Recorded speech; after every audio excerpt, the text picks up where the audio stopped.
Chapter 1. Ace. Upon the screen of a projector, Luffy, covered in wounds, knelt on the ground, cradling Ace's lifeless body, engulfed in profound sorrow, his head tilted back as he succumbed to unconsciousness. Standing before the projector was another young man named Ace, yet he was not the famed Fire Fist Ace from One Piece, but rather an ordinary white-collar worker from China. As an orphan, he had endeavored to excel in his studies and managed to secure admission to university, subsequently obtaining a modest job that sufficed for his livelihood. Over the years, the monotony of his existence may have extinguished the fervor within his heart. Nevertheless, like countless other fans of One Piece, each time he watched the series and witnessed Luffy's anguished cries and the demise of Fire Fist Ace, he could not help but shed tears. Today, Ace had complied with his company's directive to dress as Xiao Yan from Do Patsang Xiong for a company-sponsored comic convention. He happened to stumble upon a booth playing footage of the Marineford War from One Piece, and he found himself rooted to the spot. Before he realized it, he had watched for over half an hour. When the video finally ceased, Ace touched the Do Patsang Xiong prop, the Xian Zhong Qi, discreetly wiped away his tears, and gritted his teeth, proclaiming, "If I were Ace in the world of One Piece, I would surely twist the head off a Kainu." No sooner had the words left his lips than four words echoed unexpectedly in Ace's mind. "As you wish." Before he could react, darkness enveloped him, and he fainted in the abyss. The memories of Fire Fist Ace incessantly replayed in his mind, cycling through like a film. As he absorbed the joy and pain of Ace's life, the two souls gradually began to merge. Amidst the raging inferno, there lay a clearing the size of a basketball court. A bloodied and battered child suddenly opened his eyes, instinctively attempting to sit up, only to be met with excruciating pain radiating from his fingertips, a harsh reminder that he was a mobile, greenhead monster. "As long as I'm here, you won't kill Ace." Gazing at the robust woman before him, wielding a large axe to shield him, Ace's consciousness abruptly sharpened. What's happening? Wasn't I at a comic convention? Whose voice is that? Fixing his gaze upon the woman, memories surged forth in a tumultuous wave. Darling? This was the mountain bandit woman from One Piece who had raised Fire Fist Ace and Luffy. Upon hearing Ace's voice, Deiden swiftly turned her head, and Ace realized that the woman bore numerous wounds, blood streaming from her body, her complexion a ghastly white. Yet Deiden managed to force a smile, her voice trembling slightly as she declared, "Ace, do not fear. I will defeat that greenhead monster and bring you back." Swish! Ace's pupils constricted as he stared at the fearsome pirate clad in a captain's cloak before Deiden. It finally dawned on him what time it was and where he found himself. 12 years into the era of great pirates, and 10 years prior to Luffy setting sail, in the kingdom of Goa, the Sapphire Pirates set ablaze the uncertain terminus. As the flames erupted, Ace, in a bid to safeguard Luffy and ensure his safe retreat, valiantly stood alongside his adoptive mother, Deiden, to confront the ruthless captain of the Sapphire Pirates. Brugem teethed his thought. A wry smile crept across his face, for he had indeed become the infamous Fire Fist Ace of the pirate realm. In a flash of determination, Ace resolved that if fate granted him a second chance, he would embrace the dreams and friendships of the original Ace. With unwavering resolve, he pressed onward. Yet, as he forced himself to glance around, he found himself engulfed in flames, facing a fierce pirate, utterly immobilized and unable to resist. Desperation. What to do? Ace, enduring excruciating pain, struggled to rise. He was not prepared to meet his demise so soon in this world. "Ha ha!" At that moment, Brugem's thunderous laughter erupted from across the flames. It was evident that Brugem, equally trapped in the inferno, was consumed by a tempest of brutal emotions, his visage distorting as he fixed his menacing gaze upon the two. "Woman, are you jesting with me? You think you can kill me?" With a derisive arch of his brow, he launched a kick at Deiden, who could only hurriedly defend herself. Bang! Deiden, already no match for Brugem, was further weakened by her injuries. Thus, she was effortlessly sent flying, crashing into a heap of refuse behind her. "A mere woman and a child dare to challenge me?" Brugem licked the blade of his knife, a sinister grin revealing his jagged teeth as he advanced towards Ace. He planted a foot upon Ace's form, veins bulging on his forehead. He sneered, "Ace, you wretched brat, instead of nursing at home, you dare to obstruct the path of Brugem. Since I am doomed, do not expect to perish easily." With a fierce glare, Brugem raised his katana, aiming a lethal strike at Ace's left leg, intent on torturing him to death. The swing of the katana sliced through the air, and Ace was momentarily paralyzed. Should this blow land, the pathway to strength he had yet to embark upon would be reduced to mere fantasy. Am I to perish, to die in such an inexplicable manner? In that fleeting moment of despair, a figure suddenly surged forth before him, Dayton. Thud! The sound of steel piercing flesh echoed in Ace's ears as a robust silhouette shielded him with unwavering resolve. At that instant, Dodon's face bore no trace of agony. Instead, it radiated a gentle, nurturing warmth. Typically, Dayton was brusque with Ace and Luffy, often feigning reluctance in nurturing them, yet, in this moment, her true emotions shone through. "I'm so sorry, I couldn't protect you." Blood trickled from Dodon's mouth, yet she smiled. "May I call you my son?" Ace was momentarily taken aback, gazing at Dodon's pale visage. Memories belonging to the once fiery Ace surged forth, revealing a life steeped in solitude, devoid of the familial affection typically bestowed by parents. Yet, what lay before him? Was this not the very essence of kinship? Mom, mother. Dodon's blood stained Ace's face, mingling with his own tears as they flowed incessantly. Upon hearing these words, a blissful smile graced Dodon's face, her rugged features appearing remarkably beautiful in Ace's eyes. But at that moment, bang! Brujum unsheathed his katana, violently kicking the unconscious Dayton aside. A malevolent grin plastered across his face. What a touching scene. I could almost weep. He raised his blade once more, a grotesque expression etched upon his countenance, aiming it at Dodon's neck. "Fear not, for to ensure you remain together forever, I shall send you to her after I dispatch this ugly woman." The blade glinted ominously, hurtling towards Dodon's throat. N.O. Ace's eyes were bloodshot, a cacophony reverberating in his mind as he struggled to lunge forward. Yet it seemed all was too late. He had never harbored such hatred for another, a tempest of rage and vengeance swirling within him. A powerful desire seemed to break through the shackles in Ace's mind, a resonating hum erupting from within, causing everything around him to come to an abrupt halt. The flames ceased to dance, the blood no longer flowed, and the sinister expression on Brujum's face was frozen in time. Then, a voice devoid of emotion echoed within Ace's mind. "Do you seek power?" It was the very voice that had transported him into the realm of pirates. Observing the blade, now merely a foot from Dodon's neck, the cold steel almost grazing her skin, Ace had no time for contemplation. Fear gripped him, the dread of the blade, descending in the next heartbeat. He merely wished to save his mother at that instant. "Yes, I want it," Ace bellowed with all his might. "Welcome to the EOA system." In that moment, Ace too was rendered motionless, unable to move. Yet, following the utterance of that voice, his consciousness suddenly retreated, plunging deep into the recesses of his mind. When clarity returned, Ace found himself in a confined space, standing before an empty grand hall. The EOA system? EOA? Could it be the special flames collected by Xiao Yin, Indo Poatongchong? These were the fierce flames, born from the earth and sky over millions of years, the supreme rulers among fire. In the depths of the grand hall, a faint mist billowed, and through the haze, colossal stone pillars rose majestically, their summits flickering with various hues of flame. At the very center of the hall floated a weapon Ace recognized all too well, the Xianzhong Qi. At this moment, the Xianzhong Qi was marred with cracks, yet Ace found himself devoid of the inclination to scrutinize it closely. This was due to the icy voice that once again resonated in his ears. Currently, the system is in protective startup mode. Space will solidify within a 10-meter radius around the host for 10 seconds.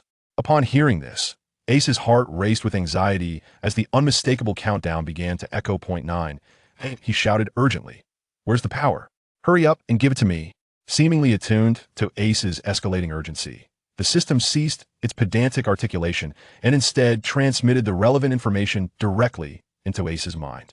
First came Ace's physical attributes, presented succinctly. Constitution school level, 2. Gifted to the host, beginner's items.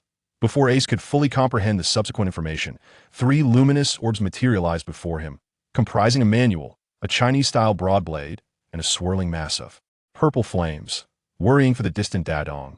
Ace's eyes reddened, and he swiftly grasped the manual, seized the blade, and reached for the flames. Yet the system's alert resounded once more in his mind. Have you thought this through? Although this flame is a gift from the system, it possesses a quality inferior to that of extraordinary fire. It requires school-level strength for safe absorption. Your current physical condition is compromised if you force an absorption now. Not only will your constitution plummet thereafter, but you will also have to endure the torment of the flames searing your body. Ace recognized the truth in that voice. The information recently imparted to him had clarified that the system classified power in the pirate world into ranks: soldier, school level, lieutenant, major, rear admiral. admiral, and commander, with a similar classification for pure physical strength. Having trained since childhood, Ace, now 10 years old, had attained a physical strength at the threshold of school level. Under normal circumstances, absorbing this beast fire would be more than sufficient. However, after enduring severe injuries from the already school-level Brujum, forcing the absorption of the flames now would undoubtedly exacerbate his wounds. Yet, Ace was acutely aware that neither the manual nor the blade could immediately enhance his strength to a considerable degree. In the pirate world, consuming a fruit that allowed one to control flames could instantly obliterate foes below the rank of lieutenant. Thus, if he were to absorb the purple flames, Ace knew he could certainly contend with Brujum. The potential aftereffects were no longer a concern if he did not make a breakthrough now. The countdown would conclude, and he would be unable to rescue the distant Dadong in time. Having just regained his mother, he could not bear to lose her again. With this thought, Ace hesitated no longer. He clenched his jaw, exerted force with his hand, and shattered the final orb before him. The purple flames surged violently, coursing through Ace's palm and into his body. An indescribable agony surged forth, yet he gritted his teeth and endured.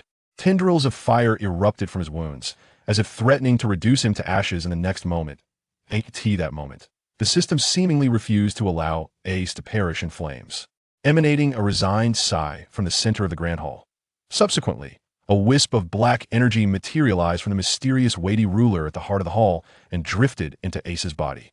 This fragment of energy was extraordinary. The violent flames abruptly calmed, gradually becoming manageable for Ace. However, the already cracked mysterious ruler appeared to develop 2 additional fissures, seemingly due to the loss of that energy.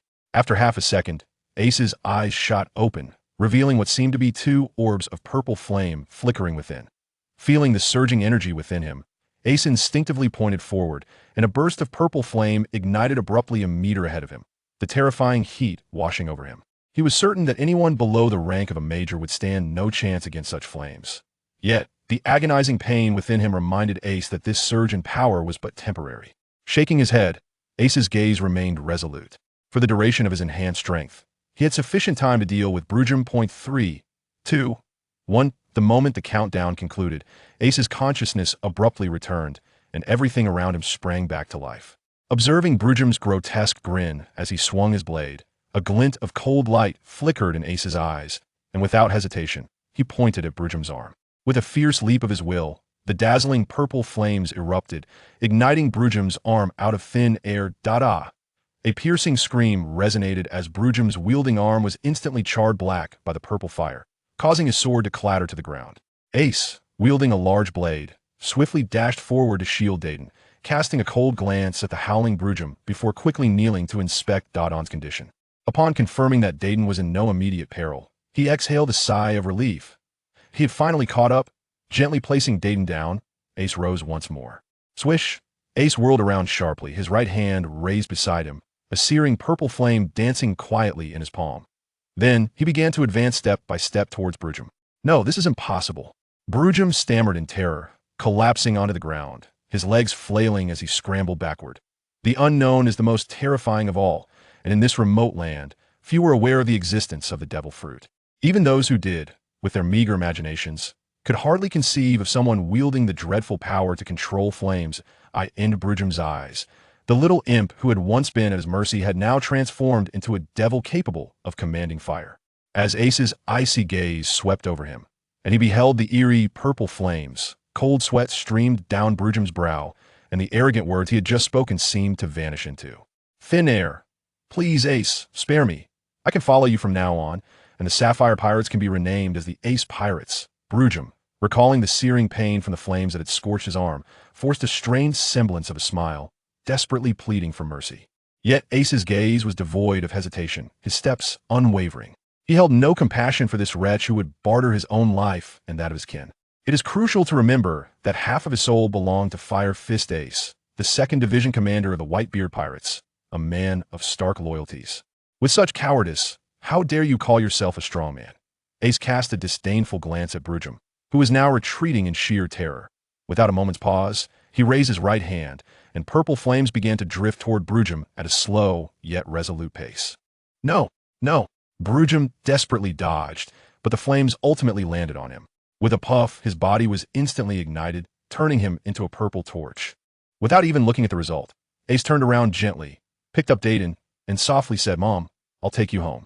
Meanwhile, behind him, Brujum's piercing screams echoed throughout the entire uncertain destination.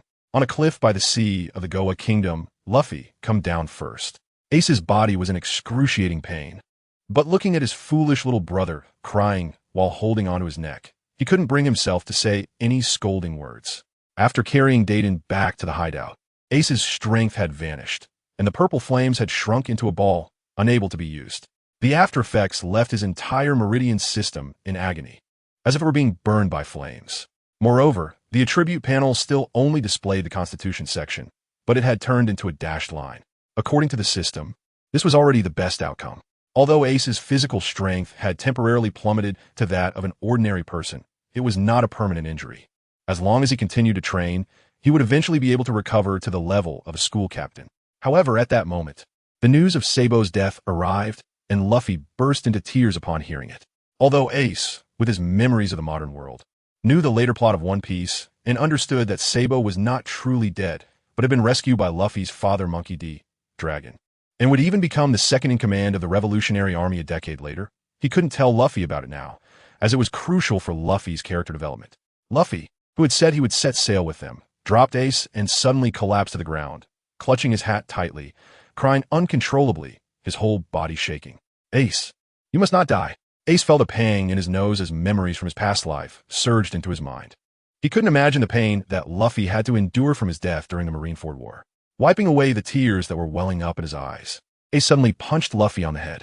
"Luffy, listen to me. I absolutely will not die."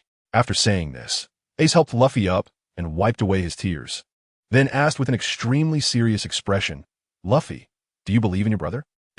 Luffy sniffed hard and nodded vigorously. "Luffy, this time I definitely will not die." Ace emphasized again, "What Sabo pursues is freedom. We have shared a brotherhood. No matter what choices I make or what identity I take on, you will always be my brother. What I want is also freedom." Luffy listened, somewhat understanding, but kept nodding. "But this time I've learned something. If we are not strong enough, whether it is freedom or brotherhood, everything we cherish can be easily taken away." At this point, Ace's gaze became even more determined, as if he had made a decision. He took a deep breath and said, "Brother, if you want freedom, then become stronger. Chase after it bravely. Your future will be protected by me." Luffy bit his lip, holding back tears, as if he had also made up his mind, a strong heart gradually taking root within him. "Let's go home. My lovely grandsons. Come out and welcome your grandpa. Ha ha ha ha ha." While Ace and Luffy were chewing on meat, they suddenly shivered at the sound, nearly choking on their food. Especially Luffy, who immediately turned to jump out of the window. But just as he was halfway out, a large hand resembling a fan grabbed his neck. "You little brat, your grandpa is here, and this is your attitude?" Outside was Luffy's grandfather, the naval hero, Vice Admiral Garp. At this moment, he was glaring at Luffy and punched him on the head. Bang! "It hurts." Luffy's head immediately swelled up with a large bump as he covered his head and cried out in pain. Meanwhile, Ace's eyes lit up. Garp's fists were wrapped in hockey, which was able to hurt Luffy, who had eaten the gum fruit. "Do you dare to treat your grandpa like this again?" Garp seemed still angry, raising his fist again. "I'm sorry." Luffy arched his neck back, stretching it a little, genuinely afraid of his grandpa. Ace watched and wanted to laugh. Luffy feared nothing in the world, but he was scared of Garp's loving iron fist. After tossing Luffy back to the dining table, Garp dusted off his floral shirt, casually took a large piece of meat, sat cross-legged on the ground, and started to chew, saying, "The Naval Headquarters Training Base is recruiting recently. I'll take both of you there. I'm not going. I'm going to be the Pirate King." Luffy covered the bump on his head, tears still in his eyes. But he remained stubborn about this matter. "Sign me up." Ace's calm voice came through. "You two little brats. Are you looking for a beating again?" Garp's anger surged again, raising his fist to hit Luffy and Ace. But he suddenly realized Ace was not refusing this time. "Say that again." Garp was stunned, not expecting that Ace didn't want to be a pirate anymore. "Ace, are you not going to see?" Luffy was even more anxious, throwing away the meat in his hand. Taking a deep breath, Ace pulled Luffy aside and said with deep eyes, "Do you remember what I told you last time? We need to become stronger. I haven't forgotten my dream, and you will always be my brother." Luffy didn't quite understand, but recalling their previous conversation on the cliff, he nodded and replied, "Okay, Ace. I still want to be the Pirate King, but you will always be my brother." Hearing Luffy's words, Ace smiled and turned to Garp saying, "Grandpa, help me sign up. I want to join the Navy." This time Garp heard clearly and immediately burst into hearty laughter. That's more like it. You two will definitely be the strongest sailors. I want to be the Pirate King. Just as Garp was laughing happily, Luffy's voice suddenly interrupted again. He was immediately choked, his anger flaring up as he raised his fist to give Luffy another beating. Meanwhile, Ace ignored the daily antics of his grandfather and grandson duo and fell into deep thought. His decision to join the Navy was made after careful consideration. If he continued down the path of his past life, he would surely meet his end in 10 years. Moreover, he was already 10 years old. But because of the forced inclusion of the purple beast fire, his strength had plummeted, and his physical condition had only reached the level of an ordinary person. If he tried to explore and rebuild on his own, he would surely run out of time. After thinking it through, he realized that only the Navy had a systematic training method that could rapidly enhance his strength. In his past life, he only encountered Haki after entering the New World. This time, he could learn Haki early in the Navy and study the Navy's unique martial arts, making his combat skills even more formidable. Thus, Ace decided to temporarily join the Navy. As someone who had half of a modern person's soul, he wouldn't feel any psychological burden for betraying the Navy. Moreover, he would not let go of those enemies who caused his and his dad's demise in his previous life. Akainu? Blackbeard? Just wait.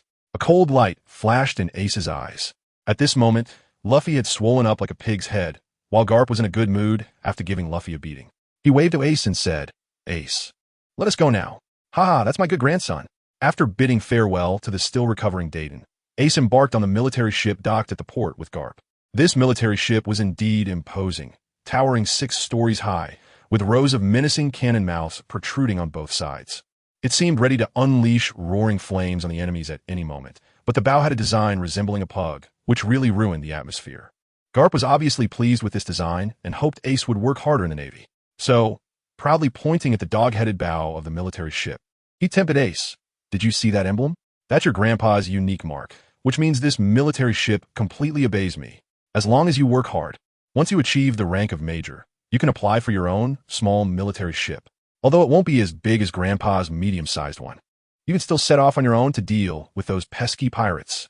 Oh, Ace's heart stirred, finding it somewhat amusing. Isn't that akin to using a public vehicle for private use? Wouldn't the Admiral have a giant military ship? Hee, not bad. Garp noticed Ace seemed interested and wasn't worried he would aim too high. Only by having ideals could one have a chance to realize them. Currently, there were only 3 admirals, each with a giant military ship, and he hoped Ace could seize one. Ha ha ha! Garp was greatly comforted, laughing heartily, and then he waved his hand to the sailors on board, commanding, "Set sail." Destination: the Navy training base in the Combelt. The scenery at sea was indeed beautiful, but Ace's desire to become stronger was even more urgent. After watching for a while, he directly returned to his room to train. 1, 2, 3:30, 31 gradually. Ace's face began to flush and sweat poured down, but he still persevered until his arms trembled, and then he fell to the ground with a thud. Turning over and gasping heavily, he helplessly looked at the ceiling. Ace thought to himself, "I've barely done 60 of these. And even 7-year-old Luffy can easily do over 300 push-ups. With my original school-level strength, I should be able to do several hundred. Although the system says my body will eventually recover, it will probably take a year or 2. I can't afford to waste that much time. I need to think of a solution." The room on the ship is very small, and on one wall hangs the broad sword gifted by the system. Looking at the sword, Ace suddenly thought, "I still have a manual given by the system." Just as the thought crossed his mind, the information from the manual flooded into Ace's brain. The Spirit Fire Refinement Technique? After digesting the information in his mind for a while, Ace's eyes lit up. The Spirit Fire Refinement Technique is not a mystical practice of true energy or fighting spirit, but is very suitable for Ace in the world of One Piece. The technique is divided into 2 parts, each complementary to the other. The first part consists of 9 levels, with content that involves various spirit fires. The better the quality of the flames, the better the effect. Moreover, for the same flame, the higher the level of the technique, the effect doubles. The second part is auxiliary, allowing the practitioner to integrate the spirit fire into their muscles and bones, unleashing an explosive power. Within an hour, depending on the level of practice, one can exert several times their normal ability. In other words, if Ace practices the technique to the 9th level, he can unleash 10 times his strength. How monstrous would that be? Of course, after that hour, he would correspondingly be weakened for a period of time, with his strength reduced to half or even just 10% of his original for 3 to 4 days. But this wouldn't cause any real harm to him, as everything could recover afterward, and the spirit fire could also refine his body, strengthening his physical constitution, which made Ace even more excited. Ace no longer hesitated, immediately closed his eyes, sat cross-legged, and began to cultivate according to the technique.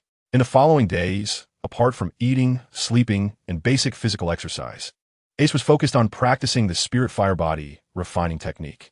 Finally, after a week, a stream of air surrounded the purple beast fire, drawing out wisps of flames from the originally condensed purple fire, gently refining Ace's body muscles and making him feel warm all over.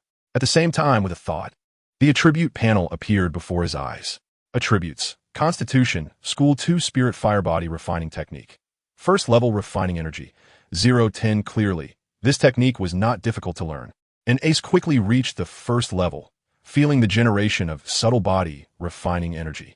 However, the refining energy column remained 0, which did not worry Ace, but rather made him happy, because he could sense that the energy had not disappeared.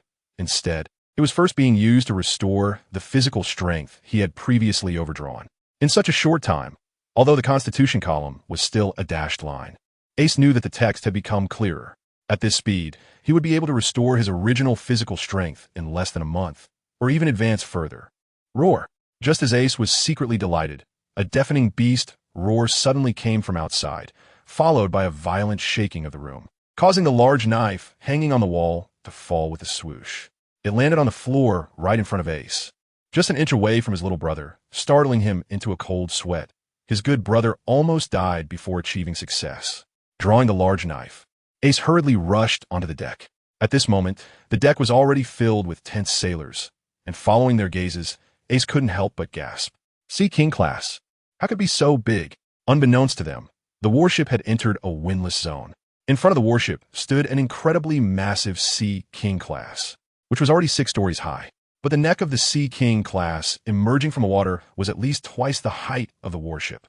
With just a casual movement, it could turn the seas upside down, and the waves it created seemed ready to capsize the warship. Should they escape? A clearly new sailor swallowed hard, fear evident in his eyes, and stammered a question. Ace was also immensely amazed by this strange creature. However, he noticed some peculiar phenomena. Most of the sailors' eyes showed no fear, and even some veterans had a glint in their eyes. What are we running from? We're getting a feast tonight. An old soldier disdainfully glanced at the rookie and licked his lips. As soon as he finished speaking, Ace saw Grandpa Garp draped in the Navy's Justice cloak, slowly walking to the front of the ship, letting out a hearty laugh, raising his right hand, and suddenly clenching it. Buzz! A special aura suddenly swirled around his fist, then shrank rapidly, condensing into a layer of shiny black skin that wrapped around Garp's fist. Armament hockey, hardening. In the next moment, as he looked at the Sea King charging towards the warship, Garp slightly crouched his body, and then suddenly propelled himself forward, as if disappearing from his original spot. In front of the massive head of the Sea King, Garp's figure suddenly appeared. Compared to the terrifying size of the Sea King, Garp seemed like just an ant. But in the next second, Garp merely waved his fist gently at the Sea King's forehead. Boom! This seemingly light punch appeared to pose even less threat than a mosquito to the Sea King. But the moment the fist landed on its head, an overwhelming force erupted. Under the shocked gaze of the sailors, the Sea King's head instantly vanished, exploding into a rain of blood that stained a large area of the sea red. When the Sea King's corpse fell into the ocean, creating towering waves, Garp had already returned to the warship without anyone noticing when. Meanwhile, several veterans had already brought the chef, tools in hand, happily rushing over to cut the meat, clearly indicating this wasn't their first time doing so. This is the power of a vice admiral. Without a devil fruit, he could still take down a giant Sea King with one blow. The sailors on the warship looked at Garp with extreme admiration. Ace was also filled with admiration, realizing that achieving this step solely through physical strength was impressive. He secretly resolved to persist in his physical training no matter what. Just then, Ace suddenly saw Garp grinning and giving him a thumbs up, looking like a child who had just succeeded in a performance, seemingly waiting for everyone to praise him. Ace couldn't help but sigh. A fool is still a fool, no matter how strong he is. That night, the giant Sea King's massive size allowed the chefs to fully showcase their culinary skills, and everyone enjoyed a hearty meal. With Ace eating to the point of gluttony, he was pleasantly surprised to find that the meat of the Sea King contained some energy that could be absorbed, helping his body recover a bit. It was worth noting that this little bit of recovery would normally require 3 days of hard training. Yet he managed to recover just by having a meal. Seeing Ace's astonishment, an old soldier sitting next to him smacked his lips and said, "The meat of the Sea King is a good thing. Eating it regularly can improve physical fitness." "Oh, then why don't the Marine soldiers eat more of it? Please enlighten me," Ace respectfully asked. As long as he maintained a respectful attitude toward these old soldiers, they were very willing to offer guidance. Sure enough, the old soldier was pleased with Ace's attitude and replied, "Who wouldn't want to eat more? But the meat of the Sea King cannot be preserved for long. Only the meat within 3 days is effective. So despite the Sea King's size, it can't be packed. We only get the chance to occasionally feast because we follow the Vice Admiral. If we were to buy it ourselves, a pound of meat would cost 100,000 berries." Ace couldn't help but open his mouth wide upon hearing this. In a pirate world, the belly was not worth as much as the currency from his previous life. But an ordinary person's annual income was only about 100,000, and he had only bought a pound of meat? No way. He needed to eat more. Another round of eating followed. In the days that followed, there were no more unexpected events. Ace persisted in his training every day and found that the Spirit Fire refinement technique could only fully exert its effects during his high-intensity workouts. The warship arrived at the naval training base located in the doldrums 3 days later, and he could see the gourd-shaped island from a distance. After docking at the military port at the gourd's mouth, Ace was grabbed by the boisterous Carp and directly thrown ashore. "You need to work hard." After saying this, Carp actually commanded the warship to leave, leaving Ace in disarray in the sea breeze. "This is too unreliable. At least give me an introduction to the base and point me in the right direction. Are you Ace?" A somewhat shy voice suddenly came from behind him. Ace quickly turned around and saw a little girl with short sea blue hair standing behind him. "I am. Who are you?" "My name is Ein. I will show you around the base in the morning and explain the rules, then take you back to the team in the afternoon." The little girl, dressed in a Marine uniform, blushed after just saying a couple of sentences. Ein looks very cute, with a delicate little face that naturally evokes affection. "Wait a minute. Ein, isn't she the female swordsman with the backward fruit who follows former Marine Admiral Zephyr, the Neo-Marine Vice Admiral?" Ace couldn't help but take another careful look, indeed. Even the hair color was the same. However, the tall and beautiful Admiral was now just a 10-year-old child. Under Ace's intense gaze, Ein's face turned even redder. Looking so tender it seemed like it could drip with water. Ahem. Seemingly aware that his behavior was impolite, Ace awkwardly pretended to cough a couple of times, stroked his chin, and said, "All right, then take it to have a look." "Okay." Ein led Ace towards the base. This was her first time seeing peers at the base, and she couldn't help but sneak glances every few steps, her cheeks flushing red. Moments later, the two entered the base, and the resounding shouts of the Marines filled their ears. As soon as they stepped through the main gate, they found themselves in a spacious square, where orderly lines of recruits were running around.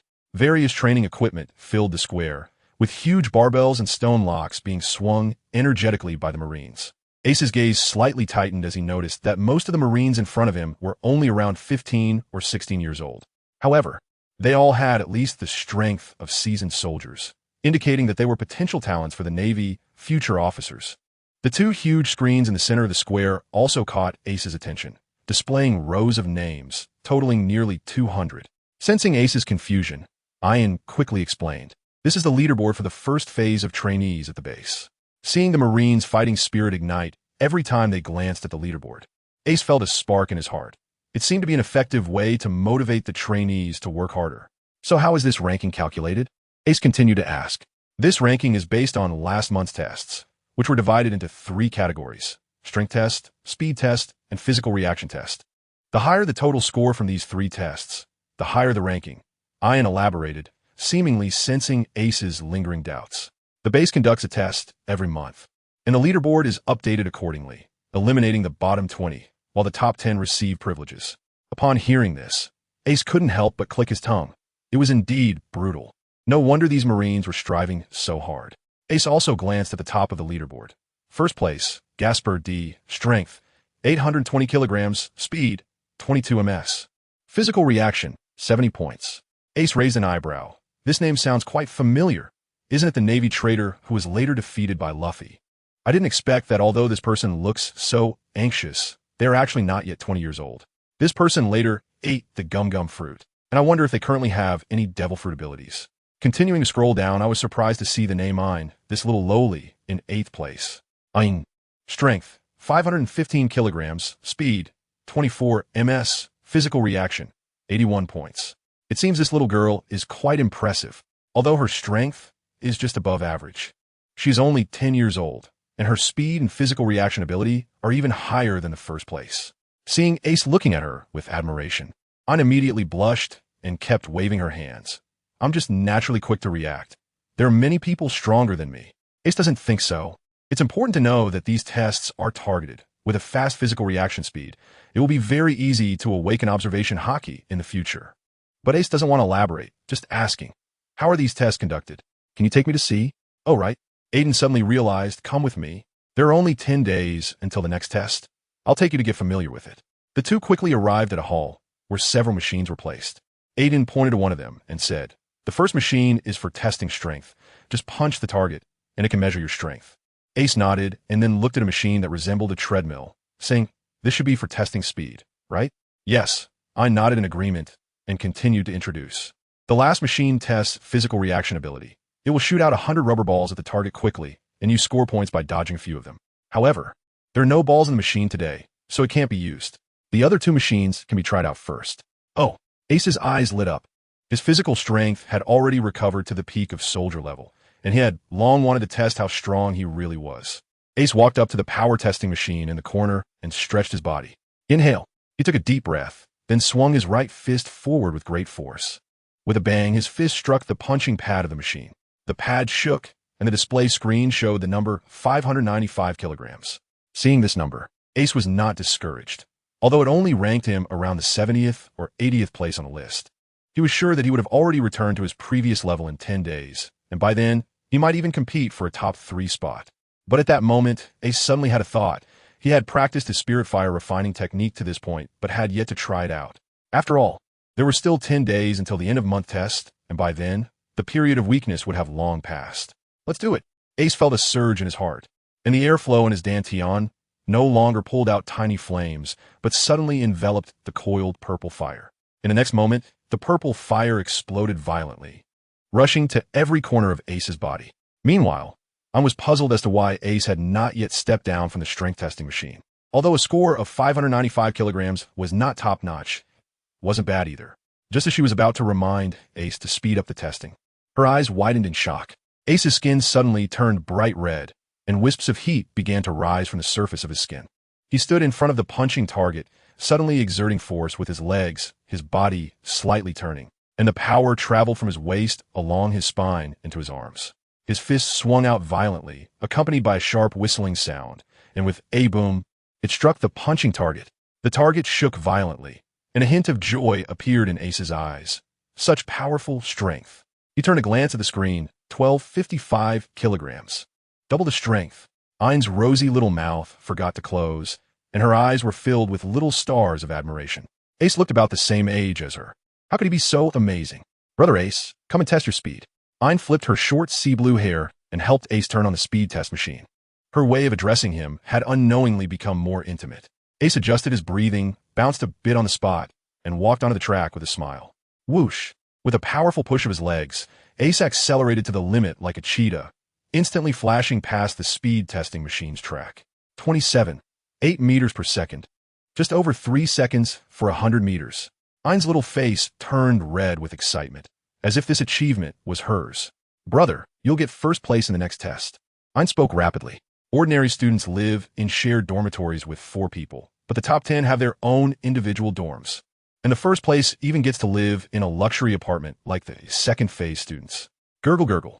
At that moment, Ace's stomach let out a sound, interrupting Ein's words, and he scratched his head awkwardly, feeling embarrassed. In his heart, he cursed. No one mentioned that there would be this side effect after using the Essence Body technique.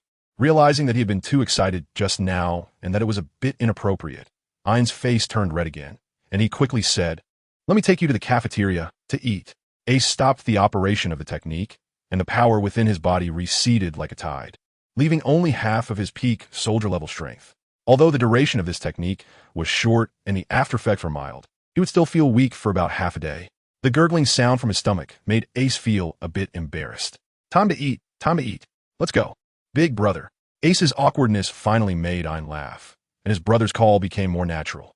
In the corner of the cafeteria, Ace was eating a dish made from Sea King ingredients, his face full of surprise, not expecting to eat such a precious food so soon again. You should eat too. Ace felt a bit embarrassed about eating, as this meal was originally paid for by Ein. Across from him, the little girl rested her elbows on the table, supporting her head as she looked at Ace.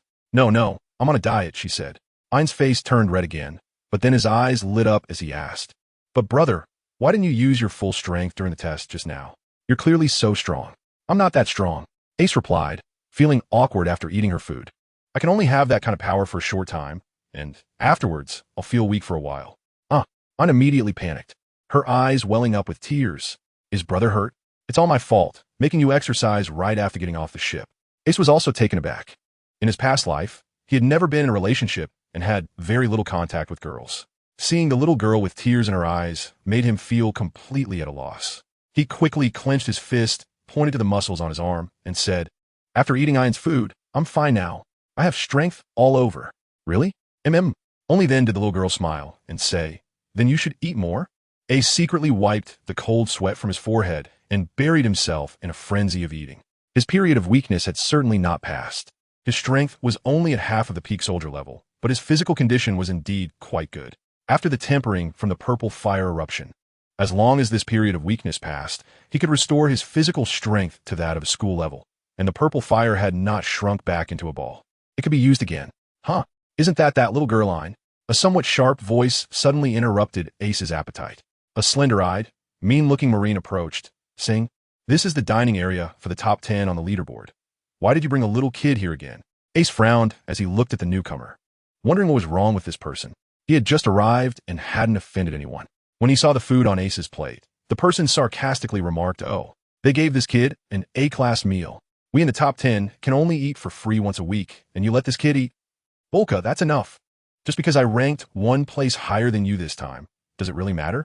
Ein was clearly very upset, having endured a lot of grievances during this time, and tears were already welling up in his eyes. But Bolka showed no sympathy. Instead, he became even more arrogant. He was 17 this year and had always ranked 8th. But this time he was surpassed by a little girl, and for the past half-month, his friends had been mocking him. If it weren't for his poor performance. "Humph, little girl, you think you can be fierce with me?" Bolka glared at Ein with a fierce look in his eyes, pretending to pounce. In the past, every time he did this, he could see Ein's fearful expression, which gave Bolka a twisted sense of satisfaction. Although Ein had some talent, she was still just a little girl. She was startled for a moment, but thinking about how weak Ace was right now, she didn't tee back down this time. Instead, she gritted her teeth and wanted to stand in front of him. At that moment, a warm hand suddenly grabbed Ein and pulled her behind, smiling gently at her. It was Ace. Although he didn't understand what a meal was, he was already very touched when he heard Ein give her only a meal to him. The scum in front of him, who was scolding the little girl, made Ace feel disgusted. So he stepped forward without hesitation. "Ace, this guy is ranked 9th and has a strength of 700 kilograms. He is only ranked lower than me because his speed and reaction are poor. He is just here to cause me trouble, and you're still not well." Ein was anxious. She didn't want Ace to get hurt again because of her. "Don't worry, trust me." Ace squeezed Ein's hand, his voice full of confidence. Ein felt the warmth in his hand. Her face flushed, her body softened, and she couldn't say a word, inexplicably gaining confidence in Ace. Seeking death. Bolka originally just wanted to scare them, but seeing two 10-year-old kids actually vying to be his opponent made him furious. Did he look that easy to deal with? After saying that, he raised his fist and aimed it at Ace, intending to knock this little brat out first. However, Ace looked at the approaching fist without a hint of fear. His eyes even gleamed coldly, revealing a trace of killing intent. One hand held Ein, while a purple spark had already leaped out of his other hand. In 2 lives, decisive in killing. Bang! Bolka's fist didn't hit Ace. Instead, it was blocked by a sudden appearance of a person draped in a righteous cloak, who stopped it with one hand. From a military rank on his shoulder, it was clear that he was a major general. "Bolka, are you itching for fight? Dare to make a move in the base." The major general threw Bolka to the ground and shouted, "Go run 50 laps around the square. No food for you." "Yes, Major General Shadton." Bolka rolled away in embarrassment, hurriedly climbed up, not daring to resist, and quickly ran out of the cafeteria, but before leaving, he glared fiercely at Ace and Ein, thinking to himself, "Just wait, you little brats." As expected of an instructor, Boca's punch was at least 600 kilograms, easily blocked by the instructor. These two little kids were really lucky. The Marines eating in the cafeteria whispered among themselves as they saw the farce end. "Are you all right?" Shadun asked lightly. "We're fine. Thank you, instructor." Ein replied respectfully. "That's good. Go eat," Shadun said as he turned to leave. But he glanced deeply at Ace before he left. The Marines all believed he helped Ace and Ein, but only Shadun knew that he had just saved Boca. At that moment, he actually sensed killing intent and a threat from Ace. Could this 10-year-old boy threaten a major general like him? Shaking his head, Shadun smiled. Maybe it was just a hallucination from not going on missions for a long time. It seemed he would have to resign from his instructor position when he got back. Ace also let out a sigh of relief, flipping his right hand to extinguish the purple fire. If that major general hadn't come out just now, he might have had to deal with that scum.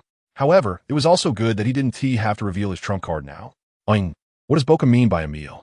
Ace asked gently. Feeling her face flush, Ein gently pulled her little hand back and replied. The cafeteria's meals are divided into two levels, A and B. B level is free and unlimited, while A level is made from rare materials and is good for the body. But ordinary students can only eat one A meal for free each month. If you want to eat more, you have to pay for it yourself, and one portion is estimated to cost about 30,000 berry. Ace chuckled bitterly, realizing that he had already consumed 30,000 berries upon his arrival. Seemingly sensing Ace's bitter smile, Ein hurriedly said, "I'm one of the top 10 trainees, so I can have one meal a week. Don't worry, brother. Although he nodded, Ace felt a deep sense of gratitude in his heart. What a good girl she is. In the afternoon, Ace officially joined the 5th Division of the training base under Ein's guidance. The instructor of the division was none other than the Rear Admiral Shadun, who had helped during lunch.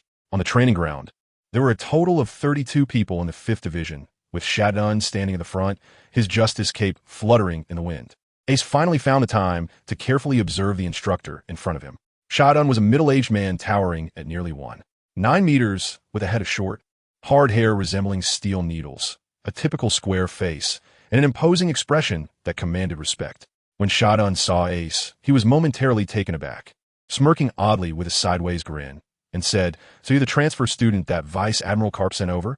This training base is the highest-level training facility in the Navy, meant for training officers. If it weren't for Vice Admiral Karp's assurance to the base commander that you're a good prospect, there wouldn't be many precedents for mid-course transfers here. Don't let us down." Upon mentioning Vice Admiral Karp, a murmur of discussion broke out among the trainees. After all, Karp was a hero of the Navy, and many sailors admired him. A student recommended by Vice Admiral Karp must be impressive. Yeah, you know Karp is very upright. If this kid didn't have any skills, why would he recommend him? Of course, there were differing opinions. I don't think it's that serious. He looks like he is only about 10 years old. Silence. Shadun's authoritative reprimand echoed, and the training ground immediately fell silent. At the start of the semester, there were 5 squads of first-phase trainees, totaling 280 people. Our squad has 56 trainees, and now, 4 months have passed, and we've eliminated 24 people from our team, more than any other squad. The top 10 only has Ein, a 10-year-old girl. Are you all ashamed? Get to training. Everyone responded in unison and ran towards the training ground. Just as Ace was about to follow, Shadun called out to him, "Ace, wait a moment. Come with me for the entrance test to enter your information into the rankings." Huh, isn't that in 10 days? Ace was bewildered. He was still in a weak phase. Shadun, with his hands behind his back, glanced at Ace and said, "Even transfer students must take the entrance test. No one is exempt. The end-of-month test is unrelated to the entrance test. Let us go." Vice Admiral Crane also recommended a transfer student, and you will take the test together. Ace felt helpless and could only follow Sutton to the testing hall. Fortunately, this entrance exam wouldn't eliminate him. Otherwise, given his weak state, it would have been disastrous. As the two passed through the square, a sudden commotion erupted. All the sailors stopped their training and pointed at the leaderboard, astonished. The first place had changed. Who is this person? I've never seen him before, and he has pulled so far ahead of Gaspar D. This is Drake. I've heard he was recommended by Major General Crane. He really has strength. This time, Major General Karp also recommended a transfer student. I wonder how strong he is. Ace touched his nose and smiled awkwardly, probably disappointing these people this time. As for this Drake, isn't he the 11th supernova, the ancient Zoan type, and the user of the Tyrannosaurus fruit? Another fallen Navy? Ace's expression was strange. This batch of trainees was indeed interesting. At this moment, the number 1 on the leaderboard was Drake, with a strength of 1,135 kilograms, speed of 25.1 meters per second, and a physical reaction score of 91. TSK. This physical reaction speed is almost on the verge of awakening observation hockey. Shattuck, seeing this score, couldn't help but sigh, then waved at Ace and said with some anticipation, "Let's go. I hope you can surprise me." Ace had no choice but to keep up, though he felt increasingly anxious inside. He knew his own situation. Drake's strength had clearly reached the senior school level, while Ace could barely be considered a beginner at the school level. However, if he used the Spirit Fire refinement technique for a double burst, he could definitely outpace Drake by 2 streets. But that was only an assumption when in good physical condition. Once he entered the testing hall, Ace immediately spotted Drake resting to one side, accompanied by a naval major. "Hey, isn't that Instructor Shartun?" The major, who had a scar on the left side of his face, approached with a smug expression and said, "How's your 5th squad doing? Almost no one left, right?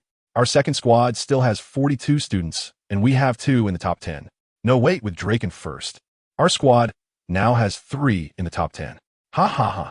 Seeing the smug look on the other person's face, Shartun couldn't help but show a look of disgust. "Mundo, is that all you've got? If you keep talking, do you believe I can give you more scars on your face?" Upon hearing this, Mondo's expression changed, and with a cold snort, he retreated to the corner, clearly aware that his strength was indeed inferior to Shartun's. "Ace, you go test," Shartun said, feeling somewhat better after Mondo's reaction. "Fine." Ace reluctantly stepped onto the power testing machine again, while the resting Drake couldn't help but look over. Wanted to see the strength of the boy recommended by Vice Admiral Karp. Bang! 296 kilograms. Ha ha ha ha ha. Shartun, is your student here to be a joke? Looks like he can only stay at the base for 10 days. Mondo laughed arrogantly again upon seeing this result. "Humph. Shut your mouth. My student is none of your business," Shartun said, his expression somewhat displeased. "But in the military, one must protect their own. Keep going." 10 meters per second. The speed test results were equally poor. Ace smirked, and although he was mentally prepared for it, the results still left him speechless. It was time to test his physical reaction ability. Shattuck's expression had darkened, and he went straight to turn on the last machine. Dozens of gun barrels extended from the front of the machine, and with a click, they started to rotate, resembling a Gatling gun, with rubber balls clearly being shot out from the barrels. Standing in the red circle, he had to dodge the balls, and no matter what, his body could not exceed the upper space of the circle. Exceeding it once would result in a 10-point deduction. After explaining, Shattuck officially activated the machine. Ace's expression tightened, and his mind became alert as the dozens of gun barrels in front of him began to spin rapidly. One by one, rubber balls were suddenly shot out, some fast, some slow, with their trajectories even changing, heading straight for Ace. In such a situation, an ordinary person would definitely be thrown into chaos. But Ace was suddenly surprised to find that he could vaguely outline the trajectories of these rubber balls in his mind. Was this observation hockey? Or perhaps it was just because Ace had crossed over, giving him a stronger soul. There was no time to think further. His body swayed left and right as rubber balls quickly whizzed past him. Only a few of the balls that were just too fast managed to hit him because his body couldn't keep up with their speed. Fortunately, these were all rubber balls, so getting hit by them didn't hurt. Soon, 100 small balls were shot out. 73 points. Ace panted heavily, not very satisfied with the score. He believed that if his body could keep up with his consciousness, he would be able to dodge all the rubber balls. His physical reaction was decent. Shattuck's expression improved somewhat, but he still evaluated honestly. Your speed and strength are just too poor. If you don't make a breakthrough in these few days, it will be difficult for you to pass the end-of-month test in 10 days. Shattuck didn't say it too harshly, but he indeed didn't have high hopes for Ace, and he felt that Ace would likely be leaving in 10 days. It was more than just poor. This was already the last place, right? Ha! Mundo's disgusting voice came over, interrupting Shattuck's next words. "My student is first, your student is last, ha ha ha. Are you looking for death? Are you asking for it?" Mundo was really asking for a beating, and Shattuck's temper suddenly exploded. Strands of domineering aura wrapping around his right hand, ready to rush forward and beat Mundo up. Seeing the domineering aura wrapped around Shattuck's hand, Mundo shivered and couldn't help but feel a bit regretful. Even though they were both majors, their strengths were worlds apart.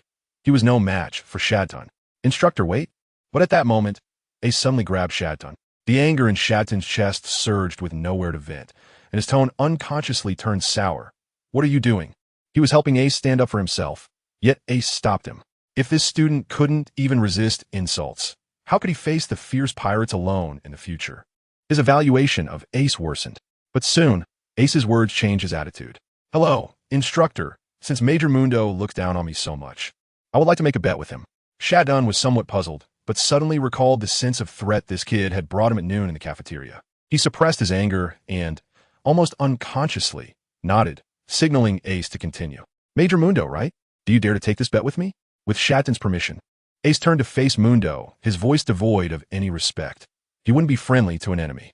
Mundo naturally disliked this attitude, but seeing Shadun still seething with anger, he wisely didn't push too hard. Go ahead. In 10 days, at the end of month test, let's compare the scores of my entire squad with yours. If I lose. Ace paused for a moment, then raised a finger and said with a smile, I'll give you 10 million berries. What? Mondo's heart trembled. His annual salary was only 500,000 berries, and he was well aware of his own strength. He didn't dare to go out to deal with those vicious bounty hunters. So, the money he could take home a year was just 500,000. Yet this kid in front of him casually mentioned 10 million. But Mondo didn't let the huge sum cloud his judgment and retorted sarcastically, 10 million? Do you even have that, you little brat? Ace smiled and said casually, I was personally sent here by Vice Admiral Garp. 10 million berries? That's pocket change. Upon hearing this, Mundo's doubts were mostly dispelled. Garp's strength was well known, and as long as this great figure casually dealt with a couple of bounty criminals, a few 100 million would be a piece of cake. But little did he know that Garp was a man of integrity, and the bounty criminals he caught were all sent to the underwater prison without a single berry in reward. Aside from his salary, there wouldn't be much extra money. Ace was, of course, just talking big, but he managed to impress the few people present, boasting without any cost. Moreover, Ace was extremely confident that his strength would absolutely soar in 10 days. Since he was sure he would win, why wouldn't he dare to say so? What do you want to bet on? Mundo wasn't foolish. Ace was using 10 million as a wager, clearly seeking something significant. But he wasn't worried either. With his rank of lieutenant, he had just seen that Ace had indeed given his all, and given that he ranked last among the 202 people, how could he possibly turn things around in 10 days? In his view, Ace was just a foolish rich heir. Upon hearing Mundo's question, Ace's lips curled slightly, knowing that Mundo was already tempted. Hooked. Then, Ace no longer held back. A gleam flashed in his eyes as he pointed at the somewhat astonished Drake at the door and said, I want him. What? Drake suddenly stood up, glaring at Ace with an unfriendly expression. To him, Ace was insulting him. Oh, but Mundo wasn't angry. Instead, he reached out to stop Drake, raising an eyebrow. You're betting 10 million on this? May I ask why? Seeing that Mundo didn't outright reject it, Drake's expression became even darker, and he began to resent Mundo. Of course, it was because Mr. Drake's value was far more than 10 million. In my view, even 100 million would be too little. Ace smiled apologetically at Drake and said, I don't mean anything else. If I win, I just hope you can join our 5th division. 10 million was certainly too little for Drake. Before the Marineford War in his past life, Drake's bounty had already surpassed 200 million, but the people present were unaware of this. Upon hearing Ace's affirmation, Drake's expression softened. He realized that Ace didn't mean to insult him, but he still didn't want to be used as a bet. However, just as he was about to refuse, Mundo made a decision without consulting him. All right, we have a bet. Although Drake didn't think he would lose, he was extremely annoyed with his instructor at that moment. After establishing the bet, the people present dispersed, while Mundo, who was dreaming of 10 million, had no idea that Ace didn't have a single berry in his pocket. Stepping out of the testing hall, Ace headed toward the training square. But just as he was about to enter, he saw a petite figure rushing over. This figure dashed into Ace's arms, her voice tinged with tears. Brother, I'm sorry. It's all my fault that you ended up last. I shouldn't have let you try it first this morning. Then you wouldn't have gotten hurt and could have taken first place now. This figure was Ayn, and as Ace felt her soft body in his arms, he hesitated about where to put his hands. After a moment, he patted Ayn's back and comforted her. It's not your fault. Ayn, I insisted on trying it myself. But they all said bad things about you. Ayn felt very wronged. I told them you were hurt, but they all didn't believe me. Ace felt a warmth in his heart, knowing that Ayn had just offended him. At this moment, he also sensed unusual gazes from not far away, and a wave of murmurs reached him. This kid really did come in through the connection with Major Garp. Looking at the leaderboard, TSK, last place. He'll probably be saying goodbye in 10 days. But this kid does have some luck with the ladies. The voices that came through were filled with contempt, and Ayn, in his arms, looked even more worried. It's fine. Don't you know your brother's strength? In 10 days, let's see how they laugh. Ace ruffled the little girl's hair. All right, let go now, it's time to train. Yay. An suddenly realized that she was hugging her brother in front of so many people, and her face turned bright red. She quickly jumped away and stammered, I'm sorry, brother, I didn't mean to. It's fine, I actually benefited from this. Ace's words made Ein even more shy, and he stopped training, covering his face and running towards the dormitory area. Did I say something wrong? Ace scratched his head in confusion. What? You said that guy came in last? In a luxurious 3-bedroom apartment, Boca lay on a soft sofa, listening to a report from a little brother, sneering. I thought this guy was something special, but with skills like that, he still wanted to be a hero at noon today. If it weren't for that old man Shadon stopping me, I would have taken care of him already. That's right, big brother, you're amazing. The little brother flattered him, then had a sudden idea and suggested, that guy made you run more than 50 laps today. How about we go teach him a lesson tonight? I know where his dorm is. Boca's eyes lit up, and he laughed, praising, you're not bad. Lead the way. After getting up, Boca hesitated for a moment and added, wait, go to the left room and bring me my brother's quicksword, blowing snow. Okay. The feeling of giving orders was great, and Boca felt very pleased with himself. In fact, with his strength, it wasn't worth others doing this for him. But who told him he had a good big brother? This luxurious apartment was his brother's residence, and he had moved in while his brother was out on a mission. Boca's brother, Barranca, entered the second phase training camp 2 years ago, and his swordsmanship was now superb. Boca didn't even know how strong his brother had become. He only knew that his brother's matching sword, blowing snow, was no longer worthy of his brother's strength. He had heard his brother mention that once he graduated from the training camp, he would at least hold the rank of colonel, and the few little brothers following him were also there because of his brother. But Boca was happy to enjoy such borrowed power. He grabbed the blowing snow that the little brother handed over, full of spirit, and pushed the door open to stride out. At this moment, Ace had already returned to the dormitory because his period of weakness was over, and he needed to check his body. With a thought, the attribute panel appeared before Ace's eyes. Attributes: Constitution, School 2 Spirit Fire Refinement Technique. First level refinement energy, 110. The content on the panel hadn't changed much. But Ace's heart was filled with joy, because the Constitution section had completely turned into a solid line. After so many days of effort, his physical strength had finally returned to its original level, and that little extra refinement energy also told him that from today on, all refinement energy could be fully used for body enhancement. Originally, the recovery period could take several years, yet Ace had recovered so quickly. In this, the Spirit Fire Refinement Technique played a significant role, but it was also inseparable from his crazy training every day. After all, the refinement technique could only operate faster during training. Bang! Just as Ace was preparing to continue training, the dormitory door was suddenly kicked open, and 3 Marine trainees burst in from outside. Ace initially thought it was a few unfamiliar roommates, but upon seeing the sharp-faced Boca in the middle, he knew the visitors were not friendly. Boca, do you need something? Ace frowned and asked. How dare you speak to our boss like that? A blond little brother said arrogantly to Ace, you embarrassed our boss at noon today, and we're here to settle the score. Oh really? How do you want to settle it? Ace's expression was somewhat strange. How petty could this Boca be to hold a grudge over such trivial matters? Kneel down and bow 3 times. Boca held the sword, pretending to have an imposing demeanor, but with those slender eyes of his, it looked utterly ridiculous. Ace narrowed his eyes, realizing that he had been underestimated. What if I say no? With a sharp sound of swords clashing, Boca drew out the blizzard, its cold light intimidating. Indeed, it was a fine sword. Then I'll take you down. Boca sneered.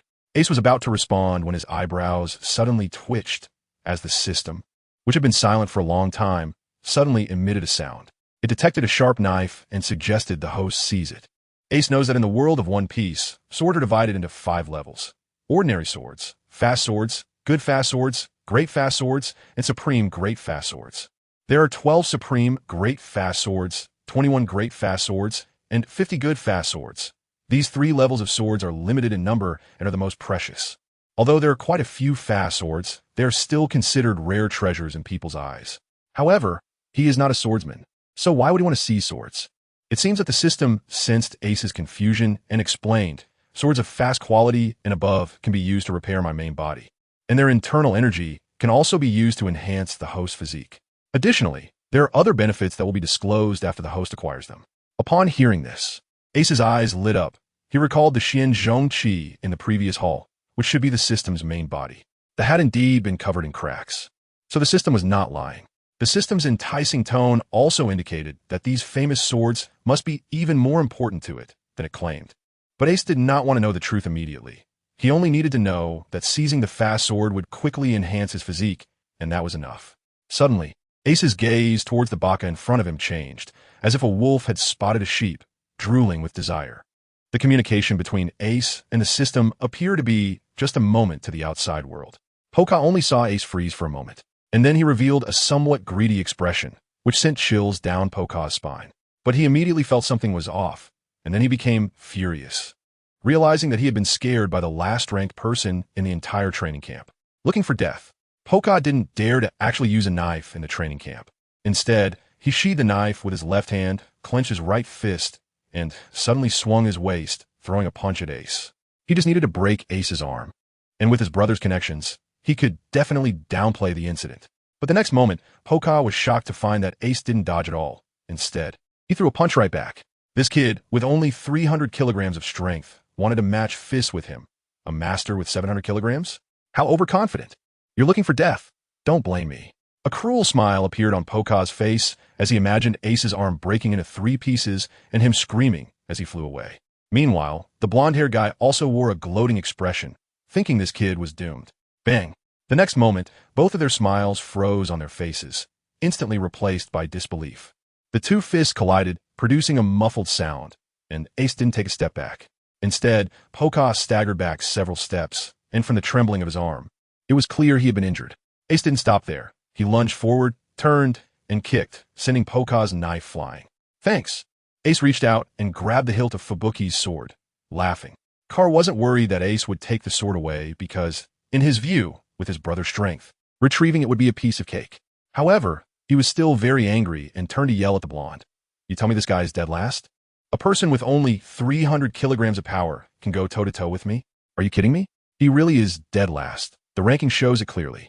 If you don't believe me, ask him. The blonde pointed at another little brother, who also felt very wronged and thought he had been deceived by Ace. You're such a master. Why are you pretending? What's the point? Yeah, he really is dead last. The other little brother quickly nodded. Upon hearing this, Boka already believed it. Since the little brothers weren't lying to him, Ace must be hiding his strength. But even if Ace's strength was decent, he wouldn't let himself lose face today. With this thought, a fierce look flashed across Boka's face as he waved his hand to the 2 little brothers. Let's go together. He didn't believe that 3 of them couldn't handle this guy. But just as they took 2 steps forward, the 3 of them suddenly halted, shocked by the scene before them. After Ace obtained the blowing snow, he held the blade with both hands as required by the system. He then felt a pulling force emanating from his hands. The essence of the quick knife transformed into a strand of black energy, which was absorbed by his hands, traveling up his arms and ultimately being devoured by the system. After most of the energy was taken by the system, it did not forget about Ace and still allocated a small portion to him. It was this small portion that brought Ace immense joy. With a thought, the attribute panel appeared again. Attributes: Physique, School 2 Spirit Fire Refining Body Technique. First level Refining Energy. 3210, the refining energy had directly increased to 32. Without hesitation, Ace chose to strengthen his body, and in the next moment, the data on the attribute panel changed. Attributes: Physique, School 4 Spirit Fire Refining Body Technique. First level Refining Energy. 230, strengthening his physique from 2 to 4 consumed 30 points of refining energy. It seemed that each strengthening consumed 10 more points than the last, but Ace was already satisfied. The upgrade in school-level physique required him to train crazily for over half a month for each small segment. And now a single knife had saved him a lot of time. Each level is divided into 10 segments, and after strengthening 6 more times, he could break through to the major general-level physique. With the essence's disappearance, the blowing snow knife had become dull and lifeless. Ace applied a bit of force, and the once great knife snapped into 2 pieces. Ace knew that the knife had become very brittle, easily breakable by a child, so he wasn't surprised. But to Boka and the others, it was terrifying. Breaking a knife with bare hands? This Ace actually had hidden strength. Big brother, let's go. We're no match for him. The blonde's eyes were already filled with fear, and he was poised to escape. Shut up. Boka slapped the blonde down, his eyes turning red. This knife wasn't even his. He had originally thought that carrying a knife would make him look more imposing, but who would have thought it would be destroyed? This knife had been with his brother Belanka for nearly 10 years. Although Belanka had already changed his sword, he treated this knife like a wife. Thinking of his brother's anger, Boca couldn't help but swallow hard. Boca knew he wasn't a match for Ace. But that didn't stop him from saying with resentment, "You little brat, you're done for. My brother is a Phase 2 student, and you've ruined my brother's knife. Don't think you'll die easily. Let's go." Just as the group was turning to leave, Ace's mocking voice came over. "You think you can come and go as you please? Threatening me as you leave?" As soon as he finished speaking, Boca felt a gust of wind coming from behind, and then, with two thuds, his two little brothers were kicked to the ground. "Leave something behind." Ace's hand gripped Polka's arm, and Polka tried to resist. But he suddenly realized that Ace's strength had become even greater, and he didn't have time to struggle. The sound of bones cracking echoed, and Polka let out a miserable scream before collapsing to the ground. The excruciating pain in his arm told him that the bone had at least broken into 3 pieces. What made him despair was that he would not be able to participate in the month-end test in 10 days. The cruel rules of the training base had no exceptions. If you couldn't participate, you would be eliminated. Sweating from the pain, Polka dared not stay here any longer and fled in a panic with his 2 little brothers. Ace watched their retreating figures, his eyes narrowing slightly. He knew that they wouldn't let it go easily. But after all, this was a Navy base. And if he killed someone, his desire to learn naval martial arts and hockey would be shattered. Taking a deep breath, Ace stopped overthinking and calmly asked the system now, "Do you have something to explain to me? For example, what is your purpose? Why did you choose me?" The system fell silent for a while, but Ace wasn't in a hurry. He just waited for the system's response. Sensing Ace's determination, the system had no choice but to reply, "I need someone to help me repair my main body, but I'm sorry, I can't tell you my more specific purpose for now." Ace was not satisfied with this answer. The system paused for a moment and continued, "Don't worry, I have merged with you and will not harm you. The true purpose is too significant. At least you need to have the strength of a general before I can fully disclose it to you." Hearing the last sentence, Ace furrowed his brows, feeling somewhat shocked. A general is already a top figure in the world of pirates. To only know the minimum requirement to understand the system's purpose indicates that this secret is extremely dangerous and something Ace should not be aware of at this moment. Therefore, Ace no longer dwelled on this issue and instead asked, "Your true form is that Xian Zhongqi, right? How do I repair it?" Seeing that Ace no longer pursued the matter of its purpose, the system breathed a sigh of relief and replied, "Yes, you have already seen it. In the world of pirates, swords of quality above that of quick knives contain the blood and sweat of their forgers. One could say that swords have spirits. You just need to collect those swords for me to absorb, and I can repair my true form." Upon hearing this, Ace understood, and his expression became strange. So, he was to become the public enemy of swordsmen in the pirate world by absorbing their cherished famous blades? However, thinking about the strength he could gain after absorbing these famous swords, Ace could only silently apologize to them. Clang! Ace looked down and saw the broad-bladed sword that he had collected into the space on Carp's ship. The cold light flashing on the blade told Ace that this sword was already of quick knife quality. This was the other benefit mentioned earlier, as it could elevate the broad-bladed sword to the extreme quality of the famous swords I could absorb. The system did not elaborate further. Compared to katana, Ace indeed preferred this Chinese-style broadsword. He carefully stored the broadsword again and said, "Do you have any other information? Just go ahead and tell me everything this time." The host's application of this system is still at the novice stage. When the host reaches the strength of a major, they will gain, and further information will naturally be provided to you. The system's voice became devoid of emotion again. Ace felt helpless. Indeed, aside from the spirit fire refining technique, which was likely the core upgrade item of the system, the broadback saber and the purple beast fire he was using were both novice items. But just thinking about how strong the beast fire was, if he had exotic fire, how powerful would that be? Green Lotus Earth Heart Fire? Bone Spirit Cold Fire? Or pure Lotus Demon Fire? It seemed he needed to work hard to reach the rank of Major General soon. Famous swords, here I come. The next day, at the Naval Training Base's instruction department, Ace looked at Polka, who was wrapping bandages, feeling speechless. He had anticipated retaliation, but he didn't expect it to come so quickly and in such a way. Report to the teacher. On the opposite side of Ace and Polka stood Shadtun and Mundo, with another officer seated, who should be a staff member from the training department. "Instructor, you must expel this kid who doesn't abide by the base rules." Polka surprisingly played the victim and passionately complained. "Ace, is what Polka said true? Did you hit him for no reason?" Shadtun's tone was very serious. According to the regulations, fighting without cause at the base would lead to expulsion. Ace was about to refute when a mischievous thought suddenly popped into his mind. So he instantly wore a look of grievance on his face. "Instructors, this is unfair.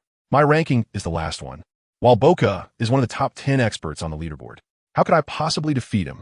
Ace's exposed strength is indeed far inferior to Polka's. And considering he is only 10 years old, several officers present surprisingly believed him. He then turned to Polka with an innocent face and said, "You didn't break your arm and frame me, did you?" "Polka, that's where you're wrong. How can you wrongfully accuse a classmate?" It was Mundo who spoke, which surprised Ace since Polka was a student in Mundo's second squad. However, after a moment of thought, Ace understood that if he were expelled, who would deliver $1 million to Mundo after the monthly test in 10 days. Thinking of this, Ace couldn't help but smile. "They're all good people. Instructor you." Polka looked incredulous, staring at the innocent-looking Ace, feeling like he was about to spit blood. This was not how he had planned it. "You all have to believe me." Polka felt wronged. "You all have to believe me even more." Ace looked even more wronged. "Humph, are you done making a fuss?" The officer from the Academic Affairs office had a face so dark it seemed about to drip water. "I don't have time to indulge in your nonsense. If there's no problem, just leave." "Haha, don't be angry, don't be angry." Mundo acted like a peacemaker, smiling as he comforted them, then patted Polka on the shoulder. "Polka, take care of your injury. I still have high hopes for you." Then, several officers got up and left. "High hopes for you, my foot. I'm already done for." Polka roared in his heart. "I also have high hopes for you." Ace patted Polka on the shoulder and whistled as he left the office. "Boo-hoo," Polka cried. At noon, in the cafeteria of the training base. I heard that today my brother made Polka cry." Ayn covered her mouth and chuckled, then waved her little fist and said, "Well done, who told him to keep bullying me?" "Huh." Ace was in a good mood and casually asked, "I heard Polka say his brother is a second stage student. Can you tell me about him?" "Huh." A hint of worry appeared on Ayn's small face. That brother should be careful. The training base is divided into two parts, first stage and second stage. First stage students are already elite Navy personnel, and after graduation, they become officers. The second stage is even more impressive. It consists of the best students selected from the first stage twice a year, the elite of the elite. Graduates of the second stage are at least school-level officers. I've even heard of someone who became a major general right after graduation. Ace found it hard to believe. Over the past few days, he had learned a bit about the graduation system of the base. He knew that to obtain a commissioned officer rank, one must first meet the strength requirements and then earn military achievements corresponding to the position. That was quite difficult. It seemed he had to pay more attention to Boca's brother. Moreover, the officer guiding the second phase was the base's chief instructor, Admiral Zephyr. At this point, admiration sparkled in Ayn's eyes. "Zephyr?" Ace was shocked. The chief instructor of this naval base was Zephyr. Does his brother know? Ayn tilted his head and asked. Of course he knows. The renowned black-armed Zephyr, who has fought countless pirates throughout his life but has never killed an enemy, is known as the non-killing former admiral of the Navy headquarters. With his powerful armament hockey, he has become a nightmare for many pirates. After resigning from the position of admiral, he has trained countless naval leaders. It can be said that a large portion of the current admirals and vice admirals in the Navy are Zephyr students. If he could learn from Zephyr, Ace would certainly be more than willing. With Zephyr's teaching ability, he would definitely avoid many detours. But that wasn't the key. Calculating the time and looking at Ayn in front of him, Ace realized he was in big trouble. In the era of great pirates, 13 years from now, which is next year, Zephyr would lead his students on a mission at sea and encounter the fierce pirate Edward Weevil. After a fierce battle, nearly all of his students would perish, with only Ayn and Ben surviving, and he himself would lose an arm. Originally, with only the small beauty Ayn around, and no sign of Ben's and Zephyr, Ace had a glimmer of hope. But now he understood that as long as he continued to stay at the base, he would definitely participate in this battle next year. And Edward Weevil was someone who could sever Zephyr's arm. His strength was undoubtedly at the level of a true admiral. He already knew that among the second phase students, there were definitely some with the strength of a rear admiral, but they also did not survive that battle. What does this indicate? A regular rear admiral was no longer enough to ensure survival. So, if Ace wanted to survive on his own, he had to become an elite rear admiral within a year, just to barely protect himself in the great battle a year later. Ayn, tell your brother that you want to apprentice under Zephyr. Ayn readily agreed, but his eyes dimmed again. But my strength is not enough. Don't be afraid. Trust your brother. You can do it. Ayn looked into Ace's deep eyes and, for some reason, felt a surge of confidence. Yes, I will definitely do my best. Ace is certainly sure. After all, he knows the plot that follows.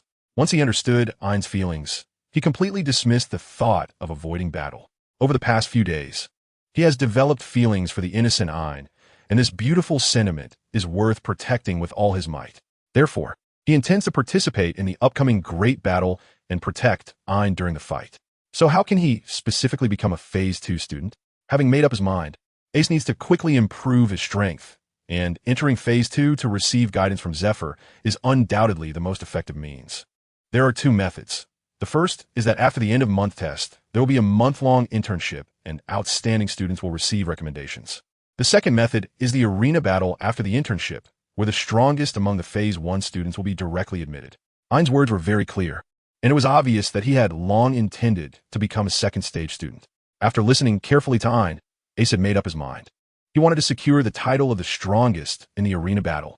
After finishing his meal and resting for a while, Ein went to the swordsmanship dojo, while Ace returned to the training ground to continue his workout.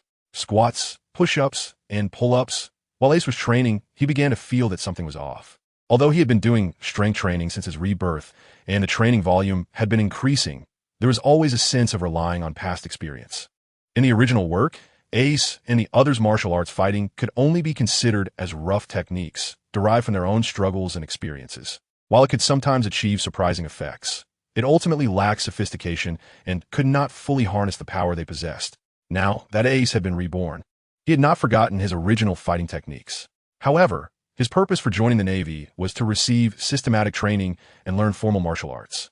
Yet these past 2 days, he had still been relying on his own methods to train, which had deviated from his original intention.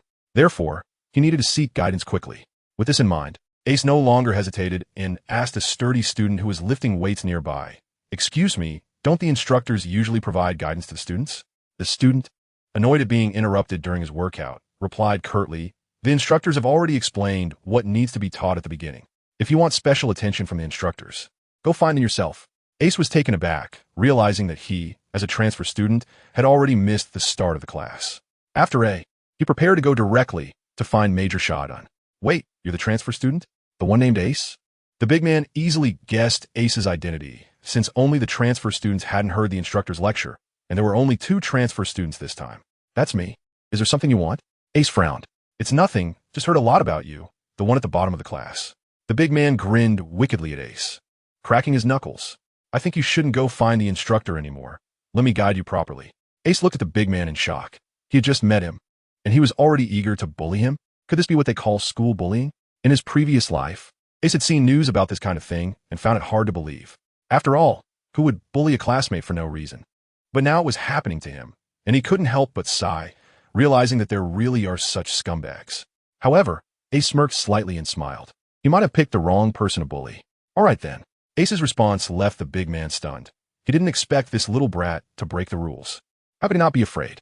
Because of what happened here, a crowd had already gathered around. Has this kid gone mad? Doesn't he know the rules of dueling at the training base? Sure, the base forbids fighting without reason, but as long as both parties agree, a duel can be established. As long as no one dies, it's fine to break arms or legs. I know that big guy. His name is Zhang Xiang. Although his character is questionable, his punching power is nearly 600 kilograms, while Ace is barely under 300. Is he looking for death? Hearing the conversations around him, Zhang Xiang confirmed that the kid in front of him was indeed the last place contestant, so he didn't have much to worry about. But they didn't know that just yesterday, a boxer with 700 kilograms of punching power, Boca, had already broken his arm for underestimating Ace. A sinister smile appeared on Zhang Xiang's face as he rubbed his fists together and showed off some punches and kicks, saying to Ace, "Brother will give you a good demonstration. First, a straight punch." Whoosh. As soon as he finished speaking, Zhang Xiang charged at Ace. His right hand clenched into a fist, executing a simple and brutal punch. In his view, this punch would knock Ace to the ground. Bang! Zhang Xiang felt he had hit his target, but it was his own forward motion that abruptly stopped, while Ace remained completely still. Upon closer inspection, he saw that his fist had been caught by Ace and was firmly held against his chest. The punching technique is alright, but the power is too weak. "Didn't you eat lunch?" Ace said mockingly with a smile. In his previous fight with Boca, Ace had relied on sheer strength to crush his opponent. This time, he had the opportunity to see the Navy's fighting techniques, so he continued to provoke Zhang Xiang. "You look so strong. You aren't a woman, are you?" Swish. Zhang Xiang's face turned red, clearly showing that although he had a bad personality, his intelligence was lacking. Otherwise, he would have already realized he was no match for Ace. Instead, he didn't see it coming and, slightly provoked, launched another frenzied attack on Ace. A rain of punches and kicks fell upon Ace. But Ace's strength and speed far exceeded Zhang Xiang's. Therefore, he defended effortlessly with just his hands, not even needing to move his feet. Meanwhile, the onlookers were already dumbfounded. Could Zhang Xiang really be a woman? Nonsense, why don't you try? It's not that Zhang Xiang is weak. It's that this Ace is too strong. Isn't Ace the one in last place? Looking at it this way, he must be at least in the top 5. The crowd was abuzz with discussion. But Zhang Xiang didn't hear any of it and continued to attack Ace with bloodshot eyes. Clap. After a while, Zhang Xiang's foot was suddenly grabbed, and Ace seemed to have seen enough. He calmly remarked, "The Navy's boxing and kicking techniques do have their unique aspects. All right, I've seen enough. You can take a nap now." With that, Ace pulled Zhang Xiang towards him, causing him to stumble and fall into Ace. Bang! Ace dealt Zhang Xiang a blow to the head, and he rolled his eyes and fainted, collapsing to the ground. This guy's fighting skills are average. I guess I still need to consult Major Shadton, Ace said, brushing off the dust from his hands while talking to himself. He looked up and suddenly saw the crowd surrounding him, quickly waving his hand. Don't watch. What's so interesting about it?" After saying that, he walked out of the crowd with his hands behind his back, leaving behind a chorus of swallowing sounds. Watching Ace's retreating figure, an uproar arose, and the crowd understood that Ace could easily defeat Zhang Xiang. He truly wasn't afraid of the duel and just wanted to see the Navy's fighting techniques. Everyone looked at Zhang Xiang lying on the ground, a large bump on his head, rolling his eyes as he fainted, and their eyes were filled with sympathy. This is what they call looking for trouble.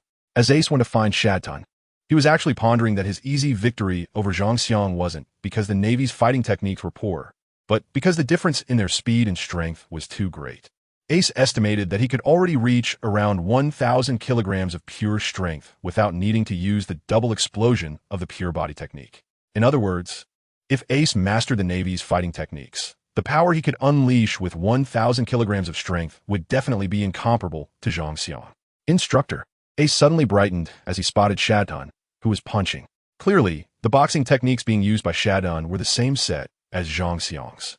However, the movements were much smoother and more aesthetically pleasing, and the sharp whistling sound accompanying the punches made Ace realize that this was no mere show. Boom! A punching target made of granite in front of Shadton shattered into 2 pieces under his punch. Ace couldn't help but shudder at the thought. If he dared to take that same straight punch head-on again, he would probably be split in half.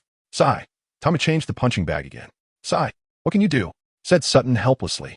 "Oh, isn't that Ace? What's going on?" After Ace and Mondo made a 10-day bet, Sutton's impression of Ace improved significantly. Although he didn't have high hopes for Ace, as long as he had a heart to challenge strong opponents, there was hope for him to grow stronger. After today, there were only 9 days left until the end-of-month test, and Ace hoped to learn well from Instructor Sutton during these days. Ace slightly bowed and requested. Sutton was taken aback at first, sighed, but ultimately agreed. All right then. However, he seemed to misunderstand Ace's intention. In his view, Ace would be eliminated in 9 days, and he wanted to learn something before leaving the base. Well then, let's teach him well, Sutton thought to himself. In the following 9 days, Sutton explained and guided Ace on the basic combat techniques within the Navy and devised corresponding methods to hone his body. This opened Ace's eyes. Many of the training methods he had explored before were indeed incorrect. After correcting them, Ace was pleasantly surprised to find that his cultivation of the Spirit Fire refinement technique also made rapid progress. 9 days passed quickly, and during this time, Ace almost trained from morning until late at night every day, sweating profusely and pushing his body's limits.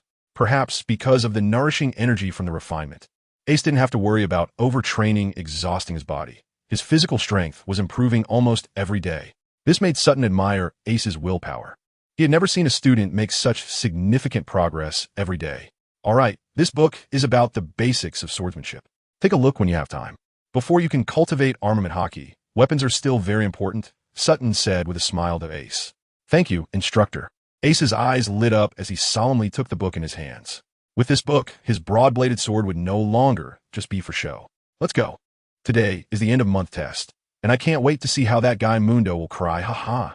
Shadton said with a big laugh. Shadton had been coming almost every day to guide Ace's training. So he was already familiar with Ace's situation and knew that the previous entrance test was not truly reflective of Ace's real level. Ace also revealed a confident smile on his face. 10 days ago, he was already not weak. Moreover, He has made tremendous progress over the past 10 days. On his attribute panel, the data has changed again. Attributes: Constitution, School 7 Spirit Fire Refining Technique. First level Refining Energy. 1360 Ace's physical strength has increased 3 levels in the past 10 days, reaching the senior school level. This means that even without the double burst of the Essence Body technique, Ace's physical strength is now comparable to Drake's. Outside the testing hall of the Navy training base, the brigadier instructors of the 5 divisions have lined up their respective trainees. The 5th squad, where Ace is located, clearly has the fewest members. As the instructor of the 5th squad, Sutton stands calmly at the edge among the 5 instructors, appearing composed and steady. Sutton, what great composure. I just wonder how many of your squad will be left after this month's assessment? Mundo from the 2nd squad, positioned between 2 major general instructors, looks over with a confident smile. However, Sutton pays no attention to him, and instead turns to remind the students of some precautions, causing the remaining instructors to wear strange smiles. Mundo sneers in anger. Not only does he want to win $1 million, but he also wants to humiliate Sutton. Instructors, I have a request. I wonder if you could do me a favor. Mundo steps forward and cups his fists towards the instructors, saying, could one of my students compete in a test against one of Sutton's students first? I have a bet with him, and I would like you all to witness it. Really? Let's hear it. One of the instructors asks curiously. As you wish, Mundo replies, a bit smugly reciting the terms of his bet with Ace. When the crowd hears that if Ace loses, he must pay a bet of 10 million berries, everyone gasps. Mundo, is it really appropriate to bet such a large amount with a child? The instructor from the 3rd squad says with a complicated expression. Mundo detects a hint of envy in his tone, making him even more proud, and he brushes off the comment with a laugh. Who is Ace? Step forward. The 1st squad instructor, clearly a respected veteran, frowns as he calls Ace out and asks, did you agree to this bet? No one forced you? No, Major General. Ace salutes. All right, since that's the case, do as you wish. After saying this, the instructor closes his eyes, evidently not intending to interfere any further. Mundo breathes a sigh of relief, knowing that if this person had opposed it, the bet would have been nullified. But now, it seems like 10 million berries are beckoning to him. Everyone, once this is over, I will treat you all to a good meal, Mundo says with a smile. Oh, Instructor Mundo, are you saying you're certain to win today? Sutton finally speaks up after remaining silent. Of course. The top of the leaderboard against the bottom. Is there any suspense? Mundo replies confidently.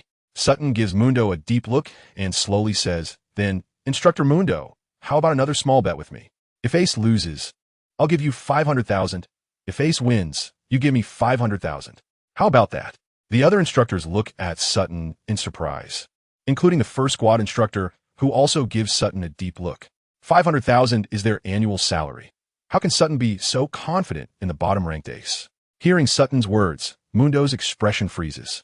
He has just been promoted to Major General this year, and his salary from previous years was not this high. So before his salary comes in this year, his assets are only about 5 or 600,000. What's wrong? Are you afraid, Instructor Mundo? Sutton laughs at Mundo's silence. Mundo's face turns red, and he grits his teeth, saying, I accept. This is a gamble for Mundo that could mean losing everything. Drake, go. Show them your strength. Drake steps forward in response, but Ace can see that Mundo doesn't care about Drake's willingness, treating him as a wager, which makes Ace dislike Mundo even more. We're going to. Sutton walks into the testing hall with Ace. You all stay put and don't make any noise. The remaining major generals arrange the students before entering as well. Among the crowd, a few people's gazes are particularly noteworthy. The blue-haired Ain looks worried, nervously clenching his small fists. The still bandaged Boca glares at Ace's back with resentment, letting out a cold laugh. His brother is returning today, and this detestable brat is finally going to get his comeuppance. Besides them, there's a nearly 2-meter-tall Marine with curly golden hair, the original top-ranked Gasper D. Both of them are useless. I haven't revealed that I've eaten the gum-gum fruit. Wait until the arena competition in a month. You'll be in for a show. In the testing hall, all the machines have been adjusted, and Ace and Drake stand in front of the strength testing machine, facing each other. Sutton, why not let Ace go first? I'm afraid Drake will be too scared to test after he's done. Mundo is as annoying as ever. However, Drake ignores Mundo's words and directly steps onto the strength testing machine. His own student shows him no respect, causing Mundo's laughter to abruptly stop, like a duck being choked. Drake doesn't care about Mundo's thoughts and positions himself properly. Horse stance turn punch all in one go. Boom. The moment his fist hits the punching target, the target shakes violently, followed by a crisp beat from the machine. 1,396 kilograms. Mundo, who was furious at being ignored by Drake, once again wears a proud smile upon seeing this number. Drake has actually increased his punching power by over 200 kilograms in these 10 days.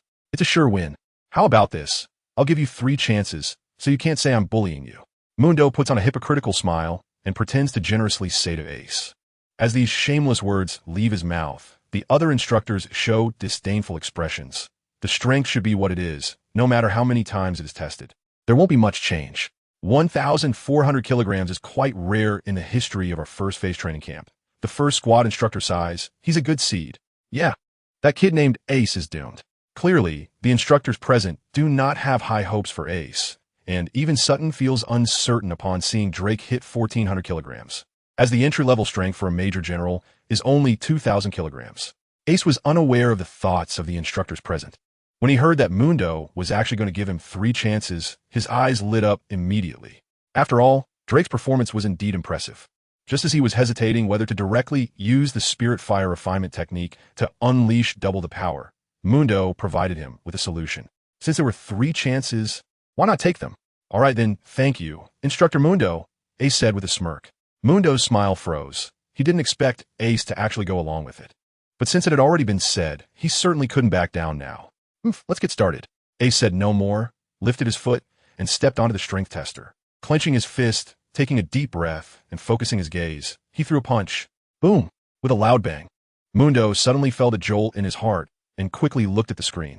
1,189 kilograms.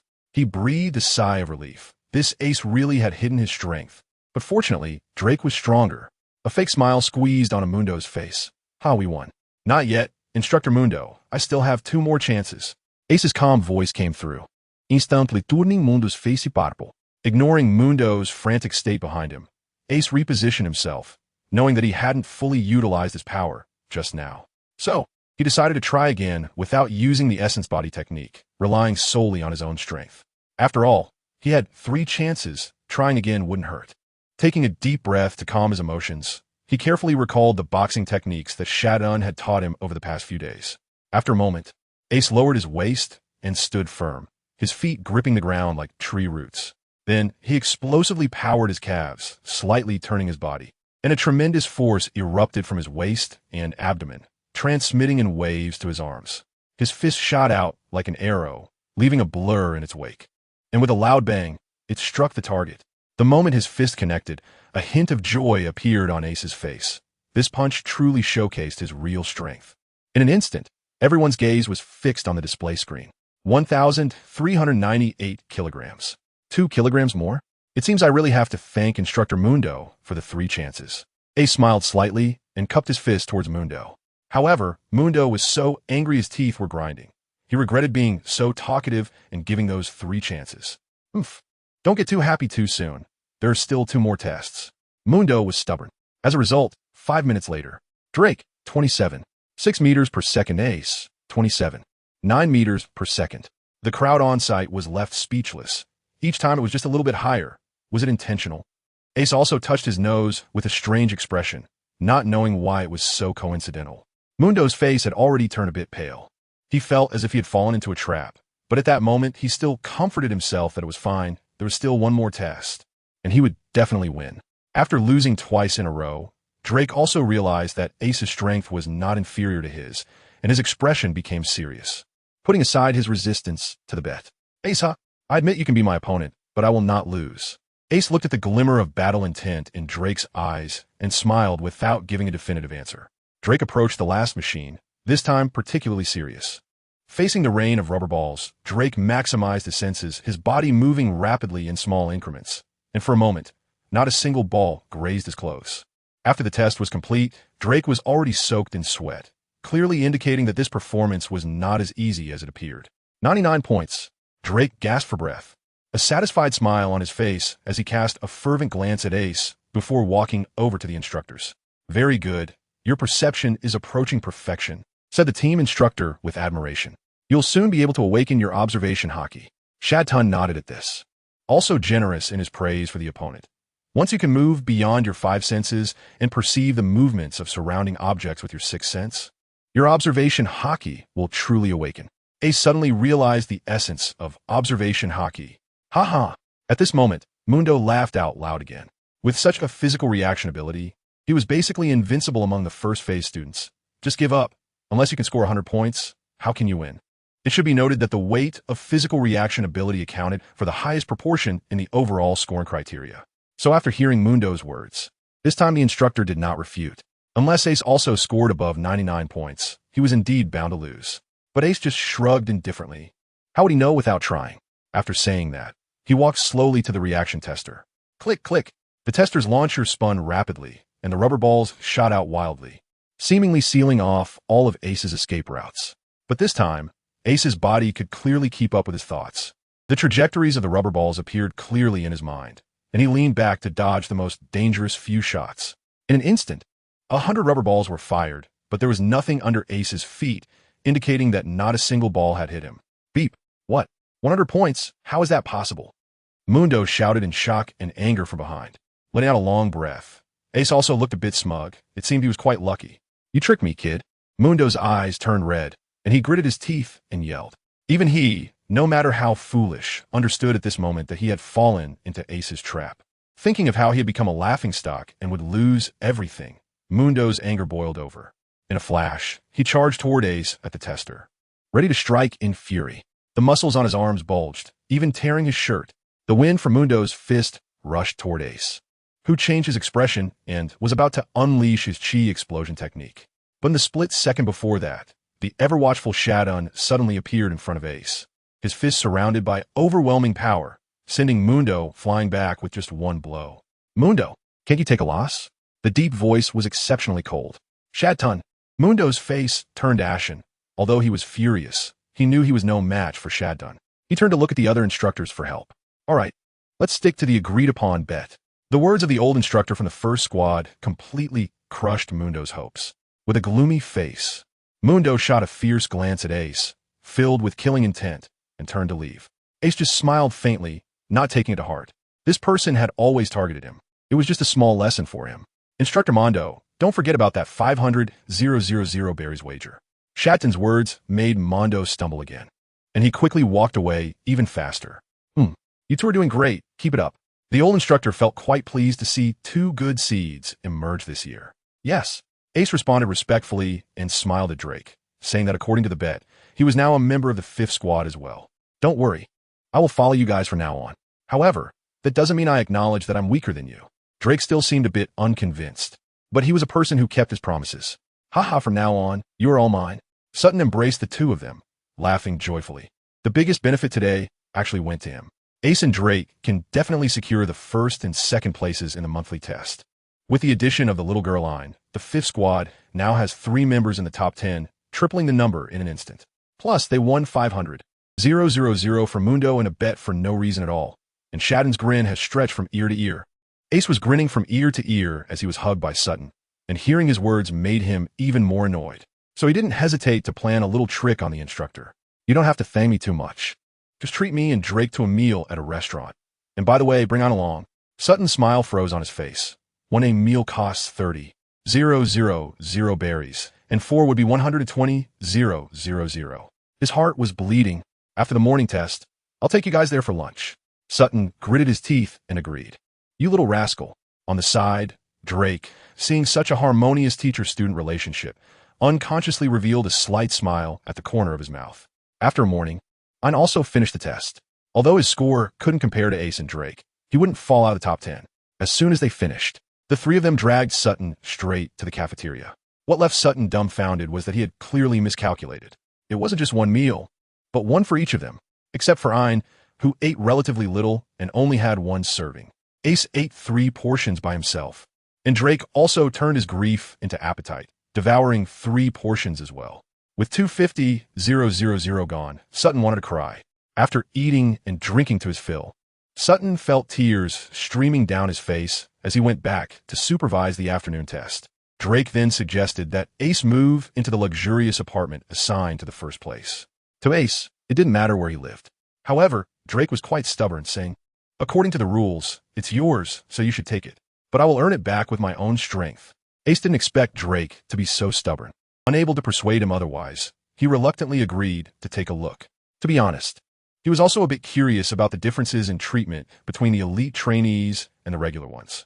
The apartment building was separate from the regular dormitory, and after passing the dormitory, the three headed east. According to Drake, most of the residents in the apartment building were second-stage trainees. However, just as they reached the front of the apartment building and before they could go upstairs, they were stopped by someone.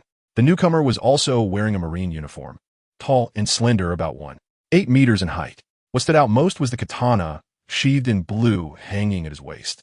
This was a second-stage trainee. In the base, first-stage trainees wore blue scarves around their necks, while second-stage trainees had green ones. Upon seeing Ace, the person displayed a proud expression and walked straight over. "What do you want?" Ace faced the newcomer and calmly asked. Although this person seemed to have ill intentions, Ace was not afraid, as he was still within the base, which meant he was safe. However, Ace was surprised to find that this unfamiliar Marine actually dared to provoke him. "Are you the Phase 1 transfer student? The last place waste? I think your name is Ace?" The person's tone was arrogant, leaving Ace puzzled, as he couldn't recall when he had offended any Phase 2 students. Ace quickly thought, "Wait a minute." Ace suddenly remembered that 10 days ago, Boca had come to trouble him, and he had beaten him up in the dormitory, breaking one of his arms and also taking away a knife from Boca. At that time, Boca had said that he had a brother who was a second-stage student. "Are you Boca's brother?" Ace did not answer the question, but instead countered with a question of his own. A look of surprise flashed in the man's eyes, clearly not expecting Ace to guess his identity. "My name is Barranca. Listen carefully. You broke one of my brother's arms and destroyed my beloved sword, so you should leave both of your arms behind." Barranca's tone was very flat, as if Ace was supposed to do as he said. Ace's eyes widened. This person must be a fool, who would cut off their own arm. "You're too arrogant." The one speaking was Drake. His expression was not good. Barranca said Ace was useless. What does that make him even worse than useless? "Who are you? If you provoke me, you will pay the price." A hint of anger appeared on Barranca's face as another person dared to confront him. He said no more and directly threw a punch at Drake. Drake, confident and unwilling to back down, met him with a punch. Bang! Drake was sent flying, disbelief on his face, his right arm spasming, and he coughed up blood. Flashing forward, Ace caught Drake, feeling the force that had passed through him. Ace's expression became serious. To be able to hit Drake like that, they must at least be of major general strength. "Are you okay?" "I'm fine. This person is very strong," Drake said weakly, swallowing the blood in his mouth. "Ein, quickly go find Instructor Shadon." Ace did not respond to Drake, but instead placed him on the ground and said to Ein. Ein also knew that it wasn't the time to be brave. He glanced at the two of them with concern and said, "Be careful." Then, gritting his teeth, he ran towards the testing hall as fast as he could. "Useless is just useless. Do you think you can hold on until your instructor arrives?" Barranca watched the two in front of him leisurely, sneering as he spoke. Hearing this, Drake struggled to get up again. Ace pressed his body down, giving him a reassuring look, and said, "Leave it to me." Drake didn't understand where Ace's confidence came from. After all, their strengths were quite similar. But at this moment, he was unable to stand up and could only watch as Ace stood in front of him. I will tell you that in the face of true strength, courage is meaningless. As Barranca's words fell, another punch came crashing in. In his view, Ace would surely end up heavily injured and spitting blood, being sent flying back just like Drake. But facing the rapidly approaching Barranca, Ace finally stopped hiding his skills with a thought. The spirit fire refining technique began to operate wildly, and purple flames erupted within his body. Ace's skin turned bright red, and white steam rose up. Double the power. So what if it's a major general? Ace's arm shrank to his abdomen, his fist clenched tightly, and then with a powerful punch, he struck out. Boom! The two fists collided head-on, and the sound of the impact rang out instantly. Over 2,000 kilograms is the strength that a major general-level body can exert. But Ace at this moment unleashed nearly 3,000 kilograms of force. Moreover, Ace's fist was also infused with the temperature of purple flames. At the moment of the collision, Barranca's expression changed dramatically. The skin on his fist was actually burned, causing him to instinctively withdraw his fist. However, Ace's power was not to be underestimated, and Barranca was horrified. Despite putting up a full resistance, he was still knocked back by a single punch. This is impossible. Although Barranca had learned from his brother that Ace's strength was extraordinary, just how strong could he be? His own strength had already reached the level of a major general. And what was with the temperature on that kid's fist? At this moment, Ace, while having knocked Barranca back with one punch, felt no sense of relief at all, because he sensed that Barranca had not sustained any serious injuries. This guy's indeed very strong. It should be known that even someone at the peak of the school level would have had their arm broken under Ace's punch. Yet this guy only had a bit of skin broken on his fist. Moreover, this guy must be a swordsman. Ace glanced at the katana at Barranca's waist and felt even more alert. Damn it! As his body came to a stop, Barranca's anger surged to his head. With more students gradually drawn to the sounds from this area, peeking out from the apartment building to see what was happening, Barranca felt even more embarrassed. Instead of drawing his sword, Barranca suddenly stomped his foot and charged forward with his fists, determined to defeat this kid with his martial arts. To conquer him with his strongest point, and make Ace understand what despair truly is. Ace saw that Barranca actually wanted to compete with him in pure physical combat, and a cold smile appeared at the corner of his mouth. If the opponent used a knife, he could only pick up Drake and run away. But relying on fists, he was not afraid to give it a try. He had been hiding his strength all along. Was the gap between them really that large? Drake lay aside, his face full of surprise and disappointment. If Ace had displayed this kind of strength earlier, he would definitely have been defeated. Was it to protect my pride? Drake's expression was complicated, unsure whether to be angry or grateful. At that moment, Ace and Barranca clashed again. Barranca's fighting skills were indeed superior to Ace's. However, Ace faced Barranca's attacks without dodging or evading, instead relying on his greater strength to engage head-on. Want to attack from the side? Here, S a punch for you. Want to sneak up from behind? Here, S another punch. Barranca's expression was not good, although Ace had already sustained a few wounds from his attacks. It was clear that he was in a worse situation. For some reason, this kid's fists were imbued with a high temperature, and every time he hit Barranca, he would burn him in the process. Faced with Ace rushing towards him, Barranca stopped trying to fight back and let out a cold laugh. Shave. In the next moment, Barranca's figure suddenly disappeared before Ace's eyes, leaving only a circle of expanding airwaves. Six Styles. The ultimate technique of marine martial arts.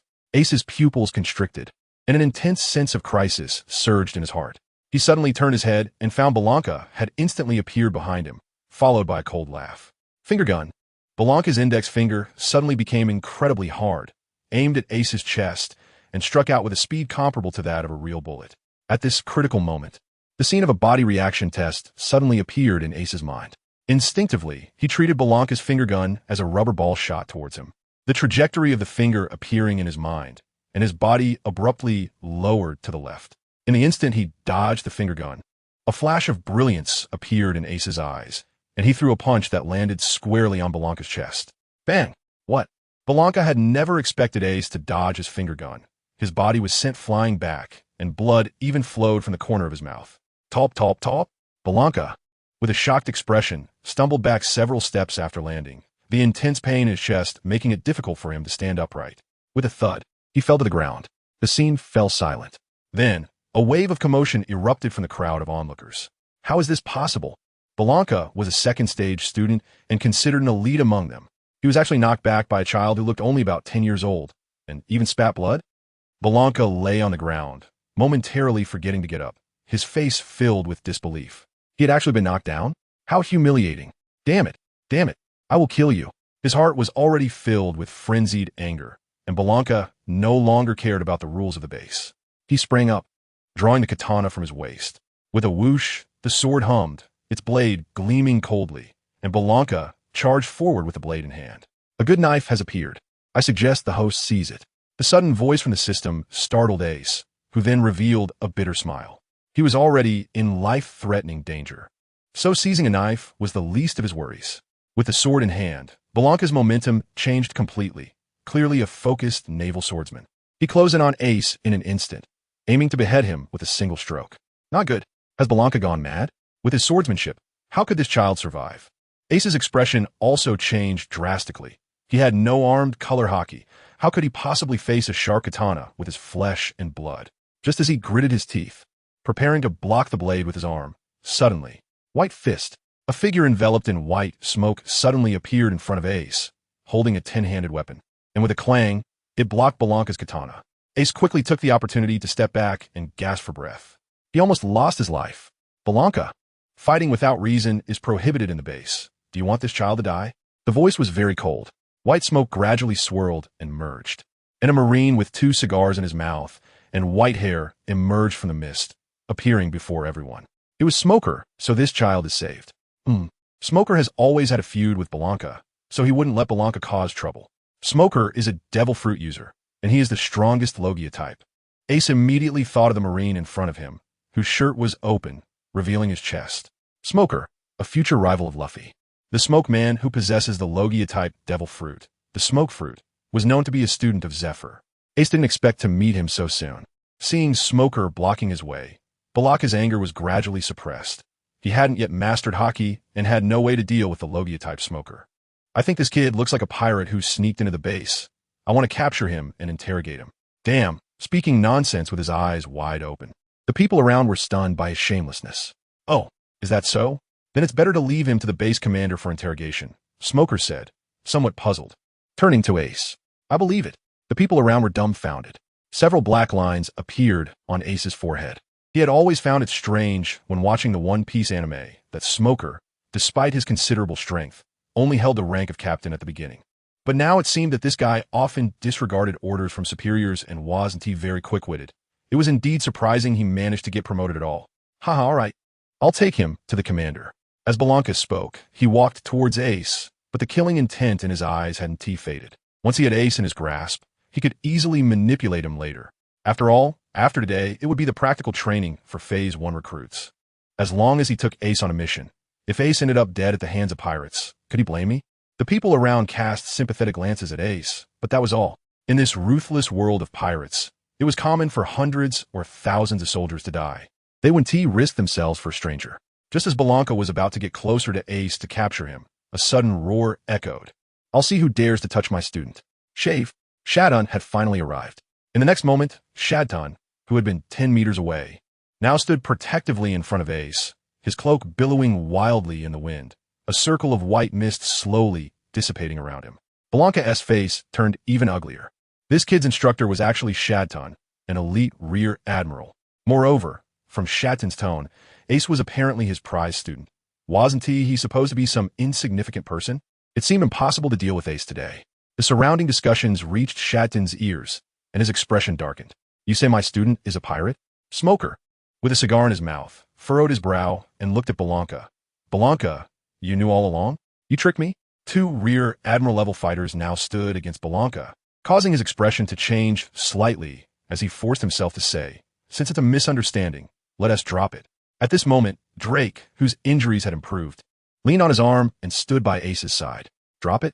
Ace had already exited the state of Sui Ti Ju and felt a bit weak, but still supported Drake and asked teasingly, look at my brother's injuries and my own injuries. What about the medical expenses and nutrition fees? Aren't you going to leave something behind? Huh? Blanca's anger flared up again, but the situation was against him. If he mishandled it now, he could even be dismissed. So he had to suppress his anger and grit his teeth, saying, what do you want? I warn you, don't go too far. 500,000 berry. Ace demanded. That's absurd. Blanca's eyes turned red. I'll give you at most 100,000. 400,000. 20,000. 30,000. Impossible, at most 25,000. Blanca had already drawn his knife again. Deal. Ace smiled and turned to Shadon, saying, Instructor, you handle the payment. Oh. Shadon was stunned by the rapidly changing situation. Did they just earn 250,000? Blanca was gritting his teeth in hatred, but knew he couldn't back out. So he shot Ace a fierce glare filled with killing intent and turned to leave. But at that moment, Ace called out to Blanca, wait. Blanca spun around sharply, his anger causing the onlookers nearby to shudder. This is too much. However, Ace's next words calmed him down. 3 months from now, dare to have a duel with me to determine life and death. Ace, brother. On had also arrived at this moment, with beautiful short sea blue hair. Sweat from running was sticking to his neck. Ace looked at the urgency in Ain's eyes and felt a bit of pity. But he still gave her a confident look and said, it's okay, trust your brother. Ace made this decision after careful consideration. 3 months were enough for his strength to take a significant leap, and as long as Blanca agreed to the duel, he wouldn't pull any tricks on him during this time. At least for these 3 months, Ace had one less enemy at the rear admiral level. All right, Blanca revealed a cruel smile. How could he refuse the opportunity to openly take out Ace? I agree. After saying that, he turned around and left, deciding to use a knife next time to let this reckless kid know what despair truly meant. After Blanca left, Smoker, still with a cigarette in his mouth, patted Ace on the shoulder. The Navy allowed duels internally, so he couldn't help this kid in front of him. Go home and say goodbye to your family. After saying that, he turned into a cloud of smoke and drifted into the apartment building. Upon hearing this, Ace's mouth twitched a few times. What do you mean by saying goodbye? That's just too ominous. Hey kid, Shadun was about to say something, but was interrupted by Ace. Instructor, don't say anything. I'm hungry again. Let's go for meal, eh? Shadun trembled. My savings. At the Navy training base, a piece of news spread like wildfire. Hey, have you heard? Our last place student openly challenged the second stage student Blanca to a duel, saying he won a life and death battle in 3 months. Who doesn't know? That's that kid Ace. I heard he broke Blanca's brother Boca's arm. You guys can forget it. After this month's test, Ace will be at the top of the rankings. That's only the top of the first stage students. What does that count for? Do you know how strong Blanca is? I heard he took down Jack the Ripper by himself with one sword not long ago. Is that the pirate with a bounty of 90 million berries? Then Blanca must be at least rear admiral level. Poor kid. The news unknowingly spread throughout the base, and almost everyone was pessimistic about Ace. But at this moment, the person involved had already returned to the apartment, leisurely eating grilled meat from Sea Kings. I'm full. Today's meal, it tasted pretty good.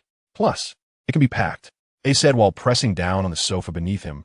With a press, it created a dent, and then slowly popped back up. The apartment environment was indeed nice. No wonder everyone was trying so hard to get stronger. Indeed, strength determined living conditions. That was the principle in the world of One Piece. Drake, sitting next to him, also patted his belly and flopped down into the soft sofa, looking a bit strange. Among the privileges of being number one on the rankings, he didn't care about living conditions or reputation. The only thing he valued was the 3 free meal as each month. After all, this was something that could enhance his strength. But just today, Drake had already eaten 5 meals. He suddenly thought that following Ace wasn't so bad, especially since Ace was so strong. Drake was startled by his own thoughts and quickly looked at the two around him, finding they weren't paying attention to him, and let out a sigh of relief. How can you still eat? However, Ian wasn't eating. Instead, he looked at Ace with concern, tears shimmering in his eyes. Outside, people were saying that his brother was definitely going to lose. Brother won't lose. If you don't believe me, ask Drake. Ace pointed to him. Me? Although Drake knew he had lost before, he still wanted to explode in anger. But thinking of Ace's recently unleashed rear admiral-level strength, he immediately deflated. I'm not your opponent right now. Although Drake looked miserable on the surface, he took advantage of Ace's distraction to snatch the last meal, and wolfed it down. Showing no sign of disappointment on his face. Instead, he wore a smile of success, clearly planned. Ace's hand reaching for the table froze. The two had just established a friendship through their recent battle, but the grudge over the stolen food was unforgivable. Give me back my food. Ace let out a roar and charged forward. Meanwhile, Ein, who was nearby, couldn't help but laugh at their playful antics, easing some of the worries in his heart. The next day, at 6 a.m., Ace got up from the soft bed, stretched lazily, but realized that his period of weakness hadn't passed yet. He gave a wry smile and muttered, "This apartment's bed is comfortable, but I probably used the essence technique for too long yesterday. It looks like it'll take another day to recover." After bouncing a couple times in place, Ace opened the door and walked out. Good morning. He was greeted by Ein, who had already finished his morning routine, his damp hair still wet, indicating that he had just taken a shower. Ace was taken aback. The little girl was really cute. He quickly shook his head to clear his mind. Well, good morning. This apartment was originally a 3-bedroom unit, so Ace simply let Drake and Ian stay over. After finishing his grooming, Ace suddenly noticed that Drake had already left and asked with some confusion, "Aren't we supposed to go listen to the instructor explain the internship tasks today? Why'd he leave so early? It seems like he went to train." Ian replied while putting on his shoes. Ace was taken aback by this remark. It was quite intense. It seemed that what happened yesterday had a significant impact on him. He touched his nose, and then his expression turned serious. He couldn't afford to slack off. In 3 months, he would face Barranca in a life-and-death battle. And he didn't know when Edward Weevil would come.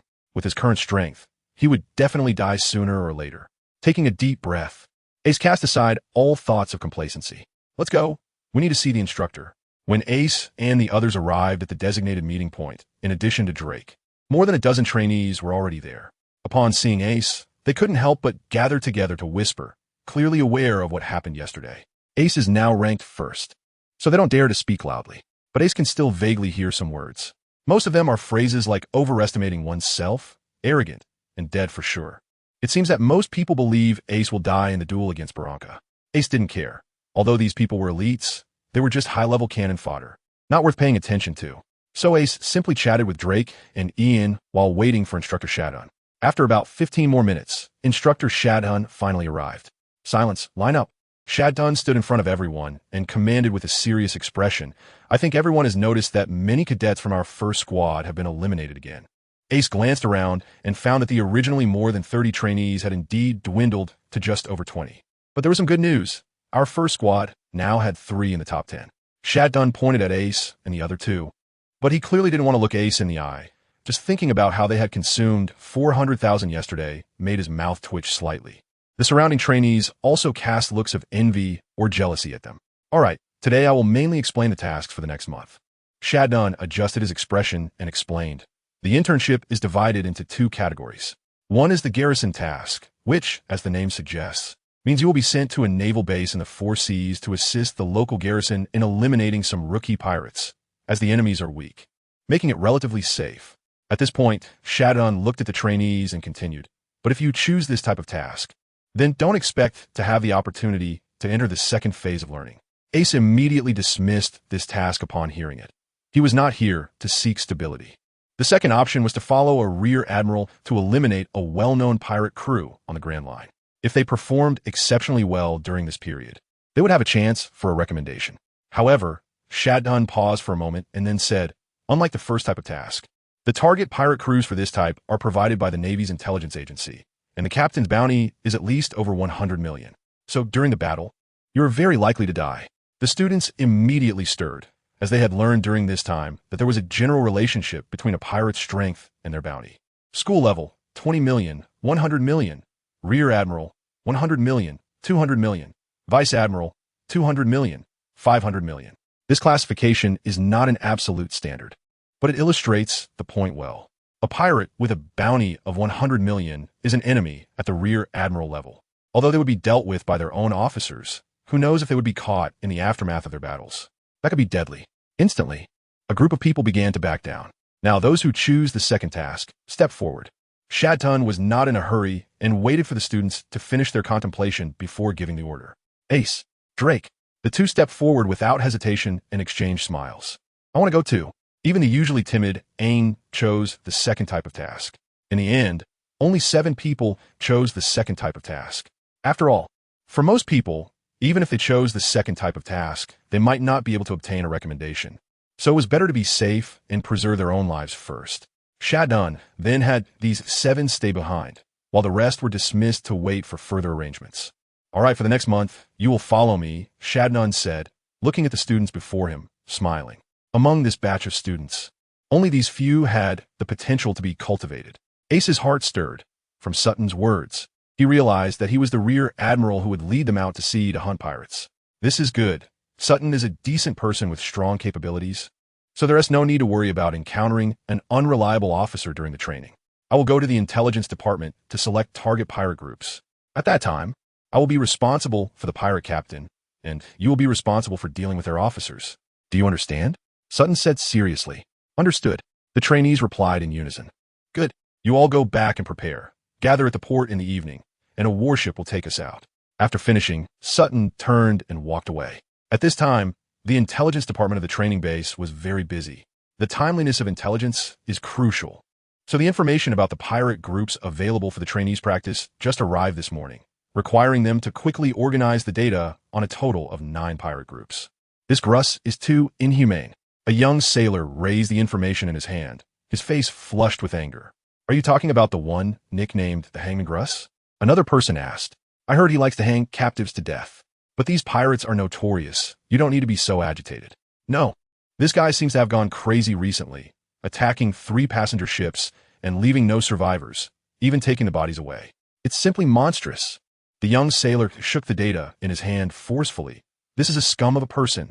Upon hearing this, those around him were also shocked, showing expressions of anger, wishing they could immediately arrest this detestable pirate and sentence him to death. Even among lawless pirates, such a vicious person is extremely rare.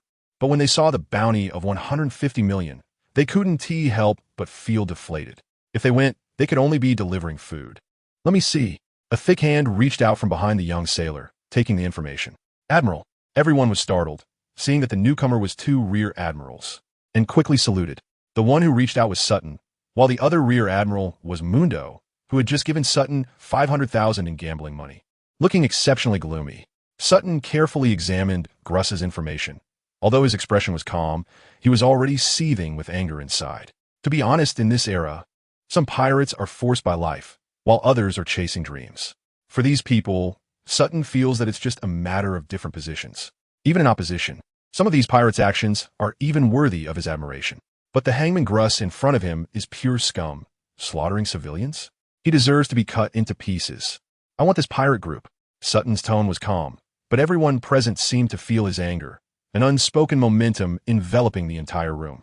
Yes, the young sailor who spoke earlier showed a look of joy. All the staff at the naval base knew that Rear Admiral Sutton was the strongest among all the instructors. And with him taking action, they were sure he could take down Gruss. They quickly helped Sutton complete the paperwork, watching him leave with respectful eyes. Of course, except for Mundo. His eyes were still filled with resentment. "Show me the remaining data," Mundo said to the staff irritably. He was already on the verge of bankruptcy. So, although he was unwilling, he had no choice but to risk his life to take on a mission for extra pay. But at that moment, the urgent telephone bug on the desk suddenly rang. "Hello." The young sailor answered the phone. "Latest intelligence. The executioner Austin has appeared among the hangman pirate group. Please increase the difficulty level of this task." The intelligence officer on the other end said. The sailor was taken aback. The hangman pirate group is Gruss's group, and the bounty for the executioner Austin is also 100 million, meaning there are now 2 Rear Admiral level enemies in this pirate group, which exceeds the difficulty level of the training task. He needed to quickly inform Rear Admiral Sutton. The young sailor didn't want to endanger Rear Admiral Sutton. "Wait," Mundo called the sailor, smiling as he asked, "Do you know where to find Rear Admiral Sutton?" "This, you really didn't know? Don't worry. I'll take care of notifying Rear Admiral Sutton. I'll definitely make sure he calls another Rear Admiral colleague," Mundo said with a righteous look. "If it comes to it, I'll accompany him. I also find this Gruss quite displeasing. You hurry back to organize the data. Other generals need it." "All right." The young sailor hesitated a bit, but seeing Mundo really left, he turned back to continue organizing the data. Mundo walked out of the intelligence department, turned a corner, and seeing no one around, he burst into laughter, revealing a resentful smile. "Heaven is helping me. May you both die." He certainly wouldn't remind Sutton. He wished for Sutton and Ace to die out there. He had been suffering from a lack of means to take revenge, and now, unexpectedly, he encountered such a good opportunity. Dying at the hands of pirates? That can't be blamed on me, Mundo muttered to himself, then headed back to his dormitory. No longer going to take on missions, just waiting for the good news of Sutton and Ace's deaths. Because Mundo was meddling, Sutton did not receive news of the change in targets. Therefore, he also did not know the crisis he would face this time. When the sun was about to set, he arrived at the port as planned. At this time, Ace and the other 6 had already packed their things and lined up. A warship was already docked at the port, fully supplied before the group arrived, and Ace and the others would take this warship through the doldrums. Directly entering the Grand Line, leading everyone aboard the warship, Sutton focused his gaze on Ace and the others. Our opponents this time are the Hangman Pirate Group, led by the Hangman Gruss, with a bounty of 150 million berries. I will take care of him. He also has 3 bounty criminal officers under him with bounties of 20 million, 45 million, and 60 million berries, who will be your opponents. After briefly introducing the situation of the Hangman Pirate Group, Sutton's expression became unprecedentedly serious. "Please pay attention. Your opponents this time are vicious pirates, deadly enemies, and no longer your sparring partners. So when you strike, you must go all out."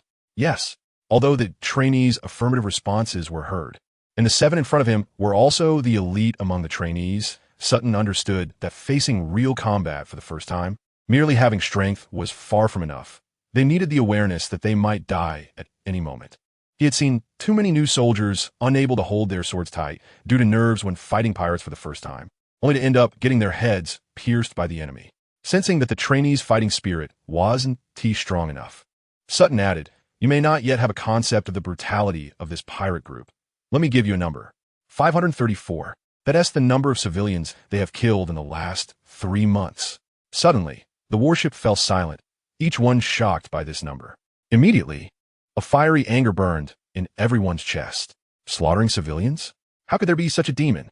All right, keep all your anger stored up when the time comes. Then all on those scum. Remember, they do not deserve you to hold back. Finally, I hope that a month later, you will all come back to me without exception. Set off. With the goal achieved, Shadun waved his hand. Yes, Ace and the others responded loudly in agreement. According to the latest intelligence, the Gallows pirate crew is currently wandering in the sea between Water 7 and Sabeti Archipelago in the first half of the Grand Line. Therefore, the warship that Ace is on will take a week to reach there. During this time, Ace certainly won't waste it. Daily training is essential. At this moment, after finishing a set of Navy basic boxing, Ace took out the basic swordsmanship book that Shadon had given him. After the battle with Belanca, Ace realized that before he could cultivate his armament haki, it was better to have a sword in hand. Flipping through the book, Ace couldn't help but be impressed. Although the title of the book contained the word basic, Ace preferred to call it the essence of swordsmanship. The author summarized swordsmanship into 8 actions: chop, slash, stab, lift, block, parry, sweep, and horizontal. Each action is paired with various basic footwork, forming the essence of this swordsmanship book. Although there are no complicated or flashy moves, Ace understood that this is the true killing sword technique, each move aimed solely at taking a life. Knowing that his time is precious, Ace immediately took out his broad-bladed sword and immersed himself in the practice of swordsmanship. 3 days later, Ace had already mastered the 8 basic movements of the sword technique, swinging the broad-bladed sword in his hand with great vigor. However, Ace knew that he was merely mimicking the movements and was far from truly mastering them, let alone integrating these actions into a seamless flow. Wiping the sweat from his brow, Ace prepared to continue swinging his sword.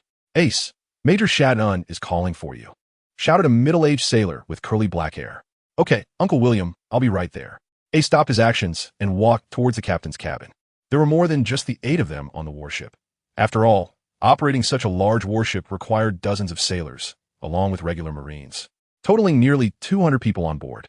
Uncle William was the ship's messenger, responsible for conveying Sutton's orders. After crossing the deck, Ace reached the captain's cabin and knocked on the door. "Come in," Sutton's familiar voice came from inside. After entering, Ace found that Drake was also there.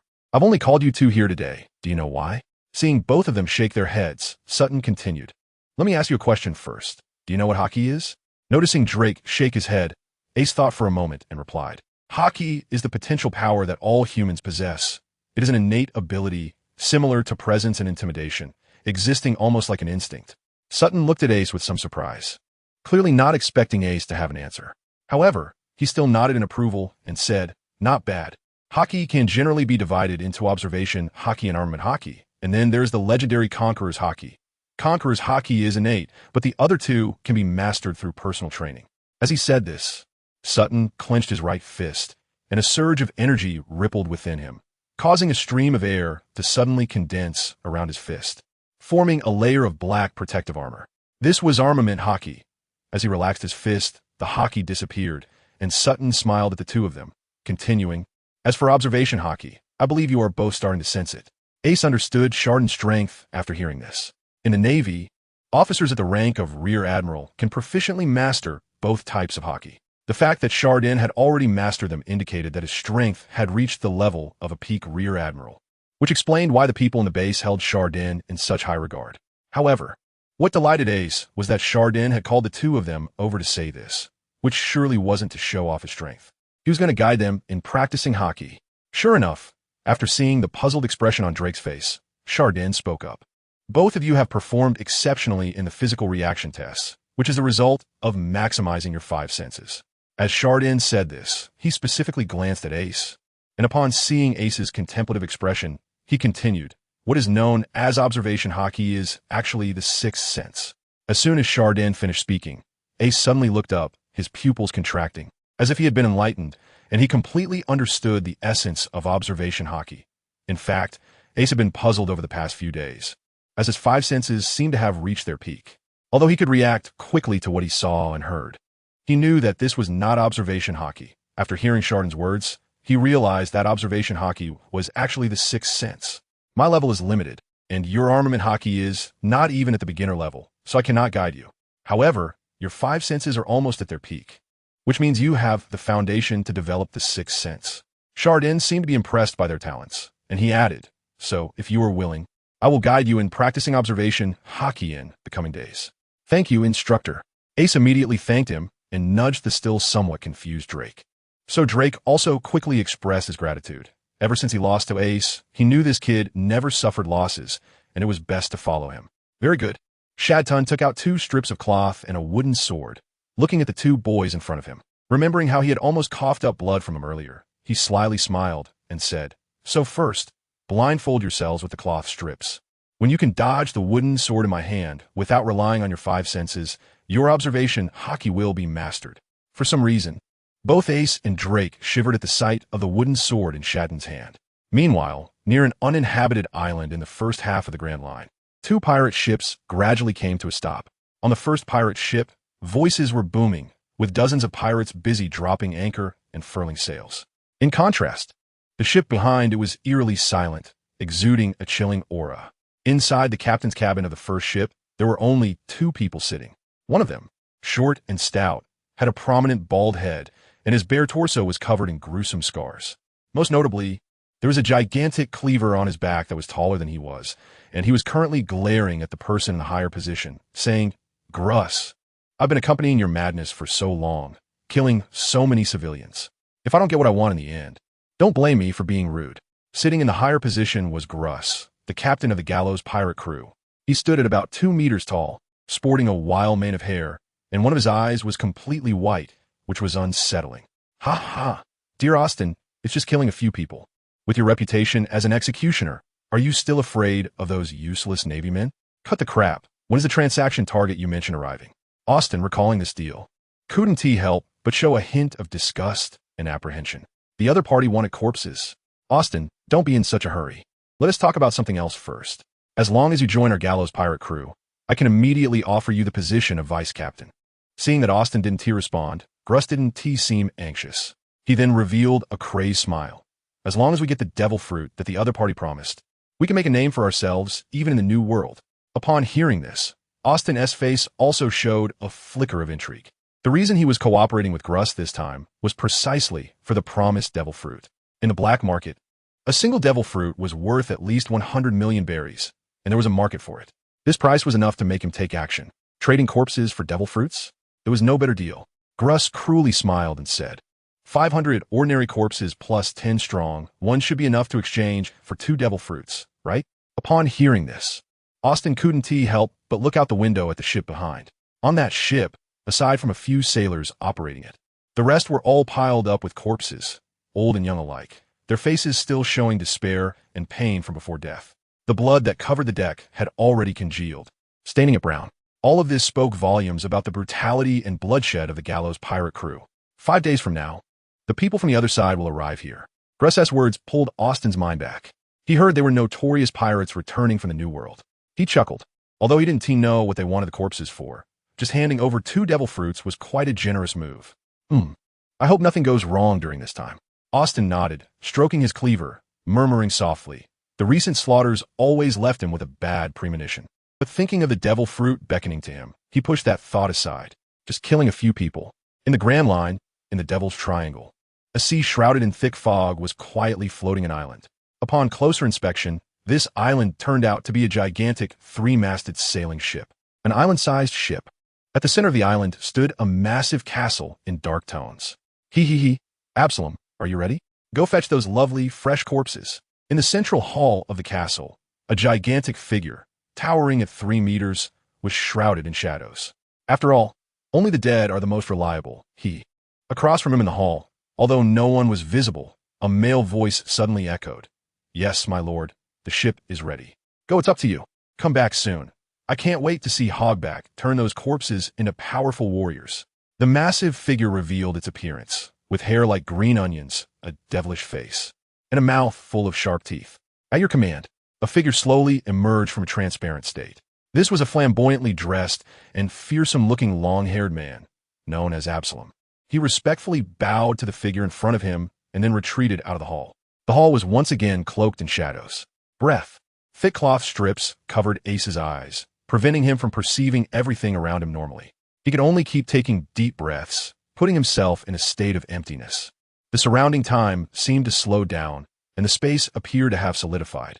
A vague striped mark suddenly appeared in Ace's mind, which was originally blank, slashing from the left side towards his head. Dodged to the right. Ace moved his body and took a step to the right, narrowly avoiding the blurry trace. Just as a hint of joy emerged in his heart, suddenly there was a loud bang and a sharp pain in his head. Ouch! Ace removed the cloth strip, rubbed his head, and faced Shadon, who was holding a wooden sword. I've told you before, do not let your emotions fluctuate. Try to stay calm. Only then can you sense the changes around you. Shadon criticized, waving the wooden sword. Yes, instructor, I won't do it again. Ace replied respectfully, taking a deep breath. He had just dodged the first strike, which meant Ace had finally touched the edge of observation haki.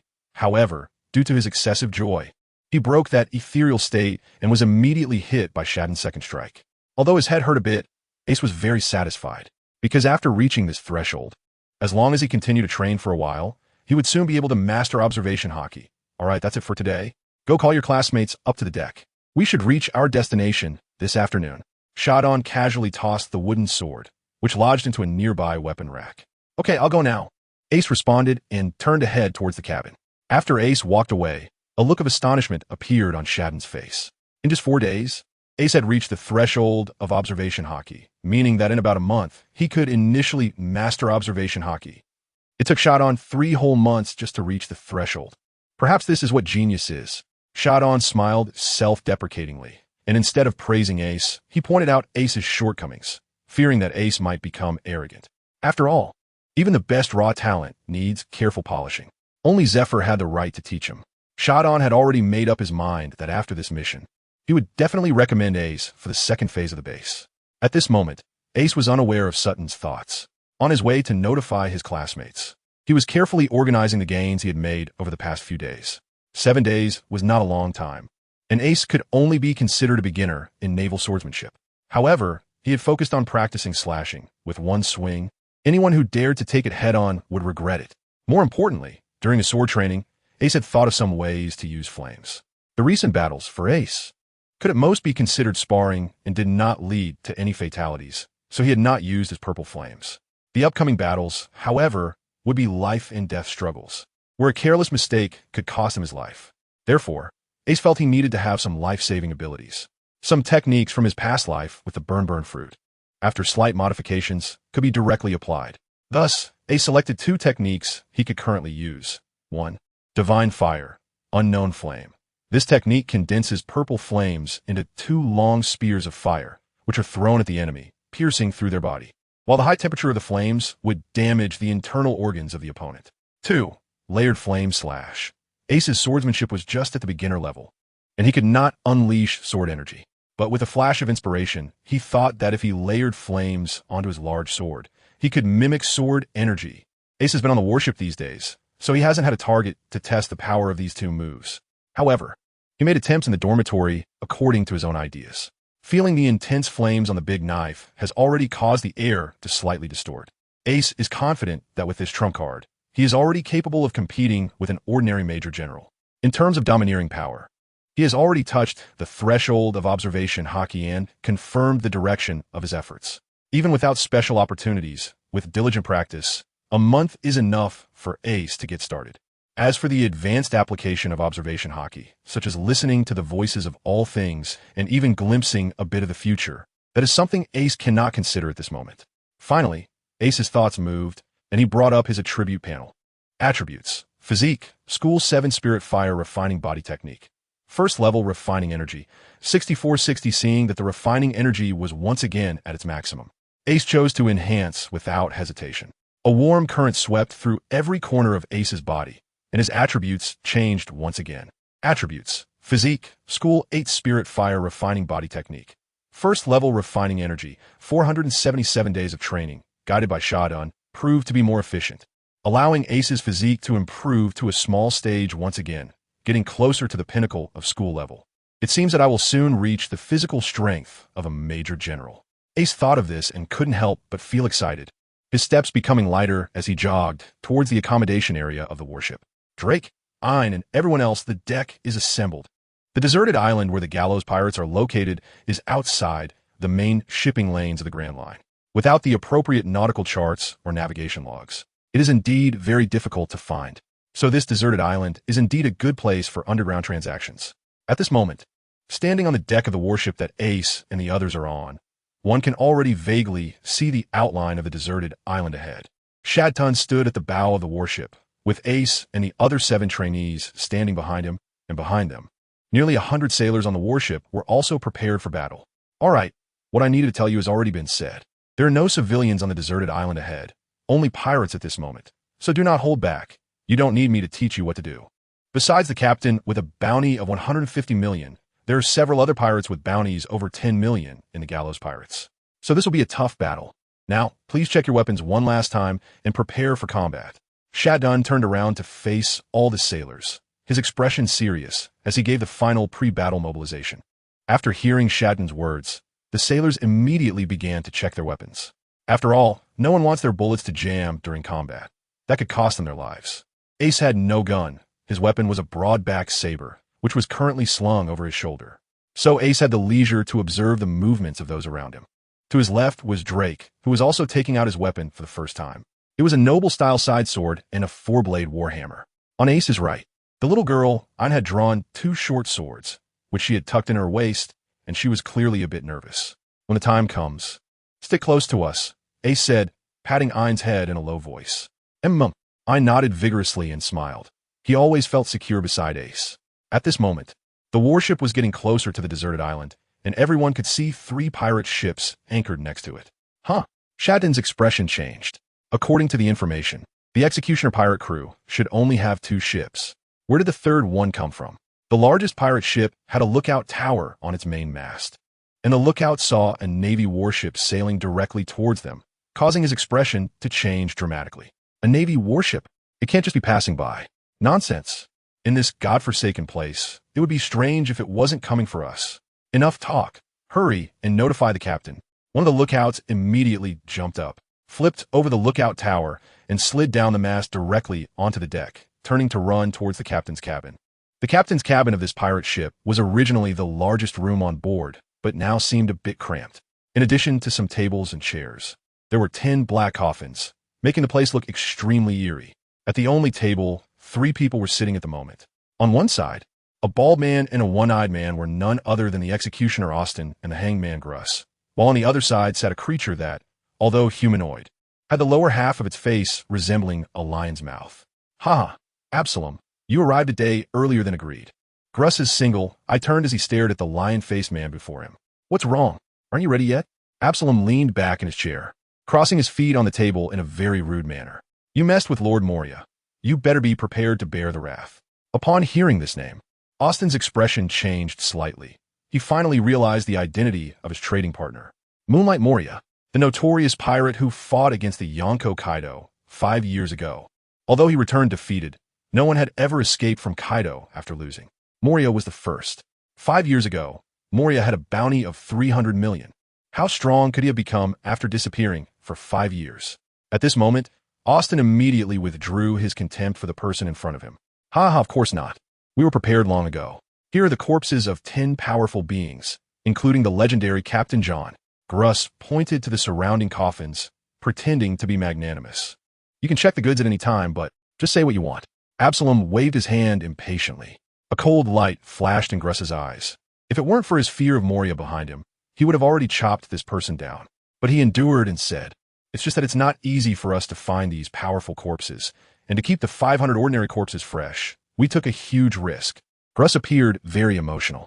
"So, can we take a look at the devil fruits first?" Absalom was about to respond when suddenly there was a rapid knock on the captain's cabin door. "What is it? Looking for death?" Gruss walked over and kicked the door open, his eyes flashing with fierce light as he said to the lookout at the door, "Didn't I tell you not to disturb me? Captain, it's bad. The Navy is coming." The lookout stammered. Upon hearing this, Gruss immediately furrowed his brows and asked, "How many of them are there?" "Just 1 warship, but the specific strength on board is unclear. So the Navy really has their sights set on us." Gruss turned and walked to the table, looking at Absalom, but he saw Absalom's indifferent expression. "Don't look at me. The Navy is here to find you. Once you sort it out, we can talk business again. Hurry up." Gruss snorted coldly. "Austin, let's go take a look." After saying that, the two followed the lookout out. Fire. With the advantage of equipment, Sha Dun certainly wouldn't foolishly charge into close combat. He used the range advantage of the Navy's cannons to first deplete a wave of the enemy's combat strength. Boom! Boom! The main cannon at the bow had the greatest power, and the pirates were just getting ready to raise their sails when they were horrified to see cannonballs crashing down. Boom! Crack! Crack! Several cannonballs struck the main mast, instantly breaking it in half and crashing down onto the deck, causing chaos and killing 2 unfortunate lackeys. Boom! Boom! Another round of cannon fire, with several cannonballs raining down. Damn it! Gruss had already brought 3 subordinates and walked out with Austin, seeing the wreckage on the deck. His face was incredibly dark. Immediately afterward, facing the falling cannonballs, Gruss pulled out a whip nearly 6 or 7 meters long from his waist and whipped it toward the sky. Crack, crack!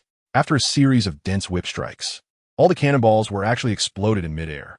Shad Tun watched this scene, narrowing his eyes, and then raised his hand to signal to stop firing. Since the enemy captain had already come out, there was no point in continuing the bombardment. I don't know what to call you, but could we sit down and talk?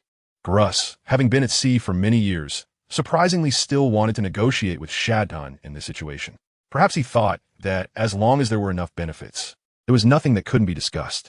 But Shad Tun completely ignored Gruss. He had already seen the mountain of corpses on the other pirate ship, and there was nothing to discuss with such scum. All he felt was murderous intent. At this moment, the warship was only a few meters away from the pirate ship. Shad Tun walked to the bow, flung open his cloak, revealing his muscular physique. Shave! With a light shout, in the next second, Shad Tun disappeared from his spot, leaving a circle of white gas. Almost simultaneously, Shad Tun had crossed several meters and suddenly appeared in front of Gruss. He threw a punch directly at Gruss. Gruss's pupils constricted, but when he thought that Shad Tun's rank insignia on his cloak was only that of a major general, he felt he had nothing to fear. He also had the strength of a major general, so he did not hesitate and threw a punch back. Bang! At the moment their fists collided, Gruss's expression changed dramatically. How is this possible? Thud, thud, thud. Gruss's face turned pale as he staggered back several steps, knocking down several subordinates, and the residual force cracked the deck. Meanwhile, Shad Tun stood firmly on the pirate ship's deck. Boom! Kill! Charge! Moments later, the warship crashed into the side of the pirate ship. Without Shad Tun's orders, nearly 100 sailors had already charged towards the pirate lackeys. The members of the Executioner pirate crew were not inexperienced in such situations either. Dozens of ordinary pirates immediately picked up weapons and engaged in battle with the sailors, causing chaos to erupt. Ace and the other 7 trainees did not rush forward, but instead stood behind Sutton. They saw that there were also several pirates standing still next to Gruss. Clearly, they were all bounty criminals from the Executioner pirate crew. Gruss's face looked bad after taking a small loss. However, after standing up straight again, he actually laughed. Ha ha! This Brigadier General, your strength is impressive. Normally, I definitely wouldn't be your match. Gruss flicked his long whip, a hint of mockery appearing on his face. But you chose the wrong time. You won't leave here alive today. After saying that, he turned his head and said, Austin, given the current situation, you're not still planning to just watch, are you? Austin. Sutton's pupils suddenly contracted as he followed Gruss's gaze. Sure enough, a short and stout bald man had stepped forward, drawing a giant machete taller than himself, spinning it effortlessly in his hand as if it were weightless. Another bounty criminal with a bounty over 100 million. The Executioner Austin, with a bounty of 100 million berries. This is going to be troublesome. Ace frowned, surprised by the sudden appearance of 2 pirates with the strength of brigadier generals, unsure if Instructor Sutton could handle it. Instructor, let me block him. Ace took off the wide-bladed sword from his back and stepped forward. If it was just to temporarily block one person, Ace was confident he could do it. But before Shad Tun could speak, Gruss and the others across from him burst into laughter. Did you hear that? This kid just said what? Gruss grinned at Austin and said, You've been underestimated, Austin. Even a 10-year-old kid says he can handle you. Oomph. Austin raised his sword, his face darkening. Ha, forget it. Forget it. Seeing Austin about to explode with anger, Gruss stopped talking and turned to the pirate crew members behind him, saying, Kate, go take care of this clueless kid. As you command, Captain, I will make sure to entertain this kid. A muscular man with dreadlocks and a fierce look stepped forward. He stood at an impressive height of 2 meters and 3, and as he looked down at Ace, who barely reached his chest, a cruel smile appeared on his face. Kid, you should be happy to die at my hands. After all, I'm a big shot with a bounty of 60 million. Ace had a blank expression, simply raising his hands to lift the broad-bladed sword above his head. Oh, he can wield a sword too. This sword is no child's toy.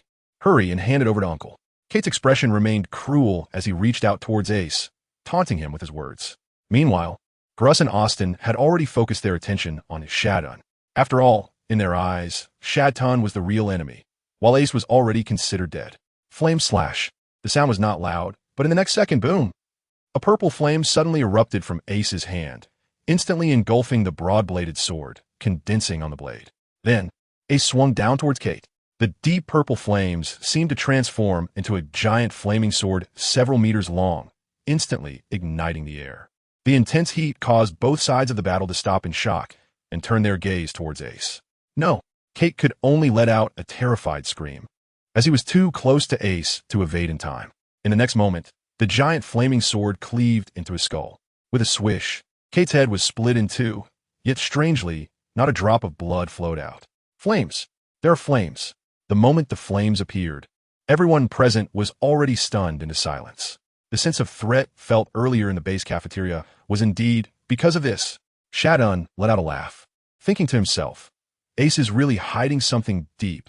On the side, Ein's eyes were filled with stars of admiration, while Drake revealed a bitter smile again. A 60 million bounty pirate, killed in one blow. This is Ace's strength. How many more secrets does he have? Ha ha, all right everyone, let's get to it. Take down all these pirates. Shadun laughed heartily, feeling more confident in this mission with Ace on their side. After saying this, he clenched his fists. An armed hockey swirled around him as he charged towards Gruss. We're going to, Drake shouted, rushing towards the other bounty criminals, not wanting to let Ace have all the glory. Bang! Crack! Gruss had already snapped out of his shock, swinging his whip towards Shadun. His bounty of 150 million berries was earned through hard work, and his whip technique was incredibly sharp, resulting in a fierce exchange with Shadun. Meanwhile, Austin raised his machete, ready to rush in for assistance, but saw Ace blocking his path. Your opponent is me. Ace held his large sword upside down, smiling as he looked at Austin in front of him. I'm not comparable to that useless waste, Austin said, but when he saw Kate's corpse nearby, a trace of fear inevitably appeared on his face. The corpse was still engulfed in purple flames. Devil fruit ability? Austin's eyes narrowed slightly, and then a hotter light flashed in his eyes. After today's transaction, he would also possess such power. Anyone standing in his way would deserve to die. Austin's forehead veins bulged as he forcefully stomped down and charged towards Ace. The enormous blade swung down towards Ace's head, creating a piercing wind that made Ace's expression change. The basic swordsmanship practice from the past few days had finally paid off. Ace instinctively lifted his sword to parry, deflecting Austin's blade to the side. Boom! The blade smashed down on the deck, instantly creating a large pit in the floor. Ace sidestepped, his expression turning serious. This was not the kind of power someone new to the rank of Major General should possess. The bounty on Austin was too low. I said before, even that kind of trash, I could take down with a single strike. Austin licked his lips, confident in his own strength, far exceeding that of an ordinary Major General. And a massive blade in his hand could even crush a person to death. Oh, comparing strength, huh? Ace raised an eyebrow and smiled. The Spirit Fire Refinement Technique, activate. Feeling the power surging through his body, before Austin could make a move, Ace had already swung his blade toward him. Austin had been wary of Ace using that purple flame again, but now he saw Ace had given up his advantage and was directly trying to compete with him in strength. From the previous strike, he had already figured out Ace's capabilities. His power was even below that of an ordinary Major General, and he still wanted to clash head-on. Austin was first surprised, then smirked. He was still too young. One strike would take him down, so he didn't T-dodge at all, using the same wide, powerful strike to cleave toward Ace. Clang! The two large blades collided without any fancy moves, producing a deafening sound of metal on metal. Both of their bodies jolted, and then they both stepped back 2 paces. At that moment, disbelief filled Austin's face. He had never encountered an opponent at his level who could clash with him in strength. And what was this in front of him? A 10-year-old child. What was with this sudden surge of power? He had been forced back 2 steps. Impossible. Austin's face twisted in rage as he swung his blade at Ace. The speed of his strikes incredibly astonishing, able to deliver 3 powerful slashes per second. Clang, clang, clang, clang. The sounds of their blades clashing echoed intensely, and all that could be seen between them were layers of blade shadows, with sparks flying. The more they clashed, the more intense Austin's shock became. His previous enemies would either dodge or use clever techniques to deflect his strikes. Never had he encountered such a hard clash, and this kid wasn't even at a disadvantage. Ace's heart, however, grew increasingly joyful. The honing of techniques in battle was the most useful. The swordsmanship practiced over the past 7 days became increasingly proficient in his fight against Austin. More importantly, he could feel that his body was like a block of iron. And under the hard impacts, the Linghua Sueidi-Ju was operating even more swiftly, and his physique was continuously improving. These enhancements might be subtle, but in Austin's eyes. With each passing second, Ace's hands holding the sword became more stable, and the force of his strikes grew stronger. Faced with an enemy who was continuously becoming stronger in battle, what could Austin do? He was beginning to panic. "Austin, why haven't you dealt with that kid yet?" Suddenly, a frantic voice from Gluss came through. Austin glanced over in the direction of the voice and found that Gluss was already struggling.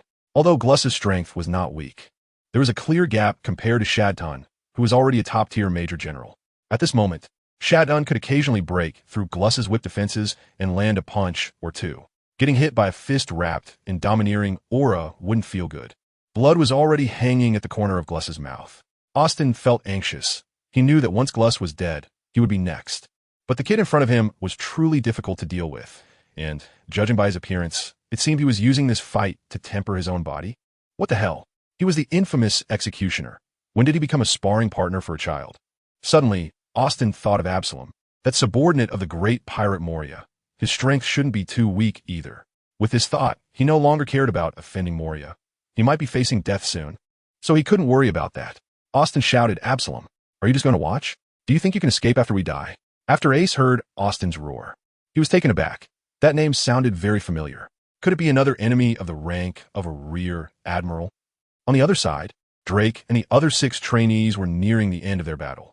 After all, the strongest officer had already been killed by Ace with a single slash, and the remaining officers were being besieged by their groups with little ability to resist.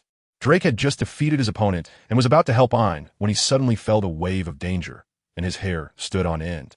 His body instinctively swerved to the right. Thud! The sound of a blade piercing flesh rang in his ears, and Drake immediately felt a sharp pain in his chest. Gritting his teeth, he swung his sword backward, but merely struck empty air. Warm blood gushed from his back, and trembling, Drake turned around to see who had ambushed him. But there was nothing behind him. With a thud, Drake collapsed to the ground. The sword had grazed his heart. Am I going to die? The scene before him gradually blurred, and the attacker finally revealed their form. Oyalu, the opponent, let out an excited, beast-like growl, holding a dripping dagger, and their body gradually shifted from a transparent state to clarity. Not bad. You managed to dodge at the last second and didn't hit your heart directly. Well, let's finish you off with another stab.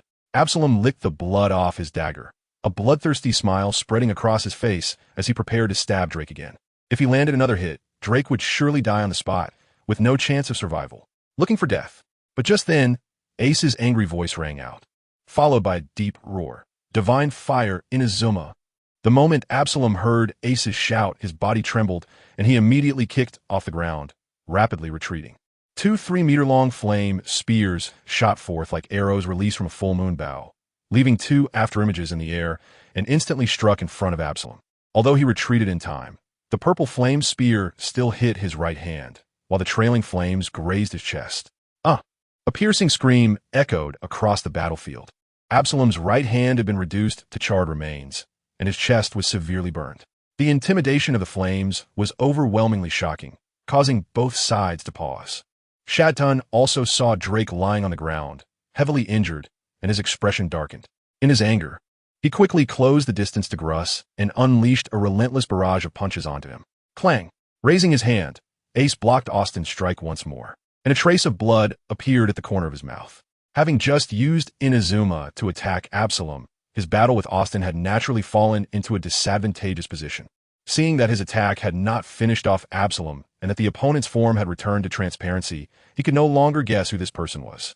With the moonlight revealing Absalom, who had eaten the transparent fruit, and the disgusting man who had targeted Robin and Nami, anyone who had watched One Piece would want to take him down.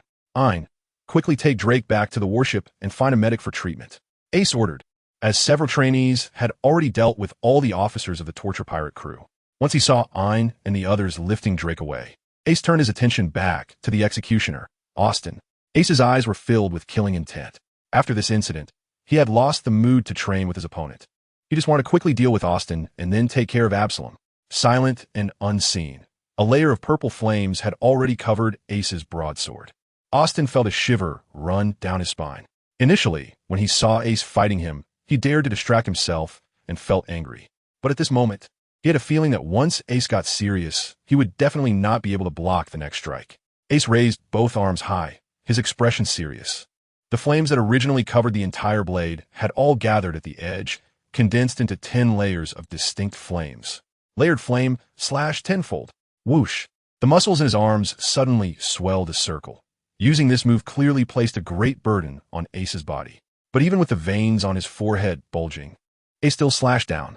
There were no towering flames, and compared to before, this strike didn't have such an overwhelming momentum. Only those 10 layers of dark purple flames faintly glowing. However, Austin felt a chill run down his spine, sensing there was no way to evade, and instinctively raised his sword to meet it. This time, there was no metallic clash of swords. It sounded as if a hot iron ingot was thrown into cold water. After a muffled bang, Austin was horrified to discover that his beheading sword's blade had melted under Ace's strike. Immediately after splitting his sword in half, the 10 layers of flame condensed on Ace's blade suddenly burst forth, leaping over the beheading sword and directly crashing toward Austin. At such a close distance, there was no chance to dodge at all, and Austin's expression suddenly changed drastically. Swoosh! The fiery blade energy swept fiercely past Austin's body. The next moment, fear froze on his face. There was no blood-splashing scene, and he knelt on the deck, staring in disbelief at Ace before him. Only 10 years old, and the Navy was about to produce another unbeatable powerhouse. His consciousness gradually blurred. The world before him lost its luster, and then he completely fell into darkness. Thud! Austin collapsed onto the deck, purple flames igniting behind him, engulfing his body in a sea of fire. At this moment, Ace, as he executed this strike, felt as if he could clearly sense the trajectory of the blade, seeing the traces of air being sliced open, where he created the layered flame slash. Ace understood the immense power of this move, but such great power was based on a strong body. So even with his body strength at twice the explosive level of his pure body technique, using 10 layers was already the limit of limits. An explosive limit meant a breakthrough. Ace's senses seemed to be infinitely magnified, and he didn't intentionally look. Yet the entire battlefield scene had already imprinted in his mind. Major Shadon had already blown apart Gruss's head with a punch. The medical personnel on the warship were urgently treating Drake, but Drake's life force was very weak. Injured sailors and pirates lay on the ground, moaning. Asabrum, with only one hand, was hiding in a corner, contacting someone with a snail phone. All around him, a flood of information poured into Ace's mind. But after a moment of daze, Ace calmed his emotions. He knew that beneath the limit, his observation Haki had awakened. Taking a deep breath, Ace looked at the broad-bladed sword in his hand. The high temperature of the 10 layers of flames had already created some notches on the blade, and he raised his hand to place it back behind him. Ace noticed with some confusion that the beheading sword had also disappeared next to Austin. Shaking his head and not considering these things any longer, Ace suddenly squeezed his right hand, and the flames surrounding him instantly rushed into his palm, condensing into a fiery spear. Turning to the corner on the right side of the deck, a glint of cold light flashed in Ace's eyes, and he threw it without hesitation. Whoosh! The spear arrived in an instant, and the invisible Absalom could not have imagined that Ace could detect his position. He barely had time to look up, his face showing an expression of horror. The next moment, he was pierced through by the spear, his internal organs burned to ashes. No, it's impossible. The snail phone in Absalom's hand fell to the ground, his eyes losing their sparkle. Having modified his body and possessing the skin of an elephant, Ace muttered, sneering, thinking that taking shortcuts ultimately only made one a weakling. Ace's expression shifted as he looked over again. After Absalom's death, the power of the transparent fruit gradually faded, and a delicate wooden box fell from his arms. Something that could be hidden in one's bosom must be a treasure, right? Ace thought to himself, then walked over to pick up the box. After casually opening it, his eyes were glued to the contents, and he couldn't help but swallow. 2 fruits with spiral patterns lay quietly at the bottom of the wooden box, an apple and a banana. Devil fruits, and 2 of them. The most extraordinary things in the world of One Piece, granting dazzling superpowers to the strong in this world. Ace felt an impulse to eat one immediately. But thinking about how consuming a devil fruit would make him hated by the sea and lose his swimming ability, Ace suppressed his impulse and tucked the wooden box into his chest. Turning back to look at the battlefield, the fight was nearing its end. The Marines already outnumbered the execution pirates, and when Shadon defeated Grace and joined the fray, the outcome became even more certain. The Marines fought mercilessly, showing no intention of taking prisoners, but Ace didn't find it cruel at all. Perhaps some in the execution pirates were forced by life as circumstances to become pirates. But from the moment they slaughtered civilians, their deaths were no longer deserving of sympathy. Ha ha! Ace, you did a great job this time. After Shadon took care of the last pirate, he walked over to Ace with a big laugh, saying that without him, their casualties would have been significant.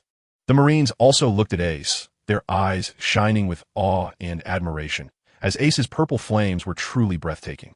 In the face of such power, they could only feel their own insignificance. It was all thanks to the instructor's guidance. Ace's words made Shadton laugh heartily, clearly pleased by what was said. However, Shadon waved his hand and said, "Stop flattering me.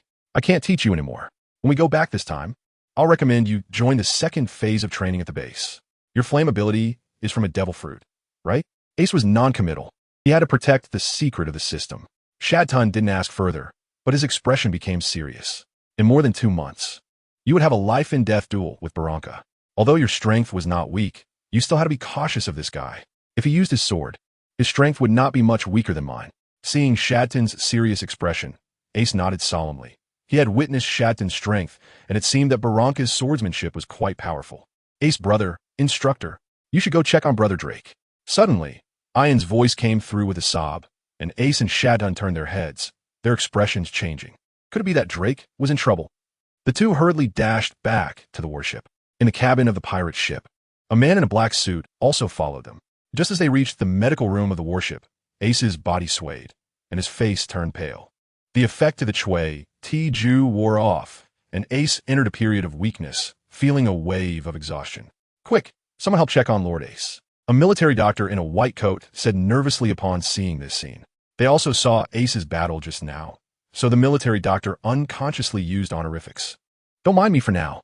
How is Drake doing?" Ace pushed aside the approaching Marine and asked anxiously. But hurry and take us there." Shadton interrupted the doctor's words, and seeing him hesitating, he stopped talking and directly opened the emergency room door and rushed in. "Major Shadton, you can't go in yet." Immediately, a nurse tried to stop the two, but Shadton pushed her aside. After opening a door, the two saw Drake lying on the bed, his clothes stained red with blood, his eyes tightly closed, motionless. "What's the situation?" Ace asked directly, without waiting for the surrounding doctors and nurses to speak. "Brother Drake was stabbed in the heart with a dagger. The situation is very critical. If it weren't for his strong body, he would probably have already." The girl, Ayn, who came in with Ace, was already crying with her face in tears, but the doctor said he couldn't hold on much longer. "I don't care what methods you use, save him," Shadton shouted at the doctors. But when Ace saw the doctors looking at each other and then shaking their heads, his heart sank. He knew that these doctors probably really had no way to help. What should we do? Ace's mind was racing. There are many amazing abilities in the world of One Piece. If there were abilities like the surgery fruit here, it would surely be easy to save Drake. But that's not realistic.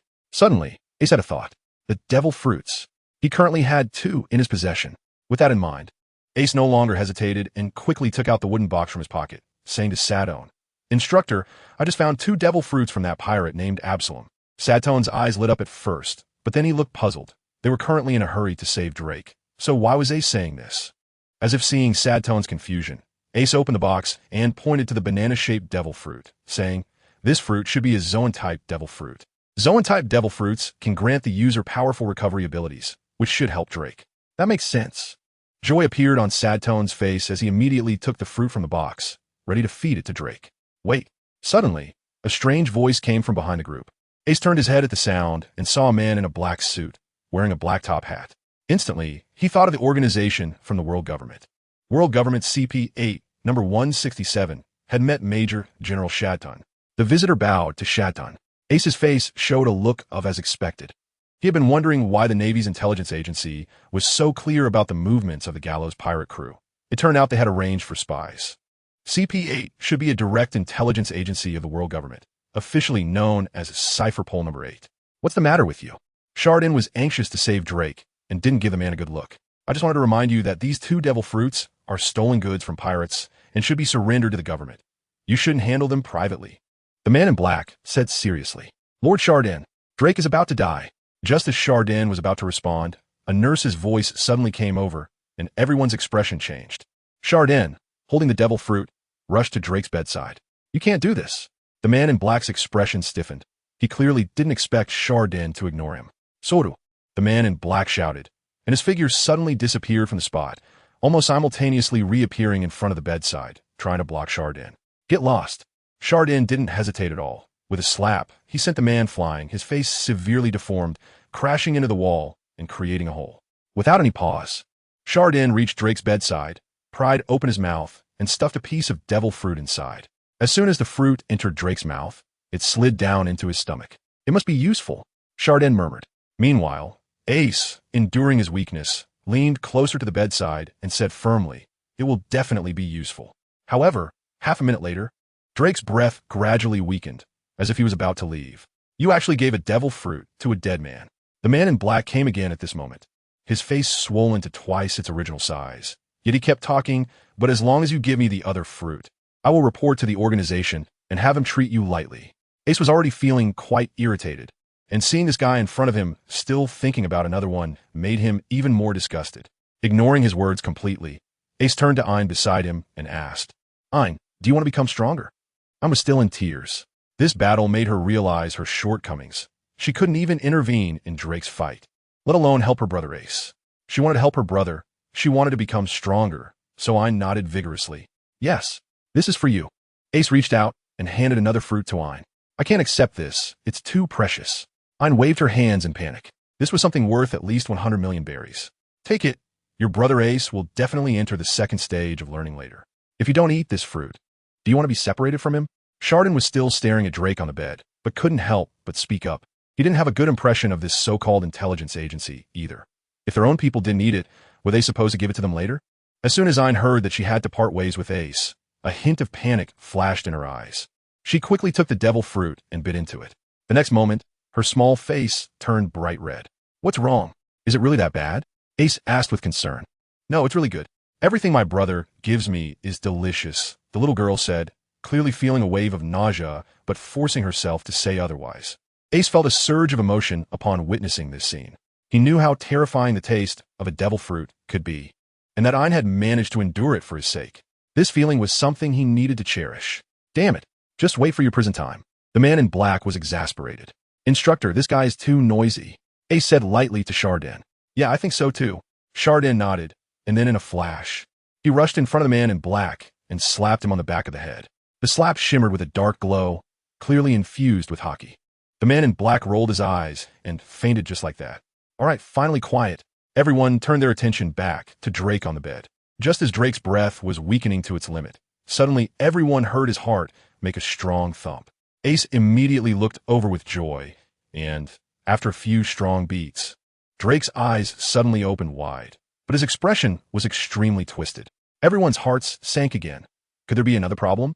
"What the hell did you give me to eat?" A powerful roar erupted from Drake's mouth, startling several doctors who fell to the ground. However, Sutton burst out laughing. It seemed that Drake was definitely fine now. "Ha ha, the devil fruit really is that terrible." After saying that, he meaningfully glanced at Ein, and everyone could see how the little girl felt about Ace. For her crush, she could endure such a horrible taste. Oh, young love. Ein wished she could find a hole to burrow into. Her face was so red it was about to drip water. Devil fruit? Drake on the bed was taken aback. "You should really thank Ace. If it weren't for this devil fruit, you'd be in big trouble right now," Sutton said cheerfully. Having saved Drake, this mission was nearly perfect, and Sutton was in a good mood. Hearing this, Drake immediately understood that Ace had taken out a devil fruit to save him, which was a life-saving grace. The previous unease from the end-of-month test was completely thrown out of Drake's mind. His expression became very serious as he clasped his fist towards Roy and said, "Roy, from now on, my life is yours." Roy waved his hand with a smile and said, "Don't say that. We'll all be good brothers from now on. It's just a devil fruit. No brother's life is worth less." Hearing this, Drake felt even more touched and silently made a firm resolution. This brother was definitely someone he would rely on. All right, Drake and Ein, you two go out and see what your abilities are." Sutton admired Ace a little, giving away 2 devil fruits without batting an eye. What a person who can get big things done. Next, everyone headed to the deck, while the man in black was kicked into the corner by Sutton. Once on the deck, everyone curiously looked at Drake.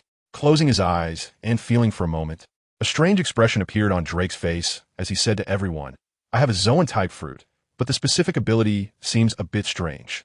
Ace nodded, already having a faint premonition in his heart.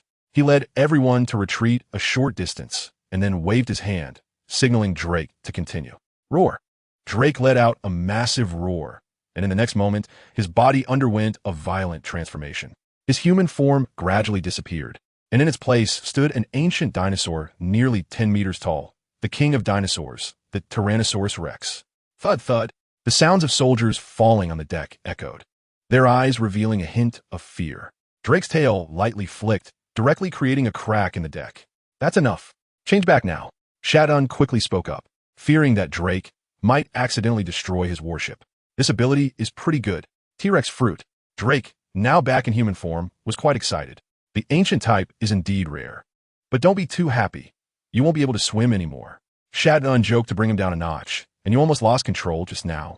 The fruit needs to be developed by yourself, right? Moreover, physical skills and hockey are the foundations of strength. You can't slack off in your training, Ace added. Drake nodded thoughtfully, and then everyone turned their attention to Ein, clearly more curious about Ein's abilities after Drake. I am a paramecia, Ein said shyly, shrinking closer to Ace. The bounce fruit. Ace felt a surge of emotion upon hearing this. Fate is indeed wonderful. Although there were their own interferences, the two still obtained the original devil fruit powers. Then Ein, why don't you show everyone? Ace said gently. Ein nodded, stepped out, and tilted his head as he turned around among the crowd at the scene. When he saw Shadun, his eyes suddenly lit up. Instructor, I apologize. After saying that, Ein clenched his small hand, and a burst of pink light was slapped onto Shadun's body. Huh? Shadun let out a light exclamation because at the moment the pink light touched him, he suddenly felt his body becoming younger. He was already 35 this year, but after a moment he actually felt as if his body had returned to 10 years ago. Making someone younger, this ability is so incredible. Shadun touched his face and couldn't help but exclaim that it could allow those aging strong individuals to return to their peak. The strength wouldn't change, though. Ein quickly waved his hand. The fruit I ate is the reversal fruit. If it touches an object, it can revert it to a certain time in the past. However, if it touches a person, their appearance will revert to 12 years ago, but their strength and lifespan won't change.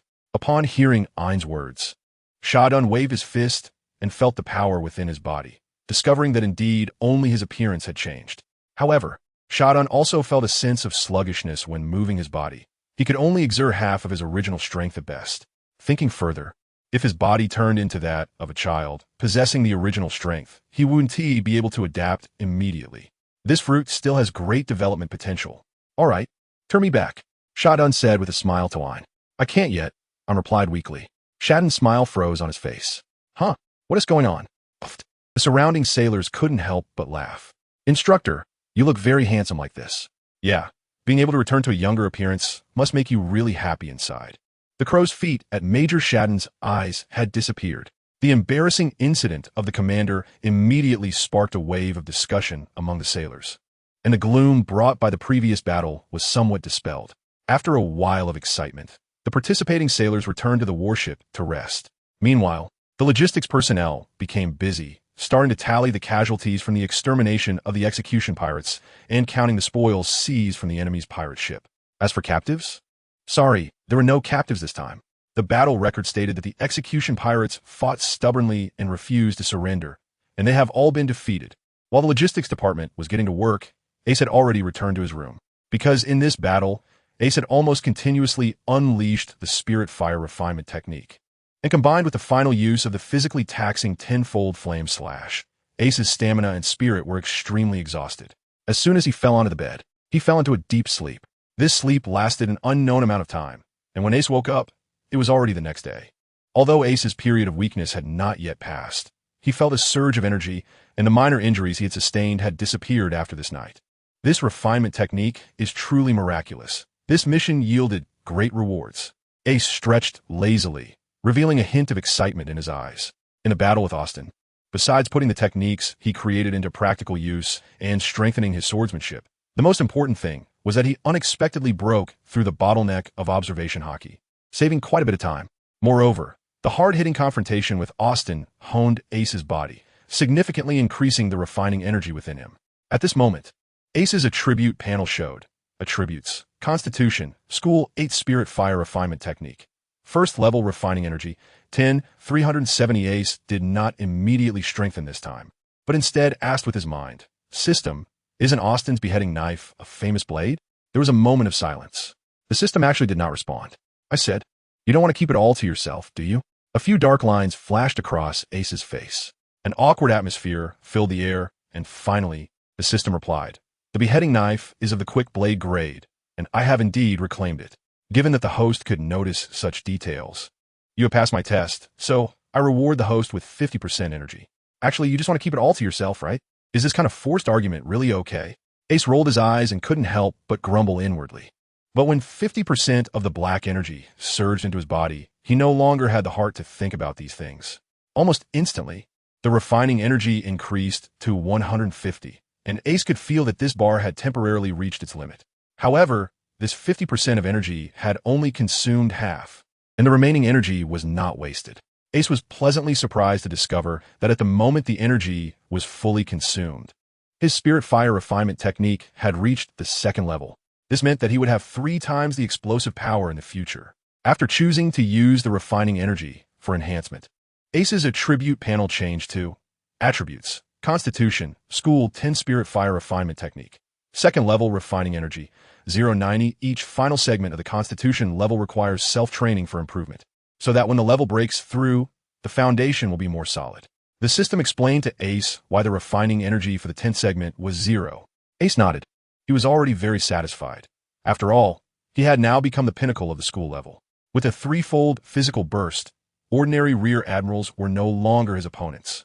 Next, after returning to the base, he aimed to win first place in the arena competition to ensure he could enter the second phase of training.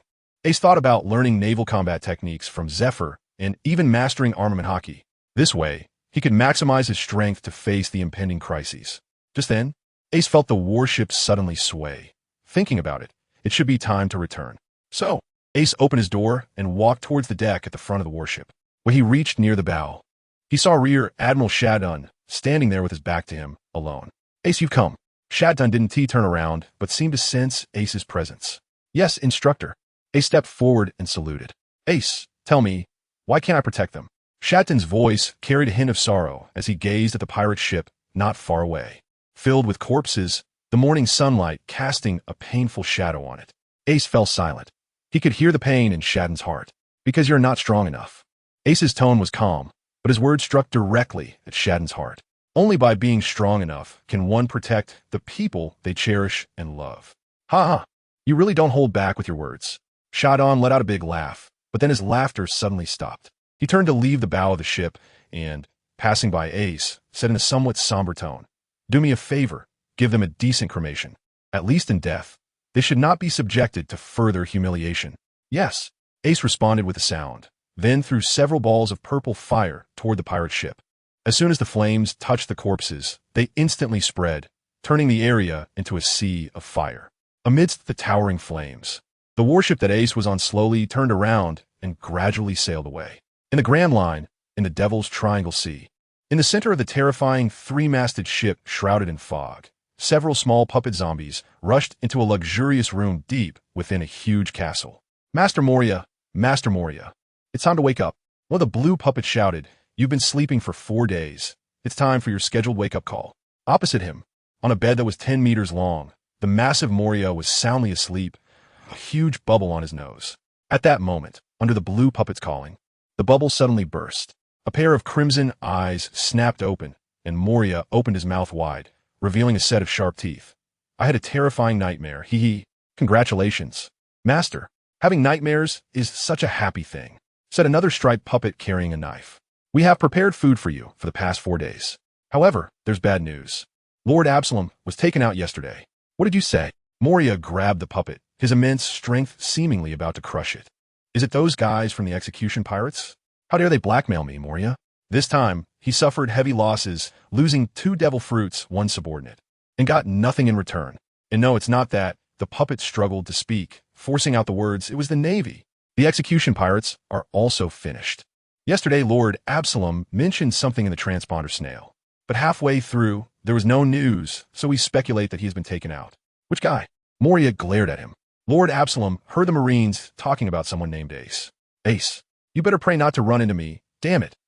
Moria let out an angry roar, suddenly using all his strength to tear the puppet zombie in his hands in half. The other zombies immediately trembled and shrank into the corners.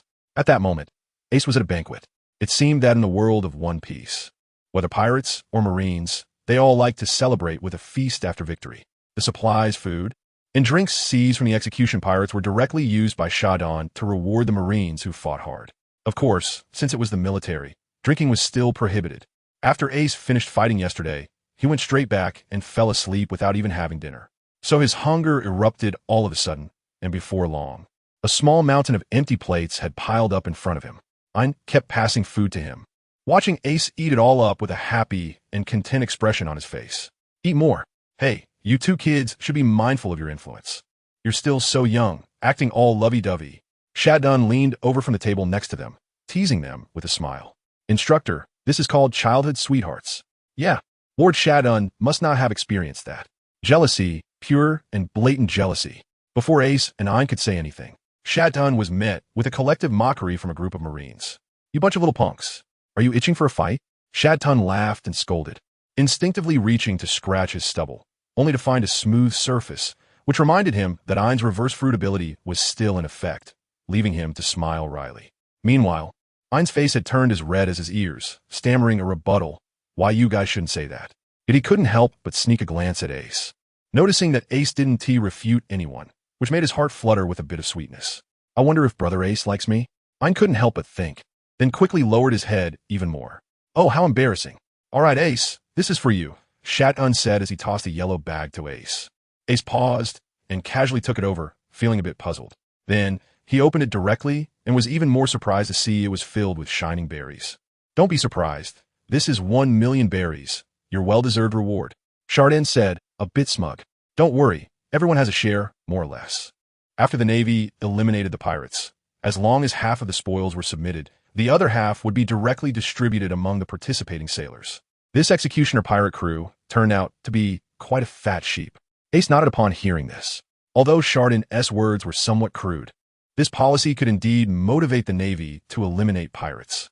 So Ace didn't hesitate and put it away directly. Everyone, remember to go to the logistics department to collect your bonuses. Shadon waved his hand grandly. Immediately, the sailors cheered, and the atmosphere of the banquet became even more lively. Next, the warship sailed back into the doldrums from the Grand Line. After nearly a week of sailing, they returned to the Navy training base. Of course, during these 7 days, Ein finally figured out how to deactivate the retrospective fruit's power, which spared Shadon's old friends from having a laugh at his expense. Upon arriving at the base, the specific handover matters were handled by Shadon and the logistics department, while Ace and the other 6 trainees were dismissed to return to their respective dormitories to rest, as they still needed to prepare for the arena competition in 3 days. After the sailors dispersed, a nearly forgotten figure in black stealthily escaped from the warship, glaring resentfully at the direction where Ace and the others had disappeared. He took out a transponder snail hidden in his suit pocket. Report, sir, this is number 167. The mission has failed. Did the target escape? A deep voice inquired from the other end. No, the Gallows pirate crew has been wiped out, but those detestable sailors showed no respect to our intelligence department and allowed 2 sailors to eat the devil fruit privately. There seemed to be a moment of silence on the other end. The man in black dared not interrupt the other's thoughts and waited quietly. Who are these sailors led by? The officer finally asked after a while. The highest-ranking officer is a naval major named Shadon. However, there's also a kid named Ace who is stirring up trouble. The eyes of the man in black lit up as he hurriedly spoke. Understood. I will send CP9 personnel to handle the next matters. You've worked hard during this time. I'll grant you a month off. Yes. Thank you, sir. The man in black was overjoyed and repeatedly expressed his gratitude. After that, the call was disconnected, and the man in black looked at the naval base again, gritting his teeth and muttering, "Dare to offend our intelligence department?" It seems the higher-ups are truly angry. They even dispatched CP9. There are quite a few monsters in there. Seemingly realizing this, he felt a bit of fear and couldn't help but shiver. Then, with a flash of his body, he disappeared from the spot. Ace was unaware that he was being watched again. After spending a month at sea, he and his companions, Ein and Drake, finally returned to their apartment and couldn't help but collapse onto the soft sofa. Home is so comfortable, Ace sighed as he stared at the ceiling. Although he had been working out consistently these past few days and had increased his energy by over 20 points, he couldn't fully relax at sea. Yeah, Drake also sprawled out, feeling that this mission had been a brush with death, so his feelings were even more intense. However, the rewards were not small. Not only did he gain the power of a devil fruit, but more importantly, he found a good brother. Meanwhile, Ein was lost in his own sweet thoughts. There are only 5 days left until the arena battle. Do you guys know the rules? Ace's words interrupted Ain's daydreaming. I know. The rankings on the square are just based on 3 basic tests, so they don't fully represent the true strength of the trainees.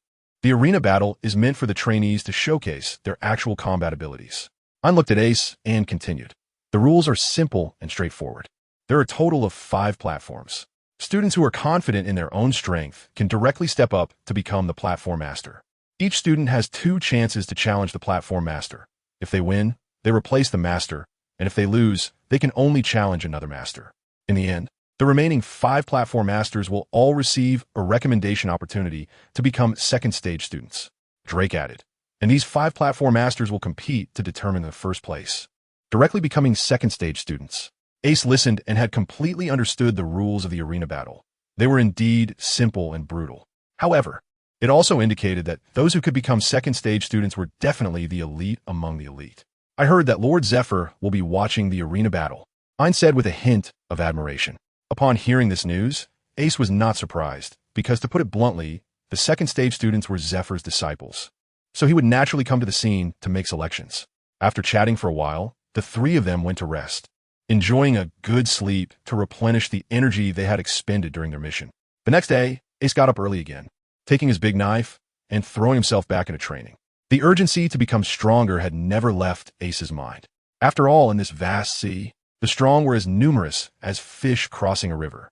Although Ace's strength had improved somewhat, it was still not enough for him to roam freely and protect his cherished family and dreams. With this thought flashing through his mind, Ace's grip on the knife became even more resolute.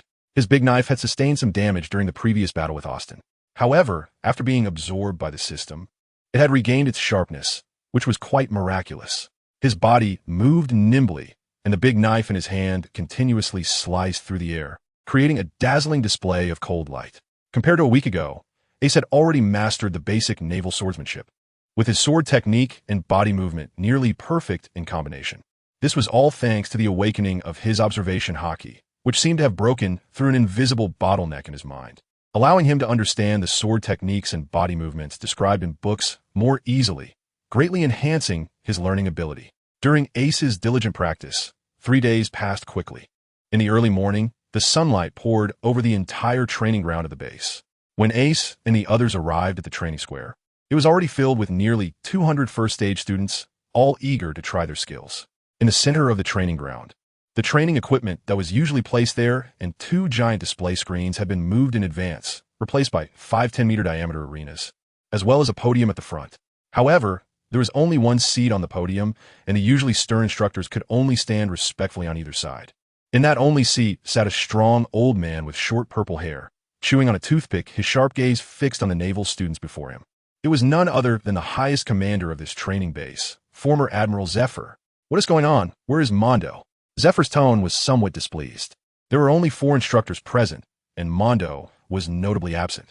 Mondo said he was feeling a bit unwell today. One of the instructors replied, "Nonsense. What day is it today to make such excuses? I think he might as well not come in the future. Isn't there a supply ship leaving tomorrow? Just take him along." With a single statement, Zephyr decided that Mondo might be temporarily out of job. The reason Mondo did not come was that he had previously framed Chardon and Ace and secretly hid the information about 2 major general-level powers from the Gallows Pirate crew. When he saw that Chardon and Ace had returned safely, he was shocked and, fearing that the matter would be exposed, did not dare to come to today's arena competition. Of course, this was just a minor episode. Neither Ace nor Chardon would pay any more attention to Mondo, this clown. "All right, quiet." Zephyr's voice was not loud, yet it seemed to resonate in the ears of everyone present, carrying a hint of awe-inspiring authority that made the students involuntarily fall silent. "I believe you all know the rules of this arena competition, so I won't say much more." Zephyr stood up, clasping his hands behind his back, his eyes sweeping from left to right across everyone present. "I will be selecting those who are qualified to become my disciples from among you. Apart from one strongest student, as long as you fully showcase yourselves in the upcoming battles, each of you has a chance. Now, those who are confident in themselves, step up to the arena in front of you." Zephyr's mouth curled into a smile as he looked deeply at the students before him. The first person to step onto the stage naturally did not have an advantage, as they would continuously be challenged by the following contestants, and their stamina would surely be rapidly depleted. But if one lacked even this bit of confidence as a strong person, What qualifications would they have to truly become my disciple, Zephyr? Zephyr sat back down, chewing on his toothpick, muttering to himself. Below the arena, there was a stir once again, and for a moment, no one stepped forward, clearly understanding the key point. After hearing Zephyr's words, Ace understood his intentions. So, after quietly advising Ein and Drake, he calmly walked up to the first arena with his big knife on his back. "I am Ace." The eyes of the entire audience were focused on Ace. Yet, he showed no signs of nervousness. After bowing to the officers on the podium, he calmly looked at the crowd below. "This kid is not bad. He has quite a bit of courage," Zephyr remarked with interest to the instructors, noticing that Ace seemed to be only about 10 years old. "Sir, his name is Ace. He is from our 5th division. If nothing unexpected happens, he should be the strongest among this batch of students," Chardin answered with a smile, his tone full of confidence. "Oh, then I must take a good look." A hint of surprise appeared in Zephyr's eyes as he couldn't help but glance at Ace a few more times. However, the other instructors were not having it. "What do you mean he is the strongest student? The competition hasn't even started yet." "I say, Instructor Chardin, you can't say that. Although this Ace is ranked first on the testing leaderboard, basic abilities do not represent actual combat power. Yeah, let's not even get started on anything else. Our 3rd division's Gasper will definitely give you all a big surprise." Despite the doubts from the other instructors, Chardin's smile did not fade at all. "Ace's actual combat power isn't strong? What a joke. Even pirates with rear admiral-level strength were cut down by him with one sword." "Enough, let's watch the match." Zifa's words ended the discussion among several instructors. After a little while, all 5 platforms had a student standing on them. Besides Ace, Drake and Ein also stood on their respective platforms, while the students on the other 2 platforms were unfamiliar to Ace. However, seeing their excited faces and slightly trembling hands, Ace knew they just wanted to get on stage and show off a bit. What about Gasper, who might have the gum-gum fruit ability? Why isn't he up there? Ace felt a bit puzzled, but thinking of the cunning and treacherous personality of the character from One Piece, he realized that this person wanted others to exhaust their stamina first before stepping up to challenge him, making it easy for him to win. No wonder, even with the power of devil fruit, he was still so weak. It was clear he was destined to be a loser. And Ace looked down on Gasper D even more. "I golly challenge Ace." A sturdy student, 2 meters tall and holding a spike club, stared excitedly at Ace. Ace was only 10 years old, so his height was only 1.60 meters. Although his physique was well proportioned, he did not look strong. Therefore, when a contestant named Jolly stepped onto the stage, the stark difference in size made those who didn't know Ace break out in a cold sweat for him. "Chardin, you better be ready to save that little guy. Jolly's Spike Club won't hold back," the 4 squad instructor said with a smile, clearly indicating that Jolly was a strong performer in his squad. "Huh." Chardin chuckled, but didn't respond. "Huh." In the arena, Jolly had no intention of greeting Ace. With a low shout, he gripped the handle of the Spike Club with both hands, raised it high, and then swung it down fiercely towards Ace. However, facing the whistling Spike Club, Ace showed no intention of retreating or dodging. Instead, he drew a large knife from behind his back with one hand and met Jolly's Spike Club head-on. "Are you seeking death?" Jolly was astonished to see Ace trying to block his Spike Club with just one hand. Even if he were ranked first in strength, this was too arrogant, right?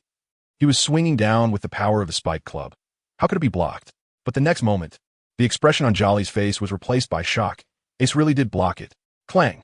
A crisp sound rang out as Ace's large knife, gleaming coldly, embedded itself in Jolly's Spike Club. Jolly's forearms bulged with veins as he tried to push down with nearly all his strength. But he was horrified to discover that Ace was holding the large knife steady with just one hand, showing no sign of trembling, preventing the Spike Club from advancing even an inch. Most importantly, Ace's expression showed no change, clearly indicating that he wasn't even using his full strength. How is this possible? This was the kind of strength that a first-phase student could have. The scene on the stage left the trainees in the training ground wide-eyed with shock. Zephyr in the VIP area also brightened his eyes. His training philosophy was different from many others. He believed that while the abilities of the Devil Fruit were indeed very important, the most crucial were still the basic abilities, such as Haki and martial arts. Having an extraordinary strength was definitely beneficial for training Haki and martial arts. He became even more interested in Ace. "You're too weak." Ace held the knife in one hand. His expressionless face and calm tone reached Jelly's ears, causing his complexion to turn exceptionally ugly. Clang! Ace suddenly raised his right arm, and Jelly felt a wave of immense strength coming at him. As the enormous spiked mace was sent flying high into the air. Now, Ace had reached the peak of his physical condition at the school level, and even without using the essence technique, his strength was already infinitely close to the 2,000 kilograms of a junior major. Therefore, Ace was far ahead among the first phase students. Even Drake, as long as he didn't use the powers of the Devil Fruit, was no longer his opponent. After knocking the mace away with a single strike, Ace stepped forward, twisting his wrist to slap Jilly horizontally with the blade.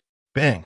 Unsurprisingly, under this strike, the 2-meter-tall Jilly was sent flying off the stage, crashing to the ground and spitting out a mouthful of blood.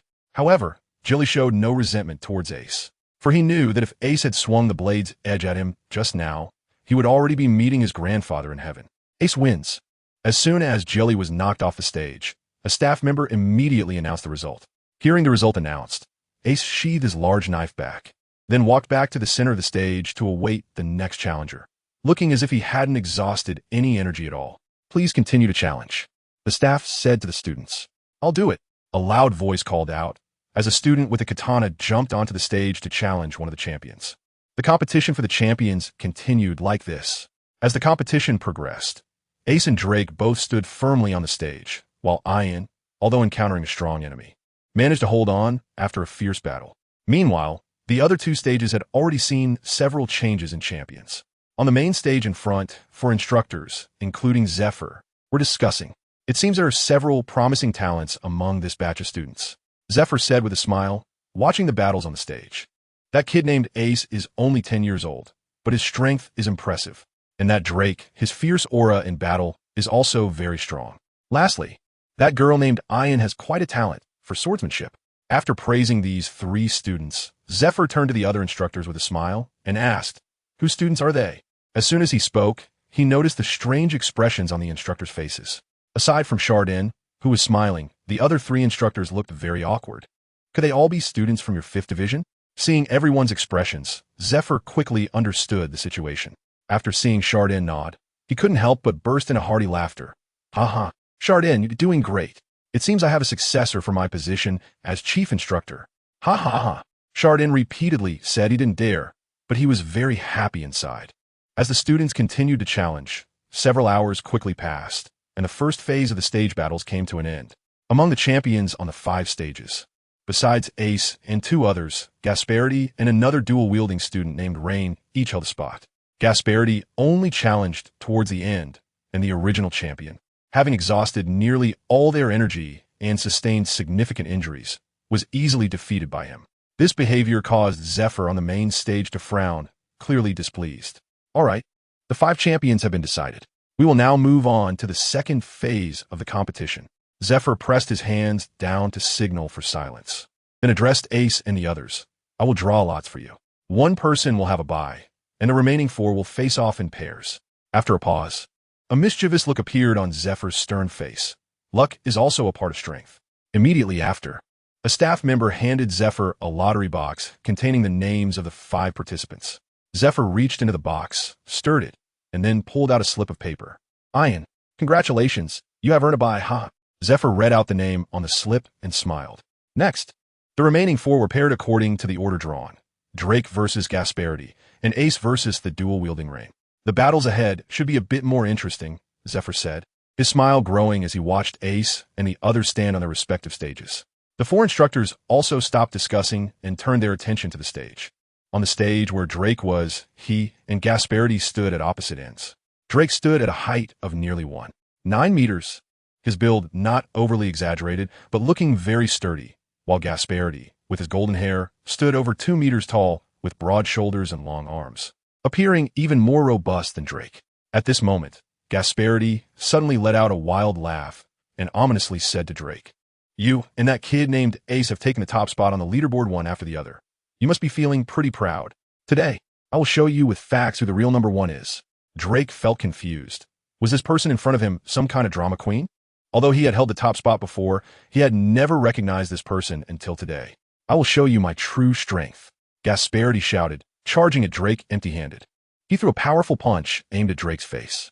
Seeing that Gasparity was unarmed, Drake, with his pride, certainly wouldn't take advantage of him. So he also did not use his weapon, instead throwing a punch at Gasparity's head. Drake slightly tilted his head to dodge Gasparity's punch, but Gasparity showed no intention of evading Drake's punch at all. Bang! Drake's fist directly hit Gasparity's head, producing a strange muffled sound, as if his fist had sunk into a sticky substance. Upon closer inspection, he found that his fist had actually penetrated into Gasparity's head. The audience below the stage was in an uproar, shocked by this terrifying scene. He killed him. Gasparity is dead. Why aren't the instructors coming down to help?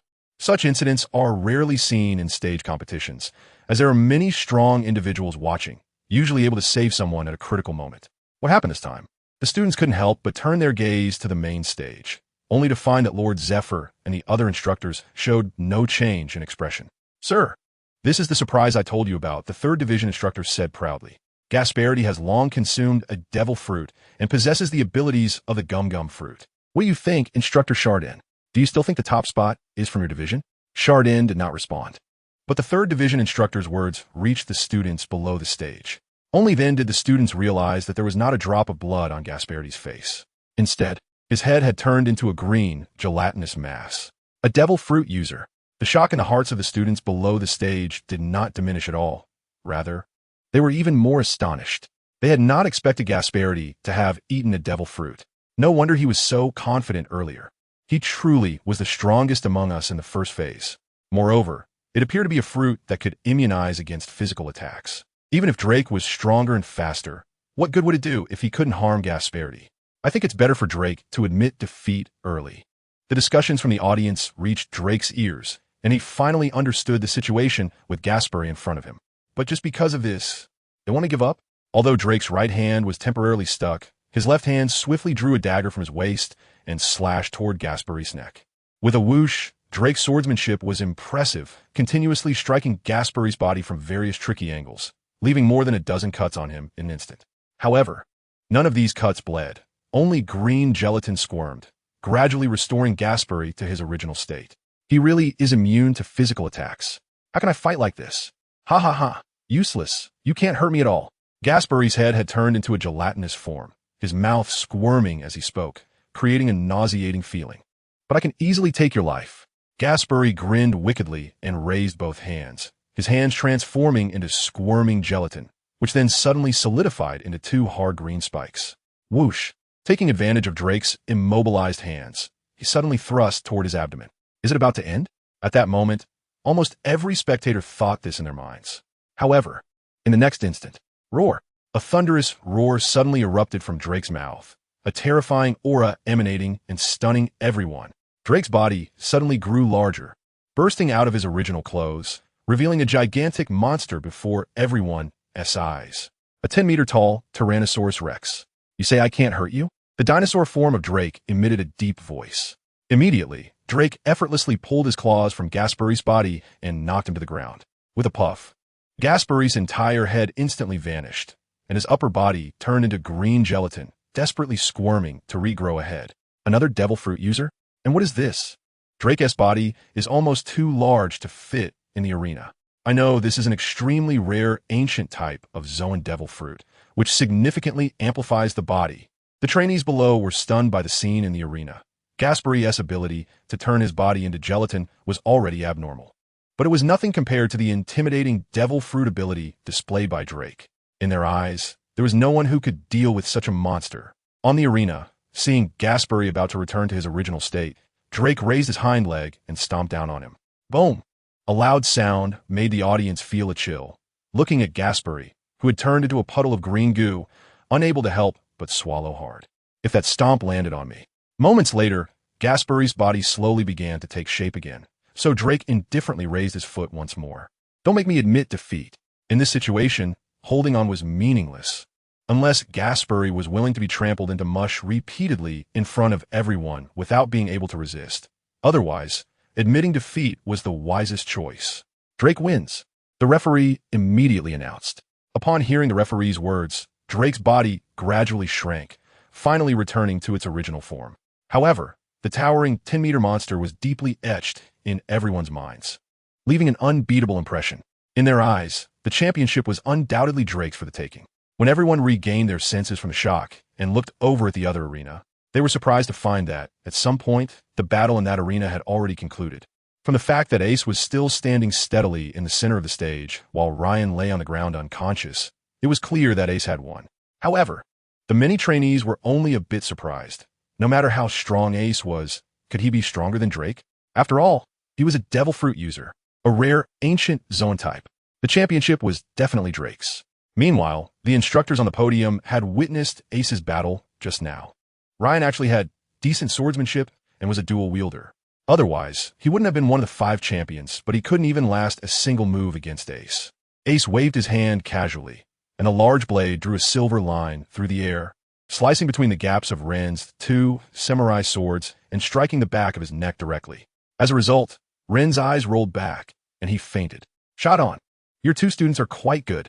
Zephyr tossed aside the toothpick in his mouth and said with a smile, it's just a pity for this kid named Ace. If he hadn't encountered Drake, I believe the championship would definitely be his. The other instructors remained silent, since the last 3 students were all from Shadden's 5th team, and they felt somewhat embarrassed. However, judging by their expressions, they clearly agreed with Zephyr's statement. After all, Drake's devil fruit ability indeed gave off a sense of overwhelming power. Haha, that may not be the case. Shadon secretly thought, you 3 boys, come to the front, there's one last round. Zephyr was in a good mood, seeing the potential of these Navy students. Master Zephyr, I have something to say. Drake suddenly saluted the podium and said respectfully, oh, go ahead.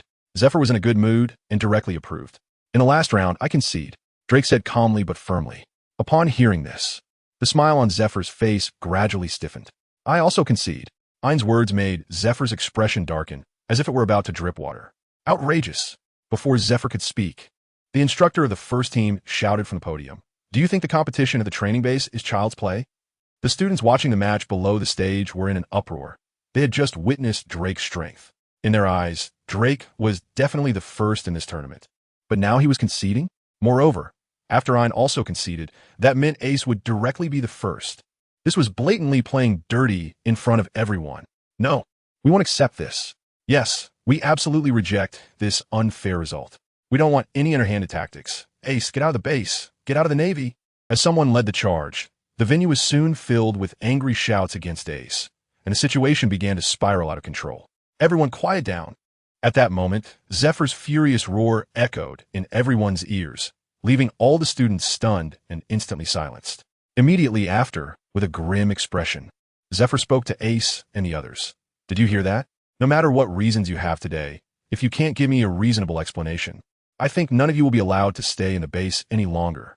Zephyr valued talent, but that didn't mean he would compromise his principles for so-called talent. Master Zephyr, I absolutely mean no offense. I just know I'm definitely not Ace's opponent, which is why I conceded directly. Drake appeared somewhat anxious, clearly not expecting that his honest remark would put all 3 of them in such a dangerous situation. Ein was even more anxious, tears welling up in his lovely eyes. Drake's explanation was not believed by anyone. Their expressions towards Ace were filled with even more disdain.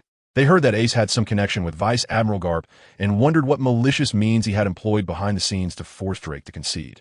Seeing that no one believed him, Drake tried to explain further but was grabbed by Ace's arm. Ace gave the 2 please trust me look, stepped in front of them, and faced Zephyr and the instructors on the podium alone. May I ask, Lord Zephyr, what must I do for you to believe in us? Ace straightened his chest and asked with neither arrogance nor servility. Ace never expected that Drake and Ian would directly concede.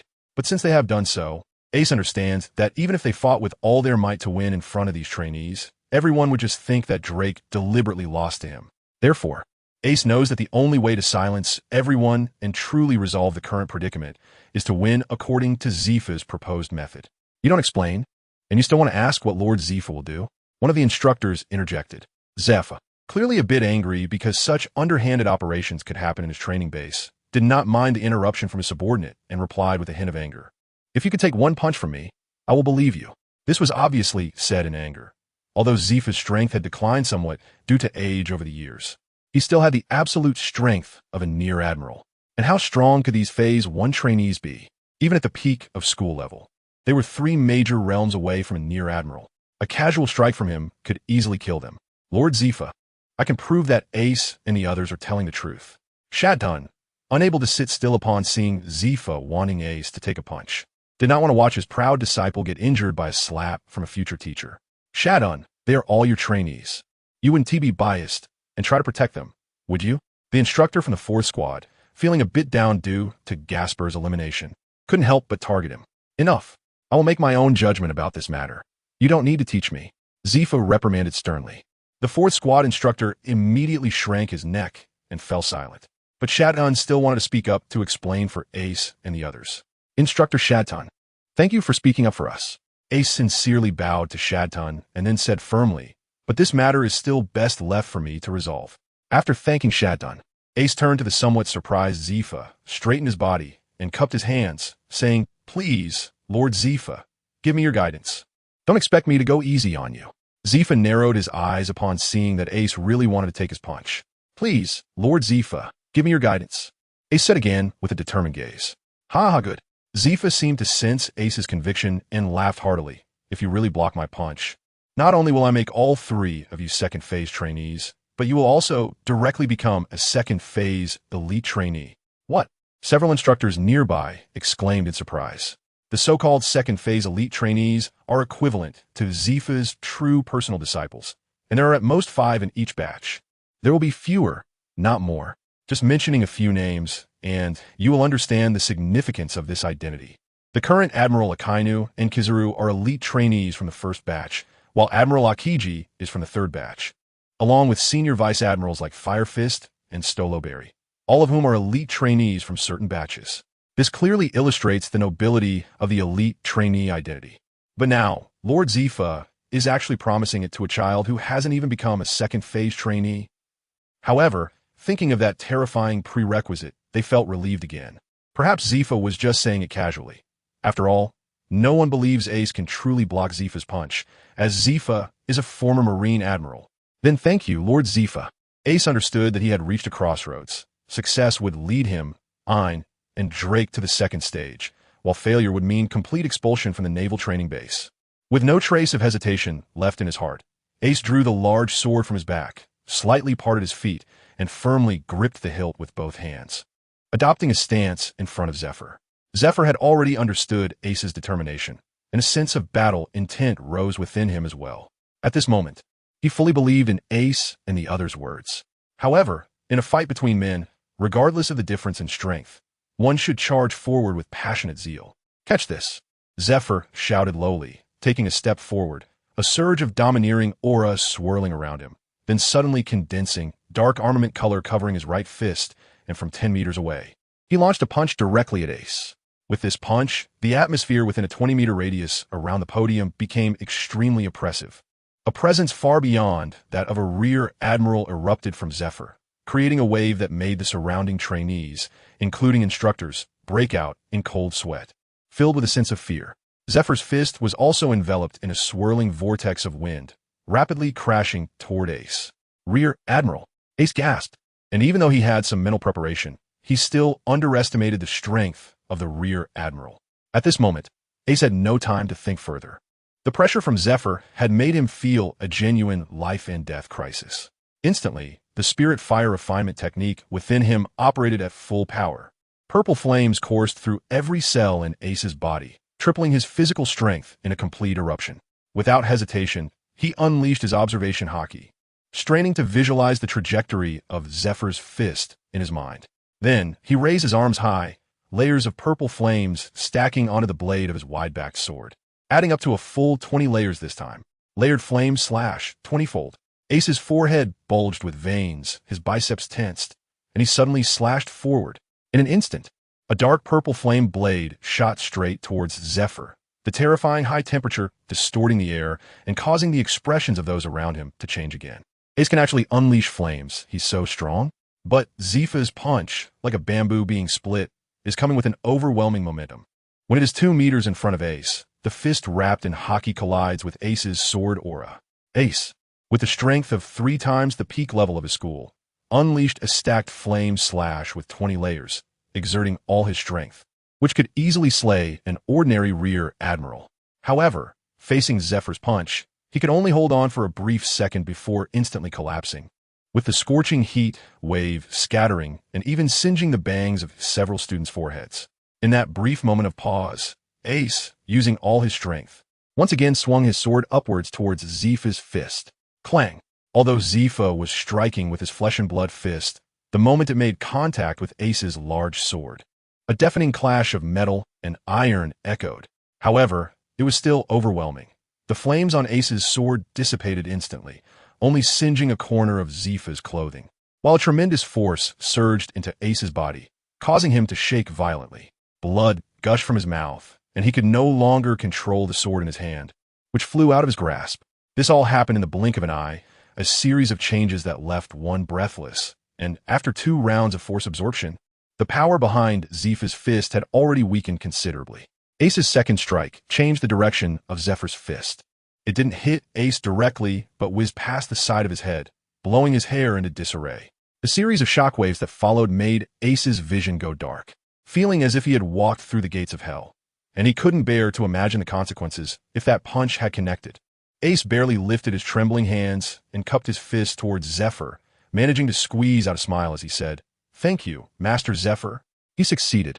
He had taken Zephyr's punch. At this moment, Zephyr had already retracted his fist and was quietly standing in front of Ace, smiling, with admiration evident in his eyes.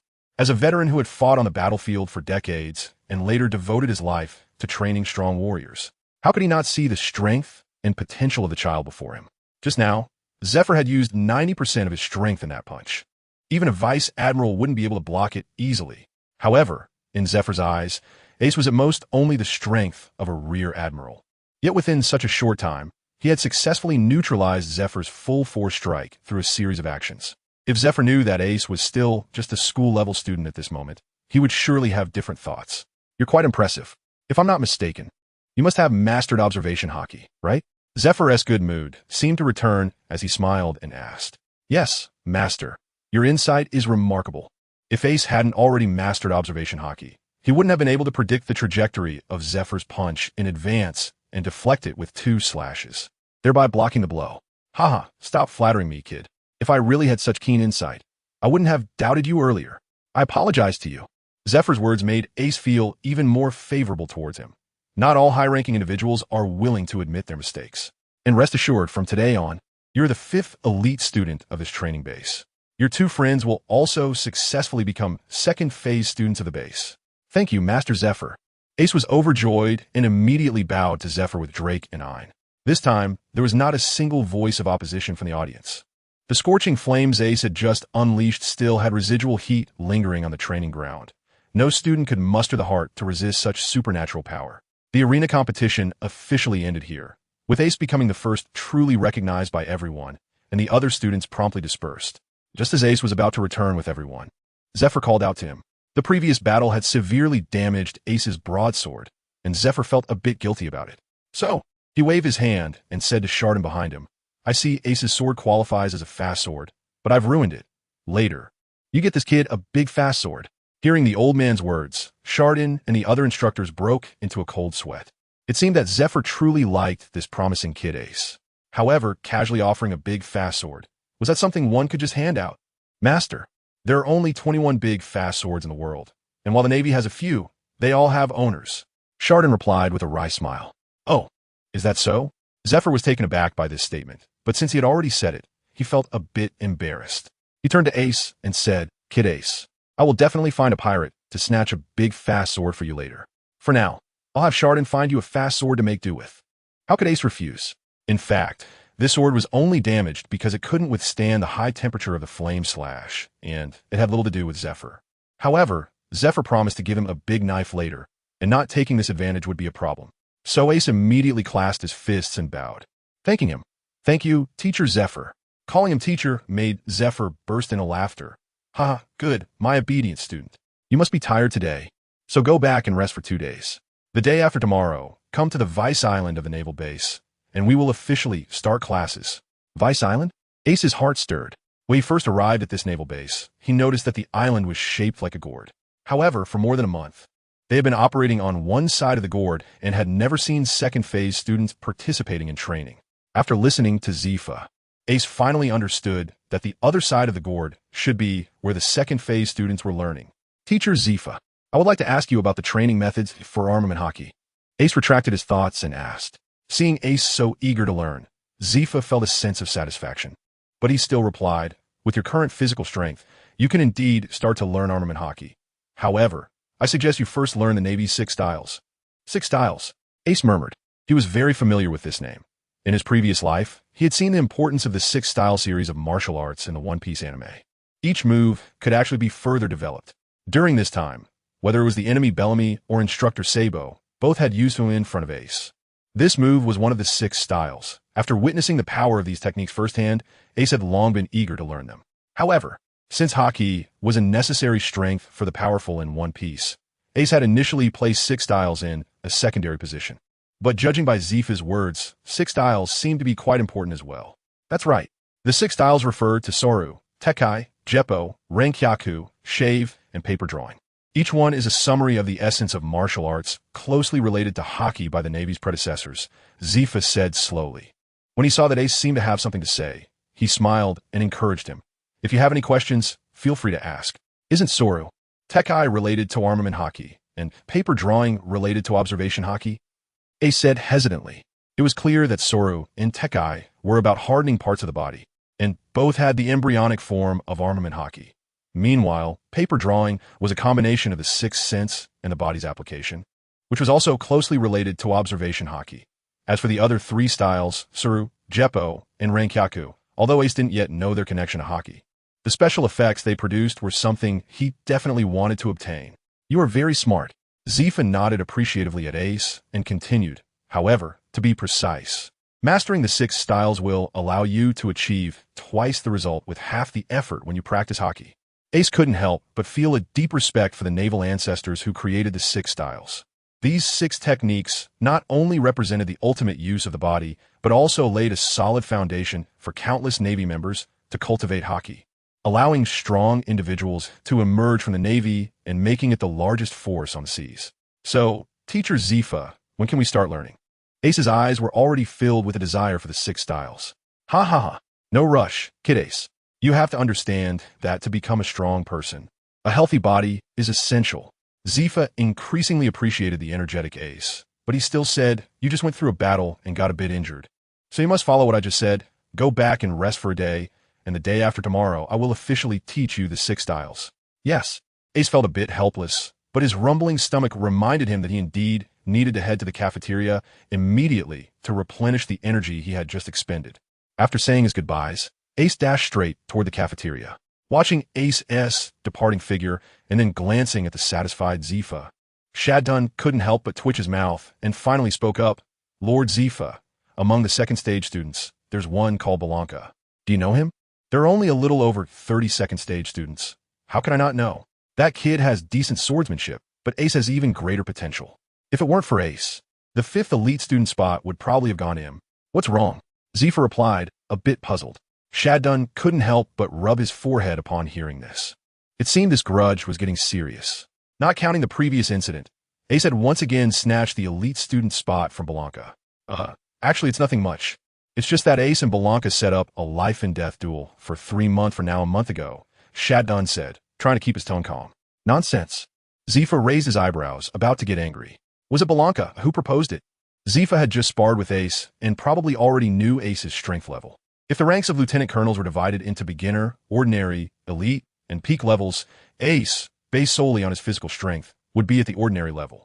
With his flame ability, he could handle ordinary lieutenant colonels, but was still slightly weaker than elite lieutenant colonels. Blanca, on the other hand, although his physical strength was average, had commendable swordsmanship. As long as he had a sword in hand, he was close to the strength of a peak lieutenant colonel, and Ace was definitely not his opponent. Zifa had high hopes for Ace. At just 10 years old, he already had lieutenant colonel level strength and showed courage and responsibility.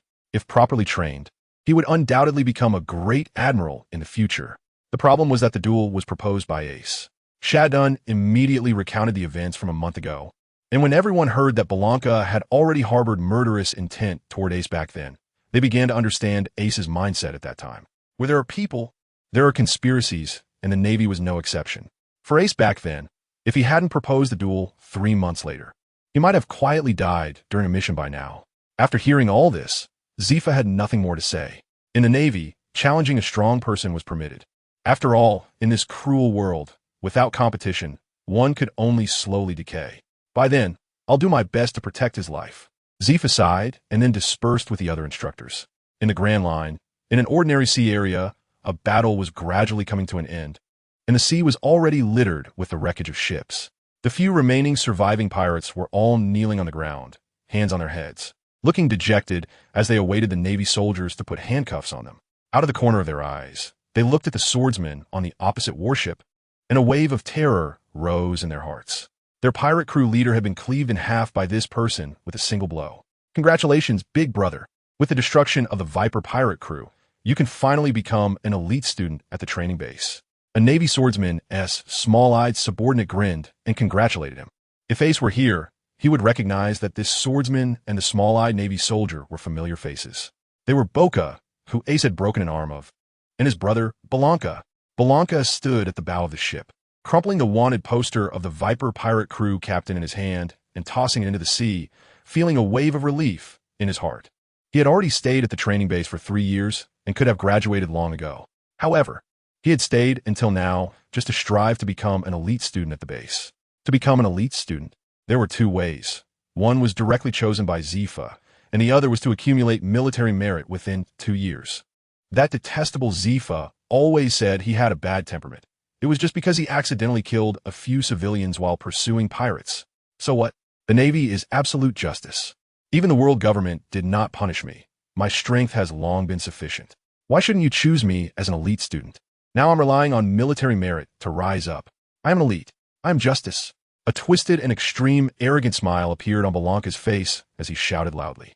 Haha, if my big brother isn't elite, who else is worthy? Boca chimed in, but then he said with resentment, Brother, when are you going to take down that bastard Ace? Boca's hatred for Ace was definitely not light, as Ace had broken his arm. During the end-of-month test, he was directly eliminated from the training base. Now he could only serve as a small lieutenant under his brother. With his strength, he could have easily achieved the rank of major if he had just held on a little longer. Instead, because of that detestable Ace, Boca had dropped an entire rank. Once he left the training base, every small promotion would require 10 times the effort, but he had not considered that all of this was due to his own provocation of Ace, bringing this upon himself, without reflecting on his mistakes. Only wanted to take down Ace, who had offended him. Oomph. You don't need to say anything, since that kid ruined my sword. He naturally has to pay the price. Blanca's face darkened at the mention of Ace, but since they had agreed on 3 months, he could only take action when the time came. Did he want to go back on his word and become a laughingstock? Boca felt relieved upon hearing his brother's affirmative answer. During this time, following Blanca on missions, he had seen his brother finally master Hockey's armament this month, definitely reaching the level of a peak lieutenant colonel. Taking down Ace in 2 months would be a piece of cake. Brew, who is calling me? Blanca was surprised as the sound of a din mushy rang from his pocket. Boss, it's bad. As soon as Blanca took out the din mushy and picked up the receiver, a panicked voice from a subordinate came through. Calm down, what is the matter? Blanca, feeling that he was about to become an elite student, assumed an imposing demeanor and reprimanded. No, the last elite student spot was just selected. What? Blanca could no longer maintain his composure. His face changed dramatically, and he shouted out. There could be a maximum of 5 elite students, and new elite students would only be selected after the graduation of the old ones. He had already been at the base for 3 years, and with only 6 months left until graduation, he basically had no chance left. After working hard for 2 years, he finally accumulated enough military merit, and now he was just a joke. Who is it? Blanca's eyes turned red, and a surge of anger flooded his mind. It was a new student named Ace. The air seemed to freeze instantly. Upon hearing that name, Blanca could find no words to describe the fury in his heart. With a swift motion, he drew the katana from his waist and slashed it towards the deck behind him, a bright silver sword aura cutting through the air, instantly slicing the several surrendered pirates in half. Blood splattered everywhere. The pirates' eyes were filled with disbelief as they faced their deaths, while the surrounding Marines trembled, not daring to make sound. Blanca's cruelty left the Marines in confusion. Were they still the just Navy? Ace, I want you to have a terrible end. Ace was unaware of what was happening on the Grand Line. After the arena competition ended, he invited Drake and Ein to the cafeteria for a meal, unexpectedly discovering that second-stage students could eat 1A meal for free every day, while elite students could have 3A meals daily. So, Ace hardly spent much of his 1 million berry prize on food, leaving him with over 900,000. Indeed, strength determines treatment. After resting well for a day, Ace had returned to his best condition. On his way to find teacher Zifa, Ace brought up his attribute panel.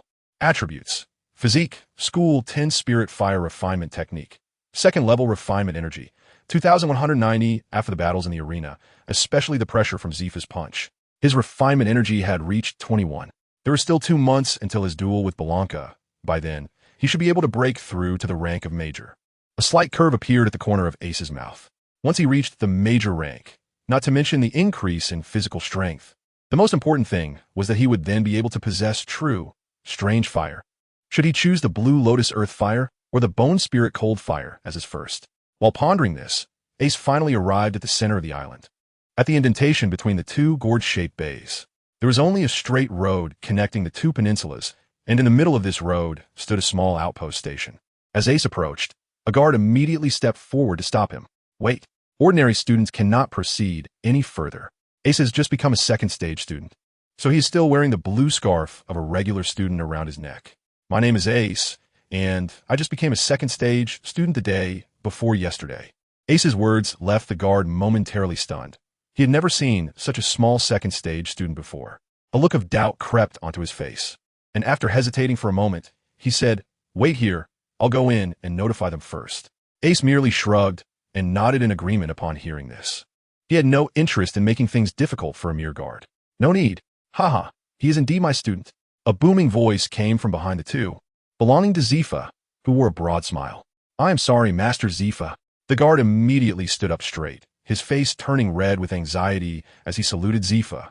"I didn't know he was your student." Having been around the training base for so long, the guard certainly understood what it meant to be recognized as a student by Zifa. There were only 5 elite students at most. Each of them possessed strength above that of a major general, far beyond what a mere guard like him could afford to offend. He hadn't expected that this child before him was not only a Phase 2 student, but also among the elite of the elite. He was about to apologize to Ace, but was stopped by him. "You did nothing wrong. This is your duty as a guard, and there's no need to apologize to me." Upon hearing Ace's words, Zifa's eyes lit up. This child had such a righteous mindset. He then laughed heartily and said, "Well said. What's your name?" Zifa asked the guard with a smile. "My name is Debay." The guard replied nervously. "Good. Haha. You can return to your post now, and I'll mention you to your superior later." Zifa patted the guard on the shoulder. Ignoring the guard's excited emotions, he turned to Ace and said, "Let us go. I know you can't wait. Once we find a training ground, I'll teach you the 6 styles." After entering this peninsula, Ace found the architecture surprisingly simple. Aside from various training grounds, there were only a few villas standing in the corners of the island. Seemingly sensing Ace's confusion, Zifa smiled and said, "Don't look anymore. Phase 2 students typically spend their days doing tasks outside. After all, only through real combat can one gain strength faster. Those villas are specifically assigned to the 5 elite students. Haha, this way everyone has the motivation to work hard." By the time Zifa finished speaking, the two had already chosen a small training ground and stopped. "Once today's lesson is over, you can directly choose one of the villas to stay in." Hawkeye couldn't help but feel a bit of admiration for Zephyr's teaching philosophy. Since entering this base, he had seen the pervasive sense of competition. If you fall behind, you get eliminated, and if you become stronger, you gain access to superior resources. No wonder all the trainees were working so hard to train. Zephyr noticed the thoughtful expression on Hawkeye's face and understood that Hawkeye had grasped the purpose of his series of settings. He was somewhat surprised, but more satisfied. At such a young age, possessing such a mindset, it seemed his evaluation of Hawkeye was still too low. "All right, let's get started." Zephyr stopped thinking about it. After all, today's goal was to explain the 6 styles to Hawkeye. "Yes, teacher." Hawkeye also withdrew his thoughts and focused on listening. "Yesterday, I had someone look into your background, and the information showed that you were recommended by that old guy Carp." At this point, a teasing smile appeared on Zephyr's face. "Fortunately, you didn't study under him. His teaching methods are quite peculiar."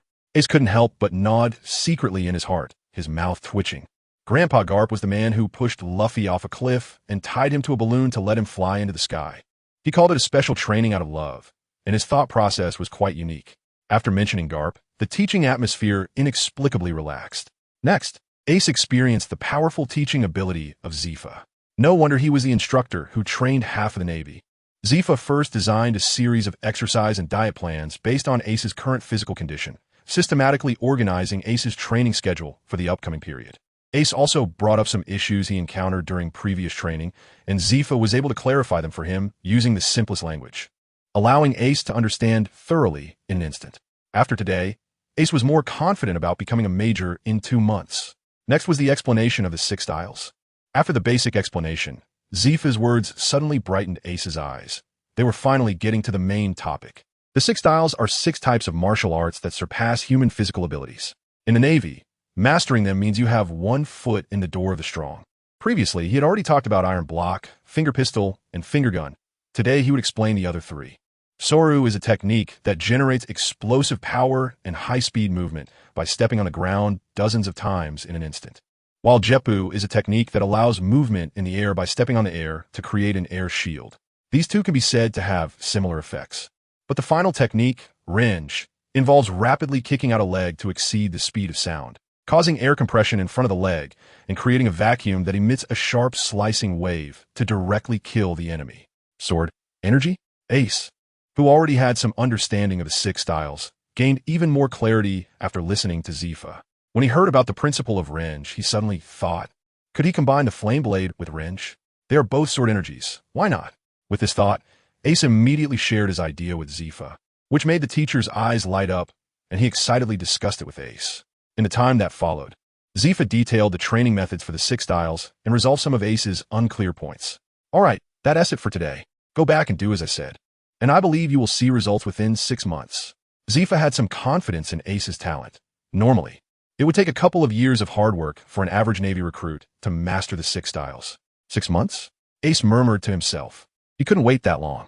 Before his duel with Barranca, he needed to master at least 3 of them. Here is a key for you. Before you graduate, Villano, 5 will be yours. Zifa smiled as he handed Ace a key.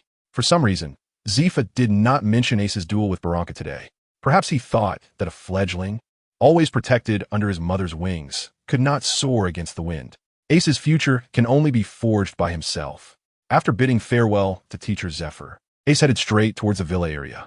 He planned to take a look first and then bring Drake and Ian over to live with him. Otherwise, such a big house would be too lonely. Along the way, Ace only saw a few students here and there, all focused on their training with equipment as big as grinding wheels, exercising frantically, which made Ace once again admire Zephyr's excellent teaching mechanism. What a cute little friend. Who are you looking for?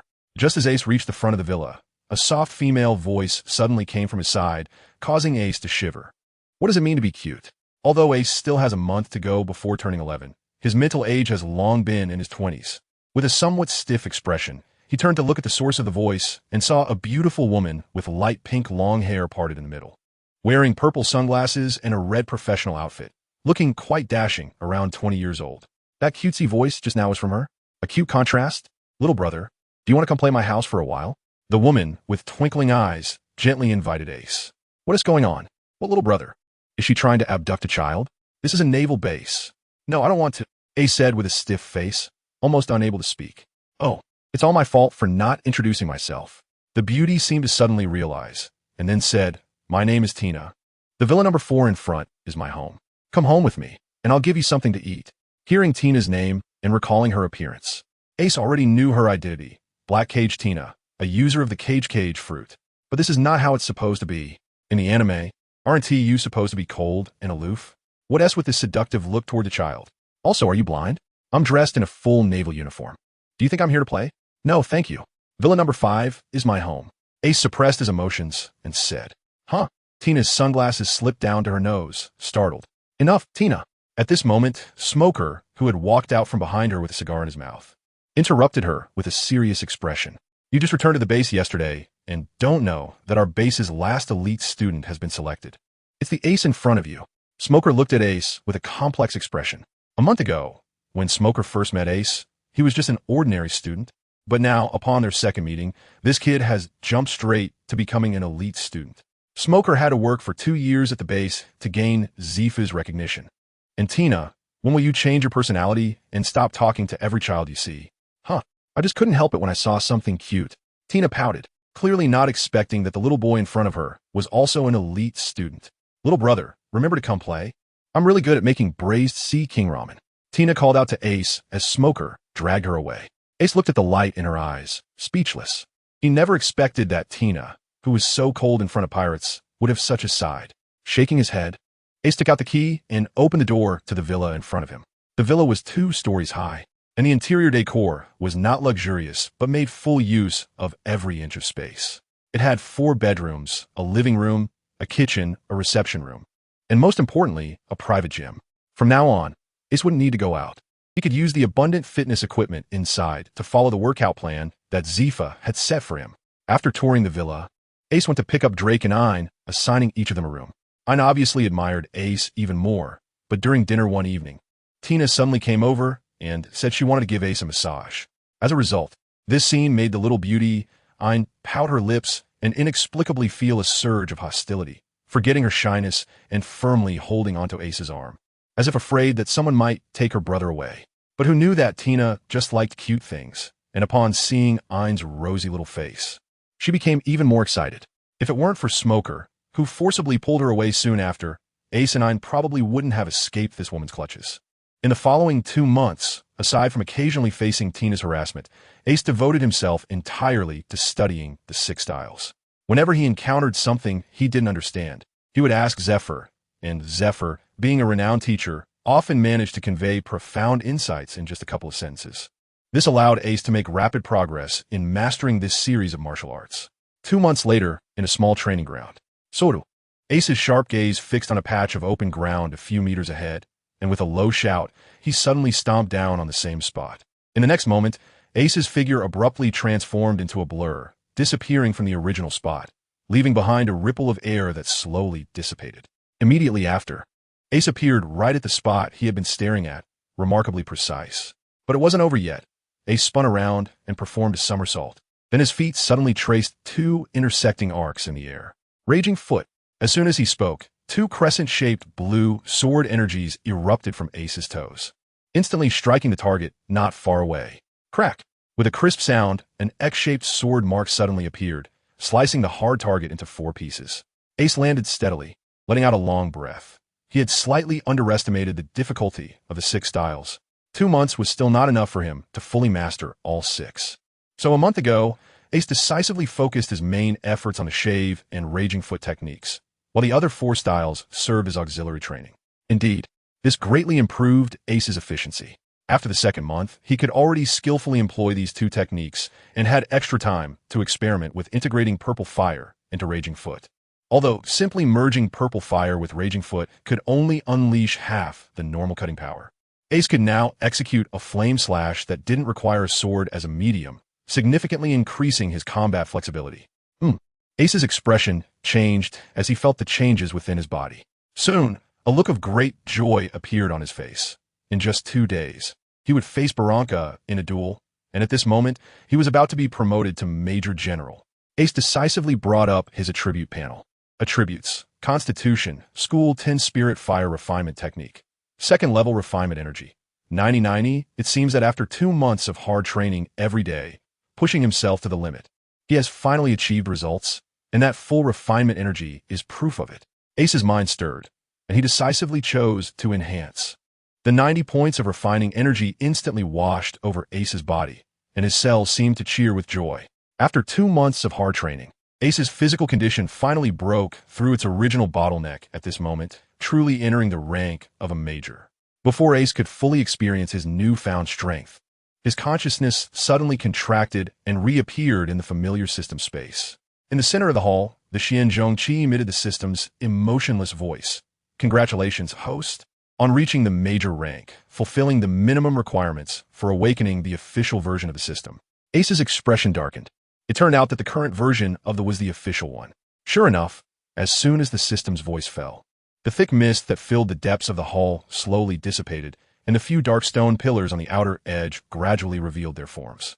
The various at the tops of the stone pillars also began to flicker one by one, releasing dazzling light, showcasing themselves before Ace. Host body strength has reached the rank of a major, unlocking 10 types of low level. The host can choose one to integrate into their body. The system's words jolted Ace's spirit, and he immediately focused his gaze on the 10 stone pillars.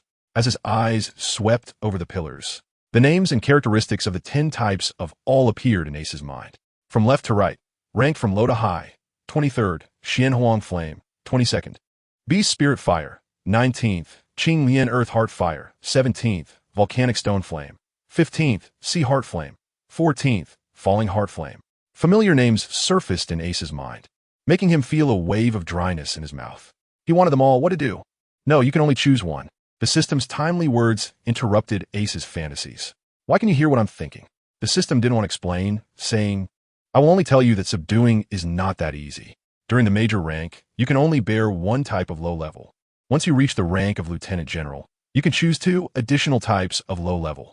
Ace understood that the system was speaking the truth because the novel Do Po Song Xiong introduced that different flames are inherently domineering and destructive.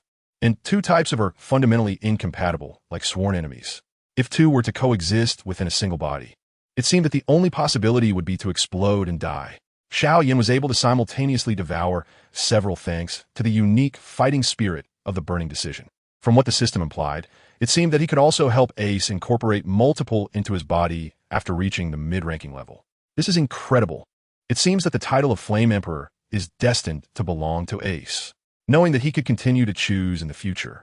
Ace made his decision after a brief contemplation. I choose Green Lotus Earth Heartfire. As the name suggests, it is born deep within the earth, undergoing countless tempering, fusion, compression, and sculpting over 10 years to become spiritual, 100 years to take shape, and 1,000 years to become a lotus. When fully matured, it appears bluish, with a cluster of blue flames at its core, known as Green Lotus Fire, also called Green Lotus Earth Heartfire. This was the first that Xiao Yin captured in Do Po Song Xiong, but that was not the reason Ace chose it. Although the strengths vary, is only ranked 19, and above it, Ace could clearly choose the rank 14, Fallen Heart Flame. The reason Ace chose it was due to the information that flooded into his mind. This fire must accompany the treasure, Green Lotus Seed, allowing one to cultivate with a calm mind, enhancing their understanding of flames. It contains Earth Fire Lotus Seeds, with 1 seed condensing every 100 years. Consuming 1 can increase 1's cultivation significantly. Xiao Yin obtained 11 on his, but Ace saw 12 on the stone pillar before him. This means that this fire is even more powerful than Xiao Yan's, having existed for a full 1,200 years. The key point is that 12 represent a cycle. After the produces 12, it forms a new powerful ability, with the as the main focus and the 12 as support. Absorbing the one who possesses the will gain the infinite loyalty of those who absorb the. At the same time, the person who absorbs will also possess half the physical strength of the holder and will be able to use a strand of. If Ace chose the Blue Lotus Heartfire, although the intensity of this fire is not as high as the previous few, Ace would gain 12 loyal subordinates whose strength would increase with his own improvement. Moreover, the Fallen Heart Flame can be obtained next time. So what is there to hesitate about? I am sure it's the one. As soon as Ace's words fell, the stone pillar where the Blue Lotus Earth Heart Fire resided trembled. Immediately, the blue flames swirling at its top suddenly vanished. The next moment, that lotus-shaped miraculous flame directly appeared in front of Ace. The intense heat scorched a few strands of hair on Ace's forehead, a temperature that was dozens or even hundreds of times higher than the purple fire within Ace's body. The purple fire, originally located in Ace's abdomen, shrank into a tiny ball upon sensing the presence of the Blue Lotus Earth Heart Fire, emanating an emotion of fear. Indeed, it is exotic fire, the Emperor of Flames. Ace couldn't help but laugh 3 times. He quickly put away the Azure Lotus Seed and the 12 Earth Fire Lotus Seeds, then focused his gaze on the flames before him. Under normal circumstances, even getting close to the would incinerate Ace into ashes. However, the system was indeed extraordinary. Before Ace could react, the Azure Lotus Earth Fire transformed into a spark and suddenly surged into his body, directly occupying the central position in Ace's abdomen, while the original purple fire trembled and shrank into a corner. Ace didn't have time to show any joy before he suddenly lost consciousness due to a sharp and intense pain. For someone as strong-willed as Ace to pass out without being able to react, it must have been an unimaginable pain. Brother. In a daze, Ace heard a voice filled with tears urgently calling for him. Struggling to open his eyes, he saw Ayn, with a face full of tears, leaning over him. Her sparkling eyes filled with concern. Where's this? Ace's head was still a bit foggy, but he realized he was lying on a bed with pink sheets that emitted a faint, sweet scent. Ayn was first startled, then immediately exclaimed with joy, Brother, you finally woke up. Then, it seemed that the days of worry had made Ayn feel a bit wronged as she said, Brother, you have been unconscious for 2 days. After I found you passed out in the training ground, I had to bring you back to my room. The base's doctor has seen you, but there was nothing they could do. Ayn was really scared. Ace saw Ayn, who looked like he was about to cry, and couldn't help but feel a pang of affection. thinking about how he had actually been lying in Ein's room for 2 days. The faint fragrance around him made his face flush. Ahem! After a cough to alleviate his embarrassment, Ace suddenly remembered that today was the day of the duel with Barranca, and he jumped up. Ein, quickly tell me how the duel is going. Ein pouted her lips and felt a bit unhappy seeing Ace still thinking about the duel.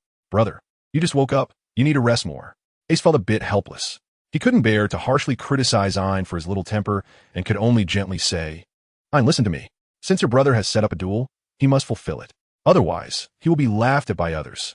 Besides, you have to believe in your brother's strength. Ein tilted his head and thought carefully for a moment before hesitating and responding. All right, I'll tell my brother.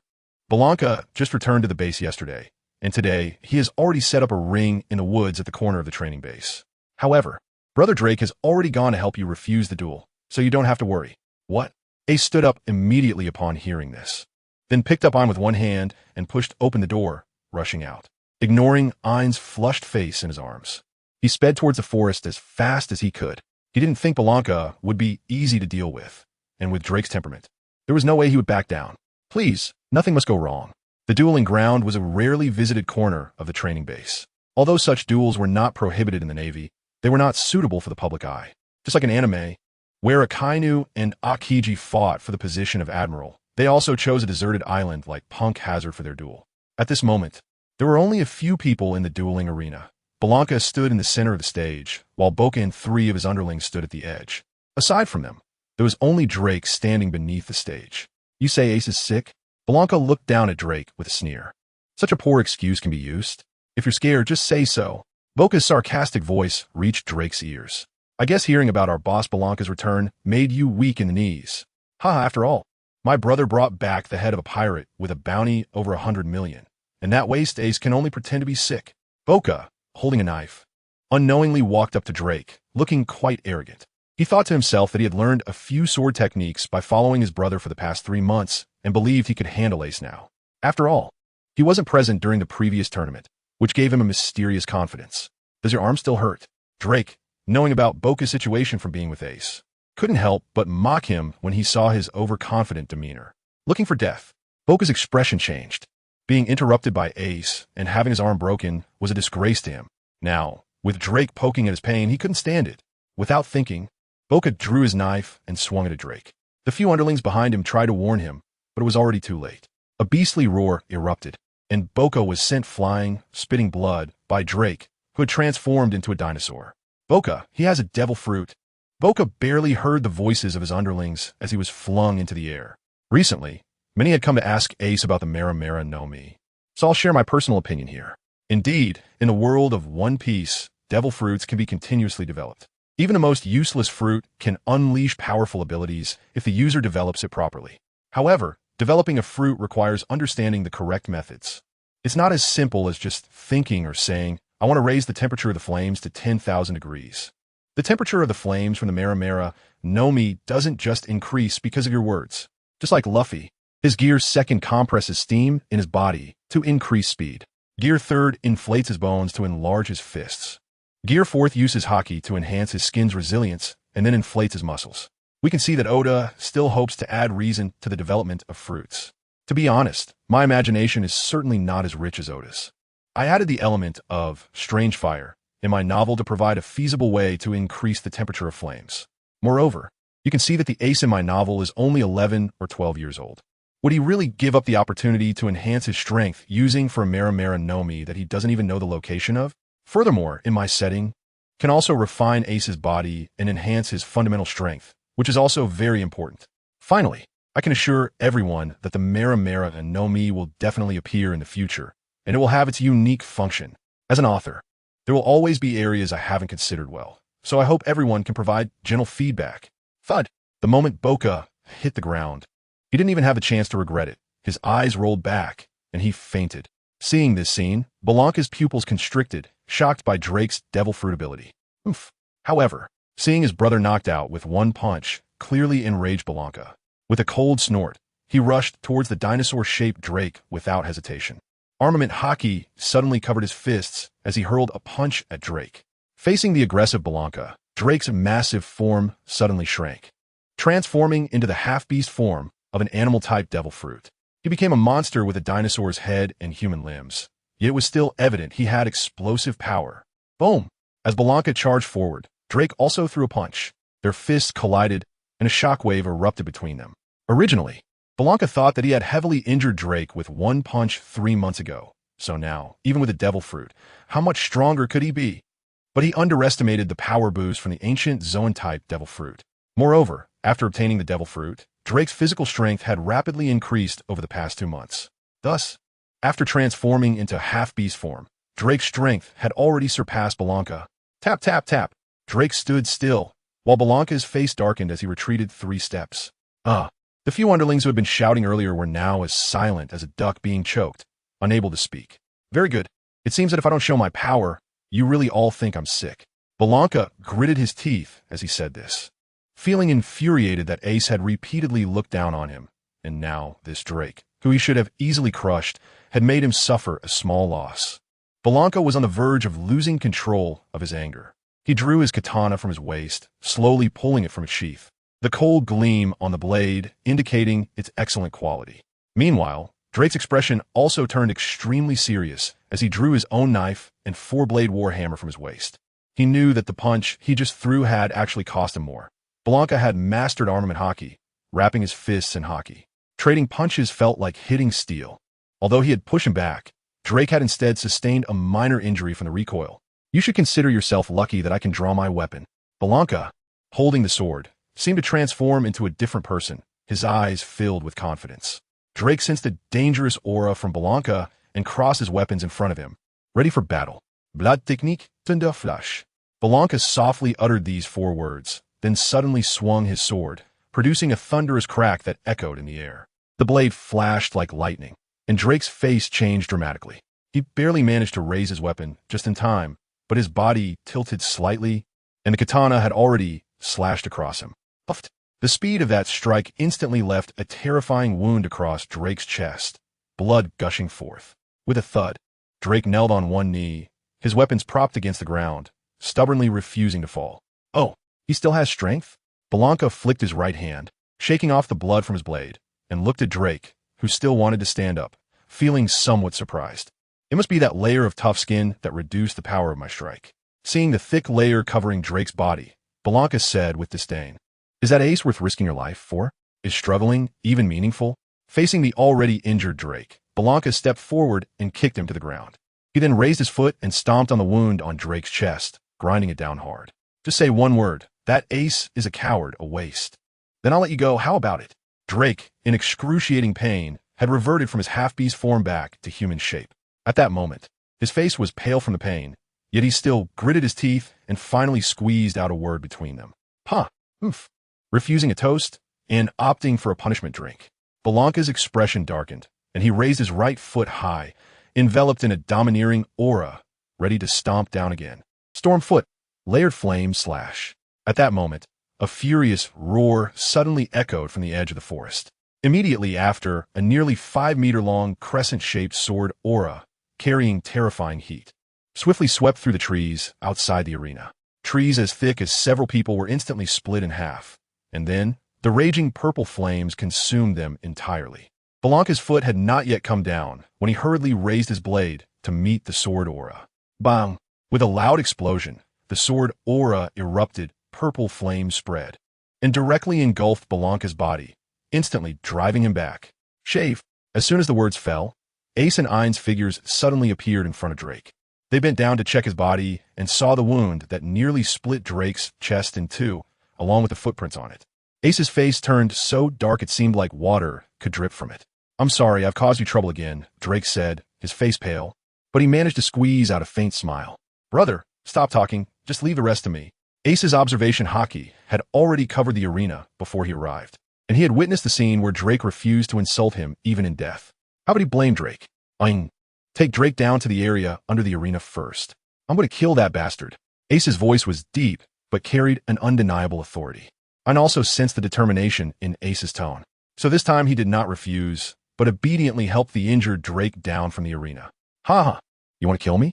Barranca's voice came from the flames, and then the surging flames seemed to be violently shaken by a powerful force, scattering in all directions and revealing his figure once again. At this moment, although Barranca had cleared most of the flames, he was not unscathed. Instead, he looked extremely disheveled, with half of his hair burned off and his clothes covered in charred marks. Is this all because of those flames? Caught off guard and hit directly, Barranca was now completely engulfed in anger. If it weren't for his armed color hockey, he would definitely have suffered even greater losses this time. Furious, Barranca said nothing more and charged directly at Ace with his knife drawn. Flame up. This was another move from Ace's anime. Purple flames suddenly burst forth, forming a wall of fire between Ace and Barranca, blocking Barranca's charge. Seizing this opportunity, Ace's expression became extremely serious as he flipped his right hand, and a broad-bladed knife appeared in his grasp. Shadon had previously given Ace a quick knife, so after absorbing it, the broad-bladed knife had now returned to its original state. Ace took out the big knife because after only 2 days, he had not yet mastered the Blue Lotus Earth Fire. Only by relying on weapons like swords could he fully unleash the power of the... His gaze narrowed, holding the knife with both hands. Ace looked at Barranca, who had already broken through the firewall. He murmured softly, "Blue Lotus." Layered flame, slash. The blue flames surged from Ace's palm, climbing up the knife handle and covering the entire broad-bladed knife. The terrifying temperature distorted the air, and the blue flames even melted the big knife into liquid. Ace's forehead bulged with veins, and he exerted all his strength to maintain the shape of the flames. Without hesitation, he swung down with both arms. This time, the melted liquid mixed with the blue, forming a tangible sword aura that seemed to cut through the air and directly slash towards Barranca. Before the sword aura reached him, the piercing crescent shape, along with the terrifying high temperature, already made fear appear on Barranca's face. He didn't dare to think much, immediately covering his arms and his good knife with armed color hockey. Not daring to take it head-on, Barranca slashed diagonally with his knife, tried to deflect the sword aura while shifting his body to the right, wanting to avoid the edge. Bang! The moment the good knife made contact with the sword aura, a blue light burst forth, and the sword aura exploded. Metal liquid beads carrying the blue suddenly shot towards Barranca, leaving him no time to react. It was like countless bullets firing at him, and the next second, they pierced into the left side of Barranca's body. PF50, PF50. The sound of cold water being thrown into hot oil, mixed with Barranca's shrill screams, immediately echoed throughout the entire forest. Ace was left with only a knife handle in his hand, forcibly controlling the strange fire, which had cost him a lot of stamina. As he gasped for breath, on the opposite side, Barranca looked utterly miserable, with dozens of bullet holes covering the left side of his body, and blue flames occasionally leaping out. His hands, which held the knife, were severed at the shoulders, disappearing completely, evaporated by the strange fire. The Blue Lotus Earth Fire was indeed one of the kings of fire, far surpassing the purple fire. The reason he wasn't burned to ashes immediately was likely due to his armed color hockey. But in Ace's eyes, the strange fire that had entered Barranca's body was continuously eating away at his hockey. At the moment his hockey was depleted, he would probably be evaporated in a puff. Just then, Zephyr's figure suddenly appeared on the arena, and his gaze towards Ace grew increasingly serious. During this time, Zephyr had experienced Ace's flames several times, and that purple fire did not have the ability to break through hockey. After returning this time, Barranca had mastered the armed color hockey, possessing the full capabilities of a peak major. Therefore, Zephyr had been hiding aside, mainly to save Ace in a critical moment. But this time, Ace did not use the purple fire to fight. Instead, he unleashed a kind of blue flame. With just one move, even if Zephyr wanted to save Barranca, he wouldn't have time to act, as Barranca was already gravely injured and on the verge of death. "Ace, can I ask you for a favor?" Zephyr sighed and said to Ace, "Please, teacher." Although Ace felt weak at the moment, he still respectfully clasped his fists and replied. Zephyr hesitated for a moment, but still said, "Spare Barranca's life. He can no longer wield a knife now that his arms are useless and poses no threat to you." Ace heard this, but did not hesitate out of hatred. He raised his hand to withdraw the... However, at that moment, Barranca, who had originally been lying on the ground, suddenly went insane, struggling and laughing, shouting, "Ha, Ace, even if you spare me today, I won't let you go. If I can't deal with you, I will kill your loved ones, your family, your friends. If I can't win, I'll poison them, and they'll have a terrible death." Ha ha ha. The heart-wrenching roar echoed in the arena. Barranca laughed and then cried out. Facing Barranca's curse, Ace's expression did not change at all. He just slowly retracted his right hand. Upon hearing Barranca's desperate voice, Zephyr seemed to understand something, and without saying more, he let out a long sigh and vanished into the woods. Ace lowered his head and took a glance, and in the end, his body trembled, triggering the within Belanca. With a soft sound, Belanca's curse abruptly ceased, and his body was instantly engulfed in a blue flame shaped like a lotus, then vanished without a trace. However, just before his disappearance, a hint of a smile seemed to appear on his face. Ace stood still, not moving for a long time. Ace's mind had long surpassed that of an ordinary adult. He understood the significance of Belanca's final actions. It was a desperate wish for death. A swordsman who had already lost both arms. What could he wield to fight again? Death was the only option. Belanca was not a good person, but he could be considered a true swordsman. However, Ace did not regret killing him.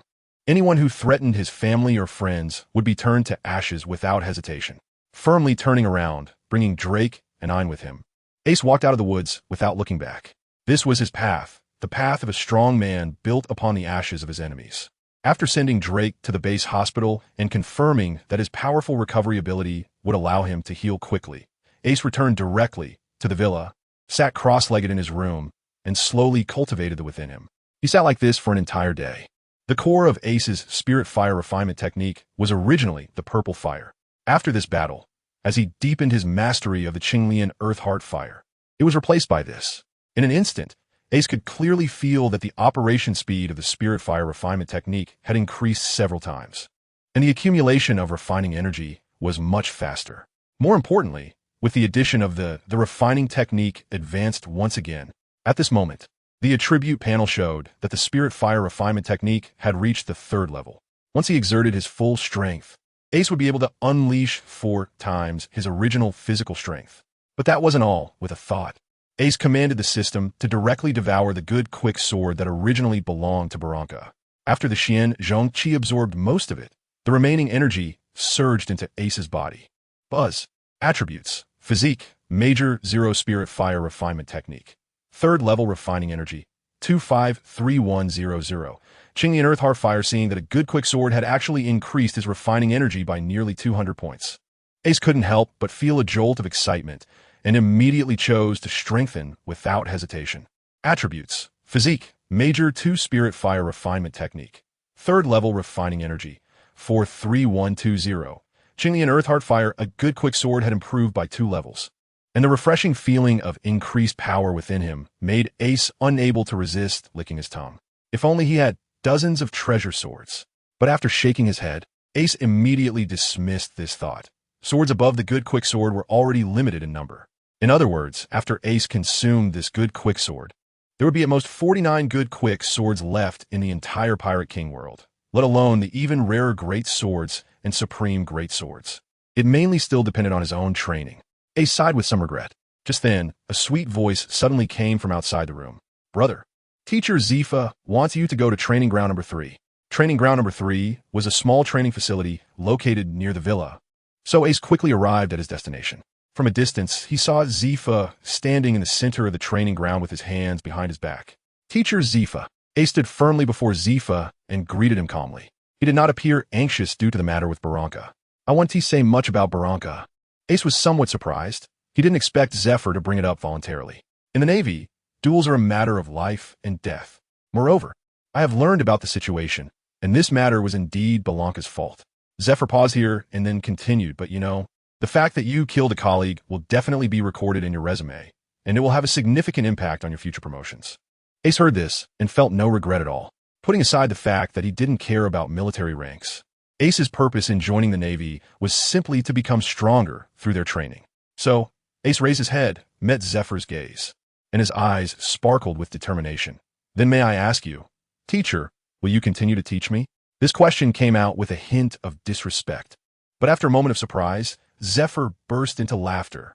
He exclaimed, "Good," 3 times, and then suddenly stopped laughing, saying, "Of course I'll teach you. How could he not teach? To dare to challenge enemies far stronger than oneself and emerge victorious. This is courage. To have the will to grow stronger without being distracted by external things like military ranks. This is wisdom. Ace, a gem of wisdom and courage. How could Zephyr allow him to be tarnished? As for Belanca, although he has the heart of a swordsman, Zephyr no longer believes he is qualified to be a Navy after the massacre of civilians 2 years ago. Starting today, I will officially and systematically guide you in learning armament hockey. Zephyr said this with a smile. Ace, do you know why the training base is located in this windless zone? Could it be? Ace thought of the island where Luffy trained hockey with Rayleigh. Rusk Island, an uninhabited island with 48 seasons that changes every week, with extremely harsh natural conditions and countless powerful beasts, over 500 of which possess the strength of a rear admiral or higher. Zephyr did not keep Ace in suspense any longer and directly took him to the port, boarding a warship heading northwest towards the base. Half a day later, an island that simultaneously has spring, summer, autumn, and winter appeared before the warship. Khmer Island, the most suitable island for your training, Zephyr said with a smile. Most islands in the windless zone are divided into spring, summer, autumn, and winter, but this island has all 4 seasons and constantly changes. The harsh conditions have led to hundreds of peak rear admirals and above beasts on the island. The strongest rulers are 4 giant beasts of the admiral level. Ace understood that this island was not the one next to the Kingdom of Women, but did not affect its equally fierce nature. For the next 6 months, you will learn dominance here and master the 6 styles solidly. At this moment, the warship had stopped a few dozen meters away from the island, and after Zephyr finished speaking, he directly leaped into the air, easily crossing several dozen meters of sea surface and landing on the small island. Ace's gaze sharpened, realizing this was Zephyr's test for him. Without hesitation, he called out, "Moonwalk!" His feet stomped against the air, creating white shields of air that propelled him upwards. After a few moments, he landed on the beach of the small island, standing in front of Zephyr. Although Ace's stance was a bit unsteady, Zephyr nodded in satisfaction, seeing that his student had truly put in a lot of effort. "Let's go," Zephyr said as he led the way into the jungle of the island, as Ace followed closely behind and disappeared into the woods. Terrifying roars of fierce beasts echoed from deep within the jungle. Meanwhile, at a transportation hub in the North Sea, a small kingdom called Gaia was preparing for an underground auction. The organizer of the auction was not the royal family of the kingdom, but an underground force known as the Poker. This mysterious force had rapidly developed since its appearance 3 years ago and had already secretly controlled the entire kingdom. This time, they were planning a large-scale auction. Under the orders of Poker's higher-ups, flyers filled with the names of auction items were continuously distributed and spread far and wide, reaching even the underground forces of the entire Pirate King world. The disclosed items included great swords and even devil fruits, not to mention the mysterious grand finale item. The vast seas and turbulent lands meant that potential buyers would need time to arrive, so the auction's promotion started 6 months in advance. This meant that the official auction would begin in 6 months. Soon, the flyers for this auction were placed on the desk of the head of the world government's intelligence organization. Tulp, Tulp, Tulp. The commander's face was shrouded in the shadow of his hat as he tapped his fingers on the desk, thinking rapidly. The kingdom of Gaia was situated at a transportation crossroads, but refused to join the world government. Therefore, Poker's control over Gaia might not be without the shadow of the world government behind it. Although their methods were not above board, they had done similar things many times before. Once they had suffered losses, would those foolish royals not seek to join the world government? However, this time, things seemed to be slightly out of control. This Poker didn't appear to be simple. The commander's fingers suddenly stopped, and he ordered in a deep voice, "Come in." As soon as his voice fell, a man in black pushed open the office door and stood before him with his hands at his sides. "Is there anyone in CP9 without a mission lately?" the commander asked casually. The man in black respectfully replied, "Report, Commander, Rob Lucci is currently on vacation." "Oh, that genius?" A hint of a smile appeared on the commander's lips. He instructed that Lucci's vacation was canceled and that he should immediately head to the North Sea Kingdom of Gaia to carry out a covert mission. "Yes," the man in black acknowledged and was about to take his leave. "Wait." The commander seemed to remember something and called him back, continuing, "Not long ago, Zephyr sent someone to inquire about the whereabouts of the Great Sword, right?" "Yes. It was meant to be given to that kid named Ace." The commander sneered, recalling how the last time they sent someone to deal with him, the kid had been hiding in the naval training base all this time, thinking he was untouchable. "Make sure to pass the news of the auction to Zephyr, saying that a great sword will be available at the auction. I don't believe this kid won't come out this time." "Yes." The man in black left with the orders. While the commander muttered to himself, "Zephyr's face still needs to be given. Let Lucci teach this kid named Ace a small lesson this time." 4.5 months later, Zephyr arrived again by warship at the beach of Khmer Island. A rumble was heard as the jungle ahead trembled, and several giant beasts charged wildly, smashing through the massive trees that blocked their path, scattering them everywhere. As they burst out of the jungle, Zephyr finally saw that these four beasts were the four rulers of Kimi Island, all possessing the strength of newly promoted vice admirals. Zephyr was puzzled. Knowing they were evenly matched, they usually wouldn't gather together like this. The fierce beasts charged forward, letting out earth-shattering roars, ready to attack Zephyr. "Stop right there!" A youthful voice suddenly came from behind the four beasts, followed by a buzzing sound. A circle of dark blue aura instantly swept across the entire beach, and the beast leaders immediately halted as if their necks were being squeezed, a line of cold sweat even forming on their foreheads. Zephyr was also swept by this aura, finally showing a hint of shock on his face. Conqueror's Haki. Ace's talent truly pleased Zephyr. Originally, Zephyr planned to teach Ace Haki for 6 months, but a month ago, Ace had already initially mastered the armament Haki. So, Zephyr returned to the base to handle official business, intending to let Ace stay on the island for another month to further refine his armament Haki. However, a month later, Ace unexpectedly awakened Conqueror's Haki. This is a type of Haki unique to kings. It cannot be obtained through training, and only one in a million possesses it. This is the qualification of king. "Sorry, teacher, I still can't fully master Conqueror's Haki," Ace said, stepping forward with a hint of apology on his face. "Haha, no need to apologize. I'm actually very happy," Zephyr said, showing no signs of blame, but instead bursting into laughter. "And what's the deal with these four guys?" Ace listened to the teacher and laughed, saying, "This month, I've been following the teacher's advice, challenging these guys relying purely on my physical skills without using flames. Fighting has indeed been beneficial for honing my Haki. Half a month ago, I was able to fully master the armament Haki.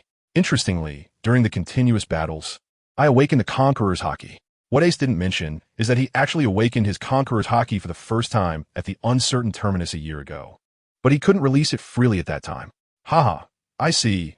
Conqueror's Haki really has a remarkable effect on these intellectually deficient beasts. After you released your Conqueror's Haki, these guys probably don't want to fight with you anymore, right?" Zephyr looked at Ace, growing more and more satisfied.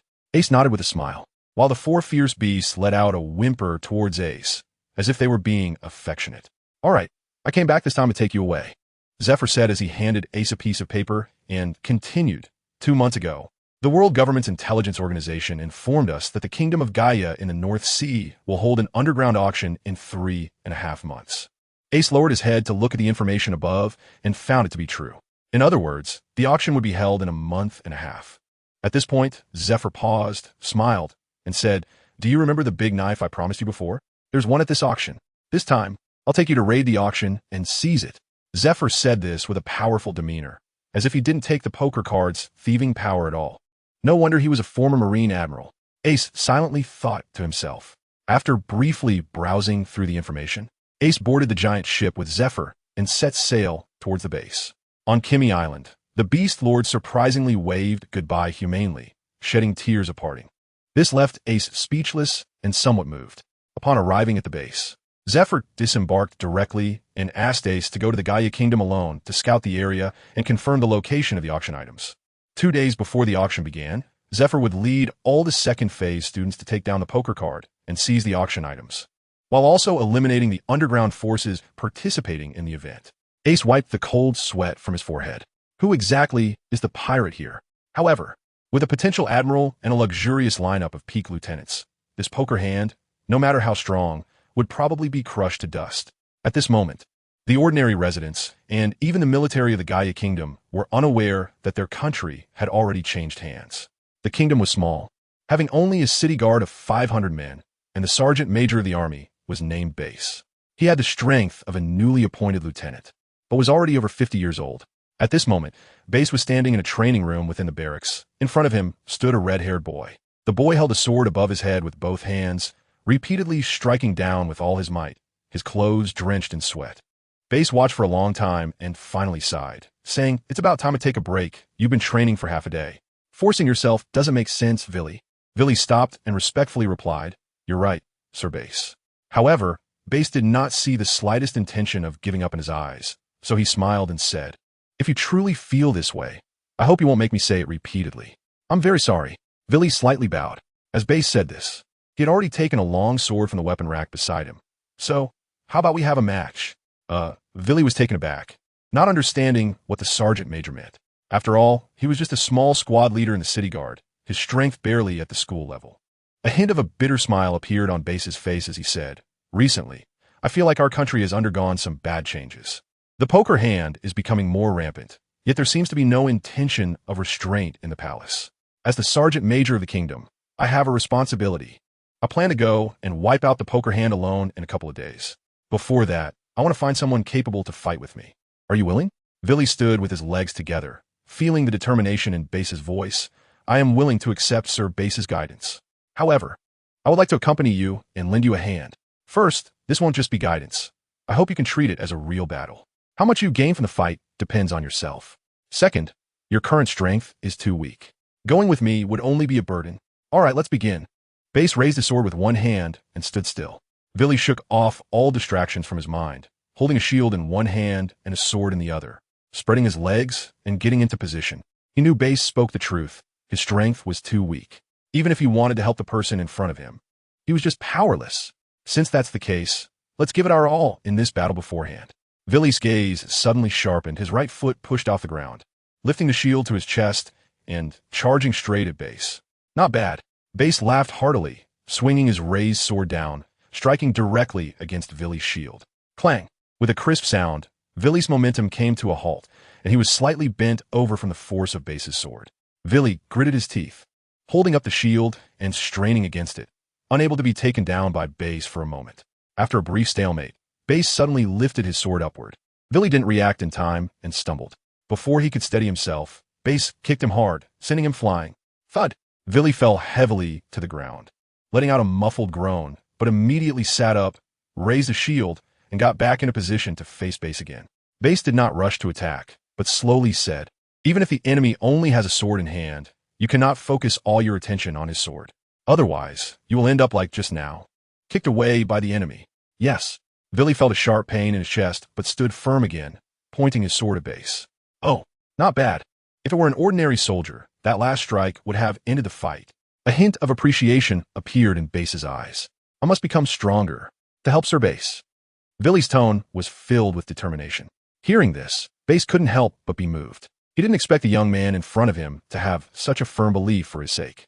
So, for the first time, he took it seriously, holding his sword with both hands and standing ready against Vili. "All right, come on, Vili." "Yes." Vili shouted lowly and immediately swung his sword at Base. Clang! Base lifted his sword, directly deflecting Vili's attack. Immediately after, he struck down again, hitting Vili's shield once more. Unfortunately, Vili, the result is just like last time. After saying this, Base lifted his foot and kicked at Vili's abdomen. In this critical moment, Vili let out a low roar. With his left arm holding the shield, he moved at a speed that exceeded his limits, slashing diagonally to his abdomen. Block! Bang!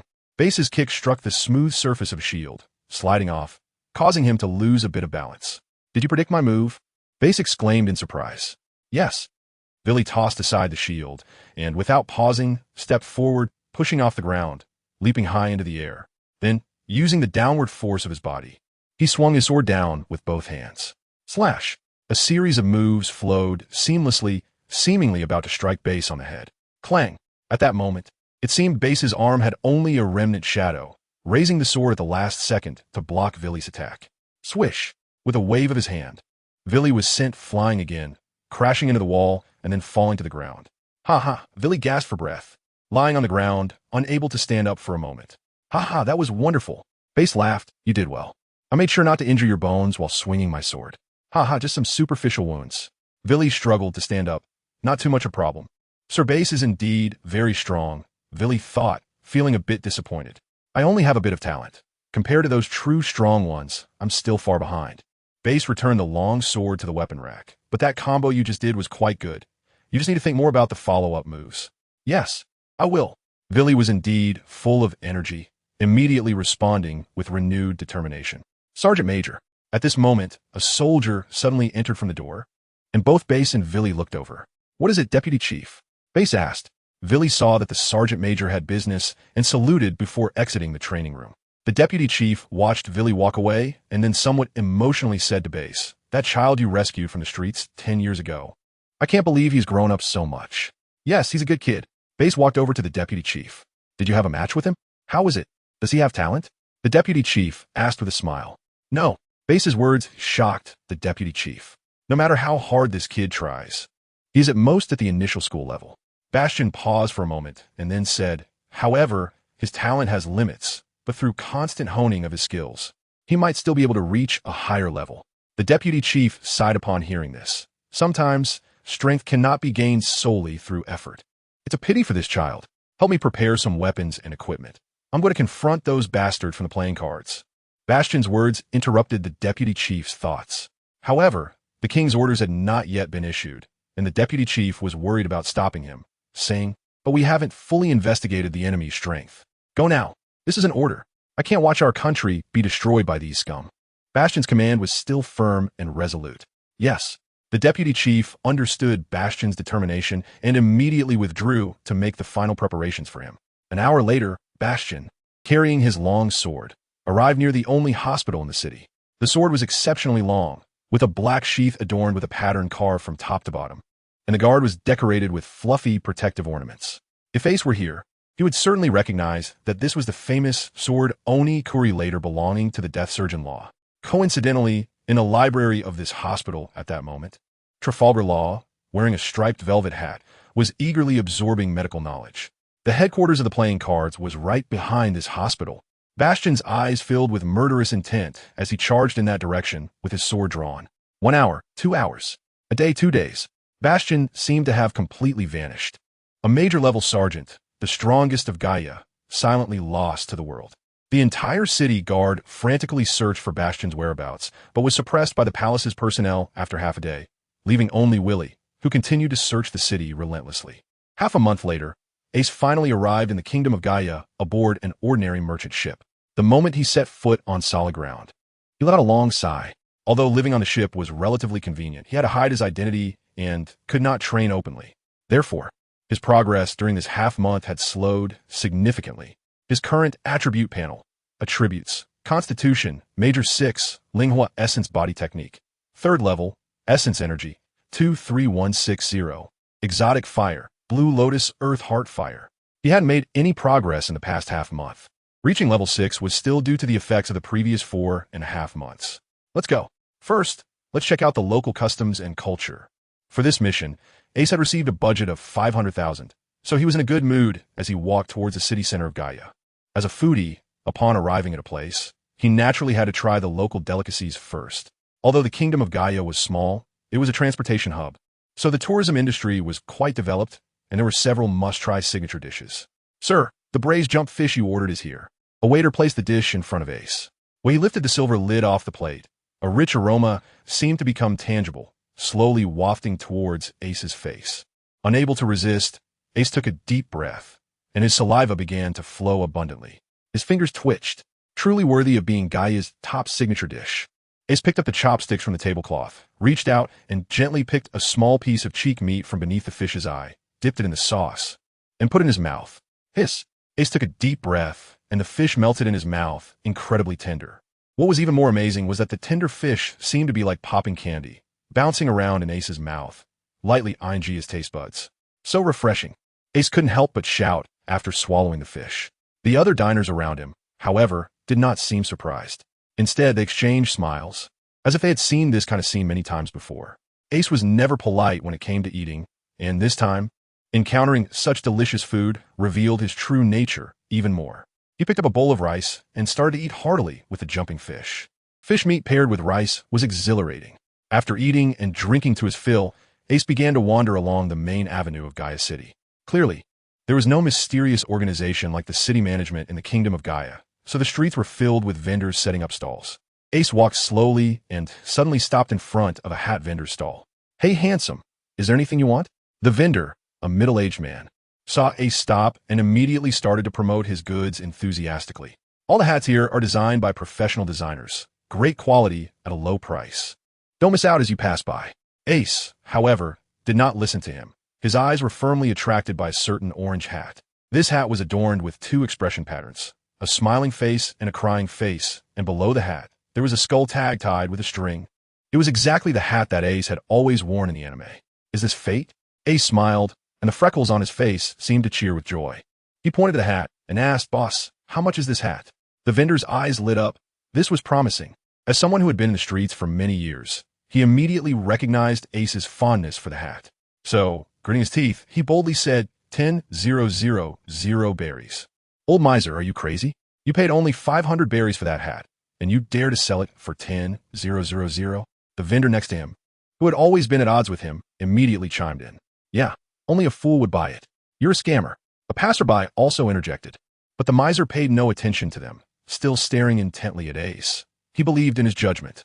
However, the sweat dripping from his forehead indicated that the miser's heart was not at peace. Is your name Miser? Ace's expression was a bit strange. This scammer's aura really suited that name. However, Ace did not care about the money and was too lazy to haggle, so he smiled and said, I'll buy it. What? The miser exclaimed in surprise, and then he was overjoyed. What, you're not selling it? Ace found the miser's expression amusing and teased. Of course, I'm selling it. This sale could earn him as much as he would in a month. The miser immediately planned to pack the hat for Ace. Wait, I'll pay 20,000 berries. But just then, a boy wearing a green shirt and black suspenders suddenly walked over from the other side of the street. The strangest thing was that this sentence seemed to come from the beak of the pigeon on his shoulder. What? This time, not only the miser was shocked. What is going on today? Are all the fools gathering here? Ace raised an eyebrow and looked in the direction of the voice. Rob Lucci? Upon seeing the iconic dove emblem on the boy's shoulder, Ace immediately called out his name. Lucci's pupils involuntarily constricted at being recognized by Ace. As a member of CP9, he had long been executing undercover missions, and his true identity was an absolute secret to most people. But today it was directly exposed. You know me?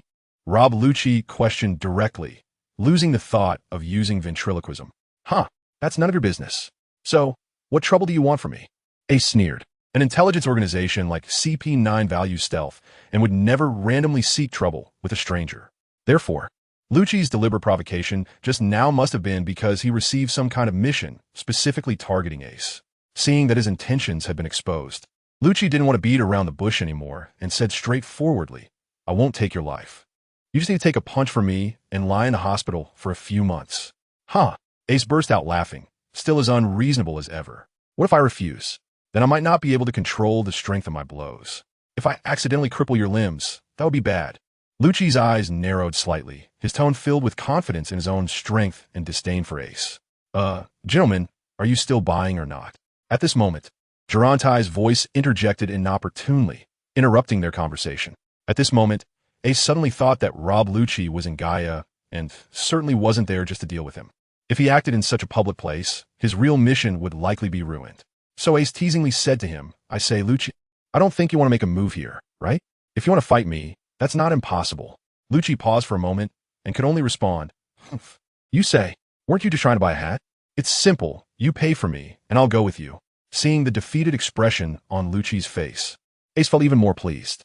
Lucci was indeed quite unhappy, but could only snort coldly and tossed 1,000 berries on a Garen stall. Hey, sir, sorry, but you just said it was 2,000 berries. That's not enough. Garen's old face was already beaming like a chrysanthemum, but his words made Lucci's body tremble. Clearly, a raging fire had ignited in his heart. What's wrong? Lucci, did you not bring enough money?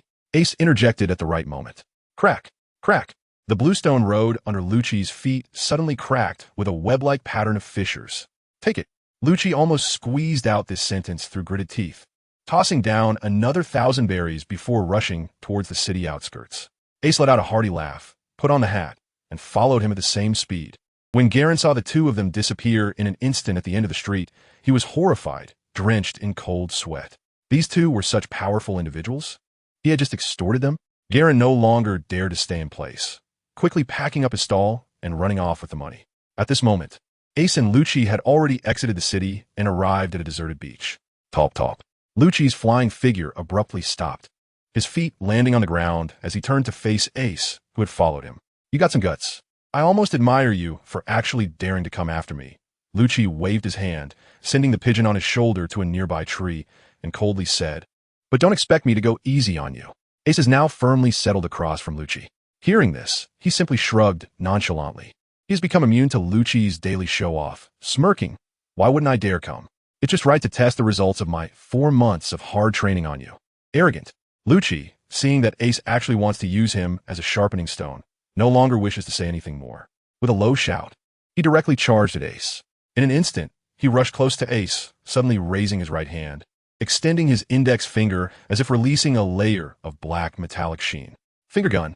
Lucci's finger shot forth like a bullet, breaking the sound barrier and directly aimed at Ace. But in that moment, he heard Ace shout the same technique name. Finger gun. Bang. Lucci's finger collided with the finger gun that Ace unleashed. Although they were just two fingers, they produced a metallic clashing sound. Huh, you can also do finger gun? Lucci, surprised that his attack was blocked, showed a hint of astonishment. Then let us see how you handle this move. Storm kick. Lucci leapt into the air. Followed by a spin, his right foot suddenly kicked out in an arc. A crescent-shaped blue sword aura sliced through the air, slashing towards Ace. Storm kick. But Ace remained calm, also kicking out a foot. A massive sword aura, twice as large as Lucci's, soared upwards. In Lucci's shocked gaze, it first shattered his storm kick, and then, without losing speed, it directly slashed towards the airborne Lucci. Moonwalk. Lucci kicked out to the left, using the rebound force of the air shield to shift his body several meters to the right, barely dodging Ace's storm kick. The sharp sword aura, with its momentum undiminished, soared into the sky, scattering several white clouds before slowly dissipating. Is this your level? Ace provocatively smiled, saying, You still think you can teach me a lesson like this? Dream on. Ha ha. Lucci, extremely angry, laughed instead, his expression turning fierce. I admit, you have successfully provoked me. Do you think mastering the 6 forms makes you invincible? Today, I'll teach you what true 6 forms are. As soon as Lucci finished speaking, he let out a low, beastly roar.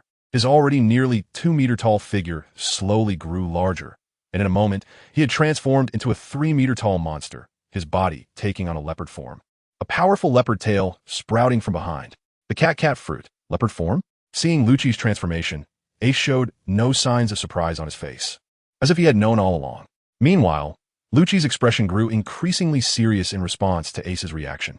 The feeling that everything about him was grasped by the opponent was certainly uncomfortable. Shave.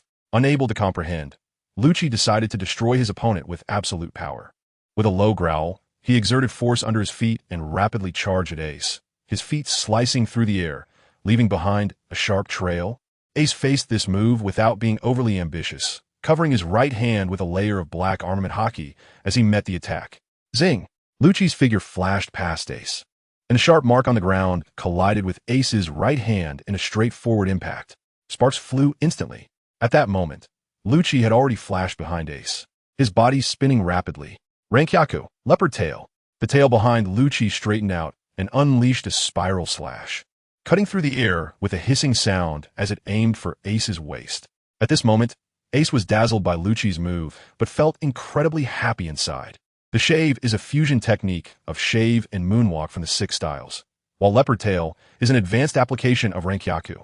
The 6 styles indeed have great potential for development.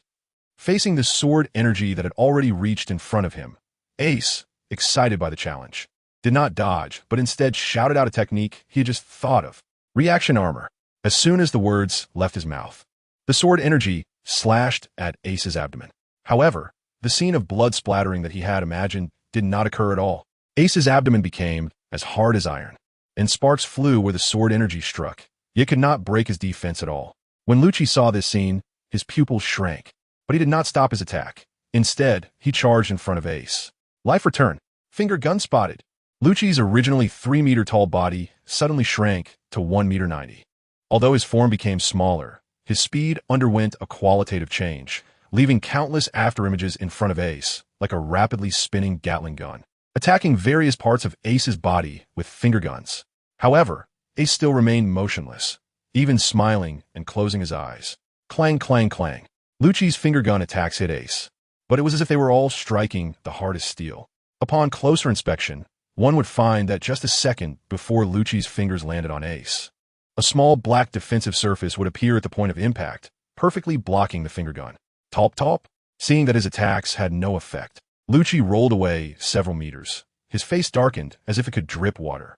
Meanwhile, Ace's clothes had turned into tattered rags, and now, with a gust of wind, his muscular body was revealed.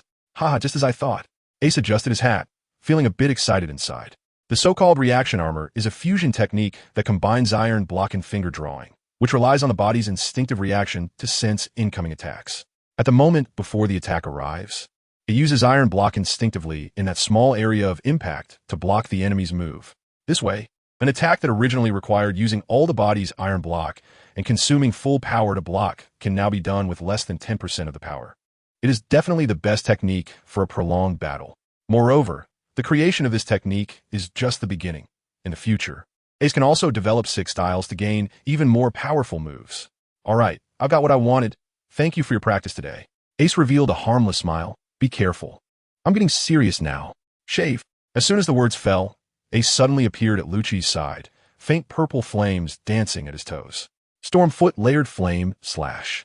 This time, the sword energy emitted from his toes stretched 10 meters long, filled with purple flames, and the intense heat caused Lucci's face to change drastically. In a hurry, he could only shout, Stormfoot Kiryu.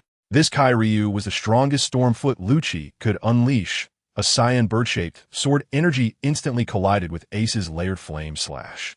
Boom! A loud explosion echoed, and even half an island could hear the sound.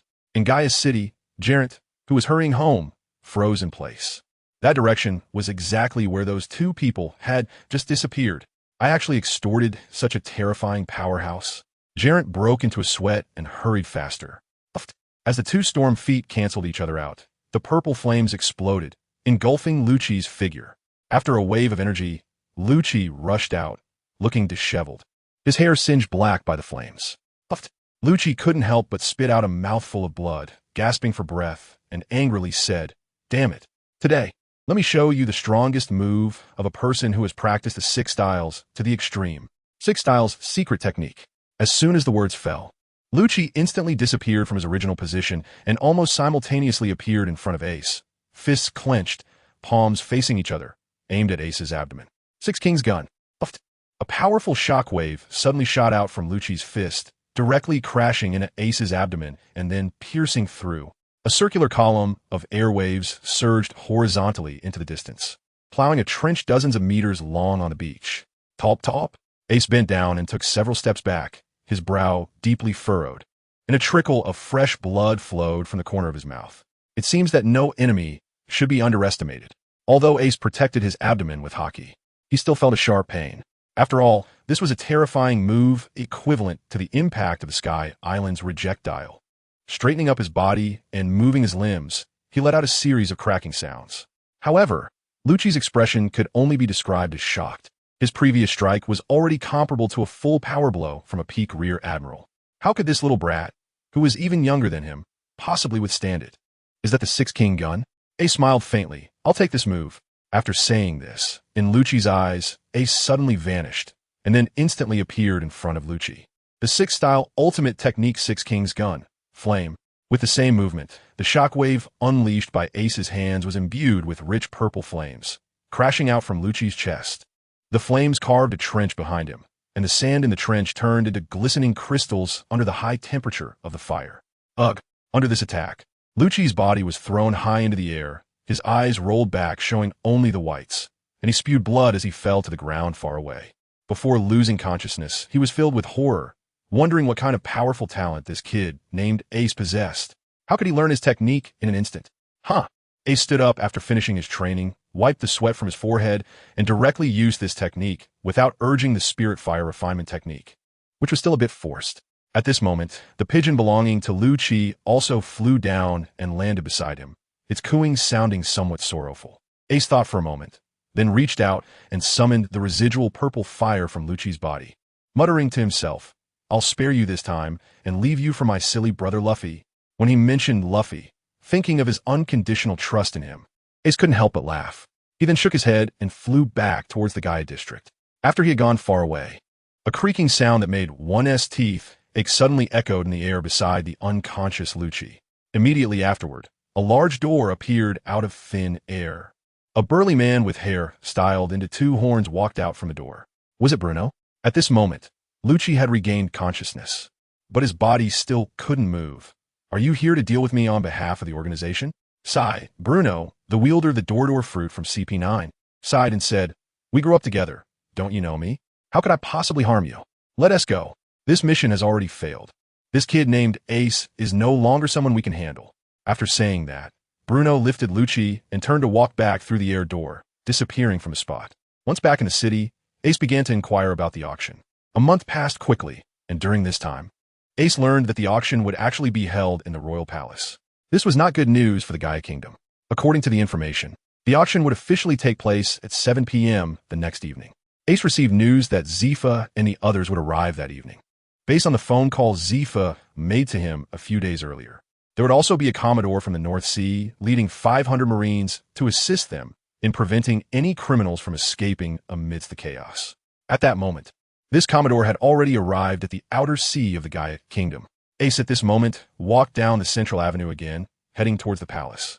He wanted to take advantage of the last night to scout the palace and observe the true strength of the so-called poker. At a crossroads ahead of Ace, a large crowd had gathered, pointing and whispering towards a few people in the center of the circle.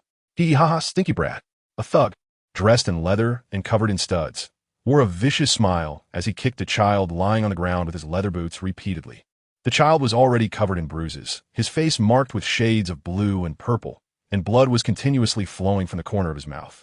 His painful groans only elicited louder laughter from the surrounding thugs. This is too much. A woman in the crowd showed a look of pity. Yeah, it was just a bump. If this goes on, that child will die, someone said indignantly. But immediately, someone covered their mouths and whispered, "You better shut up. Didn't you see the poker card symbol on their chests? They are all from poker. Do you want to get yourselves killed?" At this, fear swept over the crowd, and they instinctively took a step back.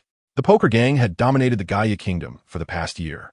On the outskirts of the crowd, a small figure cloaked in a robe observed everything, wanting to intervene several times but holding back. Finally, he let out a deep sigh and turned to walk into a nearby alley. As he turned, the corner of a patterned hat peeked out from his robe.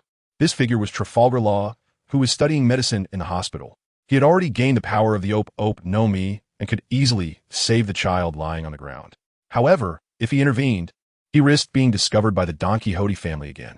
After weighing his options, Law chose self-preservation. But just as he took a couple of steps, he suddenly noticed a child about his size flash past him and rush towards the center of the crowd. The orange hat on this child was particularly eye-catching. What? How is this possible? In Law's eyes, this suddenly appeared child moved as if strolling through the park, darting in and out with a speed so fast that it was hard to follow, slipping effortlessly into the tightly packed crowd. This left him dumbfounded. How well did one need to understand the surroundings to achieve such a feat? Hey, Stinky Brat, what do you want to do? If you don't want to end up like him, lying on the ground, you'd better not interfere. The thugs burst into loud laughter, as if something amusing had just occurred. At that moment, someone outside the crowd suddenly pushed their way in with all their might. "Everyone, step aside, let me through." The person's bright red hair stood out. It was Willie, who had been searching for base in the city for over a month. Hearing someone cry for help, he didn't forget his responsibilities as a city guard. So he drew his knife and intended to help. After squeezing through the crowd, he saw a group of thugs had surrounded a child wearing an orange hat. "Huh? What did you say, you little bastard?" The thug leader, sporting a mohawk, tilted his head high and disdainfully asked Ace. "I'll say it again, get lost." Ace, with his hands in his pockets, shielded the injured child on the ground and said in a low voice. Willie's expression changed upon hearing this. These thugs were not known for their good temper. "This is bad." Sure enough, without another word, the thug leader swung his fist at Ace. "Are you looking to die?" But before he could finish, his fist, still in midair, was sent flying back at a faster speed. With a thud, he fell to the ground, unconscious. The surrounding onlookers hardly saw Ace make a move. In fact, Ace's hands were still in his pockets. The remaining thugs, who initially wanted to join in and kick the child, suddenly froze, too scared to move, fearing they would be the next ones to hit the ground. Among the crowd, Law, who had returned, couldn't help but gasp, his eyes widening in shock.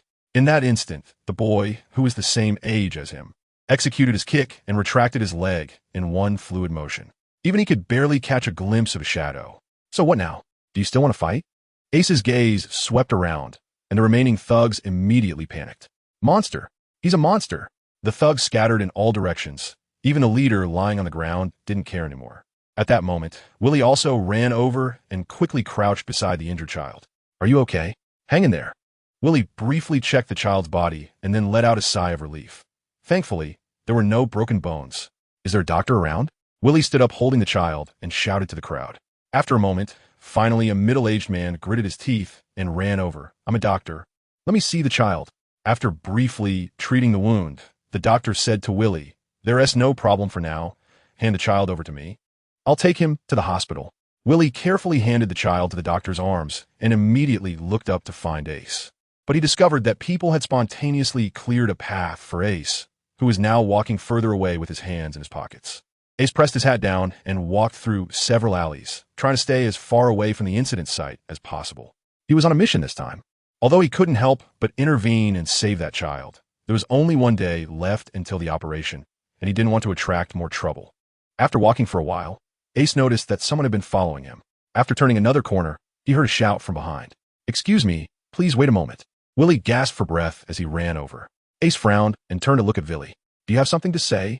Upon seeing the red-haired boy who had just helped the child, Ace's expression softened considerably. "Who are you?" Villy immediately stopped in his tracks and respectfully replied, "My name is Villy, and I am a soldier in the city guard of this country. Thank you for saving that child and doing the job that we should have done." After saying this, Villy bowed to Ace. "It's nothing, just a small matter." Ace smiled and said, "If there's nothing else, I'll be on my way. Please wait a moment." Villy suddenly raised his head and called out to Ace eagerly, "If possible, could you teach me the technique you just used?" "What do you mean?" Ace turned back and raised an eyebrow. "I've been working hard to become stronger. After seeing your skills just now, I was truly impressed by your strength. So I hope you can share some of your techniques with me, even just a little." Villy's tone was filled with sincerity. Ace turned back and locked eyes with Villy, sensing a determination in Villy's gaze. Ace let out a breath and took a few steps forward. Then, "First, extend your hands." Ace moved closer to Villy. Upon hearing Ace's words, Villy immediately raised his hands without hesitation. Villy's hands were filled with calluses from years of constant training, layered upon one another, making them appear exceptionally sturdy. Sturdy and hard. Indeed, they're the hands of a good warrior. Ace affirmed this, as he seemed to see Villy's diligent training reflected in those hands. "No, I'm just one of the lowest-ranking soldiers." Villy said a bit shyly, "Don't be modest. For a warrior, you can tell a person's true character just by looking at their hands." Ace chuckled. "To be honest, I have a good impression of you. After all, putting Villy's strength aside, he possesses the persistence that top-tier fighters must have. I'll ask you one more question. Why do you want to become stronger?" Ace's smile faded as he asked seriously. Villy was visibly taken aback and fell in a thought upon hearing this. "You just asked me to teach you techniques, and I agreed. But I still want to know why you crave power so much." Ace's voice reached Willy's ears, and Willy lowered his head, lost in memories. The serious yet kind expression of Base kept flooding into his mind. After taking a deep breath, Willy began to recount. 10 years ago, I was just a homeless orphan. I don't remember what my parents looked like. I only know that I was abandoned on the streets. I don't hate them, after all. They must have had their own difficulties. But that year, it snowed heavily in the city, and I only had a simple robe. I thought I was surely going to die this time." At this point, Willy revealed a heartfelt smile. "However, Lord Base, the sergeant of the city guard, saved me. He raised me, and I trained hard, swearing to repay his kindness." But Willy's expression changed to one of pain. "However, you do not have the talent of a warrior. Although you have tried your best, you still cannot surpass your limits." Ace paused for a moment. "Am I right?" Willy was taken aback, but nodded with difficulty. "However, I can give you strength." Ace's words made Willy suddenly lift his head, his face showing an expression of disbelief. "But you might die." Willy looked at Ace's serious expression and couldn't help but swallow hard. "Everything depends on your heart. If what you say is true, and you have something important in your heart, then you can definitely hold on." Ace waited for his response. Willy carefully pondered Ace's words, and then his gaze became resolute. "I am ready. Are you confident you won't die?" Ace asked. Willy shook his head, but a smile appeared on Ace's face. Even knowing that he was about to face death, there was still the courage to move forward. Perhaps this boy named Willy was the person he was meant to find. "Then let's conduct the first training here." Ace still had one final test for him. "Take up your weapon. It's about to begin." "Yes." Willy heard Ace's command and unsheathed his katana without hesitation, spreading his feet slightly and pointing the blade at Ace. "Then here I come." Ace's expression became serious as he took his hands out of his pockets and straightened his back. "You must keep your awareness clear." As soon as he finished speaking, Ace's pupils suddenly dilated, and then a circle of dark blue energy swept outward in a fan shape toward Willy. In Willy's eyes, Ace's figure seemed to magnify 1,000-fold in an instant, becoming a towering giant. The terrifying aura made Willy feel like a leaf in the wind, his legs trembling uncontrollably. But even as fear surged in his heart and dizziness swirled in his mind, Willy clenched his teeth and straightened his back. The energy swept past the end of the street, and Law, hiding around the corner, was also suppressed by Ace, turning pale and exclaiming in shock, "How is this possible? This is Conqueror's Haki." Law had spent time in the Don Quixote family and had a deeper understanding of the power system in this world. But Willie was just a small soldier from the kingdom of Agaya. In the face of such an aura, he had already reached his limit. "You say you want to become stronger, but is this all you can do?" Ace's tone became cold and bloodthirsty. "This is just a warm-up. So you could go die." As soon as he finished speaking, Ace charged at Willie with a punch, the resulting gust of wind tousling Willie's red hair. In Willie's eyes, this punch landing on him would definitely cause him to die instantly. Should he dodge? The intense fear brought this thought to his mind. But in the next moment, Sergeant Base's face rushed into his mind. Sergeant Base was still unaccounted for, and he would remain a weakling forever? No, I want to become stronger. Ugh, hi. The strong belief shattered Willie's fear, and he even took a step forward, raising his sword high. Whoosh! Ace's fist grazed Willie's face, leaving his cheeks stinging. But that terrifying pressure receded in an instant like a tide. Willie's legs trembled uncontrollably. He gasped for breath, and sweat poured down his face as he collapsed to the ground with a thud. Yet, he ultimately did not lose consciousness. Congratulations! At this moment, Ace's voice, tinged with a hint of a smile, reached Willie's ears, transcending the feeling of fear of death. Ace is increasingly satisfied with Willie now. For someone below the school level, encountering his Conqueror's Haki should have made them roll their eyes and faint by now. Yet Willie managed to endure it with his strong willpower. It seems that his few Earth Fire Lotus seeds have found a purpose. As long as Willie consumes one Earth Fire Lotus seed, he can instantly gain half of Ace's strength. Seeing Willie's determination, Ace even had the thought of making him consume two. I wonder what the effect will be then. May I ask, who exactly are you? Willie still couldn't quite believe that the overwhelming aura he just felt came from this child who is even younger than him. Huh, you don't need to worry about my identity. Just know that my name is Ace. Ace helped Willie up and continued, "You passed my test. I can give you great power, but please go on." Willie understood that in this world, no one gets something for nothing, and the other party must have their own conditions. "Once I give you the power, you must pledge your loyalty to me and leave Gaia with me." After Ace said this, Willie, who had always been unwavering, hesitated. How could he repay Lord Bas after leaving Gaia? "You don't have to rush to answer. I can give you a day to think about it." Ace did not immediately pressure Willie for a response. Willie's hesitation further demonstrated his character. If he had agreed right away, Ace would have turned and walked away. Someone who could forget their benefactor with a mere turn was not worthy of being his partner. Just as Ace was about to give Willie further instructions, a figure cloaked in a hood suddenly rushed out from around the corner. "Wait!" Luo gasped for breath, his clothes soaked with sweat. Willie glanced at the suddenly appearing Luo and cautiously asked Ace, "Do you know him?" Ace saw Law suddenly appear, but there was no surprise in his eyes. Clearly, with his level of observation Haki, he had already sensed someone hiding in that corner. However, when Law lifted his cloak and revealed his signature spotted hat, Ace still showed a hint of surprise. "First, my name is Trafalgar Law, and I am a doctor. I apologize for interrupting you too." Law stepped forward. "A death surgeon?" Ace smirked, murmuring, "Today's harvest is quite significant." "What did you say?" Law clearly hadn't yet earned that title, so he couldn't understand Ace's meaning. "May I ask what you want?" Ace didn't answer, but instead asked in return, curious about Law's intentions. But Law turned his gaze to Willie, asking with a complex expression, "Why? How can you stand under that Haki? I want to ask you." That clearly exceeds what a normal person can endure.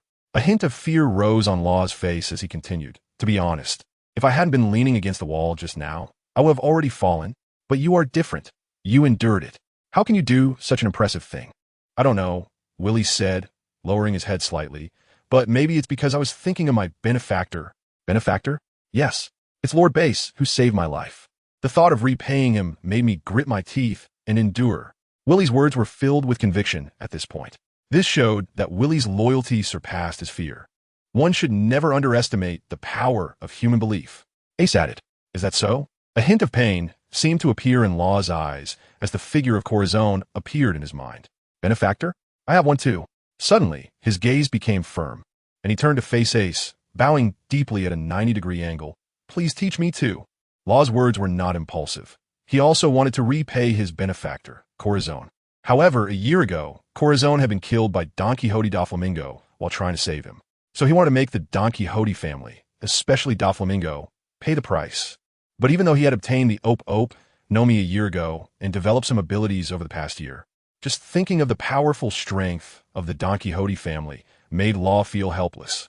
How long would it take for him to take revenge? Willie's actions inspired Law. Perhaps this young man named Ace in front of him would bring him surprises. If he wanted to help you instantly increase your strength, I'm sorry, but I can't do that. Ace's response was completely unexpected for Law. Law glanced at Willie and urgently asked, "But you are different from Willie."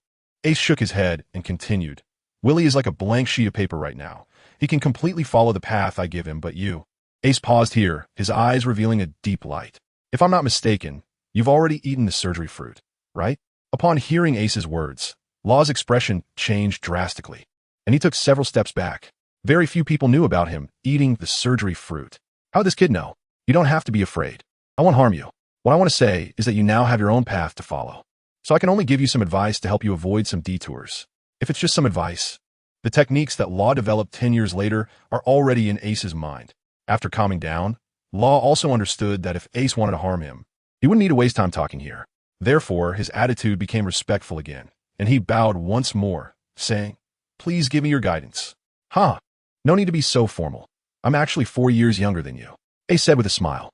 "Also, we can talk about those things next time. There are quite a few guests around us now." Law felt a jolt in his heart upon hearing Ace's words and followed his gaze.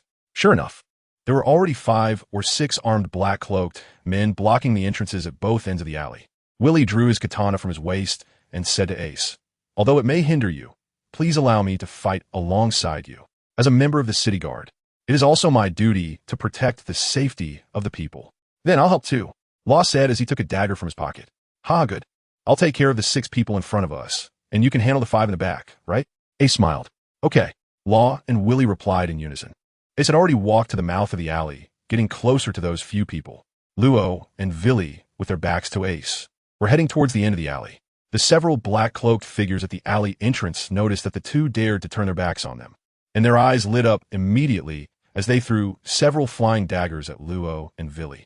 Whoosh, whoosh, whoosh. The speed of the daggers was incredibly fast, seemingly about to pierce the two's backs in the next second. Swish, clink, clink, clink.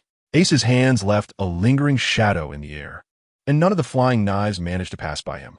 All were caught directly with his bare hands. This is truly impressive. Willie was drawn by the sound, turned his head, and was left speechless in shock upon witnessing this scene. Luo also caught sight of it and nodded in agreement, saying yes. "If you say Lord Ace is the strongest in this country, I would believe it too. Is he stronger than Lord BAS? In Willie's mind, BAS was already immensely powerful. If you're talking about the military commander of this country, then I think so." Luo nodded, then tightened his grip on the dagger. "All right, you take the 2 on the right, and I'll take the 3 on the left. Is that okay?" "Yes." Willie nodded in agreement, and the 2 chose their enemies and charged forward. Meanwhile, Ace walked slowly into the midst of the 6 black-clad figures, casually standing there and saying, "Come meet all together." The black-clad figures exchanged glances, sneering at the audacity of this kid, and stepped forward simultaneously, swinging their knives down at Ace's head. Bang, bang, bang, bang, bang, bang.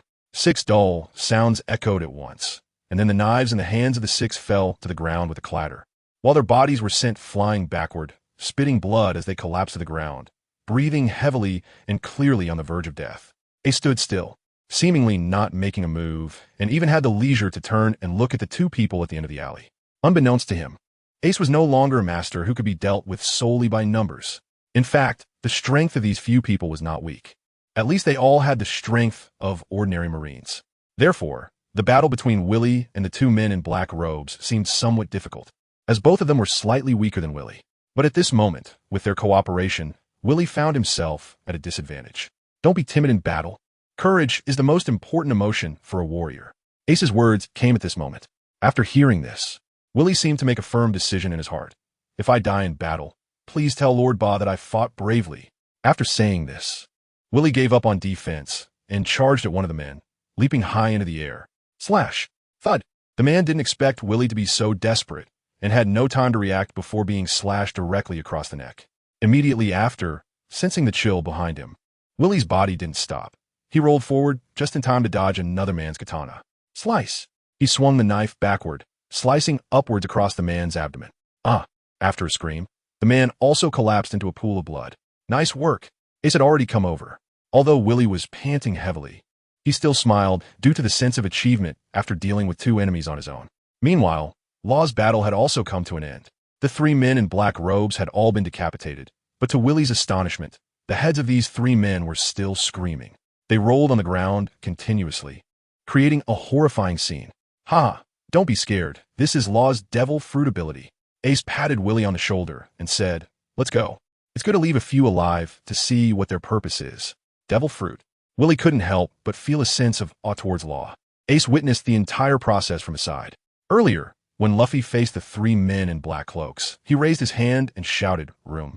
A cyan circle with a diameter of about 3 meters surrounded them. Then Luffy rushed forward and swung his dagger 3 times, decapitating them all. However, after the circle disappeared, Luffy's face turned a bit pale, clearly indicating that using the surgery fruit consumed a significant amount of his stamina. He was still just a 15-year-old boy, and he was already nearing his limit. Puff puff. After Ace walked over, he raised his hand and directly ended the lives of 2 of them. These people were here to kill him, and Ace would not show any mercy. However, his actions appear to the last man in the black robe as more cruel than that of a demon. "Now can you tell me your identity and purpose?" Ace forced a friendly smile. The man in the black robe was terrified. Is it the playing cards again? Ace was becoming increasingly curious about this organization. The playing cards had secretly controlled the entire Gaia Kingdom within 2 to 3 years and possessed the ability to send notifications to the whole world. This organization was definitely more terrifying than it seemed on the surface. However, now they had set their sights on him, so he couldn't be blamed for being ruthless. "I've made up my mind. I will confront this playing card organization." A cold, murderous intent appeared on Ace's face. "Can I help too?" Luo immediately stepped forward. "Me too." Villy tightened his grip on the knife. Luo should be fine, but for Villy, this could be quite dangerous. Ace's assessment was fair. Luo possessed the surgery fruit and could at least protect himself in fierce battles. Although Ace admired Villy, he was still not at the school level and could easily be overwhelmed and killed. Lord Bas went to deal with the playing cards alone a month and a half ago and has since lost contact. If I turn a blind eye to danger now, I will definitely regret it for the rest of my life. Villy had been worried about Base every moment for the past month, but it seemed the headquarters of the playing cards had disappeared suddenly. No matter how he searched, he couldn't find it. So hearing Ace's tone, knowing he was aware of the playing cards' current location, Villy would never let this opportunity pass. "It seems you are ready for this." Ace stared at Villy's expression. He wouldn't agree if there was even a hint of hesitation. "Yes." Villy nodded firmly. "I understand. Then I want to say much more." Ace smiled. "Gentlemen, please lend me your strength." "Yes." The 2 replied in unison. Ace then shared the information he knew with them. When Villy heard that the playing cards were going to hold an underground auction in Gaia, his eyes widened. And when Ace revealed that the auction would take place in the royal palace, his feelings could only be described as shock. Has the Gaia Kingdom already become a mere shell? Villy murmured sadly. After all, this was where he grew up. There was no time for him to be sad. Ace quickly led the 2 to the outside of the palace walls. Then he lifted them and leaped over the 5-meter-high walls as if they were nothing. Once they entered the palace, upon seeing the scene inside, Villy lost the last bit of hope in his heart. The palace guards and maids had all vanished, and everywhere he looked were members of the playing cards bustling about, busy with the final preparations for the auction. Ace and the others hid in the shadows, looking toward the center of the auction venue. At this moment, inside the auction house, 2 people stood beside the auction platform. One was dressed in a white suit, respectfully standing to the side, while the other sat in front of the platform, completely wrapped in a black robe with not a hint of their face exposed. "Sir, here is the list for this auction." The man in the suit bent down and handed a red sheet of paper to the figure in the black robe, his expression filled with both respect and fear. However, the figure in the black robe did not reach out to take it, instead remaining quietly seated. Seeing that the black-robed person did not move, the man in the suit maintained his bent posture, not daring to budge, his heart filled with anxiety, and beads of cold sweat forming on his forehead. "Domer." After a few minutes, the figure in the black robe finally spoke, their voice deep and cold, yet indistinguishable in age. "Do you know where you went wrong? Please, sir, enlighten me." Domer bent even lower, his heart already filled with fear, fully aware of how terrifying the organization's punishment for mistakes could be. "Oomph." The black-robed figure snorted coldly. "The young master entrusted you with the playing cards and allowed you to handle such an important auction.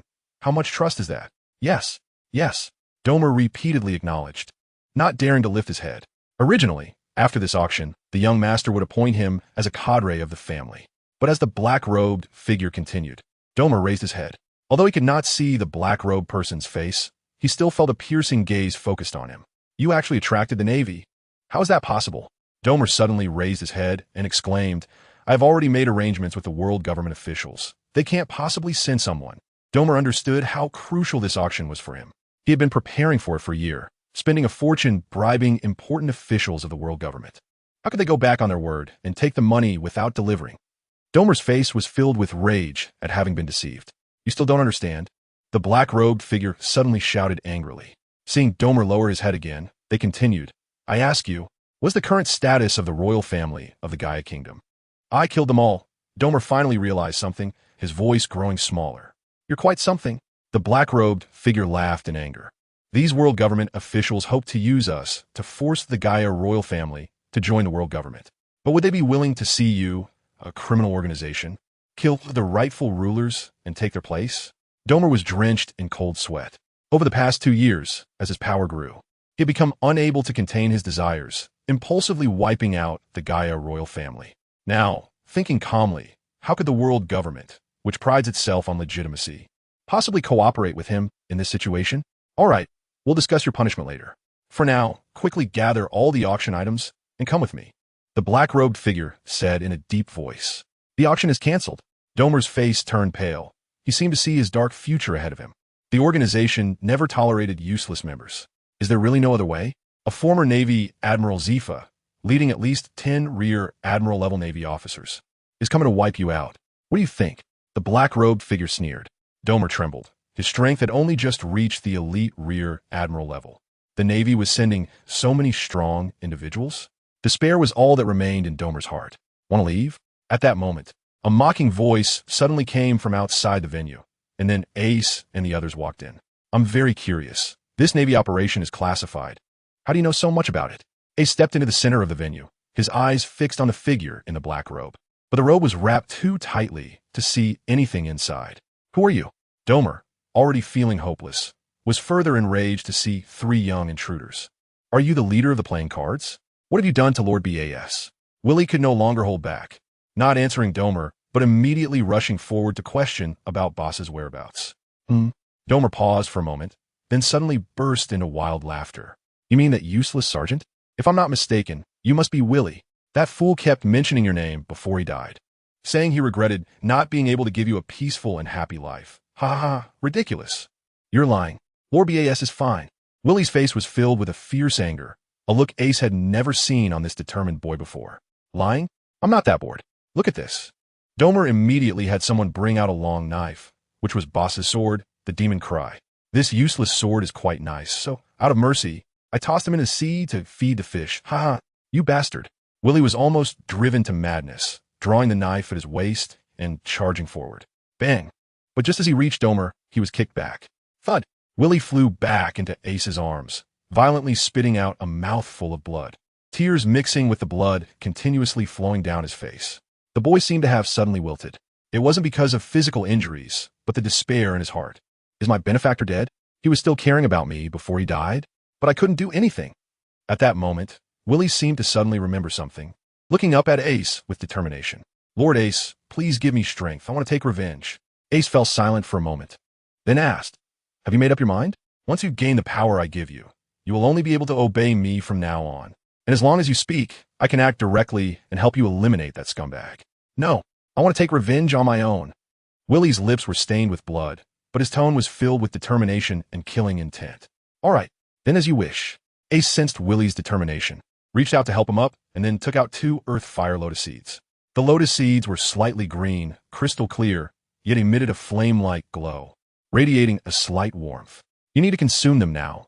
It might be very painful, but you must endure, or all your efforts will be in vain. After Ace finished speaking, he saw that Willie was already sitting cross-legged and stuffed the 2 lotus seeds into his mouth. As soon as the lotus seeds entered, they transformed into 2 streams of blue liquid, flowing down Willie's throat and rushing into his dantian. Immediately afterward, it seemed to turn into a blazing fire within his dantian, burning and refining Willie's body from the inside out. This kind of pain was something that ordinary people could hardly bear. Before long, even blue flames began to erupt from Willie's 7 orifices.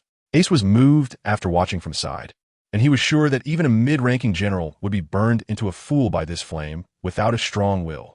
But Willie was able to grit his teeth and endure, not even making a sound. He really didn't misjudge the person. As long as Vili could hold on, he might directly achieve the same physical strength as his own. Do you think I don't exist? After seeing Ace give Vili 2 lotus seeds, Domer could no longer hold back and finally spoke up about the strange phenomenon surrounding Vili. Stop talking nonsense. Are you so eager to die? Ace didn't even lift his head. Ha ha ha. A little brat who hasn't even weaned yet. So arrogant? Domer laughed loudly, then leisurely walked over and threw a punch at Ace. Now that Domer was going back, he was going to face the organization's punishment. So he couldn't care less, and his inherent brutality came to the surface. So what if he's a kid? It's not like he hasn't killed before. Iron block hollow wood. Ace still didn't raise his head, merely letting out a soft grunt. The next moment, Domer's fist had already struck Ace's back. Bang! Domer's face changed drastically. He felt all the force he had thrown out come back at him completely, and his fist immediately bent in a horrifying way. He was actually broken by this recoil. 6 dials? You really are a navy. At this moment, the figure in the black robe at the auction stage finally spoke. Immediately after, he dashed towards the back of the venue. Don't think you can escape. Soru. Seeing the figure in the black robe trying to flee, Ace immediately leaped up, suddenly appearing in front of the black robe man, and punched forward. The black robe man had no choice but to punch back. Boom! In the center of their clash, it was as if thunder and lightning roared, and a wave of air sent the venue into chaos. Tap tap. Ace took 2 steps back, unexpectedly suffering a hidden loss. He said in surprise, "Is that your armament hockey?" Don't you have it too? The man in the black robe tightly wrapped his cloak, clearly having gained the upper hand with that last strike. However, he did not dare to act rashly again. Otherwise, if his cloak were to fall off and his identity exposed, years of effort would be in vain. But that brat law is still not dead. It seems I need to inform the young master when I return. The man in the black robe glanced at Law, who was standing in the venue, and thought to himself, let's postpone our confrontation for a while. Let them settle their grievances first. Ace once again put his hands in his pockets, looking at Willie, who had already gotten back on his feet, with a look of satisfaction in his eyes. Willie did not disappoint him. Ace can now sense Vili's presence through the blue lotus seat within his body. He has completely surpassed his original limits, achieving the same physical strength as himself, and it will continue to grow with his future improvements. My lord, at this moment, there is a blue lotus mark in the center of Vili's forehead, and the first thing he does upon standing is to bow to Ace. Feeling that Vili has not turned into a mindless puppet who only knows loyalty, Ace is even more satisfied. No need for excessive courtesy. That bastard is right there. Go take your revenge. Yes. Vili suddenly turned his head to glare at Domer. For some reason, felt a chill in his heart despite the intense pain in his right hand. Ha ha ha, just a little brat. Yet, as he repeated this phrase, Domer felt inexplicably guilty. This time, Vili didn't wait for Domer to act, but instead struck first. The unprecedented power within him, enabling him to unleash all the anger he felt. Whoosh!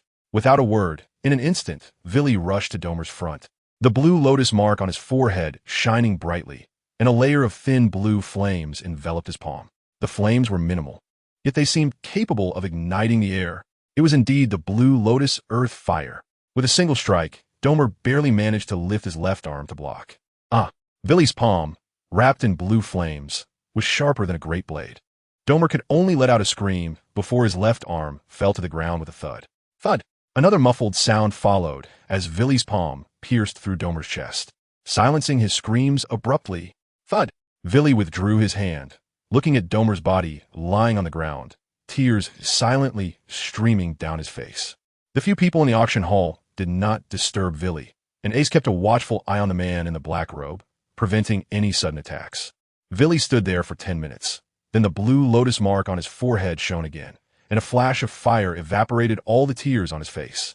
He bent down to pick up the ghostly whale beside Domer and respectfully handed it to Ace. Ace Dow, this is the relic of Bias. It should be handled by you. But Vili shook his head. I have avenged my great enemy. From today on, everything of mine belongs to Lord Ace. Ace understood Willie's intentions, and after taking the ghost cry, his expression became serious. All right, since that's the case, I want to establish a Flame Guard squad.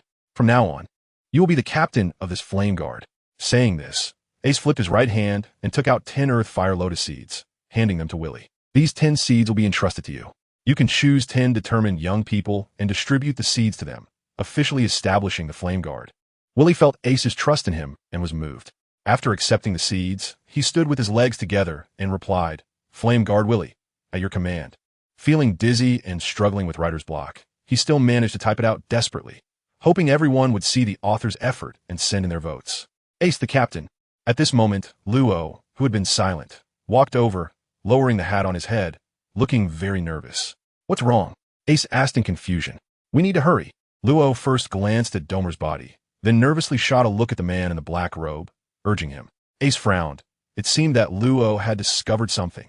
Ignoring Luo's urging for now, Ace looked carefully at Domer's corpse on the ground again. Willie's earlier strike had pierced through his body, completely ending his life, while the flames had burned his suit clean off. On the location of Domer's shoulder blade, there was a small white tattoo of a grinning round skull. Don Quixote family. Ace couldn't help but read aloud. This Doflamingo has really stretched his reach too far. The boss of a North Blue poker game is actually a member of the Don Quixote family? No wonder he has the ability to issue notices to the whole world. The identity of the man in the black robe became clear to Ace, and he turned to look at the black-robed figure, his expression becoming extremely serious. If his guess was correct, the man in the black robe should be Virgo, a former high-ranking officer of the Don Quixote family, who is now acting as a spy in the Navy. That makes sense. No wonder the black-robed man knows the details of this operation so well. The North Blue Brigadier General who came to assist Zifa this time must be Virgo, who has been lurking in the Navy. Ah, the black-robed man sighed, loosening his grip on the robe, as if he could no longer hide it. If you could keep pretending to be clueless, that would be great. Then I wouldn't have to kill all of you. By the end, the black-robed man had thrown aside his robe, revealing a checkered coat, sunglasses, and lightning-shaped sideburns on his cheeks. He stood with his hands behind his back, looking coldly at Ace and the others. "Is that you, Law?" Virgo said with a mocking smile. "After that traitor crocodile died, you disappeared. So what do you say? Come back to the family, and the position of the highest officer of the Heart Pirates will be yours. Dream on." Law shouted. He certainly understood Virgo's intentions.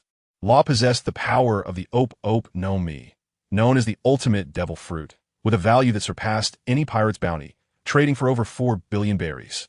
As long as the user has enough talent and is willing to sacrifice their life, they can perform the eternal life surgery, granting humanity eternal life. This is practically divine power. Virgo's promise of the position in the Heart Pirates was clearly aimed at making Law perform the eternal life surgery. "Ha ha, you won't be able to do that," Virgo sneered, pulling out a bamboo stick from behind him. With a buzz, the Busashoka Haki instantly enveloped his arms and the bamboo stick, turning it pitch black and transforming it into a terrifying, killing weapon.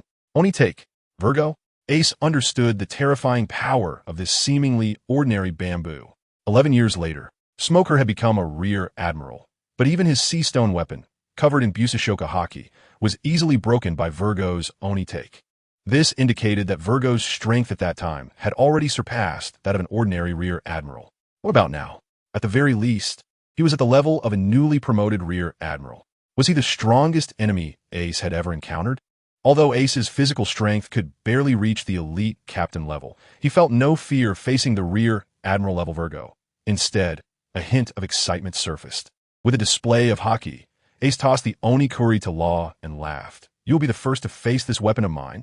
After saying that, Ace extended his hands behind his back, suddenly pulling forward, and a fiery red large sword appeared out of thin air in his hand. Everyone present couldn't help but be drawn to this sword. The crimson blade exuded a scorching aura, 3 feet long, and just looking at it from a distance made one feel intimidated. The 1 centimeter thick blade was flat and smooth, flawless, while the 2-inch wide blade shimmered with silver light, making it hard to look directly at, and the surface was covered with ancient, exquisite patterns. Running his fingers gently along the blade's edge, Ace's eyes revealed a sense of affection. The last time his broadback sword was almost completely destroyed. The system upgraded it to a fine sword grade, using special energy combined with, transforming its originally simple form into the imposing weapon it was now. The sword's name was Zhu-Mo. Ace smiled and looked at Virgo, announcing the name of the great sword. To be honest, Ace himself didn't know the meaning of this name, but the system firmly established this name and told him that this was the fate of the great sword. "Oomph. Demon Slayer? It looks like it's just a good quality knife, just for show," Virgo said disdainfully. "Watch me break your broken sword with this little bamboo in my hand." As he spoke, Virgo had already charged towards Ace, the bamboo in his hand spinning rapidly, accumulating tremendous centrifugal force with an increasing rotation speed. Coupled with the hardness achieved through armed color hockey, the next strike would definitely be terrifying. Demon Bamboo. Virgo was afraid that Zephyr and the others would arrive, so he used his trump card right away.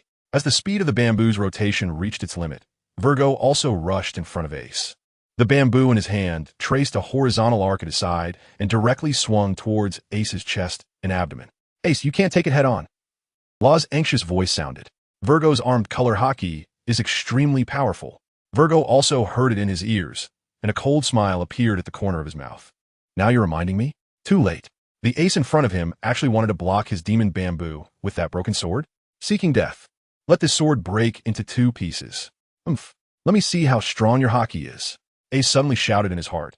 Spirit fire refinement technique. 4 times explode. Armed color hockey. Harden. At this moment, facing an unprecedentedly powerful enemy at the level of a rear admiral, Ace finally unleashed all the results of his training during this period. He held the Demon Slayer with both hands, and suddenly it was enveloped in a pitch-black, armed color hockey. The 4-fold body strength brought him endless power. Facing the whistling Demon Bamboo, Ace struck up without any fancy moves. Ace did not use. This time it was purely a contest of strength and dominance. At the moment when Ace's large sword collided with Virgo's ghost bamboo, no sound was produced. Only an invisible wave spread out. Both Villy and Law couldn't help but turn pale, their bodies constantly retreating until they hit the corner of the wall, feeling slightly better. How could this be so strong? Villy's face showed an expression of disbelief. After taking the Earth Fire Lotus Seed, he had already formed a mysterious connection with Ace. So he knew that their physical strengths were the same. But with this strike from Ace, even he couldn't withstand it. This was already the strength of a vice admiral in the Navy, right? Law was also unable to contain his shock. He could guess some of Virgo's strength. But how old was Ace? He was even 4 years younger than himself. Ace and Virgo's strike was clearly evenly matched, and they immediately separated, jumping away at the same time. Suddenly, the auction platform beside them shook and turned into gunpowder. Ace gripped the Demon Slayer's hand, trembling continuously. Yet his expression was filled with excitement. After 4.5 months of intense training, he finally encountered an opponent he could fight with all his might. Bring it on. Ace had no intention of stopping and disregarded Virgo's thoughts, charging forward with his sword once again. Slash! Slash! Ha ha ha! The pitch-black Demon Slayer faintly emanated a red glow, repeatedly striking at Virgo's head. The frenzied speed of the attacks left Virgo looking somewhat flustered. Lua, watching from the side, was dumbfounded. In fact, he had already guessed Virgo's identity from the beginning. That's why he urged Ace to leave, as he had some understanding of Virgo's strength. But what was happening now? Ace's state was something he had never seen before. It actually suppressed Virgo, who had the strength of a vice admiral. Villy, pinch me. I want to see if I'm dreaming, Luo said to Villy beside him, somewhat dazed. Oh, Villy responded and honestly pinched a small piece of flesh on Luo's arm, suddenly twisting it. Hiss, Luo gasped in cold air. You really twisted it. Villy was a bit confused, thinking, didn't you ask me to twist it? The two had been fighting continuously, with nothing but straightforward collisions, as time kept passing. Stop! Virgo, whose once straight coat had become disheveled, shouted in frustration as he swung away Ace's large sword. Ace seemed to not hear anything, still recklessly unleashing his power. You think I can't do anything about you? Virgo suddenly tore open his coat and threw it under the auction stage, saying, let me show you what true hockey is. After removing his coat, Virgo was left with only a pair of jeans, revealing a muscular physique, with clearly defined lines and immense strength. Buzz! After a light sound, dark hockey suddenly wrapped around him, quickly covering Virgo's entire body and emitting a dark glow. Hockey wrapping around the whole body? Although Ace had known Virgo's strength before, seeing him cover his entire body with hockey was still a shocking experience. Let me show you how powerless you will feel when facing a hockey user stronger than yourself. Holding his ghost bamboo, Virgo's forehead veins bulged, and he taunted. Even if I stand here and let you strike me, what can you do? Is that so? Ace admitted that if it came to hockey and strength alone, he truly had no way to deal with Virgo. After all, this guy's use of armament hockey was indeed masterful. Facing Virgo, who had raised his full body defense, Ace's armament hockey on the Demon Slayer slowly receded, revealing its bright red blade once again. The system had previously said that although he was currently just a good blade, because it was forged with, it could now fully withstand. Ace gently caressed the blade, a smile appearing in his eyes. This time, let me test your power. With that, Ace suddenly looked up, raised the Demon Slayer high with both hands, and shouted loudly, "Blue Lotus Layered Flame / 20 layers." The Blue Lotus Earth Fire surged out for the first time without holding back, instantly wrapping around the blade of the Demon Slayer, layered upon layered, covering as much as 20 layers. With his body enduring the immense backlash, Ace gritted his teeth and suddenly swung down, slash. The bright red blade flashed with blue flames, directly cleaving toward Virgo. Virgo had not expected Ace to have such a trump card. In a hurry, he raised his haki-covered ghost bamboo to meet the attack from below. The moment their weapons made contact, Virgo was horrified to find that his haki had barely held for less than a second. The next moment, the Demon Slayer had already severed his ghost bamboo, and the scorching blade aura was right in front of him. Iron block. In his panic, Virgo used the 6 styles, instantly concentrating haki on his left arm to block the attack. Clang! The Demon Slayer was first blocked by Virgo's left arm, momentarily stalemated. However, seconds later, it broke through his defense in the face of his despairing gaze. The fiery blade cut into Virgo's left arm muscle with a sound that made one's teeth ache and ultimately severed it completely. The momentum of the Demon Slayer was not yet exhausted, still aiming for Virgo's head, and at that moment, he could already taste death. Suddenly, the blue flames retracted, rushing back into Ace's body. Although the Demon Slayer, now devoid of the flame's enhancement, remained incredibly sharp, it barely managed to break through Virgo's haki without advancing further. Clang! Ace staggered back 2 steps, kneeling on one knee and propping himself up with his large knife to avoid falling over. His face was pale, feeling as if his body could barely move. Ace forced a bitter smile and murmured to himself, "Has the time for the Spirit Fire refinement technique come? This is really not a good time." Ha! Virgo's left arm had been severed and lay on the ground, blood gushing out continuously. Yet, a sinister smile spread across his face. Although he was also on the brink of collapse, killing a motionless person was still more than enough for him. "You little brat, I will tear you to pieces." At that moment, the extremely weak Ace was fortunate to be sitting on the ground, not showing any signs of worry on his face. Instead, he smiled in relief. "I say, Virgo, it seems you've forgotten something. We are not the only ones here." Sure enough, upon hearing this, Virgo's expression changed drastically. Those 2 other brats, he would have no fear in his prime. But now he was already at his limit. Virgo's hair stood on end, and he hurriedly tried to muster the last remnant of his haki, when a cold voice reached his ears. "Room." As soon as the words were spoken, a faint blue light spread around, instantly enclosing Virgo within the light. It was indeed Law's Ope no Mi ability. Just as the circle formed, Law's dagger pierced into Virgo's body. Clang! As the dagger struck, a faint black light flickered around Virgo's body, showing no signs of injury. "Ha ha ha! I have haki!" Virgo laughed maniacally, seeing that he was completely unharmed. "You can't kill me. Ha ha!" Seeing this scene, Law felt a mix of anger and despair, knowing that his enemy was right in front of him. Yet he could do nothing. He could only futilely stab down with the dagger again and again. Use the Oath of the Demon Cry. Ace, sitting on the ground, realized that the knife Law had behind his back was the future sword he would wield. The cursed Sword Demon Cry. "Didn't you want me to guide you? Now draw out Demon Cry." Ace's voice awakened Law from his despair. Law, as if awakening from a dream, immediately followed Ace's instructions and grasped Demon Cry, pulling it out with a whoosh. In an instant, a surge of black energy roiled, and the entire blade of Demon Cry emitted a jubilant sword chant. On the side, Villi suddenly looked over, shocked, and said, "Lord Base was right. Demon Cry really has a sword spirit." The awakening of the sword spirit indicated that it had found a true master. Moreover, a cursed sword with a sword spirit, even without rank, was a rare treasure. Virgo watched with twitching eyelids, ready to turn and flee, while threatening fiercely, "You little brat, do you dare to move against me? Have you forgotten the blood oath of the Don Quixote family? As long as I am injured, you will suffer the punishment of piercing." But he should have kept quiet.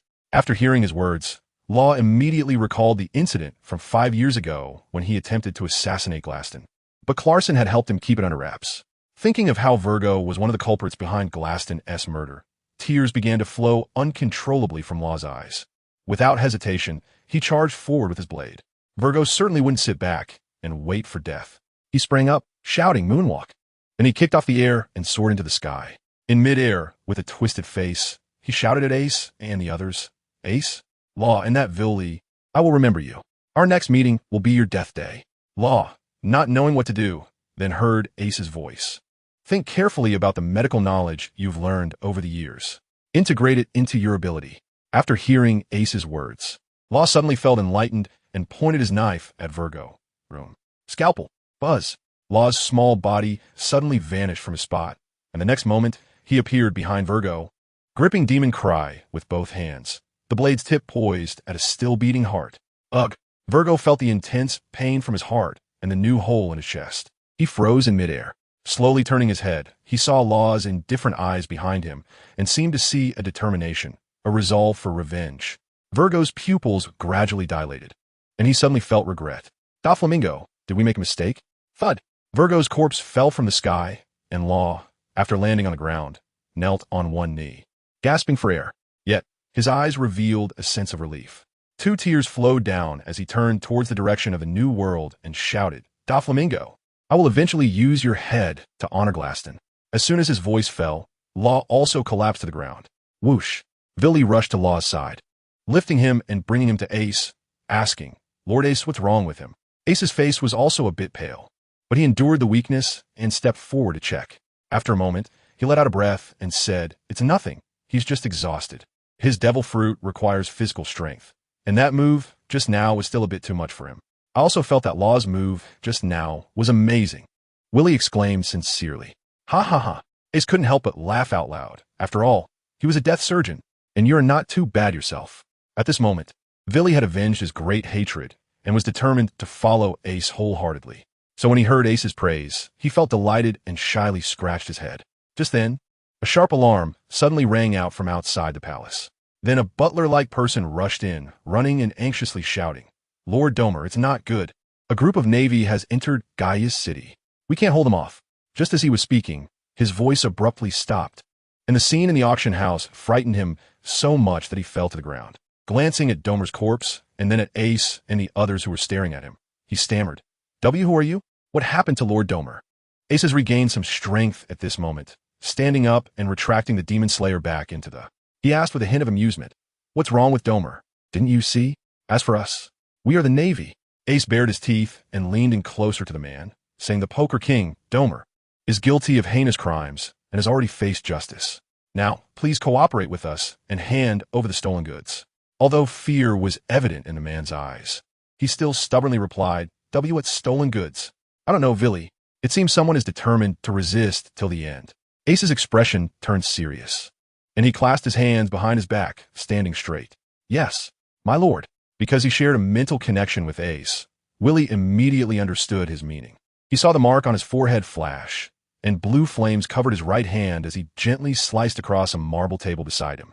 With a swift motion, the thick marble, a foot deep, split in half instantly, making it seem easier than cutting tofu. The butler lying on the ground was so scared that he flailed his legs and retreated to the corner, his face filled with fear. He couldn't even imagine what would happen if that strike landed on him. Now, you should know where the stolen goods are, right?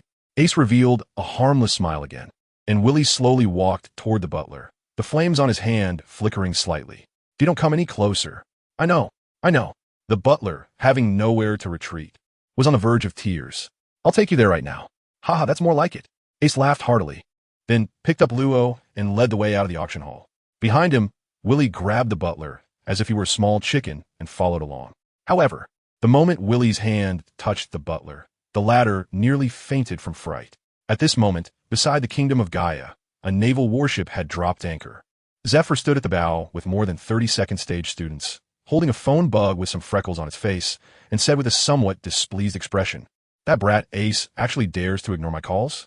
I gave him the phone bug to keep as a pet. Beside Zephyr, in addition to Smoker and Tina, stood a male marine with long limbs and a green samurai sword on his back, who was dancing and said, It seems teacher Zephyr really likes Ace. Bins, are you hoping for some special training from the teacher again? Ha!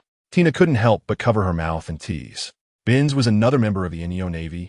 Aside from mine, after Zephyr defected from the Marines, he could manipulate nearby plants and accelerate their growth through dancing. It seemed that he was also one of the 5 elite students.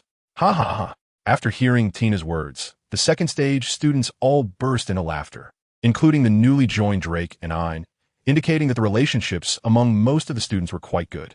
They also didn't think this mission would pose any difficulty, as their lineup was indeed quite powerful. All right, for some reason, we can't reach that brigadier from the North Sea, so everyone, stay alert. Zephyr had fought in this sea for most of his life and would never let his guard down. So, with a flick of his cloak, he ordered, to be on the safe side, we will act early. Yes. As the mission began, no one was joking anymore. Soru. In the next moment, all 34 second stage students, along with Zephyr at the forefront, instantly disappeared from the deck of the warship, only to reappear on the beach of the island. As the white waves of energy dissipated from the warship, the Marines responsible for maintenance and navigation looked on with envious expressions, unable to help but exclaim in admiration.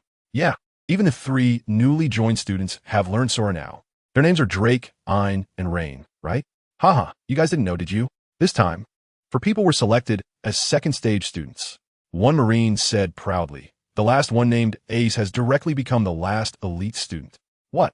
This news immediately shocked the Marines, widening their eyes in astonishment, sparking intense discussions, and they began to develop a sense of admiration for the unseen Ace. Meanwhile, the second stage students had already followed Zephyr through the woods and entered Gaia City. Dozens of Marines in Navy uniforms stood out conspicuously and were quickly noticed by the members of the poker gang. Moments later, over 100 people gathered and surrounded them. Stop! The leader pointed a flintlock at Zephyr and shouted, this is Gaia. You Navy don't have the right to enter here since we Haven T joined the world government. As far as I know, the security of Gaia should be the responsibility of the city guards, right? Are you city guards? Zephyr raised an eyebrow. Oof, what are city guards? The man said arrogantly. Now the entire Gaia is under our poker gang's control. Oh, so that means you are all members of the poker gang? Zephyr asked again. Seeing that Zephyr was surprisingly easy to talk to, the man puffed out his chest proudly, deliberately exposing the emblem on his chest. Of course. I advise you to leave quickly if you know what's good for you. Otherwise, I'm afraid my gun might accidentally go off. The students from the training base, still not graduated, wore ordinary Marine uniforms, and Zephyr usually didn't pay attention to such details. Therefore, aside from his cloak, there was nothing that could showcase his identity. In the eyes of these poker gang members, this group of Marines was just an old man leading a bunch of kids. Oh, then there's no problem. After hearing the man's words, Zephyr grinned and said, students, obey my orders. Yes, Babesti. Zephyr calmly uttered 4 words. The leader felt something was off upon hearing Zephyr's arrogance and immediately ordered, everyone, open fire. Bang, bang, bang. Instantly, dozens of flintlocks simultaneously spat fire at Zephyr and the others. Charge! With Smoker's command, he rushed out first, his body enveloped in smoke, completely ignoring the bullets as they passed through him. The other students also showed no fear of the hail of bullets and charged forward. Meanwhile, Zephyr stood at the back with his hands behind his back, nodding in satisfaction at the scene. A few bullets struck him. Clang, clang. Sparks flew as they ricocheted off. The students quickly surged into the surrounding crowd, easily taking down all the poker gang members. Those who had just fired their guns met the same fate. Each one was killed without exception. Once you fire a gun, you must be prepared to die. It seems that the kingdom of Gaia has been completely overthrown. You all spread out to search, and be sure to find their headquarters. Zephyr watched the bloody scene without blinking. After his wife and children were killed by pirates, he had long since abandoned the name of not killing. Yes, the students immediately took their orders upon hearing Zephyr's command. The sound of swooshing filled the air, and soon the students had scattered, leaving only a ground covered in corpses. Meanwhile, Ace and the others had arrived before a secret room, led by the butler. The butler somewhat obsequiously handed a key to Ace, having realized that the 3 were centered around this child. My lord, this is the key to the storage room. All the auction items are here. Such an important place. And yet there are no guards? Ace didn't reach out to take it, but instead asked. The butler didn't know why he would involuntarily sweat when talking to Ace. He wiped the cold sweat from his forehead and said, Lord Domer doesn't trust others to take care of it, so only he and I know about it. Oh, he trusts you that much? Ace asked teasingly. No, it's because I'm weak and the lives of my whole family are in his hands. So I dare not be greedy. The butler was sweating profusely. Huh? Don't be nervous. I don't mean anything else. Ace chuckled, patted his shoulder, took the key, and inserted it into the lock of the front door. He turned it with force, and with a click, the mechanism inside the lock sprang open. Ace and the others did not hesitate, raising their hands to push the door open and walk in. The heavy door creaked as it was slowly pushed open, and the light from outside illuminated the dark chamber. After Ace entered the secret room, he found that the space was not large, about a dozen square meters. The items on display were neatly arranged in various exquisite boxes. "Sir, let me introduce you." The butler approached, immediately flattering Ace upon noticing the change in his expression. "Oh, go ahead." Ace was glad to have someone help, saving him the trouble of checking everything himself. The butler quickly walked to the far left of the secret room, proudly pointing at an oil painting, and said, "First, we have this piece, my son, painted by the famous artist Kapos 10 years ago. It's worth a fortune. Originally collected by the noble celestial dragon in Mariehua. But 4 years ago, Fisher Tiger caused a ruckus in Mariehua and disappeared in the chaos, but ended up in our hands." "Stop." Ace quickly interrupted the butler, sensing that he was about to talk for the whole day. "Forget about the art pieces for now. First, find me the devil fruits and the swords." Ace also admired the fishman hero Fisher Tiger in his heart. He actually understood that these artworks were indeed priceless. But obviously, the devil fruit and the great blade were still a bit more important to him. "Oh, all right." Seeing that Ace wouldn't let him continue introducing the artworks, the butler weakly changed direction and walked away. "Hey, did you just secretly show a look of disdain? You're captive now? Okay, have some awareness." Ace's face darkened, but he didn't point it out. He didn't expect that this butler was quite fascinated by art. The items up for auction were arranged according to their value, starting with 2 good knives, a mother and child set. Therefore, their true value far exceeded the sum of 2 ordinary good knives. Ace followed the butlers and found that there were indeed 2 knives, one long and one short, with sheaths that clearly belonged to the same type.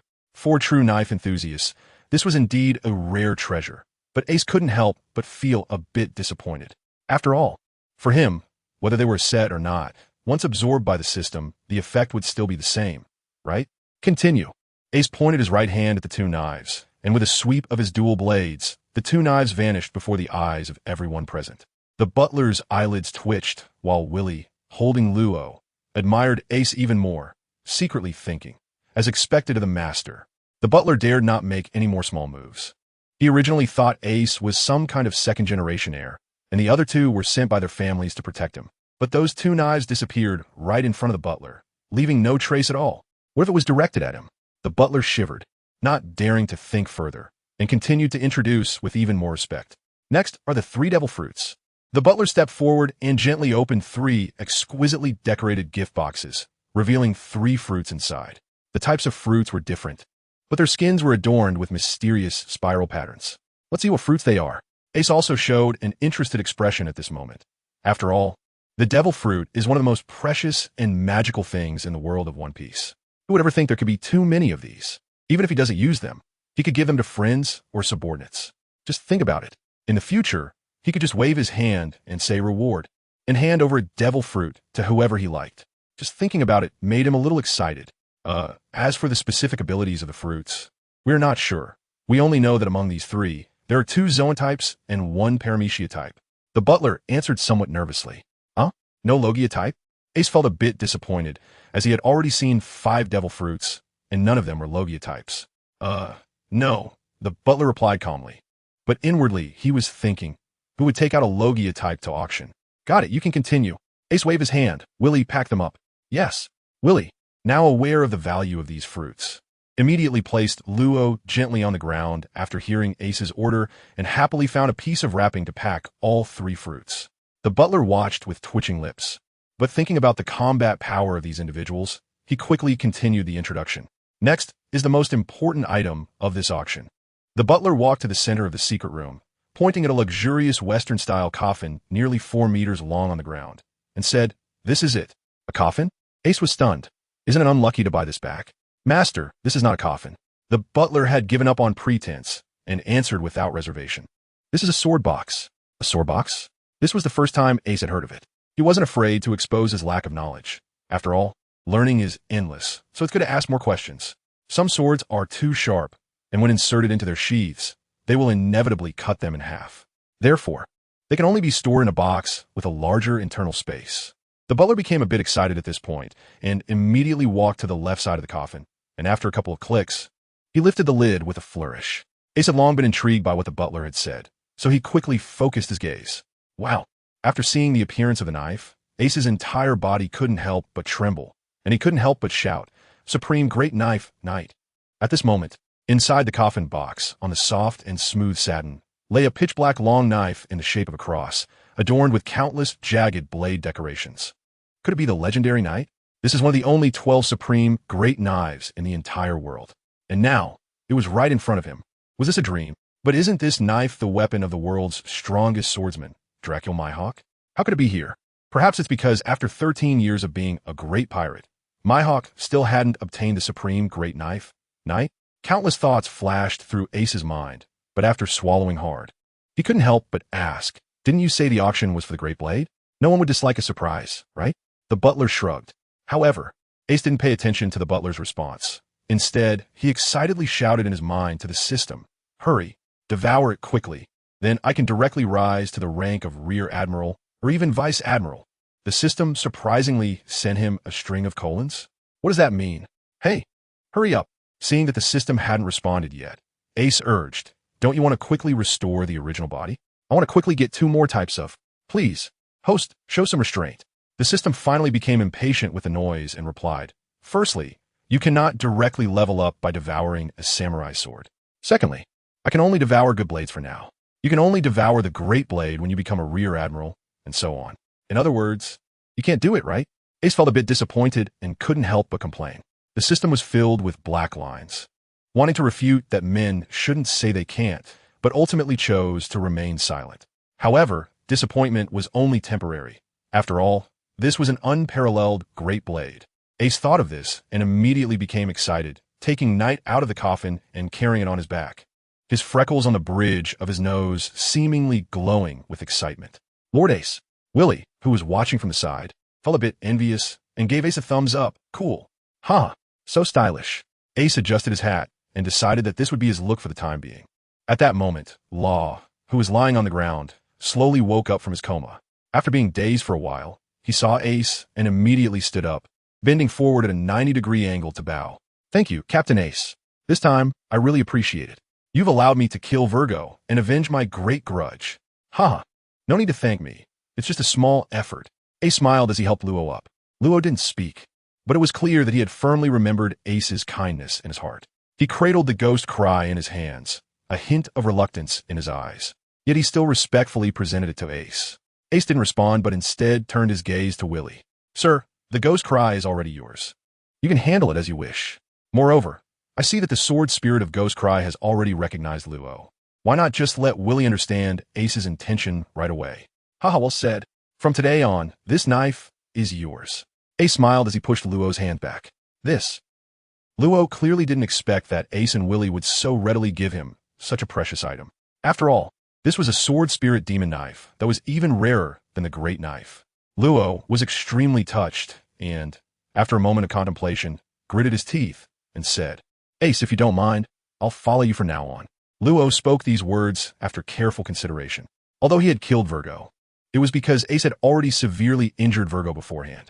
His enemies were the entire Don Quixote family, which included even stronger high-ranking members and the terrifying Doflamingo.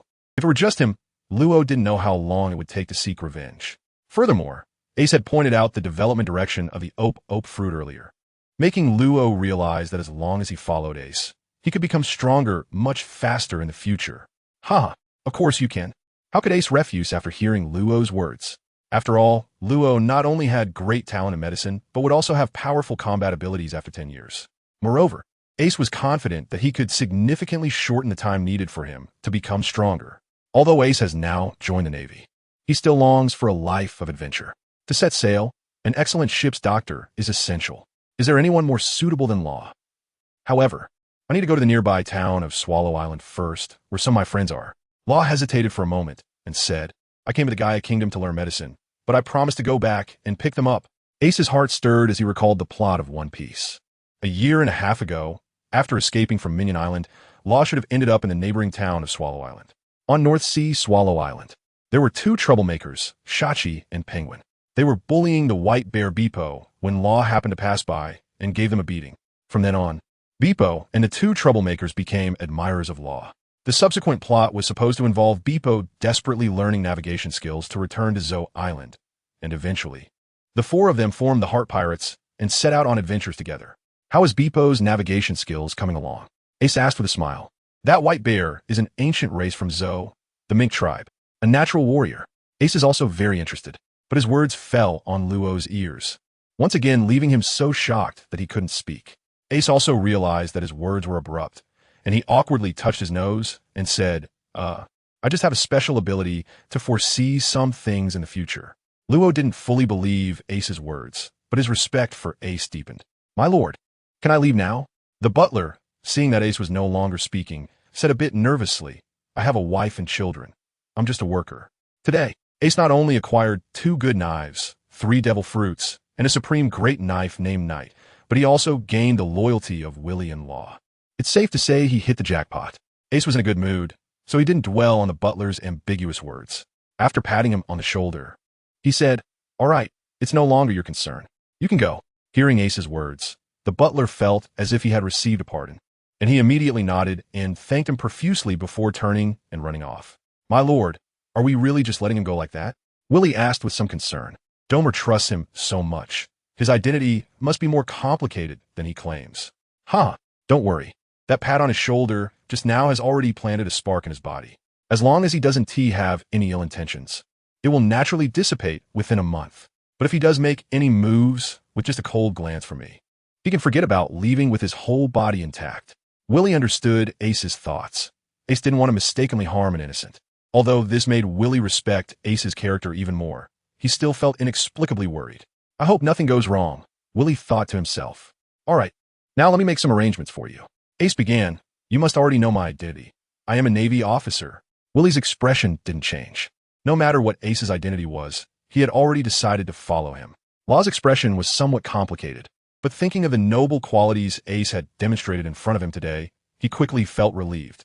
The expressions of the two fell into Ace's eyes, and he nodded in satisfaction. Then, with a crooked smile, he said, My identity isn't important. What matters is that from today on, you two are my partners. Willie, here are 500 000 berries. You take this and go to Swallow Island with Law to pick up Beepo and the others.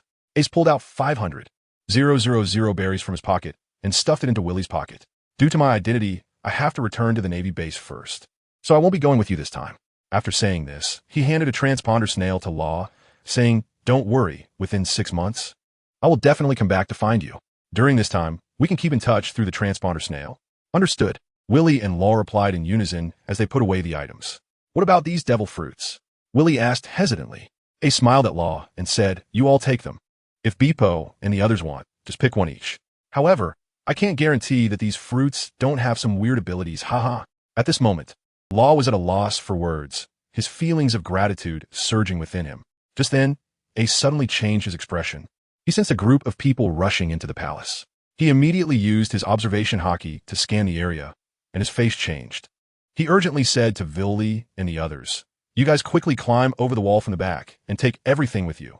Ace quickly explained to Willie and Law that the newcomers were the naval cadets led by Zephyr. If Zephyr and the others discovered Willie and Law's presence, it would not be easy for them to leave, as at the very least, they would have to go through a process of interrogation. More importantly, Ace was not noble enough to turn in the devil fruit that was already in his hands to the organization for some kind of reward. Willie and Law were very obedient, and without hesitation, they ran towards the back wall of the palace, disappearing into the night shortly after. The next time they meet will likely be in a few months. Ace took a deep breath and walked toward the auction hall. At this moment, the trainees of the training base were gradually appearing in the auction hall, while Zephyr stood with his hands behind his back in front of everyone, gazing at the 2 corpses in front of him, lost in thought. The wounds left on the corpses showed signs of being burned by high-temperature flames, with some areas already charred. The moment Zephyr saw the corpses, he naturally thought of Ace. After all, Ace, who possessed fire abilities, was a most likely candidate to have caused the deaths of these 2 individuals. However, as he looked at the corpse of Virgo on the ground, a deep sense of worry appeared on his face. Teacher Zephyr, that corpse in the white suit, is the boss of the poker gang, Domer. Tina had already approached to examine the body and said hesitantly, But the other corpse seems to be Brigadier General Virgo from the North Sea. Zephyr spoke the name with a serious expression. Could they have killed each other? Immediately, some trainees began to whisper, This Brigadier General is really something. He agreed to wait for us to act together. Are you stupid? Just look at the wounds on both of them. It's obvious they were killed by the same person. Although what this person said was not entirely correct, it was close to the truth. After all, Virgo had also killed Domer using, and Ace had severed one of Virgo's arms with a blue lotus flame slash. Zephyr remained silent, but the expression on his face already told the trainees behind him that he was not at peace. If this brigadier general from the North Sea was also killed by Ace, then he would have to deal with it according to the rules. After all, this matter was completely different from the duel with Barranca. This was a blatant murder of a colleague. A serious crime. I hope he can give me a reasonable explanation. Zephyr sighed. Just then, Ace's figure appeared at the entrance of the auction hall, and with a flash, he came before everyone. He directly saluted Zephyr and bent down, saying, "Teacher, oomph." Upon seeing Ace, Zephyr's face darkened. "You brat, where's the snail phone I gave you? Do you even care about what I, your teacher, say?" Ace's expression first froze upon hearing Zephyr's words, and then he remembered that he had actually left the teacher's phone bug in his rental apartment, feeling extremely embarrassed. But soon after, a sense of warmth surged in his heart. He knew that Zephyr genuinely cared about him. Otherwise, he wouldn't be asking about the phone bug, and would have clearly inquired about the two corpses first. "Teacher, I'm sorry, I left it in the rental apartment." Ace's face was filled with regret, and he truly felt a bit embarrassed. After hearing his words, Zephyr sighed and continued, forget it, as long as you're okay. Just remember for next time, when going on a mission, you must bring the phone bug. That way, the team can provide timely support." Zephyr grumbled for quite a while, and Ace kept respectfully nodding and agreeing, feeling even more touched inside. Ace lost his parents at a young age and basically never felt the concern of elders. Although Garp and Dayton cared for him deep down, their way of expressing it was quite unique. They always appeared to be disdainful of him and Luffy. However, Zephyr completely expressed his concern for Ace through words. It's hard to say which way is better, but at that moment, Ace truly accepted Zephyr. He even started to consider whether there was a way to pursue his thirst for adventure and freedom without disappointing Zephyr. Before Ace could come up with a solution, Zephyr's nagging had already stopped. He understood that this matter needed to be clarified. So even though he had an inkling of what had happened here, he still wanted to confirm what exactly was going on. Ace didn't expect Zephyr and the others to arrive so quickly. Therefore, he didn't have enough time to make arrangements and handle everything at the scene. He knew he couldn't speak carelessly, and he wouldn't lie to Zephyr. So he decided to tell the truth. Ace took a deep breath and calmly said, "I killed them all." Luo acted under his guidance, and Villy's powers even came from Ace, so there was no issue with saying this. But the moment he spoke, the scene instantly fell silent. Except for Drake and Ein, most of the trainees looked at Ace with different eyes. Unprovoked slaughter of comrades is a grave sin. He would likely be imprisoned in the legendary underwater prison. One trainee murmured, "Is it the impelled down from which no one has ever escaped? I heard that the inmates there live a fate worse than death." The trainees looked at Ace with pity. He was already an elite trainee at such a young age, with a bright future ahead. "Ace, do you know what you were saying? I want to hear your explanation." Zephyr's expression also darkened. He liked Ace very much, but that didn't mean he would turn a blind eye for Ace. Even if it were his own son, if he committed a serious crime, Zephyr would personally send him to prison. "I understand," Ace said seriously. "You all must know the identity of this Doflamingo by now. As the leader of the Don Quixote family, I think he is completely unworthy of pity. Moreover, he has another identity. He is a member of the Don Quixote family." Upon hearing this, Zephyr's pupils constricted. He had also seen the Don Quixote family emblem on Doflamingo's back. "This guy Doflamingo has too much influence. When we get back, I need to have Vice Admiral Tsuru put some pressure on them."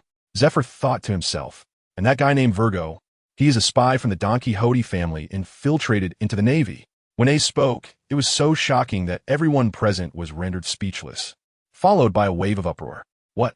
How is that possible? Yes, how could a pirate dare to place a spy in the Navy? Could it be that Ace wants to clear himself of guilt and frame this North Sea Commodore?" The students were discussing animatedly, and many cast doubtful glances at Ace. After all, now that there are no witnesses, Ace could say whatever he wanted. Besides, Virgo wouldn't stand up to refute it anyway. "Don't say that about my brother Ace." Ein immediately rushed out when she heard others speak about Ace that way, her eyes already a bit watery, and urgently said to Ace, "Brother, you have to tell them they're all talking nonsense." Ace looked at the tears in Ein's eyes and couldn't help but feel a sense of pity in his heart. He quickly reached out to wipe away the tears at the corner of her eyes and smiled to comfort her, saying, "Silly girl, why are you crying? Brother is definitely speaking the truth. They can say whatever they want. I'll be fine. Ace is my brother Drake. I believe in him." Drake also stepped forward immediately. Ace felt touched, but was somewhat surprised to find that 3 others had chosen to believe in him: Smoker, Tina, and Rain. Wasn't he the dual-wielding student from the arena? The one he had defeated in the 5-3 match? He didn't expect him to also become a second-phase student. Surprising, but a good person. Zephyr had been silent since the beginning, not letting the students' heated discussions disturb his thoughts. When everyone gradually quieted down, he finally spoke. Binz. First, handcuff Ace. Yes. Although Binz always jumped around in a disorganized manner, he was the one who listened to Zephyr the most. Upon hearing Zephyr's command, he immediately put on gloves and took out a pair of sea prism stone handcuffs, walking towards Ace. Ace didn't intend to resist. He knew that Zephyr must have his own concerns. So he extended his hands forward, ready to be handcuffed. I won't allow it. I won't let you treat my brother like this. A small figure suddenly rushed out, arms wide open, standing in front of Ace, with a tearful voice, saying, Brother Ace is such a good person, he wouldn't lie. This figure is Ein. After she said this, seeing that Zephyr still didn't respond, she could only cast a pleading look at the other trainees. Please help Ace. However, this time, even Smoker, Tina, and Rain chose to remain silent, standing still, as Zephyr had already given the order. Only Drake remained silent, quietly standing with Ein, blocking in front of Ace, gripping his weapon tightly, intently staring at the approaching Binz, clearly ready to strike at any moment. Ace looked at the two people standing resolutely in front of him and suddenly felt a wave of happiness surge in his heart. With such a group of partners who unconditionally trusted him, what more could he want? Hey, Zifa had been watching quietly and finally sighed, knowing he couldn't avoid explaining himself any longer. Ein, Drake, you two are good kids.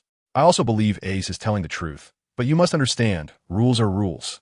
Ace is a suspect now, so he must be detained first. At this point, Zifa's tone softened considerably as he continued. I assure you, I will investigate the truth as quickly as possible and restore Ace's freedom. But before that, we need to return him and the captured criminals to the Navy headquarters. No, I don't want my brother to be captured. But this time, Ein unexpectedly stood her ground, completely ignoring Zifa's words. Biting her lip, her eyes slightly red. She firmly stood behind Ace. In her heart, she believed Ace was being wronged, and thus Ein felt very aggrieved. The next moment, however, Ein suddenly felt someone wrap their arms around her from behind. Ace's gentle voice reached her ears. Ein, thank you. Ein's mind was blank at that moment. She didn't understand why Ace suddenly hugged her. So, she could only shyly bury her head in Ace's embrace. The reason Ace did this was that, whether in the previous life in the world of One Piece or as a soul in the earthly world, he had always been alone. For the first time, he felt the unconditional care from the opposite sex. He didn't know if this could be considered love. He only knew it felt very warm. Don't worry. Big brother promises to take good care of himself, Ace said softly, seeing Ein lift her little head with a still worried expression. Ace raised his pinky finger in front of her and smiled, saying, Come on, let's make a pinky promise. Ein wrinkled her little nose and finally nodded, raising her hand to place her pinky on Ace's finger, shaking it vigorously, saying, You must keep your word. After saying that, she reluctantly squirmed out of Ace's embrace. Her little face flushed as she stepped back. Perhaps the way they made a pinky promise was a bit childish, but Ace still solemnly tucked this promise into his heart, determined to cherish this beautiful relationship. However, this interaction between the two really dazzled the onlookers. Even Drake and Zephyr were somewhat dumbfounded. What was this? Was this atmosphere suitable for showing off their affection? Besides, you both are only 11 years old. Early romance, dear. The only one in the audience who seemed to be genuinely excited was Tina, the oddball, with shining eyes, thinking how perfect the childhood friends were, completely innocent. Ahem. Zephyr didn't know what to say. After all, the originally heavy atmosphere had inexplicably turned into something strange, so he could only cough twice and urge Binz. What are you looking at? Hurry up. Binz reluctantly stepped forward and handcuffed Ace's hands. He thought to himself, I don't want to be the bad guy. Why me? Next, Zephyr ordered Smoker and Tina to stay behind in the Gaia Kingdom with half of the trainees to deal with the mess left by the poker card. After all, they still needed to clean up the underground forces that had rushed over and with the Gaia royal family wiped out. Maintaining the stability of the entire kingdom was also a huge problem. Meanwhile, Zephyr led the remaining trainees to escort Ace and other prisoners onto the warship, heading straight for the Navy headquarters. At the same time, in a remote civilian house in the Gaia Kingdom, the butler who was released by Ace was holding a snail phone, contacting someone. Young master, Lord Virgo is dead. The butler shouted, crying desperately, though no tears streamed down his face. The snail phone in his hand wore red sunglasses with white frames, and, after hearing his words, it suddenly emitted a strange laughter. Fufufu, Gur, are you joking with me? Daring to curse the highest officials of the family. Do you want to experience the taste of the piercing punishment? Hearing this term, the butler Gur immediately shrank his neck in fear. The piercing punishment involved using 72 1-meter-long steel needles to pierce through the human body. No one would want to experience that kind of pain, but at that moment, he could only brace himself and continue. Young master. It's true. Lord Virgo came to inform Domer to retreat, but he was encountered by a navy named Ace and was killed by him. Lord Virgo is so miserable, young master. Woo-woo. Shut up. The smile on Doflamingo's face had long disappeared, and veins bulged on his forehead. Tell me everything that happened. If you say one more useless word, I guarantee you will die a miserable death. Gur trembled in fear. He knew that his young master always meant what he said and was extremely ruthless. So he immediately recounted everything he knew in detail. After hearing Ger's account, Doflamingo immediately hung up the phone. He was currently in Dressrosa, in the latter half of the Grand Line, sitting on the throne at the center of the castle, propping his face up with his right hand, his expression dark as if water would drip from it, and he remained silent for a full 15 minutes. Suddenly, the corners of his mouth curled up sharply, and he licked his lips, letting out a chilling laugh. Fufufu, your name is Ace? My years of planning have been thwarted by you. Don't think you can die so easily. Toripole. What do you want me to do, Doflamingo? A hunched old man slowly crawled into the hall, draped in a cloak resembling a cotton blanket with circles on it, holding a cane with a plum blossom emblem, wearing small sunglasses, and with half a runny nose hanging from his face. He had stubble all over his mouth, sparse teeth, and most disgustingly, his whole body seemed to be constantly secreting moist slime. Virgo is dead, Doflamingo said darkly. What? With a puff, slime sprayed from Toripole, soaking a large area of the floor, and he nervously reached into his pockets. His right hand rummaged around, but could only pull out a few strands of black ash. I said, Virgo's life card has really turned to ash. What's going on, Doflamingo? Toripole suddenly appeared next to Doflamingo, displaying a speed that was incongruous with his hunched figure. The life card is a paper that represents the owner's vitality, changing size with the owner's life force. When it turns to ash, it means the owner has died. We can discuss this later. Right now, I want to know if you have a way to ambush a former admiral in the North Sea. Doflamingo was already aware that Zephyr was present in this naval operation. Therefore, he understood that to kill Ace, he must get past Zephyr first. Toripole was silent for a moment before speaking. Our family's combat strength is currently all in Dressrosa, participating in the construction of the underground factory. So we really can't spare anyone. However, even if we set off in the New World immediately, it would already be too late. Just as Doflamingo's expression became even darker, Toripole continued. However, it's not entirely impossible.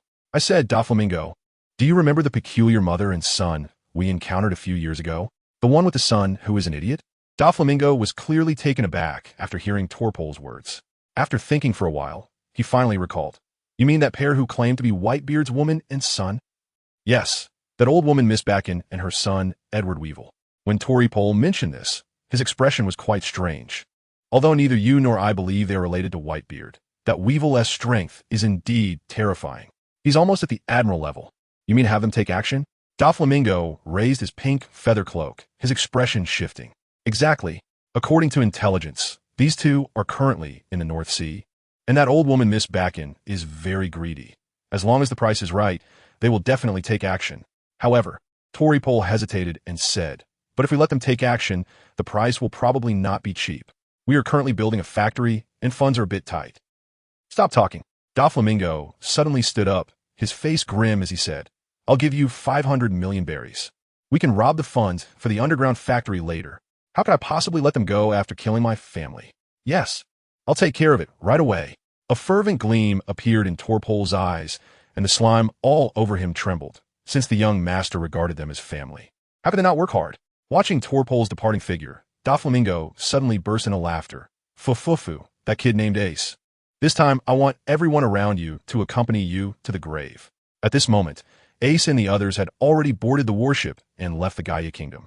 The sea was unexpectedly calm, and Ace was sitting cross-legged in the solitary cell arranged for him, with his eyes closed, feeling the changes in his body. This was because he had used the spirit fire purification technique during the battle with Virgo. So Ace is still in a weakened state, but he has already let the system devour the two fine knives, and the black energy is continuously pouring into his body. Before this mission, The content on Ace's attribute panel was Attribute, Constitution, Major 6 Spirit Fire Refinement Technique, 3rd Level Refinement Energy, 23160 Strange Fire, Azure Lotus Earth Heart Fire. At this moment, after devouring the 2 fine knives, the refinement energy suddenly increased by 350 points, directly reaching a level of 373. Ace made the choice to strengthen himself without a second thought, and he felt a powerful sense of comfort surge through him as his attributes changed in an instant. Attributes: Constitution, Major 8 Spirit Fire Refinement Technique, 3rd Layer Refinement Energy, 43180, Blue Lotus Earth Heart Fire. His physical strength was increased by 2 small stages, and as Ace felt the power gradually reviving within him, he estimated that the originally 1-week period of weakness was now reduced to just 2 days. He couldn't help but exclaim, indeed, the greater the risk, the greater the reward. After months of pushing himself to the limit and barely improving by 4 small stages, now, with just 2 blades, he had saved himself over 4 months of time. However, there were only about 47 good blades left in the world of One Piece. Ace's mouth twitched. What a sin, what a sin. Hey, kid, what did you do?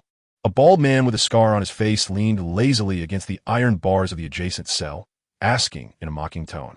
Other prisoners were crammed into cells with a dozen people, while Ace had a spacious cell all to himself, which inevitably sparked jealousy among some of the less intelligent ones. They didn't even think about it. They were all locked up and still had the energy to think about such trivial matters. So Ace rolled his eyes and, after glancing at the bald man, ignored him completely. You little brat, I'm talking to you. The bald man, seeing Ace's reaction, turned dark and picked up a stone from the ground to throw at him.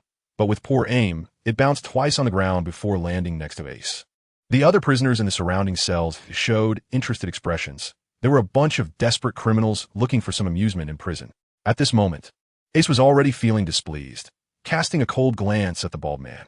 The bald man, noticing the attention of so many people on him, became even more excited. He knocked on the iron cage twice and mocked Ace. I say, little bastard, why are you so rude? Someone talks to you, and you don't even know how to respond? Maybe you were born without a mother. Ha, ha, ha, ha.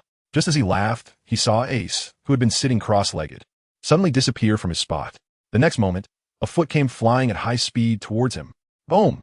The bald man's body was sent flying, spinning 3 or 4 times in the air, spitting out a mouthful of teeth before crashing against the other side of the iron cage with a clang, finally sliding down slowly.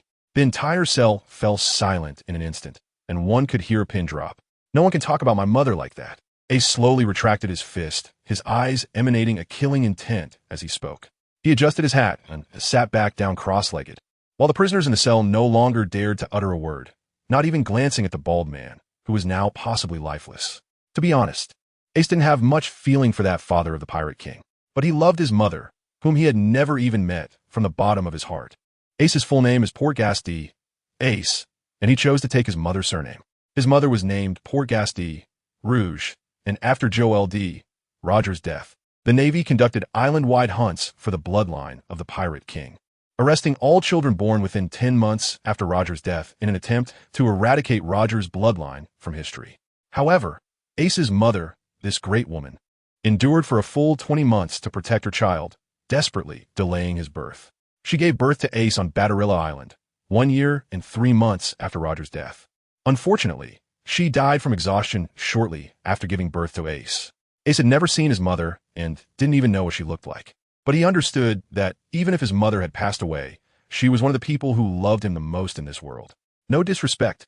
A day later, on a deserted island near the kingdom of Gaia, the steward Gel was guarding a small steamship, idly staring at the sky. Last night, the young master had called again, ordering him to prepare a fast boat and a life card for a captured member, then to wait for reinforcements on this deserted island. In terms of intelligence, the Don Quixote family was actually doing quite well. To be on the safe side, some members of the organization would prepare life cards in advance, so that in case of unexpected events and capture, they could provide their location for reinforcements.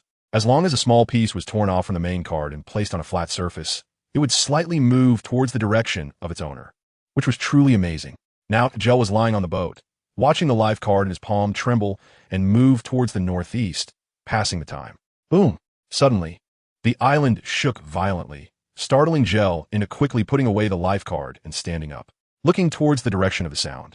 Gel was dumbfounded to see a pirate ship crash directly into the reefs at the edge of the deserted island. following a loud cracking sound of wood. It slowly sank into the sea.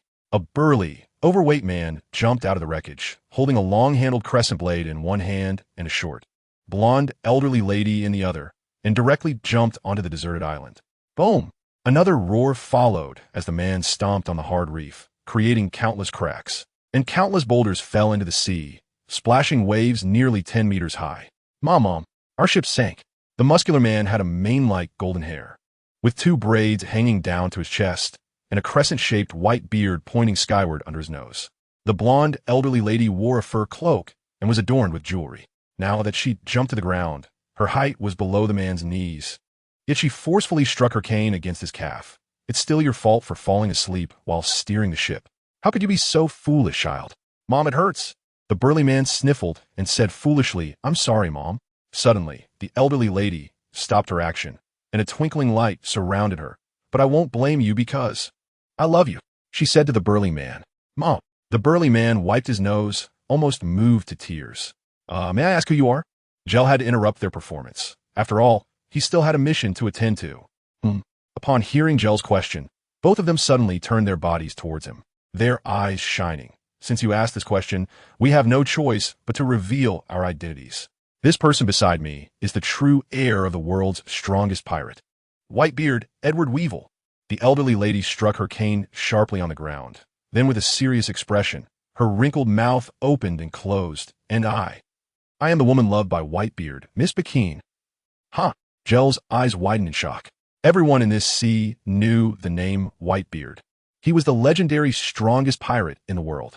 His son was this snotty fool in front of him, and that ugly blonde elderly lady was Whitebeard's lover? Jell felt that his mind wasn't functioning well today, but he could only temporarily set aside his doubts and ask, are you the reinforcements called by the young master? If the young master you're referring to is Don Quixote, then that's right, I get paid for my work. Bakeen replied, that's good. The fast boat has been prepared for you. You just need to follow the direction indicated by this life card. Jell took the life card out of his pocket. But before you leave, you can first eliminate the Navy left in Gaia. Oh, all right. Miss Bakeen's eyes lit up, and she smiled while extending her hand towards Jell. At 200 million berries. What? Jell thought he hadn't heard correctly. It's simple. The payment we receive is to eliminate all the Navy soldiers on that warship. If you want us to eliminate the Navy soldiers on Gaia Island as well, of course, there will be an extra charge. Miss Bakeen stated matter-of-factly. Mom is right. Increase the payment. Weevil sniffed hard. Jell, feeling a headache, quickly handed over the life card. Forget what I said. You guys hurry and take the life card to chase the warship. If you don't catch up, the young master won't pay. All right. Bakeen took the life card but still stared intently at Jell. What do you want? Don't mind me. Someone will come to pick me up later. Jell suddenly felt something was off. Ha ha. So, Bakeen suddenly turned and walked towards the steamship, but her voice still reached him. Take that guy with you. Let him steer the ship for us. You can't do this. Jell was terrified and retreated several steps. He was just an ordinary person without any fighting ability. If he got caught up in a battle, he would definitely not survive. But Weevil, who had a negative IQ, absolutely revered Miss Bakeen's words. So he didn't give Jell a chance to escape, tightly grabbing Jell's hand and heading towards the steamship. Jell struggled continuously but couldn't shake Weevil at all, ultimately resigning himself to start the machine and carry Weevil and Miss Bakeen towards the direction of the warship Ace was on. Ace had been sitting cross-legged alone in his cell for the past few days. After the previous incident with the bald man, no one dared to trouble Ace. However, that afternoon, Ace felt somewhat unsettled. He sensed that the spark he had placed inside the butler was getting closer to him. What did this mean? That Butler was actually pursuing them. Where did he get the confidence? Not to mention the strength of Ace and the other trainees. There was also the presence of Vice Admiral Zifa on this warship. Ace wanted to ignite the flame, but realized he was still in a weakened state, needing at least until evening to recover. However, judging by the speed at which the flame was approaching, it seemed that before Ace could recover, the opponent would have already caught up with them. Is anyone there? Help! After thinking for a moment, Ace decided to inform Zephyr of the situation. But as soon as he spoke, all the prisoners in the cell trembled in fear, looking over with wide eyes. Ace couldn't help but smile wryly. He wasn't planning to do anything to them, so why were they so scared? It seemed that the bald man's tragic fate had indeed left a significant psychological shadow on them. Lower your voice. After hearing Ace's voice, two guards walked in from outside the cell. One of the guards impatiently said, What do you want? Speak quickly. I want to see Teacher Zephyr. Hurry and notify him. Just say Ace has urgent news to report. Ace was too anxious to care about the guard's attitude and said eagerly, "Haha, you want to see Lord Zephyr? I want to too, haha." The guard mocked. "You criminals should just stay put and not disturb me while I rest." "Stop it." The other guard suddenly remembered something after hearing Ace's words. He tugged at the first guard's sleeve and said urgently, "Did you not hear him just call Zephyr teacher? And don't you think that name sounds familiar?" The first guard finally reacted, recalling that Ace was the youngest elite trainee they had previously discussed. Cold sweat immediately broke out on his forehead. Regardless of why Ace was locked up here, he was someone not to be bullied. The guard quickly put on a respectful expression, bowing and apologizing repeatedly. The surrounding prisoners were almost convinced they were seeing things. Who had ever seen a prison guard treat a prisoner so politely? Instantly, their gazes towards Ace became even more reverent. But Ace had no time to pay attention to him. In just a short while, the speed at which the flame was approaching had increased again. He said anxiously, "Stop dawdling. Hurry and notify Teacher Zephyr." This time, both guards understood that what Ace was saying was definitely not a trivial matter. They exchanged glances, fearing they would delay important matters, and immediately ran out of the cell. However, Ace waited and waited, growing more anxious, but found that the two guards hadn't returned with anyone. Little did he know, the guards had indeed gone to find Zephyr. However, Zephyr was currently in the conference room, using a transponder snail to communicate with the Navy headquarters. Therefore, the guards could only obediently wait outside for a notification. At this moment, in the warship's conference room, "Sengoku, did you find any information on North Blue Virgo?" Zephyr was sitting in the middle of the conference room, chewing on a toothpick, holding a transponder snail in his hand. Hey, Zephyr, I'm a Navy admiral now. Can you at least show me some respect?" On the other end of the transponder snail was the current Navy admiral, Sengoku. "Cut the nonsense, I'm busy." Zephyr had no intention of showing Sengoku any respect. They were comrades who enlisted together, and there were no formalities. Sure enough, Zephyr's attitude did not anger Sengoku at all. Sengoku was currently at the Navy headquarters, with a plaque of absolute justice hanging behind him. He reached out to pet a goat beside him and replied, "The matter of the Don Quixote family has always been handled by Crane. The day before yesterday, as soon as you called me, I immediately notified Crane to investigate. The results weren't very ideal. There were no signs of Virgo having acted within the Don Quixote family." Upon hearing Sengoku's words, Zephyr's heart sank. He didn't believe that Ace was lying, but if there was no evidence, some people in the Navy might not let Ace off easily. However, this Virgo was indeed suspicious. He had joined the Navy 6 years ago, and his previous record was perfect, but it was too perfect, as if it had been meticulously crafted. Sengoku's voice grew heavy as he continued. Moreover, the death of Razanani a year ago was too strange. It was as if someone had leaked the Navy's actions to the Don Quixote family in advance. Zephyr didn't speak immediately. He had also heard of Razanani and knew the position he held in Sengoku's heart. For Sengoku, this person was like a son to him. Razananti, also known as Corazon, was the brother of Don Quixote da Flamingo and had saved Law. But you must know, these are just my personal speculations and cannot be considered evidence. However, don't worry. Even though I've never met that Ace kid you mentioned, I trust your judgment. Sengoku would, of course, choose to believe Zephyr.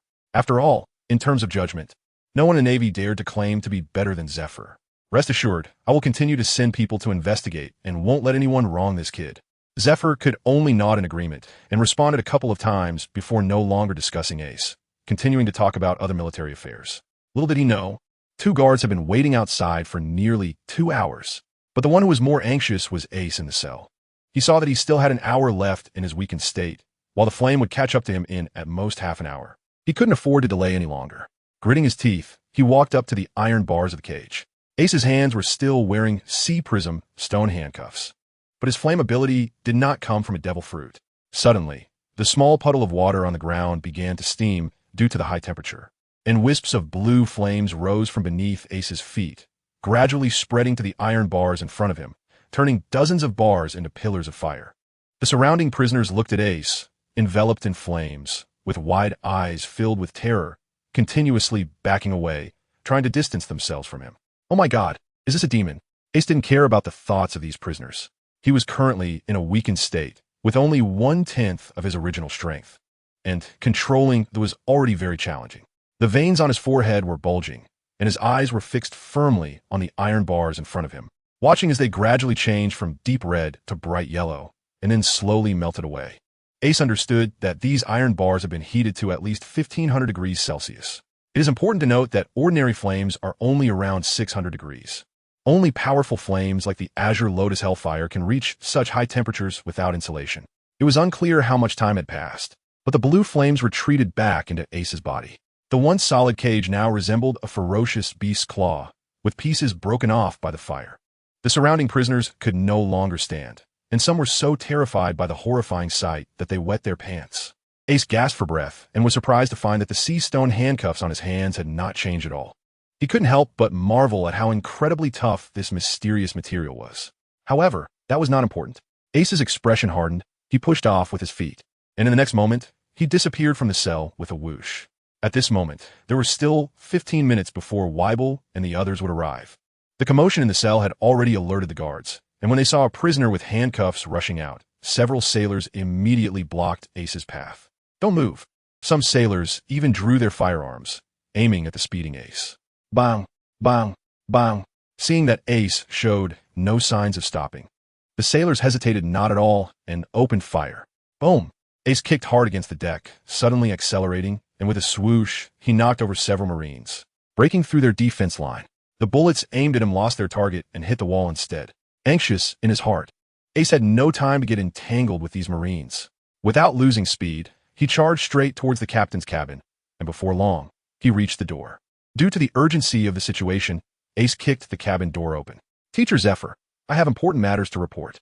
Ace looked anxious, but halfway through his words, he realized that there was no sign of Zephyr in the captain's cabin, only a group of second-stage students staying there. "Ace," Binns frowned. "Brother?" Ein and Drake were initially delighted, but then they both became a bit worried. Would Ace be okay after escaping? Where is Teacher Zephyr? Please tell me. Ace's expression was very urgent. In a conference room, a student said, taken aback. Ace said nothing and turned to leave. Suddenly, Binns abruptly blocked Ace's path and said with a serious expression, "Ace, you're still in custody after all. I hope you can go back for now. We'll help relay any messages to Teacher Zephyr. Get out of the way. I don't have time to talk to you," Ace said in a low voice, as there were only 10 minutes left until the flames caught up. With a clang, Binns didn't say anything, but he drew his katana from behind his back, clearly not intending to step aside. Ace paused, his gaze becoming somewhat cold. Now that everyone was about to face a crisis, he had no time to continue talking. A wave of purple flames suddenly surged from within Ace's body. Although, given his current physical condition, he couldn't control the strange fire. Using the purple fire was still more than enough. Get lost. What? How is that possible? Binns's eyes widened in disbelief. He had already put the Sea Tower Stone handcuffs on you. How can you still use your abilities? Surprised as he was, Binns was not prepared to give up just like that. He raised his hand and scattered a handful of densely packed seeds towards Ace. Then, he began to perform a strange dance on the spot, shouting, "Flourish, flourish." In an instant, those seeds sprouted and grew in midair with Binns's dance, quickly turning into a mass of vines several meters long, wrapping around Ace. Ace understood that this was the ability of the flourishing fruit. With a frown, he was about to use purple fire to spread over. But at that moment, Ein rushed between Ace and Binns, the pink light in his hands striking the already wildly growing plants. "Retreat, retreat." To everyone's surprise, the plants shrank down, transforming back into seeds and ultimately disappearing into thin air. But that wasn't the end. Drake instantly unleashed the power of the Tyrannosaurus fruit, transforming into his half-beast form, wielding weapons to engage Binns in combat. "Brother Ace, we're here. You go." After saying this, Ein also rushed to help Drake. Ace felt a warmth in his heart, but he understood that this was not the time to waste. He immediately turned and rushed into the ship's cabin, making his way to the conference room as quickly as possible. Upon arrival, he realized that the two guards from the cells were still waiting at the door. There was no time to reprimand them. Ace pushed open the conference room door and, upon raising his eyes, immediately saw Zephyr holding a den mushy. "Teacher Zephyr," Ace exclaimed with joy on his face, quickly saying, "Teacher, I sense that enemies are approaching. You need to prepare quickly." Zephyr hung up the phone and, looking at Ace, who was still wearing sea stone handcuffs, frowned and asked, "What is going on?" The conference room had excellent soundproofing, and Zephyr had been focused on discussing military matters with Sengoku, so he and T noticed the commotion outside. "I have a unique ability that allows me to sense the approach of enemies. This time, it must be pursuers sent by the Don Quixote family. I don't know their strength, but they must be very confident to come after us." Ace finished speaking in one breath, and at this moment, it was less than 5 minutes before the enemy caught up with the warship. Beep beep. But before Zephyr could respond, an alarm suddenly sounded on the warship, and both Ace and Zephyr's expressions changed simultaneously. The key to the handcuffs is on my desk in my room. You go and unlock them. I'll go out and take a look first. After Zephyr finished speaking, he rushed straight towards the cabin exit. Ace didn't stay either and immediately headed for Zephyr's room. At this time, behind the warship, a small steam-powered ship was chasing at several times the speed of the warship. Weibel was standing at the bow of the ship, holding his giant crescent blade, sniffling and grinning foolishly. Son, 500 million berries are waving at us. Huh? Miss Bakken revealed a cruel smile on her face, tapping her cane on the deck and grinning broadly. Go. As long as you kill everyone on the ship, I'll take you to eat your favorite octopus balls and fill your stomach. Thank you, Mama. Weibel's eyes lit up as he replied with a lisp. Then, across dozens of meters of sea, Weibel swung his blade fiercely towards the warship. The tip of the blade sliced through the air, and a massive blade, Aura, over 10 meters long, split the waves and headed straight for the warship. The once calm sea was split apart by the blade, Aura, forming a dark trench. And moments later, the blade, Aura, struck the tail of the warship. With a crack, a series of teeth-gritting shattering sounds echoed as the blade, Aura, embedded itself. Seemingly unstoppable, likely capable of slicing the warship in half. You dare! Suddenly, a thunderous roar came from the warship, and Zephyr's figure appeared at the tail of the warship, his fist already covered in a layer of shiny black hockey. Faced with this terrifying blade, Aura, Zephyr did not hesitate and punched it. Boom! The blade, Aura, finally stopped in front of Zephyr's fist, and the collision unleashed a massive shockwave, sending dozens of sailors flying into the sea. Zephyr, seeing this, felt his eyes go bloodshot, and with a loud roar, he released an even more terrifying power from his fist, finally shattering the blade, Aura, landing back on the deck. Zephyr looked at the wreckage of the warship and then at Weibel, who was holding the large blade. With anger in his voice, he squeezed out 5 words between his teeth. Vice Admiral Peak, are you sent by Doflamingo? Hee. Mama said, as long as we kill you, we'll have money. Weibel completely ignored Zephyr and just replied with a silly laugh. Zephyr realized their intentions and thought that Ace had indeed spoken the truth, making up his mind to compensate Ace properly later. At this moment, the steamship was already close enough to the warship. Weibel slightly bent his legs and then jumped up, leaping directly onto the warship several dozen meters high, swinging his blade towards Zephyr in midair. Oof! Zephyr, seeing that the opponent was ignoring him, turned pale with anger and punched back, violently colliding with Weibel's large blade. However, Zephyr underestimated Weibel's strength. The edge of his blade was also covered in a layer of black hockey, which forced Zephyr back 2 steps, and even a wound appeared on Zephyr's fist. You! A look of shock appeared on Zephyr's face. He did not expect that this guy, who had been grinning foolishly, had strength and hockey that surpassed his own. So, take care of those minions first. At this moment, a disgusting voice from Miss Bakken came from the back of the warship. Oh! Weibel scratched his head in confusion, but still replied. He then swung his crescent blade into the midst of the ordinary sailors, and after a few swipes, dozens of sailors fell in pools of blood, even continuing to stab the severely injured sailors while grinning. You bastard! How could Zephyr watch his sailors being slaughtered? He immediately charged forward with red eyes. Boom! Boom!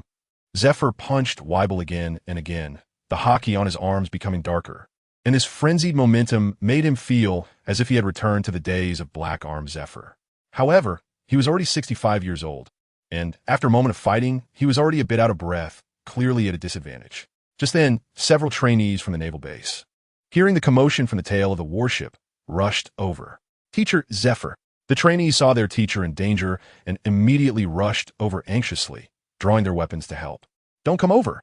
Zephyr's voice was filled with fear. He had long lost his family, who had been killed by pirates over a decade ago. He dedicated the rest of his life to teaching his students, and these students were his hope. But the enemy before him was far beyond what these inexperienced students could handle. He didn't want to see these kids die in front of him. However, due to the roaring sounds of battle, the trainees couldn't hear Zephyr's warning in time and had already rushed to the edge of the battlefield. Among them was the dual-wielding Rain, who held a sword in each hand and slashed at Weibel's back. Clang! The sharp katana struck Weibel's body, leaving not even a white mark. Huh? Why does it feel a bit itchy? Weibel scratched his head and turned to look behind him. upon seeing Rain and the others. He grinned. Mama told me to kill all the minions first. After saying that, he swung his blade back at the trainees. The cold light of the blade releasing a chilling aura, causing despair to appear on their faces. No. In this situation, Zephyr unexpectedly regained some of the speed he had as an admiral, suddenly blocking in front of the trainees, raising his arm, and pushing his haki to the limit, trying to withstand Weibel's strike with his arm. Crack! Accompanied by the sound of metal clashing, Weibel's large blade broke through Zephyr's haki once again, leaving a gruesome wound on his arm. The shockwave from the collision sent the trainees behind Zephyr flying high into the air, where they spat blood and fainted. One trainee was even cut in half by the blade aura. Zephyr was filled with grief and indignation, but still did his utmost to shield against the shockwave, trying to buy the remaining trainees a chance to survive. But this gave Weibel enough time to gather all his strength, and in an instant, the tip of his blade condensed a 3-foot-thick blade aura, fiercely slashing down towards Zephyr. This strike was clearly Weibel's full power. Zephyr even felt a hint of admiral-level might from this blade, but he didn't even think about dodging. He just gritted his teeth and fully activated his haki, desperately throwing a punch at Weibel. He understood that this blade he couldn't block, but how could he let the trainees behind him be exposed to this madman's large blade? Just as Zephyr felt that he was about to lose his arm this time, suddenly, a hoarse cry came from behind the warship. "Baby son, I'm dying. Hurry and save your old mother." The knife aura on the buzzing big knife suddenly dissipated, and the silly smile on his face vanished without a trace. He looked back at the warship with some fear. Damn it! Then, ignoring Zephyr completely, he ran straight to the back of the warship, stretched his neck, and looked towards the steamship behind. At this moment, on the steamship, there appeared the figure of a person. It was Ace, who had already unlocked the handcuffs with a key. As soon as Ace saw Weibel's overweight figure, he thought of his identity and understood that with Weibel's intelligence, it was impossible for him to act independently. There must be that old woman named Miss Bakken orchestrating from behind. So he charged onto the steamboat without hesitation from the side. Now, he held the crimson demon-slaying sword in one hand, while the other hand was grasping the struggling Miss Bakken, calmly looking at Weibel at the rear of the warship. Beside Ace, a pile of black ashes was slowly being blown away by the sea breeze. It was the butler Gel who had led Weibel here. If it weren't for this guy, this crisis wouldn't even be a topic of discussion. Therefore, with Gel turned to ashes, Ace didn't feel the slightest ripple in his heart. He deserved it. Weibel, if you move again, I will kill this old woman. Miss Bakken is greedy, ruthless, and incredibly cruel, even capable of inciting Weibel to slaughter civilians. So Ace wouldn't feel any burden in killing her. At this moment, Zephyr also noticed Ace's actions and felt a sense of gratitude, realizing he was actually saved by a student. "You dare to touch my mommy?" However, Weibel's reaction completely caught Ace off guard. Perhaps he simply couldn't think too much due to his low IQ. So, he didn't care about Miss Bakken's life or death at all and directly leaped up, charging at Ace with a knife. "Don't come over, you idiot." But the most terrified wasn't Ace, but Miss Bakken in his hands. In fact, Weibel wasn't even her son. Their connection to Whitebeard was entirely fabricated by her.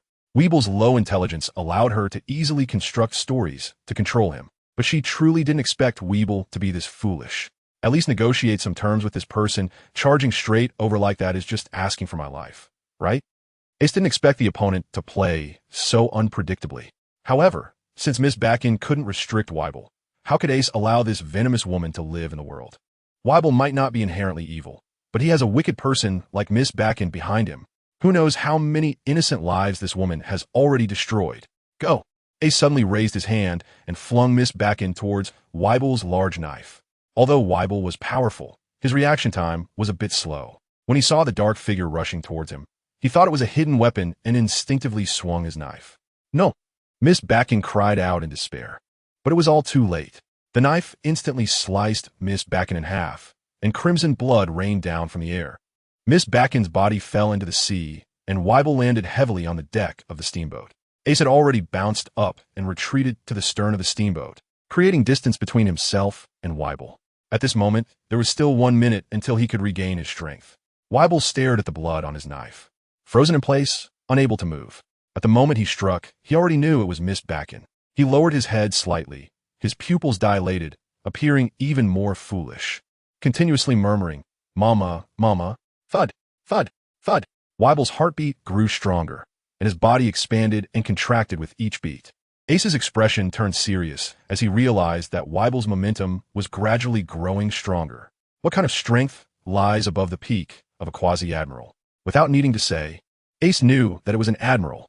Zifa-sensei, we can't wait any longer. Let's strike together. Ace shouted anxiously. He suddenly remembered that Weibel was actually a devil fruit user. But now, seeing his displayed abilities, could it be that the dumber he was, the stronger his physical abilities became? There was no time to complain. Ace knelt on one knee and forcefully drove the Demon Slayer into the deck of the steamboat, shouting, "Flame ring, fire pillar." As soon as he finished speaking, purple flames spiraled out from Ace's body, gradually forming a raging purple fire pillar that heavily enveloped him. Boom! The fire pillar suddenly shot downward, forcibly penetrating the deck of the steamboat and blasting a hole 2 to 3 meters in diameter in the bottom of the ship. Ace actually wanted to sink the ship, using the weakness of devil fruit users who can't swim to make Weevil fall directly into the sea, thus achieving victory without a fight. Moonwalk. Ace used the moonwalk to step on the air and soared into the sky, while seawater rushed frantically into the cabin. The steamship tilted to one side and was about to sink to the bottom of the sea. But at that moment, Weibel's eyes suddenly opened wide, and in the next second, he disappeared from his original spot, suddenly shooting into the air and appearing above Ace. He threw a punch directly at Ace, a blow that Ace simply couldn't dodge. It was just too fast. Fast! Hurry up! Ace watched as the fist approached in an instant, veins bulging on his forehead, and a desperate shout echoed in his heart. Finally, in the last moment, the period of weakness had passed. Without hesitation, Ace instantly activated the Spirit Fire Refinement technique, unleashing 4 times his physical strength, with Azure Heart Fire appearing on his arms. He further summoned all of his armament haki, covering the front of his body. At this moment, Ace's strength had truly reached the level of an elite vice admiral. But the next moment, a loud boom suddenly erupted on the scene. Boom! Weibel's fist directly smashed into Ace's crossed arms in front of him. Immediately after, Ace was violently slammed down from the air, and with a swoosh, he fell beneath the surface of the sea. Poof! Ace's figure vanished, leaving only a trail of blood he had spat out in the air. However, the strange fire on Ace's arm suddenly wrapped around Weibel's fist, and the intense pain made him unable to suppress a scream. It wasn't until his fist was covered in bone fragments that he barely used his haki to disperse the remaining. This is the terrifying aspect of. Even if Ace's strength was far inferior to his opponent's, he could still burn his enemy with a fearsome high temperature. Ace. At this moment, Zifa rushed over, realizing that his most valued student had just died like this. In Zifa's eyes, Ace and Weibel were separated by 2 large realms. How could he endure a punch and still be fine? Moreover, how could a devil fruit user who was smashed into the sea survive? The anger in Zifa's heart was beyond words. He was already somewhat driven mad. He didn't care whether Weibel was a fool or not. Killing his subordinate, killing his student, and not tearing him to pieces would not dissipate Zifa's hatred. Completely disregarding his own life, Zifa raised his right hand with a thumb up, concentrating his haki to the tip of his thumb, and suddenly stabbed it into his own chest, the haki rushing directly into his heart. Buzz! Thud thud! Zifa's body first stiffened, his heart began to beat wildly, and then the sense of power belonging to an elite admiral reappeared in his body. Poof! Zifa's face twisted, pulling out his finger and drawing a trace of blood, stimulating his heart with haki. An absolute life-threatening move that could restore him to his peak strength from years ago within 10 minutes. But even if he survived this, his strength would forever drop by 1 rank. But so what? A monstrous killing intent erupted from Zifa, and powerful strength continuously surged. The armed haki covering his hands even seemed to be devouring light. At this moment, he seemed to have become that renowned admiral of the seas. Black-armed Zifa. Zifa spat out a word between his teeth, and then with a swoosh, he disappeared into thin air. Weibel was currently falling, but unexpectedly, Zifa suddenly appeared at his side. Without a word, his dark fist was already smashing towards his head. Boom! Weibel had fought Zifa before and thought Zifa still had his original strength. But at the moment their fists collided, a terrifying power belonging to an elite admiral surged into his arm. Crack! Weibel's wrist actually broke under Zifa's punch, a small piece of bone protruding through the flesh. But Zifa was shocked to find that there was not a trace of pain on Weibel's face. He was still grinning foolishly and even used the bone to stab at Zifa. Zifa's pupils constricted. This scene was indeed chilling. But being battle-hardened, Zifa quickly deduced that it might be the opponent's devil fruit ability, so he certainly would not be scared. After dodging, he unleashed a series of punches like raindrops on Weibel's body. Weibel trembled under the powerful force, his body like a shaking sieve, with blood constantly flowing from the corners of his mouth. Yet he continued to grin foolishly, enduring Zifa's punches for 5 minutes. Aside from occasionally raising his hands to block vital points, he made no other movements. Huff huff, Zifa panted heavily, a shadow of gloom appearing on his face. He understood that as long as he kept attacking, it would eventually break the opponent. But how long would that take? He only had 5 minutes left to maintain his admiral strength. Whoosh! Zifa stepped back 2 steps, landing on the wreckage of a steamship, his purple short hair slightly shaking in the sea breeze, his knees slightly bent, his right fist pulled back to his abdomen. Weibel, having taken so many punches, showed no signs of losing consciousness and also landed on the wreckage. Z's ultimate move, Heroic Straight Punch. Such a Chinibu name came roaring out of Zifa's mouth, and he felt no embarrassment. Perhaps Hero Z was the ideal version of himself in Zifa's heart. The right fist pulled to his abdomen faced Weibel 10 meters away, and without any frills, he unleashed a straight punch. The move was simple. It was Zifa's strongest attack as an elite admiral. Weibel didn't even have time to feel anything wrong before the sea surface between him and Zifa suddenly sank, creating a cylindrical trench with a radius of several tens of meters. The next second, Weibel felt an unmatched shockwave crash against him. Boom! Weibel coughed up blood, his body twisted by the powerful force, and he was sent flying several dozen meters away. But Weibel fell from the air like a lifeless object. However, he didn't land in the sea, but rather on a piece of deck wreckage blown over by the punch's wind. At this moment, the power within Zifa retreated like a tide. His face turned pale, he retracted his fist, and sat down on the wreckage, feeling that his strength would likely drop to the level of a rear admiral.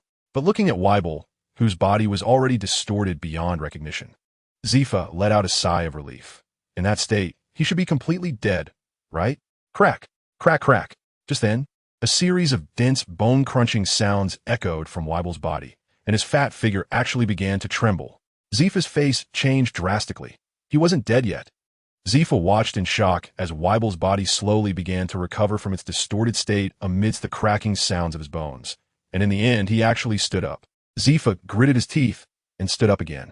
If Weibel wanted to rush towards the warship to slaughter Zifa's students, he would have to step over his corpse first. He had already prepared to die in battle.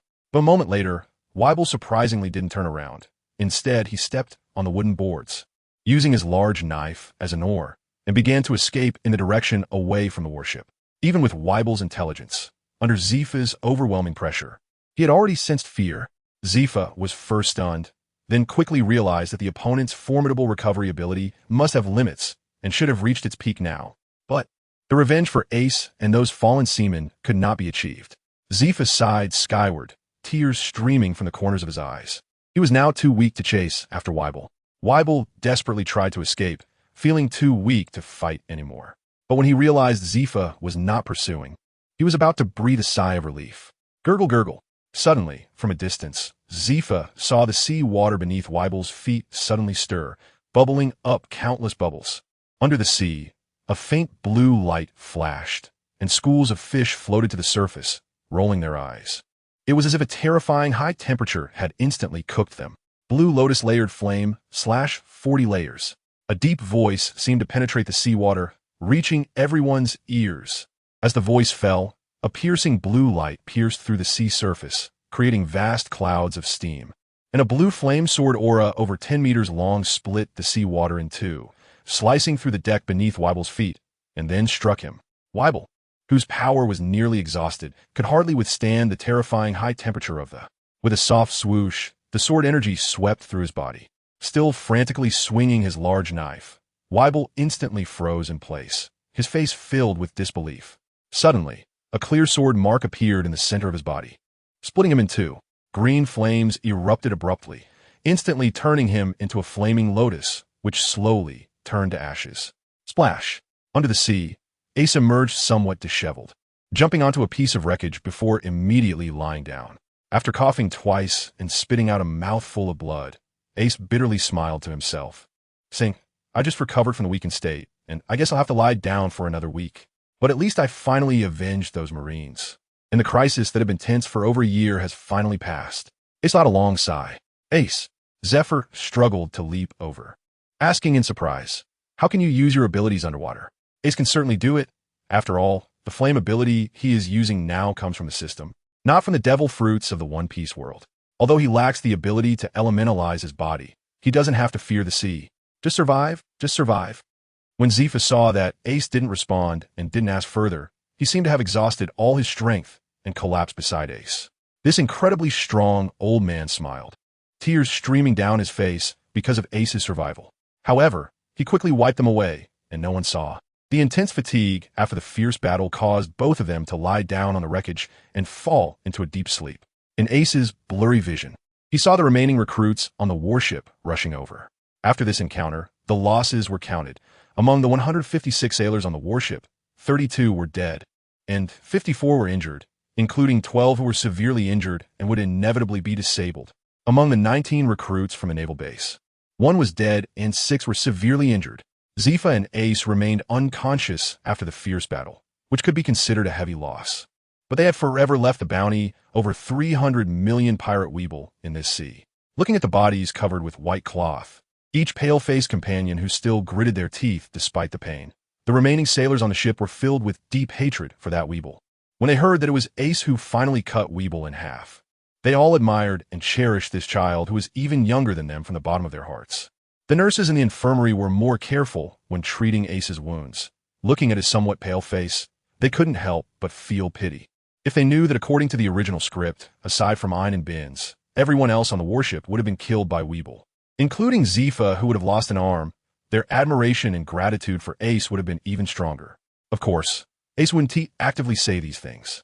After he fell unconscious, Ein stayed by his bedside, taking care of him meticulously, to the point that his attentiveness surpassed that of professional nurses.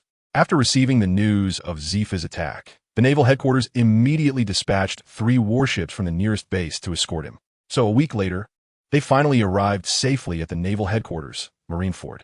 The naval headquarters has always been a symbol of power and justice, located in the central position of the Grand Line, adjacent to the Sabeti Archipelago, the Red Line continent, and the Holy Land, Mariewa. The 4 warships slowly sailed into the vast harbor of Marineford. Even with the enormous size of the warships, this harbor could accommodate nearly 50 warships. At this time, Ace had already woken up, but because he'd been punched by Weeble, he still felt a slight pain in his chest. Next to Ace, Ein carefully helped him walk to the bow of the warship, both gazing towards the naval headquarters. In front of them stood a massive military fortress at the center of the island, with the grand words Navy written on the fortress walls. Ace watched for a while, feeling overwhelmed with emotions. In his previous life, he was executed right here. His father with white hair, Little Oz, and countless brothers lost their lives because of him. Could he ever forget such feelings? Never. The time for him to leave the Navy was getting closer and closer. Ace thought to himself that he had already learned what he wanted in the Navy, and according to his original plan, it was time to leave. But when he looked down at Ein, who was holding on his arm, and thought of his desperate teacher Zephyr, as well as Drake, who had stood in front of him without hesitation when he was in danger, he couldn't help but sigh. How could he just say he would throw away these ties? In the midst of his thoughts, the warship slowly docked at the port, and the wooden gangway was already lowered to the shore. Once the ship was stable, Zephyr and all the cadets walked out of the cabin. A few days ago, in front of Ace's sickbed, Zephyr had led all the sailors on the ship to bow deeply to Ace, not only to thank him for slaying Weevil, but also to apologize for the misunderstanding of Ace's actions before. At the moment Weevil came to hunt them down, everyone understood that Virgo was indeed a spy of the Don Quixote family. Ace didn't know that Zephyr had already planned a big surprise for him. When Ace and Zephyr walked up the escalator, he suddenly noticed that several familiar figures were waiting for them on the shore. The foremost figure was none other than the current fleet admiral, Sengoku, dressed in a white suit with a cape adorned with the unique insignia of an admiral on his shoulders. What was particularly special was that a white seagull with outstretched wings was perched on his head. However, Ace's gaze was not on him. To Sengoku's left, a man in a red suit, decorated with a pink rose on his chest, stood with his hands in his pockets, looking over at Zephyr and the others. Ein suddenly noticed that Ace was trembling all over, and she could even feel a strong, killing intent radiating from him. Red Dog, Brother Ace, what's wrong? Ein raised her little head and asked with a worried expression. Ace took a deep breath and slowly exhaled. suppressing the gloom on his face and burying the killing intent towards Akainu deep within his heart. Having experienced life and death once, Ace was no longer the impulsive person he used to be. There is no greater cost than losing someone he loves dearly. Therefore, until he has enough strength, he will not actively provoke Akainu. This is not cowardice, but depth of character. However, one day, Ace will personally take his head. "I'm fine, let's go." Ace smiled, his expression completely returning to normal. With Ain's support, he walked up the escalator to the dock. Teacher Zifa, besides Sengoku and Akainu. The other vice admirals who came to greet them were all Zifa's students, and they all approached to pay their respects. "Teacher, your strength?" However, Akainu's face showed no respect.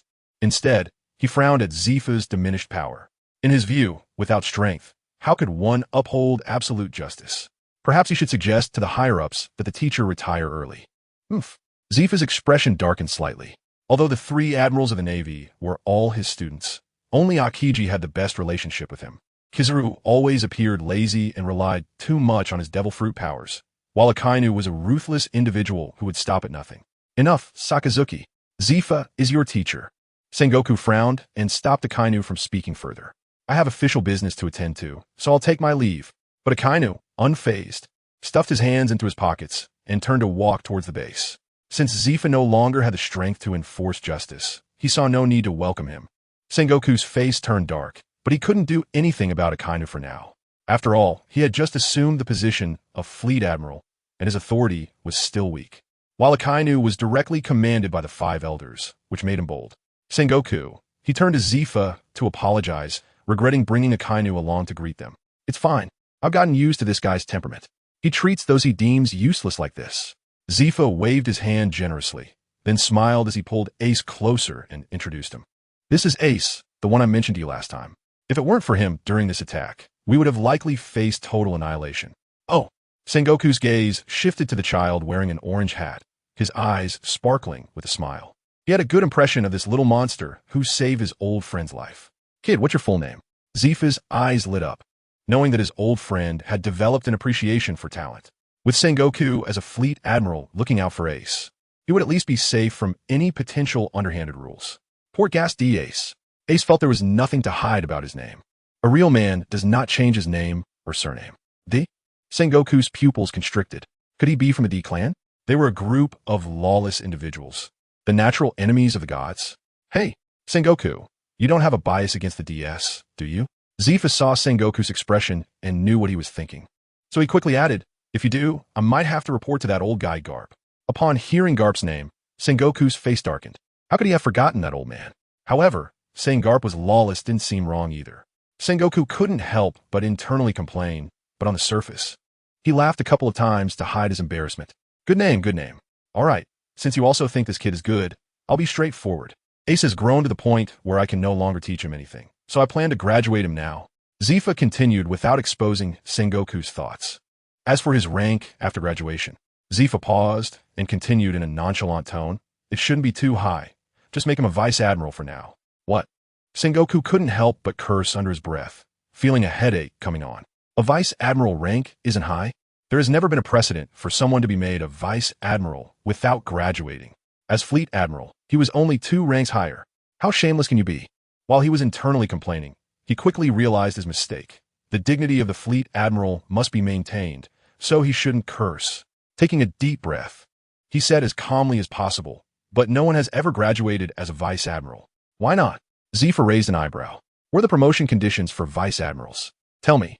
Sengoku, unsure of Zifa's intent, answered honestly, "The Navy's promotion rules are very simple.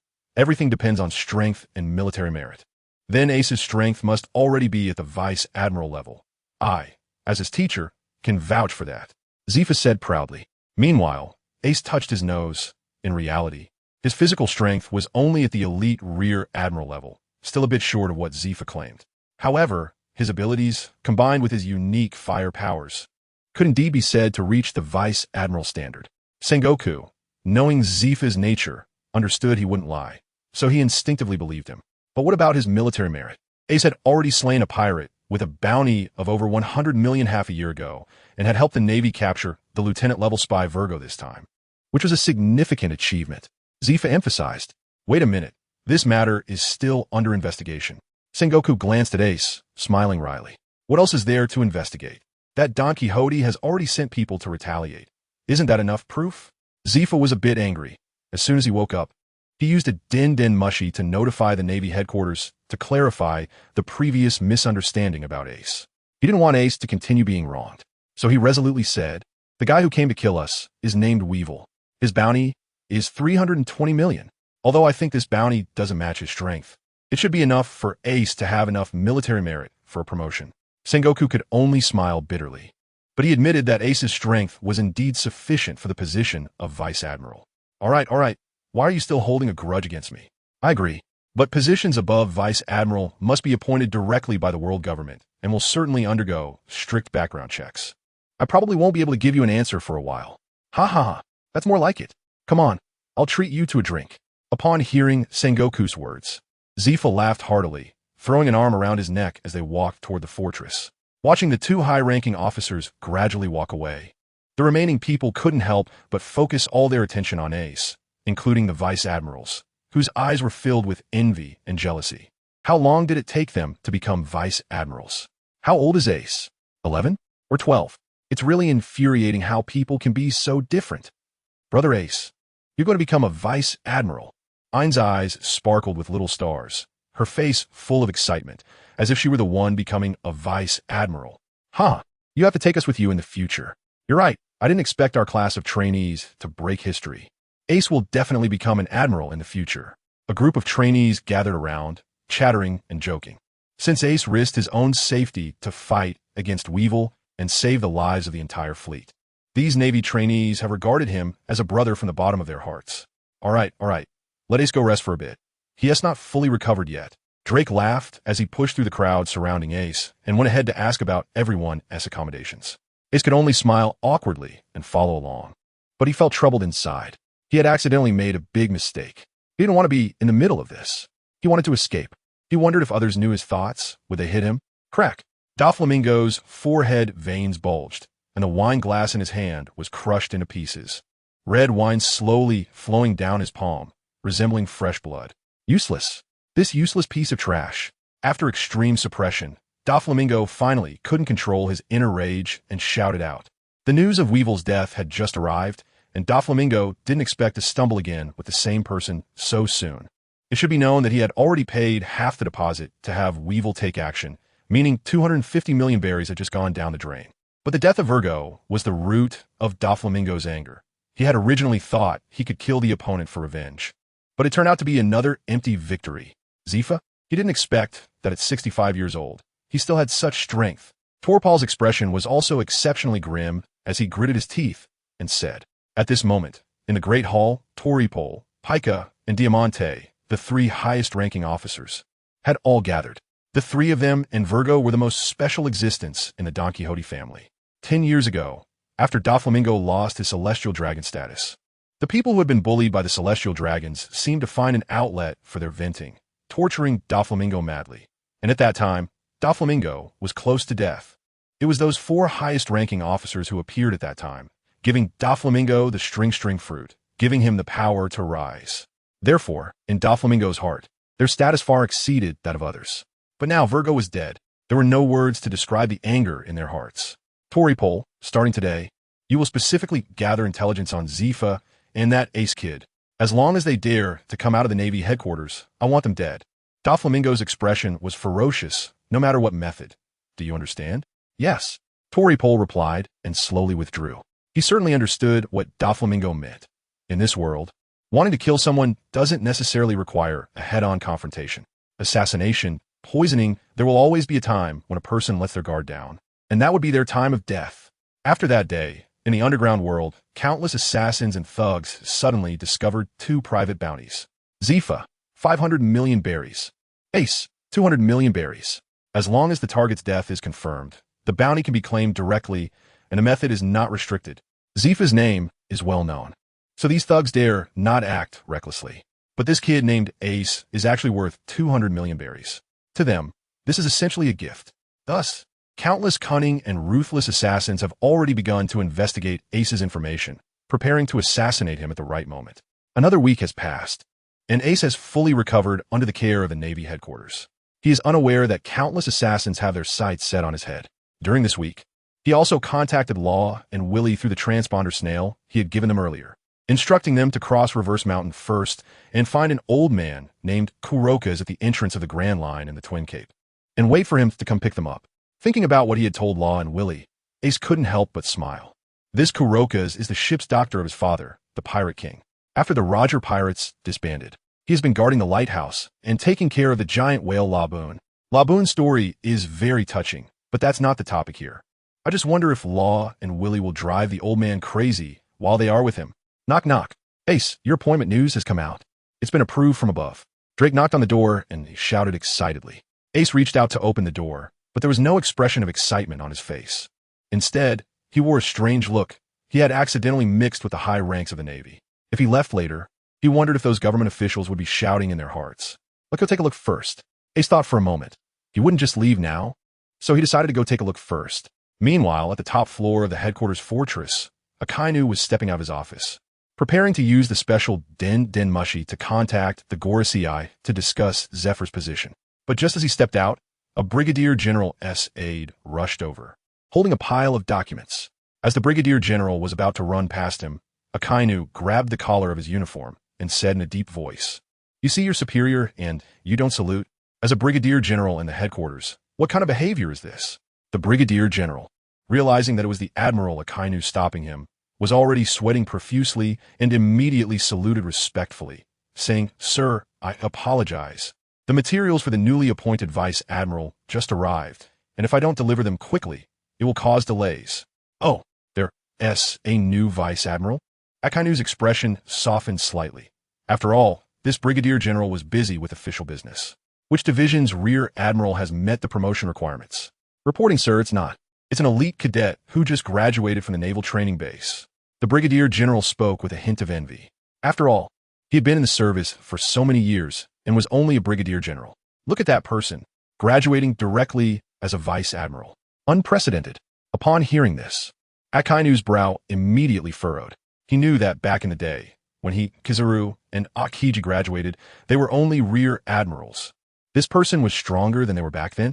As Akainu thought this, he immediately snatched the documents from the Brigadier General's hands and looked down at the name. D. Akainu's brow furrowed even more. He had no good feelings towards the D family. Even for the naval hero Monkey D. Garp, Akainu felt disgusted deep down. Bogadius? When he read out Ace's full name, Akainu's eyes widened in shock. He was all too familiar with this surname. 11 years ago, that woman of Rogers, that elusive Porgasti Rouge. The Navy was caught off guard by this woman's immense willpower by the time they reacted and went back to find her. She had already become a corpse, and her child with Roger had gone missing ever since. Akainu's expression suddenly turned grim, and molten red magma began to flow from his arms. He muttered to himself, "If you are that bastard child of Roger, then don't blame me for being ruthless." Whoosh! After saying that, he vanished from the spot, leaving the bewildered Brigadier General standing there, unsure of what to do. Ace followed Drake to the square in front of the fortress, where a considerable number of naval officers had already gathered, ranging from majors to rear admirals. "Have you heard? Our Navy is appointing a new Vice Admiral today. Isn't that obvious? What do you think we're here for? I heard this talent just graduated from the training base." "What? Graduating straight to Vice Admiral? That's unprecedented. Even the 3 admirals couldn't do that back in the day." The naval officers in the square were all whispering to each other, discussing this mysterious new star of the Navy. Ace walked into the crowd, adjusting his hat, listening to the Navy personnel discussing him and praising him to the skies. His face turned a bit red, and he shyly said, "He is not that great. It's just luck.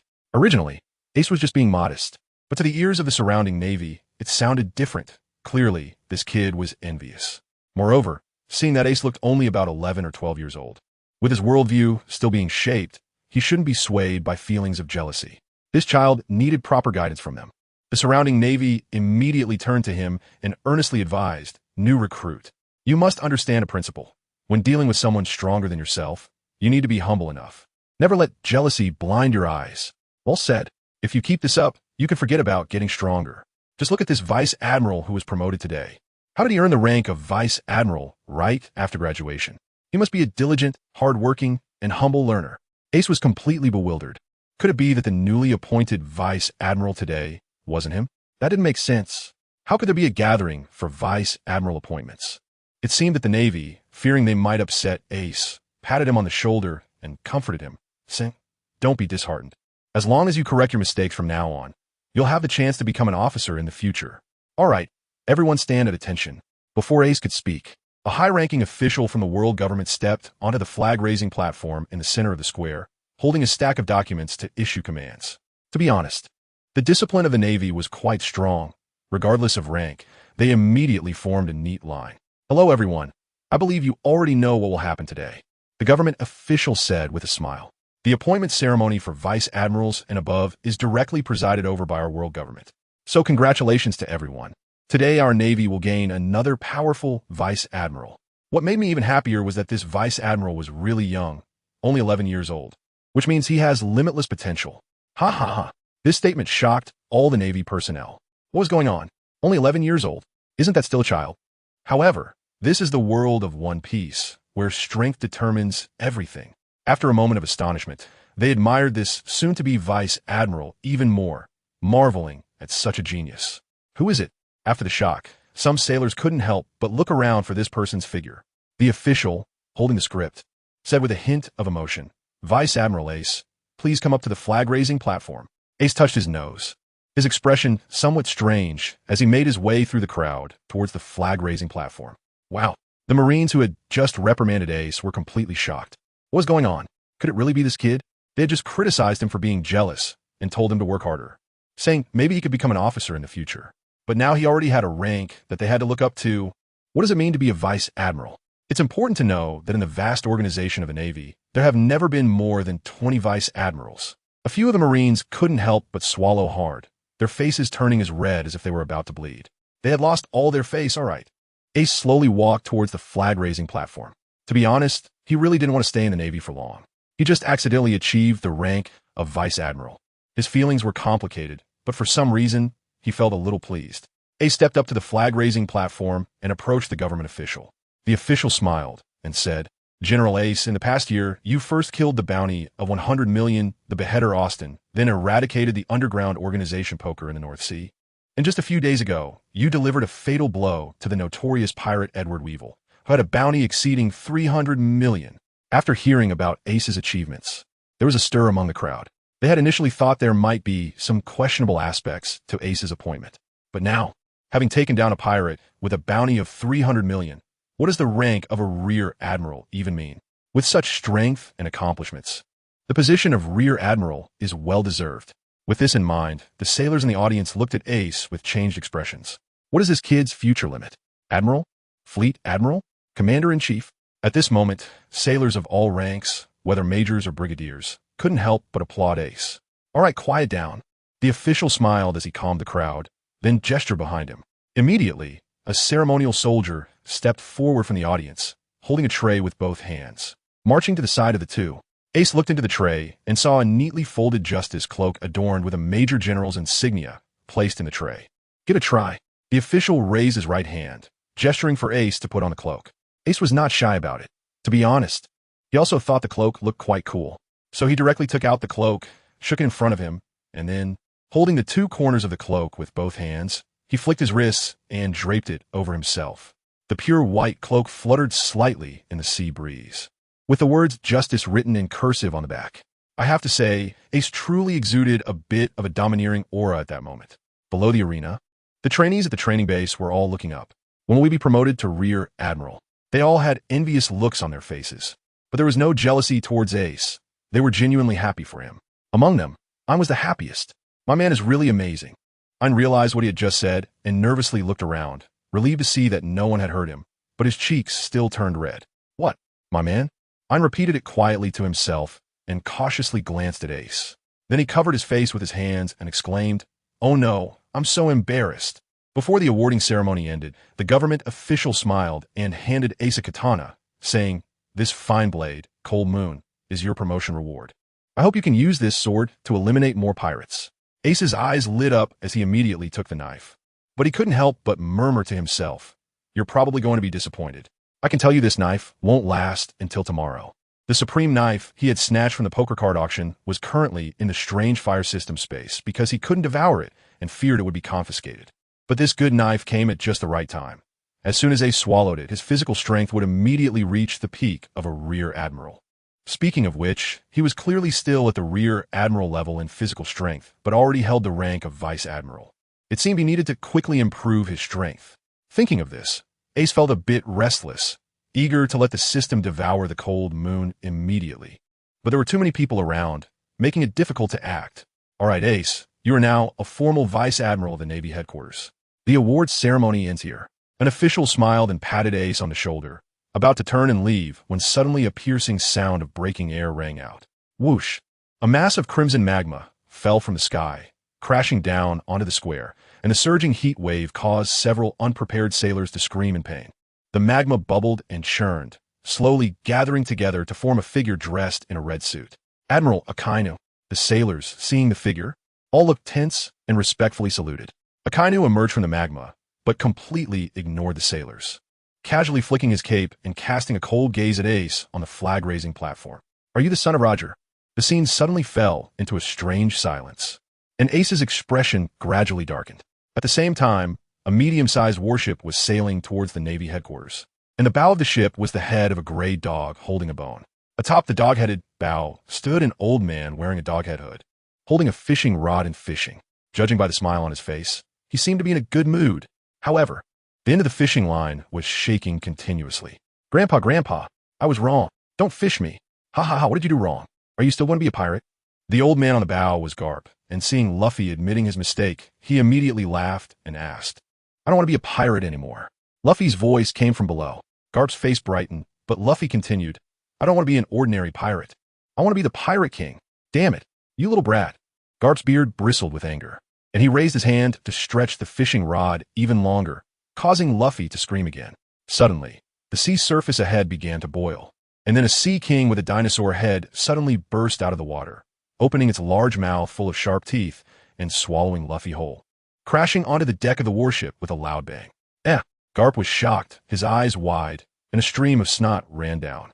He just wanted to scare his grandson, not actually feed Luffy to the fish. No longer hesitating, Garp threw the fishing rod and rushed to the Sea King's head, delivering a powerful punch. Spit him out. The Sea King passed out, but let out a burp, startling Garp as his eyelids twitched. Come help. Garp shouted loudly to the sailors on the ship, and soon, both navigators and cooks rushed over in a panic, causing chaos on the warship. It took dozens of people more than 10 minutes to get Luffy out of the Sea King's belly, and in an instant, a bunch of exhausted sailors lay sprawled on the deck. Are you okay, Luffy? Garp saw Luffy clutching his straw hat with a look of grievance, and knew he was fine, so he breathed a sigh of relief. Almost feeding his grandson to the fish, he felt a bit awkward and could only coax, the best meat in that Sea King's belly is all for you. Huh, really? Upon hearing about food, Luffy forgot all grievances, drooling all over.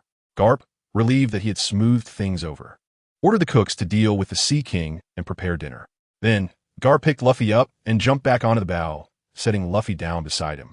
He gently fixed Luffy's disheveled hair and took his small hand, saying, You must really dislike having such a scary grandpa, right? Luffy swung his little feet outside the bow, looking up at Garp with some confusion after hearing his words. But you see, Luffy, Garp's face suddenly showed a kind expression that Luffy had never seen before. Forcing you and Ace to undergo such hard training and to become sailors is because I don't want to see you go down the wrong path. This is my wish.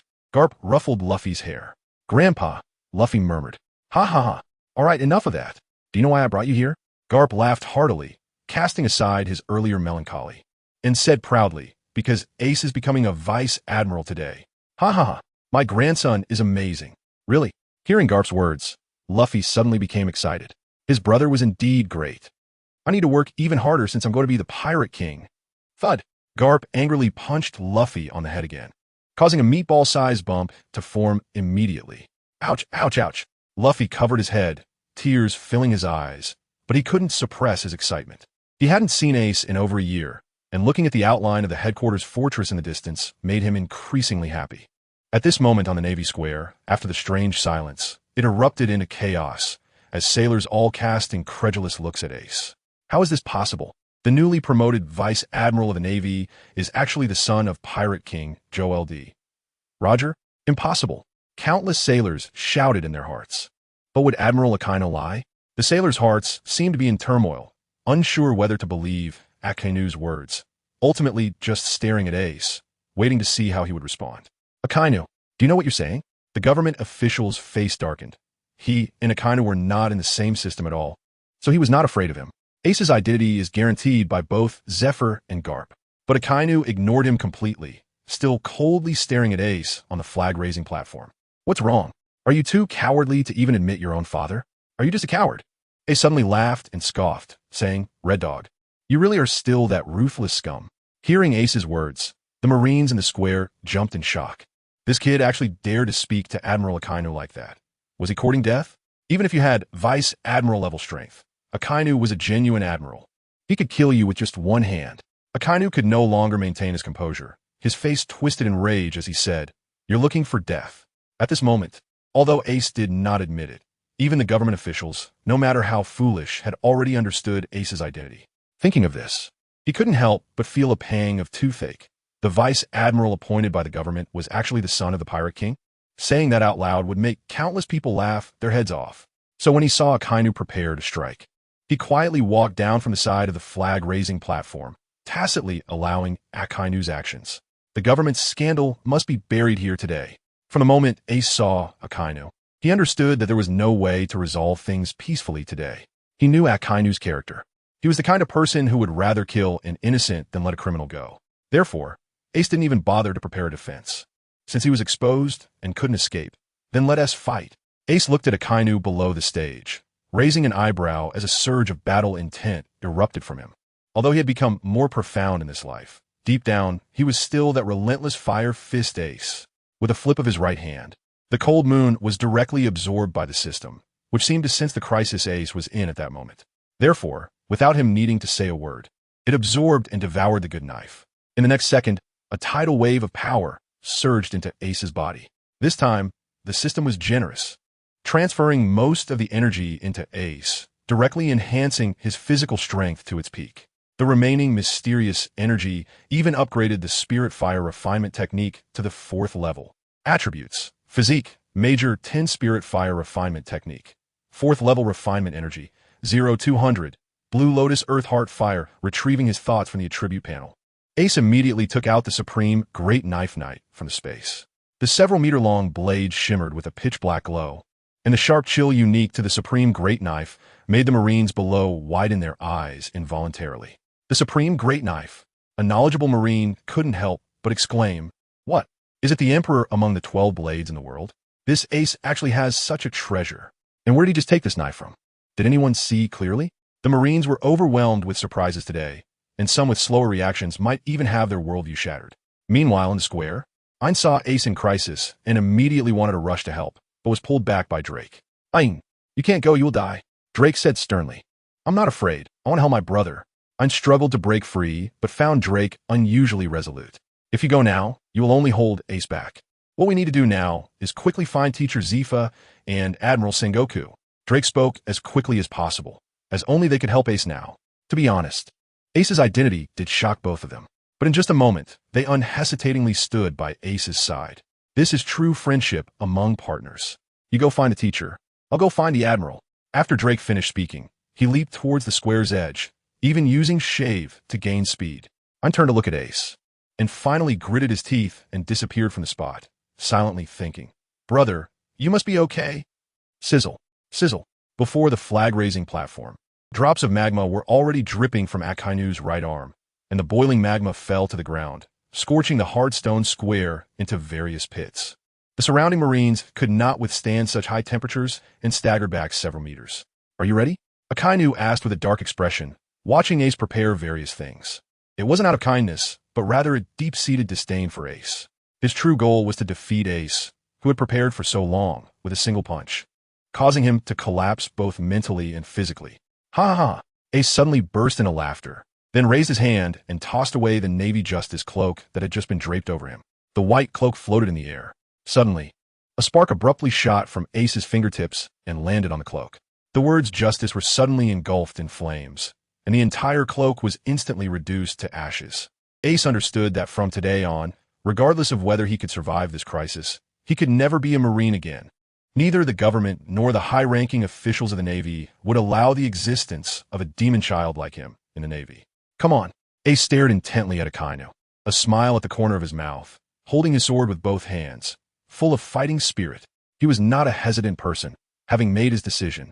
He had completely bid farewell to his identity as a Marine from this moment on. Akainu's expression darkened as he saw Ace burn the Marine cloak without hesitation. Finally unable to hold back and launch the first attack. You little brat, I'll make you regret being born in this world. Boom! As Akainu swung his fist, his right arm suddenly transformed into a massive molten lava fist, bringing with it a terrifying heat, and struck towards Ace on the flag-raising platform. Before the fist reached him, the splattering lava created a heat wave that directly destroyed the flag-raising platform beneath Ace's feet. Facing Akainu's attack, Ace took a deep breath, his expression turning serious. But he showed no intention of retreating. Spirit Fire Purification Technique, Explode. The fourth stage of the purification technique had increased Ace's physical strength by 5 times. His muscles seemed to swell in an instant, looking full of explosive power.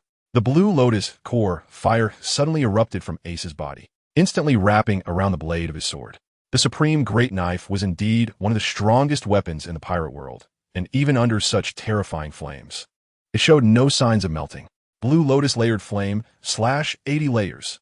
Even though Akainu's attack was just a casual strike, Ace had no intention of testing the waters, facing an enemy nearly 3 major stages higher than himself.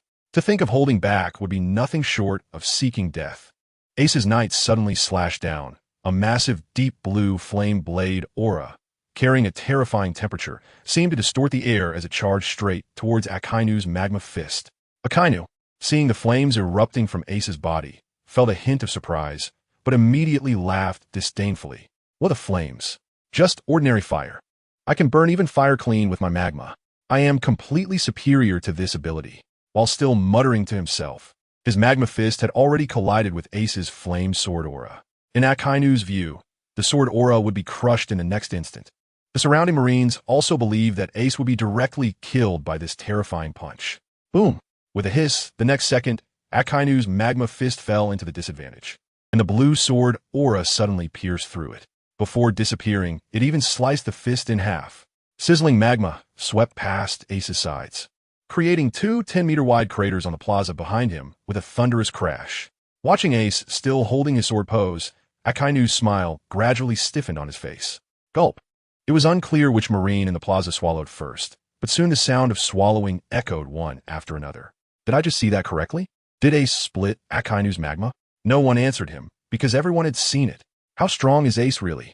That was a strike from Marine Admiral. Ace brushed his hand across the blade, and the flames returned to his body. Then he extended his right hand in the palm of his hand. Ace's lips curled up at the corners, his index finger raised as the lotus flower nimbly darted to his fingertip, slowly spinning. He smiled at Akainu and said, "You might have some misunderstanding about my flames. Your magma is only around 1,200 degrees at most, sorry, but my flames are at least 1,600 degrees. The Blue Lotus Hellfire can directly melt through an iron cage, so the temperature must be at least above 1,500 degrees. Oomph." Akainu's face darkened as he gritted his teeth and let out a cold snort. Ace's mind was racing, reflecting on that last strike. Although he was certain that the temperature of the was much higher than that of magma, the gap in basic strength between him and Akainu was simply too vast for him to fully utilize this advantage. Once Akainu shook off his underestimation of Ace, the ensuing battle would likely become even more difficult. Kid, don't think that just because you have a special fruit ability, you can act arrogantly. Today, let me show you the real gap between you and an admiral. Watch me take you down with one move, Great Fire. Boom! Akainu shouted coldly, this time unleashing a true technique. The molten lava fist he struck out was 10 times larger than before it even reached Ace. Its massive size created an overwhelming sense of pressure. Ace stood before the fist, feeling as small as an ant, unable to hide his heavy expression. Swish, swish, swish. But he certainly couldn't just sit back and wait for his doom. In an instant, he swung his sword, unleashing 3 massive flames of sword energy towards the fist in front of him. The high temperature on the blade was still unmatched by magma, easily slicing into the fist. However, this time the fist was simply too large. The sword energy only penetrated a third of the way before being completely exhausted. and the searing magma continued to surge towards Ace with an unstoppable momentum. At that moment, Ace had no time to dodge the attack range of the Molten Fist. Facing the oncoming magma, he immediately activated all his defensive capabilities. Armament Haki, hardening. A layer of dark Haki suddenly coalesced. With a thought, he even covered it with a thin layer of other fire. Just as he completed all of this, the Molten Fist crashed into the sword that Ace had raised in front of him. In that instant, Ace felt a terrifying force coming from the blade. Even though Ace already possessed 5 times the physical strength and his power could rival that of a high-ranking vice admiral, he was still unable to withstand it. His arms creaked, and his clothes were torn into strips by the immense force. And then Ace was directly blasted away. Following closely behind, the magma crashed down, smashing Ace's body onto the square. The terrifying force created a deep pit nearly 50 meters wide in the square, with magma continuously flowing in the pit, generating towering white steam. Countless Marine soldiers on the square had already fallen to the ground, their faces showing expressions of horror as they felt the intense heat approaching. Admiral Akainu was truly too strong. This time, that kid must be dead, right? Boom, boom. However, Akainu showed no signs of stopping, continuously launching massive magma fists into the deep pit. Many Marines revealed expressions of compassion. Under such attacks, Ace wouldn't even have the chance to leave a complete corpse. Whoosh, whoosh, whoosh. Just when they thought Ace was dead, several flames of sword energy suddenly burst out from the bottom of the pit, dispersing a few small magma fists. And Ace actually stepped up like he was walking on the moon, charging up from the bottom of the pit. The Marines were instantly dumbfounded. Was Ace really this resilient? Ace looked somewhat disheveled at this moment. His upper body clothes had turned into rags, and there were occasional small patches of charred marks on his skin, with blood continuously flowing from the corner of his mouth. The Marines in the square looked at Ace in shock. They couldn't imagine how he had survived such a powerful force, and they couldn't help but feel admiration for him. At just 11 years old, he could take 2 hits from an admiral and still be alive. This was definitely a child with immense potential. Feeling a rib in his body that had already broken, Ace's face turned pale, and he could only force a bitter smile. If it weren't for the Haki and the strange fire covering him, he would have already died from that last blow. Very well. I admit you made me angry. Akainu's face was not looking good.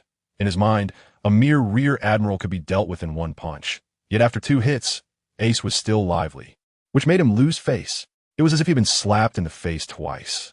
If he knew that Ace's current physical strength was only that of a Commodore, who knows if Akainu would directly shame himself to death out of anger. This time, Akainu exuded an unprecedented aura, with even thicker magma appearing between his arms, clearly preparing to unleash a powerful attack. Run away. Get out of the square.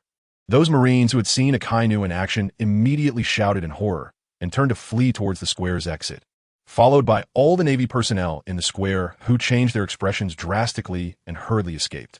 Akainu was a guy who never cared about the lives of his subordinates. Dogbite Red Lotus. Without caring about those Marines, Akainu coldly roared, and roaring magma erupted, directly coalescing into a 10-meter-tall molten lava hellhound. The hellhound, covered in rolling lava, seemed to have become a living creature, emitting a terrifying heat far beyond previous attacks. After a huge roar, the hellhound opened its blood-red mouth filled with lava teeth. Its limbs kicked furiously, and in an instant, it reached Ace's side at a terrifying speed. There was no time to react. Ace could only barely muster Haki to defend, but was swallowed whole by the hellhound, its sharp teeth piercing through Ace's body and injuring his internal organs. Instantly, he was severely injured. Ace has been pushed to the brink. Is this the power of a vice admiral? The intense pain coursing through his body hasn't made Ace lose consciousness. His strong willpower keeps his mind alert. While using his Haki and to fend off the surrounding lava, Ace's eyes gradually narrowed, retracting the night into the space. Murmuring, "It seems that even though I still can't control it now, I have no choice but to use that move." Suddenly, cyan and purple flames appeared in Ace's hands, and with a grit of his teeth, he brought his hands slowly together, carrying the 2 different colored flames. Cannot coexist with other flames. Otherwise, the moment they come into contact, they would instantly erupt with terrifying temperatures several times greater. For a normal person, touching and other flames is akin to seeking death, as the resulting high temperature would instantly turn them to ashes. When Xiaoyan used this move in Dopa, he had the help of the burning decision, but Ace's confidence comes from the system. However, even with the system's assistance, Ace struggles to control them. His hands trembled as the cyan and purple flames slowly touched each other. Boom! The moment the two flames made contact, a thunderous sound erupted, as if they were uncontrollable, surging wildly. Even though Ace's palms were protected by Haki, they were still mangled by the explosion. But Ace gritted his teeth and summoned all his strength, continuously reducing the distance between his hands. When compressed to an extreme, the Qinglian Earth Heart fire suddenly erupted, as if it wanted to devour the purple fire. And a terrifying force brewed between Ace's palms. Ace did not give up, his eyes still fixed on the purple-blue flame ball in his palm. As his spirit became extremely concentrated, the Xianzhong Qi in the system suddenly trembled slightly, and a mysterious power was transmitted to Ace's palm. With the infusion of this energy, the two-colored flame ball, which had already started to go berserk, gradually calmed down. Under Ace's gaze, it slowly formed a palm-sized purple-blue lotus seat. Finally done. Buddha's Wrath Fire Lotus. At the moment the lotus seat took shape, a hint of joy finally appeared on Ace's face. Carefully cradling the two-colored lotus, Ace felt that he was about to be overwhelmed by the surging magma around him. So he no longer hesitated and instantly kicked out 3 blue lotus storm strikes towards the same spot in front of him. The 3 blade-like energies struck the same position simultaneously, finally managing to create a small slit on the neck of the lava hound. After seeing the figure of Akainu through the gap, Ace dared not waste any more time. He immediately threw the purple-blue lotus seat towards the standing Akainu with all his might through the slit. Although the purple-blue flame lotus looked beautiful, it did not emanate any terrifying power. Therefore, Akainu merely frowned when he saw Ace throw such an object. When he saw that Ace had not escaped from the lava hound, but was instead swallowed again, a cruel smile appeared on Akainu's face. In his eyes, Ace could no longer make any waves. As for the slowly drifting lotus flower, Akainu did not take it seriously at all. An attack from someone who had just entered the Vice Admiral level probably couldn't even break his skin. However, just as the lotus flower entered a 5-meter range of Akainu, the originally calm lotus seat suddenly became violent, and in an instant, it violently expanded. Feeling the terrifying power emanating from within, Akainu's expression finally changed drastically. But just as he was about to escape, a deafening explosion erupted in the square. Boom! The brilliant purple-blue flames suddenly engulfed more than half of the square. The surging waves of fire spreading out, causing the temperature of the entire space to rise several levels in an instant. The Marines who had rushed out of the square were knocked over by the heat wave, and the few strong individuals who still retained their consciousness turned dazedly to look at the center of the explosion. If they hadn't run away in time, how many of them would have survived such an explosion? Is this the destructive power of an admiral? It's terrifying. Some were still running and didn't realize that this was actually an attack launched by Ace. Gulp. Someone swallowed hard and said, with a complex expression, "This seems to be done by that Ace." What?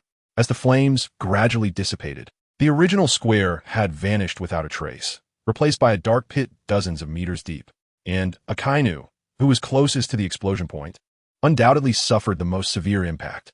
In the midst of the surging flames, all of Akainu's clothes had been burned away, and several terrifying wounds were clearly visible, with blood continuously seeping from the wounds. The most tragic part was that, amidst the flowing magma, one of his right ears could not be reformed at all. At this moment, Ace was lying at the edge of the deep pit, completely unable to move. He had somewhat underestimated the power of Buddha's Wrath Fire Lotus. If it weren't for the magma enveloping his entire body, blocking some of the power, Ace might have been directly burned to death by his own flames at this moment. Not to mention that Ace had already been severely injured in the explosion. Even at his peak, Ace would not have been able to survive at the center of the explosion. But Akainu, who was at the center of the explosion, was still alive? Ace could only give a, lamenting that it was indeed the strength of an admiral. But the Marines outside the square had a completely different opinion. They looked at the disheveled Akainu, who had lost an ear, with disbelief, and he was almost speechless. Ace actually allowed Akainu to get injured, even destroying one of his ears. Words can't describe Akainu's rage anymore. Torrents of magma flowed down from his body, quickly filling up most of the deep pit. He initially thought that the opponent's attack couldn't even break his skin, but now he was covered in wounds, looking even more miserable than Ace. Such humiliation. How could he swallow it? Bastard, don't think you'll die so easily. I will melt your body inch by inch with magma. Akainu suddenly exuded a terrifying, killing intent, and with his fearsome face, now with only one ear, he looked even more ferocious. As soon as he finished speaking, a massive pillar of magma erupted between his legs. And propelled by it, he rushed towards Ace at breakneck speed. The magma, bursting from his hands, even faintly showed the color of Haki, indicating that the next attack would be the strongest Akainu could unleash in his furious state. It seemed that the immobile Ace could only wait quietly for death. Seeing Akainu's bloodied and disheveled appearance, Ace suddenly laughed. As a rear admiral, he had pushed Akainu, a vice admiral. To this point, he should be satisfied. But there was still some regret. Luffy, Sabo, Dad, Ein, it seems I can no longer accompany you. Just as Akainu raised his fist high and was about to charge towards Ace, a furious roar suddenly sounded from outside the square. Sakazuki, do you dare to touch my grandson? The voice appeared just outside the square, but in the next moment, it was suddenly right at the center of square. Akainu sensed the murderous intent rapidly approaching from his side and barely managed to turn around, only to see a massive fist suddenly magnifying in front of his eyes. Boom! With a loud noise, that fist instantly made intimate contact with Akainu's head. Normally, a Logia-type ability user should be immune to physical attacks. But this punch had no such effect, and the immense force distorted Akainu's face in an instant. Whoosh! Akainu was blasted away at a speed even faster than he had come, leaving another human-shaped pit on the side of the deep hole. Ace! The sudden figure was Carp, and under his arm was Luffy. Upon seeing Ace lying on the ground with his eyes closed and unable to move, he immediately cried out and rushed over. Ace, don't die! Luffy shook Ace's body, tears pouring out like a tide. Sabo is gone. You can't die. Bang! Ace opened his eyes, enduring the pain in his body, and punched Luffy on the head weakly, saying, cough, cough, stop shaking. I'm not dead yet. Ace, it's good that you're okay. Luffy cried as he saw Ace was fine and gently placed him back on the ground, feeling nervous, afraid of hurting Ace. Haha, I told you I wouldn't die. Luffy, you have to believe me. Hiss. Ace smiled to comfort Luffy, but a twinge of pain rose in his abdomen, causing him to break out in a cold sweat. Crack, crack. Suddenly, rubble fell all around the deep pit, and Akainu crawled out of the stone pit with a gloomy face, coldly saying, Carp, do you know what you're doing? That kid is Roger's son. All I saw was you trying to hit my grandson. Carp, seeing Ace severely injured, was already filled with overwhelming anger and didn't want to waste words with Akainu. He raised an eyebrow and unleashed a powerful aura that Ace had never seen before, directly charging towards Akainu again. Boom! Boom!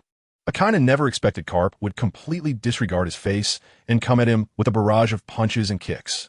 In a hurry, Akainu quickly felt he couldn't keep up, and he was horrified to discover that Carp's strength was not just that of an admiral. It exceeded admiral-level strength. What level was that? Raindrop-like fists fell on Akainu's body, splattering dense magma that sizzled on the ground. The nearby Navy soldiers were already dumbfounded. What was happening today? First, Admiral Akainu tried to deal with Rear Admiral Ace, only to have Ace destroy one of his ears. Then, Navy hero Carp suddenly appeared and beat up Admiral Akainu.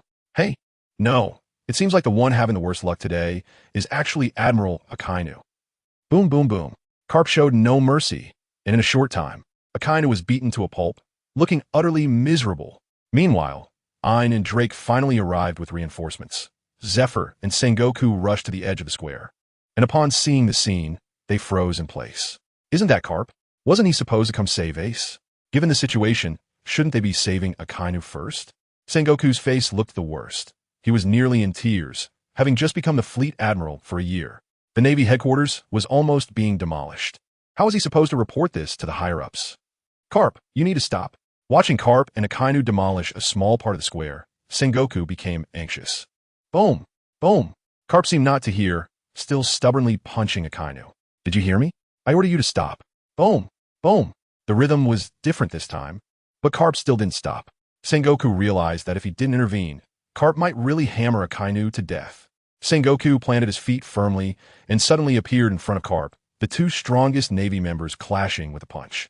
Boom! A wave of air suddenly rose at the point of impact, stirring up a gale in the square, causing the Navy soldiers to stagger again. Finally, Carp stopped, but Akainu was already bruised and battered, barely recognizable. Sengoku, what are you doing? I haven't even found trouble with you, and you dare to stop me? Carp's expression was not good. It seemed he was still not satisfied. Sengoku certainly understood why Carp was angry, but as the fleet admiral, he couldn't let Carp continue to run amok. Sengoku sincerely said, Carp, you are still a member of the Navy after all. But he was abruptly interrupted by Carp, Does that mean my grandson isn't a member of the Navy? You just let Sakazuki do this to Ace? If I had come a step later today, As Carp spoke, his face showed murderous intent again, preparing to charge at Akainu once more. Sengoku wanted to say that Ace was different. He was the son of the Navy's archenemy, Roger. But seeing Carp's grim expression, he swallowed those words back down. He could only change his words. Carp, you should hurry and take Ace to the hospital. This statement indeed had an effect. Carp forcibly stopped in his tracks. However, after a moment, he suddenly kicked Akainu, who was caught off guard, sending him flying, seemingly easing some of his anger, and then he rushed to Ace's side. With one hand lifting Luffy and the other gently picking up Ace, Carp didn't even look back, leaving behind a sentence. Sengoku, from today on, I resign from my position as a rear admiral. With an unwavering tone, he left for the base hospital without any hesitation. Sengoku's expression changed. This was a huge problem. Garp was not just a simple vice admiral of the headquarters. He was a hero of the Navy, a symbol of spirit. It could be said that if Garp resigned, it would be a tremendous blow to the entire Navy's reputation. I'm old too. It's time for me to retire. Unfortunately, at this moment, Zephyr glanced over here and said in a calm tone. Then he took Ein and Drake to chase after Garp. Sengoku could only smile bitterly. Had these two old comrades, who had made great contributions to the Navy, lost faith in it? You two old fools, if you want to leave, then go. At this time, seeing that Garp had already gone far, Akainu dared to speak coldly. Shut up. Sengoku's brows furrowed, suddenly releasing a commanding aura that pressured Akainu, causing his expression to change drastically. Akainu dared not linger and quickly moved away, leaving a resentful remark. You all wait for me. That Ace won't escape this crisis so easily. Sengoku's expression grew darker. He knew that Akainu had connections with the 5 elders of the government. As long as he reported Ace's identity to the world government, the high officials would definitely not tolerate the bloodline of Roger surviving in this world. Sigh, Sengoku sighed deeply, then disappeared from the spot.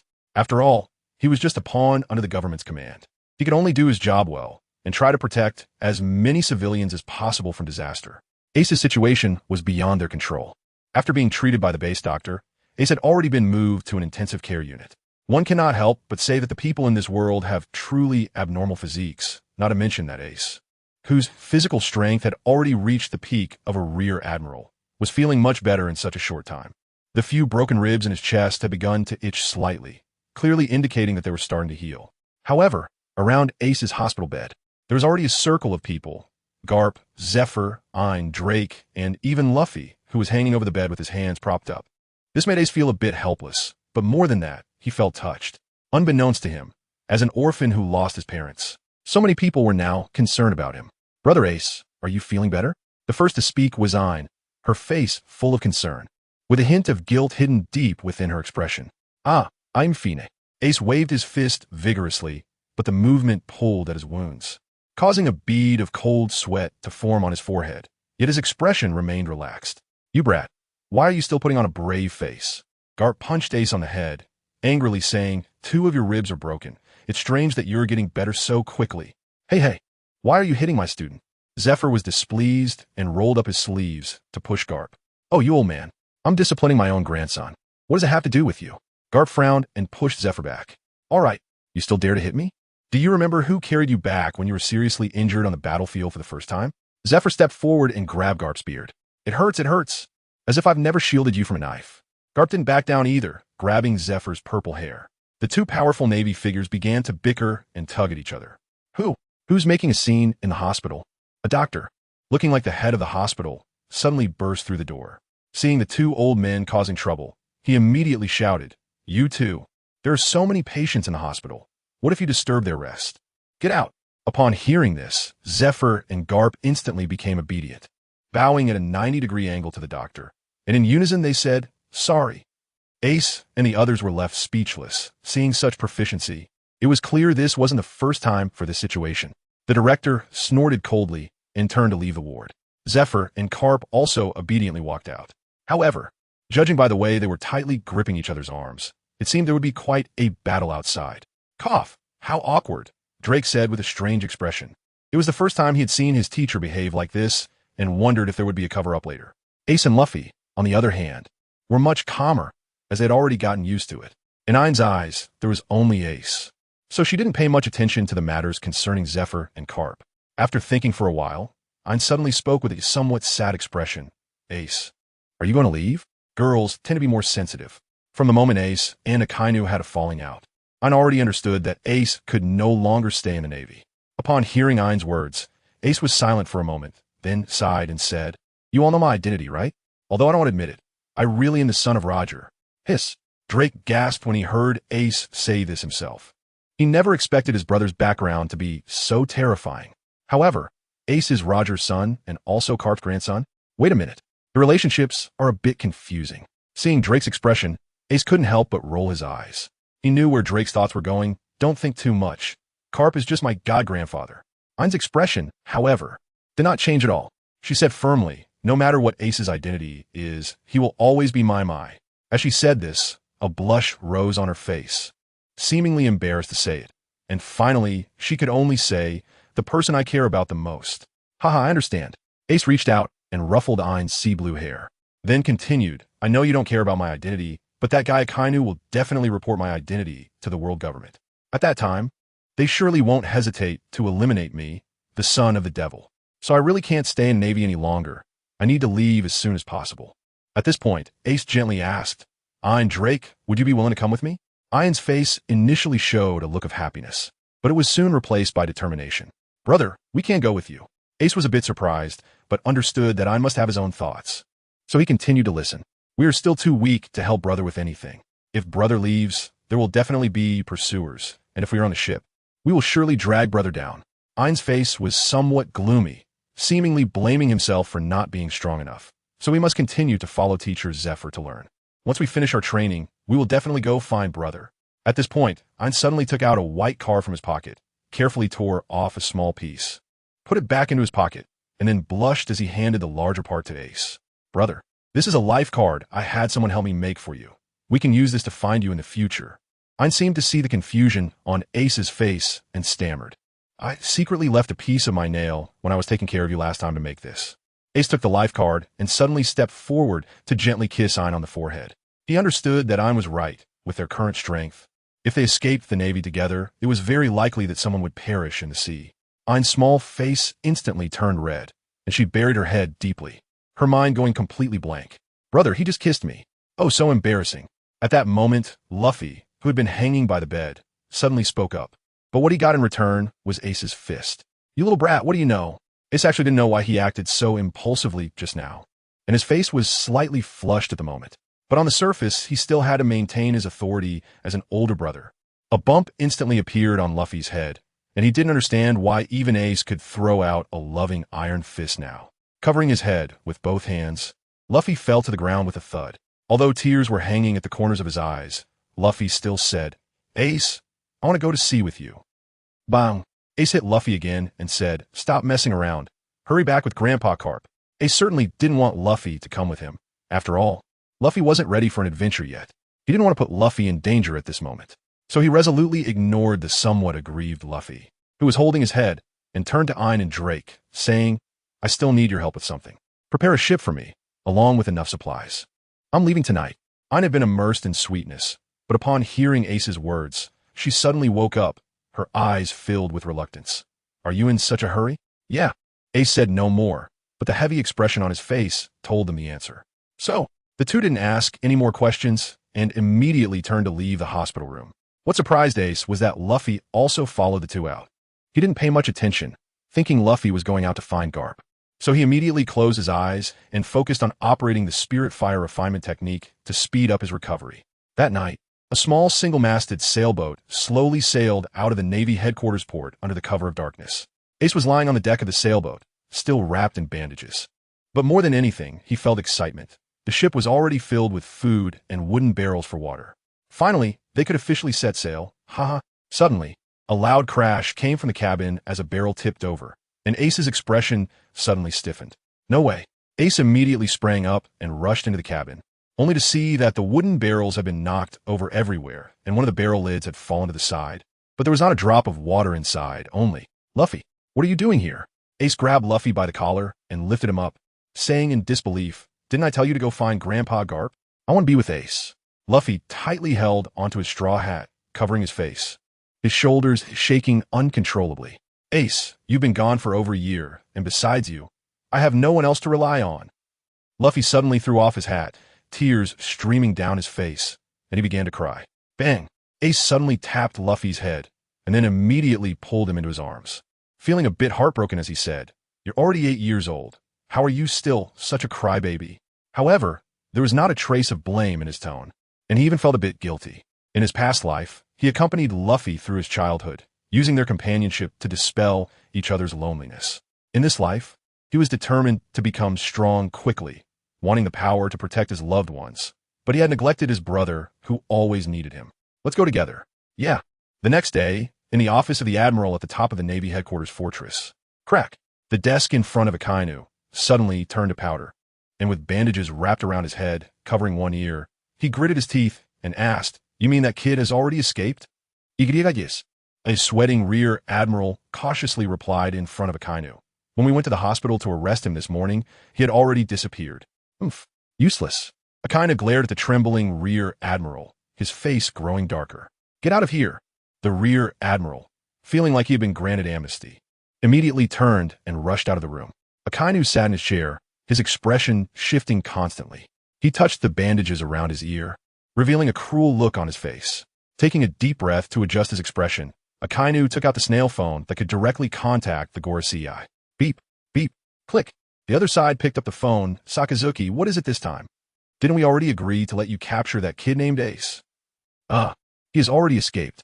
To be honest, Akainu felt a bit embarrassed and angry because he had suffered a significant loss at Ace's hands. Not only had he lost an ear, but he had also been beaten by that old madman Garp. In his 40-plus years of career, he had never suffered such a loss. The Gorosei, on the other end, fell silent for a moment, but this silence spoke volumes. Akainu seemed to hear them cursing him as useless in their hearts. "I request a bounty on Ace. With his identity, he poses too great a threat to us," Akainu said solemnly. "Those former members of the Roger Pirates hiding all over the world.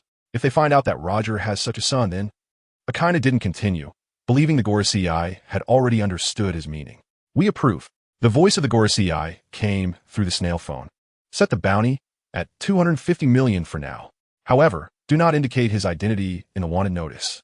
"Understood." Akainu nodded, knowing what the Gorosei meant. They were afraid that those monsters from the Roger Pirates would gather together again due to Ace's identity. Click. A busy tone sounded. The other side had hung up.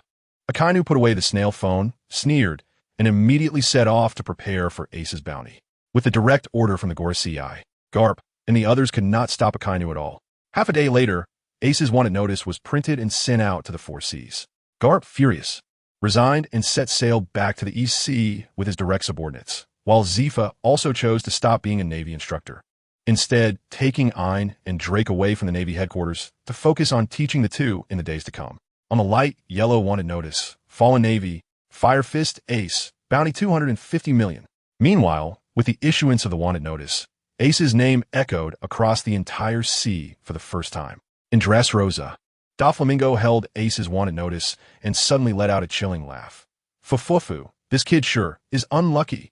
Treble, let's add some fuel to the fire. Under our private bounty, let us add a condition. Whoever can kill this kid named Ace will not only receive the Navy's bounty, but also take our bounty of 200 million unconditionally." "Yes." Treble respectfully responded and stepped back. He understood that once this order was sent out, Ace's total bounty of 450 million would drive all bounty hunters into a frenzy. This kid named Ace was in for a tough time. In the New World, a pirate hurriedly handed a wanted notice to Whitebeard. Whitebeard's crescent-shaped mustache trembled as he said to his first mate Marco, "Kuaha, there's another vibrant young man added to the sea, in the Devil's Triangle of the Grand Line." Moria looked at Ace's wanted notice and suddenly became excited. "This kid has been hiding in the Navy, and I had no way to get to him. Now, he's actually become a Navy wanted criminal, and with a bounty of 250 million, if I capture this kid and steal his shadow, I can finally activate Special Zombie number 900. Heh. Somewhere in the Grand Line, a coffin-shaped small boat was moving forward on the sea. Behind the small boat, a massive pirate ship was sliced in half and slowly sinking into the sea. On the small boat, Mihawk was staring at the black sword Yoru in Ace's hands, his heart already filled with excitement. The supreme great black blade Yoru is actually in this kid Ace's hands. Thinking about this, Mihawk shifted his gaze to Ace's face, a slight smirk on his lips, and said, It seems I need to meet you. Ace, are we lost? Luffy, wearing his straw hat, stood at the bow of the ship, tilting his head to look at Ace. At that moment, the atmosphere was a bit awkward. Looking at the dense fog that had already surrounded them, Ace's expression darkened, not knowing what to say. In fact, after Zifa learned that Ein was helping Ace prepare the ship, he had given Ein many permanent pointers, covering most of the islands in the first half of the Grand Line. But Ace still underestimated the difficulty of sailing and accidentally rushed into a seemingly endless fog. Cough, cough, don't worry. Everything is under control. After hesitating for a moment, Ace decided to maintain his brother's authority. Ace is indeed amazing. Luffy grinned and immediately believed Ace's words. Ha ha ha. To mask the awkwardness, Ace urged Luffy to go train quickly. Seeing Luffy obediently enter the cabin, Ace wiped the cold sweat from his forehead, nearly losing his perfect image. He had to find a way out quickly. Thinking of this, Ace immediately extended his observation haki outside the ship, and the scene in the fog became clear in his mind. There, S-Hope. Ace's eyes lit up as he focused on using his haki to find a way out of the thick fog. The sailboat had been sailing for half a day in the fog, but within Ace's haki range, there was only endless seawater. Just as his expression grew increasingly grim, a series of eerie, singing voices suddenly emerged from behind their ship. Yo-ho-ho-ho! Accompanying the singing, a massive pirate ship slowly approached Ace's sailboat, looking tattered and worn, as if it were one of those legendary ghost ships drifting at sea. Wow, a ghost ship! Luffy had already rushed out of the cabin, looking at the terrifying large ship with no hint of fear. Instead, he excitedly jumped onto the side of the sailboat. The ghost ship gradually came alongside Ace's sailboat, sailing parallel to it, and on the side of this ship stood a humanoid shadow holding a cup of red tea, singing an unknown song. Yo-ho-ho, Bink Sake. This will send him off. Luffy watched as the ghost ship slowly passed by, grinning with excitement. Ace, did you see that? The skeleton is singing. That's right. The figure singing was actually a skeleton. Ace's expression had turned strange. At first, he didn't react when he saw the thick fog, but now he finally realized where this place was and, of course, who that skeleton was. This was clearly the Bermuda Triangle, and that singing skeleton with that iconic afro could only be Brook. Ace, there really is a living skeleton. Luffy's eyes were filled with twinkling stars as he bounced around excitedly, ready to set off. Immediately, after saying that, Luffy grabbed the railing next to the sailboat with both hands, stepping back to stretch his arms out as far as they could go, preparing to launch himself towards the ghost ship. Whoosh! Luffy let go with both hands and flew out. However, this kid still hadn't fully controlled his strength and ended up veering off course halfway through, heading straight for the sea. Ace helplessly patted his own head and muttered, "This little brother is still so unreliable." Moonwalk. Although he was complaining about Luffy, Ace immediately used the moonwalk and soared into the air. After a few quick maneuvers, he had already grabbed Luffy by the collar, and soon their figures rose higher and higher, landing on the deck of the ghost ship a moment later. Watching Ace and Luffy descend from the sky, the skull with the explosive hair across from them nearly had its jaw drop. Wow, you guys are really impressive. Brook took off his top hat and performed a gentleman's bow. I was rude just now. I didn't greet you when we met. I'm so happy to see you after so many years. It really surprised me to see living people. This place is just a ghost ship, nothing but ghost ships. It's really scary. Brook held a cup of red tea, seemingly having countless things to say. Look, he's talking. The explosive-haired skeleton is talking. Luffy pointed at Brook, becoming increasingly excited, tugging at the hem of Ace's clothes, his eyes sparkling with stars again. Ace rubbed his head and thought to himself, fortunately, there are no women here. Otherwise, that guy Brook would definitely be looking at people's underwear. Hey, can you poop? Luffy leaned in and asked seriously. Brook adjusted his bow tie, wiped his shoes, and replied with a serious expression. Yes, I can poop. Hey, the plot has clearly changed because of me. Okay, how come your conversation still revolves around this poop joke? Also, why are both of you so serious discussing such a shallow topic? Ace, let's invite him to be our partner. Luffy suddenly jumped up and hung on Ace's neck. Ace grabbed him by the collar and set him down, laughing as he said, "If you do 1,000 more push-ups and 1,000 squats every day, then I'll agree." All right, Luffy replied with a big grin without even thinking. Ace has also been busy these days. He is systematically training Luffy using methods learned from the Navy, aiming to make him stronger faster, and so far, the results look promising. Now that Luffy has agreed to intensify his training, Ace nods in satisfaction and walks up to Brook, asking Brook, "Would you like to set sail with us?" Brook is taken aback at first, then steps back in fear, saying, "How do you know my name? I haven't introduced myself yet. Do you have a crush on me?" Bang! Ace sprang up and punched Brook on the head. "Are you an idiot? What nonsense are you talking about?" Brook fell straight to the ground, a visible bump forming on his head. "Ha ha! This skeleton can get a bump on his head too. Just like me. Ha ha ha." Luffy was already laughing so hard he couldn't stand up. Ace suddenly felt that his future life at sea was bleak.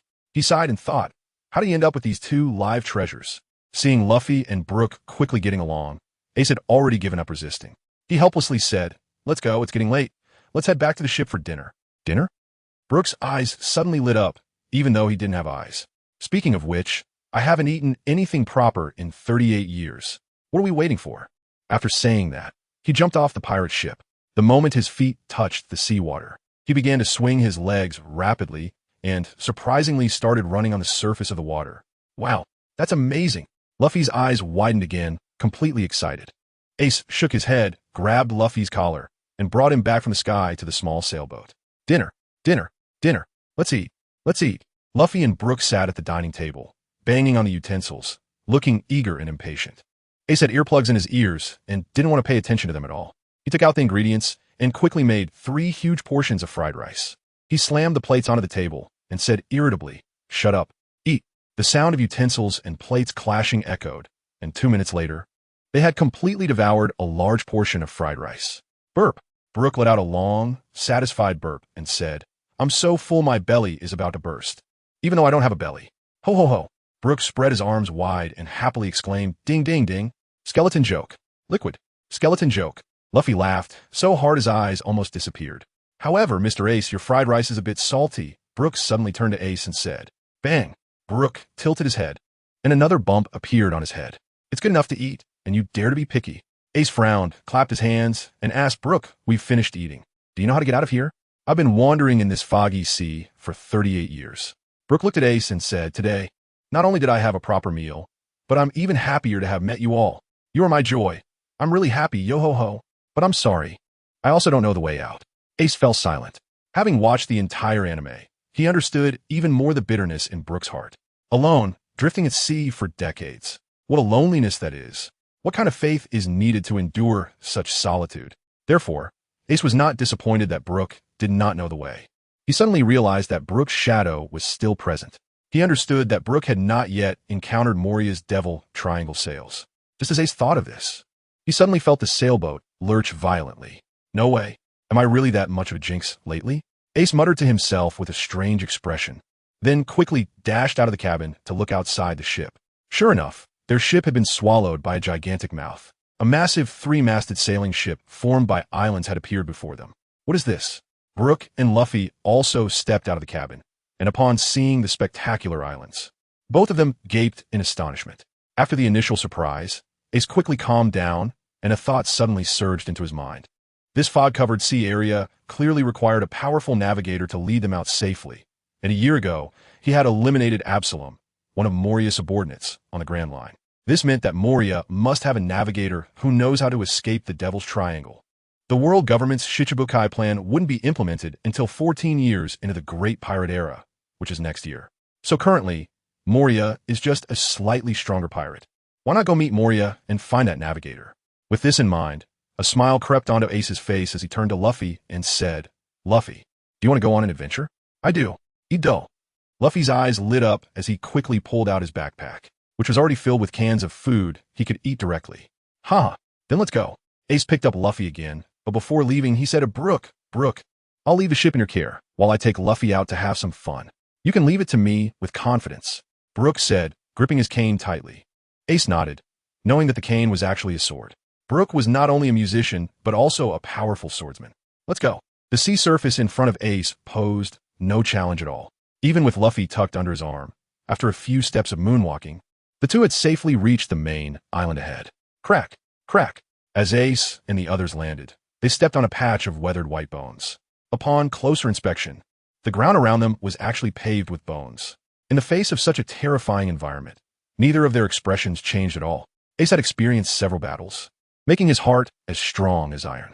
However, Luffy, the little brat, was completely carefree. After landing, he picked up a skull and put it on his head like a mask. "Hey Ace, do I look like Brook?" Ace looked at him, fell silent for a while, and finally managed to say, "As long as you're happy." This island was also shrouded in a faint mist. Just as Ace and Luffy were examining the white bones on the ground, 6 blood-red eyes suddenly lit up in the mist beside them. The low growl of a beast echoed in their ears as a creature with 3 heads slowly emerged from the fog. Upon closer inspection, the 3 heads were clearly 3 dogs. Wait, how come one of the dog heads has a fox head mixed in? The originally eerie atmosphere was disrupted by this hybrid head. Ace, it's a 3-headed dog. Let's invite it to be our partner. Yo-ho-ho, Luffy, wearing a skull mask, even mimicked Brook's laughter. Ace rolled his eyes. He knew that the strange creature in front of him was just a zombie created by Moria. So how could it be taken away? Luffy, stop messing around. I won't accept a zombie as a partner. However, if you can defeat it, I'll let you play with it for a while within this island's limits. Ace wanted to test Luffy. All right, watch me. Luffy, easily satisfied, immediately looked at the 3-headed dog with sparkling eyes after hearing Ace's words. The 3-headed dog, which had just been aggressive, felt a cold sweat trickle down its head as it looked into Luffy's eyes, sensing an ominous premonition. Gum Gum pistol. Boom. Gum Gum axe. Boom. Gum Gum, enough, Luffy. If you keep hitting it, there won't be anything left to play with. Ace was surprised to see Luffy wanting to continue and quickly pulled him back. Sure enough, Luffy's thinking was still so hard to grasp. The 3-headed dog drooped its tail, looking extremely aggrieved. When it received the first hit, it wanted to surrender. But this kid on the opposite side gave it no chance at all. I see it has 3 heads. If I don't hit each head once, it doesn't count as defeating it. Luffy tilted his head and said innocently, "Wait a minute. I still need one more hit." That seems to make some sense. The 3-headed dog was so scared that it tucked its tail between its legs. Seeing Luffy raise his fist again, it suddenly had a flash of inspiration. Bang, bang. 2 dog heads simultaneously hit the fox head hard, producing 2 muffled thuds. Woof, woof. The 3-headed dog leaned in with a flattering expression, implying, "Is this enough?" Only the fox head silently shed tears, hanging its head down. Wow, is that even possible? Ace was shocked by Luffy's series of actions. As Ace and Luffy rode the 3-headed dog into the depths of the island, Brook was leisurely leaning against the ship's railing, holding a cup of red tea and humming his song, Bink Sake, although he was now just a skeleton with a face full of bones.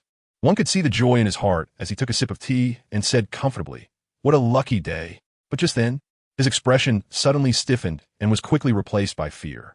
In terror, he took a few steps back and bumped into the other side of the ship's railing. Brook stammered, "Ghost? No, I'm so afraid of ghosts." He seemed completely unaware that his own skeletal face was far scarier than any ghost. Right in front of Brook, a white transparent ghost circled above the small sailboat before drifting slowly into the depths of the island. When Brook saw the ghost float away, he finally breathed a sigh of relief and stood up with his cane. But the next second, the small sailboat was pushed by the surging waves and crashed into a giant spiderweb. Brook was instantly startled, raising his hands high. What was going on? He had just promised to keep an eye on the ship, and in just a short while, how did the ship get entangled in a spiderweb? Wait, what the hell is this spiderweb? Who has ever seen a spiderweb that can entangle a ship? Brook, feeling a bit panicked, walked to the bow of the ship, drew the sword from his cane, and swung it at the spiderweb. However, he found that not only were the webs strong, but they were also covered in slime, making them impossible to cut through. But Brook was someone who took promises very seriously. So since he had already promised Ace, he had to ensure the safety of the sailboat. Even though he couldn't quickly remove the spiderwebs, Brook persistently used his sword to try to cut through them. Just as he focused all his attention on the spiderweb in front of him, 3 or 4 spiders with mouse heads suddenly dropped down from above the sailboat. The spiders were preparing to shoot webs at Brook, but they only managed to see Brook swinging his sword and passing by them. The spiders were puzzled because they clearly saw Brook's sword hit them, yet they felt nothing. Have you heard that old saying? Without waiting for their response, Brook continued. Some say that as long as the sword is swung fast enough, the person struck will feel nothing. Brook's calm words sent shivers down the spider spines. No song. 3-tinge tail cut. Swish. The sword in Brook's hand suddenly slid into the sheath. At the same time, a sword mark appeared on the midsection of the 3 spiders, splitting their bodies in 2. In that moment, Brook, who was now just a skeleton, suddenly exuded an aura of a master. When he looked up at the strange spiders that were about to rush over, they all suddenly stopped in their tracks, as if afraid of Brook. "There's a beauty behind you." One spider, fearing being cut by Brook, instinctively blurted out in hopes of distracting him. Where? But Brook actually turned around quickly to look, his face showing an eager expression of a seasoned lecher, searching for the beauty behind him. The aura of a master vanished in an instant. Swish, swish. The spiders, who had initially planned to escape, seized the opportunity when they saw Brook's reaction and immediately rushed forward, using their webs to tightly bind Brook. Although Brook struggled continuously, he couldn't break free from the strong spider webs and was dragged into the misty depths of the island. "You liars." Brook's voice was melodious, mixed with disappointment and pain at not seeing the beauty. At that moment, deep within the terrifying three-masted ship, a transparent ghost emerged from the castle that served as the main mast. The ghost merged into the body of a 12 or 13-year-old girl. This little girl had pink twin tails, with a small crown crookedly placed on her head. She held a red small umbrella in one hand and a cute teddy bear in the other. Seemingly having received some interesting information from the ghost that merged with her body, the little girl bounced her way to the front of the castle hall. Knock, knock, knock. The little girl knocked hard on the palace door, shouting, "Moria, Moria, open the door." The heavy door creaked open slowly, and the little girl bounced inside. In the center of the hall, Moria lay on his huge throne. Hee, isn't this my lovely Princess Perona? If any of Moria's enemies were here, they would be shocked by his expression, questioning their lives. This person, who wore a kind smile, was still the Moria they viewed as ruthless and bloodthirsty. "Moria, you said last time you would give me a giant teddy bear that can move. Where is it?" Perona put her hands on her hips, pouting angrily. All right. If you get angry, you won't look pretty. I'll have Hogback make one for you today." Moria stood up to comfort her. "Come here." "Yes." Immediately, a puppet zombie stepped forward, kneeling respectfully without daring to make any extra movements. It was known that just a few days ago, Moria had torn apart several subordinates due to a bad mood. "Go tell Hogback that he must make a teddy bear before noon today." Moria's sharp voice carried an inexplicable authority. "Yes, master." The puppet zombie walked backward out of the hall, finally letting out a long sigh. "I say, brother, I see Master Moria treats Lady Perona very well. Why are you all so afraid of him?" As the puppet zombie was about to leave the hall, someone immediately asked, "Shoo, brother, are you new here? How did you know?" "I just arrived today." The puppet zombie showed a knowing expression and then whispered, "Lady Perona is not the same as us. We are just zombies after all. If the master is unhappy, he can easily get rid of us." And Master Moria adopted her when she was very young.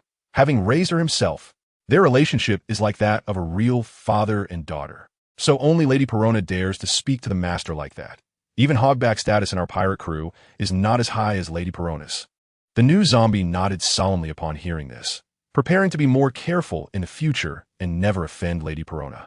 First of all, I have mentioned earlier that Ace had experienced this once in his previous life. Because of my own lack of strength, I had to witness the pain of watching Whitebeard die right in front of me.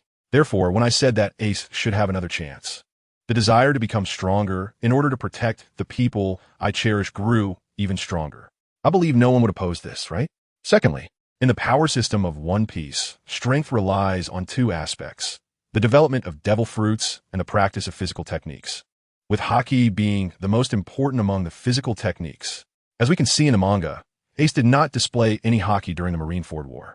We 1T hastily conclude that Ace couldn't use Haki at that time, but at the very least, we can say that his Haki was not strong enough. And I believe no one would disagree with that, right? At that time, Ace was already 20 years old. Since everyone reading this book is a One Piece fan, they surely know that learning Haki can only be mastered more quickly with guidance from someone else, which leads to having stronger Haki. So here's the question. Ace returned to when he was 10 years old, eager to become stronger and in need of someone to systematically practice martial arts and Haki with. Is there a better place than the Navy? With carved connections, why would he give up the opportunity to master Haki 10 years early? Some say, why not let Ace go to sea directly and grow through adventure?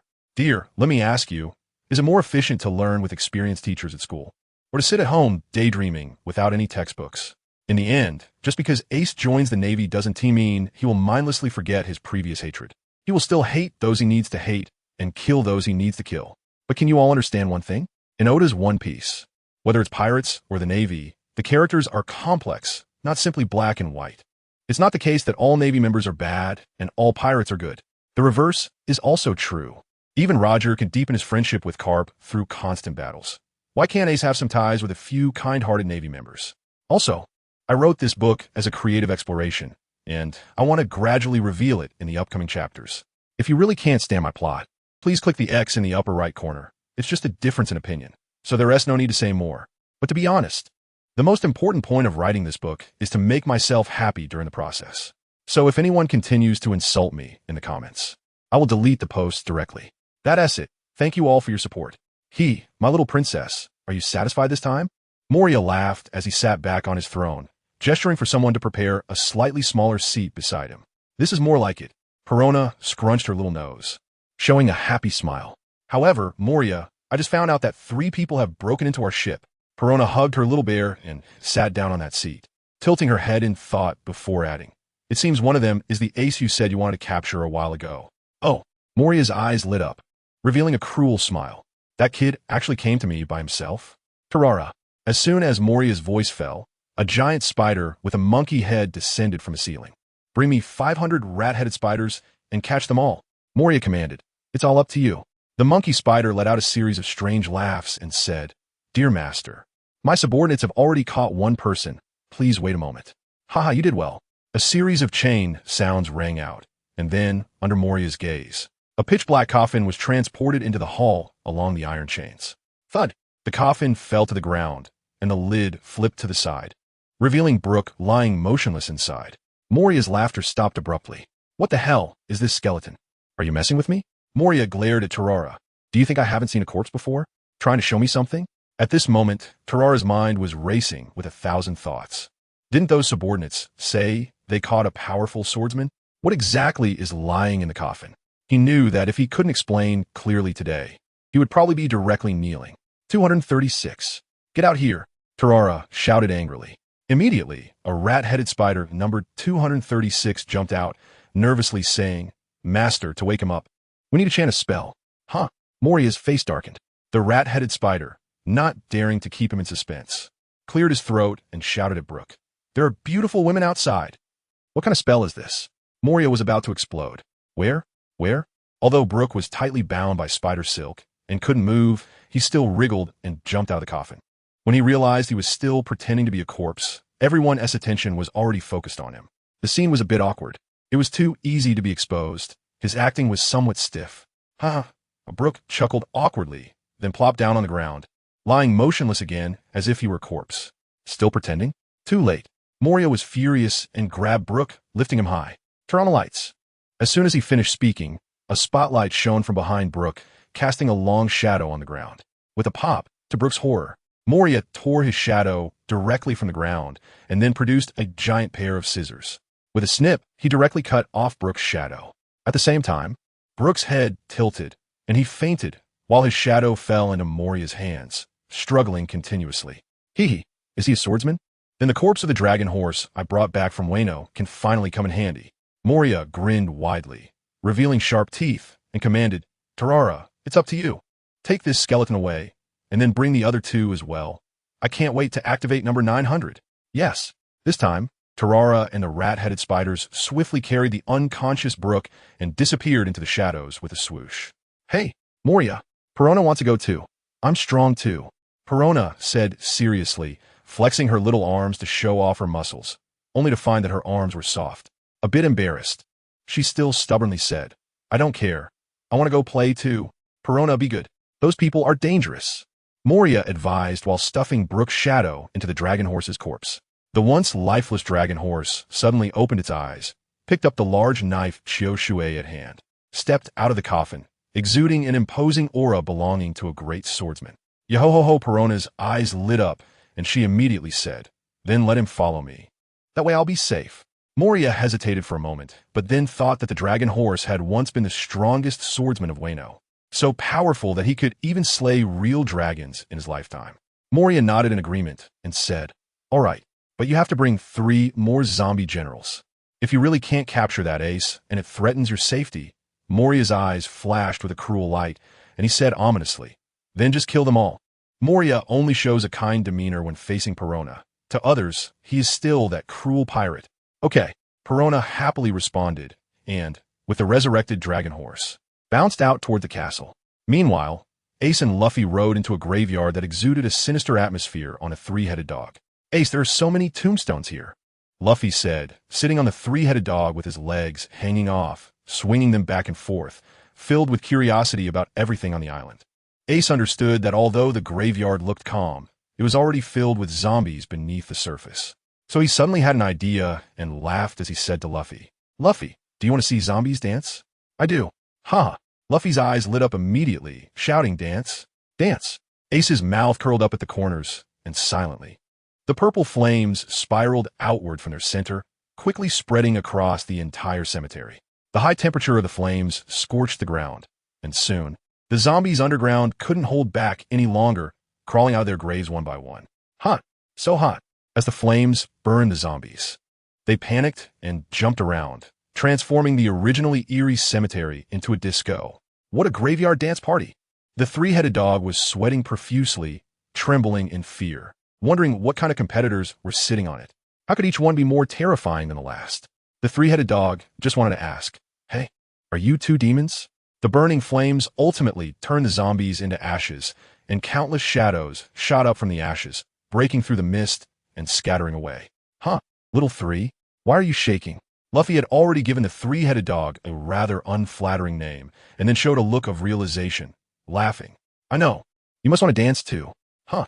Upon hearing Luffy's words, the three-headed dog's eyes widened, using all its strength to stop trembling. "I want to dance?" "What joke? Didn't you see those dancing guys, all having their souls lifted to the heavens?"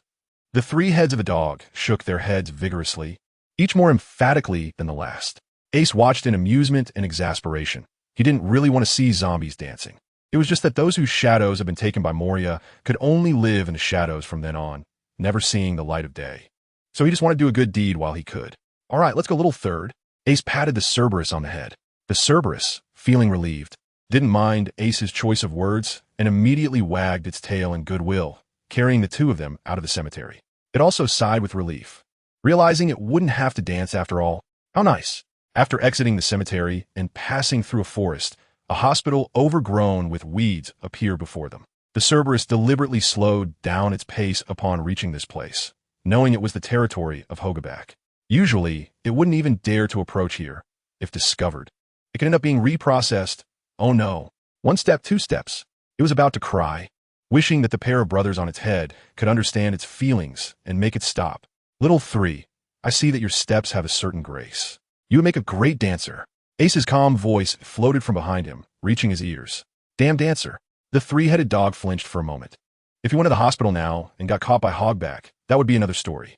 But if he kept dragging his feet like this, he believed that this Ace would probably send him to the heavens right away. Talp, talp, talp. The three-headed dog took small steps and directly pushed open the hospital's big door, rushing into a corridor filled with murals. As they stepped into the corridor, the figures in the murals suddenly burst out of their frames and lunged at Ace and Luffy with sharp teeth and claws. The three-headed dog paid his respects to them. With a flash of fire, the corridor instantly became clean. "Ace, you're really amazing now," Luffy said with admiration. After being praised by his younger brother, Ace felt very pleased. But he still had to maintain the dignity of an older brother and said, "You will train according to my requirements, and you will become just as strong." "All right, I will definitely become stronger. Then I'll become the Pirate King," Luffy said with determination. "Wow, what a dreamer you are." Suddenly, clear footsteps echoed from the depths of the dark corridor, followed by a vague figure appearing at the end of the corridor. "Haha, Brook, is that you?" Upon hearing his unique laugh, Luffy instinctively thought it was Brook. But Ace's expression gradually became serious. In his observation haki, the person opposite was dressed like a Japanese samurai. Although the laughter was the same as Brook's, it was clearly another person. Longma? Ace recognized the black dagger, Chioshui, in this person's hand at a glance. If this person wasn't the Dragon Slayer warrior, Longma, then who could it be? And his presence here meant that Brook's shadow had already been cut by Moria. "I was careless." Ace touched his nose, realizing he had just forgotten to give Brook some instructions. However, as long as he took him down, the shadow could go back. Right? Ace stood up, jumped off the three-headed dog, and landed lightly several meters away, as if his body had no weight. With a sly smile, he murmured, "I also want to see how much strength you, the legendary swordsman, really have. Luffy, those little spiders are all yours." Ace flipped his right hand and drew out the Demon Slayer, looking solemnly at the approaching Longma. "Little spiders?" The three-headed dog looked a bit confused, glancing around. But there was nothing there. "Leave them all to me." Hee. It must be said that Luffy had a natural instinct for battle. So without a second thought, he swung his fist toward the shadows in the corridor. rubber machine gun. The moment the dense shadows of his fists rushed in, a flurry of rustling sounds suddenly erupted from the shadows. In the next moment, countless rat-headed spiders suddenly crawled out from the previously empty corner, their dense appearance making one's scalp tingle. But Luffy's fists were faster. Several of the slower rats were instantly overwhelmed by the barrage of punches, unable to even struggle before being reduced to mush. Several black shadows crawled out from their bodies and flew out the window. Boom, boom, boom. Luffy showed no signs of stopping, raining down various moves on the spiders, causing them to scatter in chaos. Seeing Luffy's performance, Ace smiled in satisfaction. It seemed that Luffy's special training over the past few days was already starting to take effect. Now then, Lord Longma, shall we begin? As Ace spoke, the armament Haki had already covered the blade of the Demon Slayer, turning it into a hard black sword. Yahorahoro, Longma is the name I had in my previous life, right? Seeing you, I seem to have a familiar feeling, and my body feels like it's about to get excited. One of Longma's eyes was wrapped in a bandage, and at this moment, he slowly drew out the autumn water, his face finally showing a serious expression. Longma, do you need my help? Ho-horo! Little girl Perona was followed by 3 fully armed zombie generals, twirling her little red umbrella, and surprisingly floated in the air. Although I really want to see your underwear. You're still too young. It's not appropriate. Pervert. I'm not talking about helping you with that. Perona was extremely annoyed. She just wanted to help Longma deal with Ace, not to let him see her underwear. Yahorahoro, that's really a pity, but this is a battle I have to fight alone. After saying this, Longma no longer hesitated and instantly rushed in front of Ace, striking down with his sword. Clang! Ace-to-Do rushed forward, the 2 black blades suddenly clashing together, creating a powerful wave of energy. The blue brick floor seemed to transform into soft cotton, shaking like ocean waves. Crack! Crack! In the instant the two separated, countless cracks suddenly appeared on the corridor walls. Nightingale's melody pierced through. Regaining his stance, Longma held the autumn water horizontally, the blade tip aimed at Ace-to-Do, and suddenly thrust forward. A strand of sword energy instantly surged toward Ace-to-Do. In response to this strike, Ace-to-Do's arm seemed to vanish directly, and the Demon Slayer struck at the last moment against this strand of sword energy. Boom! The sword energy abruptly changed direction, shooting straight up, piercing through the hard bluestone roof. Chilling moonlight poured through the hole, illuminating the faces of both. You are impressive. Longma had no lips, his teeth exposed to the air, looking somewhat fierce, but now he wore a smile of appreciation. Hey, Longma, you're clearly stronger. Why are you praising that kid? Perona floated in the air, hands on her hips, somewhat dissatisfied. Longma did not respond to her, but Perona suddenly widened her eyes. Behind Longma, on the previously smooth roof, an X-shaped sword mark abruptly appeared. Then, accompanied by a rumbling sound, a hole nearly 10 meters in diameter emerged in the originally solid roof. That last move was clearly evenly matched. This kid can also unleash sword energy. Perona couldn't help but exclaim. She had heard from Moria that a swordsman who could unleash sword energy was definitely a master who had immersed himself in the way of the sword for many years, even worthy of being called a sword saint. But this kid in front of her looked even younger than herself. How'd he do it? Revolutionary dance. Charge attack. The battle between Ace and Longma will not stop just like that. Longma moved with his sword, instantly advancing to Ace's front with incredible speed. A layer of sword aura formed at the tip of the autumn water sword, and even before the samurai sword could reach him, it made the skin feel a sudden sharp pain. The moment Ace saw Ryoma, he had already decided to engage this swordsman in a pure swordsmanship duel. It was precisely because of this spirit of continuous challenge that he was able to make such great progress in just over a year. Stab. A simple word. Yet it seemed to contain the sweat of Ace, enduring the monotony and practicing diligently every day. A layer of almost tangible sword aura manifested above the Demon Slayer, instantly meeting Ryoma's attack. Bang! Although both swords carried terrifying force, the collision produced only a crisp sound. The sound was not loud, but in everyone's ears. It echoed like thunder. A circle of blue and purple sword energy scattered out, instantly cutting neat slashes into the walls of the corridor. Rumbling. Lady Perona, we should get out of here. The hospital seems to be collapsing. A zombie general behind Perona said nervously. He was quite self-aware.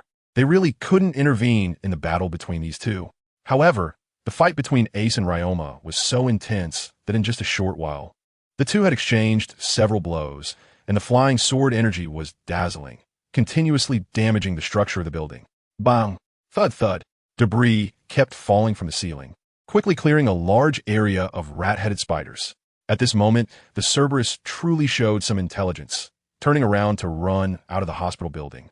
But as it turned, it hesitated for a moment, and then with gritted teeth, it actually picked up Luffy, who still wanted to continue fighting, and dashed out without looking back. Ace, in the midst of the battle, sensed this scene, and a slight smile appeared on his lips. He didn't expect this Cerberus to be unexpectedly loyal. Continue. The Demon Slayer in Ace's hand swung faster and faster, the traces it left in the air becoming increasingly smooth and beautiful. Ding! Ding ding! Ace and Longma's figures had long become indistinct. Only the dazzling sparks from their clashing swords revealed to bystanders how intense their battle was. Boom! The structure of the hospital had finally been destroyed to its limit, collapsing into a pile of ruins, with dust rising as high as 10 meters. Whoosh! Whoosh! In the next moment, two figures suddenly burst out of the dust. It was Ace and Longma, who had already fought for dozens of rounds. Longma gasped for breath, but a satisfied smile appeared on his face.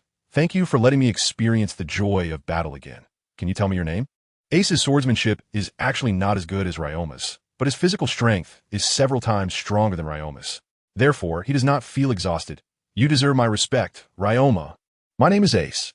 All right, Lord Ace, the next move will be my all-out strike, so please take it seriously. Ryoma flipped his wrist and leaped into the air. Nose song, 3 hits, tail cut. At that moment, Ryoma seemed to become that warrior who had once cleaved a flying dragon in two, and the autumn water in his hand let out a jubilant cry, faced with a swordsman delivering a strike filled with conviction. If Ace still did not unleash his true power, it would undoubtedly be an insult to his opponent. Ace couldn't do it.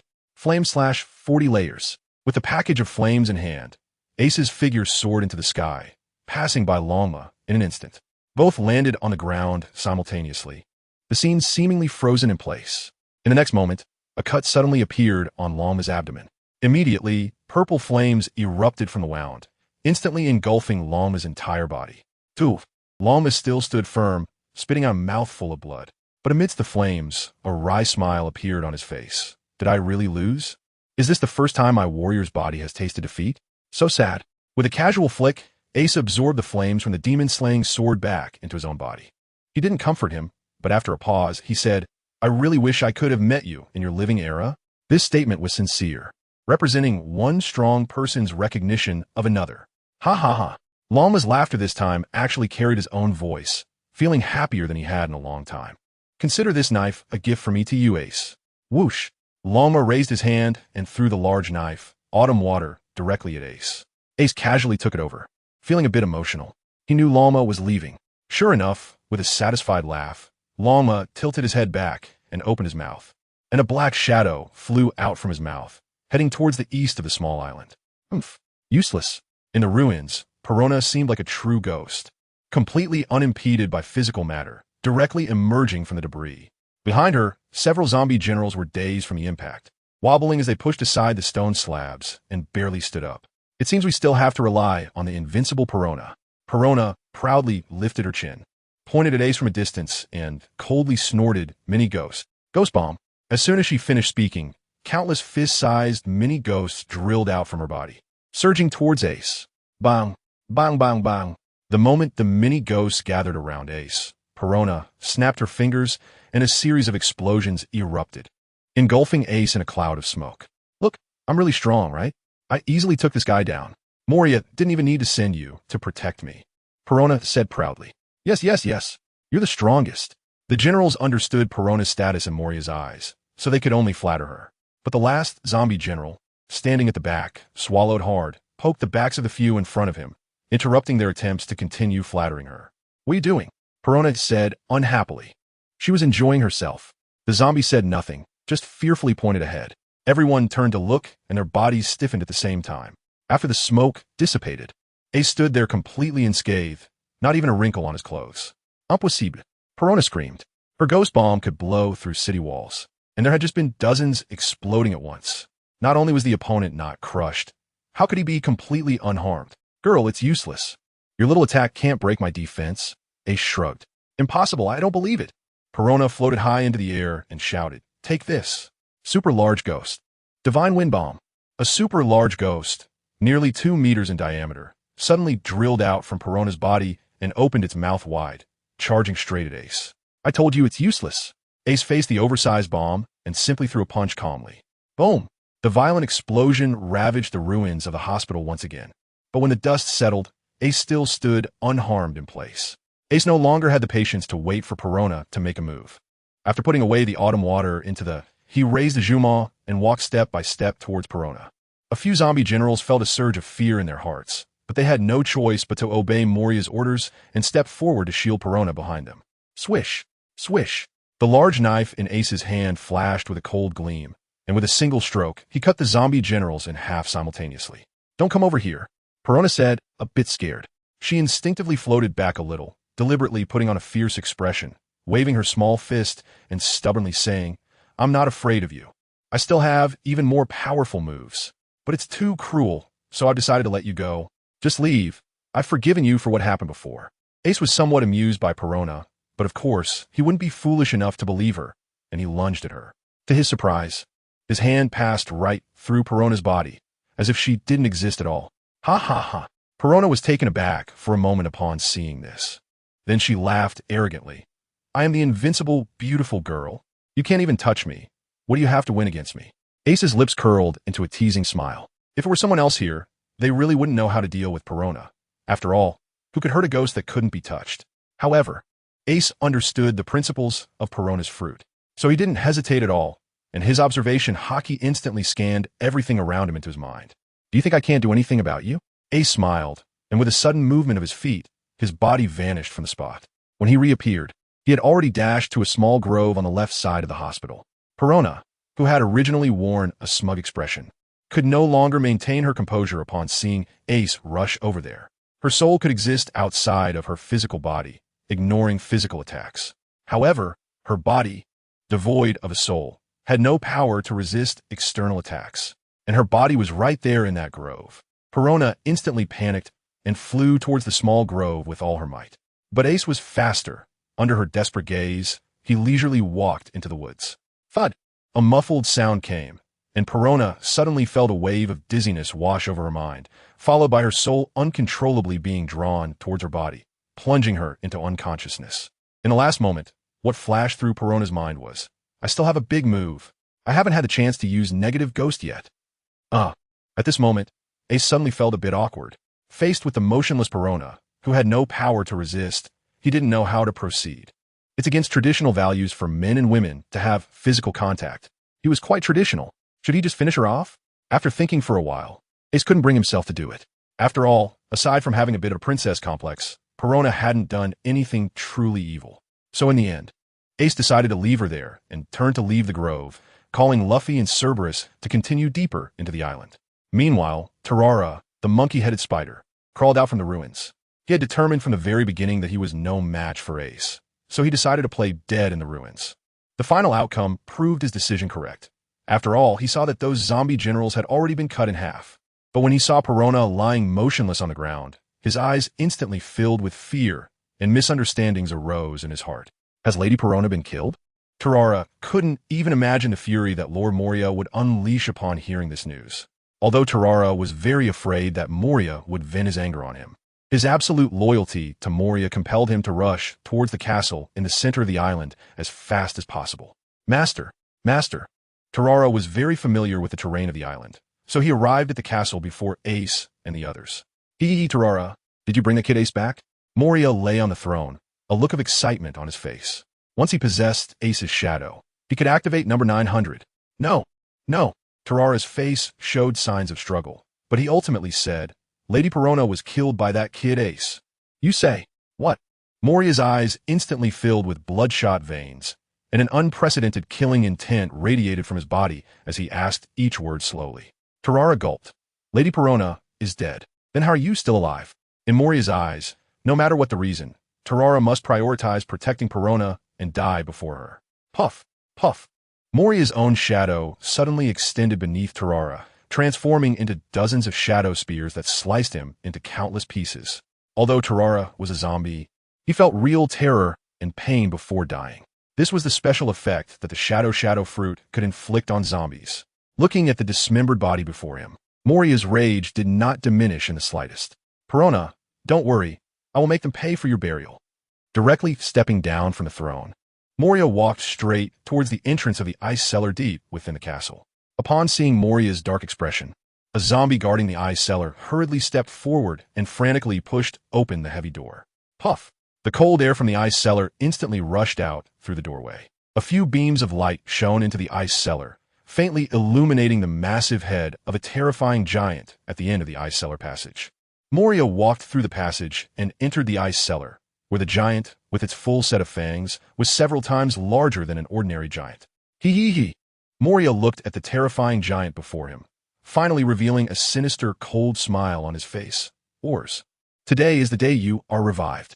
Unfortunately, I haven't found a powerful shadow to control this body yet, so I can only use a shadow mage as a substitute. Moria, consumed by hatred for Ace due to Perona's death, no longer cared about the consequences of doing so. Moria used the shadow mage created by the shadow fruit. Once it entered the zombie's body, it would gain even greater power. However, there was a side effect. The shadow mage could potentially break free from Moria's control. A few years ago in the New World, Moria had been able to fight Kaido thanks to the combination of the shadow mage and a powerful zombie. But since that time, he had never dared to do so again, as he discovered that the shadow mage had developed a bit of its own consciousness after that incident. But it should be fine for just a while. Although Moria had concerns, hatred ultimately prevailed. As long as Ors turns that ace into minced meat, I can immediately reclaim the shadow mage. Thinking of this, Moria quickly summoned the shadow mage. He watched as his shadow slowly stood up from the ground, and then, instead of transforming it into a clone like usual, he drew a pair of scissors from behind and with a snap, separated himself from the shadow. In that instant, although Moria felt a wave of dizziness, since he was an ability user, he could still remain conscious. He awakened. Legendary demon. Ors. Moria, filled with excitement, shoved his shadow into the frozen body of Ors. With a crash, Ors's body suddenly shook, countless shards of ice falling from him. Then his eyes suddenly opened wide, glowing like two massive lanterns, releasing a blood-red light. Crack, crack. The thick iron chains, several meters in diameter, seemed as flimsy as paper under Ors's strength. Effortlessly torn in half. Ah! Ors pounded his chest and let out a loud roar, as if releasing the excitement within him. Is this the demon? The two zombie guards who followed were so frightened they were dumbfounded. That massive iron chain had been easily broken. Ha, what a spectacle. This is the art of zombies. Another legend has awakened under our command. At that moment, someone suddenly walked in from outside the cold storage and spoke. What an impressive aura. Oh, is a hogback. Moria glanced at the newcomer. He was in a bad mood and didn't want to talk much with the subordinate. Yes, Lord Moria. I heard about Perona's situation and rushed over immediately. Hogback grinned and bowed, saying, however, if you're truly saddened, I can help you turn Perona's corpse into a zombie. Swish! Moria's eyes suddenly turned blood red, and without saying any nonsense, he directly grabbed Hogback. The strength in his hands gradually increased, and the intense pain in Hogback's body instantly filled his mind with fear. He had never imagined that Perona held such a high position in Moria's heart, completely not allowing outsiders to insult her. My daughter is someone you can insult? Moria had adopted Perona when she was very young and had long regarded her as his daughter. Now that his daughter was dead, he had no mood to waste words with him. Without giving Hogback a chance to plead for mercy, he used his hands forcefully and crushed him to death. Even the subordinates who could make zombies for him were not worth half of what Perona was. He casually threw Hogback's corpse aside and jumped directly into the cockpit inside Ors. Ors, let's go. Let's kill that little bastard named Ace. Boom. Ors did not respond, but the solid ice on his body had already been shaken off, and then, without saying a word, he punched the wall of the ice storage. What does Ors want to do? The wall of the ice storage was made of specially designed material and was absolutely impossible to break. Just as the guard was finishing his words, he saw Ors's fist crash through the wall, and the specially designed material he had described now seemed like inferior cotton fabric, easily torn open with a huge crack. Ors then stepped out of the ice storage through the crack with ease. He. If I had Ors back then, I would definitely have crushed that Kaido guy into meat paste. Moria reveled in the pleasure of having such a powerful subordinate. However, he did not notice that a wicked smile, not belonging to Moria's will, had appeared at the corner of Ors's mouth. Not far from the central castle, Ace and his companions were riding the three-headed dog quickly. Suddenly, a loud rumble came from the direction of the castle. followed by a huge gap being blasted open on one side of the castle, and then a gigantic giant, towering at 100 meters, suddenly burst out of the castle. With a loud crash, it landed on the ground, causing vibrations that toppled countless houses. Even the three-headed dog, which was still some distance away, nearly fell due to the shaking. Little Ors? Seeing this figure, Ace's heart trembled. He remembered that Little Ors Jr. had sacrificed his life to save him during the Marineford War. Ace took a deep breath, suppressing the heartache, and awakened from his memories. He knew that the giant before him was not the Little Ors he remembered. It was just his ancestor, merely a corpse. Where did Moria get this shadow? Ace frowned. This time, Luffy was standing right beside him. Moreover, Luffy's current strength was still far from the height depicted in the previous manga. He took out the demon-slaying sword again. Using his fire abilities, this sword was even more suitable than the knight. At this moment, Ace became unusually serious. It is known that even ordinary giants are directly granted the rank of Rear Admiral in the Navy, let alone the Berserker Ors in front of him, who is far stronger than ordinary giants. Watching Ors charging towards him, Ace rested his large sword on his shoulder and muttered to himself. It seems like it's going to be a tough battle. Ace, haha, giant. Luffy looked at Ors, who was getting closer, with no sense of fear at all. Instead, his eyes sparkled with excitement. Luffy, how's the technique I taught you a few days ago? Ace has already gotten used to Luffy's randomness. At this moment, he jumped down from the three-headed dog's back and casually asked, "The 6 powers you taught me are too difficult. I've only learned Shave so far." Luffy continued, somewhat proudly. "At first, I couldn't do it, but later I found out that I just needed to inject steam into my body, and then Shave became easy to use." Ace's face darkened. The reason he handed over all the training methods of the 6 styles to Luffy was that he was afraid Luffy would develop such life-consuming techniques again. He never expected history to be so strikingly similar. Although his guidance allowed Luffy to learn Gear second much earlier, why was it still the same as before? "Luffy, this technique will consume your life force. Promise me, don't use it casually," Ace said seriously. "Yeah, I'll listen to Ace." Luffy thought for a moment, and then added, "But if Ace is in danger, I will definitely use it." Ace felt a warmth in his heart, and was just about to speak when the massive Oz had already taken huge strides, destroying the trees along the way, and reached in front of Ace and the others. "Ace!" Moria's furious roar came from Oz's belly, and then Oz's movements didn't pause at all. As its gigantic fist came crashing down from the air, Ace's gaze suddenly sharpened, and without thinking, he turned and slashed upward with his knife. The fierce blade light collided with Oz's fist, as if a thunderous explosion had erupted, sending shockwaves through the air. Oz's strength was absolutely terrifying, capable of lifting a warship with his bare hands. Yet, even with such frightening power, his fist was deflected by Ace's slash. Boom! Oz's fist crashed into the ground beside Ace, causing the entire forest to tremble violently once more. After the dust settled, a massive fist imprint had abruptly appeared there. Buzzing, Ace dodged to the side, his expression increasingly grave as the demon slayer in his hand continued to tremble from the immense force. "Hee Oz, hurry up and crush them." Moria's sharp voice rang out. "I want to use them as a burial, for Perona." Oz remained silent, ignoring Ace, and instead slightly turned his body, lifting his foot to stomp towards Luffy and the three-headed dog. "Bastard!" Ace shouted angrily and rushed over, but the distance between them was now impossible to close. Boom! Oz's foot stomped hard on the ground, sinking deep into the earth. "No!" Ace's eyes turned red as he unleashed 5 times his physical strength without hesitation, charging forward to slash at Oz's leg. Thud! Even though Oz was a giant warrior with incredibly tough skin, he couldn't withstand Ace's fury as the demon slayer easily sliced into Oz's calf, severing a third of it before being stopped by the bone. The force transmitted through the blade directly tore Oz's leg open, causing him to lose his balance and crash into a patch of woods. Ace didn't have time to care about him. He immediately waved his hand to clear the dust and looked at the footprints left by Oz, only to find them empty. Woof! Woof! To his surprise, it was the three-headed dog that had already picked up Luffy and moved him aside. Ace finally felt a weight lift from his heart. Having a loyal zombie little brother was quite interesting. Damn it! Moria pulled back the curtain that Oz had gone through alone, his face dark as he glared. "Number 82. How dare you help the enemy?" The three-headed dog was clearly zombie number 82, and upon hearing Moria's words, it immediately broke out in a cold sweat. Snap! The three-headed dog instinctively loosened its grip, causing Luffy to fall to the ground. "There is no need for a traitor to exist." Moria waved his hand coldly.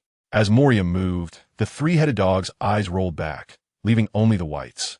And then three shadows were drawn out from its body by Moria. Little three. Luffy looked at the three-headed dog lying motionless on the ground, remembering how it had accompanied him all the way and saved him twice. Now it was just dead like this, filling his heart with fury. You bastard. I'm gonna knock you out. Luffy glared angrily at Moria as he suddenly turned his head. Rubber, rubber, machine gun. Without thinking, Luffy's fists rained down on Oz not far away. But his attacks couldn't harm Oz, who was tough as nails, leaving him to angrily shout and continue punching, punching, and punching. Oz was enraged by Luffy's attacks and swung a punch back. Oomph. Ace snorted coldly, the blade wrapped in blue, and with one swing, he struck forward. Just before Oz's fist hit Luffy, the fiery blade energy pierced into his fist. The terrifying high temperature turned the flesh on his fist to ashes and forced Oz to retreat several steps again. Ace, I'm still not strong enough.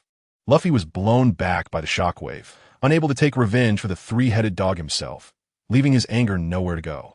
Ace sighed. He understood Luffy's personality and knew he had to give him a chance to fight this time. Luffy, this time I will give you my strength. But from now on, you must train even harder and become strong enough. That way, your friends and loved ones won't disappear like they did this time. Yeah, Ace's words motivated Luffy, and he resolutely agreed. Ace nodded, then turned to look at the woods behind him, speaking expressionlessly. How much longer are you going to hide? Bring out all the shadows you've collected. As soon as Ace's words fell, a group of ragged people emerged from the woods. Their eyes filled with hope as they looked at Ace. They were all people whose shadows had been taken by Moria. Now, they could only hide in the eerie woods in despair to avoid being turned to ash by the sunlight. At this moment, Ace's strength gave them hope for recovery. How could they possibly hesitate? They immediately followed Ace's instructions, pulling out one shadow after another and stuffing them into Luffy's body. In a moment, they had managed to cram in a total of 70 shadows. Suddenly, Luffy's body swelled up, his skin turned a dark blue-black, and his arms became incredibly thick, instantly possessing strength close to that of a rear admiral. Nightmare Luffy. Luffy, your current strength can only be maintained for about 2 minutes. During this time, let's fight side by side as brothers. Ace looked at Luffy, a satisfied smile appearing at the corner of his mouth. Yes, Luffy replied, his blue face incredibly resolute. In the next moment, his body suddenly disappeared from the spot, and he threw a punch at Oz. Spirit Fire Refinement Technique. Erupt. Haha, Blue Lotus Layered Flame / 80-fold. Ace let out a loud laugh, unleashing a towering blade of fire that followed Luffy as they struck at Oz. In fact, their movements were very quick, so only a short time had passed. Oz's palm had already been burned to the bone by the flames, and just as he steadied himself, he saw the two approaching him. After transforming into Nightmare Luffy, his strength surged up several levels, suddenly appearing directly in front of Oz.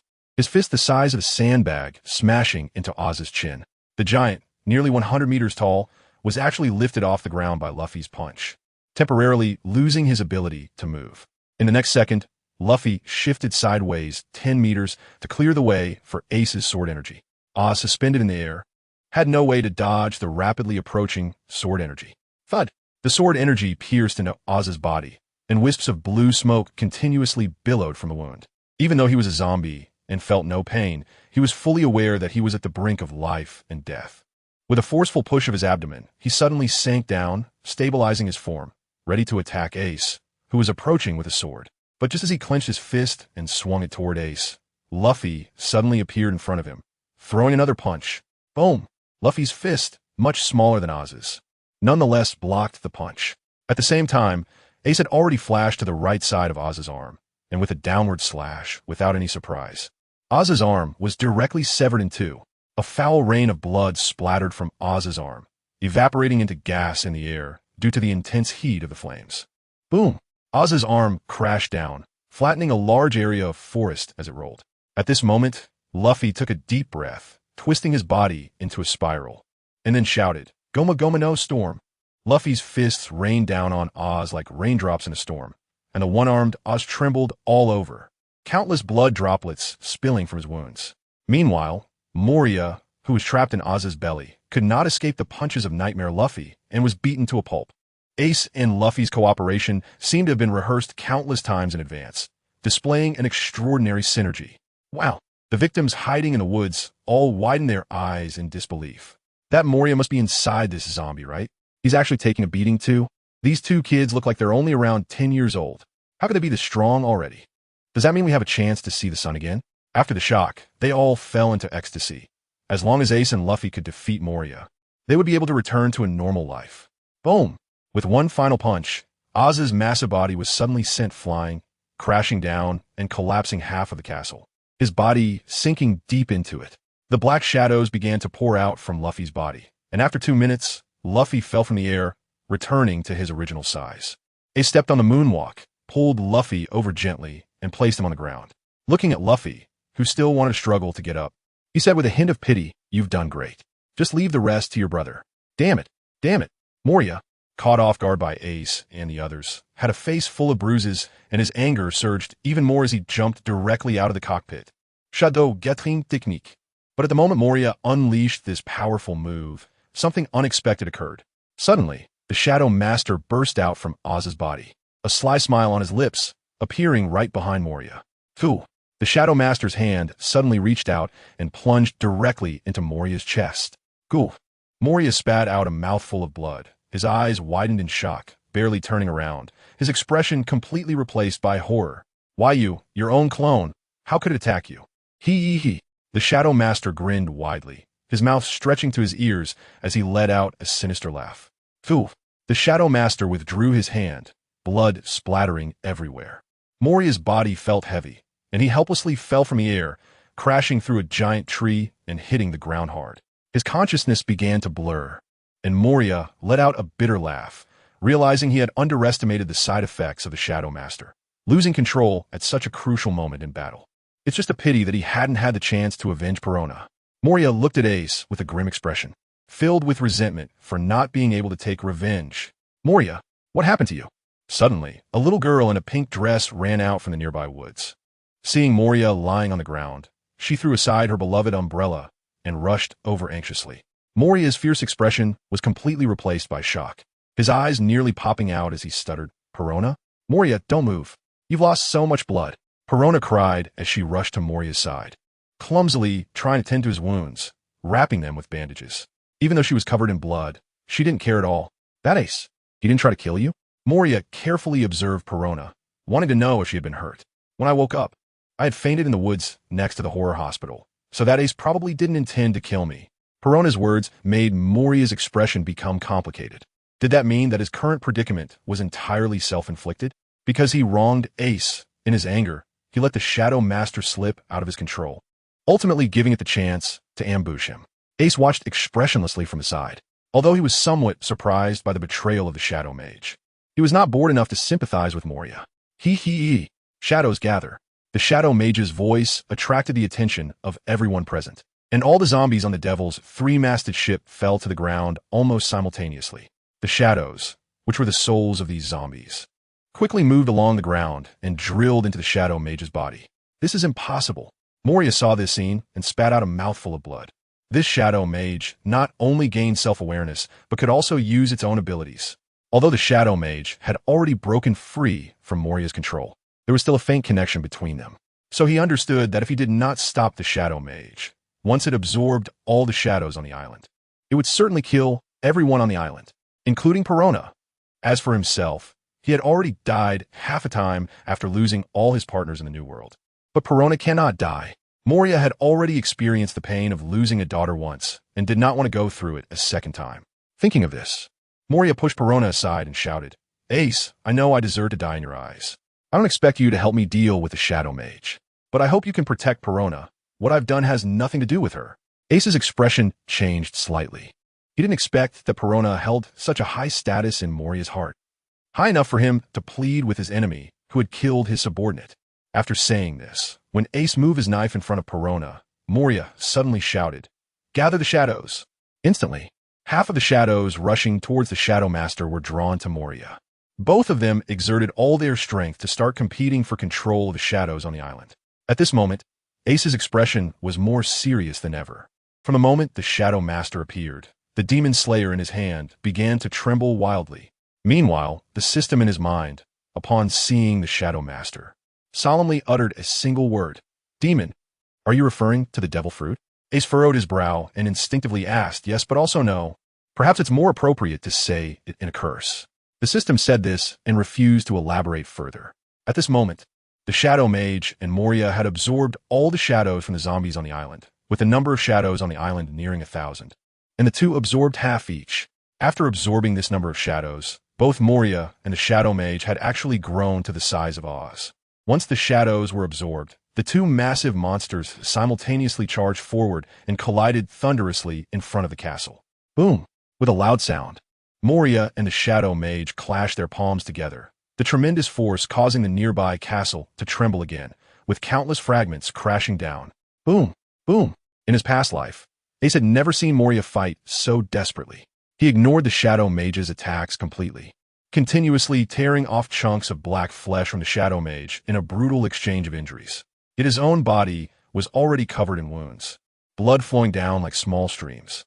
Ati-sama, I'm begging you, please help Moria. Perona's eyes were filled with tears as she watched the terrible wounds multiplying on Moria's body. Although she often spoke to Moria disrespectfully, he held a father-like role in her heart. But Ace looked at her without saying a word. After all, just moments ago, Moria had wanted his life, and he had no obligation to help his enemy. Just then, the Shadow Mage's hand sliced across Moria's abdomen, leaving another massive wound. Perona's expression grew more anxious as she exclaimed, Moria-sama only changed because all his companions died in the New World a few years ago. He wasn't like this before. Seeing Ace's expression shift slightly, Perona hurriedly continued, If you save Moria, we promise we will never offend you again, and we will give you all our treasures from now on. Oh, that's not enough. Ace would never agree to such a cheap deal. Perona cried desperately and promised, I can persuade Lord Moria to ally with you. Ace smirked slightly and said, An alliance isn't enough, but I'll make my move first.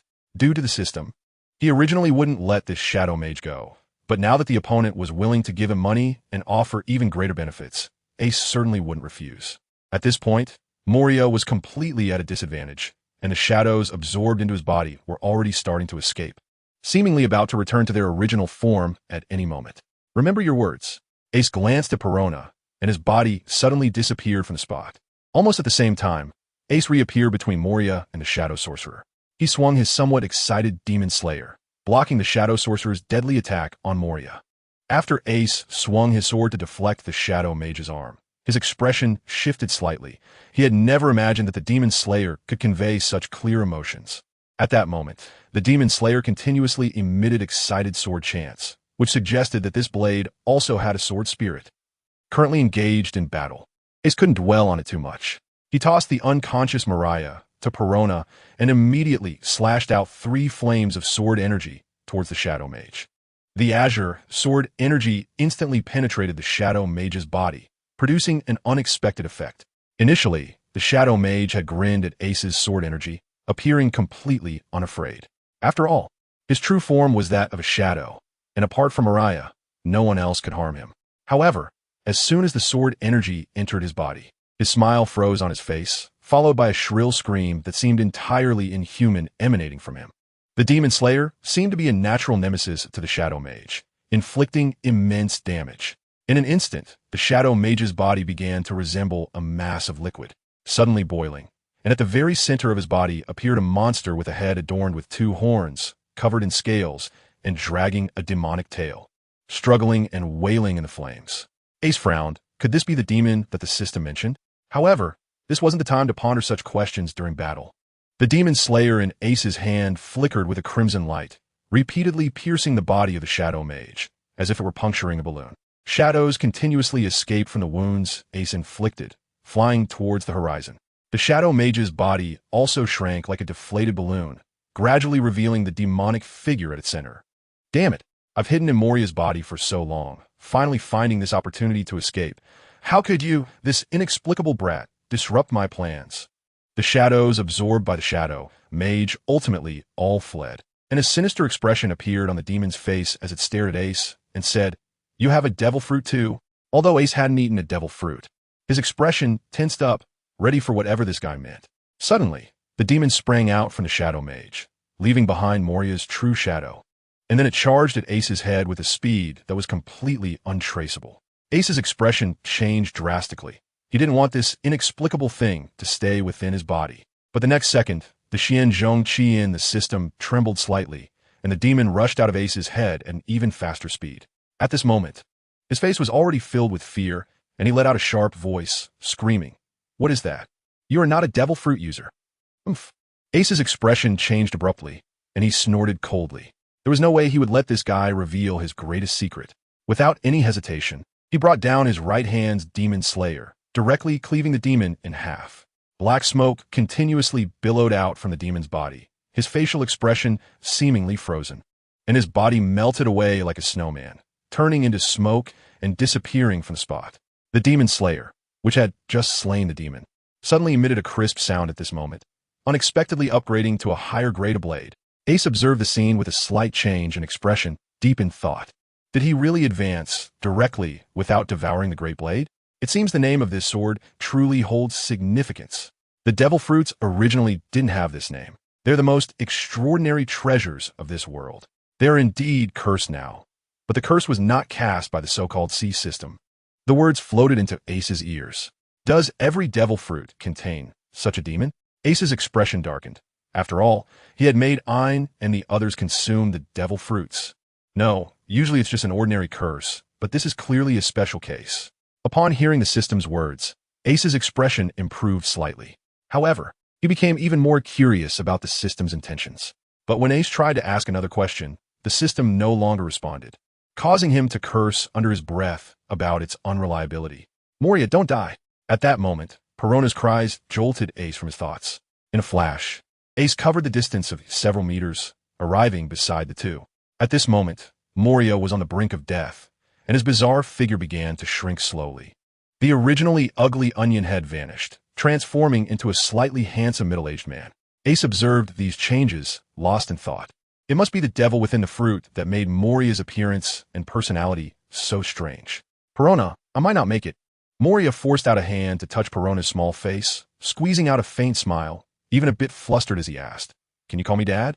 At this moment, Perona was already in tears, unable to speak, only nodding repeatedly and calling out loudly, "Dad, Dad, you'll be fine, just hold on a little longer." "Ha ha." Cough. Moria spat out another mouthful of blood, then suddenly turned to Ace and said, "Ace, I know I was wrong before, and you won't forgive me, but Perona is truly innocent, and I hope that after I die, you can take her away with you." In this battle, Moria had fully recognized Ace's strength. After being a pirate for so many years, he had countless enemies, and he did not want Perona to be hunted down by those enemies after his death.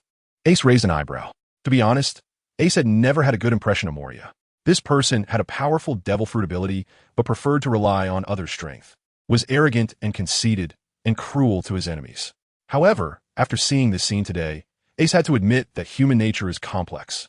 There are no absolute villains, nor are there absolute good people. Moria is a true villain, but he also has moments of genuine emotion. Of course, this doesn't mean that Ace would help his former enemy for free.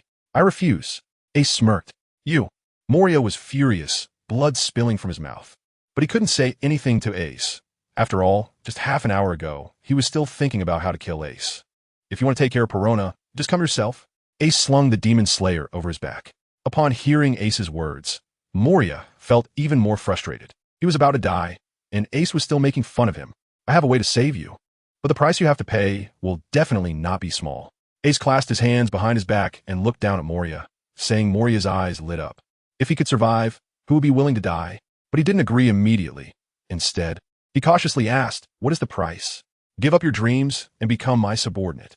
Ace's cold voice sounded somewhat ruthless, presenting Moria with a choice that was not about partnership, but rather purely about being a subordinate. But this was already the smallest price he could offer this enemy. Alliance? Non-existent. What if he refused? Well, then he could just go die. At this moment, Moria's pupils constricted, and Perona anxiously said, "Father, you can't agree to him. If you do, you won't have the chance to realize your dream of becoming the Pirate King." Perona's calling him father seemed to instantly solidify Moria's resolve. Having already died in the first half of his life, why not trade his dreams for the chance to live and be with his daughter now? This deal was worth it. "I agree." Moria still lay on the ground, but after saying these 4 words, it was as if he had suddenly unloaded the burden in his heart, revealing a relaxed smile. "Good." Ace laughed loudly. What he had just said about saving Moria was not just a casual remark. The system had conveyed a message to him in his mind. The demon inside Moria was far more powerful than the curse of other devil fruits, even capable of separating from Moria's body and possessing its own consciousness. However, this meant that after eliminating it, Moria would ironically benefit from the misfortune. As long as he survived, he could completely free himself from the curse of the devil fruit. Of course, Moria was now on the brink of death and could not be saved by normal means. Ace lifted Moria and brought Perona to the still motionless Shadow Mage. Perona, extract Moria's soul. Ace commanded. No, I can only extract someone's soul if they don't resist at all. Moreover, once extracted, that person will definitely die. I can't do that, Perona said, her eyes wide open, repeatedly refusing. Just do as I say. I promise nothing will happen. Ace explained with a frown. He certainly knew that Perona's ghost fruit was different from Big Mom's soul fruit, but as long as the soul could be extracted, it would be fine. Do as he says. Moria, pale-faced, stopped Perona from speaking further. With a gritted teeth, Perona approached Moria, placed her hand on his head, and then, with a squeeze and a lift of her small hand, she slowly extracted a transparent, miniature version of Moria from his body. Moria would certainly not resist his daughter. However, as soon as Moria's soul came into contact with the air, it immediately began to crack with countless fissures. Perona anxiously looked at Ace. If Ace was lying to her at this moment, then Moria would surely be doomed. Ace sighed in wonder at the magic of the devil fruit, then pointed at Moria's soul. Immediately, a gentle energy emerged from the system, enveloping Moria's soul and stabilizing it. Next, Ace controlled this energy and horizontally moved Moria's soul above the Shadow Mage.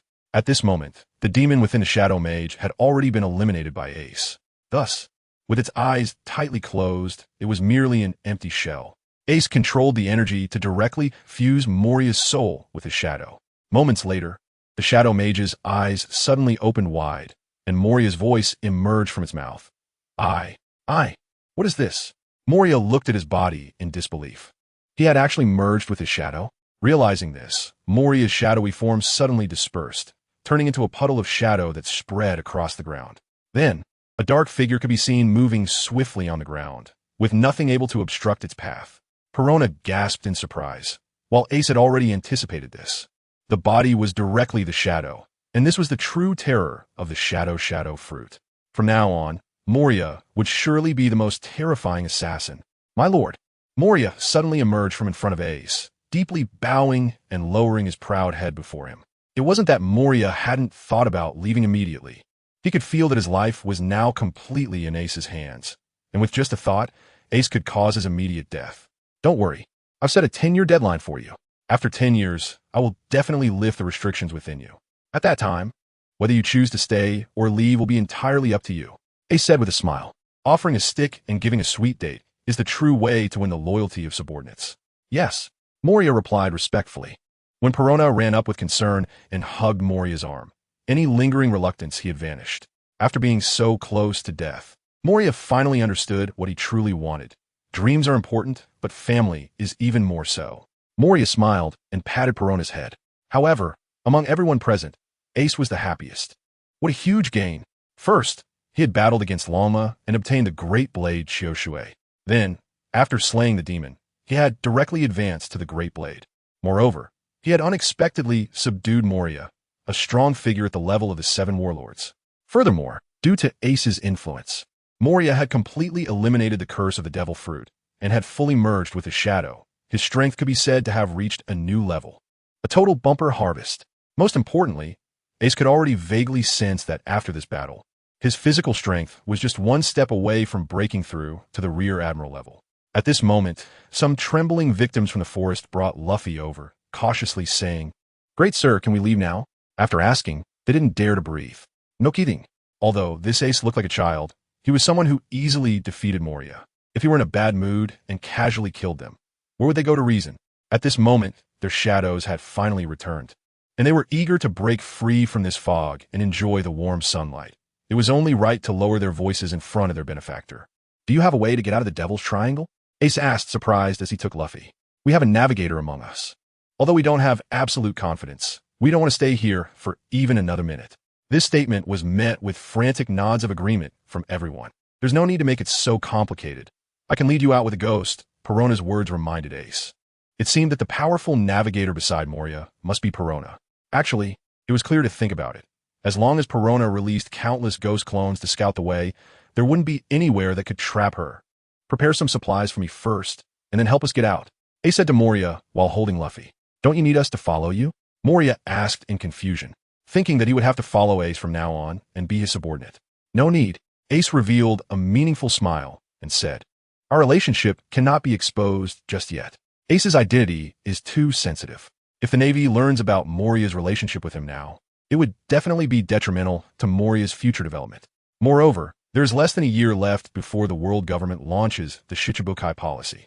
Moria can only have a greater impact on Ace if he obtains the title of Shichibukai. Before I leave, I need to remind you of a few things. Ace said seriously. First, you must prioritize training your body. A strong body is the foundation for developing your devil fruit powers.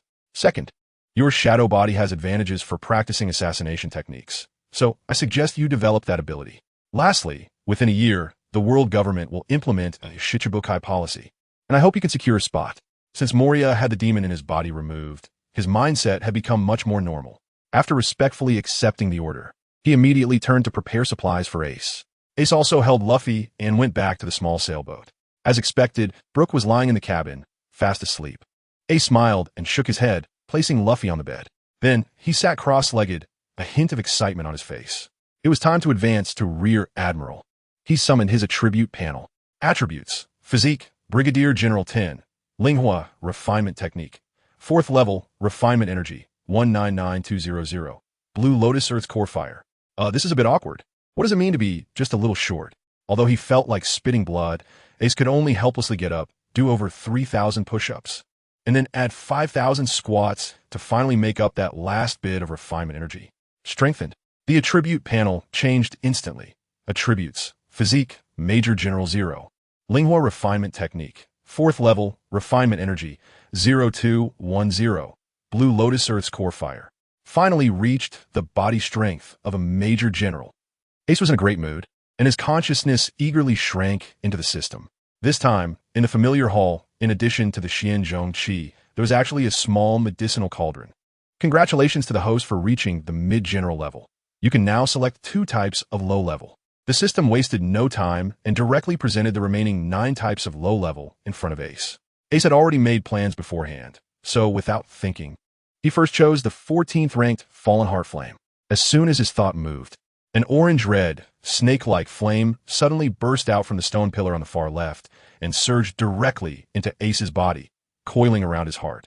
Instantly, an endless stream of heart fire began to emanate from Ace's heart, continuously refining his body, even more effectively than his usual training. Truly, it deserves the title of cultivation cheat. Ace smiled widely, very satisfied with the effect of the falling heart flame. Immediately after, Ace turned his gaze back to the stone column. After some thought, Ace ultimately chose the volcanic stone flame, which was ranked 17th. This strange fire itself was nothing particularly special, but it could fuse with the 7th-ranked intermediate strange fire, the 9 Nether Golden Ancestor fire, to form a new type of strange fire that could rival advanced strange fires. Therefore, the cost-effectiveness of choosing the volcanic stone flame could be said to be very high. After Ace made his selection, the deep red volcanic flame trembled and surged directly into his body from stone pillar. Feeling the 3 types of exotic flames within him, Ace exhaled deeply and smiled with satisfaction. He wondered if the 4-colored Buddha's Wrath Fire Lotus would leave an even deeper impression on the Red Dog. As long as Ace could fully master the 3 types of, with his mid-admiral level physical strength, he could control the Buddha's Wrath Fire Lotus they formed. Even if he encountered an enemy at the quasi-admiral level, he wouldn't necessarily be unable to fight back. Just as Ace was about to leave the system space, the small cauldron in the center of the hall suddenly opened, and a pill the size of a longan floated in front of Ace. Ace reached out to take the pill, feeling the overwhelming spiritual energy emanating from it. He waited with some confusion for the system's explanation. This is a 6th-grade pill, the Qingming Longevity Pill, which can extend a person's lifespan by nearly 10 years, and each person can only consume one in their lifetime.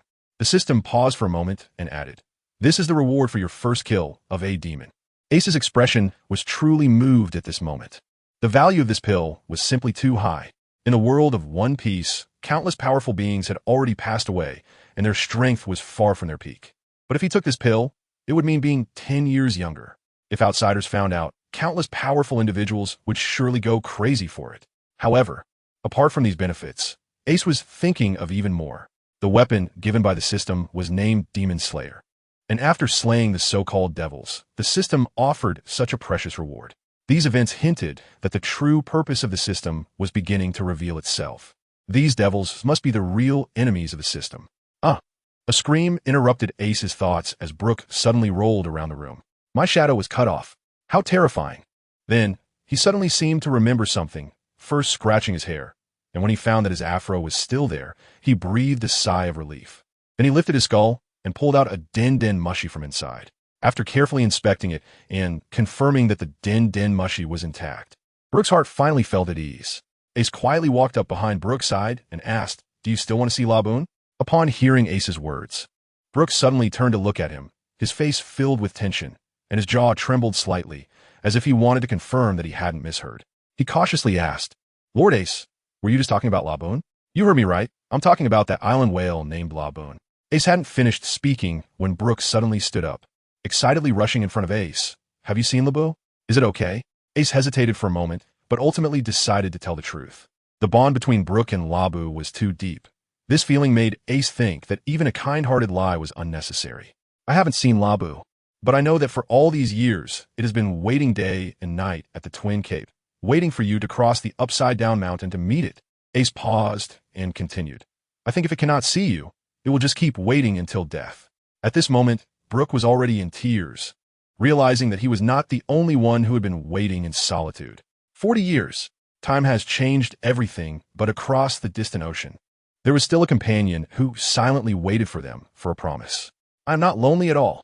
Brooke covered his face with his hands, tears streaming through his fingers. This man, who had endured 40 years of lonely life, finally shed tears for the first time. Over the past 40 years, he had transformed from an uncle into a skeleton, with only his thick hair remaining the same. Therefore, he regarded his afro as more important than his own life. He was afraid that if he lost his hair, Laboon would not recognize him when they met again. Ace quietly watched from the side, his nose slightly tinged with sorrow. Yes, that little whale has now grown larger than the islands, and even has an ocean inside it. But Laboon has never forgotten the promise made with the Rumbar pirates, continuously ramming his head against the hard red soil continent for decades, covered in scars, emitting a sorrowful cry, all just to see them one more time. Unfortunately, the Rumbar pirates had all perished in the Grand Line decades ago, and Laboon's wait is destined to be incredibly long, with no hope in sight. Ace had already decided at this moment to help Brooke fulfill their promise. For Brooke, and also for Laboon.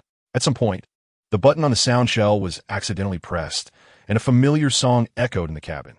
Yo-ho-ho-ho, yo-ho, bring the Bink sake to your side like the sea breeze, riding the waves at will. On the other side of the sea, the sunset is also noisy. The bird songs draw circles in the sky. Farewell, harbor, the land of silk, come sing a song, the song of departure. Golden waves and silver waves turn into splashes. This song is one that I sang with my companions with my life. Brooke carefully held the sound shell. It was the final chorus of the Rumbar pirates. I drifted alone in the dark sea for 40 years, and every time I was driven mad by loneliness, I would listen to this song. Brooke softly hummed a few lines, tears on his face, and smiled, saying, "My friends seem to stand before me again. But they're all gone, all gone." Brooke repeated, "I'm the only one left, the living dead. I can't see any hope." Ace did not interrupt. He could feel Brooke's pain. "But, Lord Ace," Brooke placed the sound wave back into his skull. "I have never been so grateful for the power of the Yomi Yomi no Mi as I am today. And I have never been so glad to be alive. I hope to personally deliver the chorus of the Rumbar pirates to Laboon." Brooke suddenly bent down and gave Ace a 90-degree bow. "Lord Ace, please let me follow you." "Why not?" Ace smiled and helped Brooke up. Next, Moria, following Ace's orders, prepared some fresh water and food for him, and additionally stuffed 200 million berries worth of gold and jewels into Ace's small sailboat. With that, Ace's little boat now held 210 million in wealth. Well, little tycoon, with this money, the next step should be to go to Water 7 to get a better ship. Once the supplies were ready, Ace set sail with Luffy and Brooke, guided by Perona's ghostly avatar, heading out of the Devil's Triangle Sea area. Meanwhile, Moria remained behind, training his physical skills according to the methods Ace had left, while developing his assassination abilities. Wow, Ace forcefully unfurled the black flag in his hand, which bore a menacing skull wrapped in various flames. After admiring his handiwork with satisfaction, Ace hoisted the homemade pirate flag up the main mast of the small sailboat. Luffy's body had fully recovered, and after this battle, his physical strength had significantly improved. When he saw Ace raising the pirate flag at the bow of the ship, his eyes sparkled with excitement, and he asked enviously, "Ace, has your pirate crew been established?" "Ha, the Flame Emperor pirate crew." Ace replied with a smile. "What do you think, Luffy? Why don't you join my pirate crew?" "No, I want to be the pirate king," Luffy said stubbornly, adjusting his straw hat. Ace didn't take it to heart. He had already anticipated Luffy's response. He knew his brother too well. However, as a man, one must have their own dreams. The pirate king, huh? Ace squinted slightly. If his brother liked that title, then it would be given to Luffy, as his goals were far beyond that. Standing at the bow of the ship, looking at the vast sea, Ace's mouth curled up. After finally coming to this world, how could he not cause a ruckus? Ace suddenly, a loud shout came from the horizon, and Ace instinctively looked over.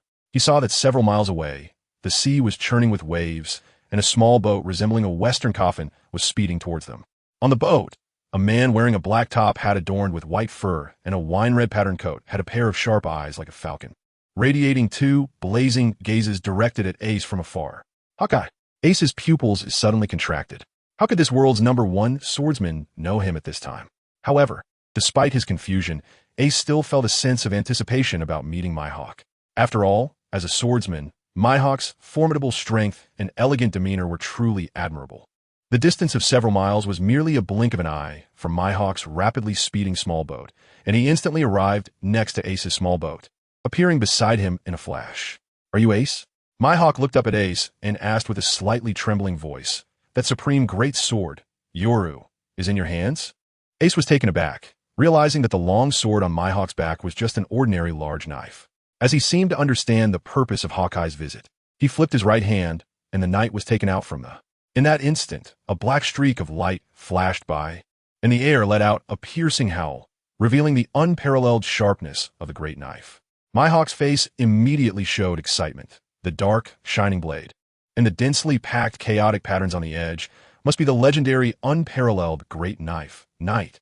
However, due to uncertainty about Ace's intentions, Mihawk still placed his right hand on the hilt behind him, as long as Ace showed even the slightest hostility. Even if the knife in his hand was far inferior to Knight, Hawkeye was absolutely confident he could take Ace down. "It's a gift for you," Ace said with a smile. "What?" Mihawk's cautious expression froze on his face. He even thought there was something wrong with his ears. "I said, I'm giving you Knight." Ace repeated his words again, feeling somewhat confused. Could it be that Dracula Mihawk's weakness was being hard of hearing? This time, Mihawk truly heard clearly, but his inner turmoil deepened. Could someone really offer to part with the supreme grade great knife? This was the supreme grade great knife, not some supreme grade cabbage. Mihawk had anticipated that this journey would require some sacrifices. The other party might demand a lot of money or ask for his assistance, and he could choose to agree or refuse. There would always be a way to obtain the knight. But now, what if the other party wanted nothing at all? Mihawk was momentarily stunned, unsure of how to respond. Ace really didn't think too much about it. Although he could enhance his strength by devouring famous swords, he had just recently attained a vice admiral level of physical strength. He didn't know when he would be able to devour the supreme great knife. However, in his memory, Hawkeye and Knight were one entity.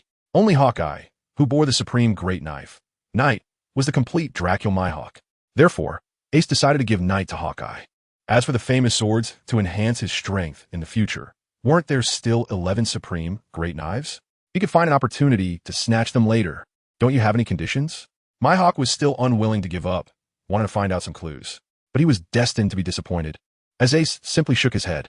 There must be a conspiracy. No, I can't owe him anything. Mihawk was very certain in his heart. With his pride, if years later, Ace used this matter to blackmail him, he might have to yield. Thinking of this, Mihawk raised his head, his yellow pupils fixed firmly on Ace, and said seriously, "I will stay by your side in the coming days. I will help you 3 times. After saying this, Mihawk finally took Knight from Ace's hand. The moment Mihawk's hand firmly grasped Knight, the entire blade suddenly trembled, and ripples of black waves spread out from its edge. This was the sword's excitement. The excitement of a good sword encountering a true swordsman. Ace awkwardly touched his nose. He originally thought his swordsmanship was quite good, But now he realized that Night had never acknowledged him at all. Seeing the powerful aura emanating from Night, Ace felt no regret. His demon-slaying skills would eventually reach that level one day. This knife is for you. Mihawk didn't care about Ace's reaction and shoved the large blade that was originally on his back into Ace's hands. It seemed that in Mihawk's eyes, only by giving Ace a large blade and providing him with 3 opportunities to strike could it barely compare to the value of the supreme large blade, Night. Ace certainly wouldn't refuse. After all, Mihawk is a strong warrior who can spar with Shanks. Although he only took action 3 times with Mihawk's strength, it might mean 3 extra lives for Ace at this point. Putting away the large sword into the... Ace felt a bit excited and thought, even though Mihawk will only make a move 3 times, why can't he stay with the Fire Emperor pirate crew forever? Since Mihawk has decided to stay by Ace's side for now, he won't be leaving. So he moved his coffin boat onto Ace's ship. Seeing Ace controlling the ship and moving straight ahead, seemingly with a clear goal, Mihawk asked, "Where are you heading?" "Yo-ho-ho, Captain is going to Water 7. A skeleton figure led a child wearing a straw hat out from the cabin. "That's right." Ace said he wants to change to a bigger ship. Luffy excitedly jumped to the bow of the ship, gesturing with his hands as if drawing the shape of the new ship. Mihawk, although curious about Brook's appearance, still had a serious expression and said, "Do you know which direction Water 7 is in?" Ace was a bit confused and took out a permanent pointer from his pocket. Brook and Luffy also leaned in, and, after observing it with Ace for a while, they pointed together in the direction the ship was heading, puzzled, and said, "That's right. We're going this way." Mihawk was at a loss for words. Was this a gathering of people with poor sense of direction? He helplessly extended a finger and pointed towards the stern of the ship. "To Water 7. We need to go this way." The 3 of them were collectively dumbfounded. Had they been going further away all this time? "Move aside," Mihawk said darkly as he pushed Ace aside and stepped forward to take the helm. He had been wandering alone on the ocean and had decent sailing skills, controlling the small ship with ease. But why had it come to this? Mihawk controlled the sailboat while watching Ace and the others start discussing how to fish, suddenly feeling very perplexed. He had clearly come to find the supreme grade great sword Yoru. So why had he become a laborer? No, he had to make that kid ask him to take action 3 times quickly so he could leave here. Mihawk squinted his eyes and muttered to himself. Just then, Ace's fishing rod suddenly jerked up, and a 2-meter-long shark broke the surface of the water. But before Ace could get excited, a sea beast with a 2-meter-wide head came and swallowed the shark whole, biting off Ace's fishing rod in the process. "You bastard!" Ace looked extremely angry and punched the beast's head, causing a large bump to swell up visibly. The next moment, the entire sea surface shook as a massive sea monster, at least several dozen meters long, surged out of the water. Its size was already approaching that of a small sea king. Ace's mouth was agape, and he never expected to have provoked such a colossal creature. Meanwhile, Mihawk on the ship suddenly brightened his eyes, a faint smile appearing at the corner of his mouth as he muttered to himself, "It seems this kid is asking me to take action." Bang! Mihawk's smile froze on his face, because Ace's hesitation was only a moment, and then he threw a punch at the monster in front of him. The dozens of meters long creature actually soared into the air with that punch, leaving the surface of the sea. Raging foot, 2 blue blades shot into the sky, sweeping across the monster's body. One slashed its neck, while the other cut off the most tender flesh beneath its fin. With a splash, the monster's corpse fell back into the sea, and a large piece of fresh beast meat landed on their small sailboat. Once everything was over, Mihawk regained control of his facial muscles and suddenly remembered that Ace in front of him was also a bounty criminal with a reward exceeding 200 million, possessing considerable combat power. It seemed that the timeline for his freedom was still a long way off. Lunch could be improved. Ace happily raised the beast meat, and both Luffy and Brook's eyes lit up, drooling. But he was puzzled to find that the usually calm Mihawk had a look of frustration on his face. Could it be that he doesn't like seafood? 3 days later, Ace and the other sailboat was still slowly sailing on the sea. Hey, Uncle Mihawk, when will we arrive?" Luffy ran around Mihawk, pouting, "I'm tired of eating canned food, I want a big meal." Mihawk's forehead twitched for the past few days. Luffy had been pestering him every few hours, driving him crazy.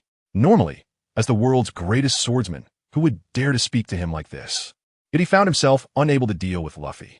After all, with his status, he couldn't possibly argue with a child.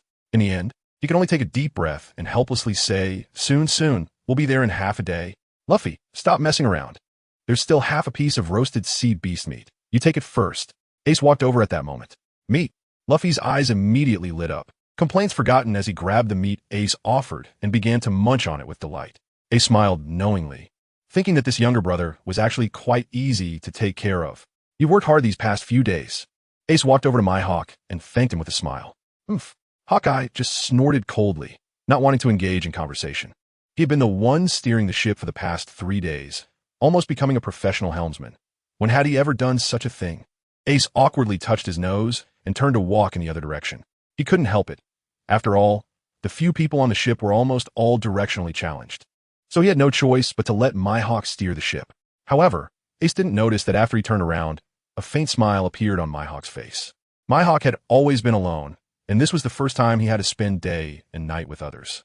Although it could be annoying at times. More often than not, the straightforwardness of Luffy and the others made him feel a sense of relaxation that he hadn't experienced in a long time. "Yo-ho-ho, Captain. Come quick and look," Brooks shouted in amazement, standing by the side of the ship and pointing at the sea. Ace followed his finger and immediately saw a dark iron track extending into the distance beneath the surface of the sea, constantly rising and falling with the waves. Is it the track of a train on the sea? Ace looked at this amazing artificial creation and couldn't help but marvel at the superb craftsmanship of Shipwright Tom. Just then, a faint sound of a train whistle suddenly came from the front of the sailboat.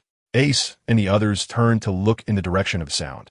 But instead of seeing the sea train, they saw a young man with a cannon slung over his shoulder, standing alone on the tracks. Inside the train car, Spandam was lying on the sofa, his face wrapped in bandages, half of his teeth missing.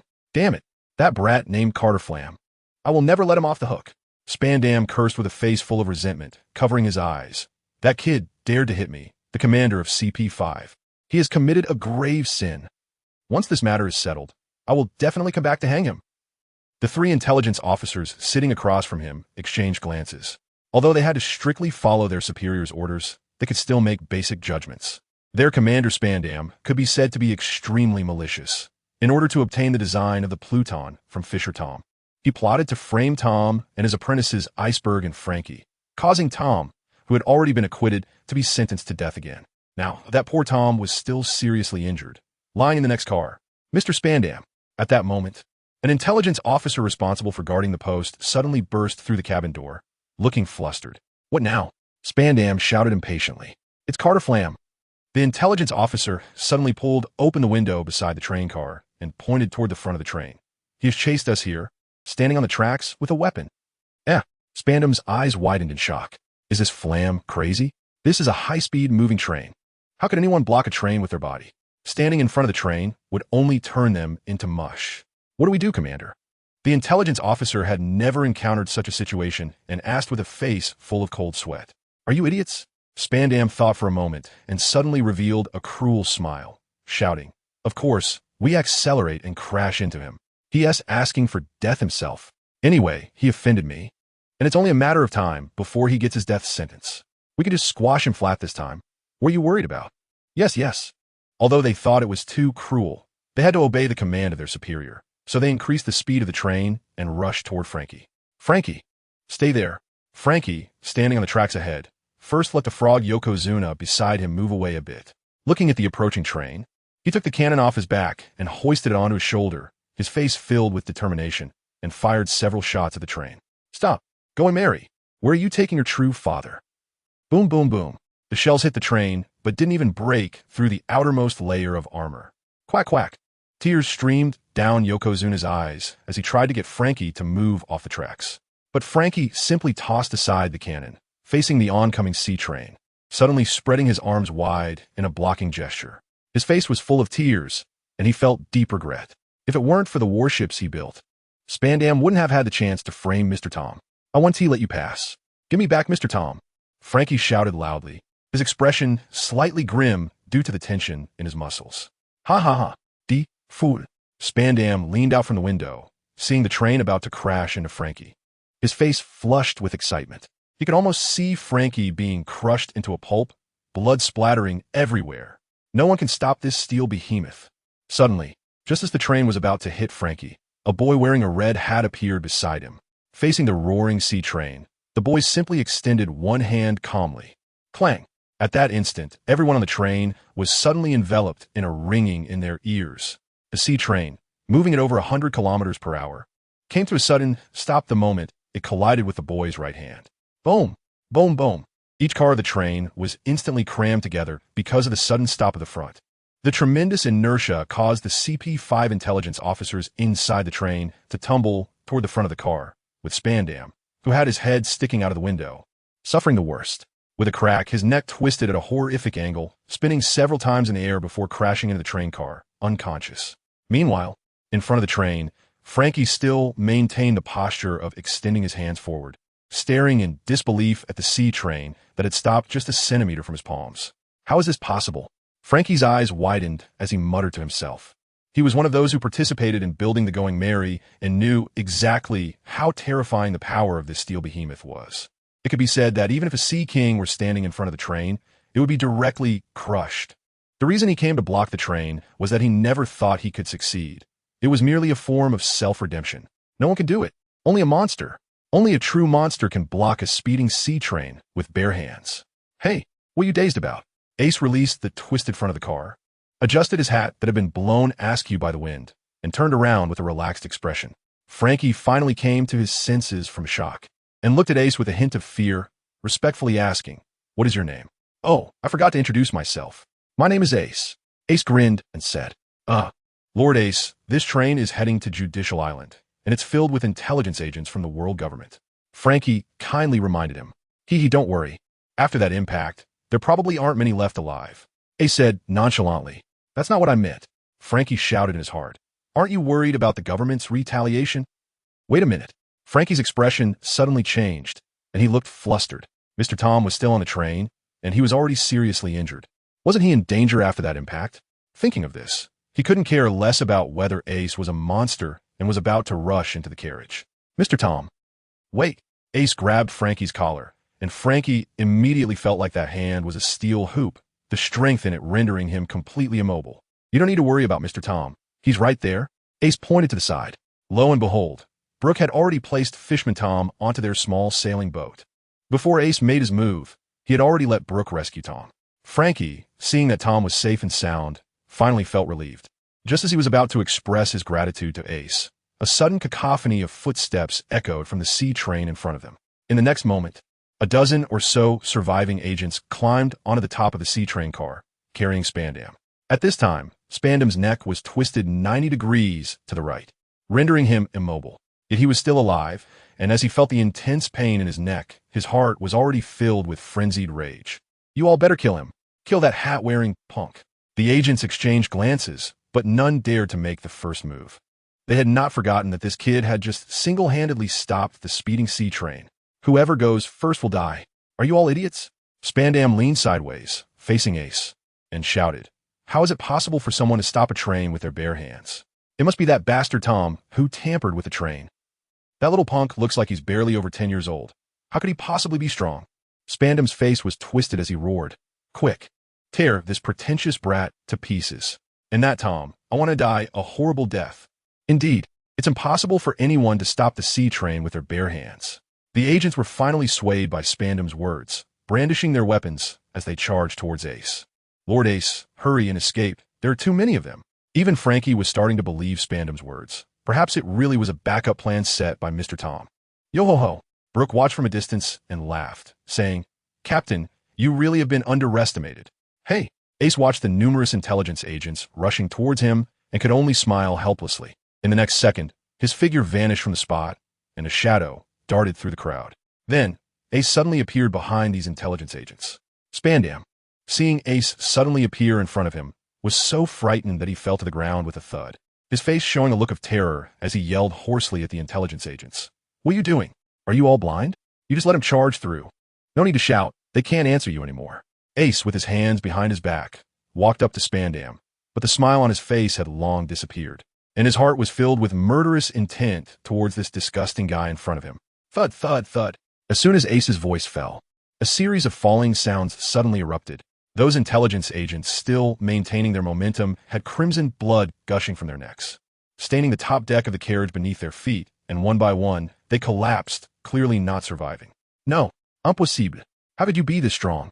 Spandam's expression grew even more fearful, his feet flailing as he tried to distance himself from Ace. Suddenly, it seemed he remembered something, a hint of joy appearing on his face as he muttered to himself. That's right, my father sent 2 CP9 members to protect me. The members of CP9 are like non-human beings.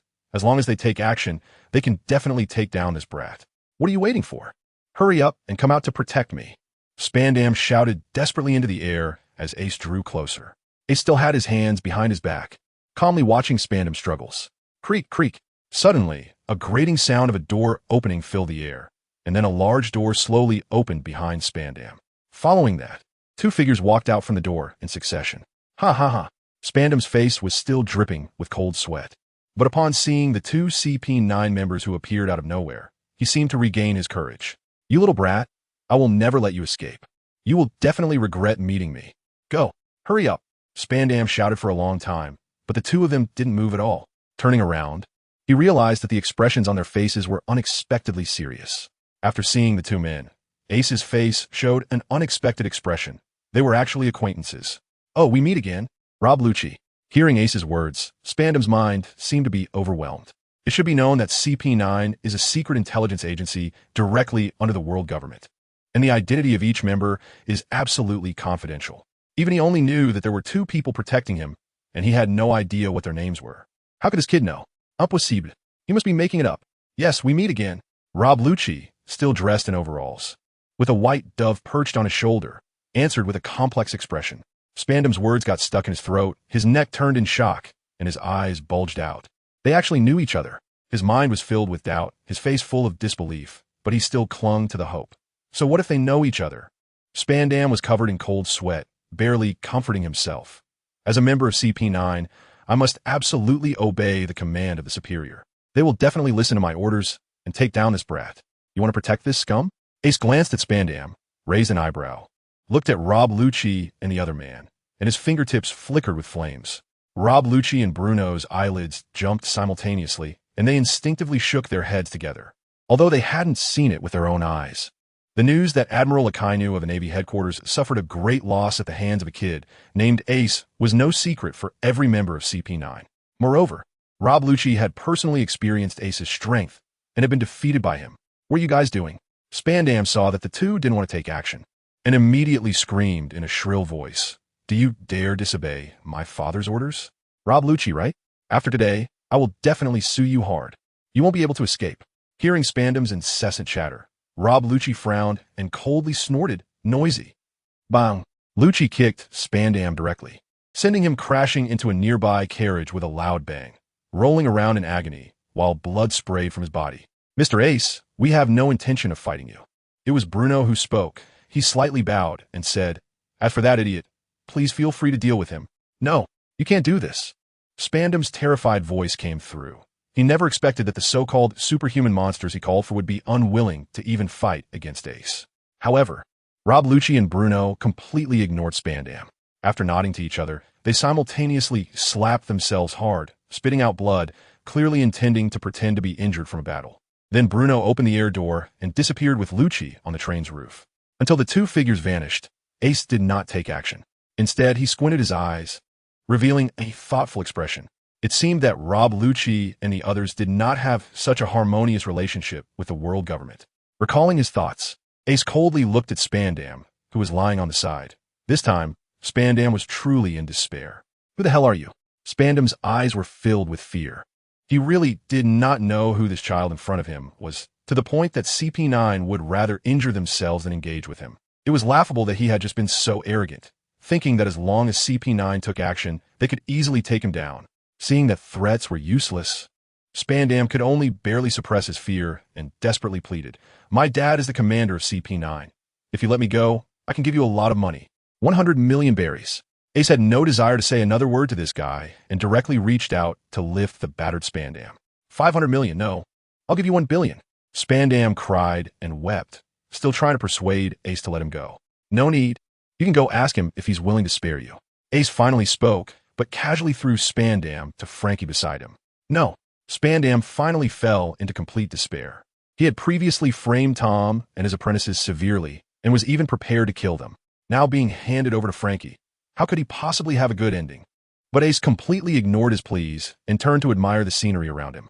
The next moment, Spandam's shrill scream echoed behind him. A few minutes later, All that remained was a pool of blood slowly spreading, and Spandam's mangled body sank to the seabed with the current. Ah!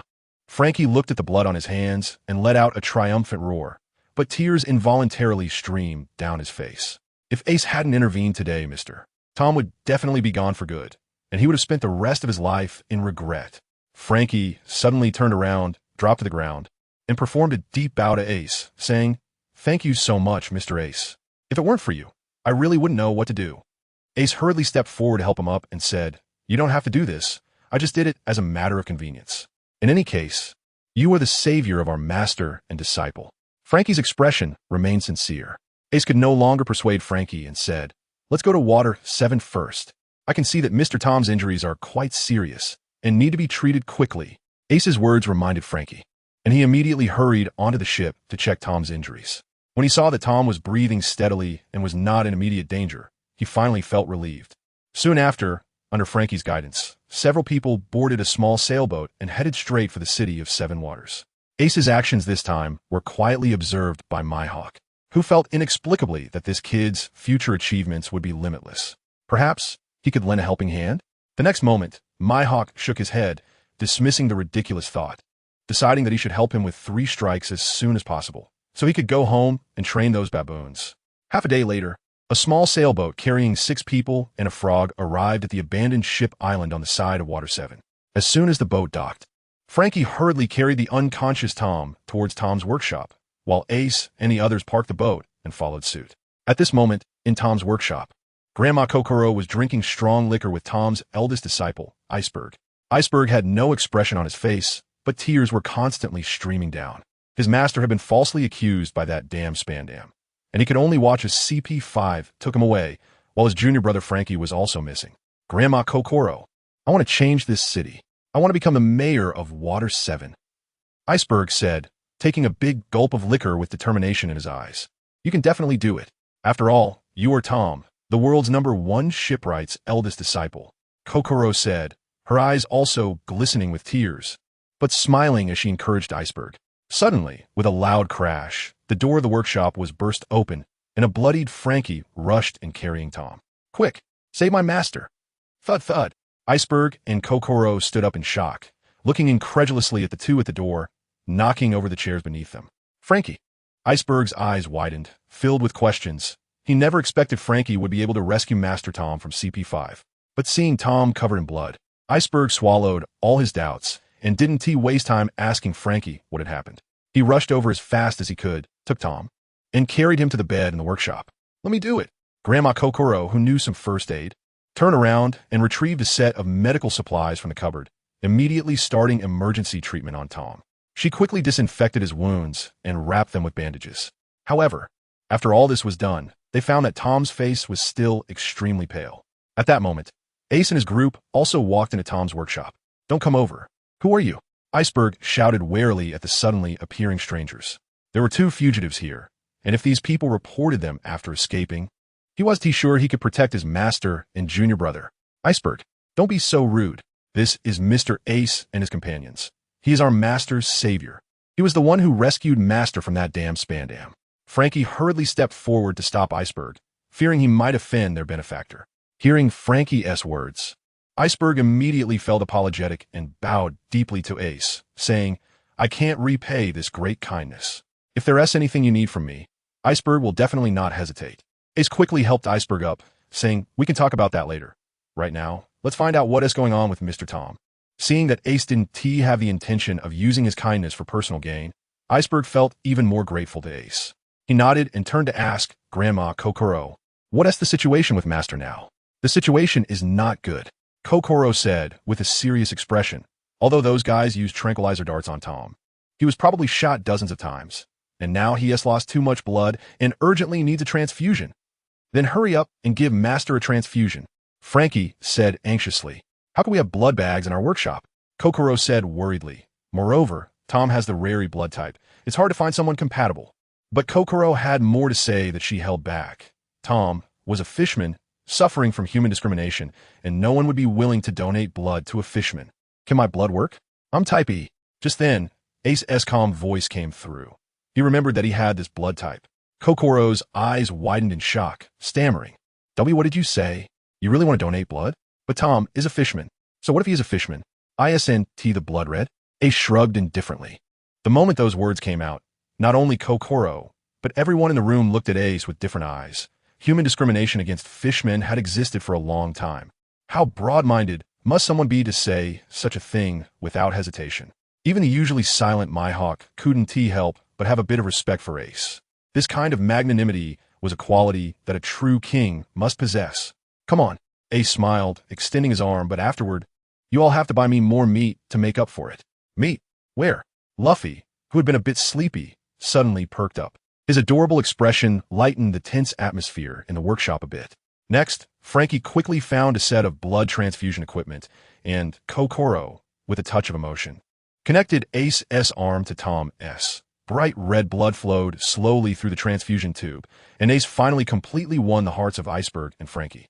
Moments later, Tom's complexion improved significantly, and his condition finally stabilized. After the transfusion, without Ace needing to say anything, Iceberg bought back a large amount of food, including the local specialty water meat from Water 7. This meat was tender and delicious, making Luffy and the others, who were already tired of canned food, almost cry with joy. Ace, I want to pack some. Luffy's stomach had ballooned, yet he was still not satisfied. Ha! You all stay here for a few more days, and I'll make sure you eat enough. Frankie was in a great mood now, but at that moment, Iceberg pulled Frankie behind him, looking worried as he said, You all should leave quickly. Fearing Ace and the others might misunderstand, Iceberg added, Although I would love to tear that Spandam to shreds if you kill him, the government won't let it go easily. So I ask you, take Master Tom and get as far away as possible. During the meal, Frankie had already told Iceberg everything that happened. Although he was very grateful to Ace and admired his strength, he did not believe that Ace and his group could contend with the powerful Navy. Tom needed at least a week to recuperate. Kokoro glanced at the still unconscious Tom. Iceberg hesitated, but he really didn't want to endanger their benefactor because of his reasons. So he finally gritted his teeth and said, Then please take Frankie with you and set sail quickly. I will wait for Master to recover before personally sending him away. I'm not going. Frankie stubbornly said. Shut up. Iceberg finally displayed the authority of an elder brother, shouting, Do you want to endanger our benefactor just like before when you got Master framed? A flash of pain crossed Frankie's eyes, and he finally fell silent. He understood his brother was right. Once the government sends in the troops, our benefactor will surely fall into a desperate situation. Thank you for your concern, but we don't need to leave. Ace picked up the hat from the dining table, put it back on, and a confident glow radiated from his face. As long as it's not a general who comes, no one can stop us. At this moment, Hawkeye, who had been silent, finally spoke for the first time, calmly stating, Even if a general comes, they can't stop us. Ace's expression shifted as he noticed that Hawkeye had taken the initiative to speak, which lifted his spirits even more. It seemed that after this incident, Hawkeye had developed a bit of goodwill towards them. With a satisfied smile, Ace grabbed another piece of meat and started gnawing on it. Meanwhile, the Iceberg and Frankie looked at Ace and the others with a changed gaze. This group seemed to be shrouded in a layer of mysterious aura. Ace's arrogance was already considerable, but the swordsman behind him was even more brash, disregarding even the Marines' admirals. The most critical thing was the pressure emanating from them, which made both Akiji and Frankie want to refute them, yet they couldn't help but believe it to some extent. At this moment, within the Navy headquarters, the Intelligence Department received the latest information from CP9. The bounty criminal Fire Fist Ace has appeared in Water 7, killed CP5 Commander Spandam, and captured the notorious Fishman Tom from Eni's lobby. Crash. Akainu suddenly crumpled the report into a ball. It had been a week. Every time he saw Ace's name, the wound on his right ear would throb painfully, and he wished he could tear him to shreds immediately. But now he was restricted by that old geezer Sengoku, forced to stay at the Navy headquarters for a month. This was an official order from the Fleet Admiral, and even he had to strictly comply. But how could Akainu let Ace off just like that? He immediately shouted, Come here. A secretary quickly entered the room and stood respectfully to the side. With a grim face, Akainu handed him an admiral's document. Take my orders and have the military send 3 experienced vice admirals to Water 7 to capture the fugitive Ace, no matter the cost. After filling their stomachs, Ace pulled Frankie aside and smiled. Mr. Frankie, I heard you want to reform the shipbuilding industry in Water 7? Frankie, feeling a bit embarrassed, waved his hands repeatedly, saying, That was just drunken talk, and now that my master is back, I'm far inferior to him in shipbuilding skills. Ha ha, Mr. Frankie, you must not underestimate yourself. Ace said, I have great faith in your abilities. Joking aside, Frankie had managed to integrate all the shipbuilding companies in Water 7 in just 4 years and became the city's mayor. If you want to establish a shipbuilding company, I think I can help you. Ace stated, not waiting for Frankie to respond, revealing his intentions. Oh, Frankie's eyes lit up. In fact, he had long been considering starting a company. However, he had been struggling with funding, so the plan had to be postponed. After hearing Ace's words, Frankie hesitated for a moment and finally spoke. I actually already have a plan for establishing the company, but I still need some startup capital. How much do you need? Ace asked. Frankie was silent for a moment, seemingly calculating quietly, and after a while, he gritted his teeth and replied, to build ships. I need to first rent a dock and purchase the necessary materials. I roughly calculated that the initial funds would be about 50 million berries. Ace did not answer immediately, but furrowed his brow. Iceberg thought he had quoted a high price and immediately said in a bit of a panic, if we rent a smaller dock, we can save another 10 million berries. No, I want you to rent the best dock.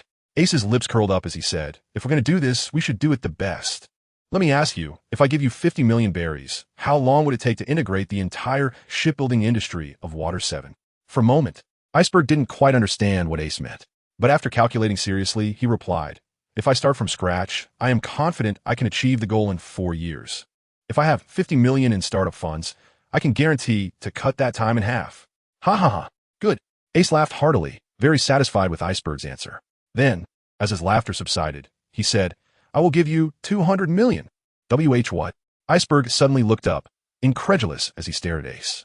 He originally thought that Ace was displeased with the high price he quoted, but he never expected Ace to quadruple it right away.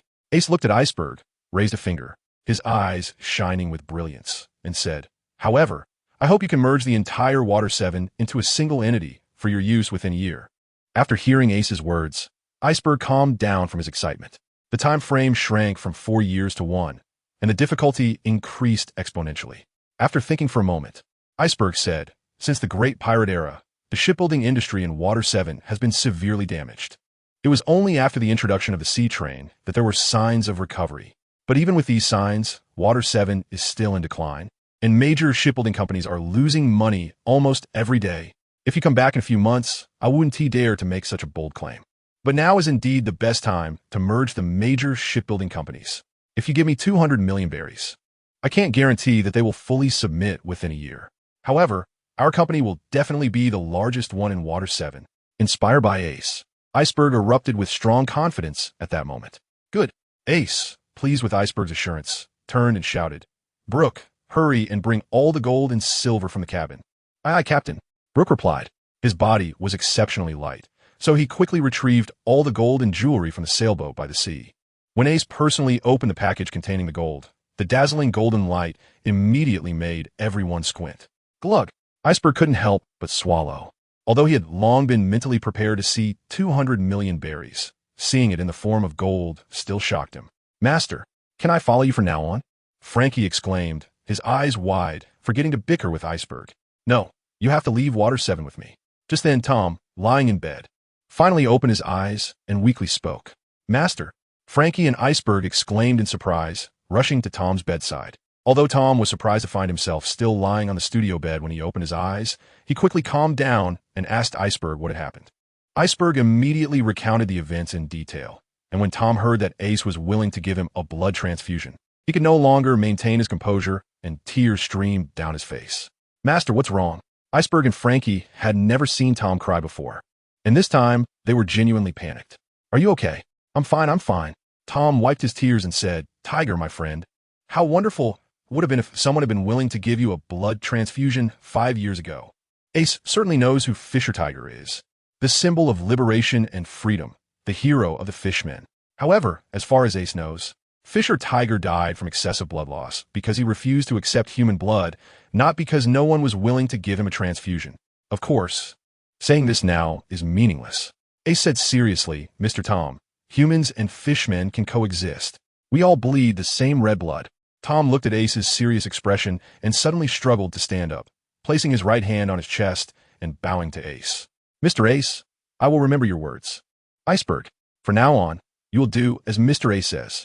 This was the first time Tom spoke to Iceberg in a commanding tone, as he felt hope for peaceful coexistence between humans and fishmen from Ace.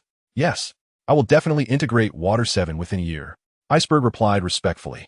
Tom nodded in satisfaction upon hearing Iceberg's response, then turned to Ace again and said, Mr. Ace, I apologize for the trouble this time. In a couple of days, I will leave Water 7 with Frankie to avoid retaliation from the government. You can come with us. Ace urged him to stay, but Tom shook his head and said, As a fisherman, my goals are too great, and since I have been away for so long, I also want to return to Fishman Island to see my old friends.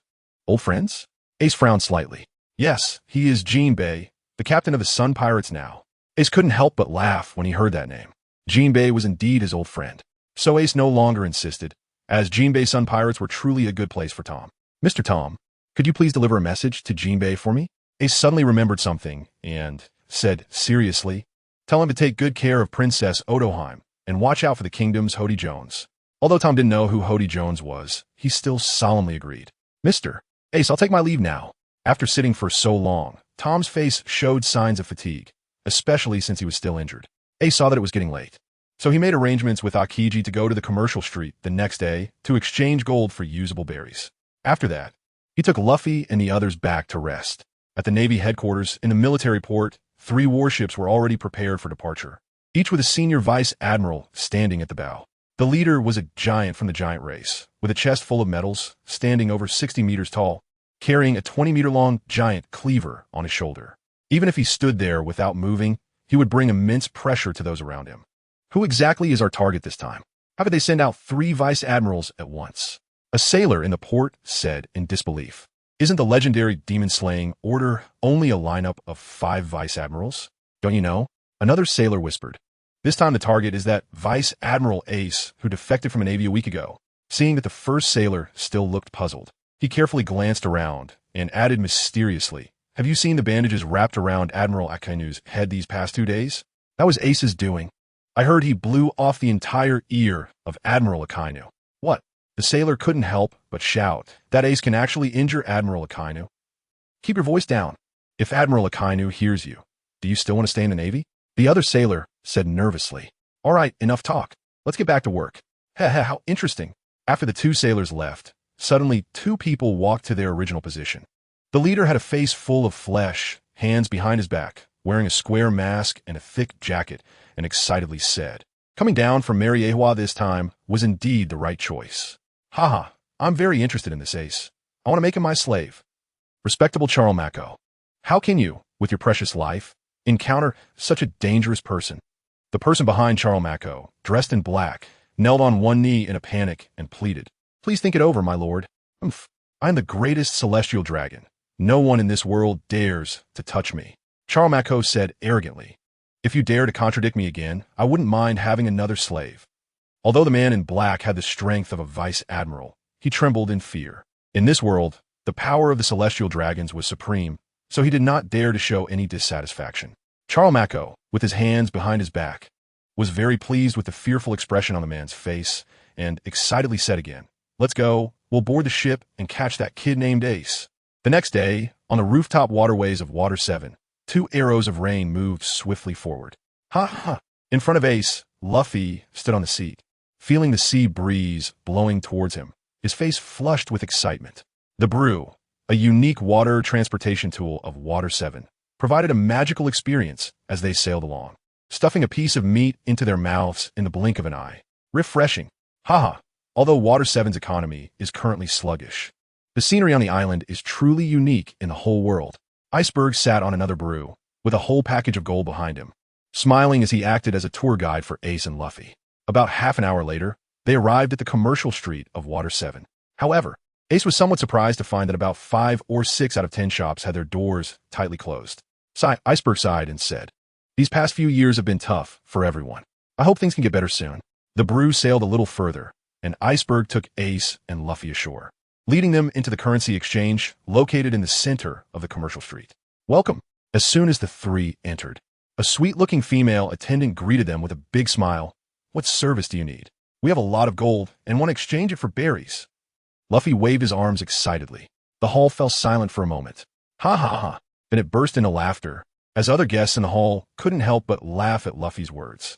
Luffy looked to be only about 7 or 8 years old. Who would let a child shout like that if they had a pile of gold? They all thought it was a joke, but children's words are often innocent. So they didn't pay much attention. Luffy, not having that much cunning, opened the package directly when he saw they didn't believe him. Look, wow. The dazzling gold and jewels instantly blinded everyone in the hall. Is this for real? This kid really wasn't exaggerating. Ace smiled at Luffy's antics. But Aokiji broke out in a cold sweat. After all, Water 7 was not a peaceful place, with pirates and ruthless bounty hunters lurking everywhere. My little ancestor. You shouldn't show it to others so easily. Aokiji quickly wrapped up the gold again. Why not? Luffy tilted his head, confused, and asked, It won't disappear just by looking. Aokiji paused, feeling a bit frustrated as he shouldered the package and walked deeper into the store. Meanwhile, Ace couldn't help but laugh heartily. If Luffy weren't so out of touch, he wouldn't be Luffy. Luffy, let's go too. Ace didn't care much about the greedy eyes coveting their gold. After all, with his current strength, he could easily take down those small-time thugs. As soon as Ace and the others entered the VIP room of the store, the customers in the shop began to stir, hurriedly running out one by one. Water 7 hadn't seen such a big catch in a long time. Clearly, the gold that Ace and his companions possessed had attracted a pack of wolves smelling blood. In a corner of the shop, however, 2 figures wrapped in black cloaks remained still, waiting for a moment. Instead, they pulled out a transponder snail. Respected Mr. 5, we have found Ace's whereabouts. On the other end of the transponder snail, a man's voice, slightly excited, could be heard. Ace? A bounty of 450 million. Huh? I won't be polite. Keep a close eye on him. I'll be there shortly. Yes. The 2 hung up the transponder snail and retreated back into the shadows of the shop's corner, intentionally or unintentionally casting their gaze towards Ace's VIP room. Half an hour later, the door to the VIP room finally opened. Ace and Aokiji each carried 2 briefcases, while behind them were disgruntled Luffy and the shop owner. Luffy felt wronged because Ace wouldn't let him take any money, but even though Luffy put on a pitiful face, Ace resolutely refused his request.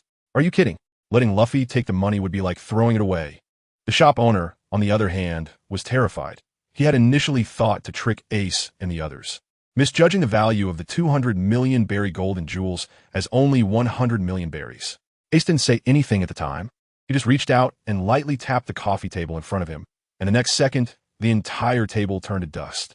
This time, the boss completely became honest and directly ordered someone to bring 210 million berries, offering the highest exchange rate. He felt heartbroken and wronged, wanting to cry. But Ace couldn't care less about his emotions. As for Luffy, there was nothing that a piece of meat couldn't solve. If there was, then just give him 2 pieces. Ace and the iceberg each held a suitcase in one hand, while Luffy held a piece of water meat in the other. And the 3 of them walked out of the cash exchange office with satisfaction. However, as soon as they stepped out the door, they found that a large crowd had already gathered outside. Apart from some onlookers, there were 2 groups of people standing on either side of the entrance, confronting each other with tension in the air.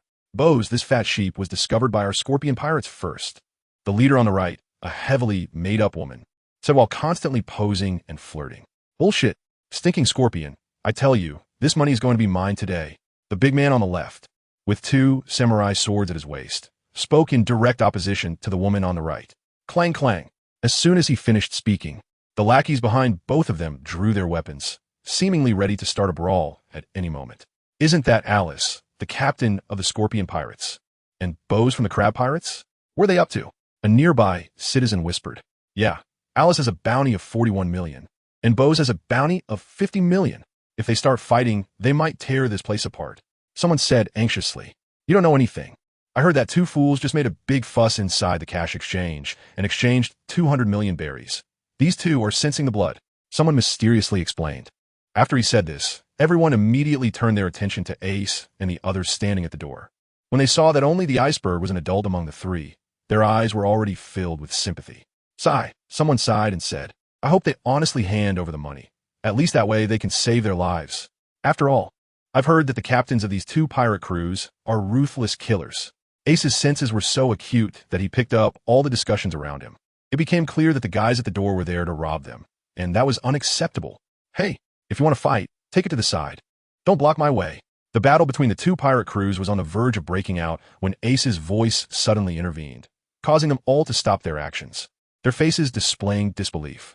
Has this kid lost his mind? One of the pirates wanted to remind Ace and curry favor with his captain. Kid, you might not know who this big guy beside me is, but he has a bounty of 50 million berries. Crab boss Bosai. Bosai puffed out his chest in pride over his bounty, and he glanced at Alice, not missing the chance to hit on his old rival. That's 1 million more than that stinky scorpion. Huh. Alice spat at Bosai, and the two sides were about to clash again. At that moment, Iceberg pulled Ace back and whispered, Mr. Ace, let's just go. These two guys are the two major powers in Water 7 now. We can't afford to mess with them. Want to leave? At that moment, both pirates turned their gazes towards them, not forgetting their true purpose. Leave all the money behind for me. Instantly, a group of pirates looked at Ace and his companions with greed in their eyes, as if they were about to rush forward to seize their suitcase. Ace raised an eyebrow, extended a finger, and said, I'll give you one last chance. Disappear from my sight within a minute, or none of you will get to leave. As soon as he finished speaking, an uproar erupted around him. Everyone was stunned by Ace's audacious words. How could this kid be so ignorant of the situation? Those were two notorious pirates with bounties totaling nearly 1 billion. Was he looking for death? Ace couldn't hear their thoughts, otherwise he would have burst out laughing. A bounty of nearly 100 million? Or is it combined for the two of them? He's already taken down several pirates with bounties over 100 million. All right. Haha. I haven't been this angry in a long time, you little brat. Bose, filled with rage, cruelly said, Now, I've changed my mind. You and the money stay with me. After saying that, he stepped forward, and during his advance, his body began to change continuously. At the same time, Alice seemed to fear that Bose would take all the money for himself, and also stepped forward, her body emitting a series of bone-crunching sounds that made one's teeth ache. Moments later, the two humans that were originally on the scene had disappeared, replaced by a giant crab and an ugly scorpion with a purple shell. A devil fruit user? The onlookers, seeing those two terrifying monsters, no longer dared to stay in place, and all turned to flee in panic. Ahaha, feel the fear, you little brat. Even if you regret it now, it's too late. Bose moved his 8 short legs, striking a pose he believed to be imposing. Ace held back for a long time before finally squeezing out 2 words. So ugly. Boss's arrogant expression froze on his face, while Alice trembled with anger. As a woman, ever since she ate this fruit, she hated it the most when others said she was ugly. Go to hell, Alice suddenly shouted, her voice piercingly sharp, as the poisonous scorpion tail at the end of her body suddenly lunged towards Ace, the tip glowing ominously, clearly indicating a terrifying poison. A malicious smile appeared on Alice's face.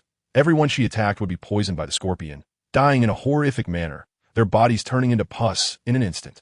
She seemed to have already envisioned Ace's tragic death. But in the face of this attack, Ace's expression showed no fluctuation. With his left hand behind his back, he raised his right hand, simply extending his pinky finger, and the armed color hockey instantly enveloped it. Clang! Ace's fingers and the sharp scorpion tail collided suddenly, sparking a flurry of flames. Are you trying to help me trim my nails? Impossible. Alice's eyes widened in shock as she screamed, knowing that the tip of her tail was as sharp as a knife. How can anyone block it with just their body? Still not believing in the impossible, Alice wildly swung her tail, stabbing at Ace's vital points from all sorts of tricky angles. Although Ace's movements seemed slow, he was always able to block her tail at the last moment, and looking at Ace's relaxed expression, it was clear he was handling it with ease. Soon, Alice's face was drenched in cold sweat, and she finally realized that Ace's strength was on a completely different level from theirs. Just then, one of the lackeys behind them began to feel that Ace looked familiar. Especially that orange cowboy hat gave him a sense of déjà vu. After staring carefully for a while, when he saw the freckles on Ace's cheeks, he finally remembered who this kid was, and his expression instantly turned to one of terror. A few days ago, the captain had sent him to fetch new wanted posters, and wasn't one of the posters the very kid in front of him. Flustered, he fumbled in his pocket for a stack of wanted posters, clumsily pulled out the one belonging to Ace, and trembled as he looked at the bounty amount at the bottom of the poster. 250 million. The lackey nearly dropped the wanted poster in his hands, and could only raise it high, his lips trembling as he shouted, Captain, run away. He is Ace. Who is Ace? At that moment, the thoughts of the crowd were filled with shock when these pirates saw the terrifying bounty amount on the wanted poster in the minion's hand. All of them looked at Ace in astonishment, their faces completely replaced by fear. The bounty was 250 million. Their captain was just a fraction of that amount. Run. They didn't dare to have any thoughts of resistance. The pirates disregarded their captain and turned to flee in all directions. Ace sighed and said, I already gave you a chance, but you didn't cherish it. As soon as he finished speaking, an orange snake-like flame emerged from Ace's chest, winding its way up to his palm. It was the fallen heart flame that he had obtained not long ago. Ace watched the fleeing pirates with a cold expression. He raised his hand, pointing the small snake at them, and softly said, "Heartfire, ignite." The pirates, who were running, suddenly felt a surge of complex emotions flooding their hearts. Joy, anger, sorrow, happiness. These emotions continuously alternated in their minds, and in the next moment, a strange heart fire ignited from their hearts, instantly spreading to every corner of their bodies. Silently, without even chance to scream, these pirates turned to ashes simultaneously. The hissing little snake, transformed from the heart fire, flicked its tongue twice, savoring the heart fire remnants left in the pirate's ashes, before contentedly burrowing back into Ace's heart. However, on the opposite side, Bozai and Alice displayed strange reactions. With their willpower, they could not possibly withstand the burning of the heart fire. Yet, although they were already dead, their bodies did not turn to ashes.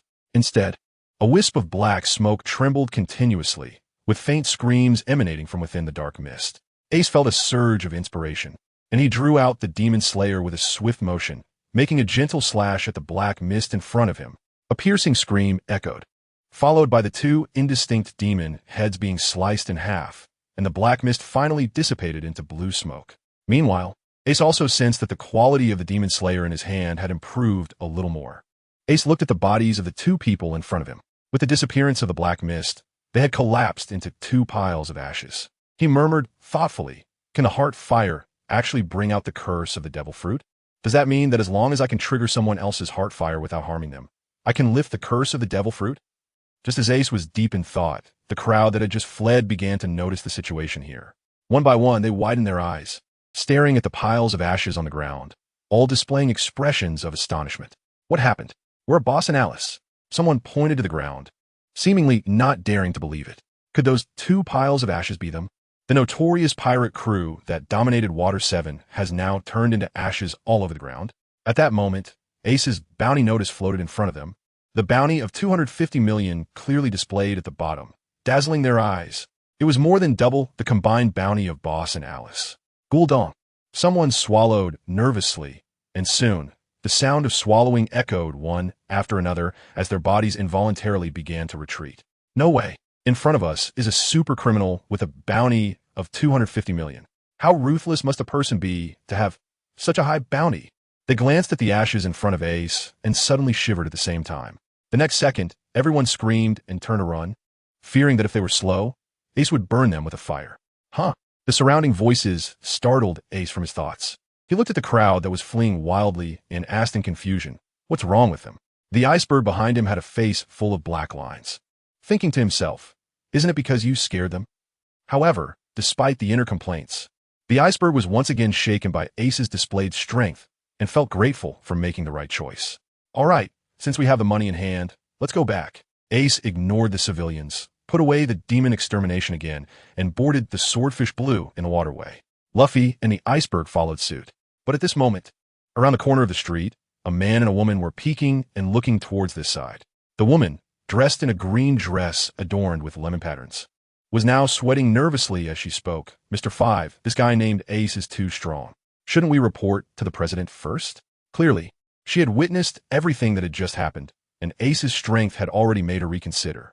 "Miss Valentine's Day, I'm not like those two fools. As bounty hunters, we need to use our brains to capture our targets. Don't worry, my plan is foolproof." The man in a brown robe beside her, evidently Mr. Five, said confidently, "You have to trust my explosive fruit ability. I've already filled their blue with explosives. As long as I snap my fingers, it will." Ace's cold voice suddenly echoed behind them. Whoosh! Mr. Five and Miss Valentine instinctively jumped apart, looking at Ace, who was just a step away from them. Their clothes almost instantly soaked with cold sweat. "When did you come over?" Mr. Five was drenched in sweat, his face filled with terror, his speech becoming stammered. Anyone would feel spine-chilling in such a situation. They were just discussing an assassination, and the person was right behind them, listening. It's terrifying just to think about it. But when Mr. Five saw his bomb pack being held in Ace's hand, a sudden boldness surged within him. "Since you're seeking death, don't blame me." Mr. Five chuckled sinisterly, then suddenly snapped his fingers with his right hand. Boom! The bomb pack exploded instantly, A surge of flames raised a large cloud of smoke, and Ace's figure disappeared within it. Ha ha! Mr. Five wiped the cold sweat from his forehead, laughing out loud. A bounty of 250 million for a pirate. Is that all? Miss Valentine opened her umbrella at that moment, her body seemingly weightless, soaring up on the waves of the explosion. She excitedly said, besides the Navy's bounty, we can also collect the private bounty from the underground world, totaling 450 million berries. Suddenly, the smoke enveloping the alley vanished in an instant, and to their astonishment, they found that there was not a single person there. Who are you looking for? Ace's voice reappeared behind Mr. Five, filled with murderous intent. If he hadn't discovered those bombs in advance, after they exploded, he might have been fine, but Luffy wasn't as strong as him. And this time he could be in danger. For this alone, Ace wouldn't let Mr. Five go. Swish! A cold glint flashed by, and Mr. Five's horrified expression was forever frozen on his face. Torrents of blood gushed from his neck, and moments later, he collapsed to the ground, completely lifeless. In the sky, Miss Valentine, seeing that Ace had instantly killed Mr. Five, was so frightened that her legs went weak. She could only desperately ride the air currents to try to fly away, hoping to evade Ace's pursuit from the air. Moonwalk, but she was destined to be disappointed. Ace quickly ascended using Moonwalk, directly grabbing her by the throat and yanking her down from the sky. Miss Valentine was lifted in the air by Ace with one hand. Feeling she was about to suffocate, she struggled and shouted, "Kilo, kilo fruit, 10,000 kilograms." She hoped to use her weight control to crush Ace's arm and gain a chance to escape. However, after she shouted, she found that Ace was still holding her up with one hand, his arm showing not a hint of tremor. How is this possible? Is this person a monster? He can actually lift 10,000 kilograms with one hand. Despair filled Miss Valentine's heart. Faced with such a powerful monster as Ace, she now had no thoughts of resistance whatsoever. Thud! But in the next moment, Ace did not kill her. Instead, he casually tossed her aside, standing with his hands behind his back, and said coldly, "I know you are a senior agent of Baroque Works. Tell your president that I will personally settle the score for today's events. Now get lost." Miss Valentine didn't want to think about why Ace knew their identities. Hearing that he was going to let her go, she immediately got up in a panic and fled the alley as fast as she could. Ace watched the disappearing figure of Miss Valentine's Day, his eyes slightly squinting. The information he had obtained today truly made him feel that this trip was worth it.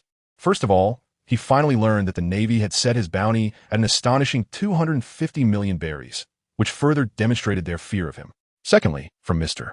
Five's words, it seemed there was a mysterious figure in the underground world who had placed a private bounty of 200 million on him, bringing the total bounty to 450 million berries, which would undoubtedly attract even stronger enemies. Ace is not afraid himself, but Luffy is always following him. If he accidentally gets captured and used to threaten him, or if something happens to Luffy, Ace would regret it for the rest of his life. It seems that he needs to strengthen Luffy's training.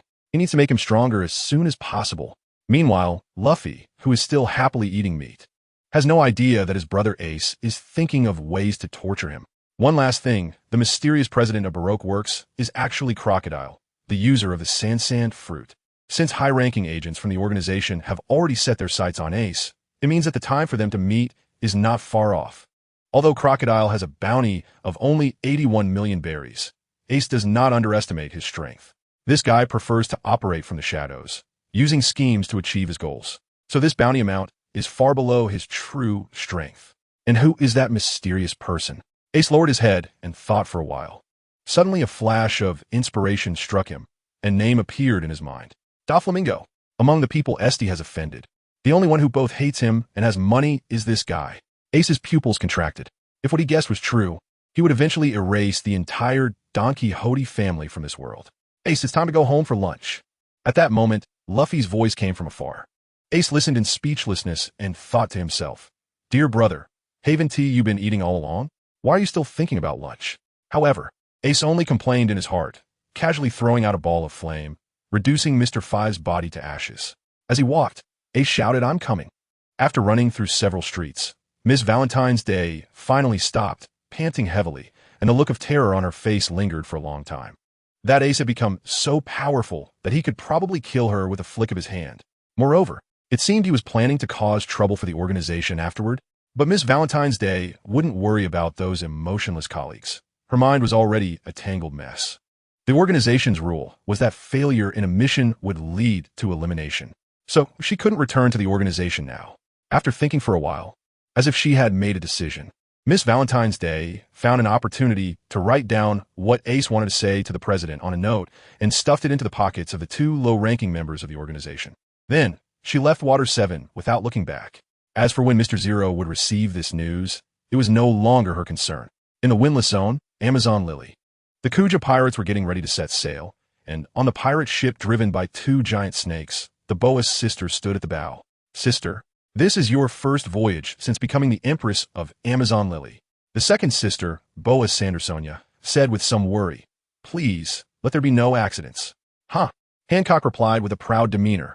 What are you joking about? Anything I want, they will rush to give it to me because I am as beautiful as a fairy. Now Kuja pirates set sail. The physique of the fishman race was indeed monstrous. 3 days later, Tom's injuries had healed by 50%. And he had no problem getting out of bed and moving freely. Mr. Ace, my body is fine now. I asked Iceberg to prepare some supplies for us. Let's set off separately tonight. Tom seemed to still be wary of the world government, so after feeling a bit better, he wanted to leave Water 7 as soon as possible. Ace was about to nod. After all, there was no real benefit to it, and he wouldn't actively seek trouble with the Navy. But just then, Frankie, who had been watching the ships by the sea, suddenly burst in through the door with a panicked expression. Not good.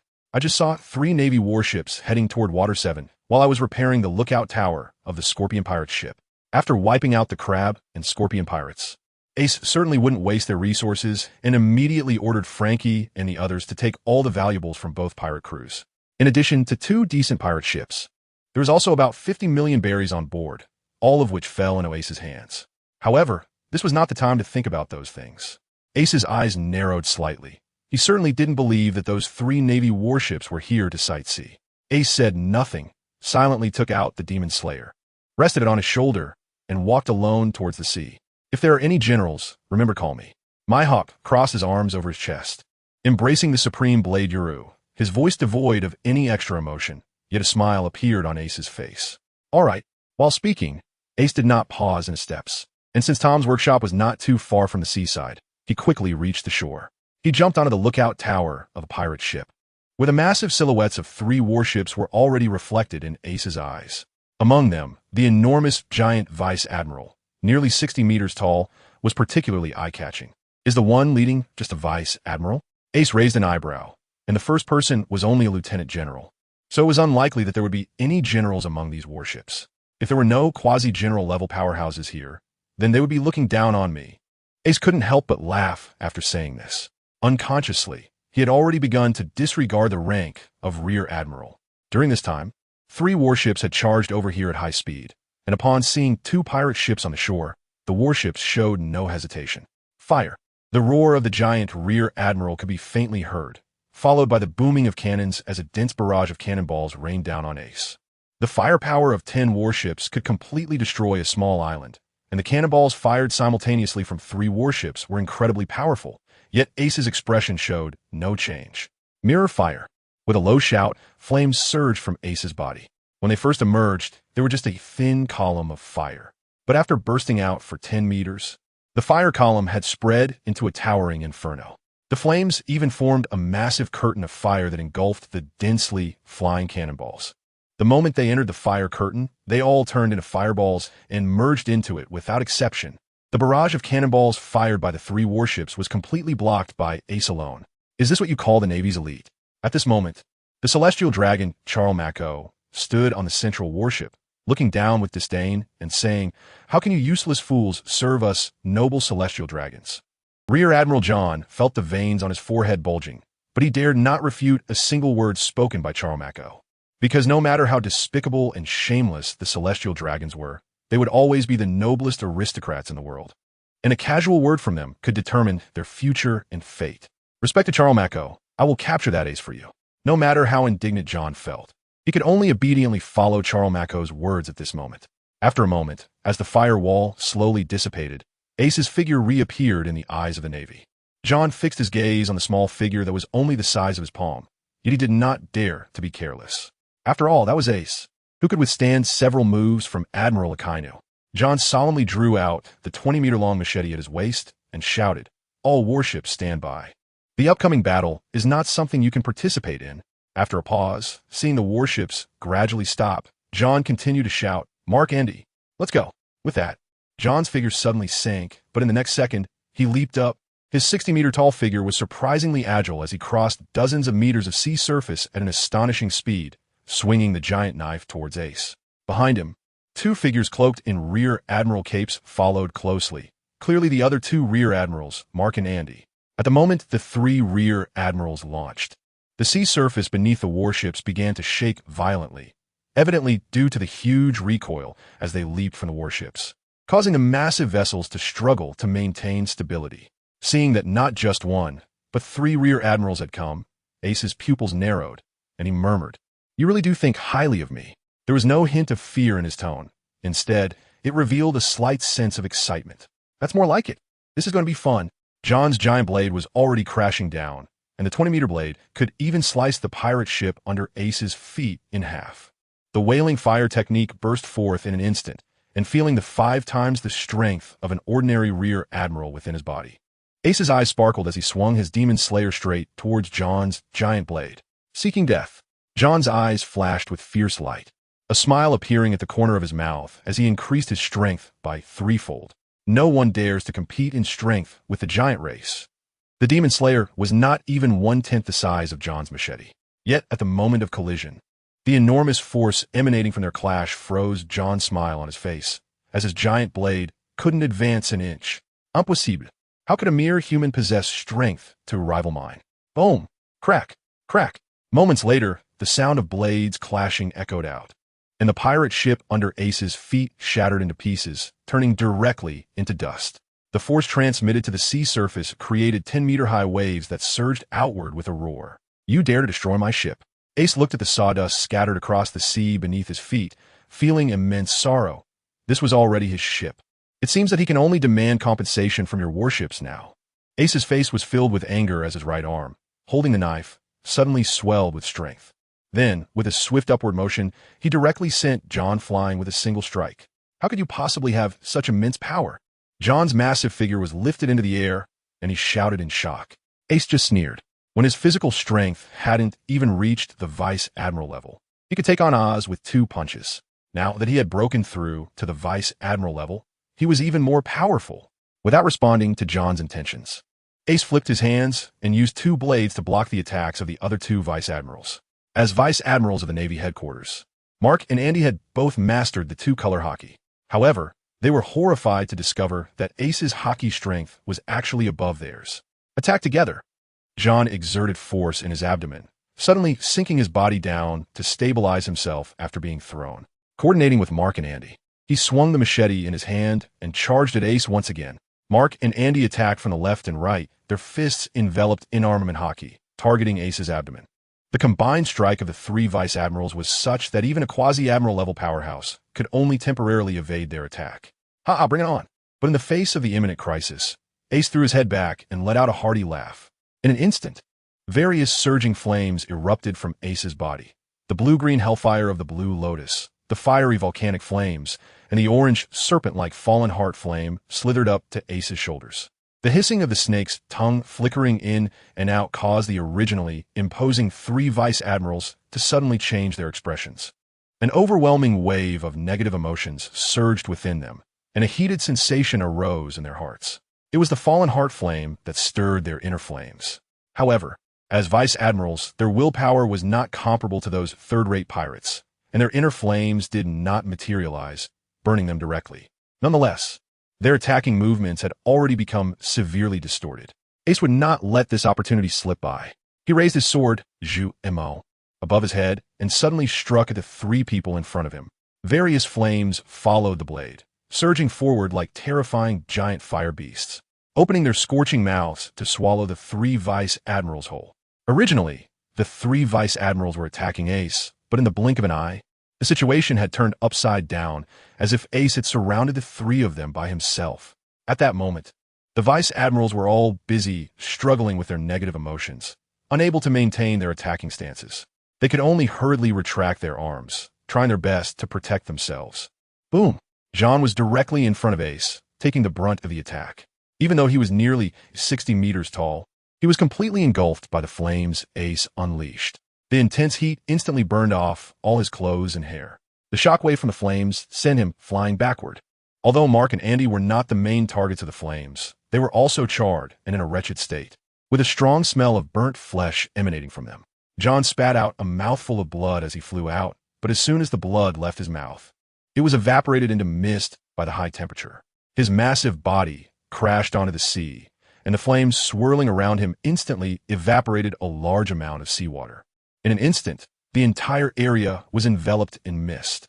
In an instant, the strongest vice admiral was severely injured. The other two vice admirals were also unable to spare any effort, their faces pale, struggling with all their might to counteract the flames on their bodies using their haki. Ace stood with his sword sheathed, feet planted in a moon-step stance, surrounded by swirling flames of 3 colors, exuding an overwhelming aura like a king of fire. How could he be so strong? Mark's cloak had long turned to ashes, and it took all his effort to shake off the flames clinging to him. However, he was now down to only 30% of his strength. He looked at the giant John, who had fallen into the sea, his body charred black by the fire, his expression darkening immensely. Wasn't it said in the reports that this Ace could only use 2 colors of flames? One purple and one blue. Andy exclaimed angrily. Why are there also red and orange? And these flames can affect our emotions? Did Ace not use his full strength even against Admiral Akainu? Or are those idiots in the intelligence department just useless?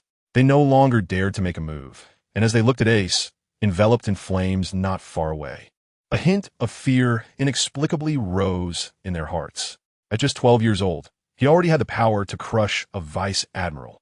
If he were allowed to grow unchecked, what kind of enemy would the Navy face in the future? With this thought, Mark no longer hesitated, a fierce look flashing in his eyes. He suddenly wrapped his right thumb in haki, then thrust it into his left chest, the haki instantly stimulating his heart. Buzzing, Mark's forehead veins bulged, but a powerful force surged forth from within his body. Mark, you can't do this, Andy exclaimed in shock at Mark's actions. He knew this secret technique. After using it, one could temporarily gain strength beyond their own, but once this battle was over, regardless of the outcome, Mark's strength would definitely drop a level, and he would never advance again. We can't let Ace leave alive. He poses too great a threat to the government. Mark's expression had become somewhat ferocious. Although he had now broken through the limits of a vice admiral and temporarily gained the strength of a quasi-admiral, the pain of using the secret technique was tormenting him. Andy fell silent, understanding that Mark was right, but the cost was too great. With a gaze filled with hatred, Andy looked at Ace, thinking that this time, with Mark's determination to temporarily gain quasi-admiral strength, they would surely be able to take down this despicable guy. Ace waved his hand to extinguish the flames surrounding him, staring intently at Mark not far away, his eyes narrowing slightly. He had been watching Mark's actions closely and felt a twinge of emotion at Mark's willingness to sacrifice himself for the loyalty to the world government. But that was it. An enemy is an enemy. A vice admiral, huh? Ace held his sword with both hands, his expression gradually becoming serious as his formidable aura suddenly retracted. He seemed to transform back into an ordinary person with no power to bind a chicken. Are you Mark? I think you won't be able to maintain this state for long. I respect your choice, so please bring out your strongest move. And let us settle this with one strike. As he spoke, Ace's aura slowly but steadily continued to rise. It grew stronger and higher. And even after reaching his previous limits, there was no sign of stopping. Flames of 2 colors wrapped around the blade in Ace's hand, and the sea beneath his feet began to sink due to the terrifying temperature here. All right, Mark had gained unprecedented power, so even when facing Ace's escalating momentum, he felt an overwhelming confidence. In the next moment, Mark did not wait for Ace to continue. Instead, he suddenly appeared in front of Ace, concentrating the terrifying power of a vice admiral entirely in his right fist. He struck directly at Ace without any flashy moves. Before the punch even landed, Ace felt a sting on his skin. But Ace did not panic at all. The demon-slaying sword in his hand flickered with 2 colors of flame, and at that moment, it suddenly moved, approaching at a slow yet unavoidable speed. Dual-colored flame slash.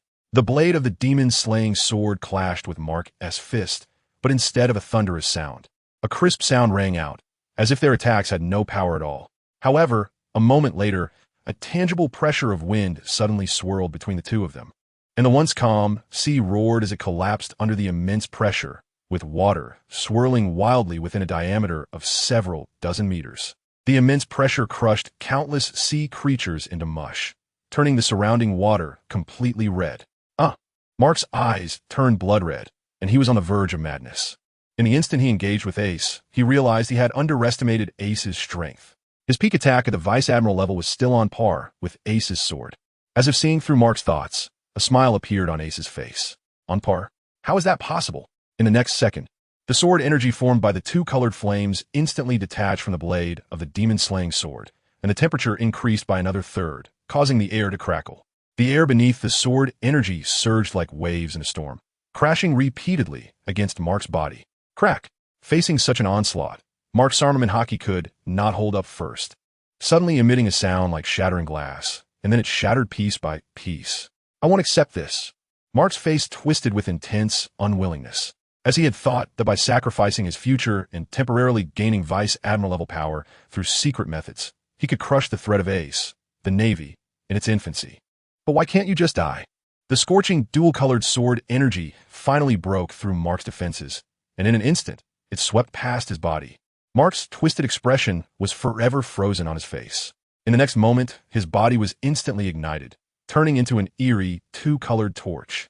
After Mark turned to ashes, the sword energy Ace had unleashed continued to surge forward with an unstoppable momentum, evaporating countless seawater along the way and directly heading towards the three Navy warships 100 meters away. Ace's expression changed drastically.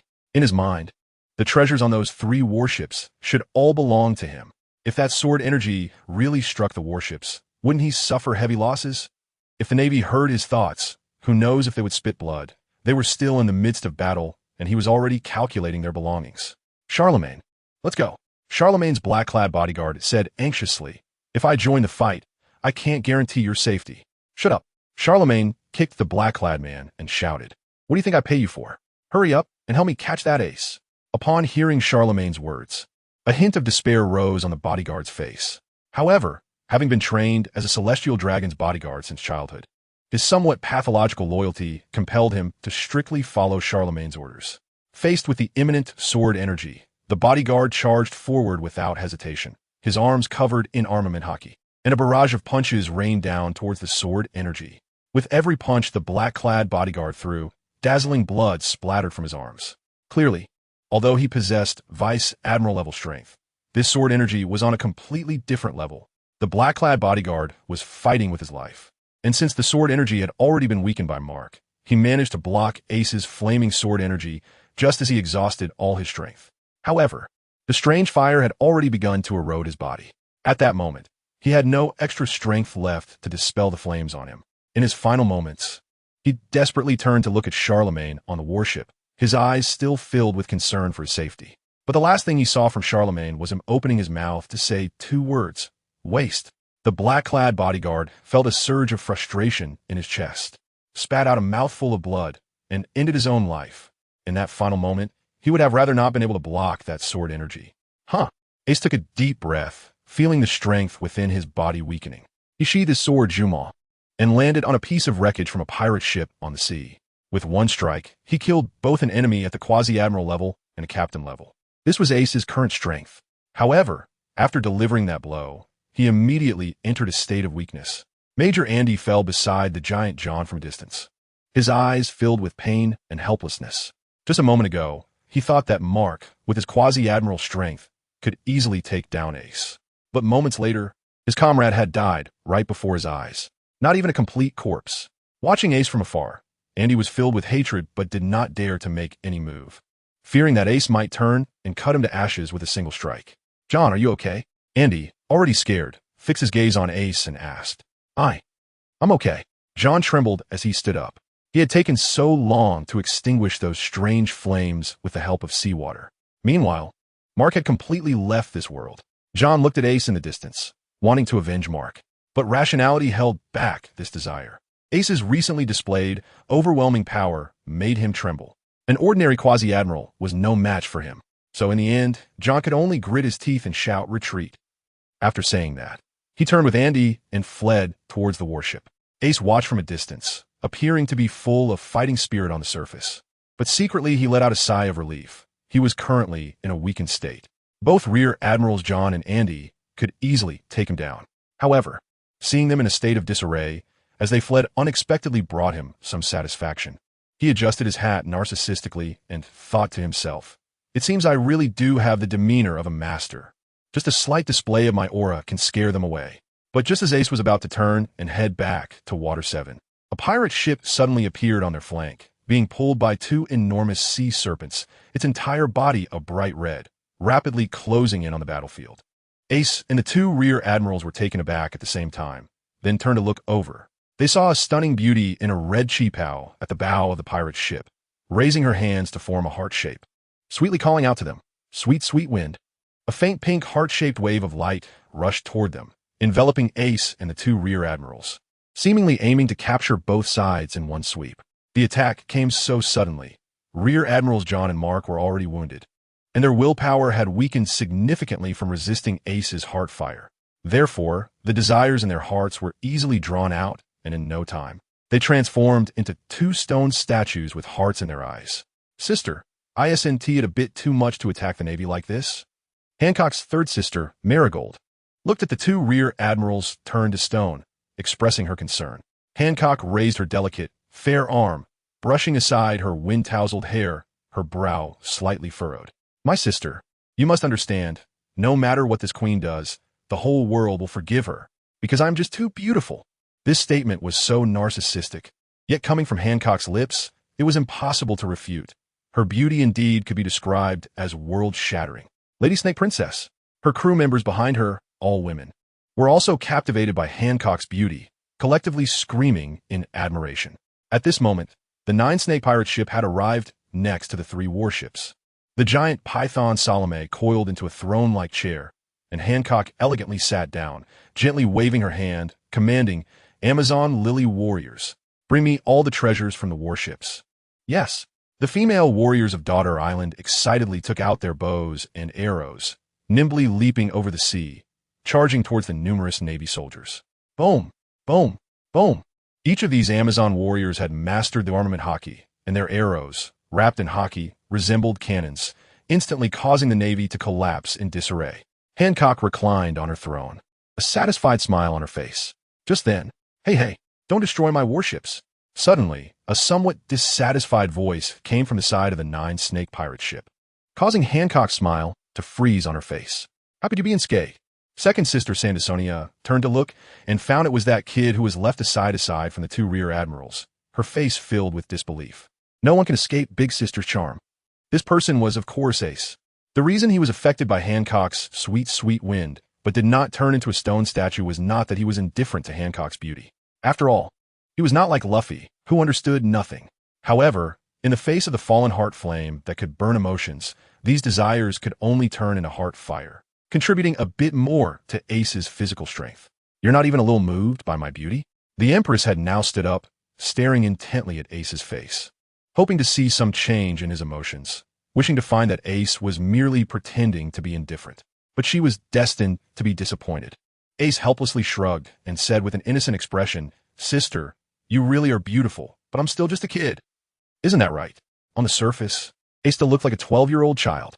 Hancock suddenly clutched her chest, appearing as if she had suffered an internal injury, stepping back several paces, her finger trembling as it pointed at Ace, momentarily speechless. "You call me big sister?" Hancock, who was 20 years old, was in the prime of her youth, the most beautiful age for a girl, and upon hearing Ace's address, she felt as if she wanted to spit blood. But she simply couldn't retort. Could she shamelessly claim to be only 10 years old? Who at 10 would have a chest as large as hers? "Big sister, are you okay?" Hancock's two younger sisters stepped forward with concern. Hancock, clutching her chest waves, slumped into the throne behind her, continuously murmuring, "Impossible. Even if he is just a child, no man would refuse to kneel at my feet." "Big sister." Since they escaped from Mariewa together, her sisters had never seen Hancock lose her composure like this. Second sister, third sister, get rid of this rude little brat. After holding back for a long time, Hancock suddenly opened her eyes. "I won't allow such a man to exist. Bring me his head." "Yes, leave it to us." "Big sister, this voyage of the nine-snake pirates is the most crucial battle to solidify the status of the three sisters. They cannot allow any accidents to happen." Hancock's two sisters, Sandersonia and Marigold, drew their weapons and charged at Ace on the ship's side, transforming into two terrifying giant snakes nearly 10 meters long as they ran. Snake fruit, anaconda, and king cobra forms. Ace was carrying the demon-slaying sword, which was nearly as long as he was tall, and watching Hancock's two sisters rush towards him with no intention of fighting. Instead, he sat down on the edge of the ship. He really didn't want to battle Hancock and her sisters right now, especially since he was still in a weakened state. Moreover, they were probably too preoccupied to care about him. Lady Snake, there's a guy claiming to be a celestial dragon. In an instant, Sandersonia and Marigold halted in their tracks. The word celestial dragon seemed like a curse, causing them to sweat profusely. The memories of their unbearable days in Mariewa resurfaced in their minds. Sandersonia and Marigold no longer had the heart to deal with Ace. Instead, they turned to their pillar of support, Boa Hancock, for help. Sister. Their voices trembled, but they noticed that their sister was shaking all over. Her face filled with a complex mix of fear and anger. Charlemagne. Hancock glared at the celestial dragon on the opposing warship, squeezing out that name through her teeth. What? It's him. After hearing that name, Sandersonia and Marigold lost their last bit of composure, and the pain of a celestial dragon's mark on their backs throbbed. 8 years ago, this guy had branded them with the mark of slavery and tortured them for 6 whole years. Meanwhile, the battle on the warship was nearing its end. Ordinary Navy soldiers couldn't stop a group of Amazon warriors who had mastered hockey. Charlemagne was brought onto the ship of the Kuja pirates, still arrogant and malicious despite being a captive. You filthy women, let me go. Charlemagne snarled, you're all finished. You dared to touch me, a noble celestial dragon. Soon a Navy admiral will come. By then, I will make you all my slaves. Charlemagne had no real interest in women. He just enjoyed seeing his slaves scream under various punishments. Lady Snake, what should we do about this celestial dragon? The warriors all looked to Hancock, seeking her opinion. But at that moment, Hancock was trembling all over, curled up like a little girl, her face filled with helplessness. When Charlemagne saw the Boa sisters, his eyes widened in recognition. You are. Hancock's two sisters felt despair wash over them. As long as he revealed their status as slaves, all their efforts at Amazon Lily would be in vain. Charlemagne, seeing the expressions on the Boa sisters' faces, suddenly seemed to understand something. He hadn't expected that his slaves would become the empress of a country after escaping Mariewa. Instantly, he burst into wild laughter, ready to expose their identities as slaves. You filthy! He barely uttered 4 words before suddenly feeling a sharp pain in his chest. Forcing himself to look down, he saw the tip of a large knife piercing through his chest, blood gushing out uncontrollably. Such pain was unbearable for a pampered celestial dragon. He immediately fell to the ground, defecating and urinating, wailing in agony. Ace drew the sword of demon slaying and frowned at Charlemagne, who was lying on the ground, his face full of disgust. He casually threw a purple fire at him, and the flames instantly enveloped Charlemagne, silencing his wretched screams, bringing the scene back to quiet. Hancock's helpless expression had not faded when she saw Ace kill Charlemagne with a single strike. After all, he was a celestial dragon. So what? Ace raised an eyebrow as the flames evaporated all the blood from the sword, and he rested it back on his shoulder. Wasn't killing this disgusting guy the best choice? The 3 Boa sisters' expressions changed slightly as they suddenly felt that this boy seemed to know a lot about their backgrounds. Moreover, they had to admit that Ace's actions were indeed the best solution. However, the 6 years in Mariewa had cast a huge shadow over the Boa sisters. So much so that upon seeing that guy, they couldn't summon the will to resist. Today, Charlemagne's death undoubtedly relieved the sisters of a significant burden. Can you tell us your name? Hancock stood up, her expression towards Ace filled with gratitude. She and her 2 sisters slightly bowed to Ace and gave a salute. My name is Ace. Ace casually replied. Lady Hancock, how could you? The Amazon warriors were somewhat indignant to see their empress bowing to a child. Shut up. From today onwards, Lord Ace is our esteemed guest of Amazon Lily. Hancock scolded sharply. Forget everything that happened today, understand? Yes, Lady Hancock. In a monarchy like Amazon Lily, the empress's orders were absolute, and all the warriors respectfully complied. After hearing the responses from her warriors, Hancock dismissed them all. Once only Ace and the 3 sisters remained. She looked back at Ace, seemingly hesitant at first. But after biting her lip, she mustered the courage to ask, Do you know about our identities from a few years ago? It might bring you trouble. As she spoke, she began to remove her chi pao, wanting to show Ace the celestial dragon's mark on her back. Wait!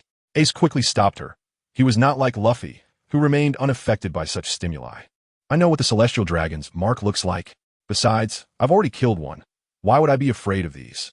The third sister, Marigold, hesitated and asked, do you know what the consequences are of killing a celestial dragon? Are you saying a marine admiral will come after me? Ace shrugged nonchalantly. So what? It's not like I haven't fought them before. What? You fought an admiral? The second sister, Sandersonia, exclaimed with wide eyes, her speech becoming incoherent. Then how are you still alive? No. I mean, how old are you this year, Lord Ace?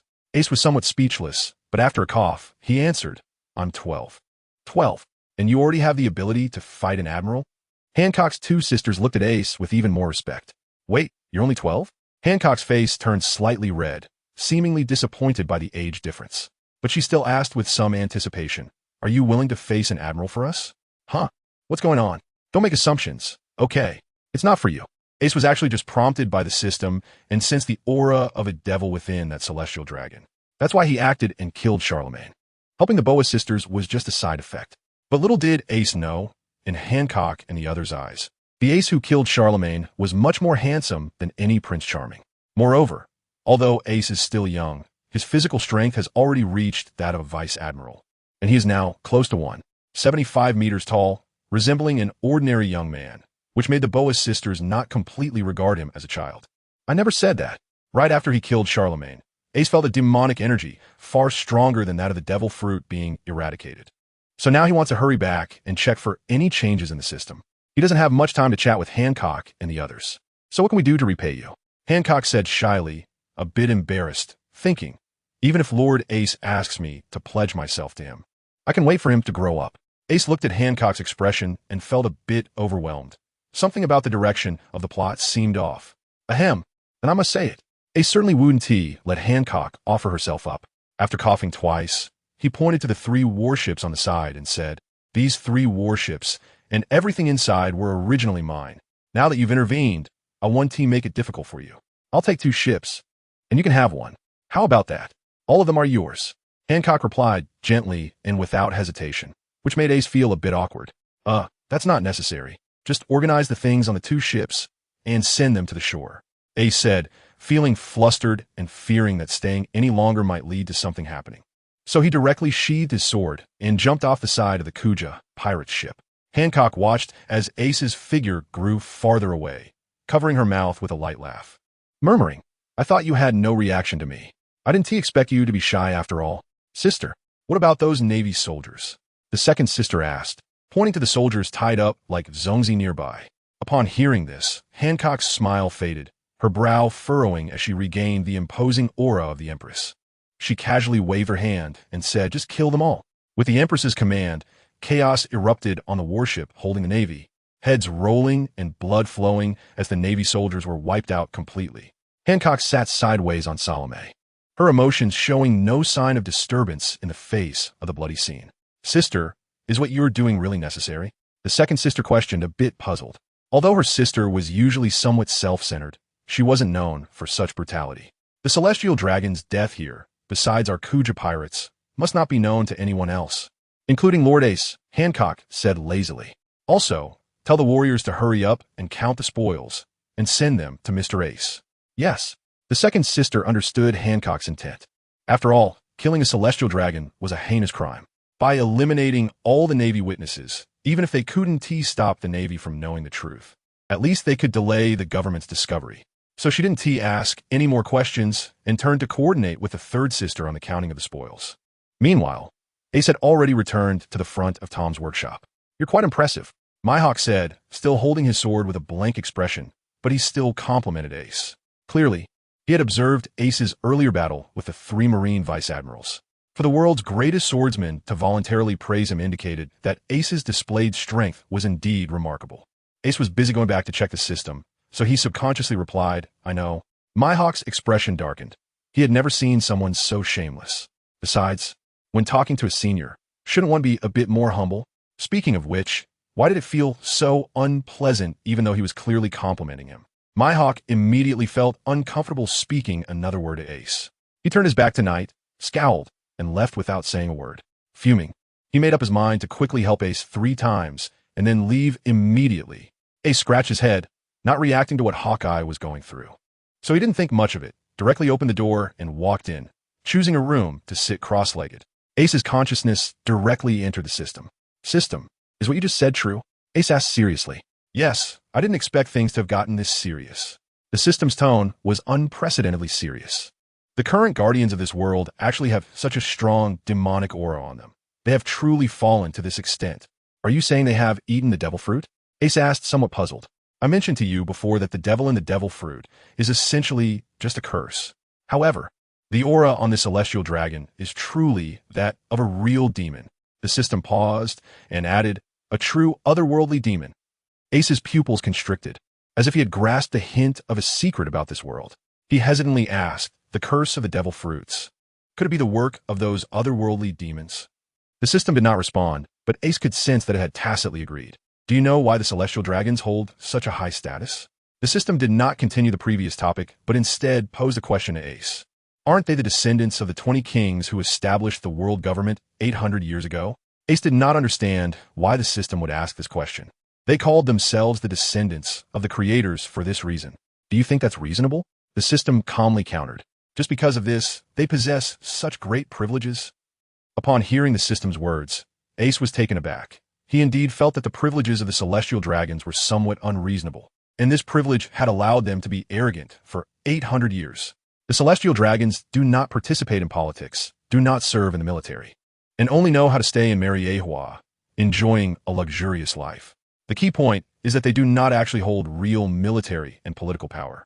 Yet those who truly wield power, like the 5 elders of the world government, have no one opposing their status. They unconditionally support the privileges of the celestial dragons. It really is very unreasonable. Why? Ace wanted to hear the answer. Very simple. The system was silent for a moment, then sighed and said, because the entire world owes them. Their ancestors sacrificed their lives for this world, securing such privileges for them.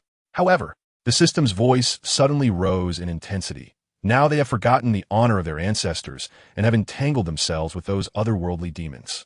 I think their noble status should be coming to an end. Ace listened quietly, his mind racing as he from the system's words.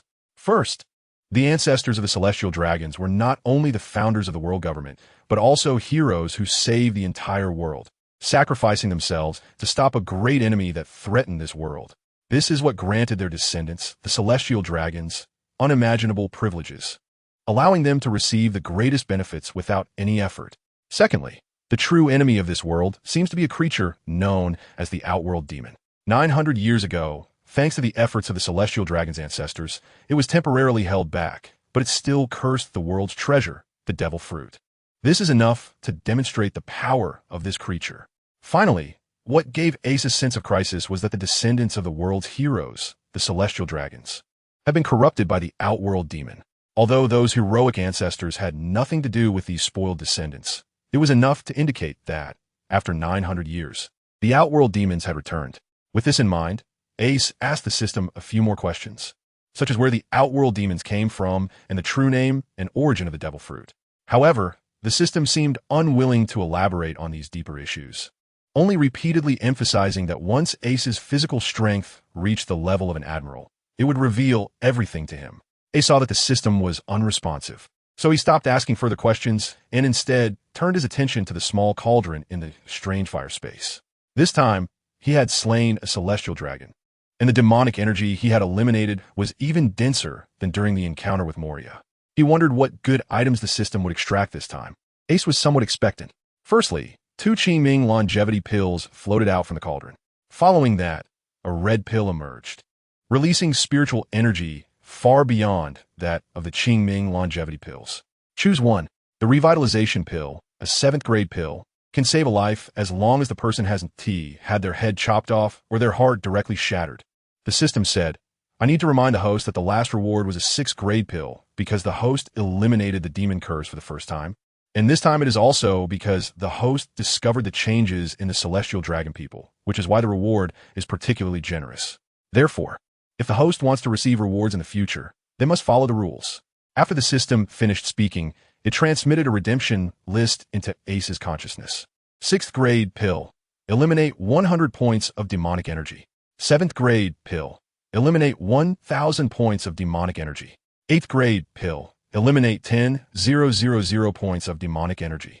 Ace first chose the life-saving pill without hesitation, not noticing that the demonic energy required to exchange for a 7th grade pill was 10 times that of a 6th grade pill.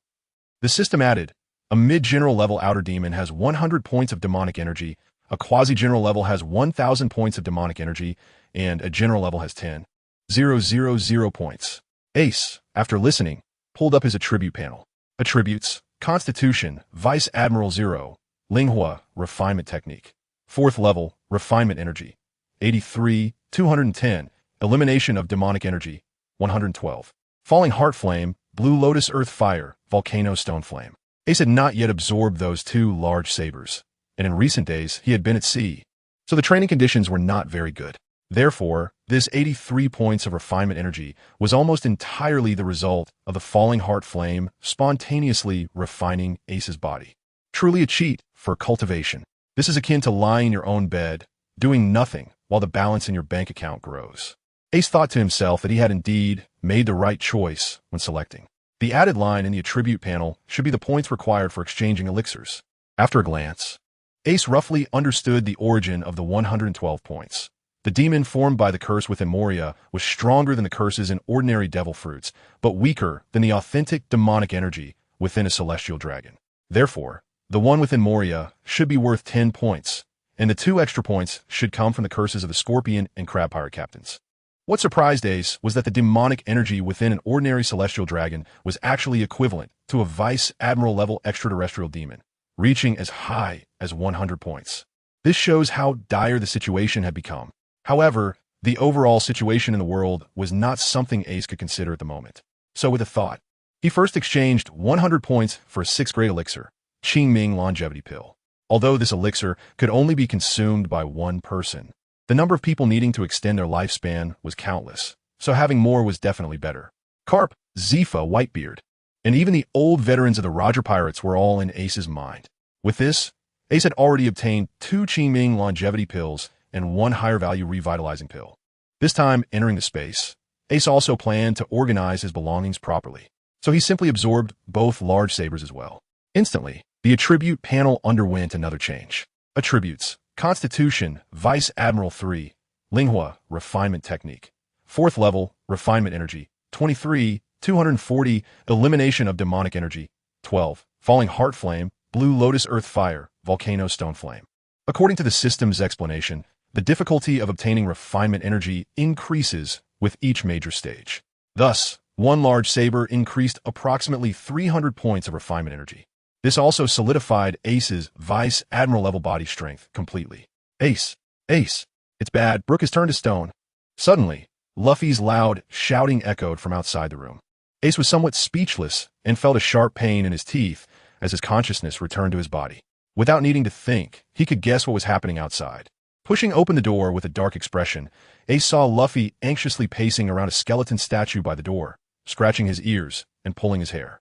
Directly opposite the skeleton statue stood the Boas sisters, led by Hancock, and their expressions were not good either. Luffy, what's going on? Although he had already guessed part of the situation, Ace decided to clarify things first. Seeing Ace come out, Luffy puffed up his cheeks in anger and pointed at Hancock, saying, "That bad woman, with her glowing hands, turned Brook into stone." Oh! Hancock's expression changed, feeling another pain in her chest. What kind of competitors had she encountered today? It was one thing for Ace, but why was there a little brat here completely unaffected by her charm? She wanted to go up and give this troublesome kid a beating. Sister. Hancock's 2 younger sisters quickly stepped forward to support their sister. Ace raised his hand to his forehead. He had already seen the various packed valuables behind the Boas sisters. They must be here to give money. After hesitating for a moment, Ace still asked Luffy, "What did Brook say?" Luffy innocently replied, "Brook wants to see their underwear." He truly didn't understand what was inappropriate about that. Great. Just as expected. Ace looked apologetically at Hancock and the others and said, "I'm really sorry. My brother truly doesn't understand." As for Brook, Ace glanced at the skeleton statue and helplessly added, "He doesn't mean any harm. When you guys leave later, please help him out." Brother? Hancock was taken aback for a moment, looked at Ace, then at Luffy, and suddenly her eyes lit up. If she got along well with Ace's brother, wouldn't that bring her closer to Ace?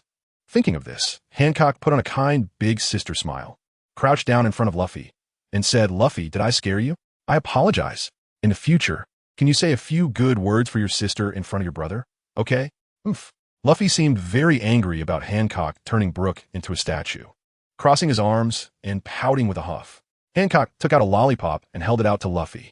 Luffy accepted the lollipop, beaming with joy, nodding continuously as he licked it.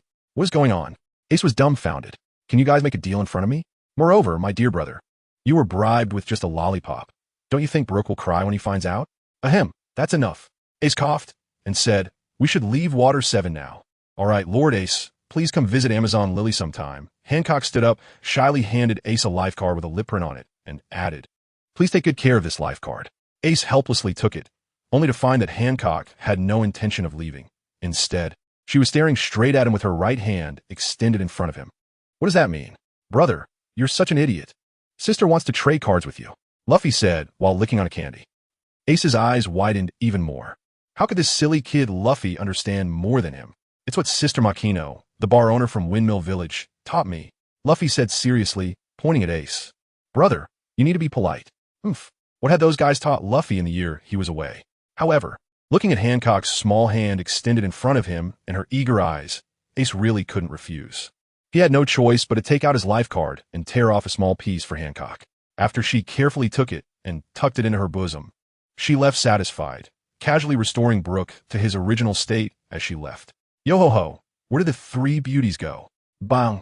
Ace didn't hesitate to give him a punch. Brook didn't know if being trapped in the fog for 40 years had messed him up, but in his eyes, it seemed that any woman, no matter how she looked, was a beauty, and he wanted to see their panties.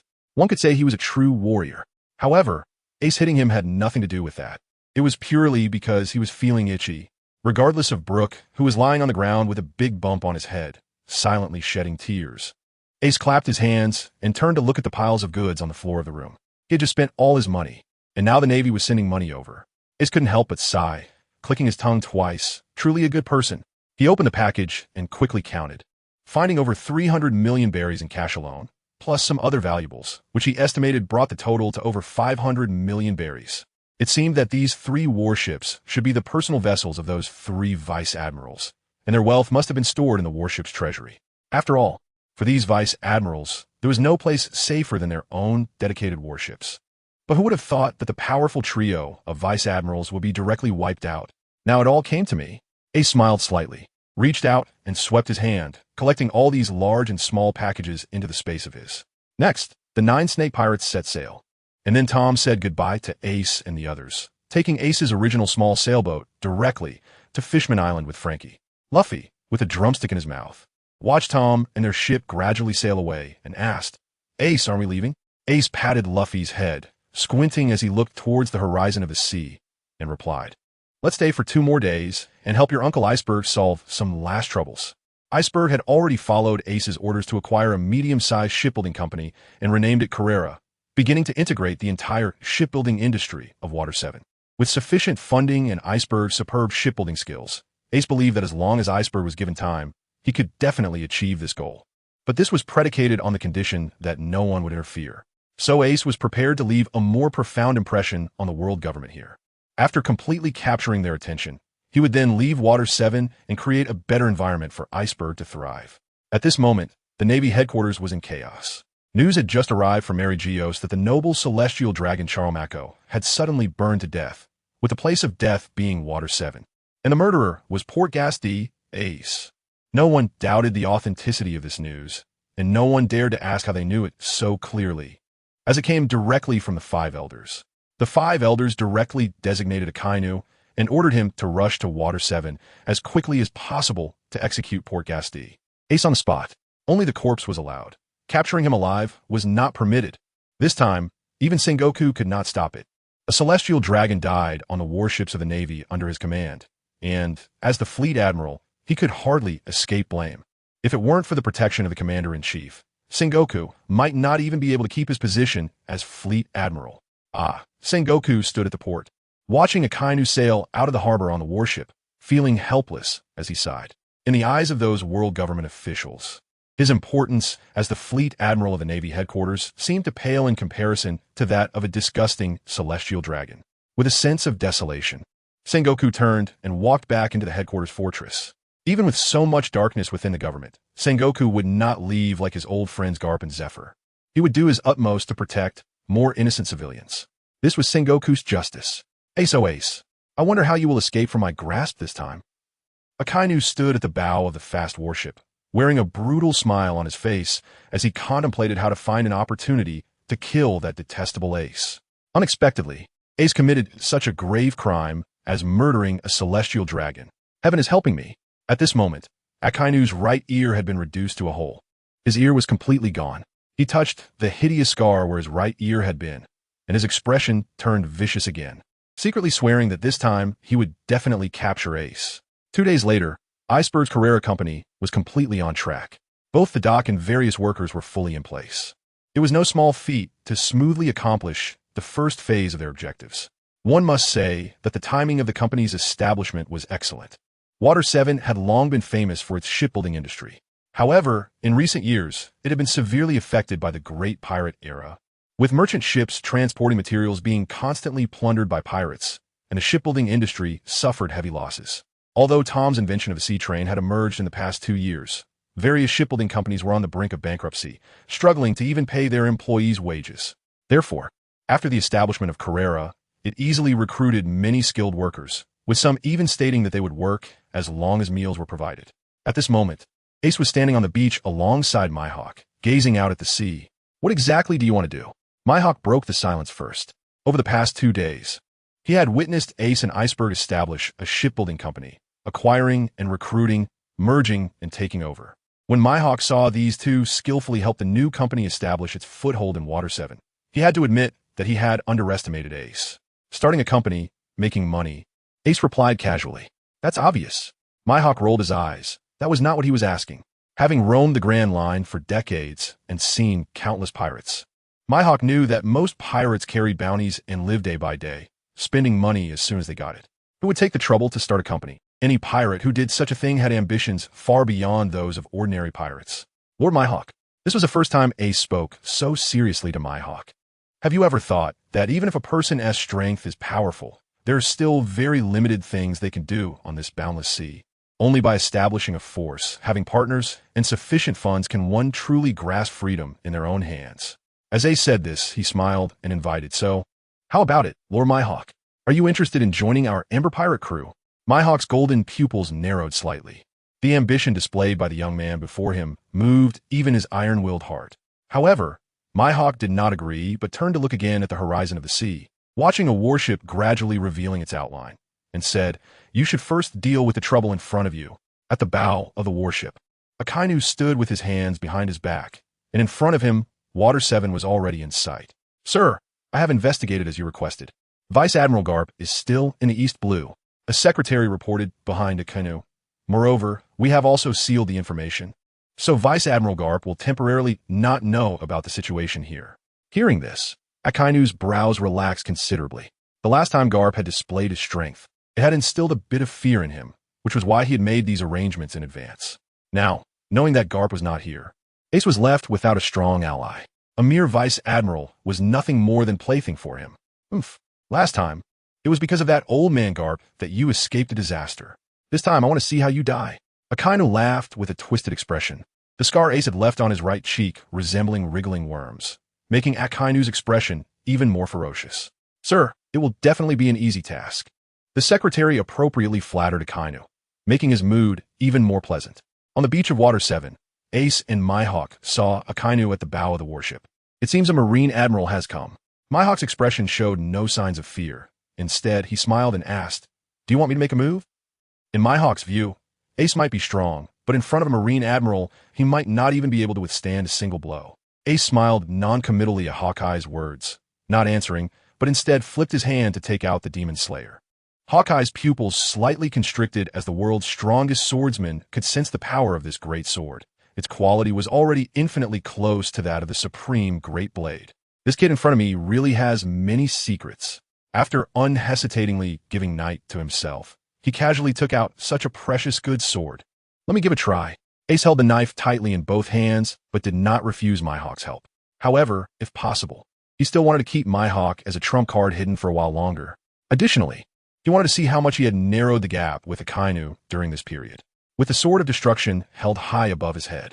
Ace fixed his gaze on the warship ahead, his clothes moving as if there were no wind. Immediately, surging flames of 4 colors erupted from Ace's body, forming a wildly spinning vortex around him, with the center of the vortex being the blade of the Sword of Destruction. At that moment, the entire beach was illuminated by the firelight, casting no shadows at all. The extreme heat made the crustaceans in the sand scramble out from the scalding ground, desperately opening their shells to cool themselves off. Whoosh! The flames surged forth quickly, but retracted even faster. In an instant, the sky was illuminated by 4 colors of flames, which were suddenly compressed into a slender blade of 4 colors, trembling continuously above the blade of the Sword of Destruction, as if it were about to explode at any moment. This was the technique Ace had developed over the past few days. The last time he faced several rear admirals, the 2-color layered flame slash he used already had elements of this move. Transforming the Buddha's wrathful fire lotus into the form of blade energy avoided the weakness of its small attack range. And with this strike, Ace had exerted his full strength. The 4 colors constantly shining on the blade energy were enough to demonstrate that this move had power comparable to the 4-color Buddha's wrathful fire lotus. Slash! Ace let out a furious roar, his arms bulging with veins as if he was bearing immense pressure. But ultimately, his arms suddenly slashed down from in front of him. Instantly, a piercing shriek rang out in the air, startling several seabirds that had inadvertently flown by. After flapping their wings a couple of times, they were so frightened by the sudden sound that they fell directly from the sky, crashing into the sea below. Blue, purple, red, orange. The originally blue seawater suddenly transformed into these 4 colors as the blade aura swept through, instantly boiling up. This 4-colored blade aura, with an unstoppable, terrifying momentum, cleaved straight towards the battleship where Akainu was located. Hawkeye, standing to the side, squinted his eyes, observing Ace's performance, and his expression became much more serious. He suddenly realized that although he had repeatedly raised his evaluation of Ace, he still underestimated Ace's strength. In fact, during these days of interaction, Hawkeye had roughly gauged Ace's physical strength to be at the level of a rear admiral, which was already quite astonishing considering Ace's age. But the slash Ace unleashed had already reached the level of a quasi-admiral on the battleship where Akainu was located. This kid still dares to take the initiative? Although Akainu's secretary saw the impressive momentum of the slash Ace unleashed, he couldn't help but mockingly say, "Seeing our Admiral Sakazuki, why not turn around and run? Has he burned his brain out with all that fire?"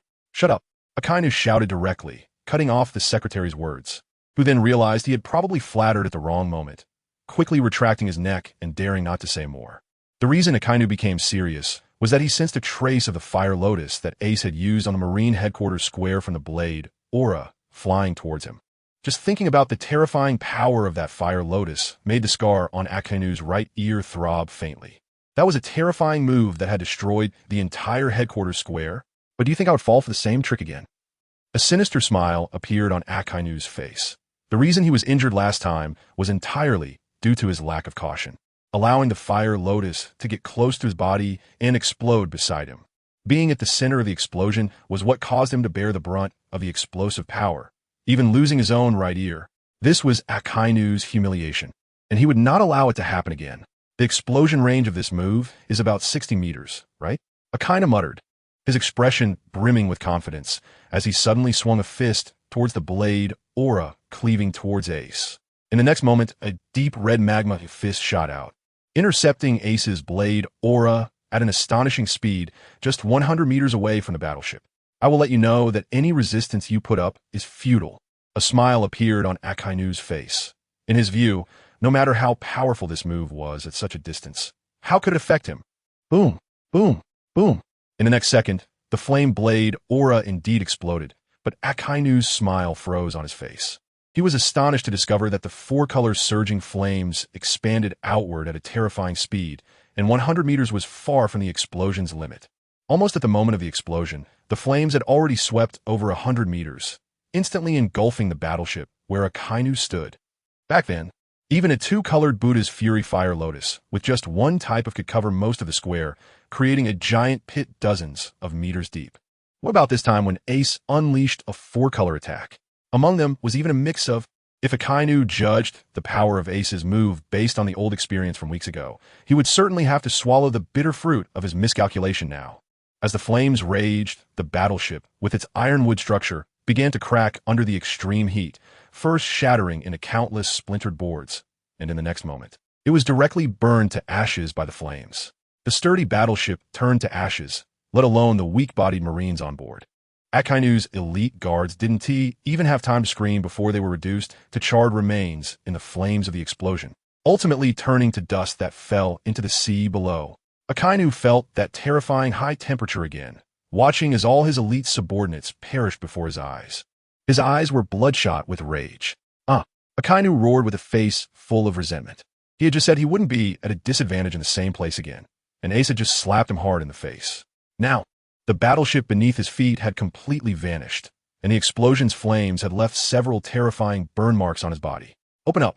In his fury, Akainu finally unleashed all his strength, his whole body transforming into red-hot magma, enveloped in the powerful aura of an admiral, suddenly erupting and blasting away the remaining flames around him. The shockwave from the blade aura explosion finally dissipated, leaving the seawater in this area evaporated by the flames, causing the sea surface to seem to lower by several centimeters, while the water from outside surged towards this side, momentarily forming a massive whirlpool. Hoo-hoo!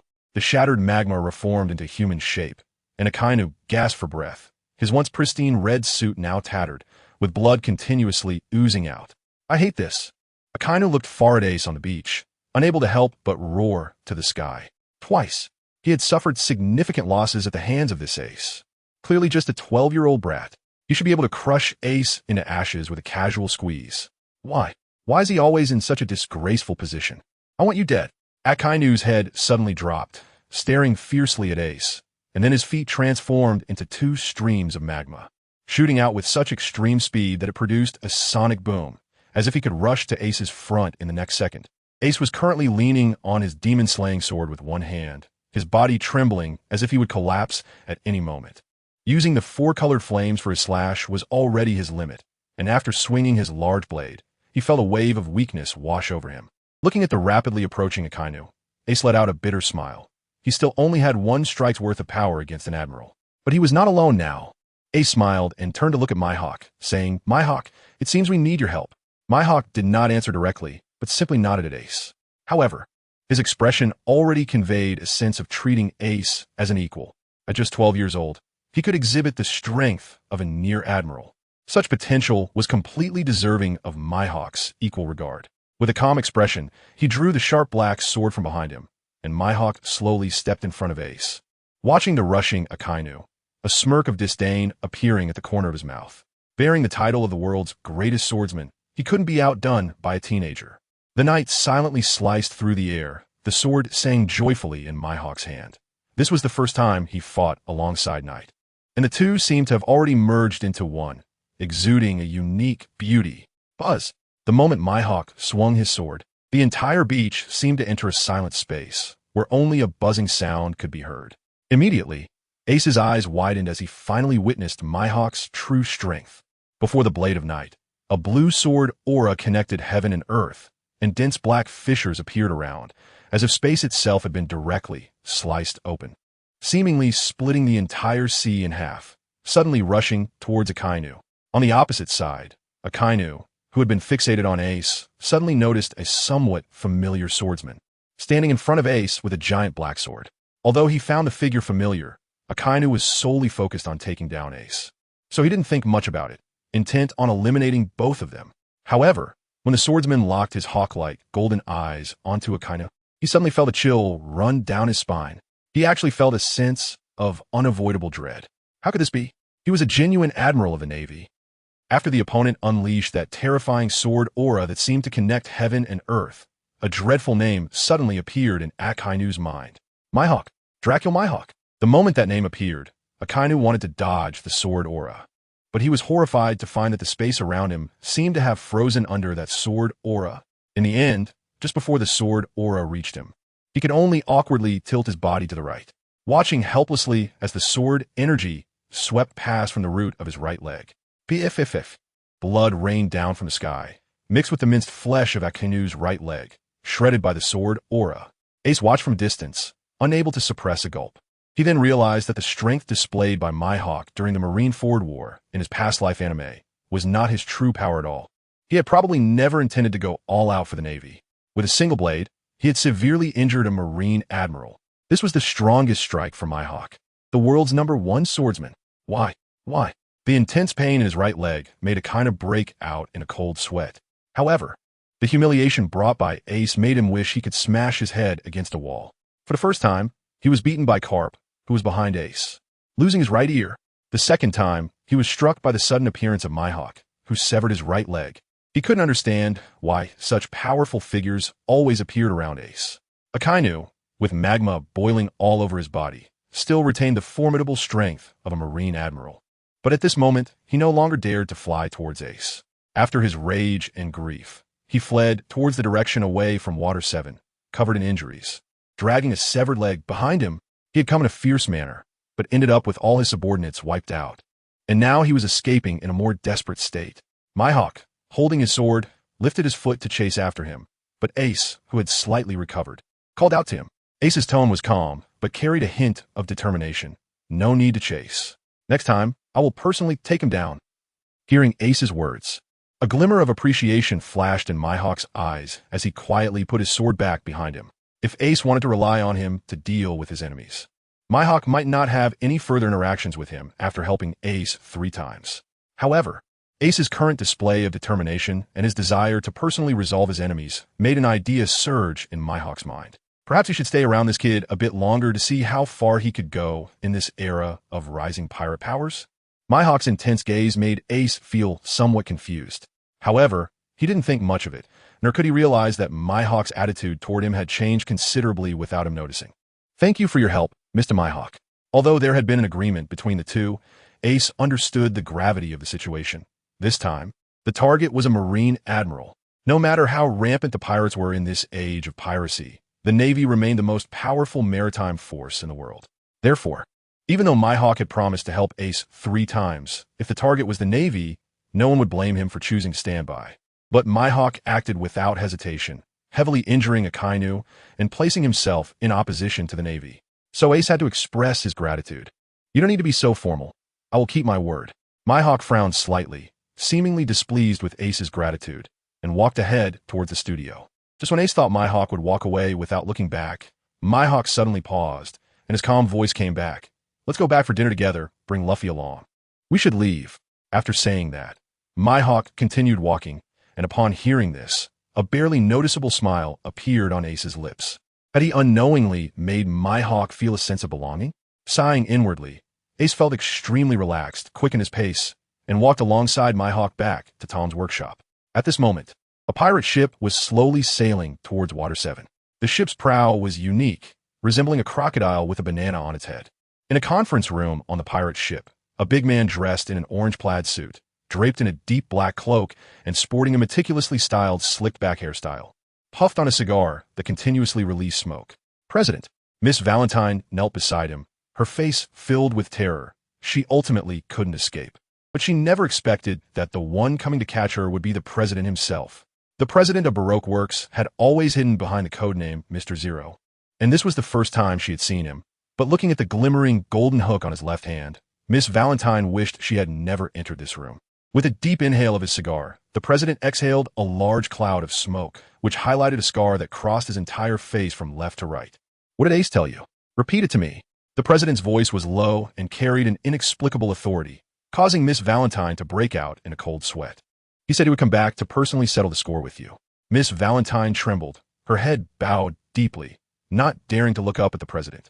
The room fell into an eerie silence as the president smoked a cigar, his eyes slightly narrowed, seemingly deep in thought. This atmosphere made Miss Valentine even more terrified, fearing that she would die at the hands of this cruel man at any moment. That's right. As a seasoned bounty hunter, Miss Valentine had already recognized the true identity of her president. Suddenly, the previously silent president raised an eyebrow, exhaled a smoke ring, and suddenly asked, "Already know who I am, right?" No, I have no idea about your identity." Miss Valentine trembled, realizing that this man had always hidden behind the scenes of Baroque Works and clearly did not want to reveal his true identity. Now, If he found out that she had guessed his name, how could she possibly survive? The president took another puff of his cigar and calmly said, "You can leave now." Miss Valentine suddenly looked up, her face filled with surprise, quickly standing up and rushing towards the door. As she ran, she was still thankful that the legendary brutal sand crocodile was unexpectedly easy to talk to.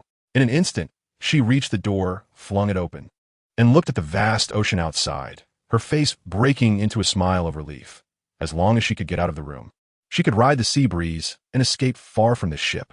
Puffed. The golden hook pierced through Miss Valentine's body. Her smile froze on her face, and then the moisture in her body rapidly drained away, her delicate face quickly shriveling up until she turned into a desiccated corpse. Just before she died, Miss Valentine saw golden sand particles swirling past her, drifting to the bow of the ship and stacking together to reform the body of the sand crocodile. With a thud, Miss Valentine's corpse fell onto the deck. But none of this moved Crocodile at the bow of the ship. The sea breeze blew through his cloak. Ashes from the cigar fell, and Crocodile grinned. "Ace, huh? Interesting." At Mariehua, the headquarters of the world government, the curly-haired elder among the 5 elders put down the phone with a serious expression, and after a moment of silence, he finally spoke. "Akainu has been defeated." The words of the curly-haired elder made the faces of the other 5 elders turn extremely grim, and the swordsman elder spoke up. "Was it Ace? If it's really that kid, then it's too terrifying. At just 12 years old, he can defeat an admiral? No, it's Dracul Mihawk." The curly-haired old man's eyes flashed with a dangerous glimmer. He couldn't understand why the world's #1 swordsman would be involved with Ace. A few of the Gorosei breathed a sigh of relief. It seemed Ace wasn't that abnormal after all. They just didn't know that Akainu had concealed the fact that Ace had single-handedly destroyed a warship for the sake of his own reputation. If they knew, they would probably have to re-evaluate Ace's threat level. Upon hearing Mihawk's name, the swordsman old man's pupils constricted. No wonder Akainu lost a leg there. That man's swordsmanship was something even he had to take seriously. If this Mihawk stayed by Ace's side, determined to protect him, there would be many options left unless we took action. The tallest of the Gorosei frowned. "Impossible," the swordsman old man said firmly. "I've seen that Mihawk. That guy is very proud. He would never willingly settle for being a little brat's bodyguard. The most likely scenario is that he owes Ace a favor. In that case, Mihawk should only be temporarily staying by Ace's side." The curly-haired old man looked thoughtful, but as long as Mihawk was around, we wouldn't have many options. After all, the new world has been quite unstable lately, and both Akiji and Kizaru can't leave. Our available high-end combat power is still too limited. The bearded Gorosei also said, "It seems the Shichibukai plan must be expedited." The Gorosei all nodded slightly in agreement, deciding to select 7 powerful pirates to use their fame to intimidate the rookie pirates in the first half of the Grand Line. This way, the Navy could free up more forces to deal with those who would soon stir up trouble in the New World. Although we currently have no excess power to bypass Mihawk and deal with Ace, we still cannot let him off so easily. The cold glimmer in the curly-haired old man's eyes flickered. Have a Navy raise Ace's bounty by another 200 million. With a heavy reward, someone will surely be tempted. We can't underestimate the world.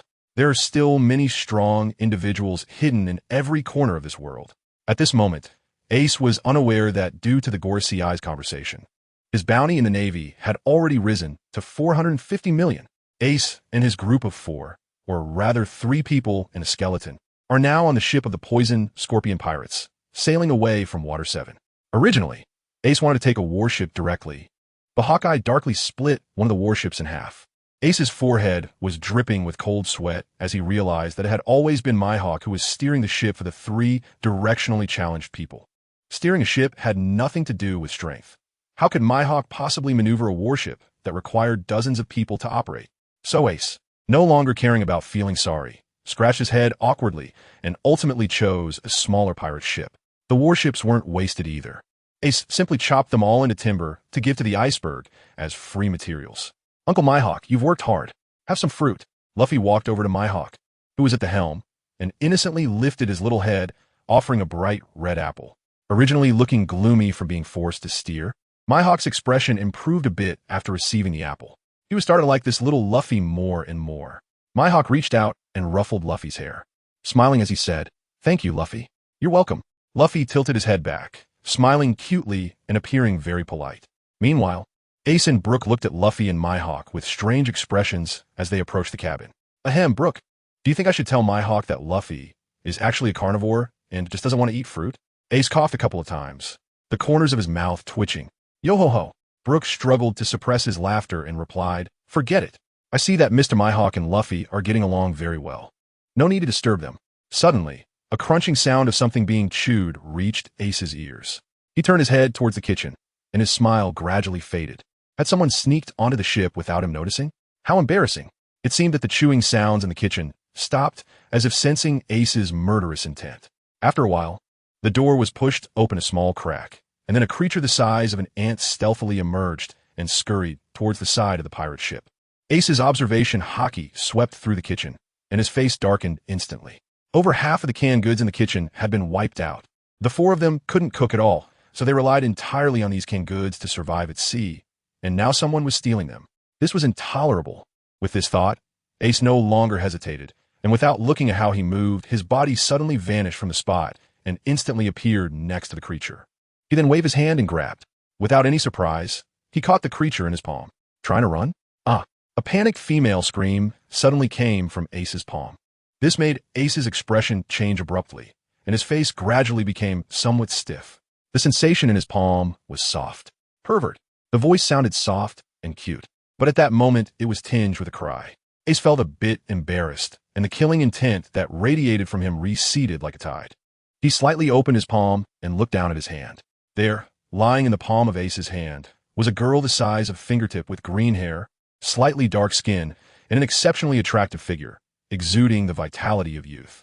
However, at that moment, the girl was hugging her chest with both hands, tears streaming down her face, looking as if she was about to cry. Are there really tiny people? Brooke also came over, looking shocked. My eyes are about to pop out, even though I don't have eyes. Ace ignored Brooke's cold joke and looked at the girl in his palm with a hint of confusion in his eyes. He always felt that she looked somewhat familiar, but he couldn't recall where he had seen her before. Let go of me, or I won't be polite anymore. The green-haired girl wiped her tears, picked up a fork-like weapon beside her, pouted, and said in a delicate voice, I'm really powerful. Ace was taken aback when he saw the girl pick up the fork, and finally remembered who she was. Lily Instermark, the mini-fruit user. How could this be a little person tribe? Ace raised his hand and brought the girl closer to his eyes. After taking a careful look, he was even more certain of his judgment. She is from the Giant Clan. Huh. Brooke was startled by Ace's words and asked with a worried expression, Captain, are you feeling all right?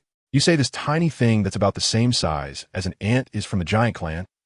Ace rolled his eyes and thought to himself, if a skeleton can run around here, what is impossible? However, even though he was complaining in his heart, Ace still explained, it's because of the devil fruit.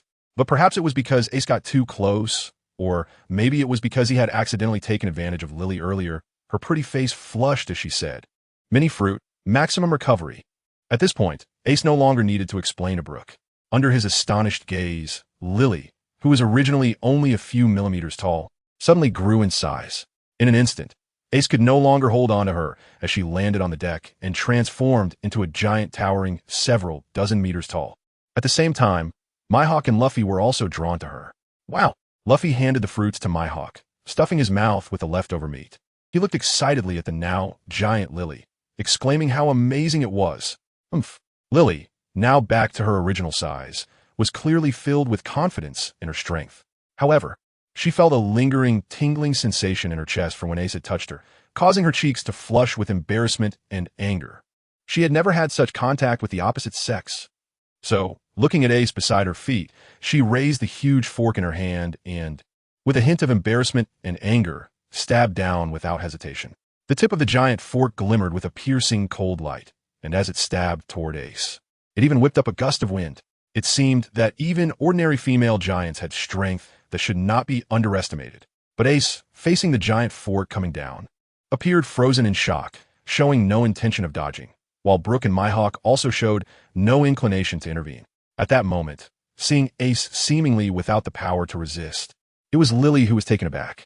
She had only wanted to teach Ace a lesson out of impulse for having been taken advantage of. Moreover, judging by the skeleton's words, Ace seemed to be the captain of this pirate ship. How could he be so weak, unable to even react? As she watched her fork about to smash into Ace, Lily began to regret it, even forgetting about the earlier incident with Ace. She wanted to stop her attack. but having exerted too much force at first, she could no longer pull back. Not wanting to see Ace turned into mush by her fork, she closed her eyes tightly just before the fork hit him. Boom! Lily felt her fork suddenly jolt in her hand, clearly having hit its target, and she trembled in fear, screaming, repeatedly mumbling, I'm sorry. I'm sorry. I'm sorry. Brooke, watching from the side, felt speechless, thinking if you're afraid to kill, then don't attack. What were you doing in the first place? The next moment, Lily suddenly felt the fork being pulled from her hand, and she heard the voice of that kid saying, hey, wah. Lily didn't dare to open her eyes, scared and crying out, oh no, I'm so sorry. I won't do it again. Dad, I want to go home. I'm not dead, Ace said with a dark expression, pulling the fork out of Lily's hand and leaping up to give her a knock on the head, saying, stop crying. If saying sorry works, why do we need the police? Lily sniffled and cautiously opened one eye. When she saw that Ace was still standing fine in front of her, her crying finally subsided. You're really not a ghost. What are you talking about? Ace was furious, thinking it was ridiculous that this girl barged onto their ship, stole their food, and even attacked him, yet she was acting like the victim in the end. I'm not dead, Ace emphasized again, then narrowed his eyes and said, now tell me, you ate all our canned food. How do you plan to compensate? In just 10 short minutes, Lily's emotions had fluctuated wildly, leaving her completely flustered. So when she heard Ace's words, she could only weakly say, I got separated from my dad, and I was just too hungry, so I couldn't help but eat your canned food. WH, what do you want to do? Ace's eyes flickered, and he quickly thought to himself, Lily's father is the giant chef who can create heavenly dishes. If her father is that amazing, his daughter must also be a culinary expert. With this in mind, a spark of determination flashed in Ace's eyes as he declared firmly, I want you. Huh? Brooke exclaimed in surprise, Captain, you're still just a kid. Lily also gasped, fearfully hugging her chest, seemingly recalling the feeling of being in Ace's palm moments ago, her cheeks turning bright red. Ace's expression darkened. Bah, what the hell? She's just a kid. Is that what I mean? I meant for you to be my partner, to be the chef of our Flame Emperor pirate crew. Ace gritted his teeth and explained, that way we won't have to eat canned food all the time. Lily realized she had misunderstood Ace and felt a bit embarrassed. But after hearing Ace's words, her eyes lit up, and she became excited. I can cook? Then I'll join you guys. Lily's words suddenly gave Ace a sense of foreboding, and his expression became somewhat stiff. However, Ace was not the type to go back on his word, so he could only nod. Thank you. My dad never lets me cook. After getting Ace's consent, Lily immediately transformed in her 30-centimeter form and eagerly dashed into the kitchen. Gulp Brooke swallowed hard and turned to Ace. Captain, I don't know why, but I'm a bit scared. What are you scared of, Brooke? Luffy asked innocently, full of anticipation. Now that we have Chef, does that mean I can eat delicious meals every day? Not a chance. Ace's mouth twitched wildly as he struggled to control his desire to rush into the kitchen. The situation clearly wasn't right. Didn't he notice that even Lily's own father didn't allow her to cook? Ace was just about to speak when suddenly his expression changed dramatically. No way, that was too fast, right? As soon as he finished speaking, a thick cloud of black smoke erupted from the kitchen area of the cabin, and almost simultaneously, the entire kitchen was blown up into the air with a loud roar. The four of them, including Hawkeye, couldn't help but open their mouths in shock. It wasn't that they lacked composure. It was just too damn fast, right? They had only been inside for less than a minute, and the kitchen was already blown up. Are you sure you want this girl to be our ship's chef? At that moment, Hawkeye's eyelids were twitching. Although he usually appeared very cold, he wouldn't refuse good food while sailing. But what the hell was this? A chef who could blow up the kitchen in an instant? What could she possibly make?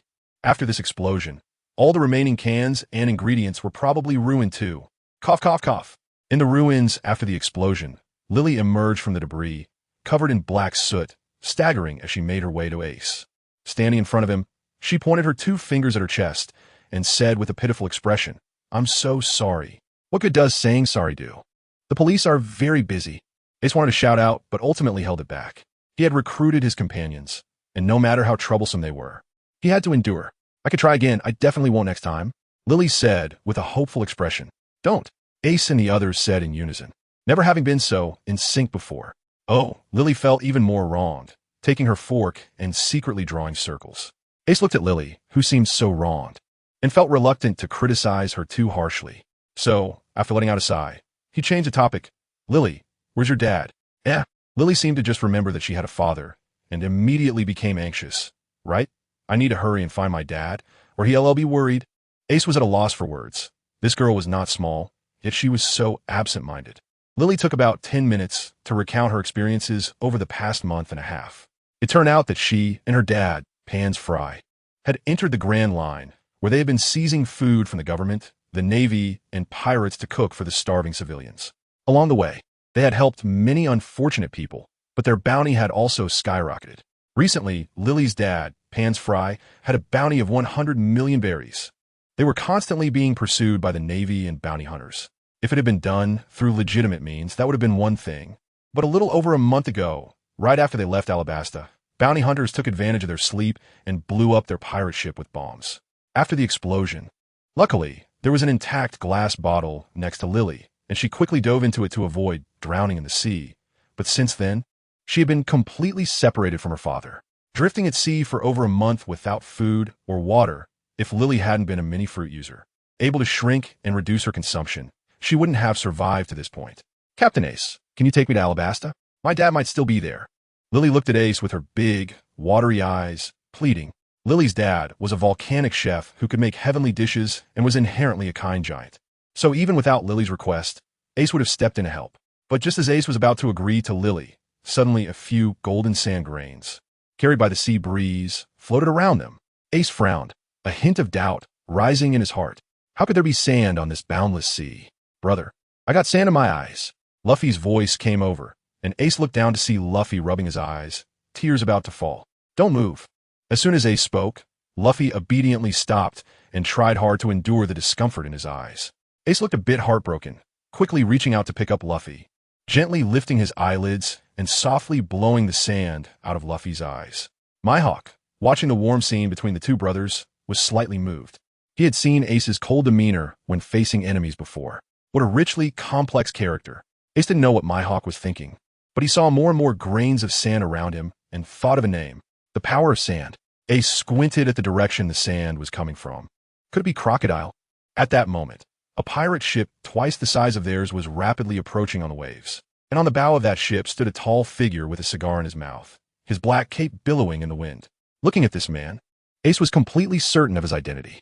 However, facing the enemy, a smile appeared on Ace's face, just when I was worried about not having anything to eat. Someone is bringing us supplies. Lily's face turned red upon hearing Ace's words. All the food for Ace and the others had been eaten by her. But when she saw the man standing on the bow, fear instantly appeared on her face.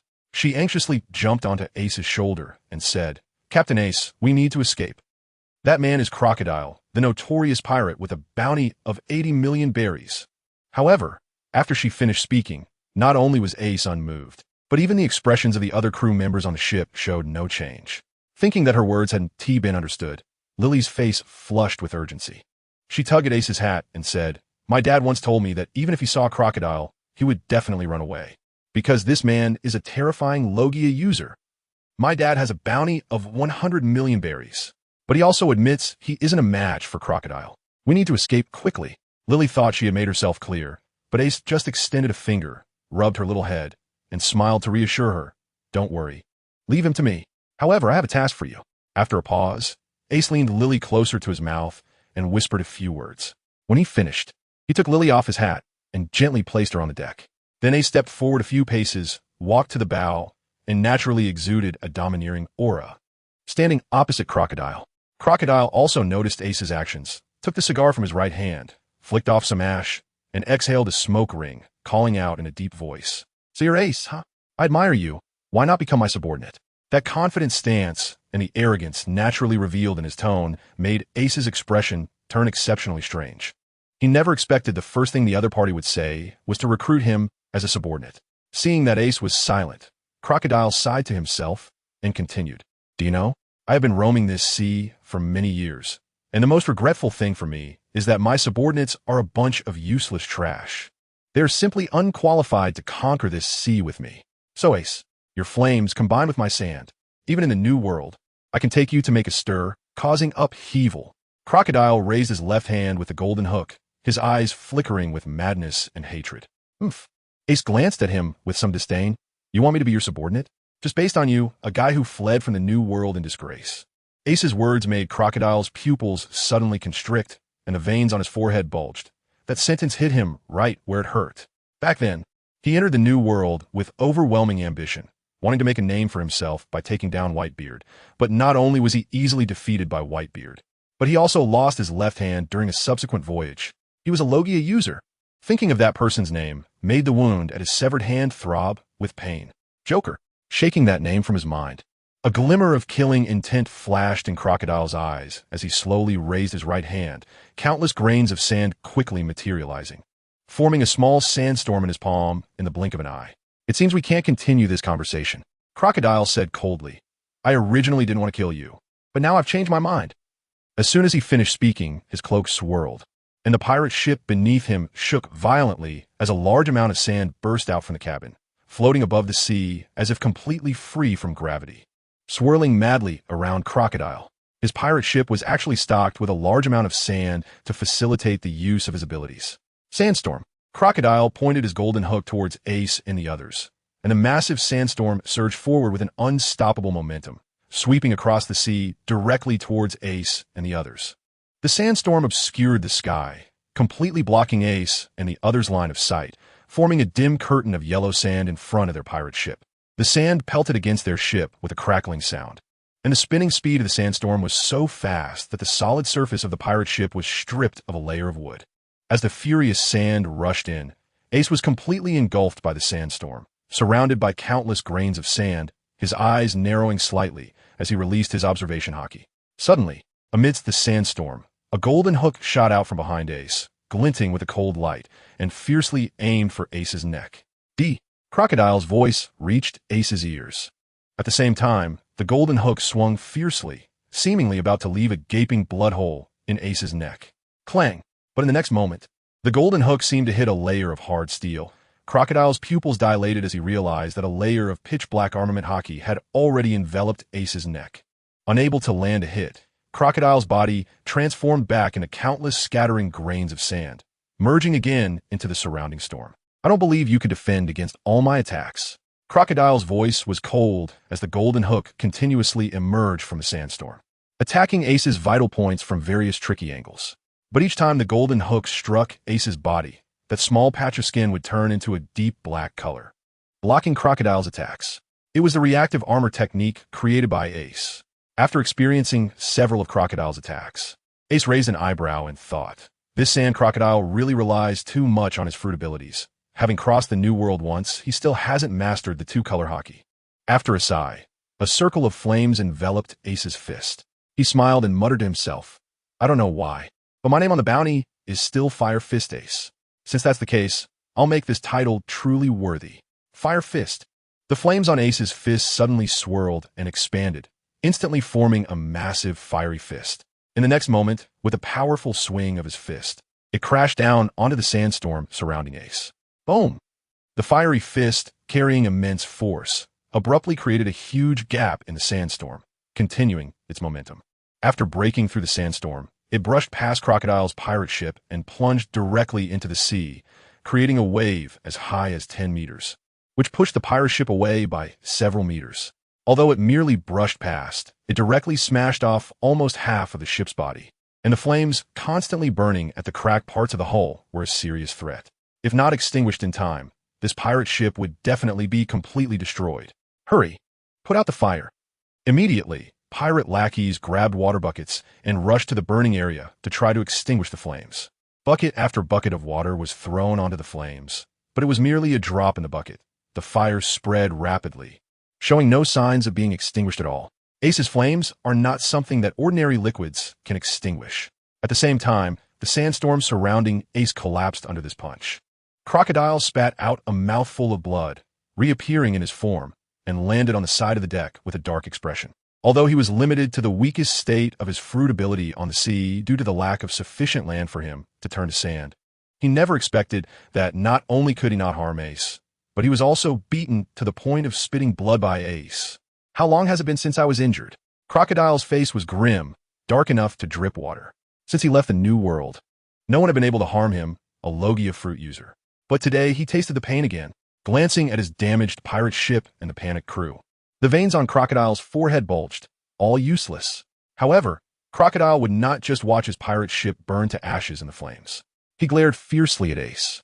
raised his right hand high, and the sand particles in the air quickly gathered. Desert Sword. The sand particles formed a knife-like weapon about 4 to 5 meters long, and with a low shout from Crocodile, it swiftly slashed towards his own pirate ship. Crack! The sound of wood splitting echoed, and the area ignited by Ace's fiery punch was cut off from the main body of the pirate ship under the strike of the Desert Sword, turning to ashes as it fell through the air. Very creative. Ace laughed at Crocodile's actions and returned the words that Crocodile had previously said. Crocodile, right? I admire you.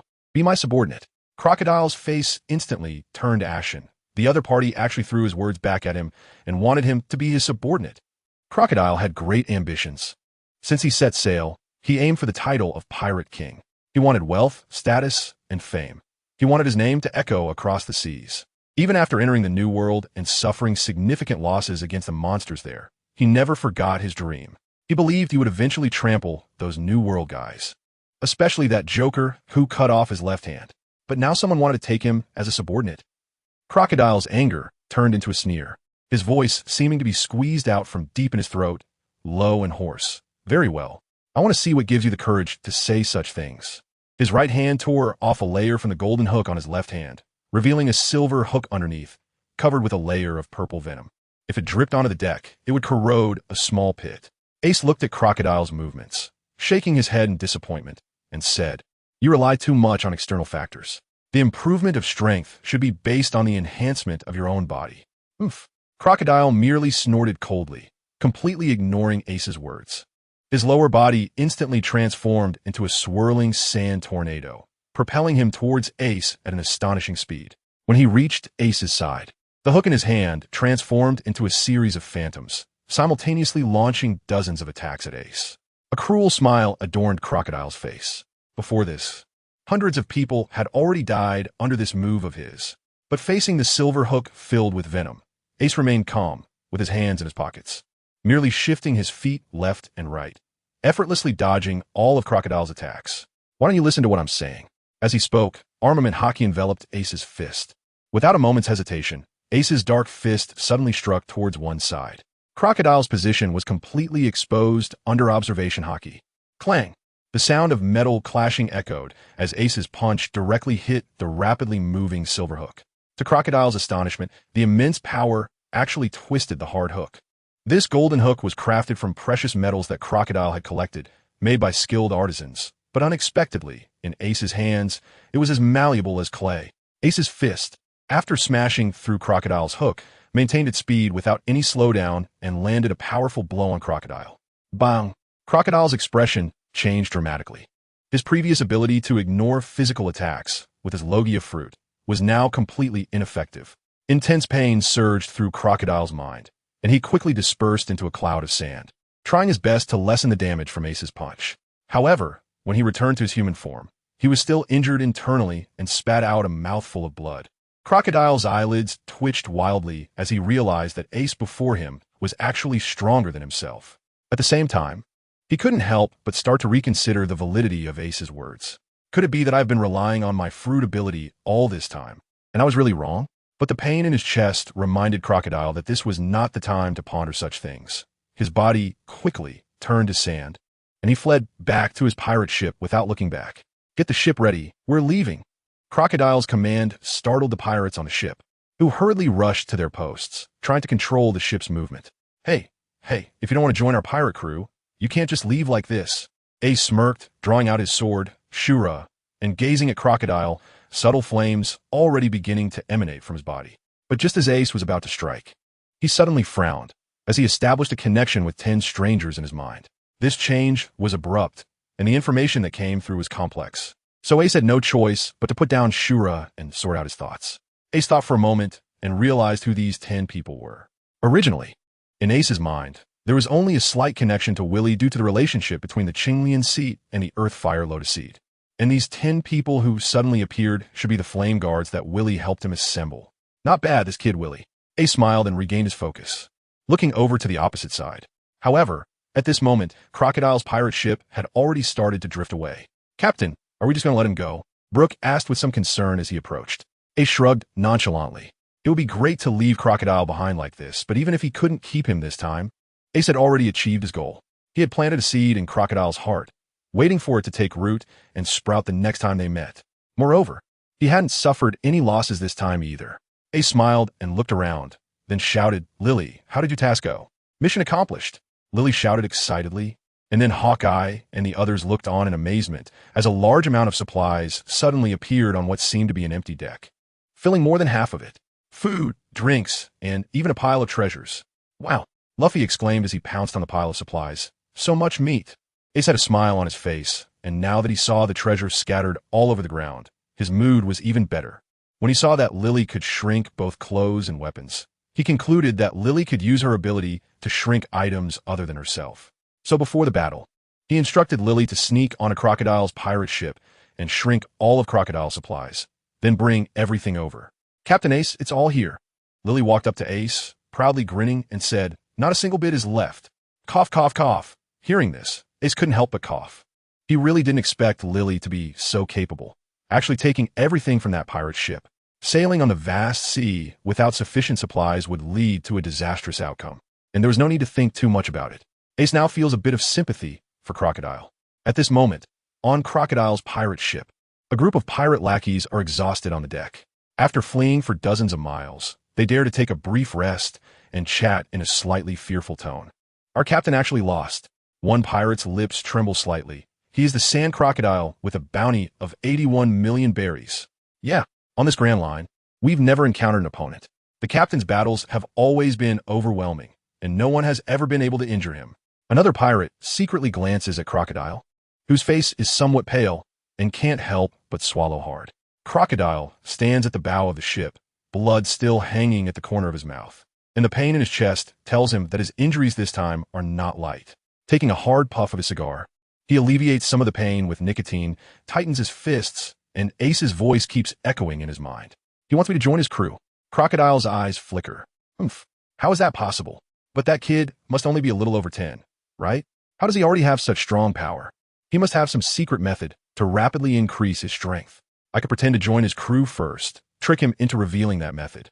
By the time I have greater strength, whether to stay or leave will be up to me." As Crocodile is quickly considering this possibility, suddenly a pirate rushes out of the cabin in a panic. In his haste, he trips and falls on the deck. Crocodile's brow furrows, increasingly disliking his useless subordinates. "Captain, it's not good. Our supplies are all gone." This pirate kneels on the ground, crawling to Crocodile's side, his face already filled with despair. In a vast ocean, without supplies, they are doomed. "What?" Crocodile's face turns extremely dark, gritting his teeth and saying, "Are you saying that someone stole all our supplies right under our noses?" What a joke. That was enough to fill the entire warehouse. Although this pirate lackey is scared, he doesn't dare to lie to Crocodile and can only force himself to say, "Why, yes." Upon hearing his subordinate's answer, Crocodile's breathing becomes noticeably heavier, and he doesn't doubt his subordinate's words, because a name has already appeared in his mind. Crocodile suppresses his anger, his voice almost squeezing out from between his teeth. "Ace." In his fury, Crocodile spits out another mouthful of blood. He has always prided himself on his intelligence, because not only is he a notorious pirate, but he is also the secret boss of the bounty hunter organization Baroque Works. But today, not only was he defeated in battle by Ace, but he is also starting to doubt his so-called intelligence. After all, if he were truly that clever, how could Ace have the chance to outsmart him again and take all the supplies from the ship? Crocodile's eyes turn bloodshot, having suffered twice at Ace's hands. This not only makes him start to question himself, but also prepares him to take desperate measures to retaliate against Ace. Originally, in Crocodile's plan, he would hide his identity, develop Baroque Works in secret, use this organization to recruit powerful individuals, and ultimately find the Pluton of Alabasta. But now he can't care about that at all. He needs to mobilize Baroque Works immediately, deploy all the warships, and completely ambush Ace in Alabasta, no matter how strong Ace is. He doesn't believe that dozens of warships' cannon fire can't sink his ship. "You're also a devil fruit user, right?" Crocodile's tone is icy as he mutters to himself. "I don't believe you can survive after falling into the sea. Set sail to Alabasta." At this moment, Ace is talking on the transponder snail with Willie, smiling.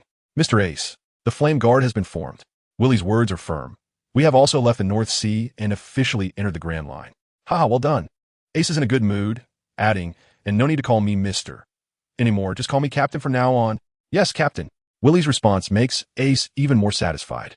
With Willie's efforts, now that the Flame Guard has been established, his Flame Emperor pirates can finally be considered legitimate. The strength of the Flame Guard is closely related to Ace, as Ace's physical strength has now reached the level of an ordinary Vice Admiral.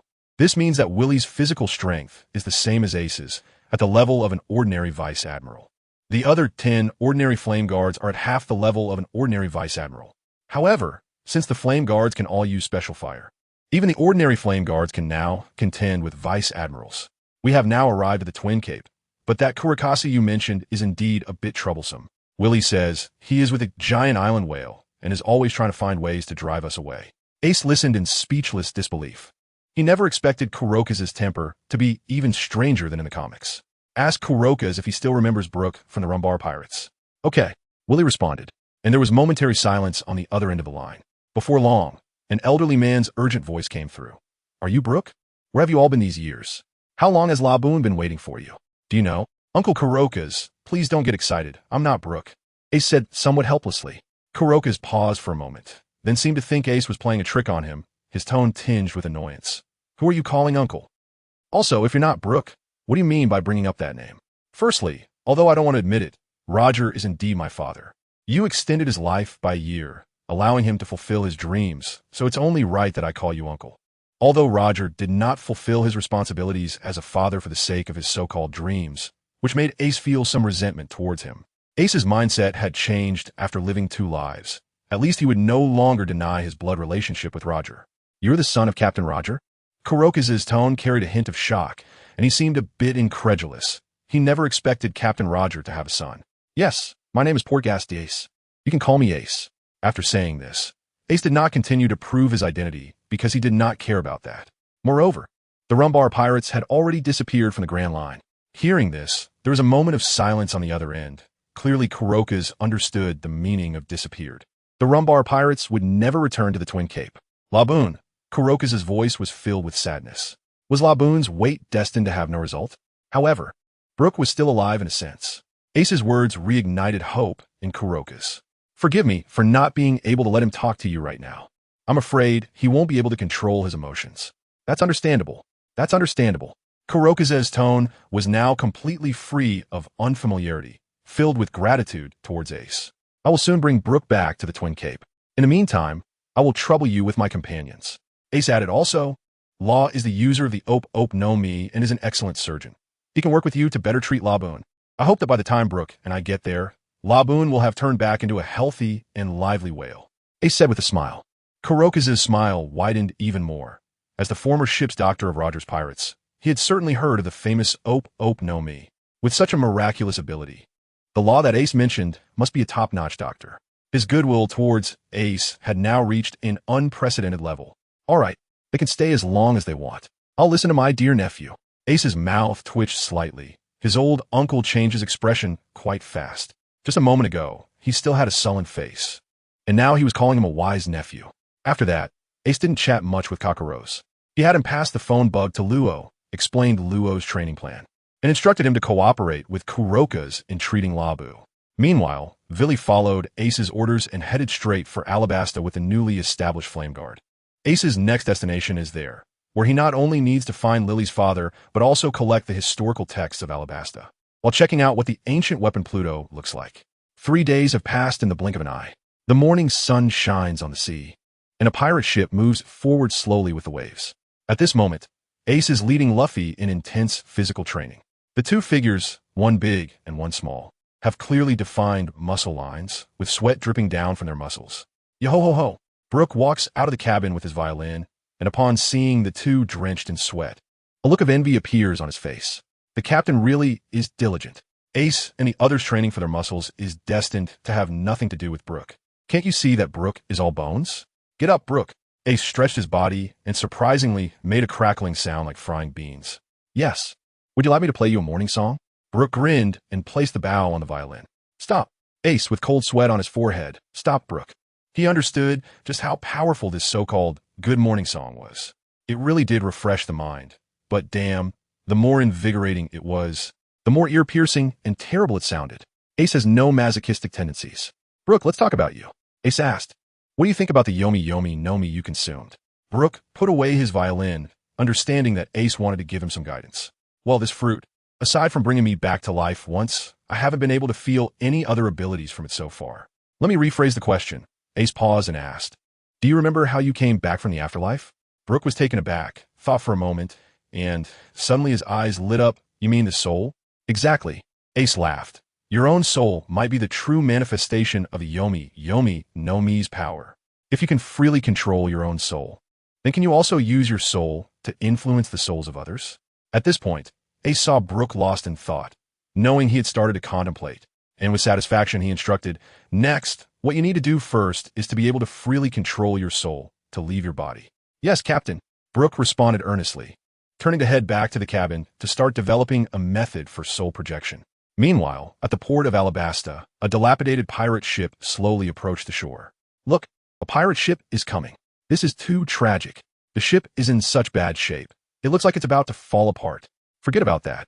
Look at those pirates on the ship." The dock workers followed the direction pointed out by someone.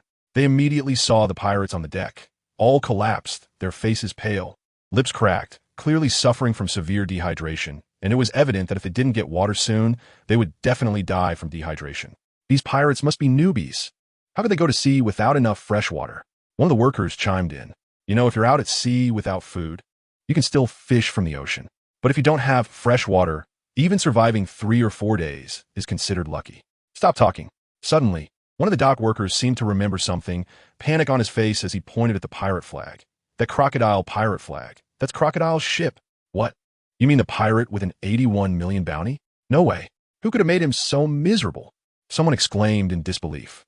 But before he could finish his sentence, he swallowed it back down, because he saw a tall man in a black cloak standing at the bow of the ship.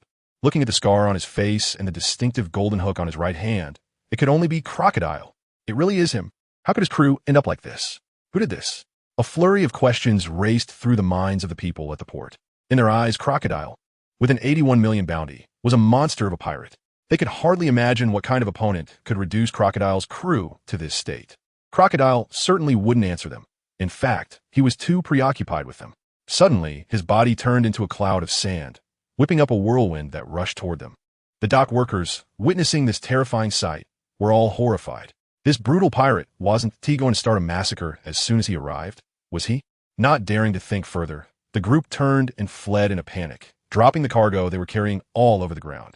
But their speed was no match for the swiftly moving sand, and they were quickly engulfed by the storm. "It's over." This was the unanimous thought of all the workers. But 1 second, 2 seconds, 1 minute, until the storm of sand subsided. They all carefully checked their bodies and found that they had no injuries at all. In disbelief, they turned to look at the pirate ship, only to see Crocodile standing at the bow again, surrounded by several water barrels. At that moment, Crocodile was raising a barrel, gulping water down. "Huh!" With a splash, he tossed the empty barrel aside and let out a long breath. If they didn't get water soon, they would really be done for. Glancing back at the dock workers who were still frozen in place, Crocodile's expression darkened. "Get lost!" His shout startled the workers into fleeing without daring to linger, scrambling away in a hurry. "Oomph!" With a cold snort, Crocodile glanced at his subordinates lying on the ground, his expression growing even darker.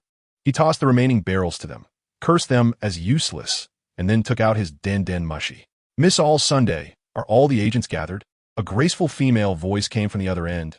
"Yes, Mr. Zero, other than Mr. 5 and his partner Miss Valentine's Day. The rest of the agents have all arrived.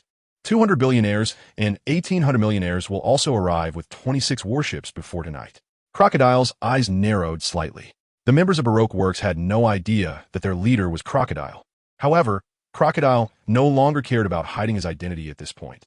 He issued a command for all members of the organization to gather, intending to ambush Ace and the others near Alabasta. The female voice on the other end seemed to hesitate, but eventually spoke. "Mr. Zero, what you are doing now is not in accordance with our agreement. The establishment of Baroque Works was to prepare for taking over all of Alabasta. Exposing it now is not in our interest." Miss All Sunday held the position of vice president in Baroque Works, but she was not under Crocodile's command. Rather, they had a cooperative relationship. Both developed Baroque Works in secret, with Crocodile seeking the legendary ancient weapon Pluton hidden in Alabasta, while Miss All Sunday aimed for the historical text of Alabasta. Their partnership was more like a transaction, each taking what they needed. Therefore, Crocodile's decision to expose Baroque works in advance indeed infringed upon Miss All-Sunday's interests. Ha, my vice president, don't worry. Once we've dealt with Ace, our deal will still be valid. Crocodile's eyes flickered as he tried to reassure Miss All-Sunday. All right, I hope so. After the din mushy call ended, Crocodile stood at the bow, gazing out at the distant sea, the corners of his mouth curling up as he muttered to himself, "This time, I'm betting everything on this ambush. If you still manage to get through safely, then what does it matter if I join your pirate crew?" After saying this, Crocodile disregarded his useless subordinates and transformed into a whirlwind of sand, flying deeper into the kingdom.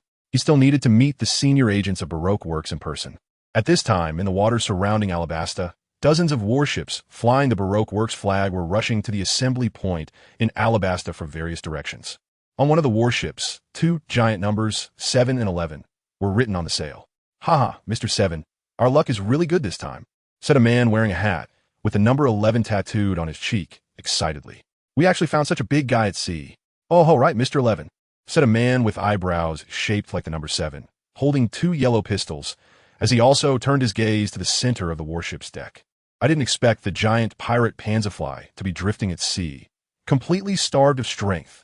This is a pirate with a bounty of 100 million berries.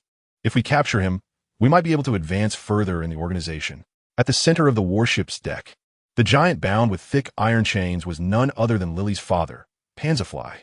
The two excited men were the mid-level agents of Baroque Works, Mr. 7 and Mr. 11. With their abilities, it would have been impossible for them to capture such a powerful giant.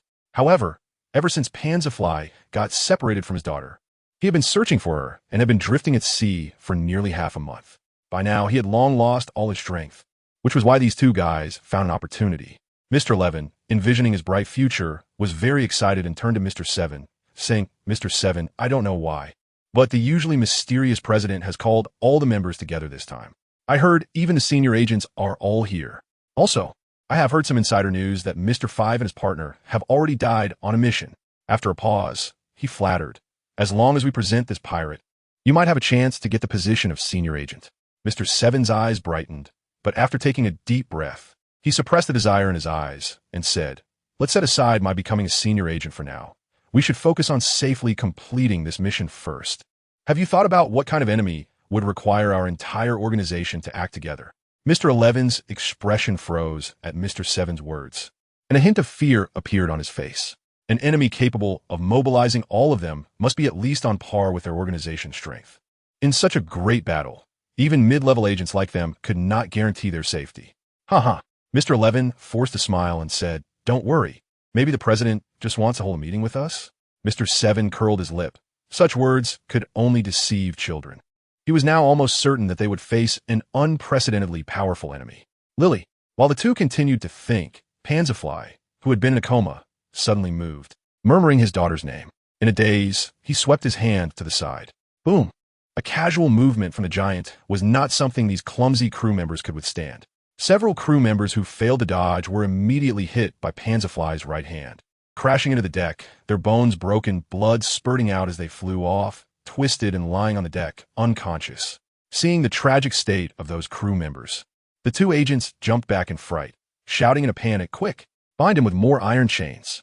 If this giant broke free, it would be easy for him to wipe out their entire ship.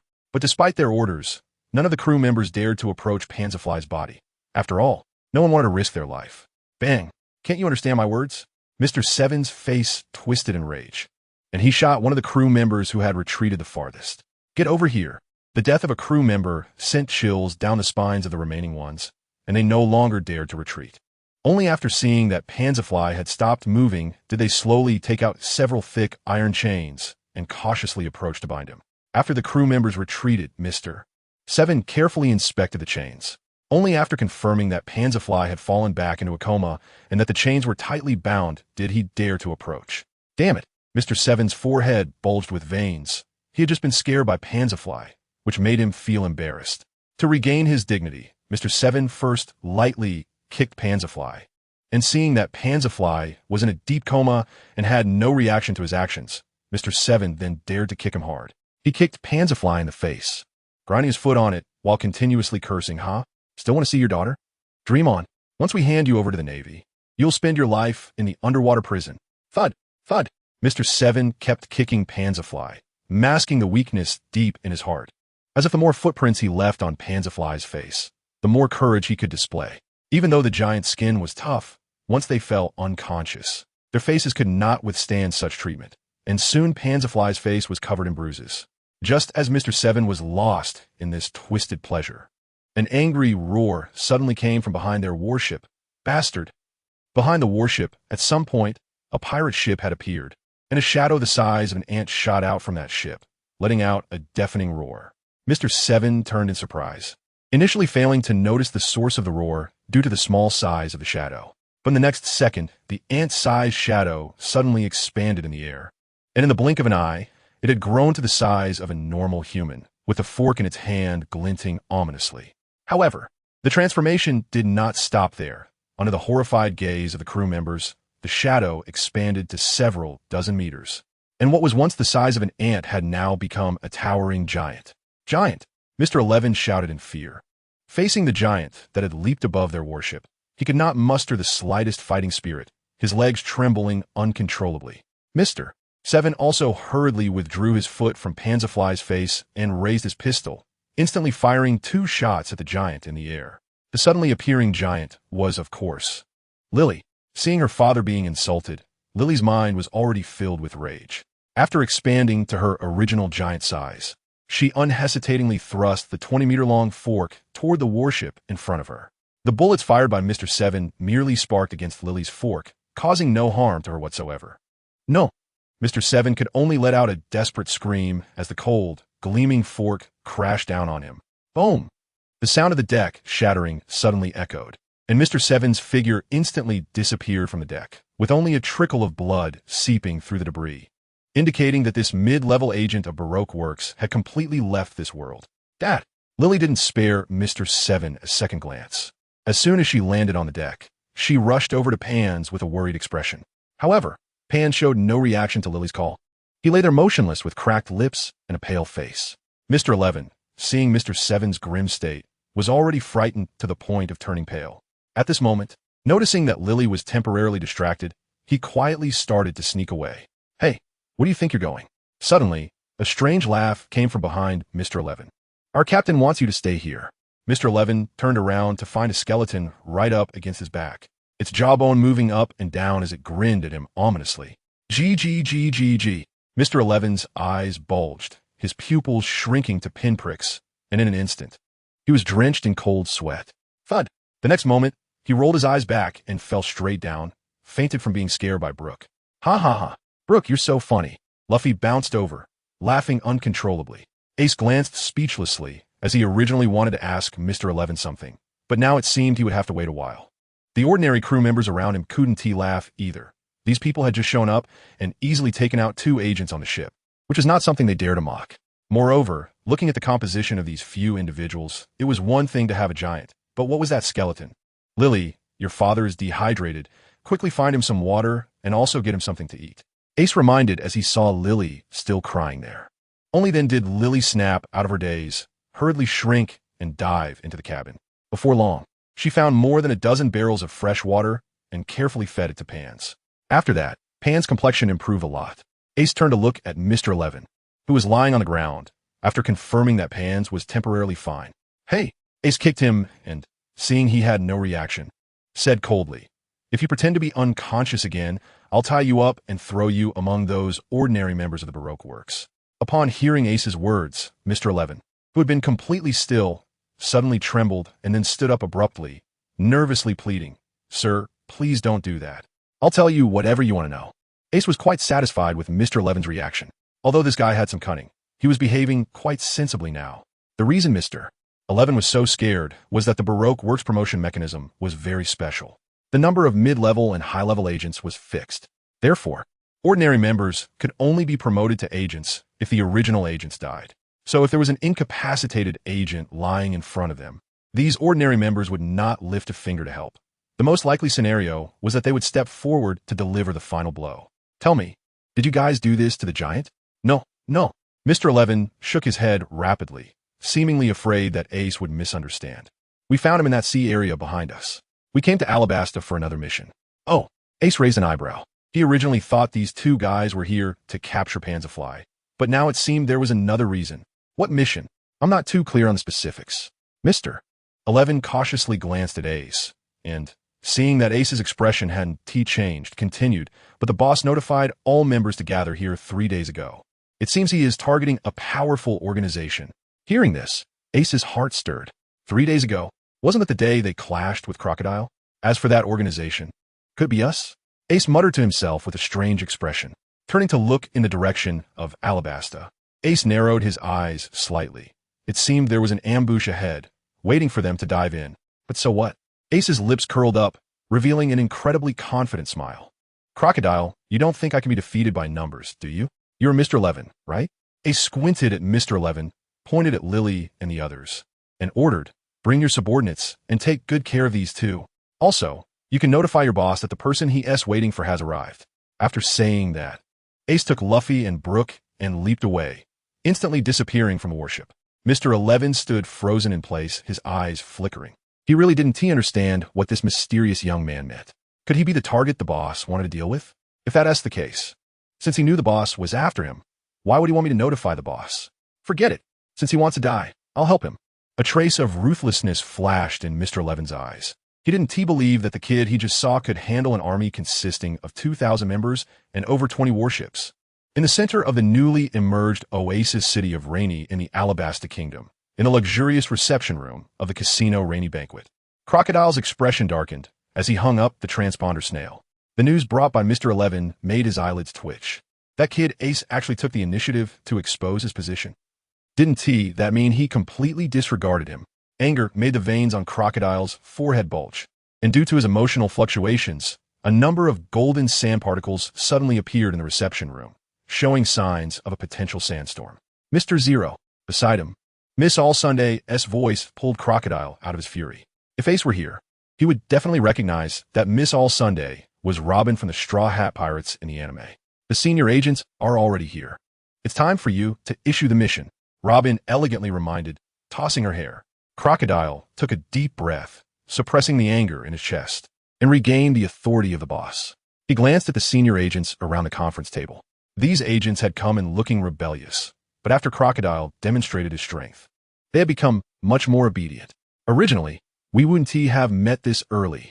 The organization is still in its development phase, and it's too soon to have a full-fledged presence. Crocodile paused, his gaze sharpening. However, what I need is a group of subordinates who can engage in real combat. So today's battle will serve as your interview. If you can successfully deal with the enemy today, then you will all have the qualification to move forward with me. Otherwise, Crocodile said as his form suddenly turned to sand, swiftly darting past the conference table. In the next moment, he was already at the door of the reception room.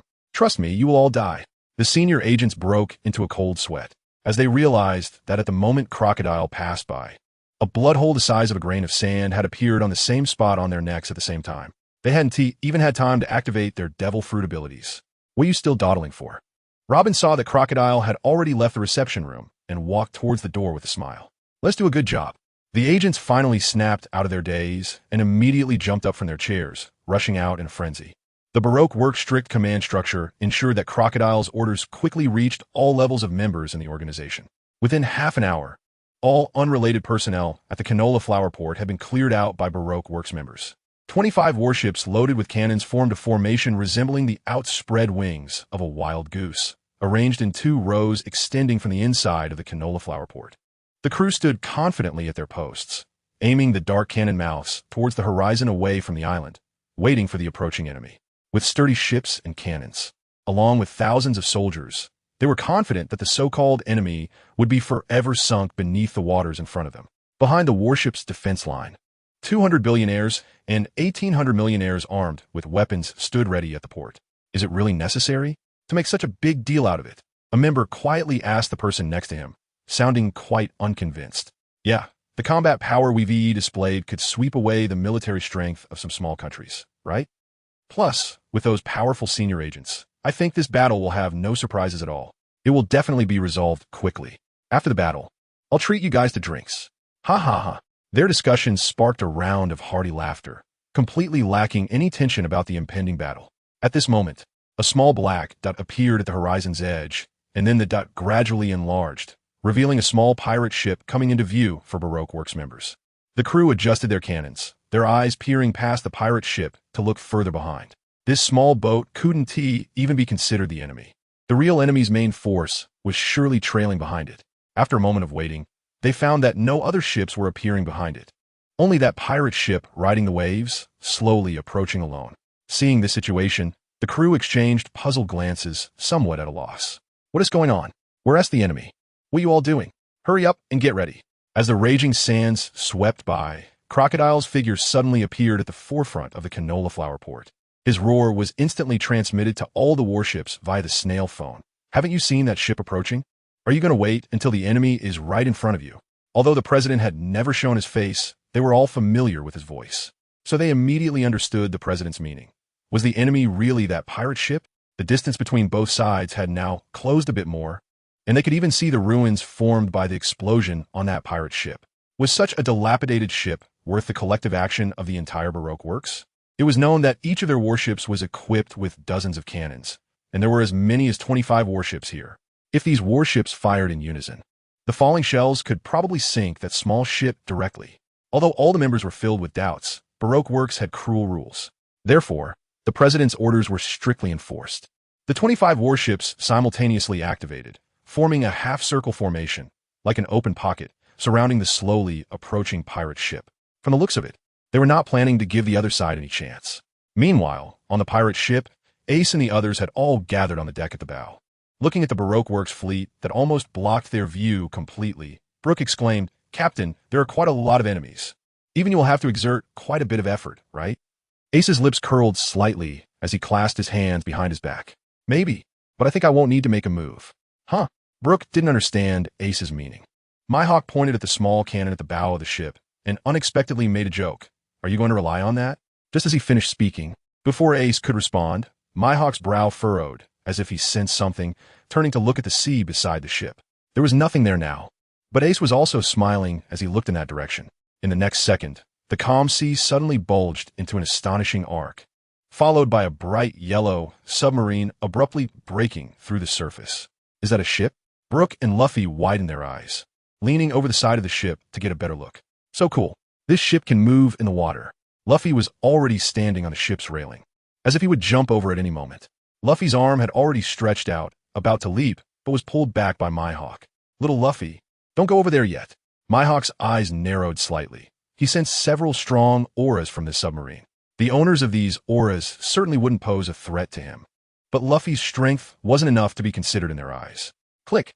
The hatch of the submarine was pushed open from the inside, and a young boy dressed in a black suit stepped out, 2 samurai swords strapped to his waist. But what was most unique was that he had 3 black spears over 2 meters long strapped to his back. That wasn't all. Shortly after, 10 more young boys in suits walked out of the cabin, lining up behind the first boy, each carrying 3 black spears as well. Mihawk was slightly moved. He didn't expect the owners of those strong auras in the submarine to be so young. Moreover, the lotus symbol on their foreheads, was it the mark of their organization? What kind of organization, other than the Navy, could train such a formidable group of young people? At this moment, they were getting closer to the Baroque Works warships, less than 100 meters away, approaching the firing range of those warships' cannons. The crew members on the warships had already started loading cannonballs, and the torches for ignition were already in the hands of the gunners. Although those crew members also saw the submarine that had suddenly emerged from the sea, they didn't think that these 2 small ships could deal with the powerful fleet of Baroque Works. For them, it would simply require more cannonballs to sink this strange ship back to the depths of the sea. Just then, the leading boy in black suddenly raised his right hand and took down a black spear from his back. He then held the spear in one hand, with his feet in a wide stance, aimed a warship directly in front of him, and assumed a standard throwing posture. What does that kid want to do? A crew member with good eyesight, seeing the boy's actions from a distance, exclaimed in surprise, "He doesn't want to attack our warship with that thin spear. Does he? Is he an idiot? That's almost 100 meters away, not to mention whether he can throw it that far." One of the gunners scoffed. Even if he really has superhuman strength and throws the spear over, how much impact could it have on us? Yeah, it could at most break a plank.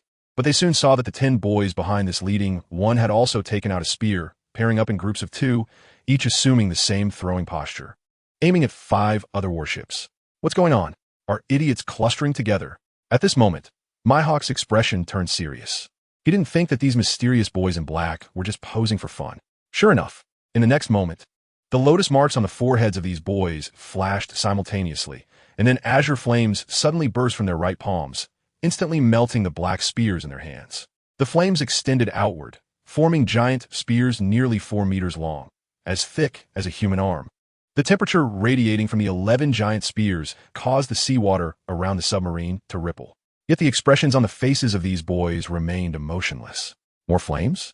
Mihawk's expression changed slightly as he looked at Ace, only to find him still smiling and gazing in that direction. Unable to find an answer in Ace's face, Mihawk continued to watch these boys. In a moment, the spears in their hands swelled again. The leading boy's eyes suddenly flashed with a cold glimmer, and he shouted with all his might, "Throw!" With this command, the 11 flaming spears were simultaneously released, transforming into 11 azure dragons entwined in flames, cutting through the sky at an astonishing speed, leaving behind 11 white smoke trails, instantly hitting their respective targets. Boom! At that moment, a deafening sound erupted as 6 warships were engulfed in a sea of flames. The tremendous impact from the spears tore the ships apart into countless fragments, and the flames on the spears reduced those fragments to ashes. The crew members on those warships didn't even have time to scream before being forever lost with their ships in this sea. The power of the spears was terrifying. In an instant, the entire sea fell into an eerie silence. On the remaining warships, all the crew members simultaneously froze in place, their eyes wide open, drenched in cold sweat. Not far from them, those 6 flames slowly sinking into the sea could have contained someone who had been drinking and boasting with them just yesterday. But now, no one believed they had any chance of survival. Fear. At this moment, the only emotion filling their hearts was fear. When they saw that the boys in black did not stop their actions, but instead took out another spear from their backs, the fear in their hearts erupted completely. No one cared about their tasks anymore. No one cared about their status in the organization. All they wanted now was to turn around and run. Throw. This word seemed like a death sentence from the King of Hell, destroying the last line of defense in the crew's hearts, as 6 more flames ignited around them. The remaining warships desperately turned to change direction. In their panic, the ships even collided with one another, but they didn't care. They just wanted to get as far away from those demons as possible. Further away. Indeed, in their eyes, those boys dressed in black suits were definitely demons from hell. Otherwise, how could they possess such terrifying power? The leading boy could destroy a powerful warship with just 1 spear, and the 10 boys behind him, even if their strength was slightly inferior, would have no problem destroying a warship together. How is this possible? Someone roared in their hearts. I must be dreaming. Throw. Another shout that seemed to penetrate the soul echoed, and 11 fire dragons swept past, causing 6 more warships to vanish forever in this sea. The crew dared not think further. They only desperately controlled their ships, hoping that their ship would not be the next target. On the deck of the submarine, the 11 boys finished throwing all the spears and simultaneously turned around, directing their gazes at Ace. Behind them, there was a blazing fire. Whoosh!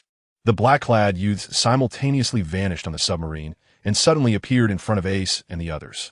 What do you want? Brook felt the pressure from these individuals, having long since cast aside his initial curiosity. At this moment, he stepped forward to protect Ace's flank, his long sword slightly unsheathed, ready to strike at any moment with a vigilant expression. Mihawk also pulled Luffy behind him. The knight behind him began to tremble slightly, still unsure whether the newcomers were friend or foe. He feared that in a real fight, he might accidentally injure Luffy. Although the opponent's flame abilities couldn't harm him, they were currently at sea. If the ship were to be destroyed during the battle, that would be quite troublesome. Yet, those black-clad youths paid no heed to Brook and instead faced Ace with solemn expressions. Suddenly, the leading youth knelt on one knee, one hand on the ground, and respectfully said, "Flame Guardian Villi greets Captain Ace." Swish! The 10 black-clad youths behind Villi also knelt on one knee in unison. Their movements coordinated as they spoke in unison. "Flame Guardians, greet the captain." Brook, who had originally felt threatened, was now left dumbfounded. The respectful figures of the suit-clad youths kneeling contrasted sharply with their earlier fierce actions of throwing flame spears and bombarding the warship, giving Brook a surreal feeling as if he were dreaming. These formidable youths were actually subordinate to the captain? Mihawk narrowed his eyes, glancing at Ace several times. How many secrets does this guy have? In the blink of an eye, Ace's subordinates had revealed these 11 powerful youths, given the power they displayed in their previous attacks. These youths must possess at least Vice Admiral level combat strength. Get up, you don't need to be so formal, Ace said helplessly. Yes, Captain, Villy responded and then stood up, followed by the suit-clad youths. What do they call themselves? Ace asked, pointing to the 10 youths behind Villy. They are orphans I selected. After joining the Flame Guardians, they completely abandoned their original names, Villy replied respectfully. The captain can refer to them by their code names, from left to right. They are Flame 1 to Flame 10. Ace nodded, feeling that this was indeed much more convenient. Huh? Why are you all looking at me like that? Ace turned his head and saw that Brook and Mihawk were both staring at him with strange expressions. Ace, does your pirate crew have other members? Mihawk asked, his expression somewhat complex. Every time he thought he had seen through Ace, the reality would tell him that he still underestimated the other man. Huh, there are. Ace replied with a smile. What do you think? Our pirate crew is so strong. Are you interested in joining?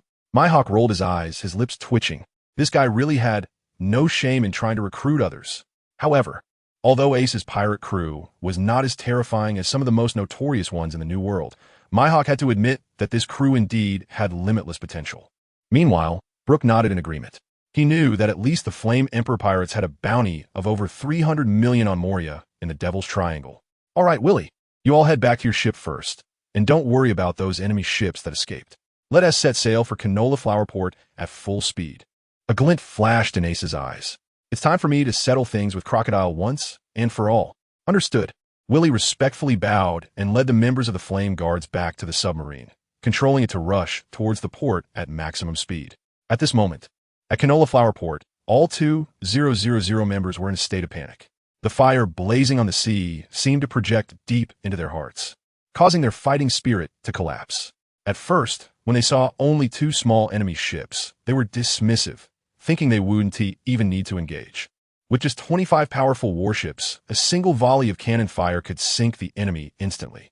But now, in just a few minutes, more than half of the 25 warships had vanished, turned to ashes in the flames, and the remaining ones were all fleeing in panic. Who was the enemy? Blocked by their own fleet, they hadn't even seen clearly. But one by one, the warships turned into a sea of fire before their eyes. And this fear made them not want to know how the enemy did it. As long as they weren't part of that sea of fire, that was enough. The members began to stir, pushing each other and trying to retreat, while the timid ones had already started to run wildly towards the outside of the port. Just then, Crocodile, with a dark expression, suddenly transformed into a swirling sandstorm, instantly sweeping past the fastest runners. In a split second, these members had all turned into dry corpses, collapsing on the path of escape. Who else wants to run? Crocodile's cold voice rang out, causing those restless members to stop in their tracks. There are only a few of them. We have a force of 2,000. Can't we handle them? Crocodile first tried to calm them down, then darkened his face and ordered, Senior agents, keep a close watch. Anyone who dares to run can be taken down directly. As soon as he finished speaking, 8 senior agents stepped out from the crowd, each exuding a murderous aura as they guarded the rear.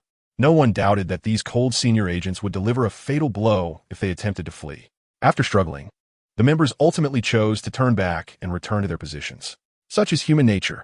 Although the enemy had shown their strength, these members had not yet faced it personally. It was only those unfortunate crew members on the warships who had died. And if they defied the president now, they might immediately become one of those dry corpses. Oof. Crocodile reappeared at the forefront of Canola Flower Port, standing beside Robin, the vice president. You don't believe those words yourself, do you? There are only a few enemies? The key point isn't really a few people, is it? You should have seen how powerful those guys are. Can you destroy a warship with a single blow? I certainly can. Crocodile's voice was low.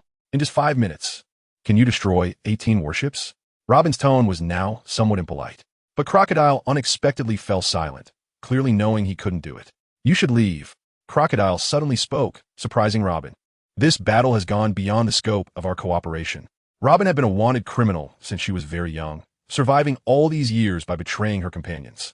Logically, she should have left without looking back, but as she looked at Crocodile at that moment, she fell into silence. Seeing that Robin did not leave immediately, Crocodile's expression softened, and he said, I must face this battle. Perhaps to most people, I am just a ruthless and vicious pirate, but I also have my own persistence. Crocodile paused, staring at the two small boats that had broken through the sea of fire, a surge of fighting spirit suddenly rising in his eyes. Perhaps what Ace said is true. I'm just a loser who escaped from the new world. But this time, I don't want to escape anymore. Robin was slightly moved. It was the first time she had heard such words from Crocodile's mouth. In 2 years of cooperation, all she had sensed from him was conspiracy and cruelty. But now, she was surprised to find that the persistence and determination hidden deep within Crocodile's character seemed to have been unearthed. Perhaps Crocodile was still that cruel guy, but he had also rediscovered his original dream. Who made Crocodile change like this? Was it that kid named Ace? A curious expression appeared on Robin's face as she said, I find that I don't want to leave for the time being. Let me see what kind of person he really is. Crocodile was somewhat puzzled by Robin's choice, but he did not ask further. He only wanted to wholeheartedly face the impending battle. At this moment, a pirate ship and a submarine had arrived at the port. The flames on the sea had not yet extinguished, leaving those lower-tier members without even the courage to take the initiative, forced to watch the enemy slowly approach the shore. Swish! The members of the Flame Guards disembarked from the submarine first, the boys in black suits exuding a faint murderous aura. Instantly, the frontline members involuntarily took a few steps back. However, the Flame Guards did not make a move. Instead, they swiftly positioned themselves at the point where the pirate ship was docking, forming 2 rows to respectfully guard a path, while Willie personally stepped forward to welcome them. Ace, with Luffy and Brook, reluctantly disembarked from the pirate ship under the welcoming of Willie. Perhaps due to Willie's background as a city guard, he still placed great importance on these ceremonial matters after becoming a flame guard. However, it was somewhat comforting to have a group of well-dressed bodyguards and escorts wherever they went.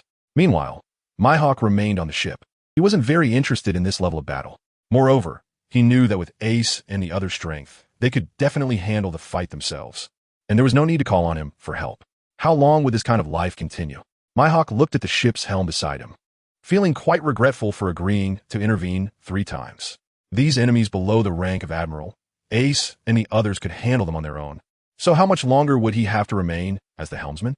Ace was unaware of Hawkeye's thoughts. He had now reached the front, standing next to Luffy, with Brook and Willie behind him, and the last 10 flame warriors lined up in a row. As Ace looked at Crocodile in front of him, he seemed to sense the fighting spirit emanating from his opponent. With a smile on his face, he took 2 steps forward and said, Crocodile, no need for pleasantries. I see you're ready. I can give you a chance to face me one-on-one. Are you scared after seeing my military strength? Crocodile did not respond directly, but retorted, Perhaps you think I would be foolish enough to give up my advantage in numbers? The fighting spirit within Crocodile was still boiling. He craved battle, but he understood that the outcome of a conflict between 2 forces could not be decided solely by individual valor. Advantage? Ace raised an eyebrow non-committally. Applying experiences from ordinary wars to their situation was a huge mistake. Captain, do we need to intervene? Villy stepped forward, the lotus mark on his forehead pulsating, ready to lead the Flame Guardians to burn the enemies before them to ashes. No need. You've worked hard already. Leave this to me. Ace waved his hand backwards, signaling Villy and the others to step back, intending to face the 2,000-strong army alone. The members behind Crocodile regained their courage upon seeing that the enemy consisted of only a dozen or so people, their numerous companions surrounding them. As for the sunken Allied ships, they believed that the enemy's strange ship must have some special weapon. Now, the enemy was foolishly coming down from their ship. So once they eliminated these few opponents, that powerful strange ship would surely become their trophy. Did you hear that? That guy wants to take on all of us by himself? Some members heard Ace's words and looked incredulous, doubting whether they heard correctly. You heard right, someone said disdainfully. These people must be fools, first abandoning the powerful weapons on their ship, and now shamelessly claiming they can take on 2,000 of us alone. If each of us spits on them, we could probably drown them. If these members knew that the so-called powerful weapons they spoke of were the suited youths in front of them, they wouldn't know what to think. Ace, however, paid no attention to the discussions across from him. He simply straightened his back, facing the enemies that filled the entire Canola Flower Harbor, his pupils suddenly dilating. Immediately, a circle of dark blue-green energy surged from his body, sweeping forward in a fan-shaped arc. The discussions abruptly ceased. In the eyes of these members, Ace's figure continued to expand, as if he had instantaneously transformed into a towering giant. Such a terrifying sense of oppression and momentum was something they could not withstand. In an instant, they were drenched in sweat, their consciousness abruptly pulled from their minds. Thud, thud.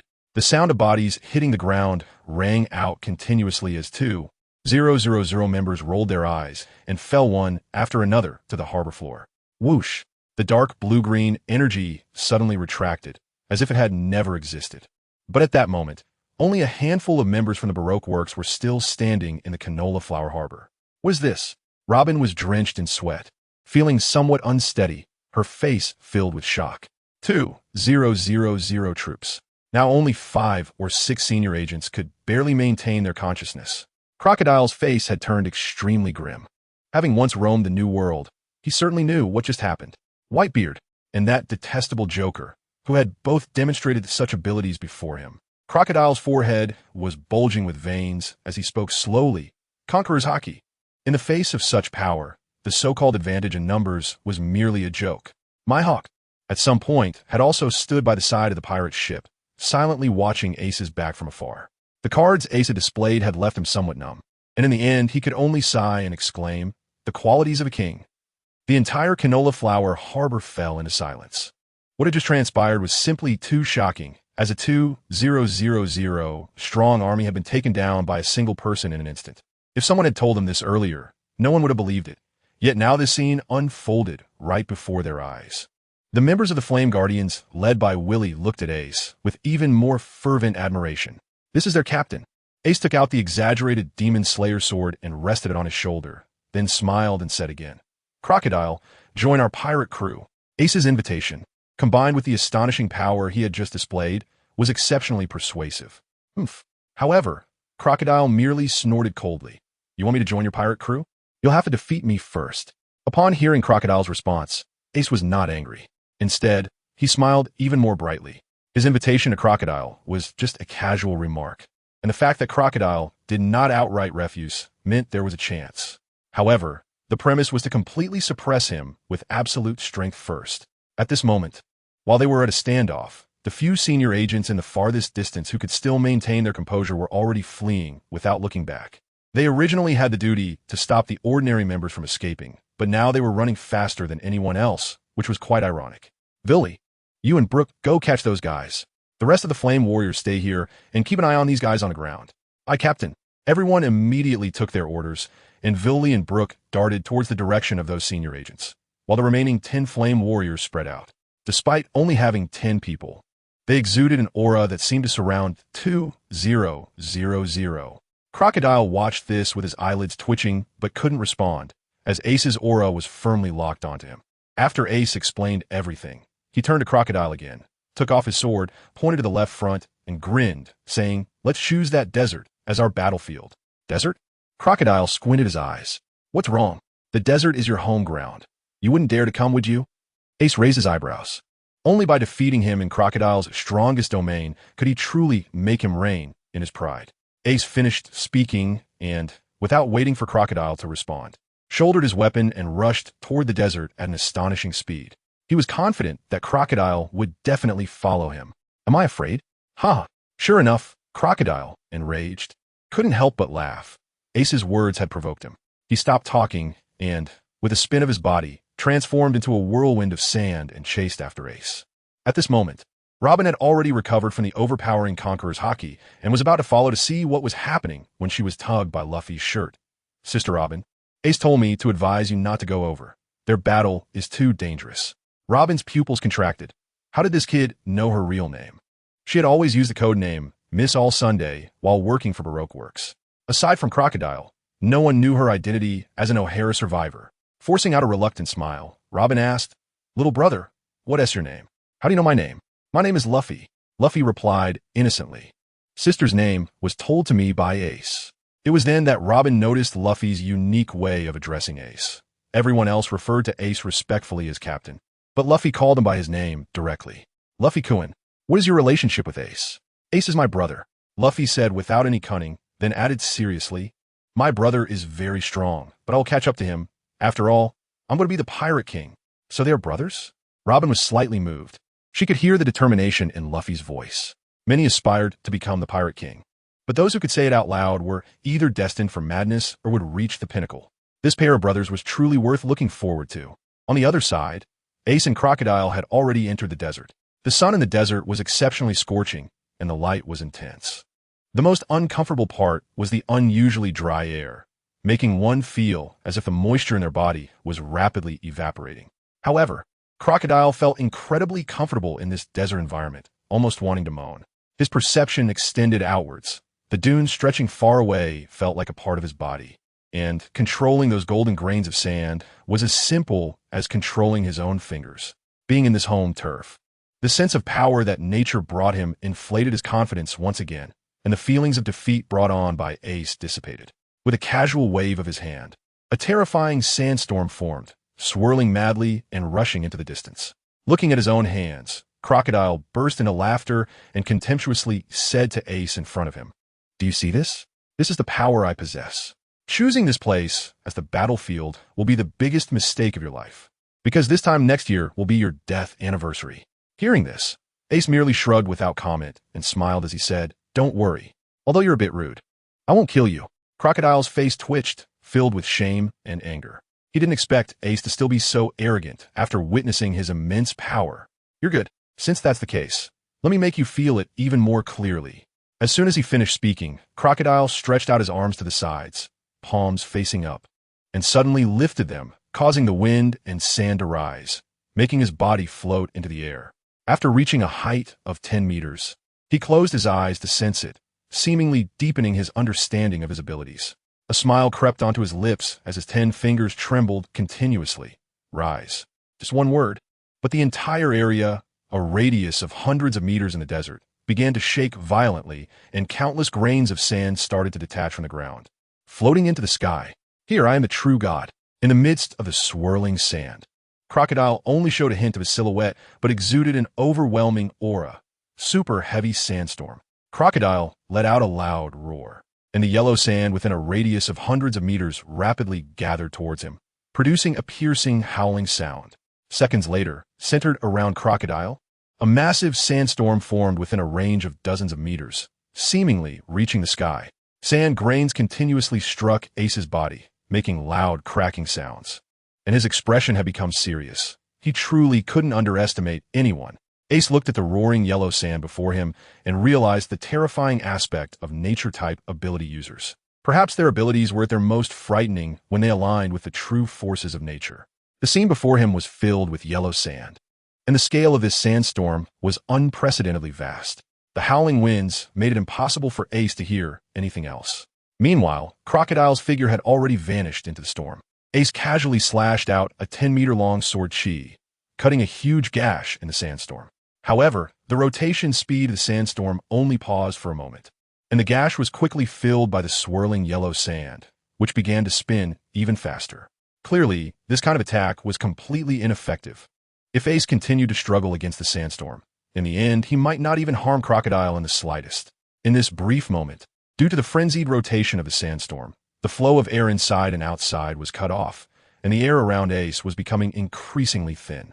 Coupled with the cutting force created by the flying sand particles, Ace, who might be on the brink of suffocation, could truly find himself in deep trouble this time. This won't do. First, he needed to find Crocodile's location. Ace's eyes flickered as he suddenly shifted sideways for dozens of meters, only to find that all around him was nothing but yellow sand.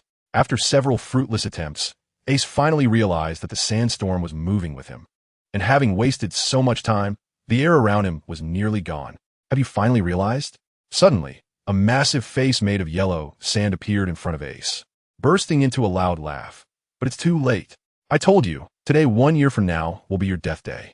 This giant face was a staggering 10 meters in size, resembling Crocodile. Ace couldn't help but feel speechless, internally mocking the original anime. Just how much did the anime weaken Crocodile?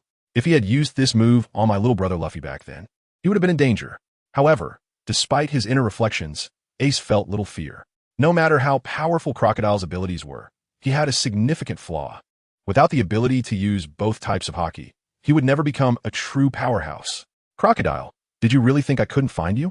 "Buzz." Ace's eyes narrowed slightly, and with observation haki fully activated, he instantly swept across a radius of 100 meters, leaving no object within the sandstorm hidden. "Found you." His eyes suddenly opened wide, a smile appearing on Ace's face as he swung the Demon Slayer sharply towards the front right. The sharp blade aura tearing through the sand curtain as if it were fragile cotton, creating a large gash.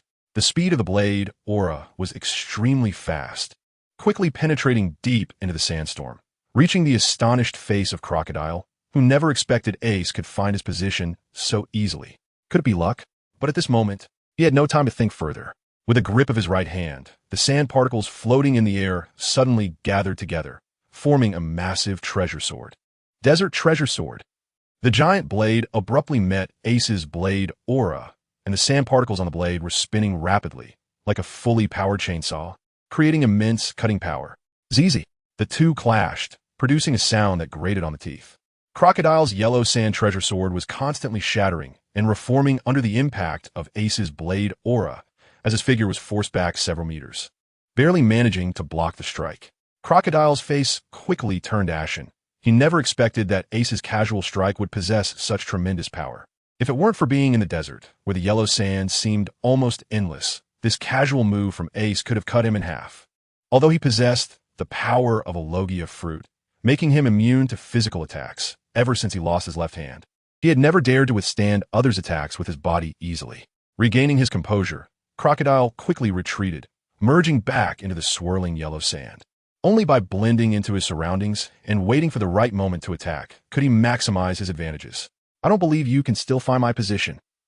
Crocodile transformed into swirling sand, moving rapidly within the sandstorm, his speed almost that of teleportation. He truly didn't know.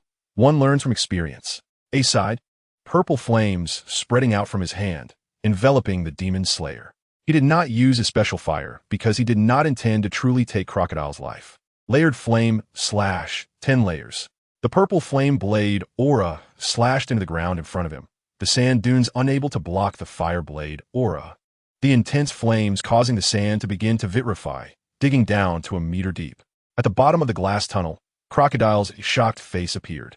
He now realized that Ace could indeed sense his position. He even knows observation hockey? Crocodile was not a fool. If he still didn't know that Ace had mastered all forms of hockey, he wouldn't be in this line of work.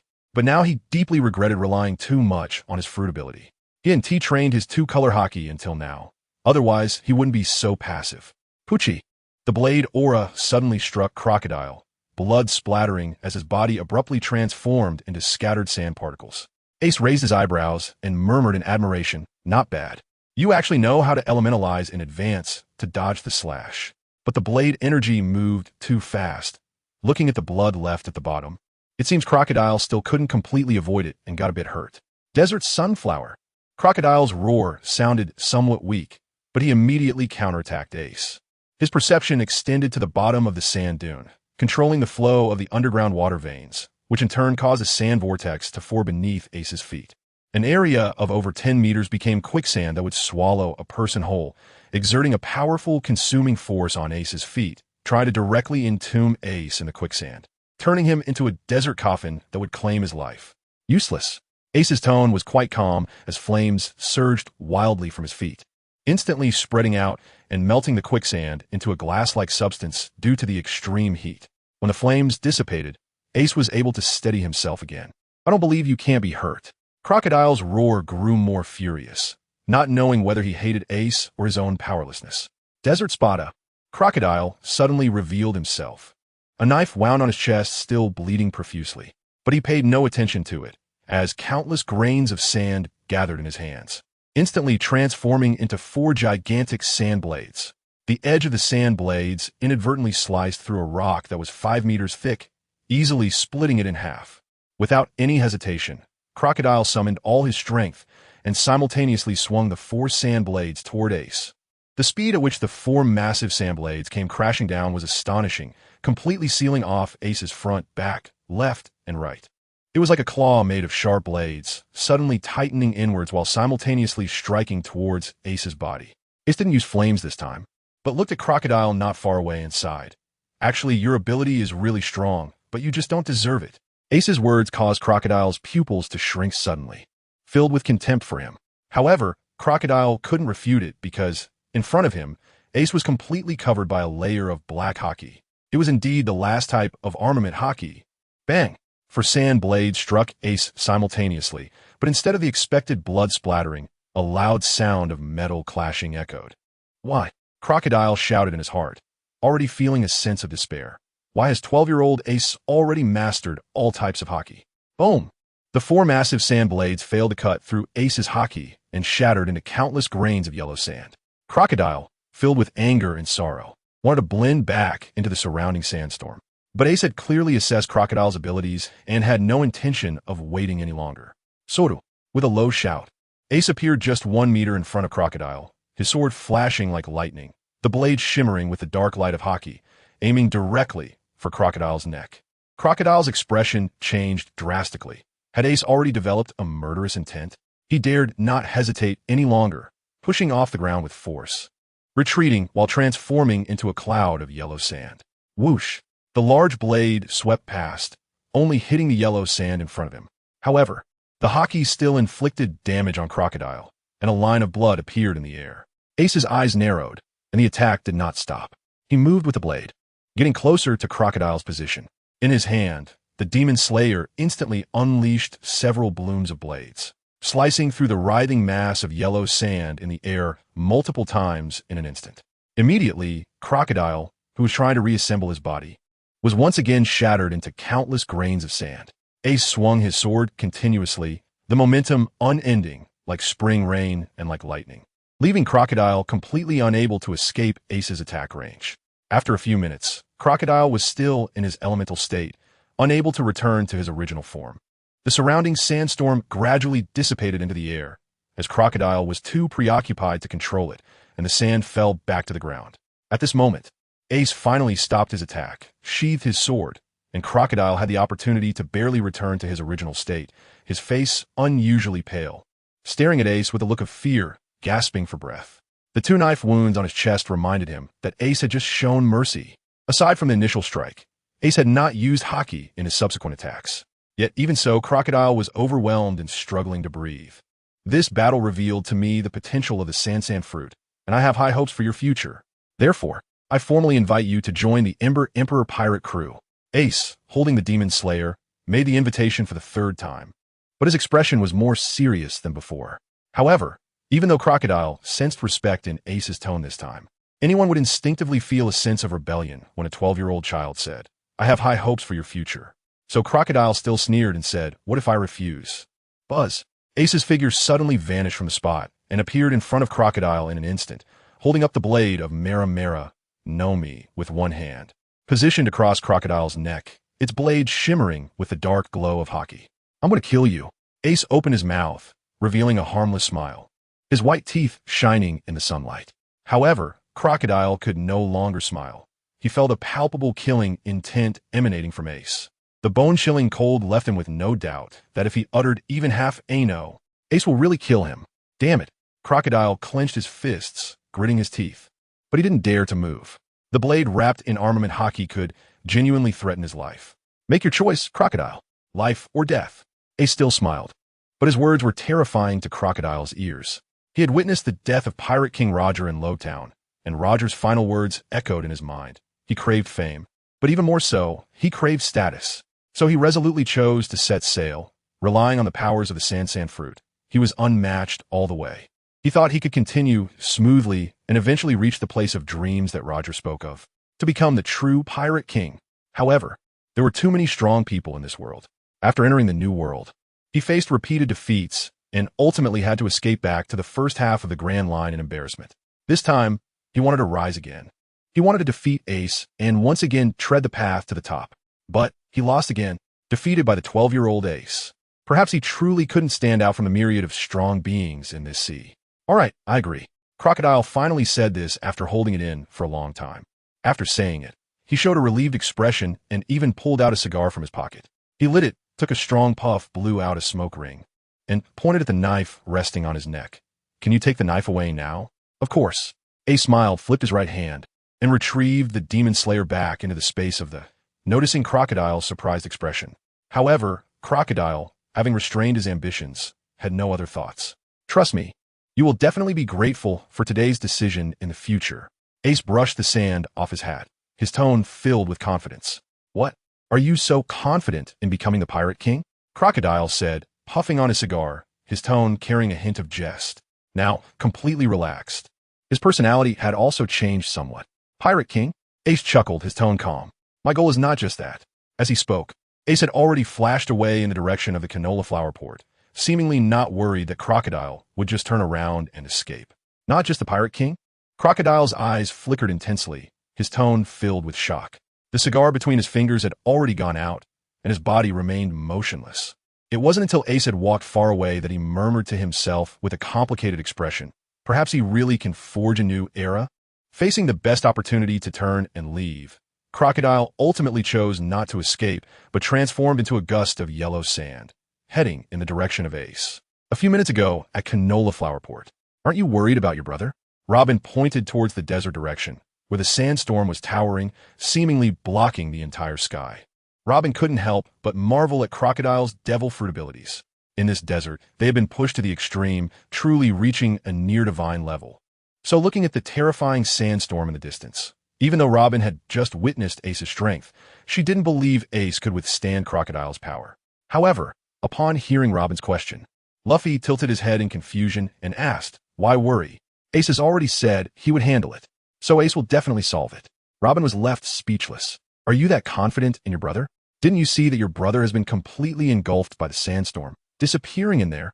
With distrust in Ace's strength, Robin suddenly saw the sandstorm in the desert suddenly dissipate and murmured, has it ended? In her mind, it should mean that Crocodile had already dealt with Ace. I didn't expect Mr. Zero's strength to be this strong. Robin smiled. The stronger Crocodile was, the more beneficial it would be for their cooperation. It seemed that the historical text of Alabasta could be obtained ahead of time. At that moment, a figure flew over from the direction of the desert, getting closer and clearer, but Robin's smile slowly froze on her face. It wasn't Crocodile. Ace, I kept an eye on this sister. Luffy bounced over, eager for praise. Haha, Luffy is really amazing. Ace smiled and ruffled Luffy's hair, complimenting him. Then he turned to Robin, only to find her expression very stiff. Nico Robin? Ace asked. Robin's pupils constricted. She was now fully certain that Ace knew her true identity. Taking a deep breath, Robin acknowledged Ace's question and tried to restore her calm demeanor, asking, where's Crocodile? Ace didn't expect Robin to care so much about Crocodile. Casually pointing behind him, he's right there. Whoosh! At that moment, a gust of yellow sand blew in, forming the shape of Crocodile. Robin gasped again. The two blood marks on Crocodile's chest were exceptionally conspicuous, compared to Ace's relaxed demeanor. It was clear without much guessing that Robin understood who had won the recent battle. Moreover, after Crocodile materialized, although he still had a cigar in his mouth and wore an arrogant expression, he consciously stood half a position behind Ace. What does this indicate? Robin didn't want to believe it, but she had to. Perhaps Crocodile had already been subdued by this kid, named Ace, in front of her. Nico Robin, you don't need to be nervous. Although Crocodile has joined our Ember Pirates, our cooperation can still continue. Ace smiled and gestured for Robin to relax. Robin glanced at Crocodile, seeing him smoking his cigar without a rebuttal, and understood that Ace wasn't lying. An inexplicable sense of reverence for Ace arose in her heart. He had actually subdued the unruly Crocodile. I know your purpose in cooperating with Crocodile is for the Poneglyphs of Alabasta. Speaking of which, Ace smiled and made a 6 gesture with his hand, continuing, the condition I offer you is at least the whereabouts of 6 Poneglyphs. So what do you think? Will you consider it? Robin was initially taken aback, revealing a look of interest, but she immediately spoke up. How can I trust you? The 6 pieces of historical text mentioned by Ace are located in Sky Island, Fishman Island, Zoe Island, and 3 pieces with Big Mom. However, he indeed cannot provide Robin with proof immediately. But Ace is not worried at all, being familiar with the plot. He has his own methods. The piece of historical text from Alabasta, according to your plan with Crocodile, would take many years to obtain. But I can find it for you right now. Upon hearing Ace's words, even Crocodile's eyes flickered. After all, he has been coveting the ancient weapon Pluton recorded on this piece of historical text. At this moment, everything seemed within reach.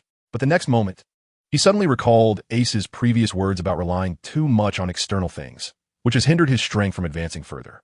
So, after taking a deep puff of his cigar, Crocodile truly gave up his desire for Pluton, his expression relaxing as he secretly decided to embark on the right path to strengthen himself. At this time, Willie and Brooke also returned to the Canola Flower Port, carrying several unconscious high-ranking agents. Not a single one of these capable agents managed to escape their capture. Seeing this scene, Robin finally made up her mind, seemingly conquered by the strength of the NTI pirates. All right, if you can really find this piece of historical text, I will join you. Ha, great. Ace felt a surge of joy. If he wants to find the location of One Piece, a historian who can read the historical text is definitely essential. After all, the location of the final island, Laugh Tale, is determined by the directions of the four-road poneglyphs. Crocodile, you stay here to handle your organization's members. After today, Baroque Works will still exist independently and develop towards an intelligence organization. Ace commanded. Also, 2 giants will arrive later, one of whom is injured. So, since I'm going to take care of them. Ace's words made Crocodile narrow his eyes slightly. He originally thought Ace would order him to disband Baroque Works directly. Even if he ordered him to kill all the members, he wouldn't have frowned. However, Ace's command still allowed the organization to continue existing and to become an intelligence agency, which forced Crocodile into rapid contemplation. This was not something an ordinary pirate would do. Such great ambition. But interesting. Crocodile's smile returned to his lips. Perhaps following this Ace would truly allow him to see a broader horizon. At your command, my captain. Ace raised his eyebrows in surprise upon hearing Crocodile's address to him. He and T expected this unruly guy to adapt to his new role so quickly. Smiling, Ace waved to Robin and the others, saying, "The people from the Flame Guards stay to help. The rest come with me." Soldiers had long since conveyed the terrifying sight of the port of Konoha and the raging yellow sand to the royal palace in the direction of Alabastus Royal City. The serious-looking captain of the guard, Ikaram, reported, "Your Majesty Cobra, according to the soldiers' reports, our kingdom may be facing a real crisis this time." Huh, is it that dangerous? Without outsiders around, Cobra showed no signs of majesty, his eyes widening in a rather comical manner. Yes, that terrifying ability to control the yellow sand must belong to the notorious sea pirate, Sand Crocodile, who has returned from the New World. Ikaram said solemnly, "I request that you urgently call for the Navy. If they attack, Bell and Gaka probably won't last long. But you are the strongest warriors of the kingdom. Can't you organize a defense against him?" Cobra looked incredulous. Yes, once such a powerful being comes to assassinate the royal family, no amount of troops can stop him. Therefore, for the safety of Princess Vivi, please call for help immediately. Ikaram bowed deeply. Upon hearing Vivi's name, Cobra finally became serious. As a father and a king, he must now fulfill his responsibilities. He took out a delicate transponder snail from the throne beside him, dialed the number, and said, "Please connect me to the marshal's office. Tomorrow we will update 3 chapters. I hope everyone will subscribe to give me the motivation to continue. My request is not high. My motivation is my dreams and all of you. Tomorrow at midnight, I will release 2 chapters and then 1 more. I hope everyone can subscribe and support me, giving me a little more motivation to persist. Lastly, thanks to all readers, and thanks to the editor Xingyi for the signing and publishing opportunity." At that moment, the palace doors were suddenly pushed open violently, and a bloodied figure burst into the great hall. "Gaka, what happened?" Cobra and Ikaram hurried forward to support him. "Your Majesty, I'm so sorry. I couldn't protect Princess Vivi." Gaka looked weak, blood seeping from the corner of his mouth as he spoke. "What?" Ikaram shouted in anger. "You are a devil fruit user, the kingdom's strongest warrior. Who did this?" Gaka's right hand trembled slightly as he pulled out a note and a special transponder snail from his pocket. "This is what the kidnappers left behind." Cobra took the note and the transponder snail. The note read, "Dear King Cobra, we will temporarily take care of your daughter. You need not worry. We absolutely will not harm her hair on her head within 2 days. However, we have a small request. We hope you can tell us the location of the ancient weapon, Pluton. If we do not receive your reply within 2 days, or if you call for the Navy, then I fear your daughter may encounter some danger, and we will no longer be able to guarantee her safety. That is all. We hope for your prompt reply. Goodbye." Cobra's forehead bulged with veins as he crumpled the note into a ball, his heart tightening. "Bastards." At that moment, a voice came from the transponder snail he had dialed. "Hello, King Cobra. This is Fleet Admiral Sengoku of the Navy headquarters. I see you have dialed the emergency line. Is there something urgent?" Cobra's eyes showed signs of struggle, but recalling the threats from the kidnappers, he took a deep breath and finally said, "I'm sorry, Admiral. I dialed the wrong number." Without waiting for Sengoku's response, he hurriedly hung up the transponder snail. On the other end of the call, Sengoku looked at the transponder snail in his hand, narrowing his eyes. Years of experience told him that things were not as simple as a wrong number. After thinking for a moment, Sengoku dialed another transponder snail, ordering all personnel from the Navy G3 branch to immediately head to Alabasta. Additionally, let Vice Admiral Ghost Spider lead the team. Vice Admiral Ghost Spider was an elite vice admiral from the Navy headquarters. whose combat power had reached the level of a quasi-admiral. Meanwhile, in the southeastern desert of Alabasta, Rob Lucci was swiftly moving towards the seaside, carrying Vivi with one hand. Vivi had closed her eyes, clearly unconscious, but for some reason, the kidnapper Rob Lucci looked even more sullen. Upon reaching the seaside, Lucci boarded a pirate ship with a dark expression and brought Vivi into the ship's cabin. "I have completed the task, as you requested. Where are Bruno and the others?" Rob Lucci stared intensely at Spandam. Spandane, the current highest commander of CP9 and a mastermind behind the O'Hara incident, had seemingly fallen into some madness after his son was killed by Ace. Now, he was collaborating with pirates to seize Alabastus' ancient weapon, Pluton. "Haha, Lucci, my dear subordinate. You have always been so reliable. Although you couldn't protect my son." Spandane, dressed in a black suit, wore a false smile, but his eyes were filled with hatred. "Even though my son died before your eyes, see, I still forgave you, didn't I?" Rob Lucci took a deep breath, placing Vivi beside Spandane. Suppressing the anger in his chest, "Sir, I regret your son's death. But since I have now captured the Princess of Alabasta and fulfilled our agreement, I hope you will keep your promise and release Bruno and the others." No. You're mistaken. Only when Pluton is truly in my hands will our agreement be fulfilled," Spandane said with a malicious smile, a hint of cruelty in his words. "And right now, they will stay in the water prison for a few days." "What?" Lucci's eyes widened in shock. Bruno and the others were imprisoned in the water prison, a place specifically used by CP9 to torture prisoners. "You're asking for death." Anger caused Lucci to instinctively unleash his powers, his body swelling and bursting through his shirt, transforming into a terrifying humanoid leopard. Seeing Lucci's transformation, Spandane's face turned pale with fear. Although he was a high-ranking official of an intelligence organization, both he and his son were merely ordinary people without any combat power. 100 of them couldn't match Lucci. Fueled by rage, Lucci charged toward Spandane, grabbing for his neck. "Help! Someone protect me!" Spandane screamed in terror, retreating repeatedly. Just as his voice fell, a figure suddenly appeared, blocking Spandane. Wearing a fringed hat, with 2 lines on his face and a red cloak, he dramatically lifted his cloak, colliding with Lucci's claws. Flapping, bullfighting cloak. Clang! What initially appeared to be an ordinary red cloth cape suddenly transformed into a material as strong as steel. When it collided with Lucci's claws, it emitted a deafening metallic sound. Lucci, having failed his attack, immediately stepped back with a grim expression, staring at the shadowy figure that had suddenly appeared and pronounced his name slowly. "Diamante. Haha, Diamante. Your Don Quixote family is indeed powerful. Choosing to cooperate with you was the right decision." Spandam, seeing Diamante easily block Lucci's attack, regained his arrogance. "Not at all. It's not as impressive as you say." Diamante feigned modesty. Spandam paused, realizing he might have exaggerated. But just as he was about to retract his praise, Diamante solemnly said, "No. Since you say so, I'll admit it. We are that strong. These pirates are so strange. They are hard to understand." "Spandam, have you thought about the consequences of cooperating with these pirates?"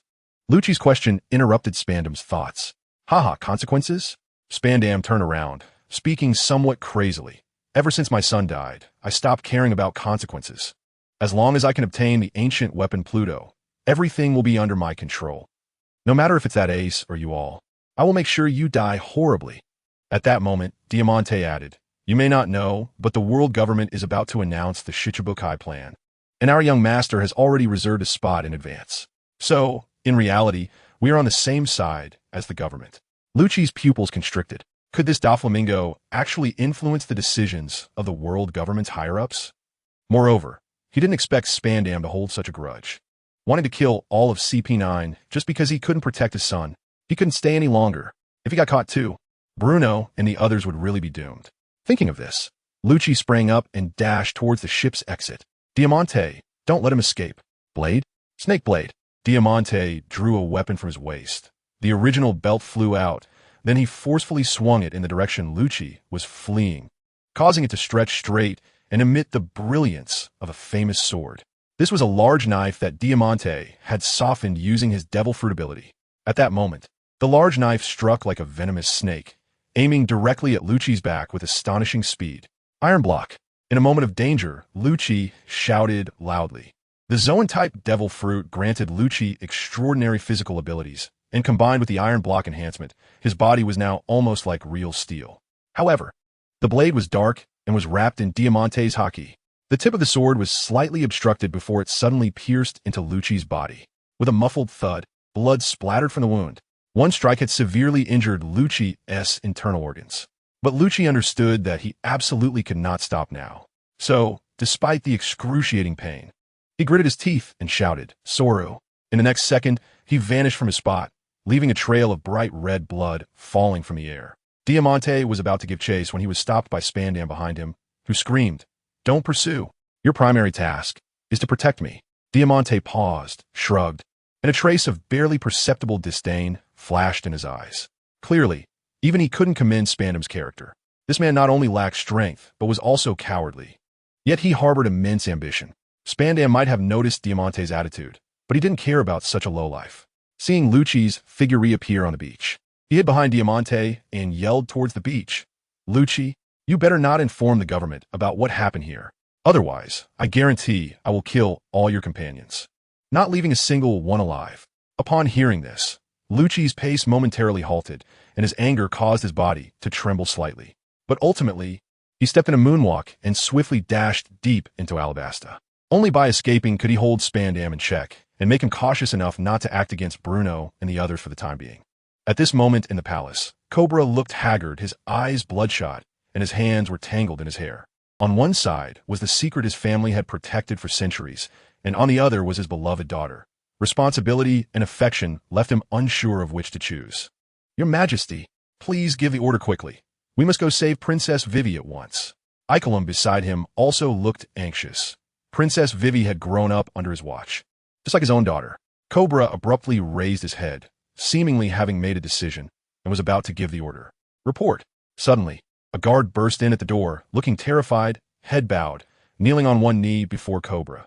"Your Majesty, unknown enemies have forcibly invaded the mausoleum, and the guards cannot stop them." "What?" Cobra suddenly stood up, fully aware of what lay within the mausoleum. The historical document his family had protected for generations was there, and this document recorded the location of Pluto. Are they that impatient? Cobra's face turned ashen. His eyes reddened as he gritted his teeth and ordered Icolum, "Gather Bell and take all the palace troops with me to eliminate these kidnappers." The ones heading to the mausoleum were actually Ace and the others, but they were inexplicably framed, being identified by Cobra as the kidnappers of Princess Vivi. Under Cobra's command, over 10,000 elite palace guards quickly assembled and immediately set off towards the mausoleum, led by the kingdom's guard captain Icolum.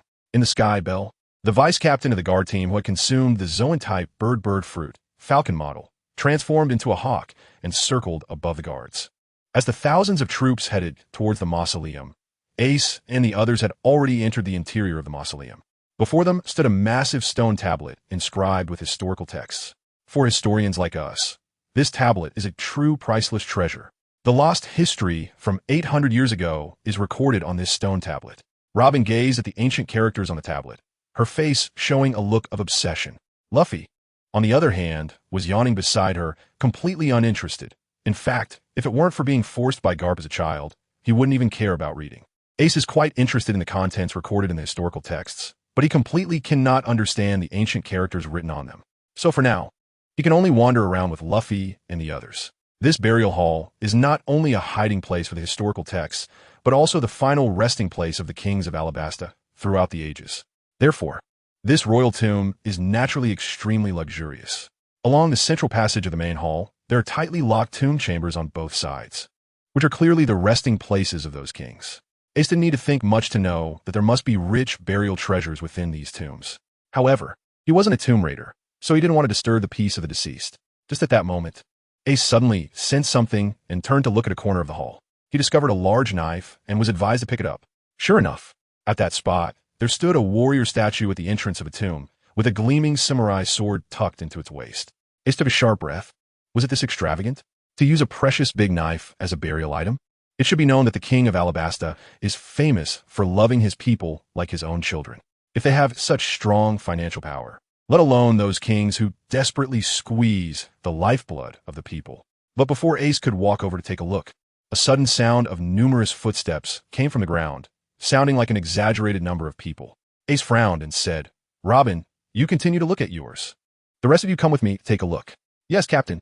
Robin turned around and replied respectfully. Clearly, after seeing the historical text here, she had truly come to believe Ace's words. Whether it was genuine or feigned, at least she had decided to temporarily join the Flame Emperor pirates. Ace nodded with a smile, then took Luffy's hand and led Vivi and Brook along the passage, slowly making their way to the surface. Moments later, as Ace emerged from the passage, he discovered that the entrance was completely surrounded by a fully armed army. The tips of the guns were like a forest, flashing with a piercing cold light, all aimed at Ace and the others. Bastard! Quickly hand over Princess Vivi. A hawk in the sky commanded coldly. Vivi? Ace furrowed his brow, somewhat confused about what was happening. He originally thought it was because they had entered the funeral hall, but now it seemed that something else was going on. Still pretending, the Hawk Belle saw Ace's bewildered expression and was instantly filled with rage. They had kidnapped his most beloved Princess Vivi, yet they dared to show such a face. He was the guardian of Alabasta, and even more so, the protector of Princess Vivi. Belle was unwilling to let Vivi suffer even the slightest harm. But this kid in front of him had actually kidnapped his most cherished princess. Unforgivable, Belle roared, retracting his wings to his back, diving down from nearly 100 meters in the air, charging straight at Ace. His eagle claws shimmering with sharp cold light.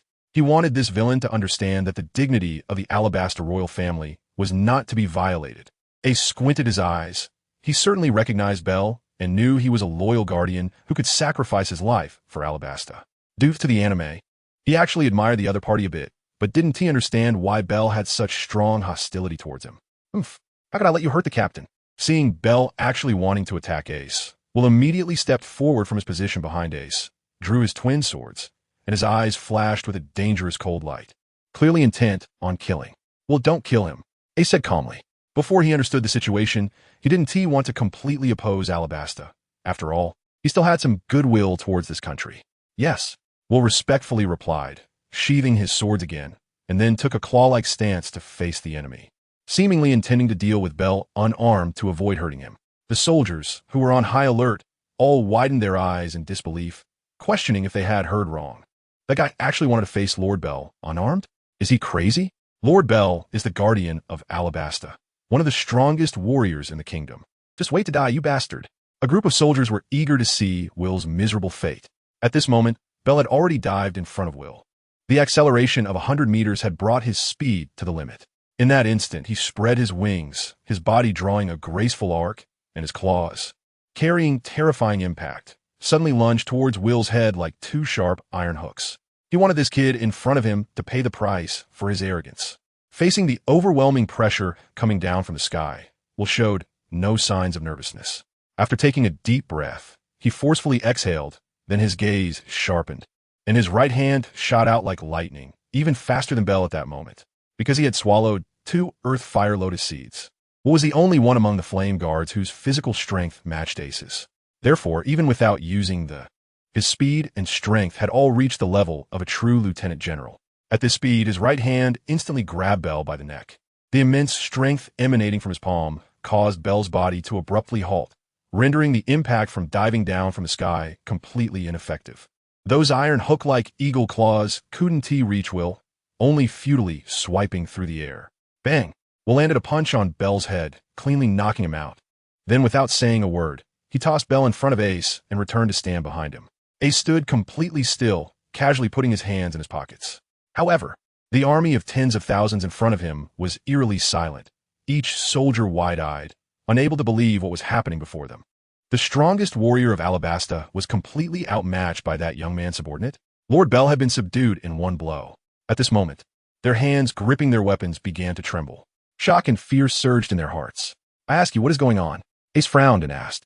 Belle. Icolum rushed out in a frenzy. Seeing Belle knocked down by a single punch, he could no longer care about anything else, completely ignoring Ace's question, and just shouted loudly, "Attack!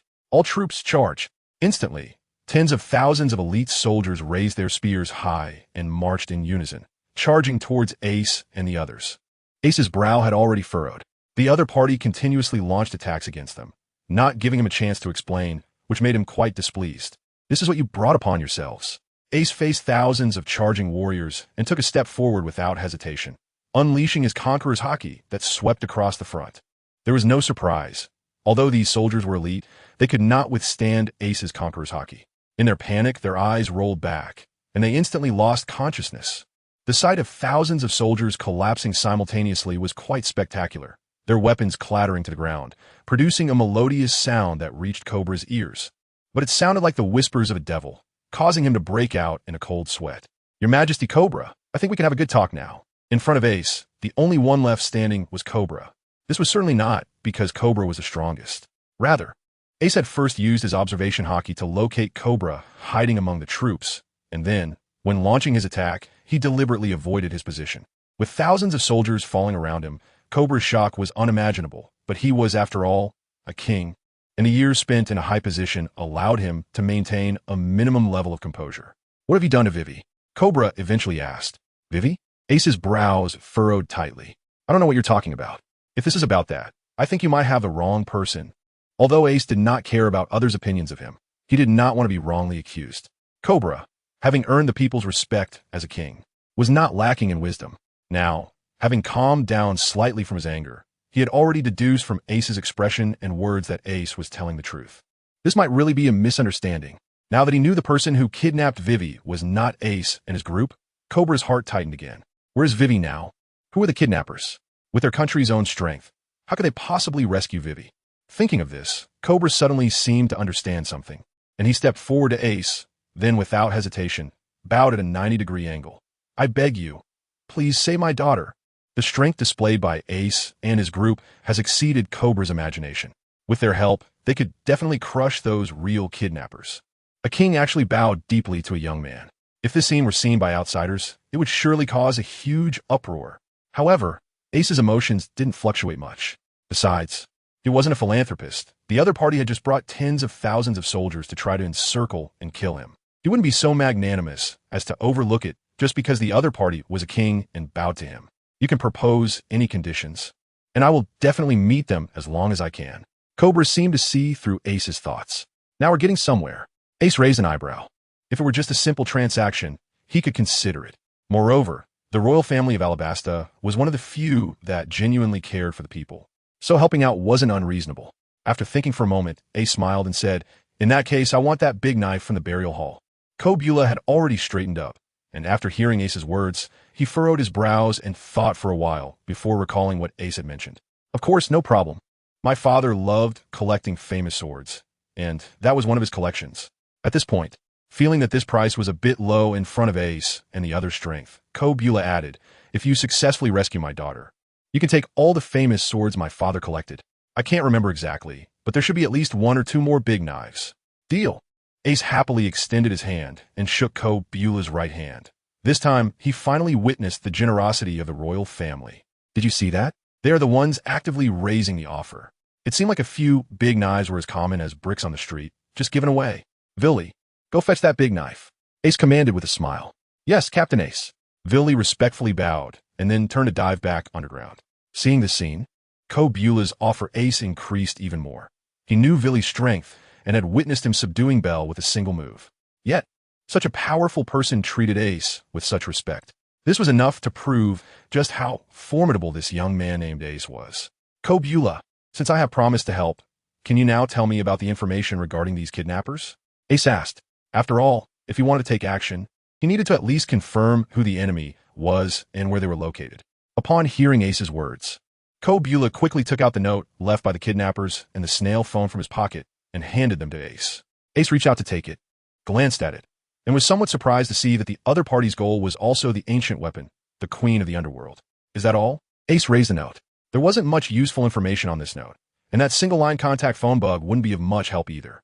After all, if he called the kidnappers without telling them where the Queen of the Underworld was, they might very well kill her. That would be a situation no one wanted to see. Cobula's throat felt a bit dry, and he nodded stiffly.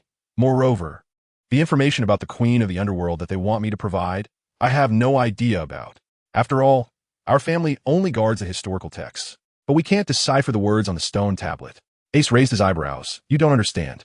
But Robin from their pirate crew is reading it right now." However, he also had no intention of sharing the news about the Dark King with anyone, so Ace didn't mention this matter. This is quite troublesome. Who exactly are these kidnappers? Ace stroked his chin, muttering to himself. Just then, A staggering figure emerged from behind a locust tree not far away. The kidnapper is me.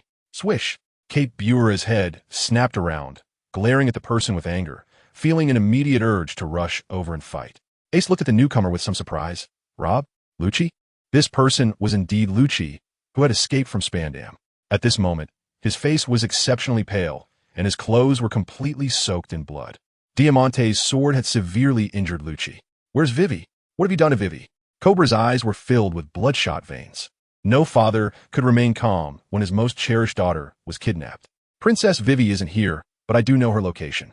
Pain caused cold sweat to constantly trickle down Lucci's forehead, but he still gritted his teeth and said, I can tell you everything I know, but you have to agree to one condition. I don't know where the Underworld King is. Cobra shouted, suppressing his anger. But since Vivi was still in the enemy's hands, he could only clench his fists and bite his teeth to hold himself back. I don't need the Underworld King, Lucci replied, but he did not look at Cobra. His eyes were fixed firmly on Ace. This was already the third time he had encountered Ace, and each time, Ace brought him greater shock. Just moments ago, when Ace had instantly defeated tens of thousands of troops with his Conqueror's Haki, Lucci had witnessed this astonishing scene firsthand. Ace's strength made Lucci realize that if he wanted to save Bruno and the others, he had to seize the opportunity and take the initiative now. I need you to help me with something. Lucci's mouth was bleeding continuously, yet he still fixed his gaze on Ace. Oh, Ace's expression changed to a strange one. What was going on today? Why was everyone coming to him for help? I believe you already know that I am a member of CP9, and our superior is Spandam. Ever since his son was taken out by you last time, he has gone completely insane. At this point, Lucci showed a hint of anger. He no longer cared about the rules of CP9. Not only did he imprison all my companions, but he also set his sights on the world government member country, Alabasta. He wants to kidnap Princess Vivi of Alabasta to force King Cobra to reveal the whereabouts of Pluton. He seeks revenge for his son through the power of the ancient weapon, Pluton. Cobra's eyes widened in shock. He never expected that the person who kidnapped his daughter was actually an official from the government's intelligence agency. If he had sought help from the government earlier, with the intelligence agency's capabilities, this kidnapper would have definitely discovered it. And at that time, Vivi would be in real danger. Cobra was secretly glad that he had chosen to seek help from Ace. Meanwhile, Ace's eyes narrowed. He certainly knew about that guy Spandam. Both father and son were utterly despicable, and it was clear that the target of their revenge was himself. However, he did not expect that they were so crazy that they would not even spare their own subordinates. Since the target was himself, Ace certainly could not let him go easily. Moreover, from what Lucci said, Vivi was now also in Spandam's hands. Fine, I will help you with this. But you must tell me all the information you know. If I find out later that you have hidden anything, a cold light flashed in Ace's eyes, and trust me, this time I will definitely not let you go. Lucci sensed Ace's murderous intent and was startled. He immediately replied, of course. I will definitely speak without reservation. Lucci respectfully began to speak. After Spandam imprisoned all my companions, the strength of CP9 was already minimal, but we must not underestimate him. He has now formed a collaboration with the Don Quixote family. Another Doflamingo. Ace frowned. Thanks to the 999 book coins from the rain outside the window and the 100 book coins from Old Port listening to the wind. Yes, this time, the Don Quixote family sent one of their top executives, Diamante, the highest commander of the Block Army. Lucci touched the wound on his back with a grim expression and said, Diamante is very strong. My injury was left by him. Did Doflamingo not come personally? Ace muttered to himself, a hint of regret in his voice. If Doflamingo had come, perhaps they could have had a battle of equal strength. But if it was just one of his subordinates, a mere top executive, Ace no longer took it seriously. Lucci's expression stiffened.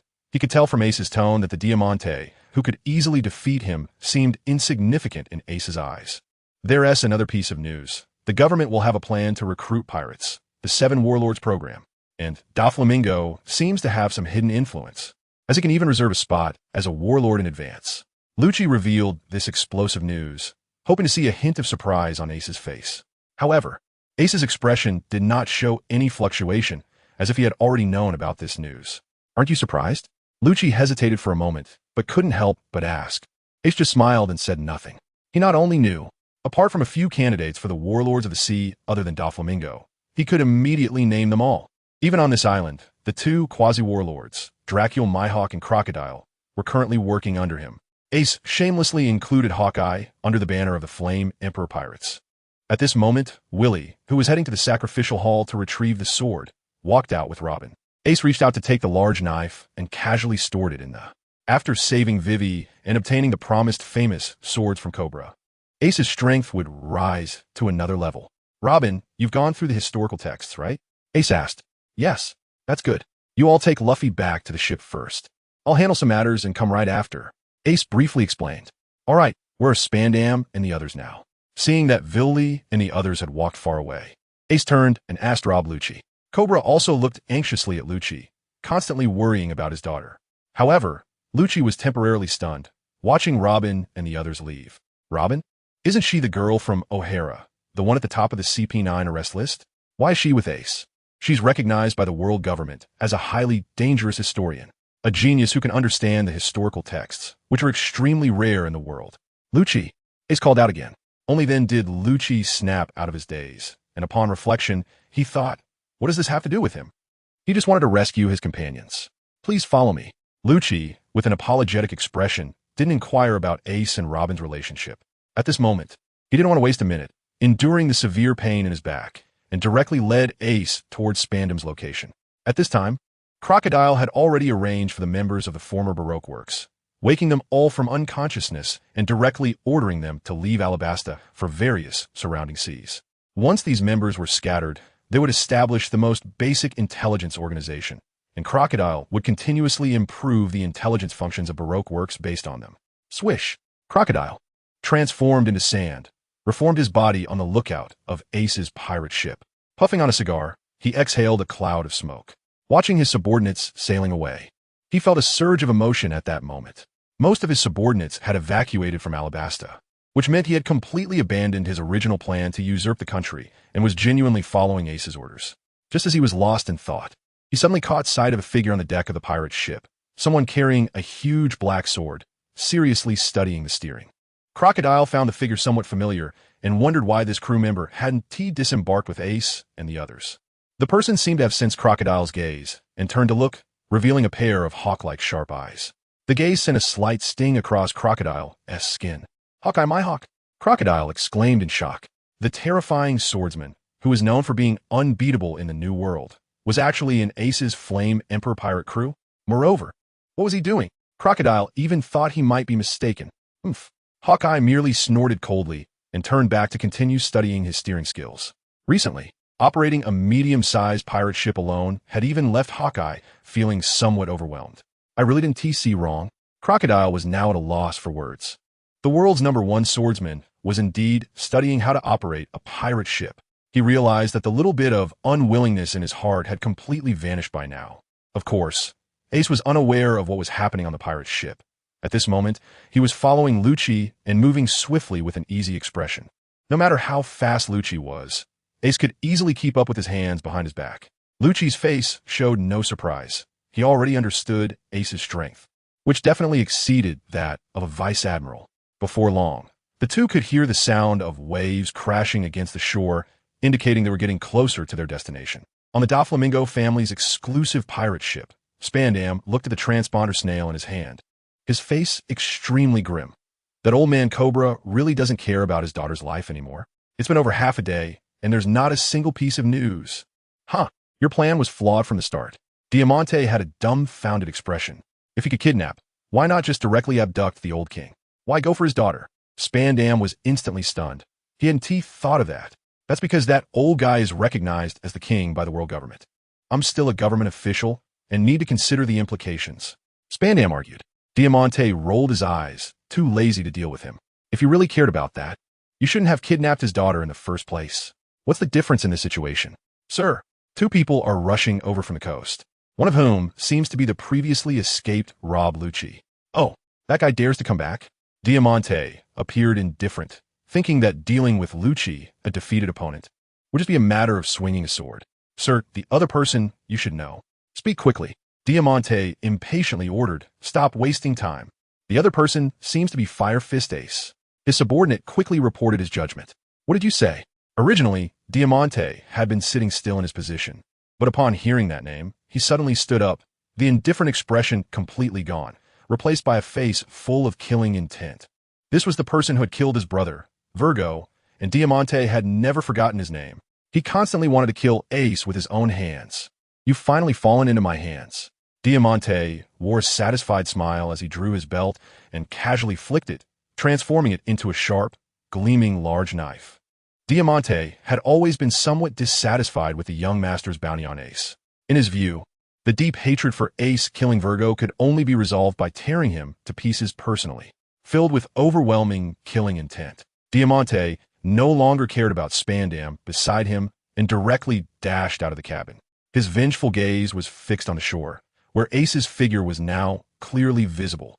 "Ace, today is your day of death." Diamante's face twisted with rage as he raised the long sword in his hand, preparing to severely injure Ace with a single strike before torturing him thoroughly. This was the only way to somewhat soothe Virgo's spirit in the heavens. With a swift slash, Diamante's long sword suddenly fell, unleashing a powerful wave of sword energy that raced across the sea. Even the hard rocky coast seemed as soft as tofu in the face of this terrifying sword energy. Splitting in two, Diamante was not only a user of the flap fruit, but also a powerful swordsman. At this moment, without using his fruit abilities, the sword energy he unleashed was truly at the level of a vice admiral. "This is too strong." At that moment, Spandam also walked out of the cabin and happened to see the powerful sword energy unleashed by Diamante. He excitedly muttered to himself, "Diamante is just one of the highest-ranking officials of the Don Quixote family. If I can take control of the entire Don Quixote family, I will be able to do whatever I want." The pirates beside him glanced at Spandam's self-indulgent expression with disdain, as they were already accustomed to the strength displayed by the family's top officials. Whether it was the Navy or pirates, anyone who dared to provoke the Don Quixote family had invariably been split in half by Lord Diamante. And there were several other strong individuals within the family. This waste in front of them actually wanted to subdue the entire Don Quixote family? What a dreamer. Sooner or later, he would end up like that kid named Ace on the shore, dead without a complete corpse. Thinking of this, they turned their heads again to look at the unfortunate kid named Ace. To their surprise, they found that at some point, the kid had also grasped an exaggeratedly large sword in his hand. Has he gone crazy? Does he think he can compete with Lord Diamante in a sword fight? Who does he think he is? Ace did not hear the discussions of these pirates. Even if he did, he wouldn't care. At this moment, facing the howling Sword Chi, he merely smirked and casually swung his demon-slaying sword. Sword Chi? He had never been afraid of it. Blue Lotus? Layered flame, slash, 40 layers. Boom! The blue flames surged forth instantly, and Ace had unleashed his true this time. The Sword Chi made of flames emitted a terrifying heat wave, cutting through the void with dazzling light. And surprisingly, it advanced first, actively colliding with the massive Sword Chi that Diamante had unleashed. A sharp, sizzling sound of friction echoed, causing the pirates to feel a pang in their teeth. However, this did not diminish their shock. The two Sword Chis intertwined, entangling and consuming each other, continuously producing thunderous booms. In the end, it was actually Ace's Sword Chi that prevailed. After a loud explosion, amidst the surging airwaves, a flame Sword Chi, reduced in size by a few circles, sliced through the airwaves and headed straight for Diamante. Impossible! Diamante couldn't help but exclaim. He had put his all into that last strike. It represented the pinnacle of his swordsmanship. How could it be blocked by that kid Ace? No, it wasn't blocked. It was shattered. But little did he know, if Ace hadn't been worried about injuring Princess Vivi and others on the pirate ship, the power of his strike would have been far greater. Seeing the flame Sword Chi approaching, Diamante no longer dared to be arrogant. In a hurry, he slashed out a few more times, finally dispersing the flame Sword Chi completely. However, the residual heat in front of him still singed several strands of hair on his forehead, leaving them charred. Fire. The pirates on the ship were horrified. Fire has always held a terrifying power in the history of human development. They had originally planned to see Ace being split in half by Diamante, only to discover that the Sword Chi Ace wielded was even more terrifying. Why does he look so young? Isn't he still a minor? How could he possess such terrifying swordsmanship? The pirates whispered in shock. Beside Ace, Lucci was the closest, and he was somewhat shocked to discover that Ace, who had just swung his sword, seemed completely at ease, as if he hadn't even unleashed his true power. Diamante had severely injured Lucci with just one strike. Was the gap so large? Lucci appeared somewhat frustrated. Damn it! Diamante's face was extremely grim. He had already realized that Ace's strength was impressive, and his plan to capture him alive was likely unattainable. He had always thought that Ace must have used some underhanded means to kill Virgo. After all, even he was not as strong as Virgo in terms of Haki. But after witnessing Ace in person today, he finally understood the extent of Ace's power, which was indeed on par with their highest-ranking officers.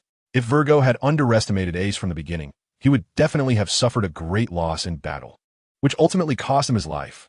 With veins bulging on his forehead, Diamante truly wanted to kill Ace for revenge. But rationality ultimately prevailed. He turned to his subordinates and shouted, "Retreat." The pirates were momentarily stunned by Diamante's command, as they had never heard him order a retreat before.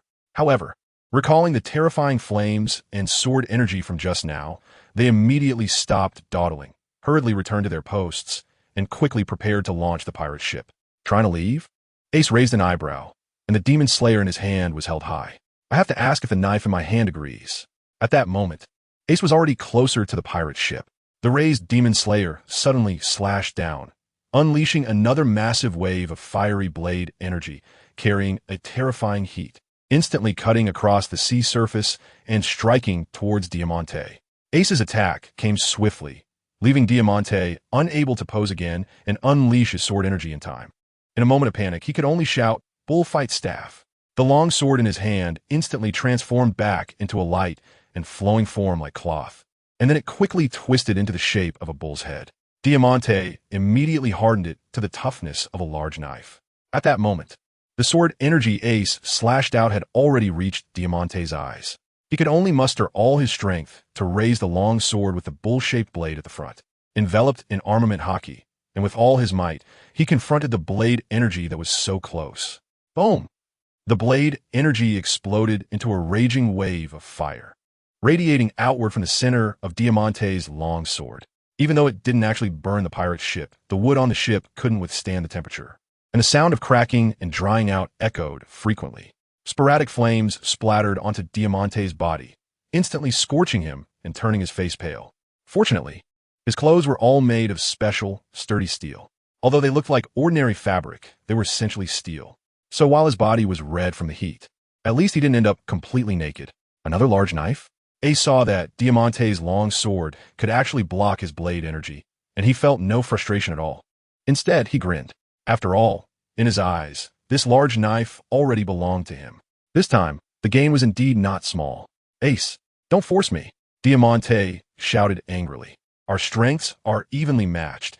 If I really fight you to the death, you definitely won't come out unscathed." "Huh," Ace sneered. "Strength evenly matched? What a joke. What are you laughing at? I haven't even shown my true strength yet," Diamante said with a grim expression. "My bounty is over 200 million berries. Not much different from yours. How much stronger do you think you are?" "Big man." At that moment, behind Diamante, a big bearded pirate suddenly pulled out a stack of bounty notices with some nervousness. He had always liked to study the bounties of various pirates on the sea. Recently, with the new bounty notices coming out, he had seen Ace's photo on the notice. However, since Ace had been far away before, he hadn't recognized his identity. But now that Ace was much closer to the pirate's ship, he finally recognized him. His bounty, the big bearded pirate trembled as he pulled out Ace's bounty notice, and the number on it filled his face with terror. Diamante, originally annoyed that his subordinate interrupted him, wasn't in the mood to teach him a lesson at this moment. He snatched the bounty notice from the big bearded pirate's hand. When he focused on it, he saw the bounty was 450 million berries. The terrifying amount turned his face pale, and when he looked up at Ace, he saw the other man merely looking at him with a mocking expression, making Diamante feel as if he had been slapped. 450 million berries. What does that mean? Even the subordinate they were supporting, Doflamingo, had a bounty of only 340 million berries at this time. Diamante's eyes flickered wildly as he glanced at Ace a few times, then at the pirate ship beneath his feet. Finally, he gritted his teeth and directly pulled out a piece of paper from his pocket and casually threw it into the sea, folding equipment high-speed speedboat.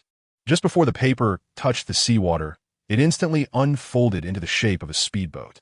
It was indeed Diamante, using the ability of the flapping fruit to fold a speedboat into a soft material and carry it in his pocket as folding equipment. The next second, Diamante abandoned all the personnel on the ship, leaped up, jumped onto the speedboat, and quickly started it, rushing toward the depths of the sea at an astonishing speed. "Diamante, take me with you," Spandam screamed in terror. If he was left behind and fell into Lucci's hands, who knows what terrifying fate awaited him. But Diamante completely ignored him and instead increased the speed, going even faster. The surrounding pirates, seeing that their highest-ranking officer had already abandoned ship, lost all fighting spirit. One by one, they bore expressions of fear, either kneeling to surrender or jumping into the sea to escape. Lucci, you handle the situation on the pirate ship. You must ensure Princess Vivi's safety, Ace said calmly. I will chase after Diamante. You better not have any crooked thoughts. After you rescue Vivi and your companions, just wait for me right there. Ace did not explicitly state the consequences if Lucci did not comply, but the authority he exuded made cold sweat bead on Lucci's forehead, prompting him to respectfully agree. Daring to run away with my great knife?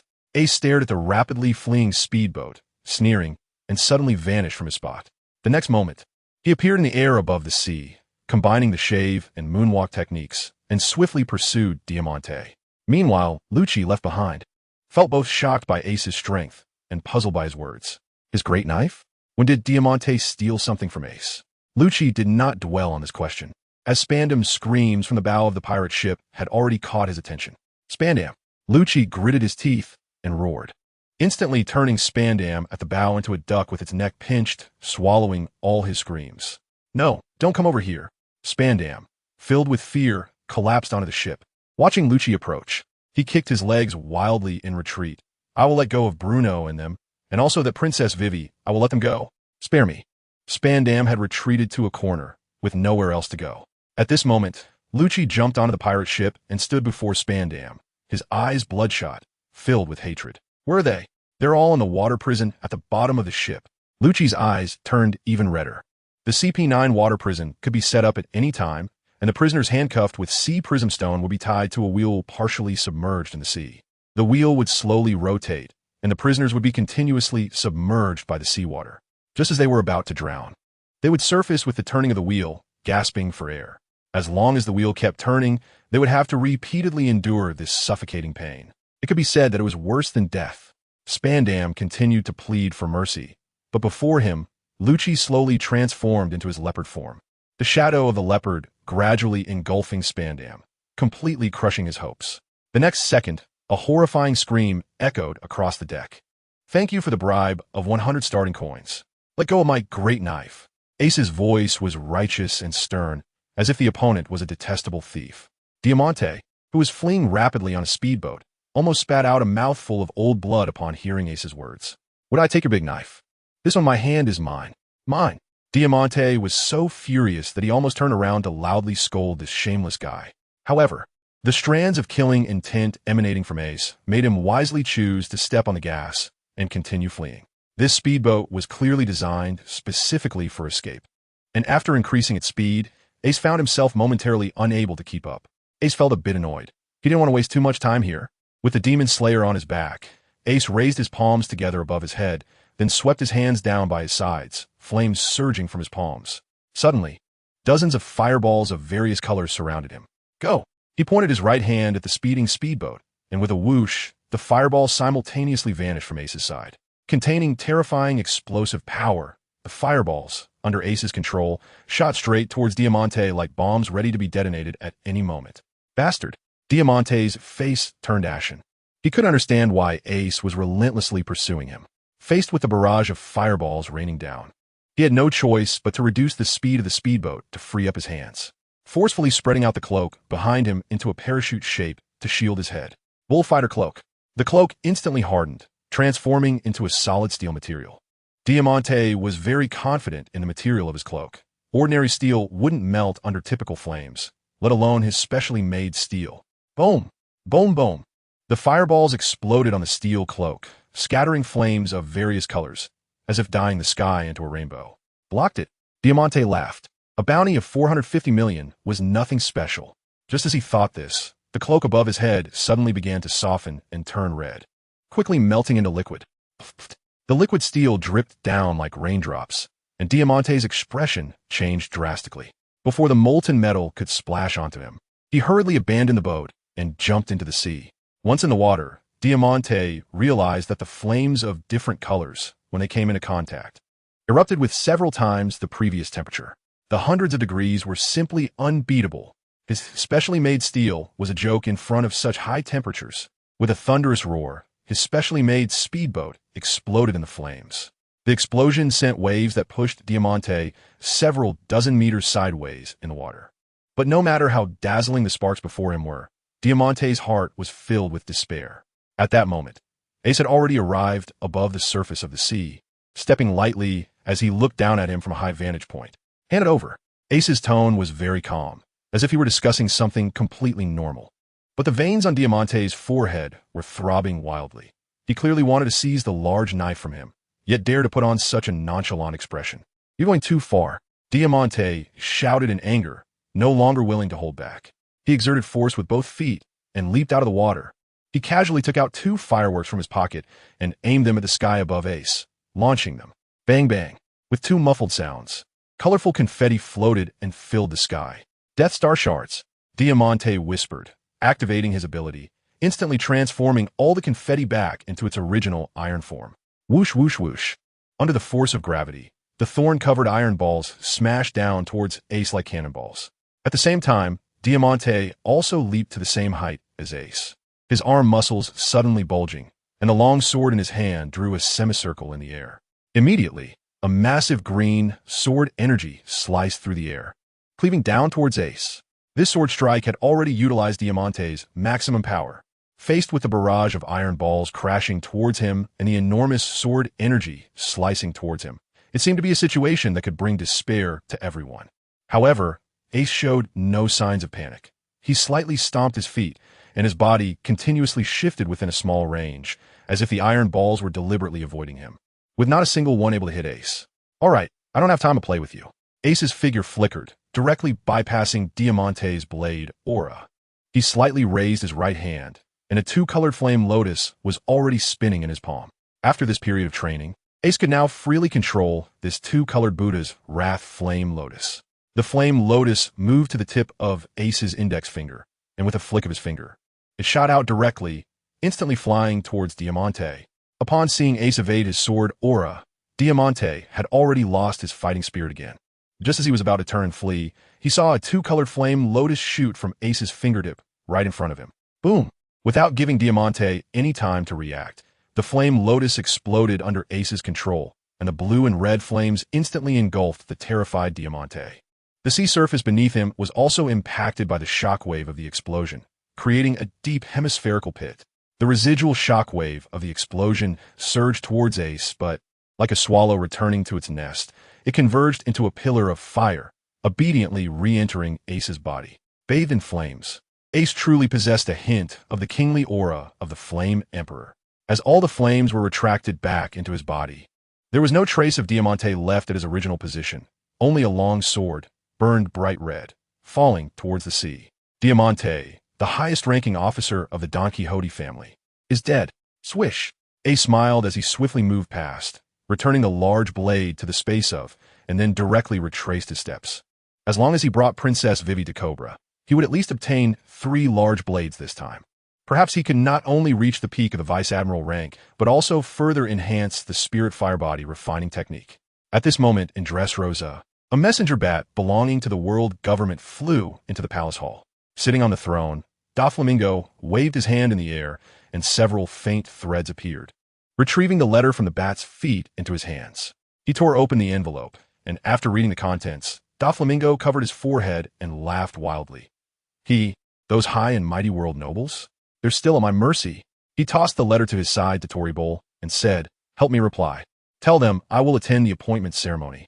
The title on the letter read, Warlord Appointment Letter. Congratulations to the young master. After obtaining the title of Warlord, the royal status of Dressrosa is now completely legitimate. Toribol excitedly stuffed the reply back into the messenger bat's claws, saying, moreover, the privileges of the warlords will allow us to continue expanding our underground business more conveniently. He well said, and that Lady Alvida who has been bothering us. She has no reason to follow us anymore. Doflamingo appeared to be in a good mood and poured himself a glass of red wine.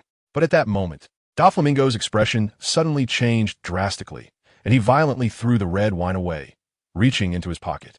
He rummaged through his pocket, and the life card he pulled out quickly burned up, turning to ashes that scattered into the air. Diamante! Toribol shouted in terror. The life card turning to ashes indicated that another high-ranking member of the Don Quixote family had permanently left this world. First Virgo, and now Diamante. They had already lost 2 high-ranking members this year. The most crucial part was that they were all family. Who is it? Doflamingo's eyes turned blood red as he roared, causing countless items in the hall to suddenly transform into transparent threads, morphing into clawed tentacles that battered the walls of the hall into a state of disrepair. The next moment, in a fit of rage, Doflamingo was about to dash out of the hall, seemingly intending to directly kill his way to Alabasta to personally avenge Diamante. Young master, wait! Toribol, with his own eyes turning red, intervened to stop Doflamingo, shouting, "You can't go now. The warlord appointment ceremony is the most important thing for you. Leave the revenge to us. I will call Pika and take all the Family S combat cadres to Alabasta immediately to check the situation." Doflamingo breathed heavily, his expression fluctuating. They had indeed planned for this warlord title for a long time. It was also very important for the future development of their family. So, after taking a deep breath, he gritted his teeth and said, "You all be careful. Yes, if the opponent is too strong, we will send someone to keep an eye on him until you arrive." Toribol saw that the young master had calmed down and slowly retreated. Doflamingo's face was extremely dark, and he violently smashed a few walls before coldly shouting, "That ace little brat, and this guy this time, when I have the chance, I will make sure you all die a terrible death." Doflamingo did not know that the person who killed Diamante this time was actually Ace, who had also killed Virgo. 1,000 miles away, Ace, who had already flown to the coast, suddenly sneezed twice. "Who is cursing me?" Ace rubbed his nose and frowned as he jumped onto Diamante's pirate ship. Immediately, a strong, acrid smell of blood assaulted him. The entire deck was littered with gruesome corpses, and blood flowed in streams, crisscrossing across the deck. In the center of these bodies stood CP9, led by Lucci, all covered in blood and exuding an overwhelming aura of killing intent. Ace released a ring of flames from his body, evaporating all the blood around him. He was not afraid of killing, but that didn't mean he liked such a bloody scene. It seemed that Lucci and the others had noticed Ace, and they suddenly approached him, all staring at him. Ace raised his eyebrows and said nothing. The next moment, the members of CP9 silently bent down, kneeling on one knee. "Lord Ace." Ace did not dodge and calmly accepted their gesture, then asked, "What about the corpses on the ship?" "We did it." Lucci stood up with everyone else, his tone showing no hint of emotional fluctuation, as if silencing everyone was the most ordinary thing. "We can't leave CP9 yet, so what happens here must not get out." After a pause, Lucci added, "Only dead men keep their mouths shut." Ace shrugged. For people like Lucci who lived in the darkness, this was indeed the most suitable and familiar way to handle things. Moreover, Lucci's companions behind him, such as Bruno, clearly looked pale and exuded a sense of weakness, evidently having suffered quite a bit at the hands of those on the ship. If they didn't take revenge, they wouldn't be CP9. As for Lucci saying they couldn't leave CP9 for the time being, Ace could guess some of the reasons.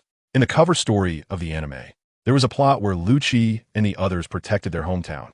Clearly, their hometown was still under the control of the world government, which was also a leverage the government used to control Lucci and the others. If they betrayed the government, those high-ranking officials might use Lucci's hometown against them. "Lord Ace, please rest assured, we will never be your enemies. If you ever need us, please just say so." With that, Lucci took out a snail phone from his pocket and handed it to Ace. "This snail phone can only contact me directly. It's very secure, so please accept it." Ace reached out to take it and stored it in the space of the.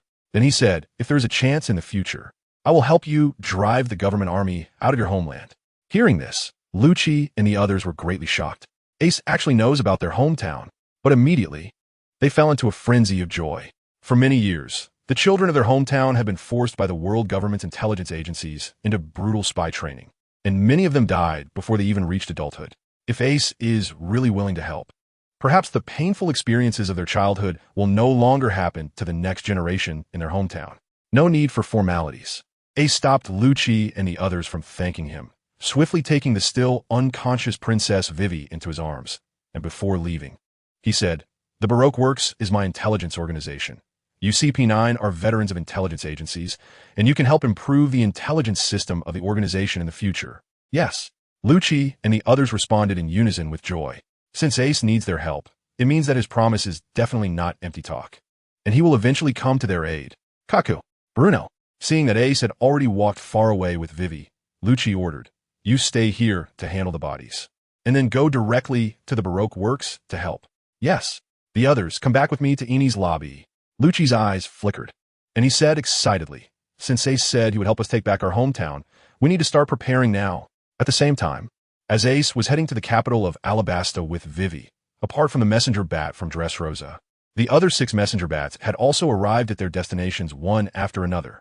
Tonight, a system that would inevitably influence the entire world pattern, the Warlords of the Sea, was finally established.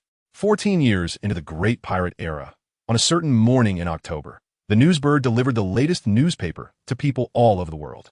The Warlords of the Sea.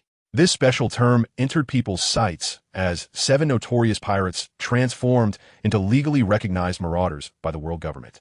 Some rejoiced at the government gaining such powerful forces, while others, distrusting these pirates, appeared anxious. But in any case, the power dynamics of pirates and the navy on this sea were quietly changing.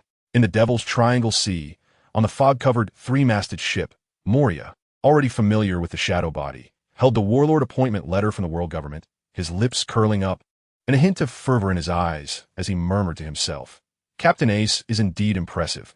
He could even predict the world government's plans in advance." At this point, he turned to look at Perona beside him, his gaze softening. "Little Perona, have the newly recruited subordinates prepare ship. We're going to seize this warlord title." Thousands of meters beneath the sea, in a giant bubble of Fishman Island, 2 enormous fishmen stood side by side. "Tom, thank you for last time." Jinbei's eyes were filled with gratitude.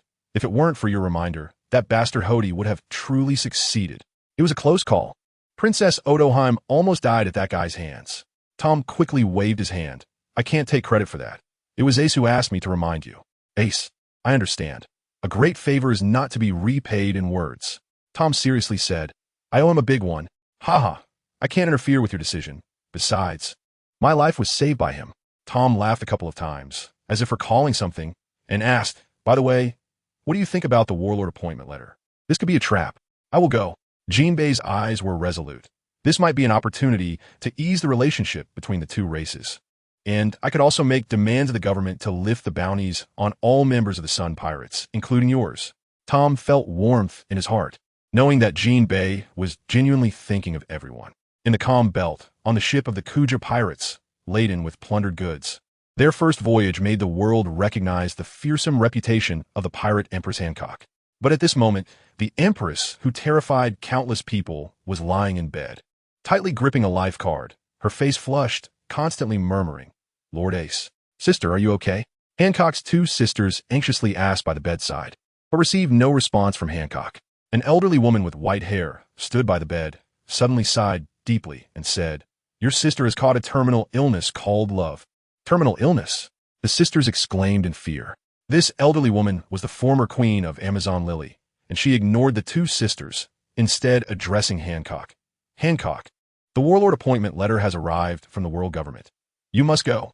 Hancock still lay there, unresponsive. "Don't you want to help that Ace?" "I'll go." Hancock immediately stood up with shining eyes. Granny New sighed to the sky.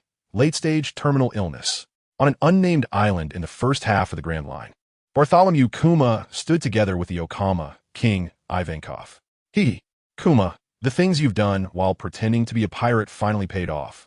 Ivankov, who was very tall, with heavy makeup on his giant face, said, "Our Revolutionary Army's intelligence relies on you." Bartholomew Kuma, wearing a barriered hat and black gloves, expressionless, held a Bible, saying, "I'm leaving." Before that, "Ivankov, if you're going to travel, where do you want to go?" Hey, we're best friends." Ivankov was sweating and did several backflips to distance himself from Kuma, saying, "I don't want to travel. You should hurry and go be a warlord." In Alabasta, Ace, after handing Princess Vivi over to Cobra, received the promised famous sword. For Ace now, famous swords of below the greatsword quality were no longer useful. Nevertheless, Ace accepted everything, and in the end, he obtained 2 great swords, 5 good swords, and over 10 famous swords of lesser quality. Ace was very satisfied. Of course, Crocodile was even more grateful to Ace for saving Vivi, a win-win situation. After obtaining the famous sword, Ace hurried back to the ship to improve his strength. So he didn't linger and directly bid farewell to the father and daughter of Kabura, returning alone to Canola Flower Harbor. Upon arriving at the harbor, as soon as Ace boarded the pirate ship, he found his crew all gathered around Crocodile and Mihawk. Normally, these two were both imposing figures whom no one dared to approach. But today, surrounded by a crowd, they were completely at a loss. Mihawk was being questioned endlessly by Luffy, and although it was a bit overwhelming, the warm feeling made him not want to resist. As for Crocodile, upon recognizing Mihawk, he felt a sense of awe towards the Flame Emperor pirate crew. After all, if Mihawk was just a ship captain who knew how strong the other members were. "What are you guys doing?" Ace's voice interrupted the crew's discussion. "Brother." Luffy let go of Mihawk's neck, jumped down, and excitedly shouted at Ace. Uncle Mihawk and that crocodile received the Warlord of the Sea appointment. The Warlords of the Sea. It sounds really impressive. Crocodile, referred to as that crocodile by Luffy, could only awkwardly touch his nose, having no other reaction. After all, Luffy was Ace's captain's brother. He didn't want to offend him. "Oh." Ace rubbed Luffy's head, his expression changing slightly. The appointment of the Warlords of the Sea had finally come. This result could be said to be an inevitability of history. It was somewhat unexpected for Ace. Ace had already speculated about the members of the Seven Warlords, but he was somewhat puzzled. He couldn't understand why. After severely injuring Admiral Akainu, Hawkeye would still be appointed as a warlord. "Captain, should we accept this appointment or not?" Crocodile said, puffing on a cigar and waving the appointment letter in front of Ace. Ace took a look at the list of the Seven Warlords of the Sea and squinted his eyes slightly, suddenly laughing out loud. "Why not accept it?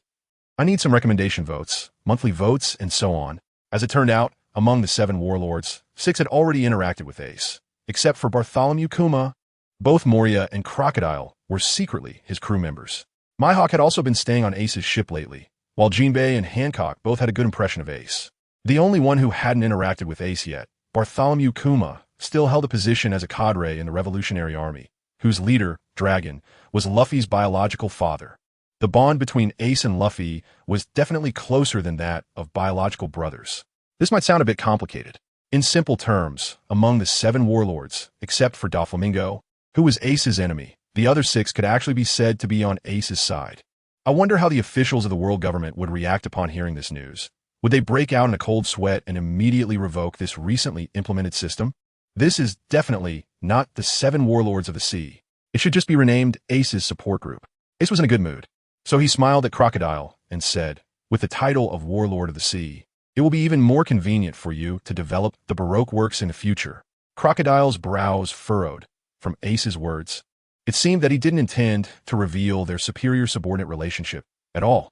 Ace saw Crocodile's expression and understood that he had figured out his thoughts. So he smiled and said, "Haha, let's keep your joining the Emperor's pirates a secret for now.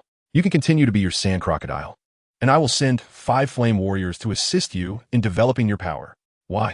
Crocodile felt a bit confused, and also, "Why didn't the government invite you, Captain, to become a warlord of the sea?" "Huh." Ace scoffed disdainfully. "They don't have the guts. Besides, I killed a celestial dragon a while back, which is probably one reason." "What?" Crocodile was stunned. Ace actually did something like that?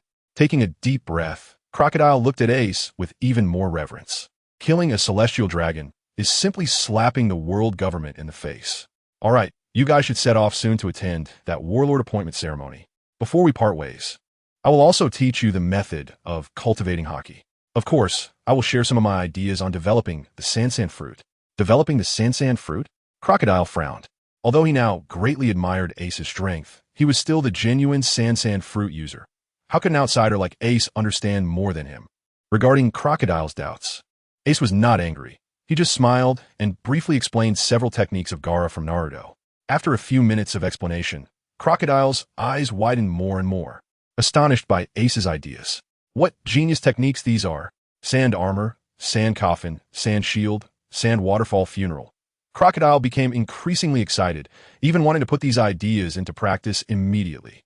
"Don't rush. I will tell you all the details of these techniques later. But you must understand that the time spent developing these fruit abilities must be after you have mastered Haki." Ace's expression was serious. He knew that Crocodile's greatest weakness did not lie in his fruit abilities, but rather in his fundamental combat power deficiencies. Yes, Crocodile's face no longer bore any trace of arrogance. Ace's constant display of wisdom and strength had completely conquered him. After respectfully agreeing, Crocodile swiftly left to prepare the ship for departure. During this time, Mihawk had been holding his black sword, observing the entire exchange between the two. When Ace was explaining fruit development to Crocodile, he didn't hold back. As a result, Crocodile was also somewhat moved by Ace's genius ideas. Kid Ace, do you want me to also obtain the title of Warlord of the Sea? Of course. Ace smiled. Since you've seriously injured Akainu and the Navy still dares to give you a spot, are we afraid of them? Mihawk was taken aback, not expecting Ace to think about the issue from this angle. But then he burst out laughing. Well said. Since they dare to give it, then I dare to take it. However, after I leave this time, I don't know when I'll be able to help you with the remaining 2 opportunities.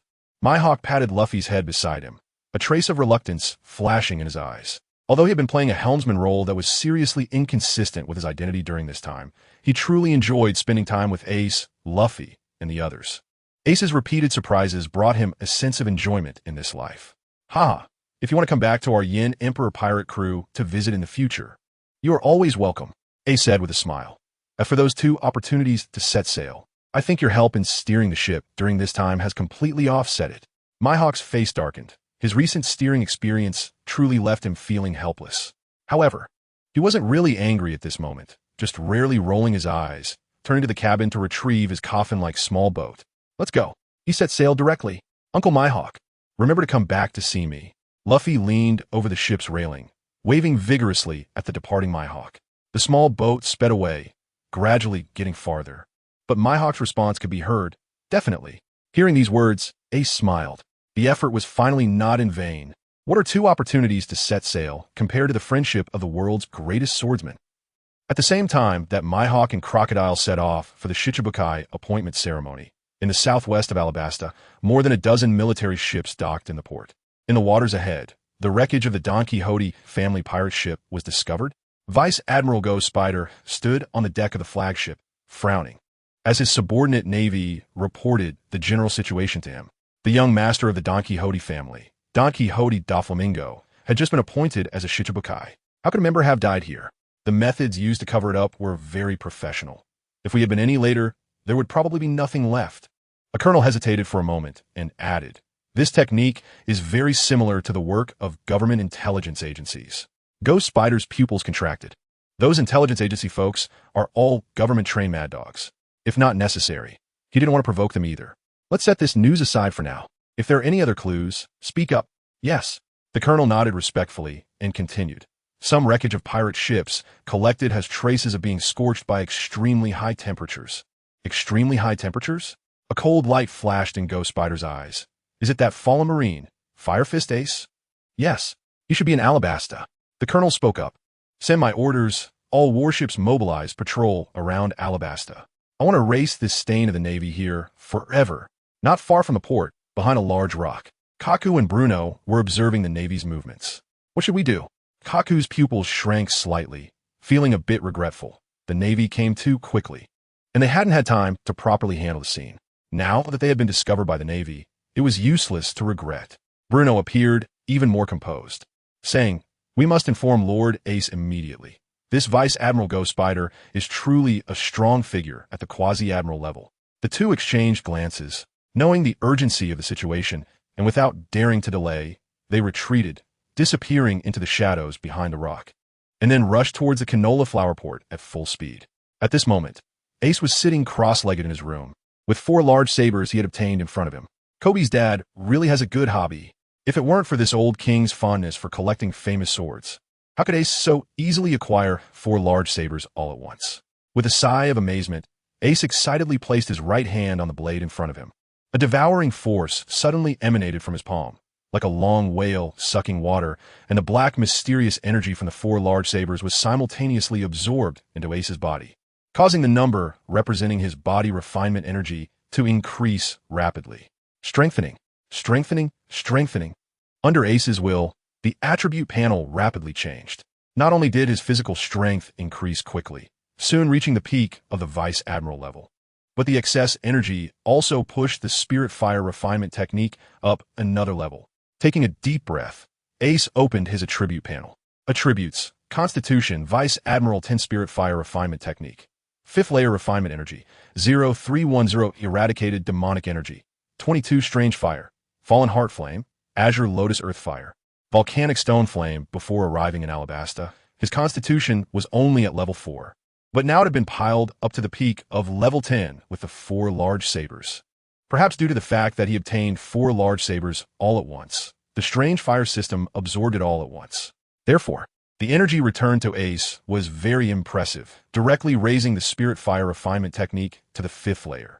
From now on, whenever Ace uses the Spirit Fire refinement technique, he will gain terrifying power 6 times that of the peak Vice Admiral level. It can be said that Ace has now truly obtained Quasi-Admiral level power. If he were to face Akaina now, Ace would definitely be able to exchange a few blows with him, instead of falling into the predicament of exhaustion after just one strike. Additionally, those 10 points of demonic energy should be the reward obtained after burning Diamante. As long as he gathers another 100 points, Ace can exchange for another Qingming longevity pill. This time, the harvest is not small. Ace stood up with a smile. He still needed to ask Robin about the ancient weapon Pluto, but just as he pushed open the door and walked onto the deck, he found an air door opening in front of him, and Kaku and Bruno walked out. Huh? Why haven't you left? Ace asked, puzzled. Lucci asked us to stay and assist the Baroque Works in building an intelligence network. Bruno respectfully replied, but we didn't come this time because of this matter. Vice Admiral Ghost Spider from the Navy headquarters has just led a fleet to Alabasta and is preparing to hunt you down. Vice Admiral Ghost Spider? Ace had some impression of this Vice Admiral. He should be the one who, during the Marineford War, teamed up with Kazuru to put Seastone handcuffs on the Phoenix Marco. Yes, he is an elite among the Vice Admirals, and his strength has already reached the Quasi-Admiral level. Kaku added. Ace showed a look of realization. No wonder this guy is qualified to cooperate with Kazuru. It turns out he's only one step away from the Admiral level. Facing this powerful enemy, Ace showed no signs of fear on his face. Instead, he seemed somewhat eager to try his skills. He had just reached the peak of the Vice Admiral level and was looking for someone to practice against. Unexpectedly, a Quasi-Admiral level opponent showed up. Just right. You guys have worked hard this time. Go and rest for now. Once you're well rested, I will arrange for you to meet with the Baroque Works personnel. Ace smiled, saying, You brought me good news. Good news? Kaku and Bruno exchanged glances, both seeing a hint of disbelief on each other's faces. A Quasi-Admiral level opponent is already the highest combat power below an Admiral. How can Ace say this is good news? Although they knew from Lucci that Ace was very strong, they had never seen him make a move themselves. So at this moment, they still held some doubts in their hearts. However, Ace didn't explain anything to them. He calmly went to chat with Robin, seemingly not taking the approaching Quasi-Admiral. Gecko Moria, seriously at all? Is it really okay? Kaku asked Bruno in a low voice, sounding somewhat worried. Lord Ace is very strong, much stronger than Lucci. Bruno hesitated for a moment before saying this, as if he was not very optimistic about Ace. But then he spoke with determination.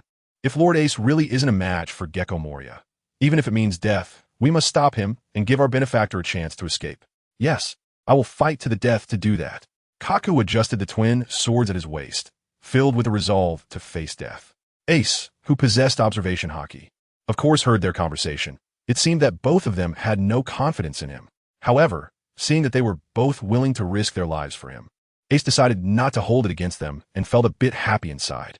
Captain, Robin saw Ace walking over and put down the historical text she had been working on. Before Ace could ask, Robin spoke first. This historical text does mention the king of the underworld. Ace's eyes lit up, signaling Robin to continue. The East sees Hades Island. The stone tablet mentioned this location. Robin said, Hades Island? Ace frowned. He was born in the East Sea, but he had never heard of this place. That's right. The stone tablet had already recorded the location of this small island. Robin said to Ace, the island itself is a dormant volcano, and the entire island is covered in deep black volcanic rock. Wait, Ace's eyes suddenly widened. Why did this small island sound so familiar? In his previous life, at the age of 17, Ace had set sail and ended up on an unnamed island, where he obtained his flame fruit. The scenery of that island was exactly as Robin had just described. What a coincidence! The King of Hell was also on that island. Ace's expression became somewhat strange. No wonder it was called Hell Island. With the King of Hell there, it was indeed the underworld. In other words, in his previous life, he had actually brushed past the King of Hell. It seems he had to take a trip to the East Sea. At this moment, 3 warships slowly approached from the right side of the Canola Flower Port, having already spotted the pirate ship where Ace was. The bows of the warships were filled with numerous naval officers, all gripping their weapons, looking serious. The enemy they were facing this time was a terrifying pirate with a bounty of 450 million. Even though they were considered elite, they dared not be careless at this moment. Major, the enemy ship has entered the main cannon's firing range. Should we prepare to fire? On one of the warships, a branch major was asked for instructions by a school-level officer in charge of the artillery. The major's eyes flashed with cold light. It was indeed a good method to directly open fire and blast the enemy before they could react. Moreover, if he could take Ace's head, it would be an incredible military achievement. He might even have the chance to be transferred back to the Navy headquarters, rising from a branch major to a real headquarters major. But the commander this time was not him, and he didn't have the courage to issue orders beyond his authority. So, after taking a deep breath to suppress the desires in his heart, he ordered, "Immediately contact Vice Admiral Ghost Spider and inform him that we have discovered the location of Fire Fist Ace." Yes, immediately, a communications soldier took out a transponder snail to convey the message to the main ship. Before long, the communications soldier returned with Ghost Spider's orders. Vice Admiral Ghost Spider has commanded all other warships to head here. He wants you to conduct a round of test fire to force Fire Fist Ace out of the ship. Ha, good. The Major's eyes lit up. Vice Admiral Ghost Spider was giving him a chance. As long as they fired in unison, he was confident that he could blast Ace and his ship into the sea. All the gunners immediately prepared, aiming at the enemy ship in the port, ready to fire. The Major's voice was filled with excitement. In his view, the Ace on that pirate ship was about to become his stepping stone to promotion. After receiving the Major's orders, the sailors on the 3 warships immediately sprang into action, skillfully loading the shells into the cannon and aiming at the pirate ship in the port. Fire! With the Major's command, the gunners immediately ignited the fuses of the cannons in front of them. Boom! Boom! Amidst the roaring sound, countless shells rained down like a storm, bombarding the pirate ship in the port, completely enveloping a large part of the harbor. Did the Navy have no creativity at all? Ace sighed as he looked at the rain of shells. Every time it was this kind of bombardment. After saying that, Ace didn't even make a move to intercept. Instead, he jumped down from the ship while holding his hat. "Villi, Brooke, I'll leave these shells to you to handle." "Yes," the two responded, and Villi finally drew the 2 katanas from his waist, raising them with Brooke as they charged towards the rain of shells falling from above. Although Villi had only been practicing dual wielding for a short time, he surprisingly had a lot of talent. With Brooke, their figures kept flickering, and for a moment, explosions continued above the pirate ship, with not a single shell able to break through their defense. While holding his hat, Ace had now landed on the surface of the sea. He grinned and, with a strong push of his feet, began to run rapidly on the water surface. Bang! Bang! Every time Ace kicks back with his legs, the sea water beneath him suddenly surges up, creating a nearly 10-meter-high wave. The powerful reaction force makes Ace's body seem like a cannonball, rushing towards the 3 warships at a terrifying speed. Behind him, waves crash upward like a waterfall flowing backward into the sky. Ha ha ha! Ace let out a hearty laugh. This time, he deliberately chose not to use the moonwalk, wanting to test the sense of power that came from his physical strength reaching the peak of the Vice Admiral level. It turned out that he could now run directly on the surface of the sea purely with absolute strength. The commotion caused by Ace, of course, did not go unnoticed by the officers on the warship, all of whom displayed expressions of shock. What kind of monster is that? Fire Fist Ace. It's Fire Fist Ace. He can actually run on the sea. Is this still a power that a human can possess? The Navy soldiers watched as the towering waves rose behind Ace, their expressions gradually stiffening, and fear began to surge in their hearts, because they realized Ace was charging straight towards them. After a round of cannonballs fired into the air, they also discovered that the 2 swordsmen on the pirate ship had actually cut down all the dozens of cannonballs aimed at the ship in mid-air. What are you still dawdling for? Hurry up and adjust the cannon. Blow that kid to pieces. The sweat was pouring down the face of the lieutenant colonel. It was only when facing Ace that he truly understood how terrifying a bounty hunter of this caliber was. The gunners hurriedly lowered the cannon, reloaded the cannonballs, and fired again at Ace, who was running on the surface of the sea. Boom, boom, boom. A dense barrage of cannonballs shot towards Ace. But they found that Ace showed no intention of dodging at all. He actually charged head-on into the barrage of cannonballs. Ha ha, explode for me. Ace laughed heartily, his fists already covered with deep black hockey. With a loud roar, he swung a punch towards the rapidly approaching cannonball. Bang! The surface of the cannonball was actually dented under Ace's fist, and then with a loud explosion, it blew up, creating a wave that completely submerged the area. Boom, boom, boom. The explosions continued, and the mist of water filled the air. The Major's face finally revealed a smile again. thinking it was foolish to directly withstand the explosive force of dozens of cannonballs with his flesh, truly seeking death. But in the next moment, a figure suddenly shot out from the mist, trailing a long line of white smoke behind him, and Ace was completely unharmed. "This is impossible," the Major shouted in terror. Watching Ace approach rapidly, he panicked and shouted, "Quick, contact Lord Spider." Immediately, a Marine handed over a transponder snail, but the Marine's face was filled with fear, and his hands trembled as he dialed the number. The Major immediately shouted into the snail, "Lord Spider, we need support." "What's going on?" came Lord Spider's slightly gloomy voice from the other end. "It's Ace. Ace, boom." With a loud noise, the entire warship shook violently, as if it had been kicked by a terrifying beast with all its might. The Major momentarily lost grip of the transponder snail and accidentally dropped it onto the deck. Boom! Before the Major could bend down to pick up the snail, another loud noise echoed in his ears. A hint of terror filled him as he turned to look in the direction of the sound, his pupils suddenly shrinking to the size of pinholes. Under his gaze, Ace threw another punch at the warship on the right side. Boom! The warship could no longer withstand Ace's attack, and, with a loud explosion, slowly began to sink into the sea. On its other side, another warship had already sunk. Without using any abilities, the opponent could directly destroy warships with just his bare hands. Hey, what is going on over there? Has Ace already escaped?"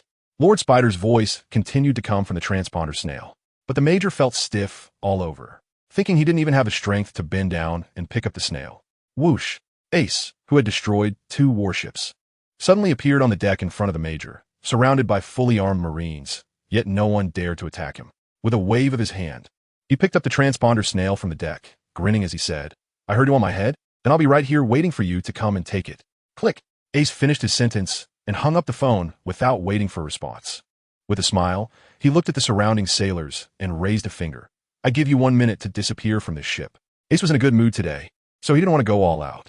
All the Marines froze simultaneously, a sense of humiliation suddenly flooding their hearts. However, the power Ace displayed left them unable to muster even the slightest thought of resistance. When the first Marine could no longer bear the fear in his heart and turned to jump into the sea, the act of fleeing quickly spread to all the Marines. One by one, they jumped into the water like dumplings, eager to escape. Although Ace didn't explicitly state what he would do after 1 minute, no one wanted to personally experience the consequences. "Wait a minute," Ace suddenly called out to the rear admiral, who also wanted to jump into the sea. It was evident that a line of cold sweat was trickling down the rear admiral's neck as he turned around stiffly, forcing a fake smile on his face, and asked, "What's wrong?" Ace wanted to laugh, not understanding how such a person could become a major general. "Give me a chair."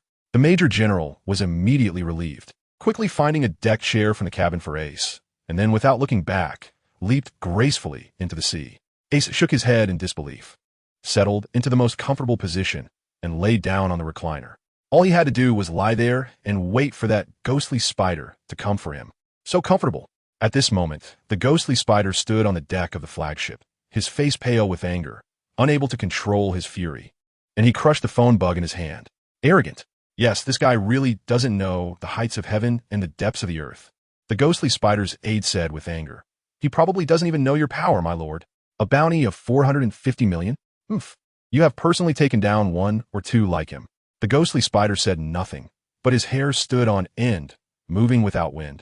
And those familiar with him knew that this meant he was furious to the extreme. Full speed ahead.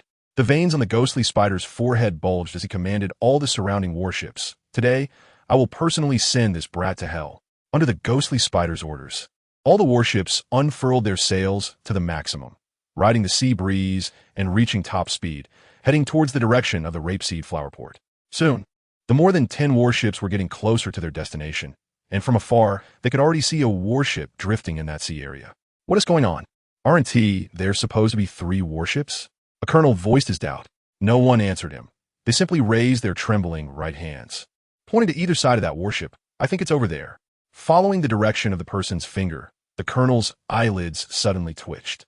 The 2 piles of wreckage in the seawater were indeed the other 2 warships. Moreover, the countless figures moving in the water were none other than the Marines from those 3 warships. "Look, isn't that the rear admiral?" A gunner rubbed his eyes, seemingly in disbelief. But when the surrounding Marines looked towards that position, they found that the figure swimming desperately towards the shore was indeed a rear admiral from their base. Bastards. These guys don't even look like Marines anymore. The ghostly spider roared, making all the Marines tremble simultaneously, and at this moment, the ghostly spider's anger reached its peak. This was the most humiliating moment of his life. He didn't need to think much. The disgraceful actions of these Marines were definitely the doing of that Fire Fist ace. He had never wanted to eliminate a pirate so badly. Suddenly drawing a katana from his waist, he didn't order his Marines to open fire, but jumped off the deck of the flagship, stepping through the air as if moving in an instant, charging alone towards the warship in front of him. He could already see Ace lying on the recliner. He was actually still lying down. So arrogant. Unforgivable. Finally here, Ace stood up, looking at the ghostly spider that was flying towards him, a hint of excitement appearing on his face. Boom! An overwhelming aura erupted from Ace, soaring into the sky, causing the deck beneath his feet to crack and break like a spider web under the impact. Without hesitation, he fully activated the 5th level of the Spirit Firebody refinement technique.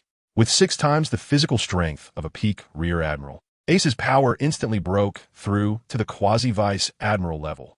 At that moment, the ghostly spider had already charged above the warship, its right hand gripping a katana, enveloped in an almost tangible armament hockey, tracing a half-moon trajectory in the air as it slashed directly at Ace. At high speed, a pitch-black afterimage even appeared in the air. The quasi-vice admiral level of power caused the air to vibrate, erupting with a series of terrifying rumbling sounds. Bring it on!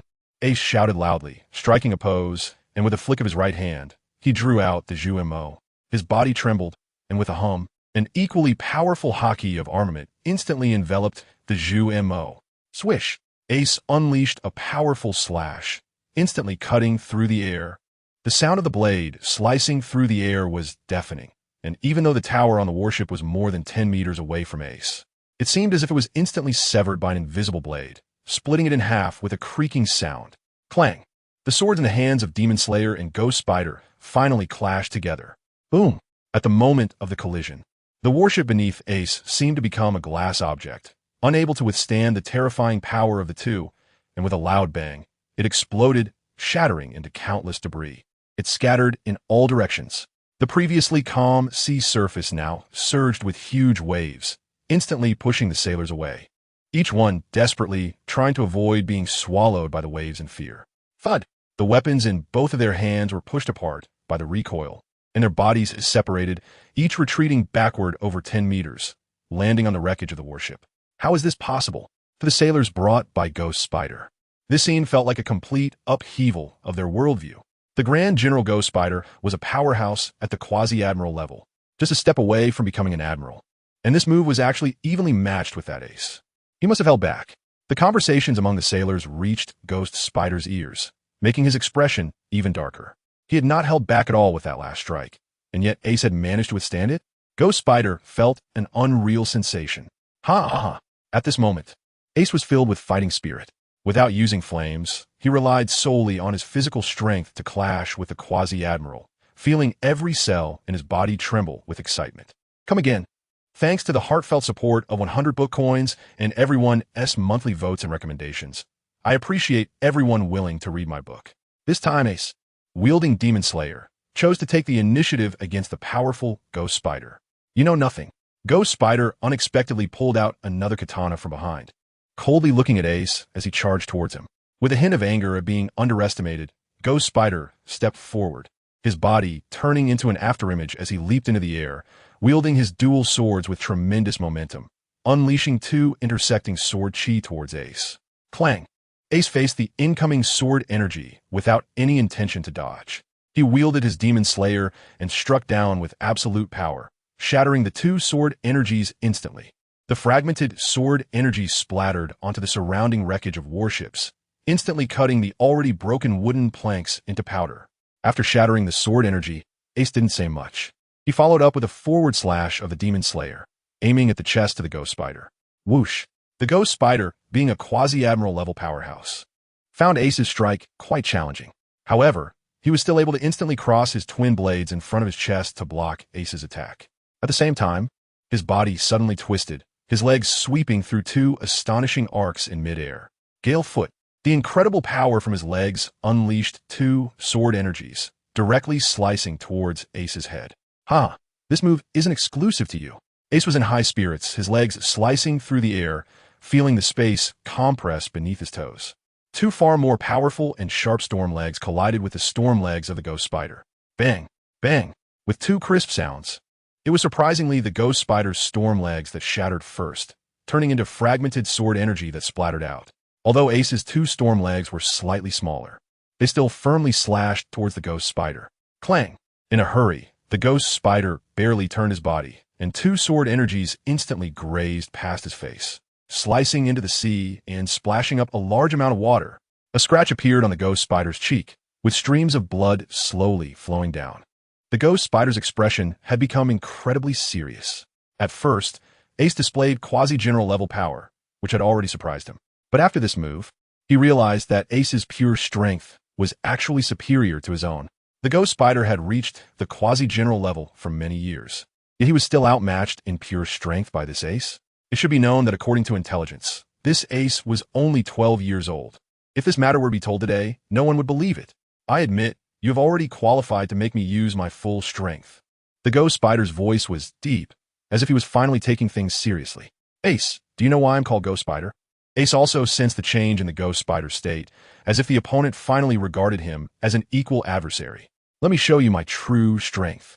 The ghost spider struck a pose, and an unusual aura suddenly surged around him, causing his long, flowing hair to float in the air. Then, as if he could control every strand of hair on his head, he twisted and entangled them under his will, forming 6 arms that resembled spider legs. These 6 arms extended to his back, drawing out 6 samurai swords, pointing their sharp blades at Ace. At this moment, Ace's eyes narrowed slightly. Previously, he had always thought that the ghost spider was a user of the spider fruit. But after witnessing the ghost spider's abilities firsthand, he realized how wrong he had been. The ghost spider before him was actually a quasi-admiral level powerhouse who mastered the technique of life return, having trained his body to the extreme. Life return is an advanced martial art that allows one to freely control all organs of the body, and both Lucci and Kaku from CP9 could use it. However, Ace was not foolish enough to think that the ghost spider's life return was on the same level as Lucci and Kaku's, because at that moment, the ghost spider's purple hair had turned completely black. It seemed that even his hair could be covered in haki. The imposing stance of the ghost spider, holding 8 long swords, was now in the sight of the Marines. I've never seen Lord Ghost Spider go all out before. One Marine exclaimed excitedly, "This must be the 8-sword style. Who else but Lord Ghost Spider could do this?" "Yeah. The Lord's life return has reached a level where he can control his hair." Another Marine added, "Since the Lord has used this move, he should be able to finish the fight quickly." The Ghost Spider's powerful stance restored the confidence of the Marines. "Get ready," the Ghost Spider shouted, stepping forward and charging straight at Ace.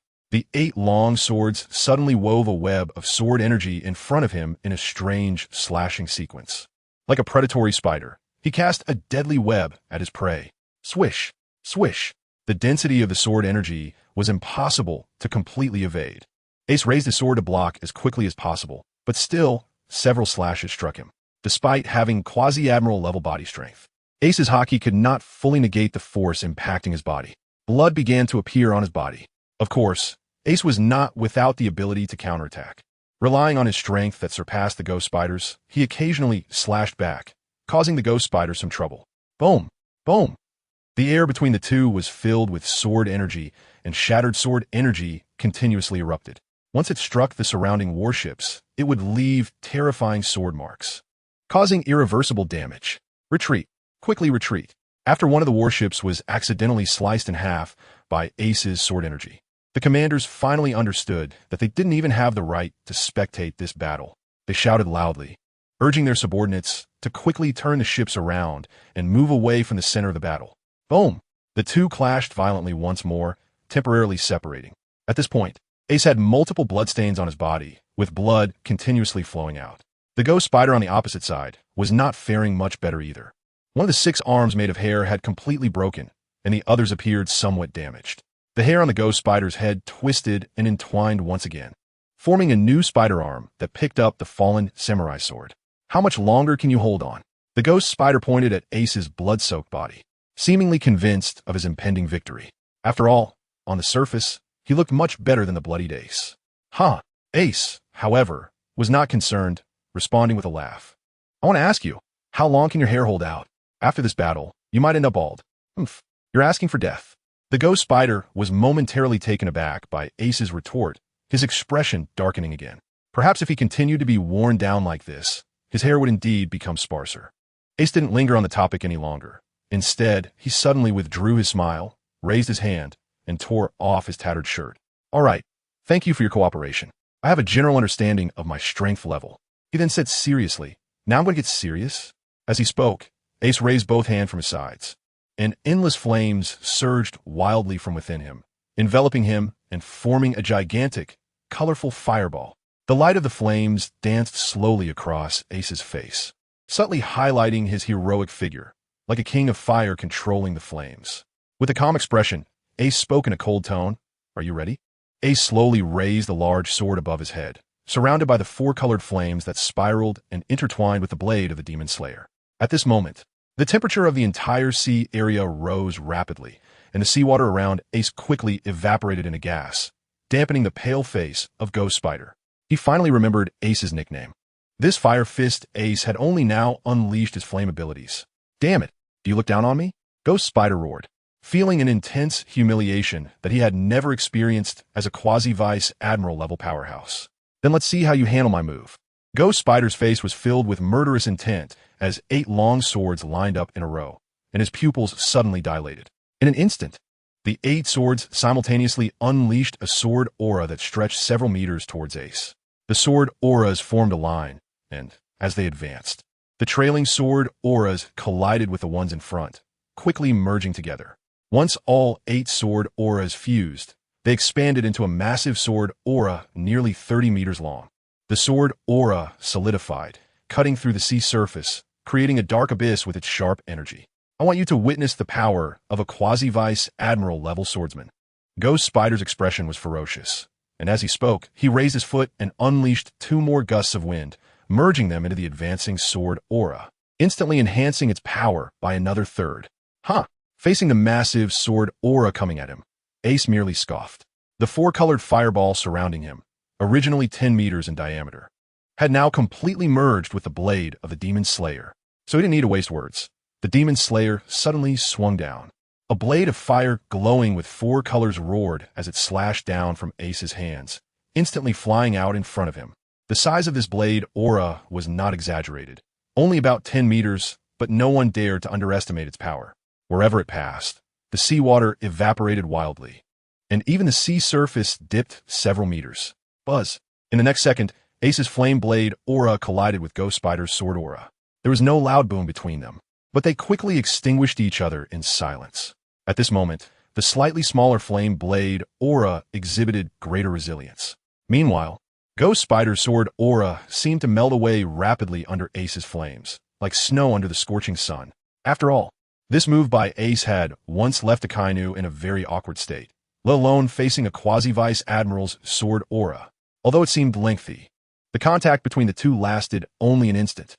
The sword aura, which appeared more imposing, first disappeared entirely, while Ace's flame blade aura still retained 30% of its power, instantly striking down on a Ghost Spider. In an instant, flames erupted, engulfing the astonished Ghost Spider. The burning flames were dazzling, as if another sun had appeared, temporarily blinding countless Marine soldiers. However, this time Ace did not immediately retract the flames, still staring intently at the center of the fire, where Ghost Spider's presence had not yet vanished. Sure enough, in the next second, a disheveled figure rushed out from the flames, panic-stricken. He had a dark sword mark on his chest, and his body was charred all over from the flames. As soon as he revealed himself, he dove headfirst into the seawater, desperately trying to extinguish the remaining flames on his body. Splash! After a moment, when Ghost Spider emerged from the water, his face filled with grief and anger, Ace's expression turned strange.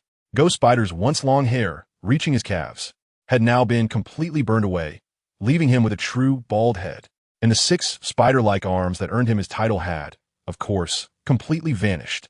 Your hair doesn't seem to be in good condition. Ace took the opportunity to add a jab. Ghost Spider's eyes turned bloodshot, filled with rage, and he let out a low growl. How could his hair be in poor condition? He would not allow anyone to insult his hair. No, that's not the point. Ghost Spider took a deep breath and said, "Your sword strike is indeed powerful, but you can only swing it once, right?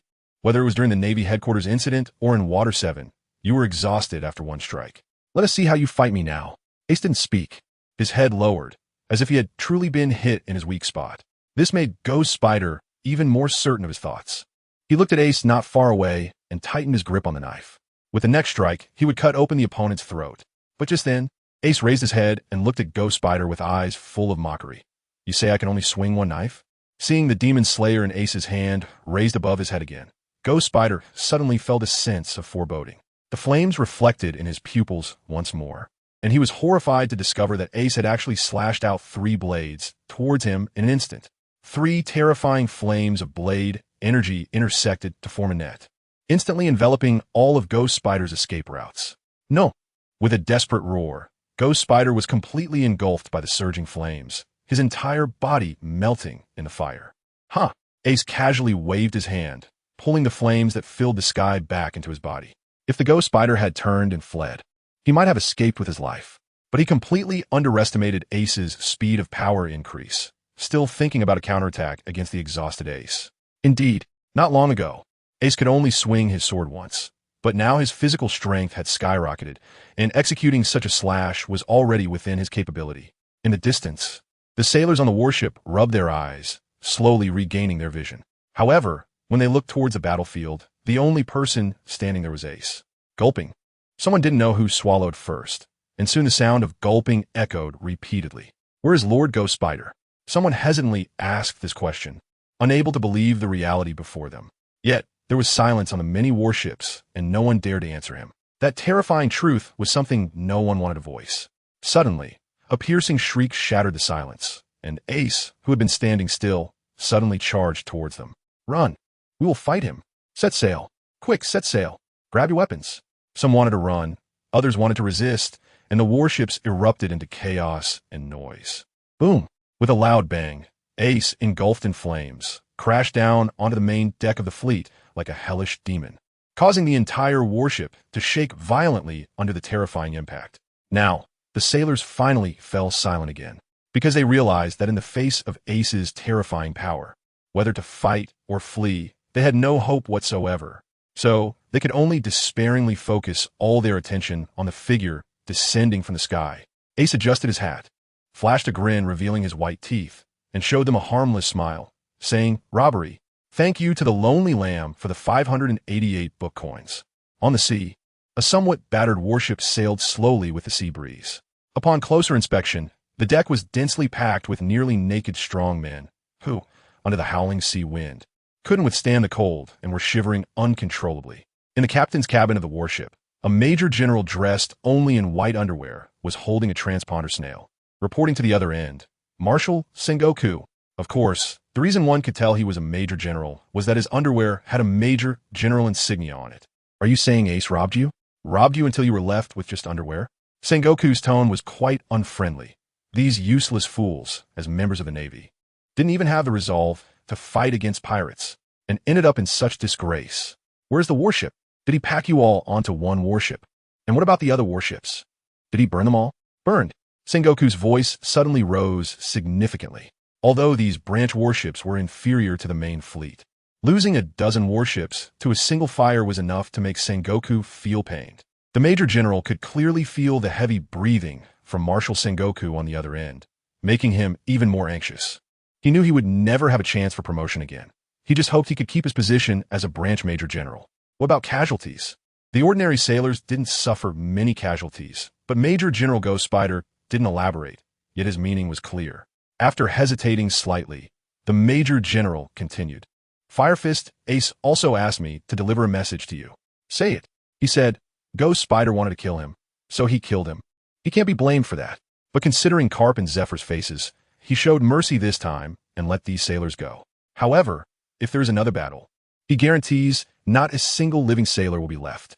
On the other side of the transponder snail, there was a long silence.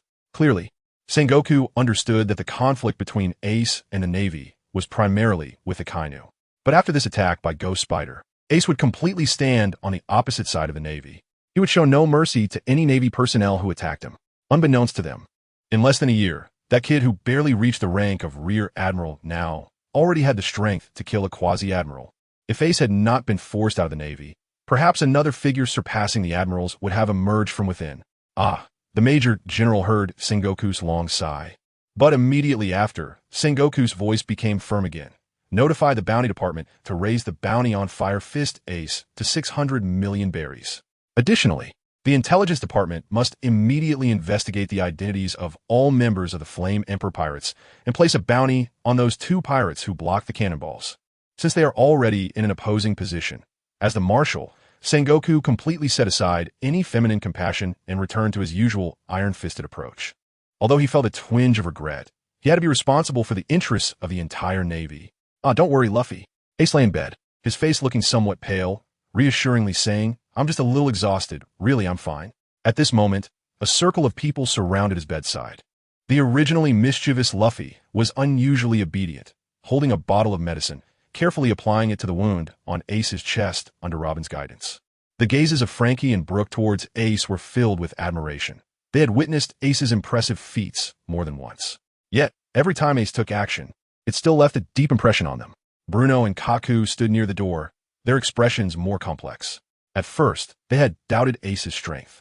But in the blink of an eye, the Quasi-Admiral level Ghost Spider had turned to ashes, scattering into the sea. He is really strong. Kaku couldn't help but exclaim. Yeah. Bruno's eyes were filled with passion as he looked at Ace. Perhaps the fate of their homeland would truly change because of him. All right. No more applying, Luffy. Ace's somewhat helpless voice rang out. You've already put 3 layers on me. Oh. After applying a few more touches, Luffy reluctantly moved away. Ace was quite speechless. When Luffy applied the medicine to him, he was initially a bit touched, but he couldn't understand how this kid's mind worked. Not long after, he actually started to enjoy the feeling of having the medicine applied. Applying medicine, he just couldn't stop. He yanked Luffy off the bed and put on a shirt, asking Robin, how's the inventory of the stuff we seized from the Navy going? We've already processed everything, and the total value of the treasures is 800 million berries. Robin pulled out a small notebook and flipped through it, adding, additionally, we originally had 320 million berries on the ship. So our total assets now amount to 12 billion berries. That's so much? Ace was taken aback. Is it a lot? If it weren't for you, Captain, burning all the warships, this number could have been several times higher. A trace of resentment flashed in Robin's eyes. Ahem. Ace coughed awkwardly a couple of times. He originally thought that keeping those warships was just a waste of time. After all, sailing a warship was too conspicuous and not very convenient. Moreover, operating a warship required a lot of manpower. But he never expected that the king of Alabasta, Cobra, would actively offer to help him deal with these contraband. As a king, handling a mere dozen warships was a piece of cake. But unfortunately, Ace had already burned them. Ha ha ha. Ace turned to the door of the room and somewhat stiffly began to change the subject. Bruno, come here. Although the situation was a bit awkward, Bruno still forced a smile and walked over. Lord Ace, the Baroque Works needed money to establish an intelligence network. So you go to Robin and collect 500 million berries. Yes. Bruno immediately responded seriously upon hearing Ace mention important matters. Villy, here. Villy stepped forward. Send 5 Flame Guardians with 200 million berries to Water 7 to protect the president of Carrera Company, Iceberg. The remaining 5 Flame Guardians should stay at Baroque Works to help. We still lack high-end combat power here. Ace instructed, but Villy hesitated, as this meant that all 10 Flame Guardians would be dispatched. Haha, as long as you're with me, it's fine. Ace smiled and patted Villy's shoulder. Yes. Villy felt warmed by Ace's trust. Just when Ace thought he had successfully changed the subject, Robin's voice floated into his ears. Lily's father's injury has been mostly treated. We should be able to set sail now. The resentment in her voice had not diminished at all, causing Ace's face to stiffen immediately. What's going on? I already changed the subject. Can we give the captain a little face? Originally, Robin was indeed very respectful of Ace, but after she became familiar with Luffy, she increasingly did not regard Ace with the same level of respect. Ace is indignant. However, you are good-looking, so I won't hold it against you. Ace complained a bit and asked, where's Lily? I still want to try his father's heavenly cooking. I asked, and it must be made in a place with a volcano. Robin answered coldly. You know that. Ace was genuinely surprised this time. It seemed Robin's intelligence was indeed impressive. With her around, many things became much easier. However, since they mentioned volcanoes, Ace thought a good place nearby. The small garden, the dual site of the Blue Demon Dawn and the Red Demon Brokey. 2 days later, Lily's father, Pans, Fly, though still a bit weak and with some minor internal injuries, was already able to move freely. Knowing that Ace not only saved him, but also helped his daughter, Pans, Fly was deeply grateful and vowed to make the most perfect heavenly dish for Ace once they found a volcano. Thus, Ace, Luffy, Robin, Villy, and Brook took a submarine, while Pans and his daughter took the pirate ship. Of course, before leaving, they loaded the ship with plenty of ingredients and spices to prepare for the cooking in a few days. Before setting off, they discussed their upcoming plans. They would first visit the small garden, then head to the Gemini Strait to pick up Robin, and directly cross the Upside-Down Mountain to find the whereabouts of the king of the underworld on Hades Island in the East Sea. After finalizing their plans, the two ships slowly departed from the Canola Flower Port, heading towards the small garden. But at that moment, thousands of meters away, on a Don Quixote family pirate ship, all the combat officers stood on the deck. Violet, did you see clearly? Torpole's expression was serious. Who was the murderer of Diamante? Violet, a beautiful woman in her 20s with long brown-black hair and a red flower in her hair, was currently forming a circle with her thumb and index finger, emitting a faint purple glow around her eyes. My Dengeki fruit only allows me to see far away. I can't see into people's hearts. How could I possibly know who the murderer is? But I did see Fire Fist Ace. Torpole's eyes suddenly narrowed. This name was all too familiar to him. Virgos was killed by this kid. Although they were there to investigate the murderer of Diamante, since they encountered Ace, they certainly could not let him go. Wait. At that moment, Torpole seemed to think of something suddenly, his eyes widening, murmuring, "No way." "What's wrong?" the huge Pika asked, his voice sharp and piercing. Seeing Torpole's strange expression, he quickly approached to inquire. "I should know who the murderer is." Torpole's expression was extremely complex. First disbelief, then deep-seated hatred. Who? All the officers gathered around, their eyes fixed on Torpole. Torpole's face turned pale as he squeezed out two words through gritted teeth. "Ace." "What?" Pika shrieked. Not only did he kill Virgo, but Diamante was also killed by him. "I want to tear him apart." Instantly, all the combat officers shouted, "Set sail. Catch up to them. We can't let him go. He actually killed two of our highest officers." Immediately, someone rushed towards the cabin to operate the pirate ship and pursue Ace. Even Torpole was filled with rage, his thoughts consumed by a strong, killing intent, wishing he could rush over and tear Ace to pieces right now. But just then, a girl in a maid outfit stepped forward holding a newspaper. "Wait a minute. Baby 5, what do you want to do? Don't you want to avenge Diamante and Virgo?" Pika's gaze was unfriendly, although Baby 5 was also a family officer. Her status was far below that of the highest officers. Baby 5 turned pale. She had been beaten half to death for mocking Pika's voice when she was a child, so she still feared him. "That's not what I meant." Baby 5 hurriedly handed over the newspaper. "I think you haven't seen today's newspaper." "Newspaper?" Pika knew Baby 5 didn't have the guts to mess with him, so he reached out to take the newspaper, looking down at it. The front page had only two headlines. The first one read, "Today, the Shichibukai appointment ceremony will officially commence at Sabaody Archipelago. 7 powerful pirates have arrived one after another."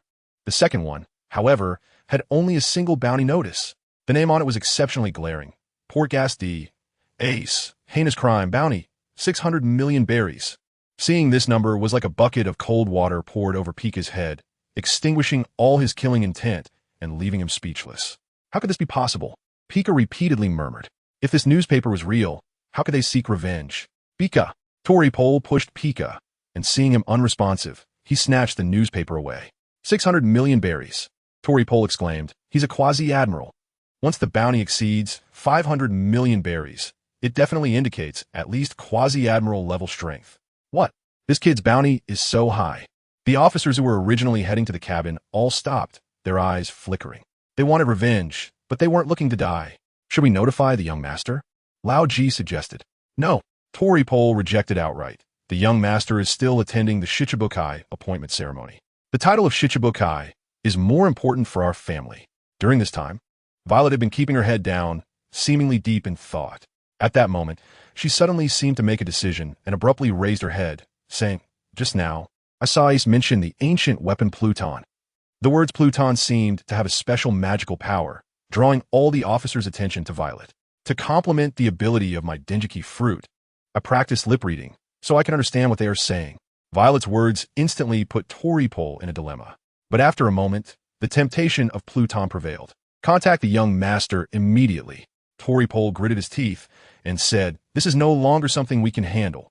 The young master has been hiding his strength and has already reached the quasi-admiral level. So with our cooperation, we can definitely eliminate this kid without fail. Violet and Baby 5, you two continue to follow and report Ace's location to us at any time." "Yes." Violet and Baby 5 responded and immediately boarded another, slightly smaller ship, heading in the direction of Ace and the others. However, Toripol didn't notice the look in Violet's eyes as she left. It was a sense of vengeful satisfaction. Ace has the strength to kill the top executives of 2 families in a row, making Violet realize that this is a complete opportunity to eliminate the Don Quixote family. So when Toripol hesitated, she mentioned the Underworld King to provoke a direct confrontation between the Don Quixote family and the powerful Ace. Only then would she have the chance to bury the entire Don Quixote family. She has waited too long for this opportunity. "Father, this time, I will definitely avenge you." Violet secretly wiped away a tear from the corner of her eye. She is Violet, an executive of the Don Quixote family, and also the princess of the former royal family of Dressrosa. 2 years ago, the Don Quixote family destroyed her family and killed her loved ones. This enmity is irreconcilable. Sabaody Archipelago, Red Tree, Island Number 1. This was originally the most chaotic and lawless area of the Sabaody Archipelago. But at this moment, there wasn't a single pirate on the entire island, and countless Marines were guarding various key points. In the center of the island, in a newly built luxurious hall, 7 great pirates had entered one after another. In the center of the hall, around a huge round table, all 7 had taken their seats. "Doflamingo, you're here too?" Crocodile said with a gloomy face, glancing sideways at Doflamingo, who was not far from him. "Hee, isn't that the stinky crocodile? If you can come, why can't I?" Doflamingo let out a strange laugh, not knowing if your left hand still hurts. Crocodile's right hand suddenly exerted force, crushing the armrest of his chair. Years ago, when he challenged Whitebeard in the New World and was severely injured, he encountered Doflamingo, who unhesitatingly attacked him. As a result, he lost his left hand in that battle. Looking for death, the moment enemies meet, they become especially fierce. Crocodile instantly disappeared from his seat, appearing in front of Doflamingo in the next second, his golden hook, carrying a few grains of sand, suddenly thrusting towards Doflamingo's head. "You're really not polite." Doflamingo's right fingers trembled a few times, and transparent threads instantly blocked the golden hook. Boom! A wave of air exploded from the point of contact between the two, sending the surrounding Marine guards flying, and the decorations around the hall fell to the ground in a mess. But strangely, the round table in the center of the hall remained completely still, unaffected in the slightest. Even the terrifying shockwave completely dissipated silently when it hit the remaining Shichibukai. The two were instantly separated by the shock force, and then they bounced back, brewing a more terrifying collision. Whoosh! In the next moment, a giant man resembling a bear suddenly appeared between the two, his palms already out of his gloves held up at his sides. Boom! Boom! The attacks from Crocodile and Doflamingo struck simultaneously on the bear man's palms. But this time it was even stranger. The powerful forces they unleashed seemed to sink into the sea in an instant, leaving only 2 faint sounds. "If you want to travel, where do you want to go?" The giant man spoke calmly. "Bartolomeo? Kuma." The two quickly dodged, looking at the fleshy pads in the bear's palms, their pupils suddenly shrinking. Putting his gloves back on, Kuma's expression remained indifferent. "Today is the appointment ceremony for the Shichibukai. If you continue to make a scene here, I will give you both a free travel opportunity."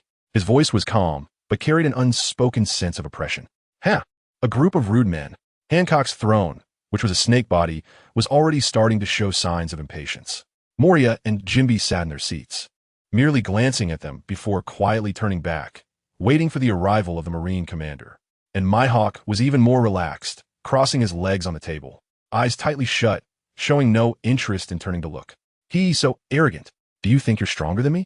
Doflamingo squinted, staring at Kuma, while the floor around them began to writhe, as if it would turn into threads and shoot out at any moment. Buzz! Just before the chaos erupted again, a beam of golden light suddenly shot in from outside the hall, refracting several times to project onto the main seat of the hall. Oh, how terrifying! The light gathered together, forming the figure of Admiral Kizaru in a yellow suit, casually sitting in a chair with a lazy demeanor. "You all really are strong. However, if you continue to fight like this, I will lose face. I might have to intervene." By the way, have you ever experienced the feeling of being kicked at the speed of light? Hey, hey, I came here to be a Shichibukai today, not to fight against a Marine Admiral. Doflamingo laughed strangely, stepping back to his seat. Crocodile also snorted coldly, turning into a whirlwind of sand and sweeping back. Engaging in battle with a Marine Admiral at this time was not a wise decision. That's more like it. After all, we will be in the same camp in the future. Kizaru was satisfied with their reactions, smiling as he said, "From today on, the Marines will cancel your bounties and grant you the right to plunder legally. But when the Marines issue a summon, you must assemble immediately to assist the Marines." Is that a problem? Yes. The smile on Kizaru's face gradually disappeared. He never expected anyone would dare to voice an objection. It seems he really needs to teach these arrogant pirates a lesson. Let them know who the true master of the seas is. But when he looked towards the direction of the voice, the desire to act instantly vanished. It was Mihawk. Akainu was still lying in a hospital bed. Kizaru had no intention of sacrificing himself. "Mihawk, do you have a problem?" Although he didn't dare to act as the representative of the Marines, he had to maintain necessary authority, so he chose to address Mihawk directly by name. Mihawk didn't mind Kizaru's way of addressing him and spoke. "Canceling the bounty can also be canceled for others. Of course, the bounties of your subordinates can also be canceled." Kizaru was a bit puzzled as to why Mihawk asked this question. "But as far as I know, Mihawk, you don't have your own pirate crew. Who do you want to help cancel?" "Ace."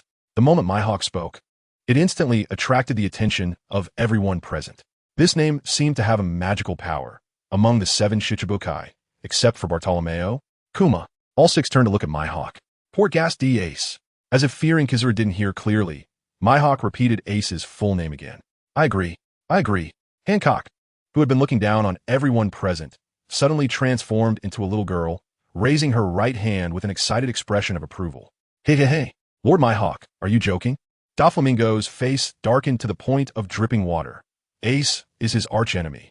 "What do you think the title of Shichibukai is for? Ask everyone, besides this woman. Who else would agree? Do you want to die?" Hancock slowly stood up, ready to act at any moment. Huh. Doflamingo completely ignored Hancock and instead looked around with a sense of self-satisfaction. As expected, no one disagreed. Most people were still on his side. If the privileges of the 7 warlords were used so casually, it would indeed be too cheap. But the next second, "I agree," Crocodile said, holding a cigar. "I agree." Moria, who had been hiding in the shadows, said the same. "I agree," Jinbei said with a smile as he sat up straight. Doflamingo's smile froze on his face. He felt like more than half of the 7 warlords present had just slapped him in the face. The slap was so loud that it could be said to echo. Although no one actually slapped him, Doflamingo felt his cheeks burning. Heh, Crocodile exhaled a smoke ring, and the single heh further mocked Doflamingo. He would not let go of such an opportunity to ridicule his enemy. Seeing Doflamingo's expression darken even more, Crocodile felt a surge of joy.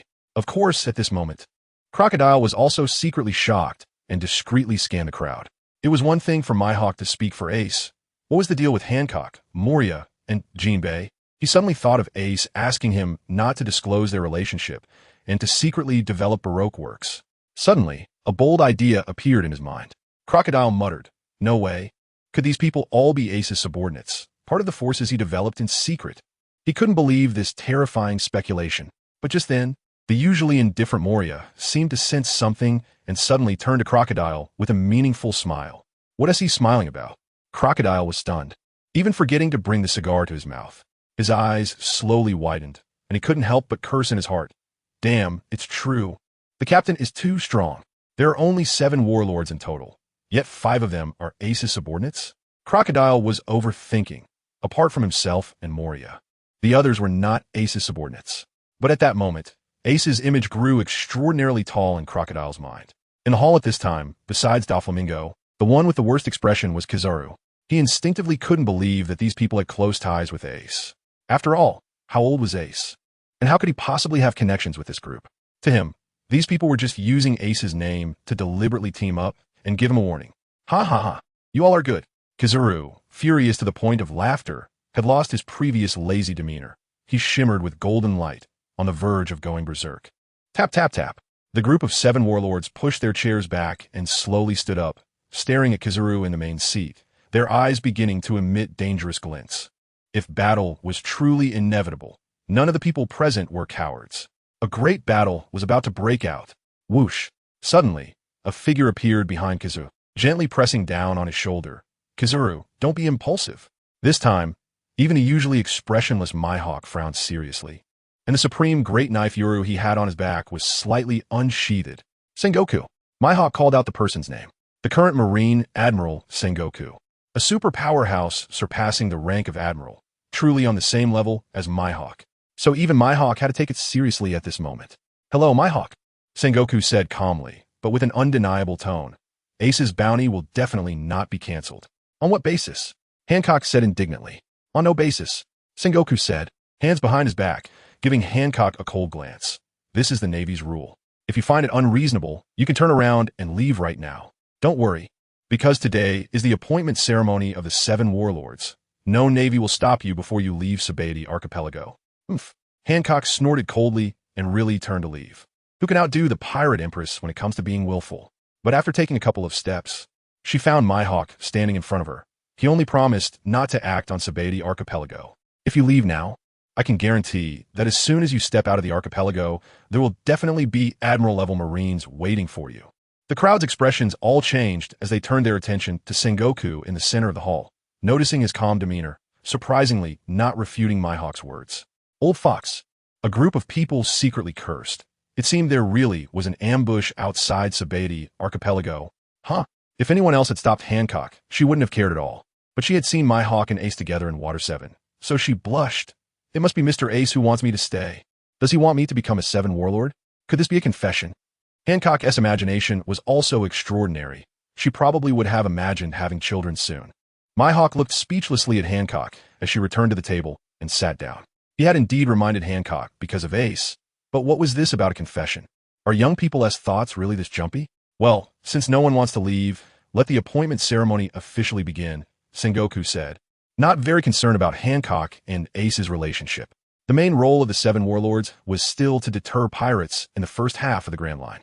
So as long as not everyone had a connection to Ace, it would be fine. He just didn't know that it wasn't everyone, but it was close enough. Just then, after being slapped in the face, Doflamingo, who had been silent, suddenly received a phone call. No one knew what was said on the other end. But Doflamingo's expression changed unpredictably. Hatred, fear, surprise. So many emotions appeared on one person's face, it could be said to be quite spectacular. Soon, Doflamingo hung up the phone, took a deep breath, and said, Admiral Sengoku, I have an urgent matter to attend to, so I must leave now. But you have to keep my position among the 7 warlords for me. Otherwise, you won't be able to explain to the Celestial Dragons. Doflamingo didn't say it outright, but for the first time, Sengoku's expression showed signs of fluctuation. In fact, Doflamingo had killed his adopted son Corazon, and Sengoku wished he could slap him dead right away.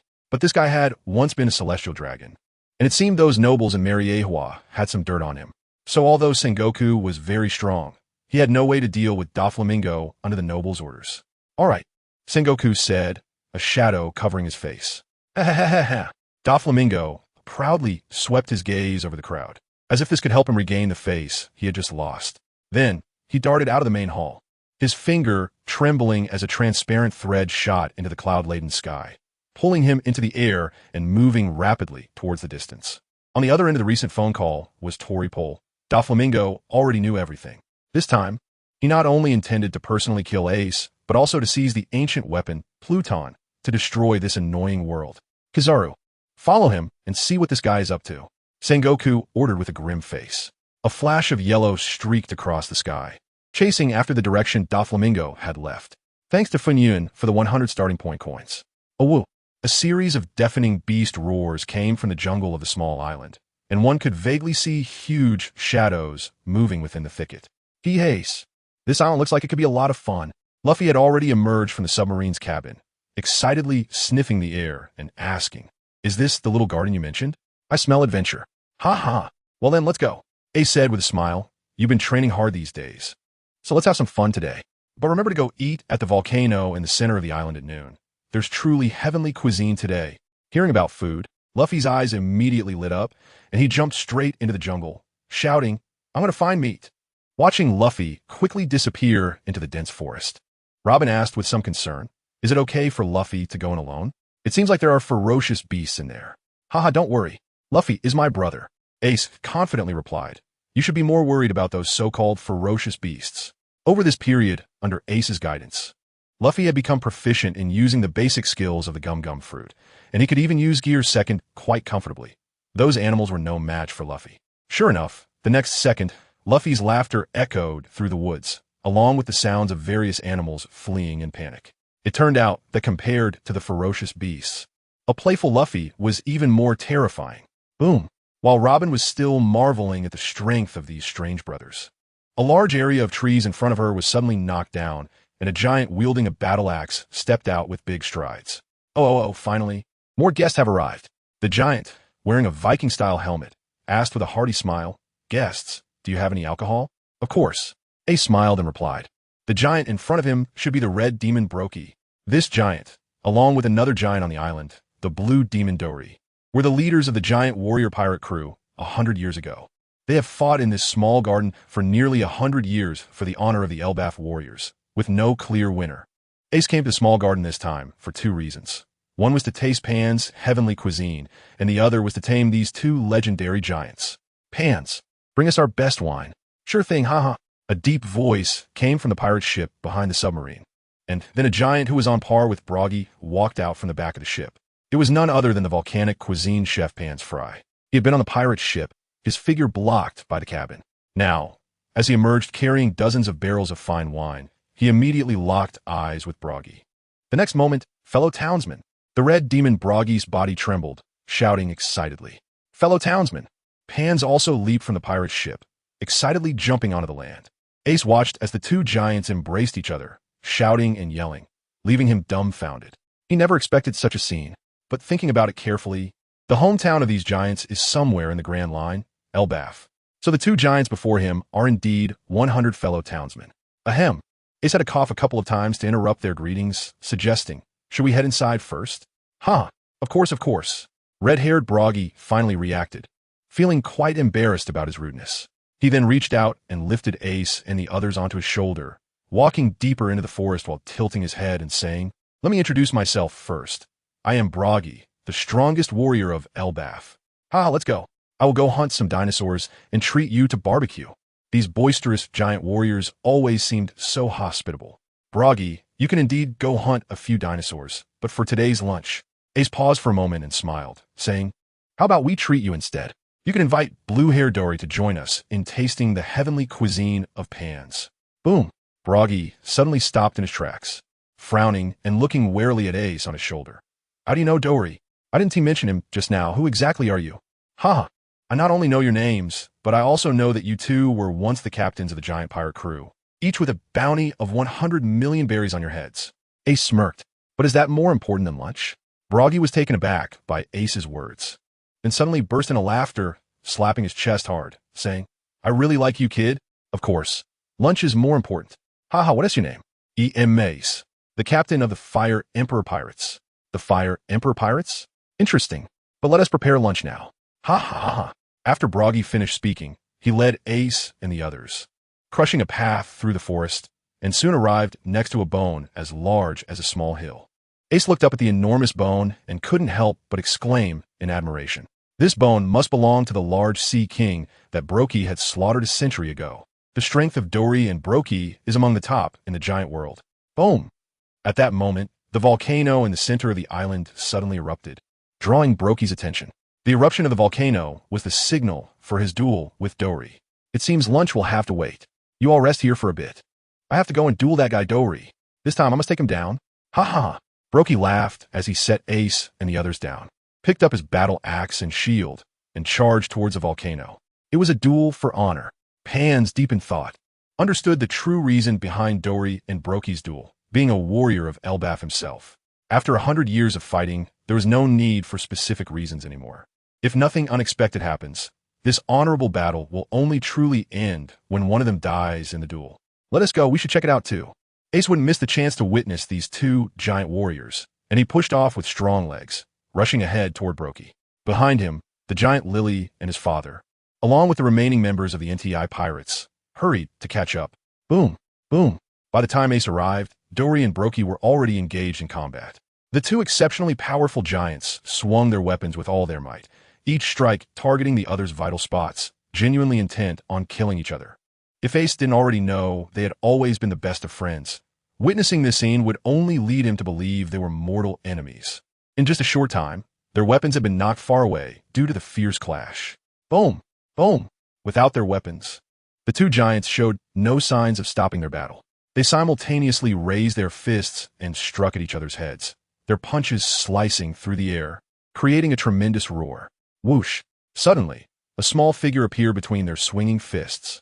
He raised his arms, palms outward, and surprisingly prepared to block the attacks of both giants at the same time. Stop it. Ace spoke calmly. Boom! With a loud noise, two enormous fists struck simultaneously against Ace's palms.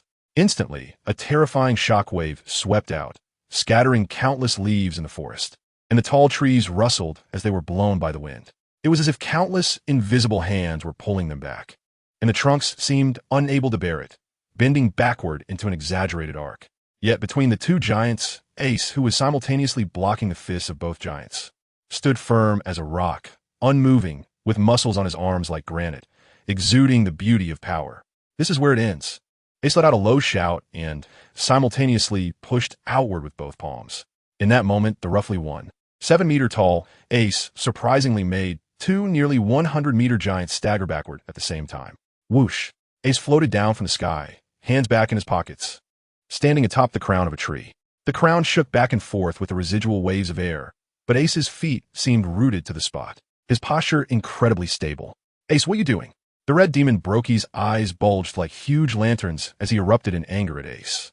Even if he initially had a good impression of Ace, all fondness for the little guy had now vanished. Their sacred duel, as giants, must not be interrupted by an outsider. It was an insult to them. Huh, you two claim to be the strongest warriors of Elbaf. But to me, you are nothing but two brainless fools. Ace adjusted his hat. This was truly his inner thought. In Ace's view, a warrior's true sense of honor should not be built on fighting among themselves. Before Brokey could speak, the other giant, Dory, roared. Human, you have only lived 20 years in this world, while we have fought on this island for nearly a century. What right do you have to judge our warriors of Elbaf? As he spoke, Dory and Brokey raised their weapons, glaring menacingly at Ace in the tree crown, seeming ready to attack at any moment. Is that so? Ace looked up, his gaze piercing as he stared at the two giants. Your sense of honor is built on mutual slaughter? Even when your former subordinates and companions were deceived and used by the world government to find you, you remain indifferent. What did you say? Dory and Brokey turned their attention to Ace. Casey and Oimo. You probably don't even remember them, do you? Those two former members of the giant warrior pirates. Ace scoffed. It's a pity those two were loyal and stood guard for the world government for nearly 50 years for you. Brokey and Dory's pupils constricted. 100 years was indeed too long. They had forgotten too many things. Even the reasons for their duels had long been cast aside. But how could they forget the brothers they had once shared life and death with? Casey, Oimo. The expressions of Dory and Brokey became complex as they muttered to themselves. Then, Ace recounted how they were deceived by the government and voluntarily stood guard at Judicial Island to rescue the imprisoned duo. Those two kids really weren't very bright back then. Dory thrust his sword into the ground in frustration, saying to Brokey, back then, they hadn't even passed the village's test when we brought them out. They were naive and could only be deceived by those cunning humans. Yes, Brokey also sat down heavily, filled with self-reproach, saying, the village's test is indeed very important. Only those who pass the test are qualified warriors of Elbaf. However, Dory, Brokey spoke up, no matter what, I will go rescue those two kids. You wait here, and after I rescue them, I will come back to duel with you. What the hell? You want me to wait here? I'm the strongest warrior of Elbaf. Dory roared, I should be the one to rescue them, and you wait for me to return. Clash! Clash! The two grabbed their weapons again, and the previously relaxed atmosphere turned tense once more. With your strength, you might as well use it to save people. Ace's voice floated over. Your current actions make me feel that your wisdom is no different from Casey and Oimo. Huh? Dory and Brokey could not stand having their intelligence insulted. Bastard, we are warriors who have passed the village test. Every giant who passes the test is a true strongman of both intellect and bravery. The village's test? Ace leaped down to the ground, smirking as he said, I want to see what kind of test gives you such inexplicable confidence in your intelligence. All right. Dory looked down at Ace, laughing in anger, saying, it seems we must make you, this ant-like human, despair. Even we giants, with our long lifespans, take a full 100 years to pass this test. With your brief human lifespan, it is impossible for you to solve this supreme riddle. On the other side, the members of the Flame Emperor Pirates, who had been observing, also began to get curious. Robin, standing on Lily's shoulder, asked curiously, "You giants actually have such a difficult test?" "Yes." Lily appeared a bit embarrassed. "I still haven't passed it. Even my dad took a full 100 years to gain the village's recognition and earn the title of a warrior of Elbaf. So any warrior who passes the test is the pride of Elbaf. It requires great perseverance and determination to arrive at the final answer." Lily's gaze toward Dory and Brokey was now filled with admiration. "Come on, stop talking. Let me see your so-called supreme riddle." Ace stood between the two giants, with a huge difference in size. But at this moment, the aura Ace released suppressed the 200-meter giants. Dory and Brokey's expressions changed, and they coldly snorted. "Then you better listen carefully. The name of our village comes from the great war god Elbaf." Dory said proudly, "Back then, the war god spent 100 years deep in the sea, using a sacred ritual to create the giant island of Elbaf. To create the island, on the first day, the war god moved a stone from afar. On the second day, he moved 2 stones. On the third day, he moved 3 stones, and for every additional day, he would move 1 more stone, a total of 36,550 days. Brokey said passionately, "The war god's power is limitless. Now I ask you, how many stones make up the giant island of Elbaf?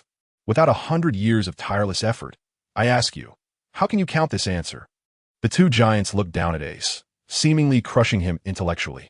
But at this moment, Ace's expression was extraordinary. This so-called ultimate riddle. Could it be the legendary elementary school math competition? Thanks to Xinghue Yaokai for the 100 starter coins. Ace was speechless to the extreme. How could those giants really spend 100 years on such an elementary math Olympiad problem? Ace glanced at the 2 serious giants in front of him and had already begun to admire them. 100 years. They actually managed to count the results. Putting aside their intelligence, that terrifying perseverance is truly unmatched in the world. Impressive, impressive. Ace sincerely bowed to the 2, but his eyes were filled with sympathy. These giants were really adorably foolish. "Ha ha, have you realized the gap between us?" Brokey laughed heartily, shaking the entire forest, clearly pleased to see Ace in a pinch. But at that moment, 667,969,525. Ace's voice was unusually calm. Brokey's laughter abruptly stopped, his eyes almost popping out. "See, could you say that again?" Easley stammered, feeling an unusual familiarity with the number Ace had just announced. But at that moment, he was so shocked that he couldn't find his words. A total of 667,969,525 stones. Ace's expression was exceptionally confident, not knowing whether this answer was right or wrong. Brokey trembled as he removed his steel helmet, pulling out a yellowed piece of paper from the bottom of it. He stared at the numbers, counting them over and over, and finally reported with a complex expression, 667,969,525. Gulp. Brokey swallowed hard and said, "It's identical. Not far away." Pans was also so astonished that he couldn't speak. Back then, he had spent 100 years to obtain this number. But now, Lord Ace had counted it out in just 1 minute. Lord Ace is indeed the god of war. Robin squinted her eyes slightly. With her intelligence, she certainly wouldn't believe that Ace had directly counted the results in that moment. But even she couldn't fully understand what method Ace had used. At this moment, a slight smile appeared at the corner of Ace's mouth, and he was in a very good mood. Of course, he hadn't counted it. By adding the first day's 1 piece to the last day's 36,550 pieces, and then adding the second day's to the second to last day's, and finally multiplying by 18,275, he could arrive at the final result, using elementary school-level problem-solving methods. Combined with the enhanced soul that gave him powerful calculating abilities in this world, Ace easily solved the ultimate riddle of Elbaf. "Mr. Ace." At that moment, Donkey and Broggy actually bowed respectfully to Ace, their eyes filled with admiration. The warriors of Elbaf worshiped the strong. As soon as Ace appeared, he simultaneously blocked the punches of 2 people, proving his formidable strength. If that were all, as warriors of Elbaf, Broggy and his companion would actually feel a desire to fight him. However, when Ace solved the puzzle with terrifying speed and completely crushed them intellectually, they had already placed him in an unbeatable position. "Actually, you don't need to be like this. The answer is what you told me yourselves." Ace smiled and revealed the method to solve the problem to the 2. Although he wanted to recruit these two giants, he looked down on using such half-deceptive means. After all, he didn't really count the answers out. But when he shared the method with the two giants, he saw the eyes of several giants present widening in astonishment, their expressions growing increasingly excited. Almost as soon as he finished speaking, Dongli and Bragi, along with the onlooking Lily and Pans, all rushed to Ace's front. Boom! With a resounding noise, the four massive giants actually knelt on one knee before Ace. We have seen the great god of war. Ace looked bewildered, his face full of question marks. What was his plot twist? Did they not understand his words? Did he not understand what I said? Ace frowned.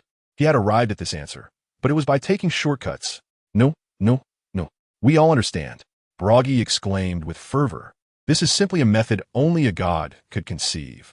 How could mere mortals like us have the same thoughts as the god of war? Dongli said reverently. In the sacrificial hall of our village, there has been a revelation from the god of war. If anyone could achieve what you have done, then he must be a reincarnation of the god of war. Is it really that superstitious?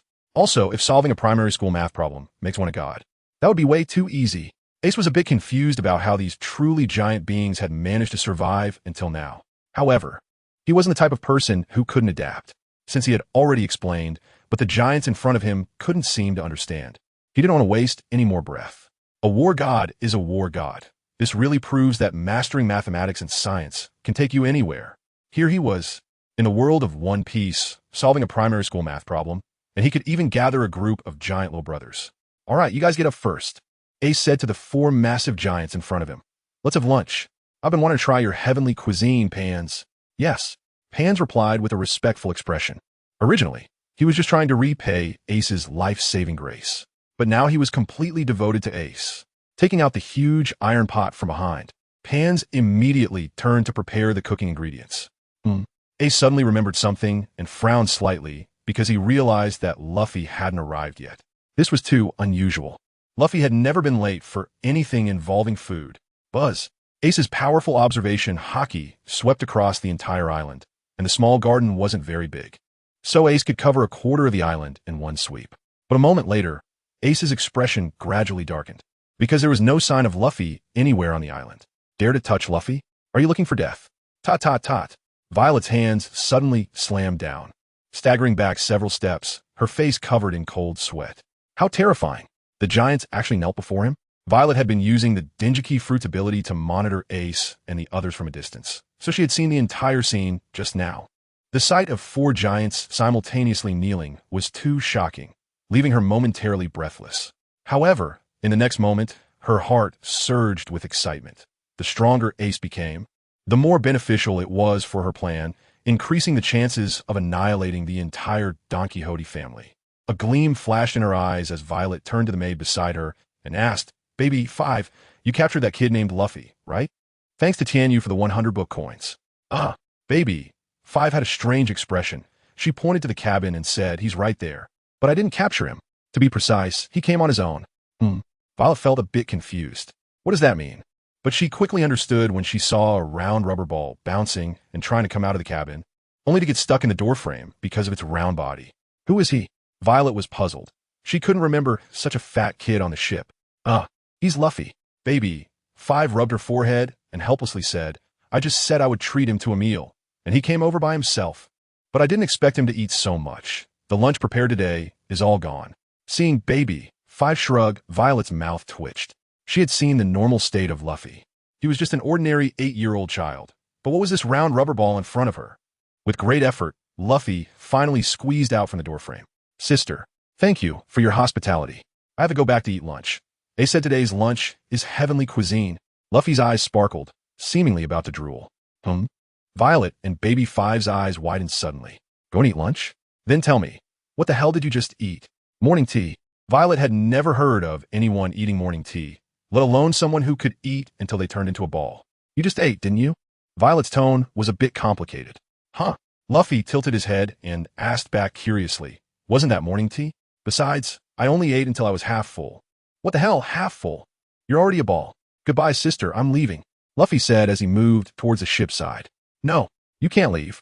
Violet panicked. If Luffy left, how could she create a greater conflict between Ace and the Don Quixote family? In her mind, as long as she could take revenge, it didn't matter if she lost her life. I'm going to eat, Luffy mumbled, ignoring Violet, already stretching his arm to bounce back to the small garden. Violet gritted her teeth and shouted, "Baby 5, stop him!" But after her shout, she found Baby 5 completely still, staring behind her with a look of horror. Luffy also stopped his movements, looking surprised at what was behind Violet. "Who are you trying to stop?" A cold voice carried a hint of killing intent, instantly freezing Violet in place. But the fear in her heart made her unable to move. She had already guessed who the speaker was, but still found it hard to believe. After all, the distance from here to the interior of the small garden was so far. How could he arrive in such a short time? "Ace, what are you doing here?" Luffy exclaimed in surprise. Thud! Violet's legs went weak, and she fell to the ground. The overwhelming power from Ace brought her immense pressure. Just standing behind her, that faint aura took away all her strength. Bang! A dull sound echoed. Ace suddenly appeared behind Luffy and punched him on the head, saying, "Didn't I tell you to just play around a bit and go straight to the volcano in the center of Little Garden?" Ouch, ouch, ouch. Luffy covered his head, with 2 tears in the corners of his eyes, but the sisters said they would treat me to a meal. Ace helplessly rubbed his forehead and sighed. Luffy's gluttonous nature was simply too strong, and even he had no way to change it. But next, Ace's gaze turned cold as it swept over Violet and Baby 5, flames beginning to flicker in his eyes. "They're not here to treat you to a meal, my brother. If you want to harm his family, be prepared to die." Under Ace's piercing gaze, the 2 women felt their bodies stiffen even more, sensing that their lives and deaths were completely in Ace's hands. However, at that moment, Violet seemed to care nothing for her own life, struggling to shout, "We are officers of the Don Quixote family. Our mission is to kill your brother Luffy. Ha! If you have the ability, then kill me, even in death." She wanted to provoke a greater conflict between Ace and the Don Quixote family. "Violet, you." Baby 5 looked at Violet beside her with a face full of fear, not understanding what had happened to the usually calm Violet. This was simply asking for death. "Huh? Are you guys going to kill me?" Luffy said, puzzled, rubbing the bump on his head, "But I don't feel any killing intent from you at all." Ace smirked slightly and ruffled Luffy's hair. Luffy's observation hockey talent was indeed remarkable, showing signs of awakening already. What a terrible way to provoke. "Violet." Ace looked down at Violet from above. "Do you really think that if you all had murderous intent towards Luffy, I would let you live until now?" "Princess Viola of Dressrosa." Violet's eyes widened suddenly. In that instant, countless reactions from Ace flashed through her mind. Some involved him directly killing her, while others had him leaving without a word. But she never expected Ace to be able to state her true identity so easily. "Speak, Your Highness, why are you here?" Ace paused and added, "I want to hear the truth." At this moment, Ace had left an impression of profound mystery in Violet's mind, as if she couldn't hide any secrets from him. So she had no choice but to honestly tell him about her plan to use Ace to destroy the entire Don Quixote family. Additionally, she informed Ace that all the combatants from her family, even Don Quixote Doflamingo himself, were already on their way here. Ace raised an eyebrow. This Don Quixote family really was incompatible with him, coming to cause trouble time and again. However, they still wanted to obtain the ancient weapon, Hades. Violet continued, "So, now that I've fallen into your hands, I don't know if they came to find you first or went directly to that underworld island." Ace's pupils suddenly constricted as Violet unexpectedly uttered the words Yellow Springs Island. "I can read lips." Violet shrank her neck. "Doping fruit." Ace squinted his eyes and spoke the name of Violet's fruit. The abilities of the fruits in this world are incredibly diverse. One can easily suffer a great loss if not careful. They had inadvertently leaked the location of the ancient weapon, Pluton. It seems they need to move up their trip to Yellow Springs Island. Thanks to Dong Shirlong for the 100 book coins. However, no matter how urgent it is, they have to wait until after dinner. "Let's go, Luffy, back to eat," Ace said calmly, since Violet and her companions had never harbored any killing intent toward Luffy. He also didn't plan to deal with Violet and the others anymore. Luffy responded, then squatted down slightly, his small face turning red, and shouted, "Digest." Luffy, who was originally the size of a rubber ball, instantly shrank a few sizes back to his normal size. "This is not scientific." Violet stared wide-eyed. "Is this a digestive ability that a normal human can have?" "I can eat a little bit." Luffy grinned foolishly, feeling a bit shy as he scratched his head. "Sister, why don't you come eat with us? That's heavenly cuisine. You really can't just eat a little bit." Violet initially wanted to refuse Luffy's invitation, but just as the words "not going" were about to come out, she felt Ace's cold gaze directed at her. The meaning in his eyes was clear. "I've already let you off, but don't be ungrateful, or I won't hesitate to swing my sword again." Cold sweat broke out on Violet's forehead, she understood that Ace was very protective of his brother. So, when it came to Luffy's invitation, she could only nod in agreement. Forcing a smile, Violet said, "All right, sister will go with you." As soon as she said this, the chill that had enveloped her dissipated instantly. She wiped the cold sweat from her forehead, realizing that she had guessed correctly. "Haha, let us go." Luffy laughed happily. Baby 5, on the other hand, needed no extra invitation, because as long as someone needed her, she would excitedly follow along. Thus, the four of them boarded the small garden, entered the forest, and headed towards the volcano at the center of the island. They hadn't walked far, still nearly 1,000 meters away from the volcano, when a waft of food aroma drifted over. Luffy's nostrils flared, his eyes shining as he breathed in the surrounding air. Violet and Baby 5 also completely forgot that they were being forced to come, their bodies moving uncontrollably towards the volcano. Gulp! The sound of swallowing echoed almost simultaneously. Even Ace's throat rolled. Tap, tap, tap. The footsteps of the group involuntarily quickened, the 1,000-meter distance almost instantly vanishing behind them. However, they were puzzled that all the animals in the forest had disappeared along the way. With this confusion, as they stepped out of the forest, the scenery before them opened up. The volcano was now in sight. But Ace and the others found that there was nowhere to step closer. Pans held up his large pot, directly placing it over the volcano's mouth. Various ingredients flew from his hands, adding pile after pile into the big pot, the aroma of the food forming a faint wave that spread out in all directions. Beside the volcano, the other 3 giants sat cross-legged, drooling, each holding a large bowl, eagerly staring at the big pot in Pan's hands. Looking further out, Ace and the others finally understood why there were no animals in the forest. They were all gathered here, surrounding the place in layers. Heavenly cuisine truly lives up to its name. Yo-ho-ho, Captain, coming quickly. Brooke shouted to Ace from Eastleigh's shoulder. Pan's cooking is just too amazing. This flavor makes my tongue want to fall out. Even though I don't have a tongue. Yo-ho-ho. Haha, coming right up. Ace could no longer hold back, so he lifted Luffy and soared into the air, crossing over the animals and landing directly on Dongley's shoulder. He ignored Violet and Baby 5.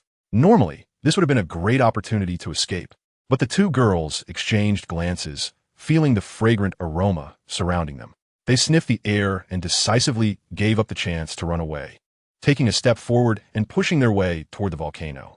Moments later, Pans shook his arm, causing the iron pot to wobble, and the food arced through the air, sparkling rice reflecting the sunlight. It then landed precisely in the bowls of everyone present. Even the animals surrounding them each received a small portion. Dinner time. There was no need for Pans to say more. At that moment, both humans and animals buried their heads in the food before them. It was so delicious. Broggy was even eating while shedding tears, as for the past 100 years, he had survived solely on grilled meat, never having the chance to taste such exquisite dishes. Broggy, I'm so happy, Dongley said, placing a hand on Broggy's shoulder, his face beaming with a smile. Is this heaven? Amidst the animals, Violet felt as if she had returned to her carefree childhood, living with her beloved father and beautiful sister, and tears couldn't help but well up in her eyes. Ha ha ha. Seeing that his cooking was so well received, Pans felt even happier. He immediately placed the iron pot back on the volcano. Another bowl. After finishing the food in their bowls, everyone urged in unison. On the sea, a submarine was slowly sailing toward the Gemini Strait. Ace stood on the deck and couldn't help but smack his lips. Pan's heavenly cuisine really left him wanting more. Unfortunately, this kind of dish could only be made in the presence of a volcano. Moreover, Pans and his daughter Lily also requested Ace to go to Judicial Island to help Broggy and Dory rescue the giants Casey and Oimo. Ace certainly wouldn't stop them, just advising them. After they rescue the 2 giants, they should go directly to Water 7 to find the iceberg of the Galley-La Company to help speed up the shipbuilding company's development. Once Ace finishes his business here, he will go directly to find them. At that moment, Ace suddenly frowned and looked at the sea surface in the front right, where he saw the wreckage of a small sailboat floating. On one piece of the wreckage, there was a mark of a red tree in bubbles. A ship from the Sabaody archipelago? This red tree is unique in the world of One Piece. So Ace recognized it at a glance, sighed, and murmured to himself, with the ship destroyed like this, the people on board are likely in grave danger. This is the perilous Grand Line. After a ship sinks in the ocean, facing unpredictable weather, ordinary people are absolutely doomed. As the submarine passed through the wreckage, Ace could only sigh and then turn to enter the cabin. They were about to reach the Twin Cape, and he needed to talk to Brooke about Laboon. However, Shortly after his submarine left, suddenly a figure emerged from the depths of the sea. He had long hair that was black and white, wore round glasses, and had a scar over his right eye. He patted the package in his hands and said to himself, "I'm really unlucky. The ship capsized again, but at least I managed to recover the belly in the package. I wonder how that old guy Kurokas is doing. I'm secretly going to see him this time. I wonder if he'll be surprised to see me, his old friend Rayleigh." Ha ha ha. Ace walked into the submarine's cabin and entered Brooke's room, where he found Brooke still trying hard to find a way to soul switch. However, for some time now, Brooke had felt a shackle preventing his breakthrough. "Brooke, we're almost at the Twin Cape," Ace said without elaborating, knowing that Brooke would understand his meaning. Sure enough, Brooke stood up, his skeletal face filled with complex emotions. He knew Ace was telling him that after more than 40 years, the moment of reuniting with Laboon was finally approaching. Anticipation, fear, and even a hint of dread filled Brooke's mind. Although he often joked about his skeletal appearance, how could he not feel any discomfort or inferiority? Would Laboon even recognize him with this look? It would probably be difficult. Brooke instinctively grabbed at his frizzy hair. Could it really be just because of this strange hairstyle? "Let's go, we're almost there." Ace stepped out of the cabin first, without comforting Brooke, as he knew this hurdle could only be overcome by Brooke himself. Brooke's expression was conflicted. After struggling for a moment, his longing for Laboon ultimately prevailed. Gritting his teeth, he followed Ace outside. On the deck, the Twin Cape was already in sight. However, the most spectacular view was what lay beyond the strait. A towering landmass stretching into the clouds, extending to the horizon, like a red land that seemed to split the entire ocean in two. It was the Red Earth continent, and on the front of the Red Earth continent, a surging sea current flowed from top to bottom, culminating in a peak that pierced the clouds. This was the Inverted Mountain, a miraculous landform connecting the Grand Line and the Four Seas. Yet, this magnificent scene could not capture Brooke's attention at all. The deep, resonant calls of a whale echoed for miles, surrounding Ace and the others.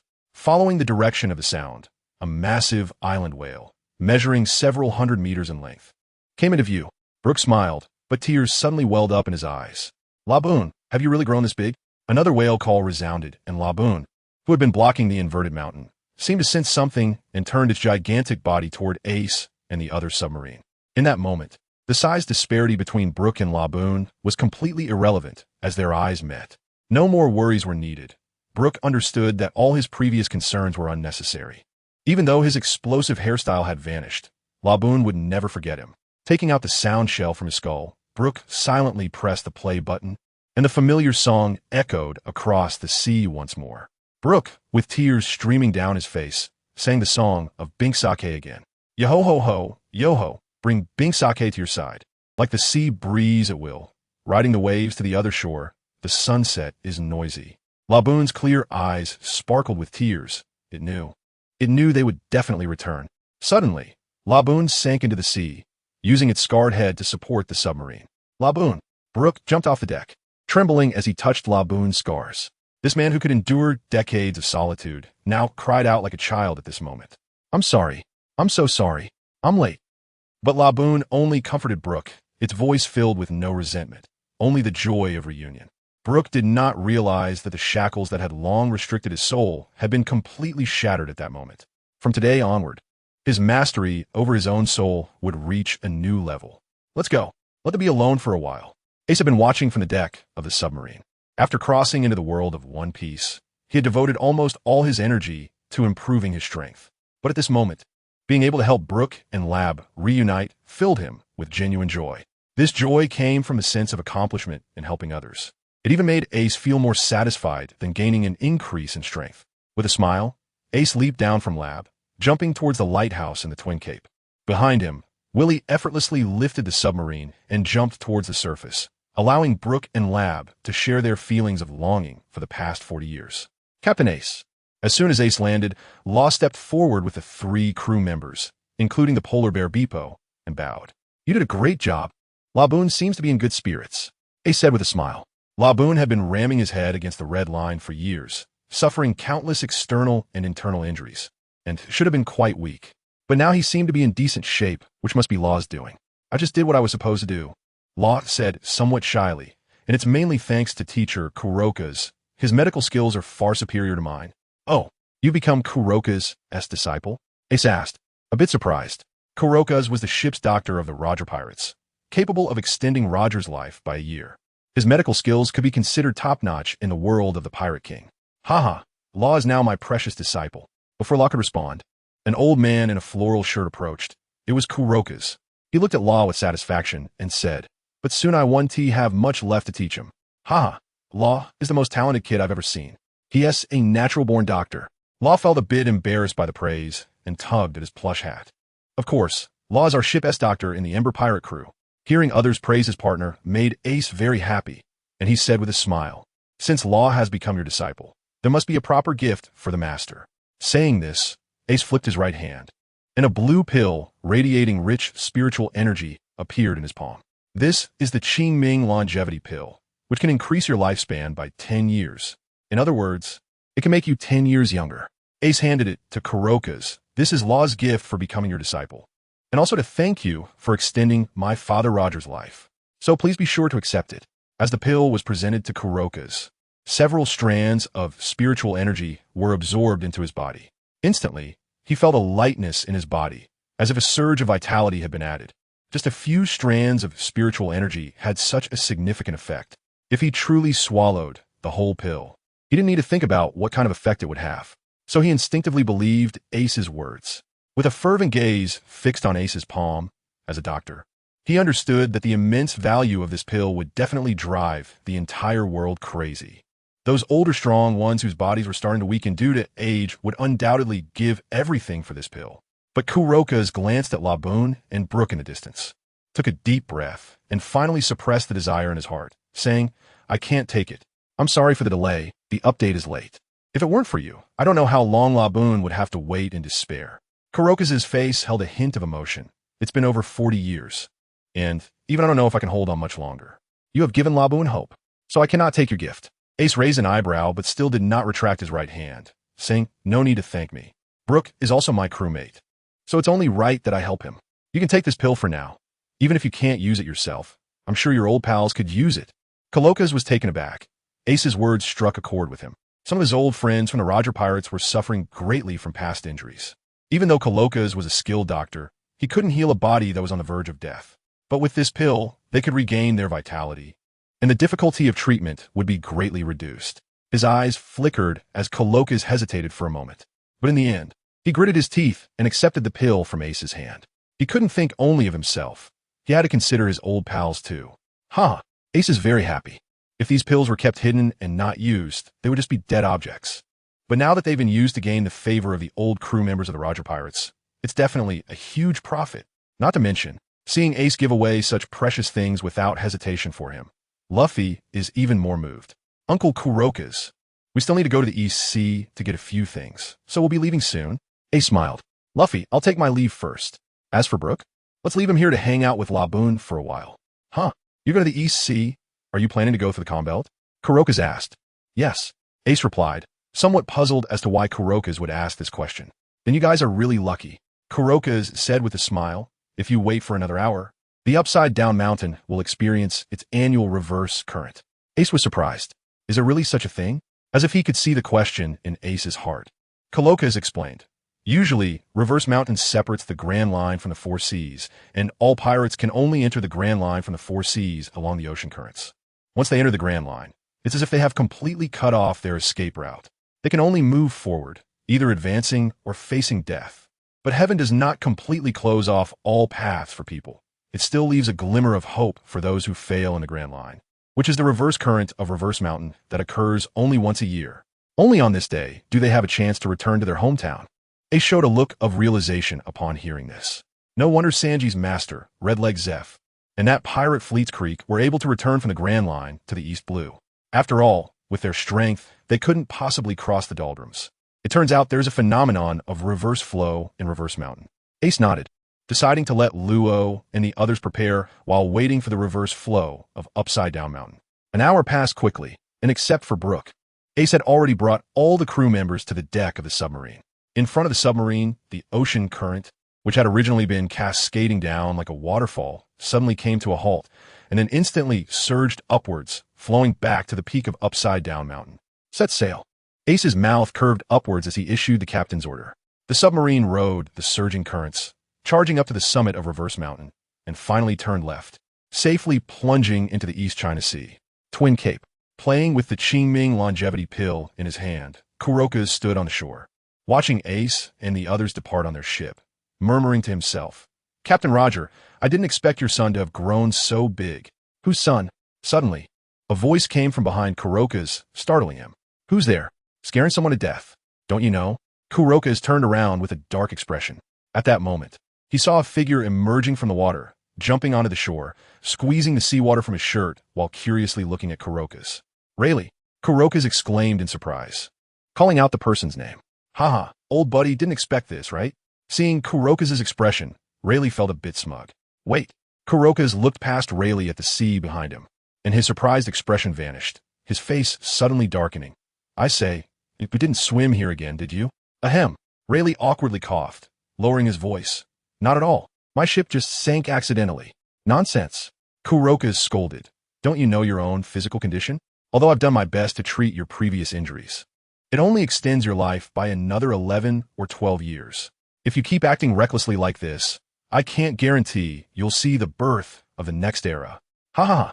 Rayleigh laughed, seemingly unconcerned about his health, and instead changed the subject. "Who were you talking about? Whose son?" Mentioning this topic, Kuroka's was indeed distracted, his expression brightening. "It's the captain's, Captain Roger's son." Rayleigh's eyes widened in shock at this news, as if wanting to confirm. "You mean the captain has a child?" "Yes." "Polgat Diaz." Kuroka's expression was somewhat proud. 12 years old, with a bounty of 600 million berries. "Is it him?" Rayleigh was stunned. He wasn't unaware of the news, of course, and immediately associated Ace's surname with the girl who resolutely sailed with Roger, Rouge. He could finally confirm. This was the captain's son. "Where is he? Let me see him." Rayleigh, filled with excitement, looked around, eager to spot Ace. "Stop looking." Kuroka's rolled his eyes and said, "He crossed Reverse Mountain to the East China Sea a second before you arrived, saying he had something to do." Whoosh! Rayleigh turned and was about to jump back into the sea, looking impatient. "Wait, are you an idiot?" Kuroka's grabbed Rayleigh by the collar. Exasperated. "Do you know where Ace and the others are going? You just jump into the sea. Also, do you think my words are just wind in your ears? You dare swim like this? Do you think you've lived too long?" Rayleigh was taken aback, finally realizing, and turned to ask, "Then tell me quickly, where'd he go? I need to see." "I don't know." Kuroka's replied irritably. "Even if I did, I wouldn't tell you. Do you think you're still the former Pirate King? Although he has dropped a rank, he's still barely at the Admiral level." Rayleigh urged impatiently, "Hurry up and tell me." "Oh, I seem to know where the captain went." At that moment, Brooke jumped down from Laboon's head, holding up a white life card. "Thanks to young Master Yufan for the 100 starred coins." "Oh, you seem like a very interesting person." Rayleigh looked at Brooke, now a skeleton, with interest. On the contrary, Kuroka's was startled. He hadn't seen Brooke's appearance clearly since Brooke had been staying far from the shore with Laboon. Suddenly seeing a skeleton, Kuroka's couldn't help but shout, "Ghost! I am Brooke." Brooke, with a black line on his forehead, tore the life card in half and handed it to Rayleigh, then turned to leave. Kuroka's face stiffened. "How embarrassing. Ha ha ha, interesting." Rayleigh laughed heartily, waving goodbye to Kuroka's as he walked away. "I'm leaving." Seeing that he could not stop Rayleigh from looking for Ace, Kuroka's darkened his face and said, "Don't swim again. There's a small sailboat under the lighthouse. You can take it. Also take this." As he spoke, Kuroka's handed the Qingming longevity pill to Rayleigh. Rayleigh inhaled the spiritual energy, feeling a rush of comfort in his body, and asked in surprise, "What is this?" "This was left for us by Ace." At this moment, Kuroka's had already regarded Ace as his own nephew. Thus, he felt proud of Ace's generosity. "Eat it, and you can add 10 years to your life." "So amazing." Rayleigh's eyes widened, but he didn't take the pill. "You keep it. If I'll let you take it, just hurry up and take it." Kuroka's said somewhat impatiently, "I have more, and my body doesn't have that many hidden injuries." Kuroka's told a small lie. In his opinion, Rayleigh needed the pill more than he did. Seeing Kuroka's insist, Rayleigh, though still puzzled, accepted it. "All right, then I'll take it." If Rayleigh were 10 years younger, he should be able to return to his peak, and perhaps he could catch the next wave of the era. After stuffing the pill into his pocket, Rayleigh boarded the small sailboat, crossed Reverse Mountain, and headed straight for the East China Sea, following the direction indicated by the life card towards where Ace and the others were. Ace and his cruise submarine was moving quickly, heading straight for Hades Island after coming down from Upside Down Mountain. According to historical records, it takes about 3 days to reach Hades Island from Upside Down Mountain. After 2 days of sailing, On the evening of the second day, Ace began to feel that something was off. The weather in the Four Seas is not as unpredictable as that of the Grand Line, and the Navy has a strong grip on the sea. Therefore, logically speaking, after 2 days of sailing, they should have encountered at least 1 or 2 merchant ships or passenger ships. However, Ace had not seen a single ship along the way. Standing at the bow, Ace fell into thought. Something unusual must be afoot, and with Hades Island's location already exposed, he had to be cautious. Just then, a medium-sized merchant ship slowly approached from the left front of the submarine. Ace raised an eyebrow. Could it be that he was overthinking it? Villy, turn the ship around and go check next to that merchant ship.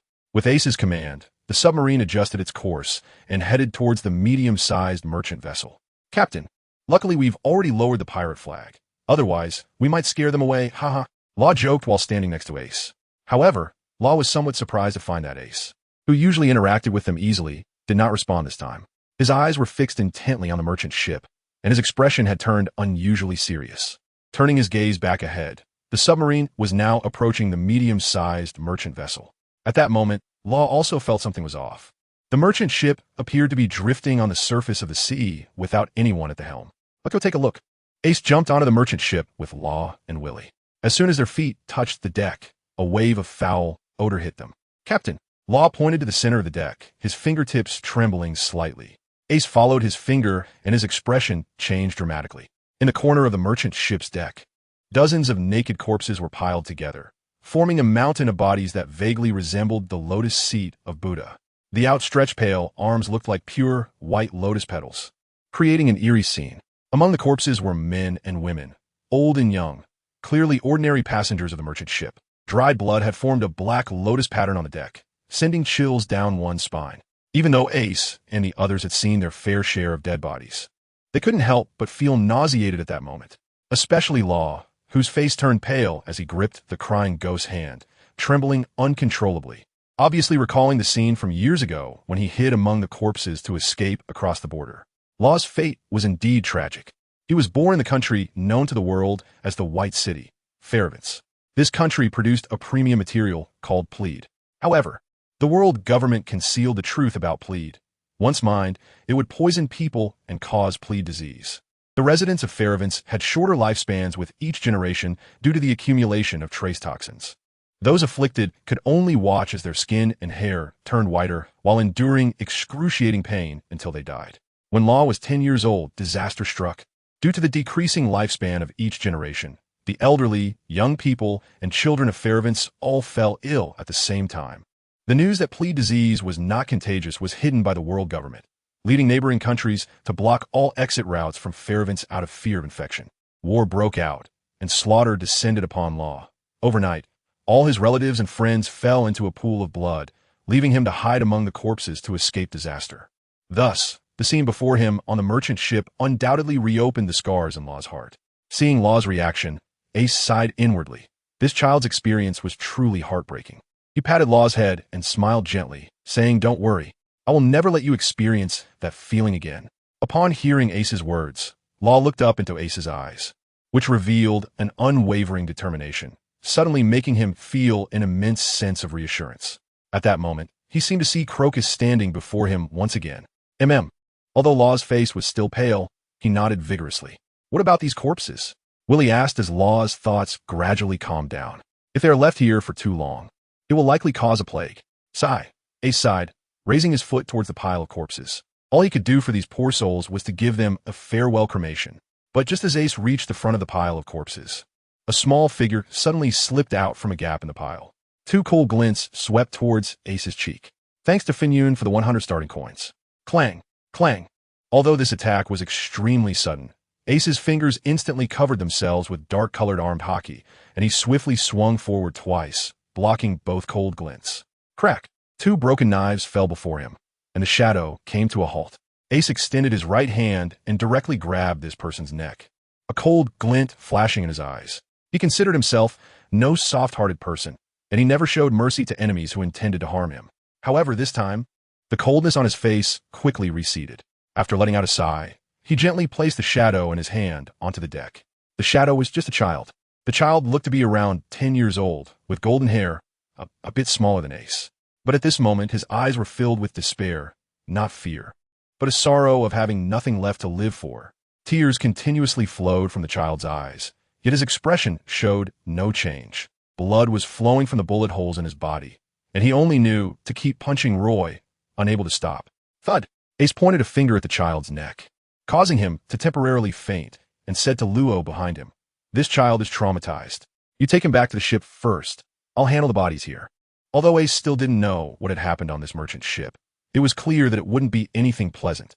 Luo stepped forward to pick up the child, turned to Ace, and seemed to see his younger self in the child. "Captain, don't say anything." "I know." Ace raised his hand to stop Luo's words and said, "No matter what happened, the child is innocent. So when he wakes up, I will help him." Luo nodded gratefully, holding the child as he turned and jumped back onto the submarine.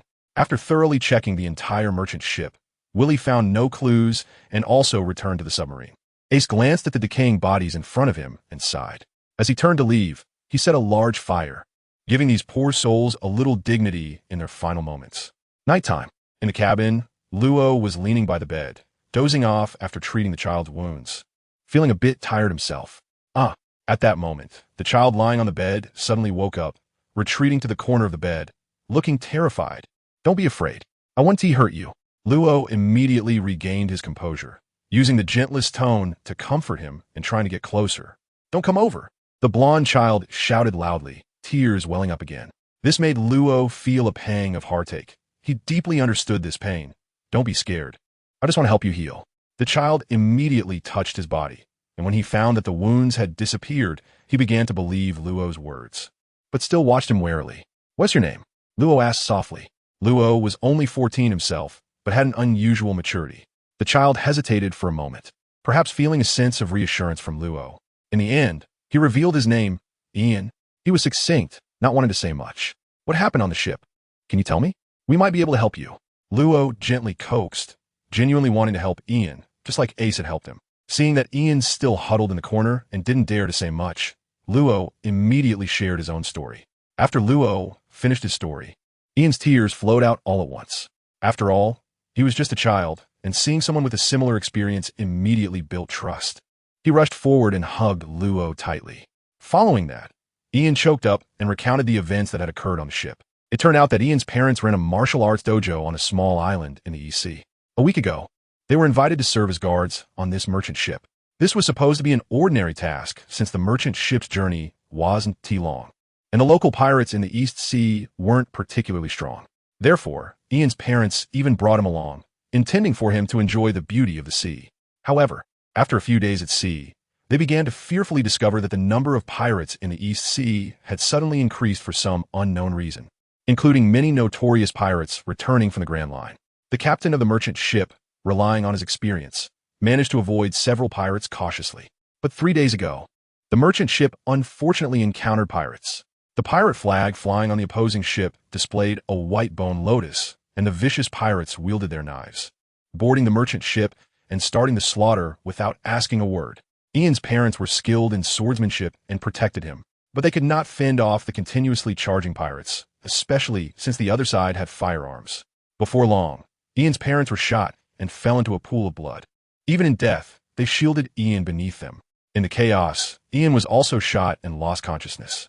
When he woke up, he found himself under layers of corpses, and at that moment, he heard voices from outside the pile of bodies. His eyes turned red, and he picked up 2 knives nearby and charged out. "Is that person okay?" Ian's little face showed some concern. After all, he had learned swordsmanship from his parents and was quite skilled with a knife. At that time, his head was dizzy, and he might have accidentally harmed his savior. "The captain is fine," Luo said with a smile. "The captain is very strong. How could he be easily injured?" Ian's eyes brightened, and he urgently asked, "Can he teach me? I want revenge." Luo detected the urgency in Ian's voice and recalled that he too had once been solely focused on revenge. However, hatred can sometimes drive people to improve, so Luo couldn't argue with Ian in front of him. After all, even he had come this far with the belief of taking down the Don Quixote family. Sighing, Luo was about to respond when the door behind them suddenly clicked open. Ace walked in with the members of the Flame Emperor Pirates. He squinted his eyes slightly, staring intensely at Ian, and asked, "Do you want to take revenge yourself?" "Yes." A look of desire flashed in Ian's eyes. "Good, but first, you need to know who your enemy is." Ace's gaze was sharp as he spoke without turning his head. Violet, tell us everything you know. It's the Bone Lotus Pirates. Violet's expression was somewhat complex. Their captain, Koda, had a bounty of only 40 million berries. He wasn't strong, but was extremely cruel and perverse. Often, after attacking merchant ships, he would massacre everyone on board and pile the bodies into the shape of white lotuses. After a pause, Violet added, "They're one of the pirate crews secretly developed under the Don Quixote family. Doflamingo." Upon hearing this name, a strong hatred erupted in Law's eyes. Violet looked a bit guilty. At that time, I only told them the general location of Hades Island. So it must have been Doflamingo who mobilized all his forces to this sea area, trying to find the exact location of Hades Island. This led to the tragedy of this child's parents. At this moment, a strong killing intent emanated from Ace. Doflamingo really has no bottom line, having such scum under him. I think it's time to settle this once and for all. Thanks for the 100 starting point coins from Gray Memory, Villy. I see Ian is also using a dual-wielding style, so he can follow you from now on. After speaking, Ace turned and walked out. Everyone, rest well tonight. Tomorrow we will settle the score with Doflamingo. Yes. The crowd responded in unison and dispersed. After Ace returned to his room, he directly sat cross-legged on the bed and pulled up his attribute panel again. Attributes: Physique, Lieutenant General 10, Spiritual Fire Refinement Technique. 5th level, Refinement Energy, 174310. Eliminate Demon Shi, 22, Fallen Heart Flame, Blue Lotus Earth Heart Fire, Volcano Stone Flame. After glancing at it, Ace put away the attribute panel again. During this period, through battles with the Ghost Spider and daily training, he had once again gained 174 points of refinement energy. It can be said that it won't be long before Ace's physical strength can truly advance to the quasi-lieutenant general level. By that time, Ace would also obtain his first type of intermediate. Of course, Ace had already decided on his choice range. The best option was undoubtedly the 7th-ranked Juyo Jinzuo. Since Ace already possessed the Volcano Stone Flame, combining the two would create a new type of. Even when competing with the 4th-ranked high-level Jindi Fanteon Flame, he would not be at a disadvantage. This way, Ace would be able to possess a high level in advance. However, Ace also had some concerns. After all, according to the system, physical strength determined the level of one could withstand. Therefore, he was unsure if a quasi-lieutenant general's physical strength could handle high level. Thus, he also listed the 6th-ranked, which could transform into a pair of 100-foot-size flame wings, the Bahuang Pomian, as an alternative. Additionally, the 3,000 Flame Fire, which could forge an immortal body, was also within his consideration range. He was really looking forward to it. Ace smiled and closed his eyes, waiting for the arrival of the next day. The next morning, when Ace came to the deck, he was somewhat surprised to find that all the crew members were already training their bodies, especially Law and Ian, who were putting in extra effort due to their desire for revenge. What surprised Ace was that Ian's talent for swordsmanship could only be described as genius. With the foundation he had from his parents' dojo, he quickly absorbed the swordsmanship that Willy taught him like a sponge. Ace was sure that it wouldn't be long before even Villy wouldn't be able to teach him anymore. He happily immersed himself in his training. And soon a day had passed. The destination, Huangquan Island, appeared before them. It was indeed a volcanic island, entirely made up of pitch-black volcanic rock. However, at this moment, a pirate ship flying the Bone Lotus pirate flag was already docked by the coast of Huangquan Island. Had they really found it? Ace raised his eyebrows, looking at the gradually approaching island, and patted Ian's golden hair beside him, asking, "Are you ready?" "Yeah," Ian replied loudly, his eyes filled with rage. The enemy was right in front of him, and Ian felt a burning sensation in his chest. "Let's go." Acebing's calm voice sounded, and then several figures leaped up, directly jumping onto the pirate ship in front of them. "Hey, who are you?" As Ace and the others just landed on the pirate ship, they were surrounded by a group of pirates. Ace did not respond to them, but calmly said, "Law, you protect Ian and go find that bastard Koda. The rest of the riffraff will be handled by me and Villy." The remaining people did not board the ship. For Ace, if it weren't for letting Ian take revenge personally and destroying this Bone Lotus pirate ship, one slash would have been enough. "Yes, Captain." Law shielded Ian and turned to rush towards the cabin. Facing the crowd, blocking his way, Law simply raised his right hand and shouted, "Room? Shamble." As soon as he finished speaking, Law and Ian suddenly disappeared from the deck, leaving behind a ripple of air, causing the group of pirates to look at each other in disbelief. They thought they were seeing things, but seeing that two people were still within their encirclement. The pirates loudly yelled again, "You East Blue Bumpkins, don't you know the power of our Bone Lotus pirate crew?" Our captain has a bounty of 40 million. Kota, do you not want to live anymore? Stop wasting time with them. The boss has been contemplating a new bone lotus piece lately. Kill them and pile them up. The pirates licked their lips, their eyes bloodshot, looking at Ace and Villy as if they were two lambs ready for slaughter. All right, Villy, let's hurry up. Ace really didn't want to see these scum anymore. As soon as he finished speaking, he charged into the crowd, while Willy drew the two katanas at his waist and went straight for the few pirates who had just been shouting the loudest. Instantly, the bloodthirsty expressions on the pirates' faces froze, and before they could react, screams began to ring out one after another. In the captain's quarters of the Bone Lotus pirate crew, a man only one, 4 meters tall, with a face full of flesh and a disgusting smile, was contentedly stroking a treasure chest beside him. He was the captain of the Bone Lotus pirate crew, Kota. Once I eat this devil fruit, let's see who dares to call me weak. Kota patted the treasure chest, trembling with excitement at the imagined future. Who said he was just a pirate who bullied ordinary people? Sooner or later, he would gain enough power to use the corpses of those who looked down on him to bloom a corpse lotus. And all of this depended on this fruit. Kota brought the treasure chest in front of him and opened it. Inside was a dazzling orange fruit with beautiful cloud patterns that seemed to dance like flames, showcasing its mysterious power to others. This time, more than 10 pirate crews were searching for this underworld island for the Don Quixote family, and only he, Kota, had found the location of this remote island first and unexpectedly discovered this devil fruit on it. In Kota's view, one must act for oneself or face destruction. Even if he was under the Don Quixote family, he wouldn't be foolish enough to hand over the fruit before him. When luck comes, no one can stop it. Kota laughed loudly and reached for the devil fruit in the treasure chest, but at that moment, screams came continuously from the deck, and he quickly slammed the treasure chest shut, hiding it in the safe behind him, carefully closing it. Kota, always cautious, decided to eat the fruit only when it was absolutely safe.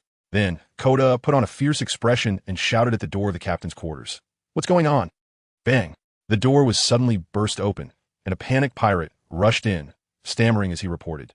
There's an attack. A vigilant look appeared on Kota's face. If the enemy was too strong, he didn't mind abandoning his subordinates and escaping alone with the devil fruit. He had managed to stay safe on the Grand Line for so long, partly due to his caution. So he asked, how many of them are there? 4. The pirate's face was filled with fear. Fuck. Kota rushed forward and kicked the pirate out of the cabin, shouting, just 4 people, and you're scaring me? After saying that, he drew the knife at his waist, ready to lead his men to take out these ignorant fools. Just then, Kota's vision blurred, and 2 figures suddenly appeared at the door of the cabin. He quickly stepped back, looking at them warily. When he realized they were just 2 kids, Kota's heart relaxed again. He licked his lips, wondering if he should kill these 2 kids, break their limbs, and arrange them into a lotus shape. Ian, this bastard is up to you. Luo glanced at the short and fat Kota in front of him, seeing the bloodthirsty light in his eyes, revealing a hint of disgust. But he knew he couldn't act. Taking down this bastard Kota was Ian's job. Don't worry, no one will disturb you. Luo patted Ian, turned, and walked out of the room, slamming the cabin door shut behind him. Outside, there was another round of shouts for killing, but these cries quickly turned into screams. Ian nodded gratefully, directing his furious gaze at the short and fat Kota. This bastard killed his parents. This scum slaughtered an entire ship of people. Swish, swish. Ian felt that even speaking to him was unnecessary. He directly drew the twin swords from his waist, holding one in each hand, and charged forward. Kota sensed something was wrong as well. He wasn't deaf. The screams outside hadn't stopped, indicating that it was his own crew that was being killed. Could 3 people defeat his pirate crew? Realizing this, Kota couldn't afford to be careless. He focused intently on the blonde boy charging at him, gripping his knife tightly. Clang! Clang! Kota carefully defended against Ian's attacks, but soon realized that his caution was completely unnecessary. The blonde boy was entirely driven by rage, attacking without any strategy. Kota licked his lips bloodily, and his knife danced in the air, deflecting both of Ian's blades. Under Kota's strength, Ian's upper body was lifted high. Swish! Kota's wrist flicked, and the knife tip aimed directly at Ian's head.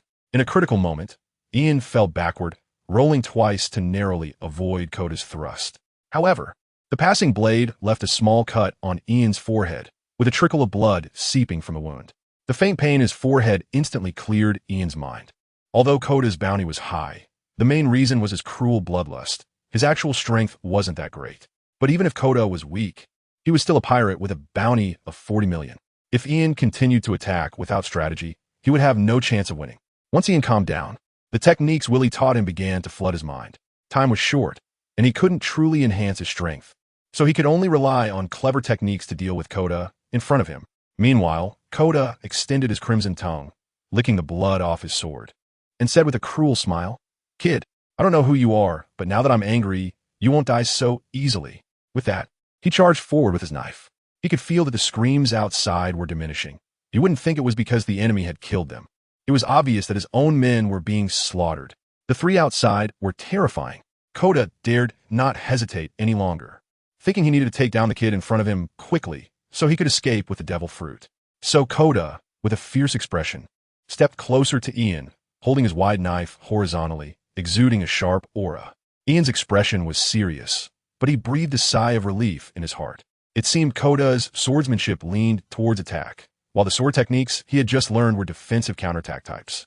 As long as he could withstand the initial attack, he would surely win in the end.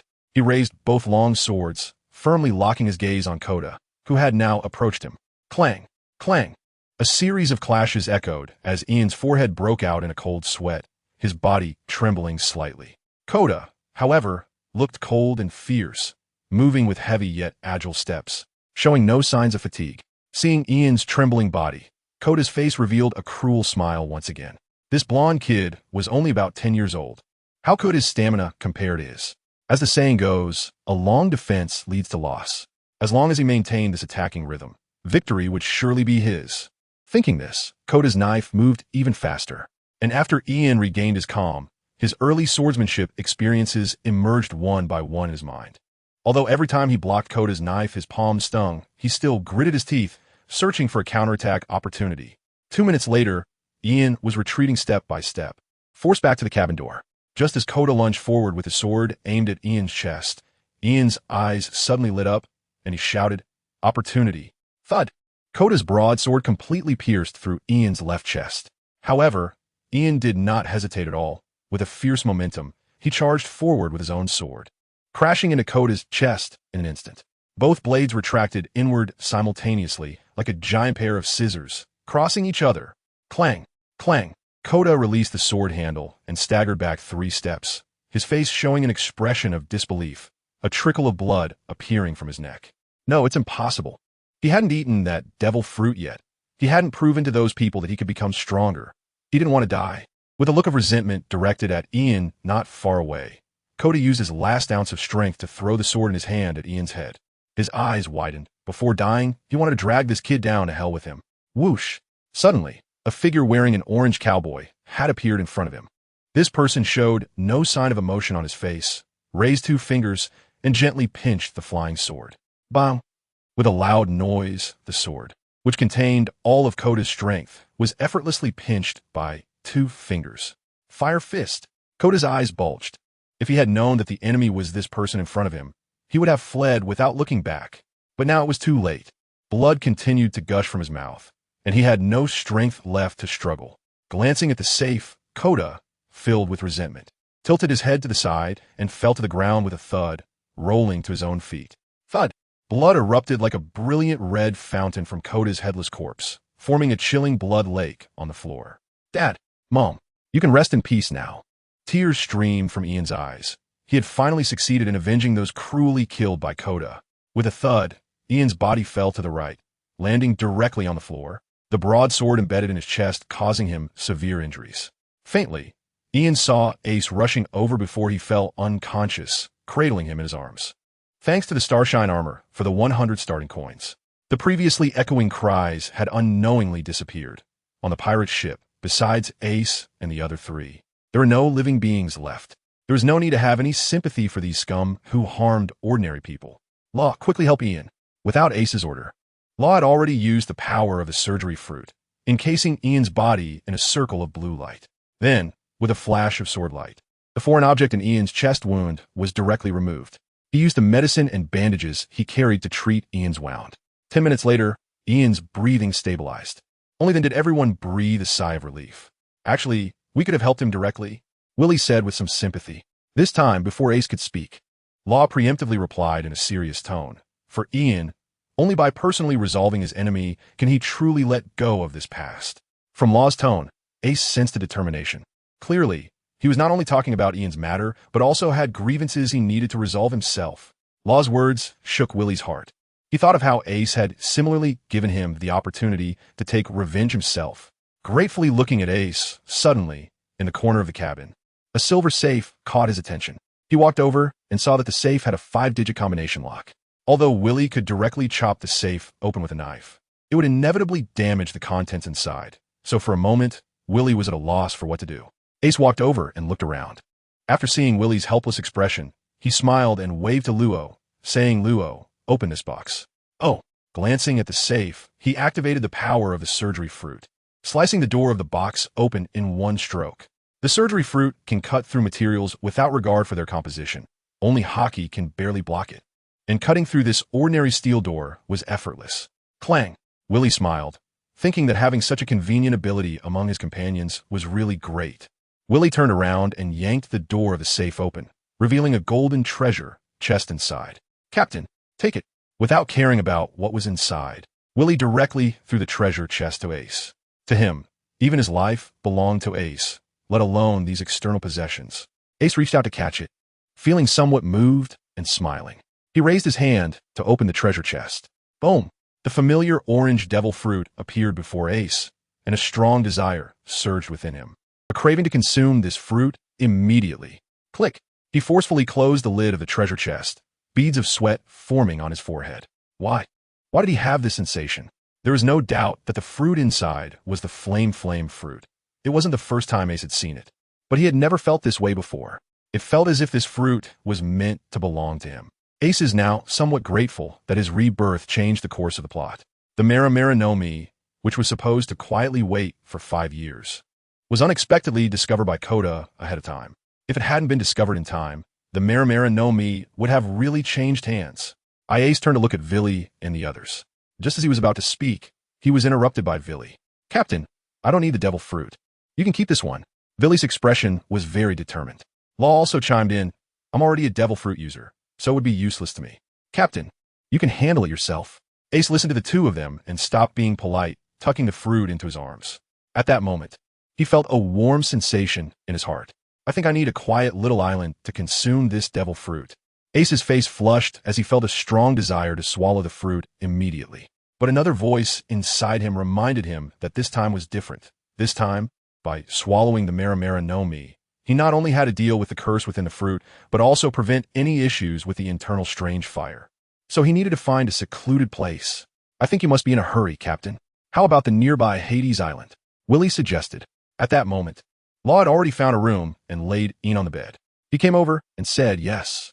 Captain, don't worry. We will keep a close watch right here." Ace laughed and nodded, saying, "All right, then it's decided." The Don Quixote family hadn't found this place yet, so as long as Ace acted quickly, he should be able to resolve the issue with the Mera Mera no Mi before they arrived and find the ancient weapon, Pluton, on Hades Island. After saying this, Ace wasted no more time and swiftly dashed out of the pirate's ship, charging up to Hades Island. He searched around the island, but found it difficult to easily locate Pluton. So he stopped worrying about it, found a cave, and dove inside, sitting cross-legged and taking out the Mera Mera no Mi from his pocket. At that moment, Law and Virgo had also arrived outside the cave, cautiously guarding both sides of the entrance. Ace no longer hesitated and bit into the bright orange devil fruit in his hand. Ugh! A nauseating feeling that penetrated to his very soul made Ace's face turn pale and his body swayed uncontrollably. Then, before he could recover from this wave of nausea, the remaining devil fruit automatically melted away, as if it had a life of its own, rushing into Ace's mouth. Ace's face instantly turned bright red, as if he had swallowed a large bomb, and his stomach felt like it was burning with flames, almost ready to explode. With the power of the Mera Mera no Mi, Ace could experience the magical energy of the devil fruit. But at the same time, he clearly felt the evil curse intertwined with the fruit. The magical energy of the Mera Mera no Mi continuously elementalized Ace's body, rapidly transforming his bodily tissues into the same form as the flames. However, when this energy reached Ace's abdomen, it suddenly triggered a violent reaction from several types of different fires, and the evil curse within the Mera Mera no Mi seemed to come alive. restlessly surging wildly within Ace's body. They wanted to burn away the curse contained in the flames of the Mera Mera no Mi. But at this moment, the curse had already merged with Ace, leaving them completely at a loss. The intense heat in his abdomen gradually spread throughout his body, and Ace was drenched in sweat. Suddenly gritting his teeth, he directed the 3 types of in his abdomen to merge with his body. He intended to use his body as the furnace and as fuel. While burning away the curse, he aimed to forge his body achieving the ultimate elementalization. This process was extraordinarily painful, and the time consumed far exceeded Ace's expectations. Before he realized it, a whole day had passed. Outside the cave, Willie and Luo looked worriedly at the flickering flames within, which told them that Ace was facing a huge crisis. Luo gritted his teeth, wanting to rush in to help. But he was immediately stopped by Willie. "Don't go in. This challenge can only be overcome by the captain himself." Willie was also very worried about Ace, but still spoke firmly. "There is a slight connection between me and the captain's consciousness. He commanded us to stay outside." Hearing Willie's words, Luo could only halt his steps, anxiously waiting outside the cave while constantly peering inside. But before long, a woman's right hand suddenly emerged from the ground next to the cave, and a mouth bizarrely appeared in the palm. The mouth emitted Robin's voice, urgently calling out Willie. "Luo, come quickly.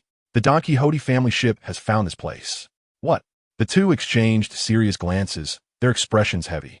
Ace's changes were clearly at a critical moment, and the enemy was arriving at the worst possible time. They absolutely could not let them disturb the captain. Willie spoke with determination. "Let's go. Stop them." After saying that, he rushed toward the coast, and Luo silently followed closely behind with a resolute expression. Moments later, the two had already leaped onto the deck of the submarine. At this time, everyone on the ship had already come out of the cabin, standing on the deck, gazing into the depths of the sea. Willie followed their line of sight and discovered 3 pirate ships flying the Don Quixote family flag, racing towards Hades Island. They were led by high-ranking officials Toripol and Pika. Violetta used the abilities of the Dengeki no Mi to observe the approaching pirate ships while speaking, and their Lao Ji and several other ordinary officers. Doflamingo isn't on the ship. Hearing Violetta's words, the group breathed a sigh of relief for the moment. If the strongest Doflamingo hadn't arrived yet, they might be able to withstand this wave of attacks. At that moment, Willie suddenly turned to Luffy and asked, "Luffy, can I give you a task?" Luffy looked at Willie, puzzled. "In a little while, the submarine will dive into the sea. You and Robin will go down together and make sure to protect her, okay?" Willie paused, emphasizing, "This task is very important. You must do well." "Yes," Luffy replied seriously, immediately moving to Robin's side. Robin gave Willie a deep look with her intelligence. She understood Willie's true intentions. Willie didn't want Luffy to protect her. He wanted to use this reason to send Luffy away temporarily and keep him out of danger. After all, Luffy was Ace's most cherished brother. Although she saw through it, Robin didn't expose him. Instead, she took Luffy and Violetta and turned to enter the cabin. The upcoming battle would be difficult for them to intervene in. Willie and Luo jumped onto the nearby ship of the Bone Lotus pirates, watching the submarine quickly dive and gradually disappear beneath the surface. "Actually, you don't need to do this," Luo said after seeing the submarine completely vanish.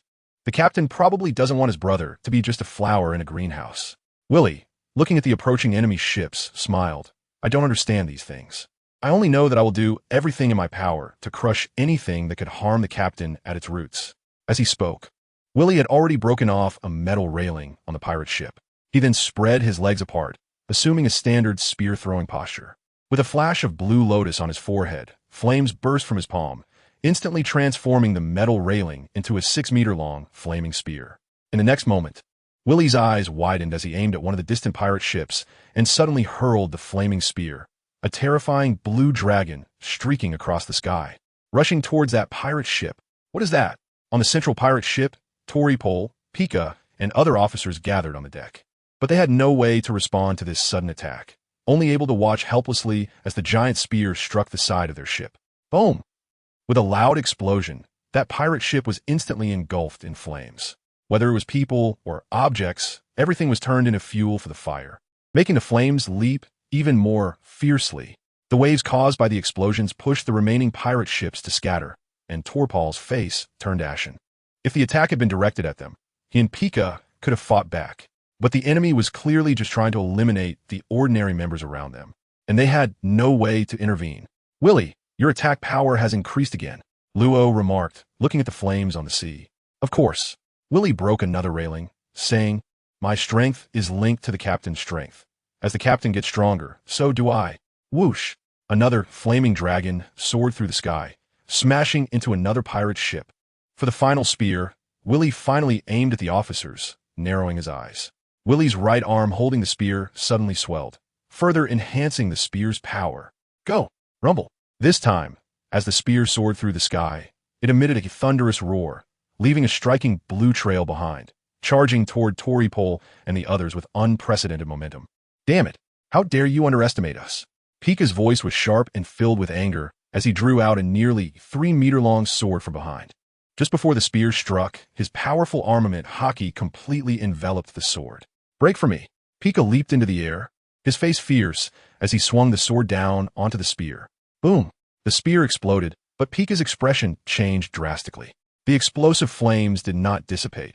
Instead, they surged toward the pirate ship behind him. Run! Toripole roared in frustration, completely disregarding the ordinary members on the ship as he led the cadres to jump off the pirate ship and charge directly towards Hades Island. A surging flame erupted, and the shrill cries suddenly rang out. The ordinary members on the ship were instantly turned to black ashes without exception. Top, top, top! Toripole finally landed on the shore with 3 cadres, and Pika, covered in soot, awkwardly rushed out from the flames and jumped beside Toripole. However, their expressions were as dark as ink, their faces grim to the extreme. All of their cadres were present, and before they could even take action, they had suffered such a huge loss at the hands of their opponents. Humiliation. The captain of the Flame Emperor Pirates, Villy. Toripole directly called out Villy's name. It's me. Villy unsheathed the twin swords at his waist, feeling no need to hide his name. Toripole cautiously observed his surroundings, and upon seeing only 2 people without Ace in sight, he finally felt relieved. If Ace were here, they would only be serving as food. However, Toripole had already contacted the young master as soon as he discovered this place. Within an hour, Don Quixote da Flamingo should arrive here. Moreover, the young master had specifically invited a powerful individual from the New World this time. So even if Ace was here, he would only be left waiting for death. Before that, they didn't mind taking out these 2 brats first. I have a rough idea of your strength. Even with that strange flame, you're only at the peak of the Rear Admiral level. How much stronger can you be than me? Toripole revealed a cruel smile and pointed at Pika beside him. But we have 2 top cadres on our side. Toripole, it seems you've forgotten about me. Law stepped forward, drawing out his sword, and stared at the cadres of the Don Quixote family before him, his killing intent nearly overflowing. We are not just here with Villy. Law had been standing further back, hidden in Villy's shadow, but now that he stepped out, the cadres of the Don Quixote family widened their eyes in shock. Law, Toripole said in disbelief. You actually joined the Flame Emperor Pirates? Traitor! Pika screamed. The young master left you the position of the highest cadre of the Heart Pirates. How could you be so ungrateful? Hell, Law scoffed disdainfully. The highest cadre of the Heart Pirates? Don't you understand what Doflamingo is planning? He just wants to use my life to gain his own immortality. So what? Sacrificing oneself for the young master is your honor. Pika's face was filled with killing intent. Hee, still with a disdainful expression. Law did not respond to Pika, but instead grinned, revealing a mouthful of white teeth.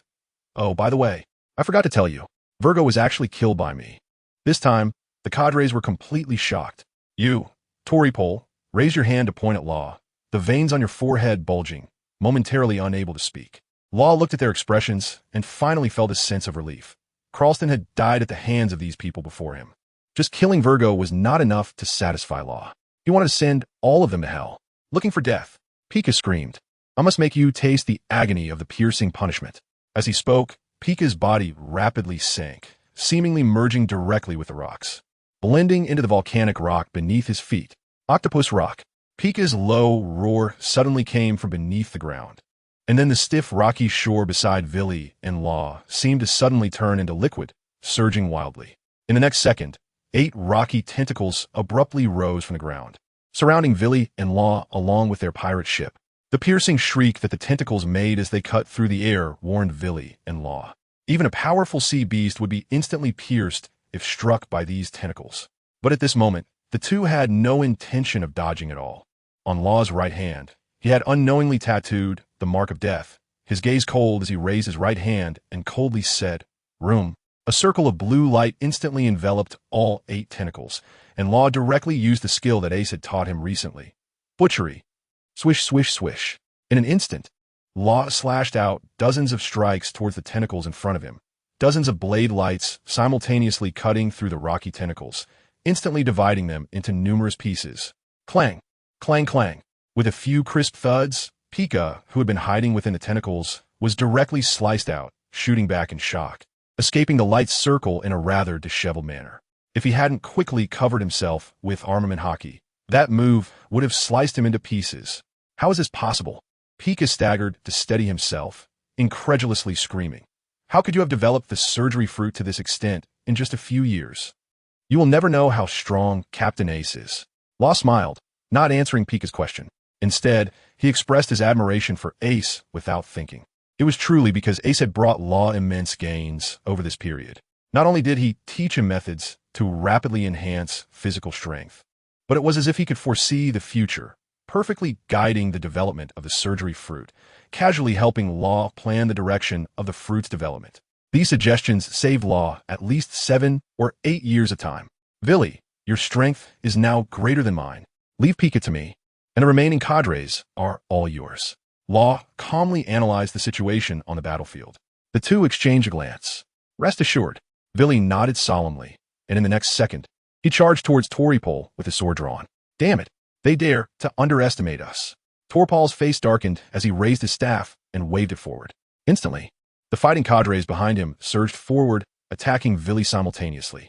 The first to charge was Lao Ji, who faced Villy and unleashed the ultimate secret technique of the Earth Elder Fist, the Battle Protection Fist. The originally frail old man, Lao Ji's body quickly expanded, regaining the robust appearance of his youth. Gimprint. With both hands forming the letter G, Lao Ji charged towards Villy, moving with terrifying speed, launching a powerful energy palm strike towards Villy's abdomen. Hell's 10,000 tons? Bays. Stone bombardment. The other two cadres also simultaneously launched their attacks. The ton-press fruit's bays floated into the air, then instantly enhanced his body to a weight of 10,000 tons, descending from the sky at a terrifying speed directly towards Villy. Meanwhile, the blast fruit's Gladius raised his right hand and instantly shot out a dozen explosive shells towards Villy. The combined attack of the three was extraordinarily terrifying, truly approaching the level of a quasi-admiral. Two-sword style? Flame flash.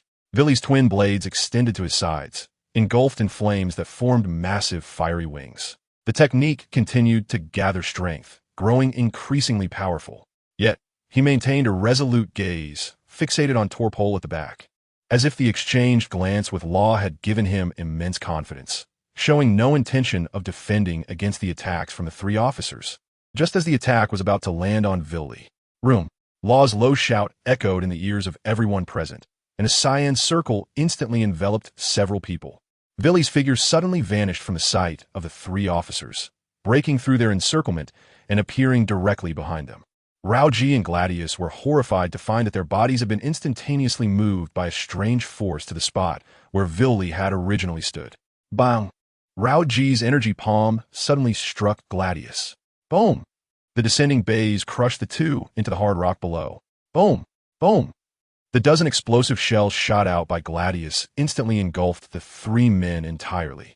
As the sea breeze dispersed the smoke, a massive pit appeared, revealing the three officers at the bottom, all unconscious, bloodied, rolling their eyes in a state between life and death. Bastard! Pika screamed in anger, furious that Law dared to help others while facing him, feeling completely underestimated. In his rage, Pika immediately attacked Law with all his strength, temporarily suppressing him. Rao Ji. On the other side, Torpol exclaimed, completely unprepared for such a dramatic outcome from the combined attack of the three officers. You should worry about yourself.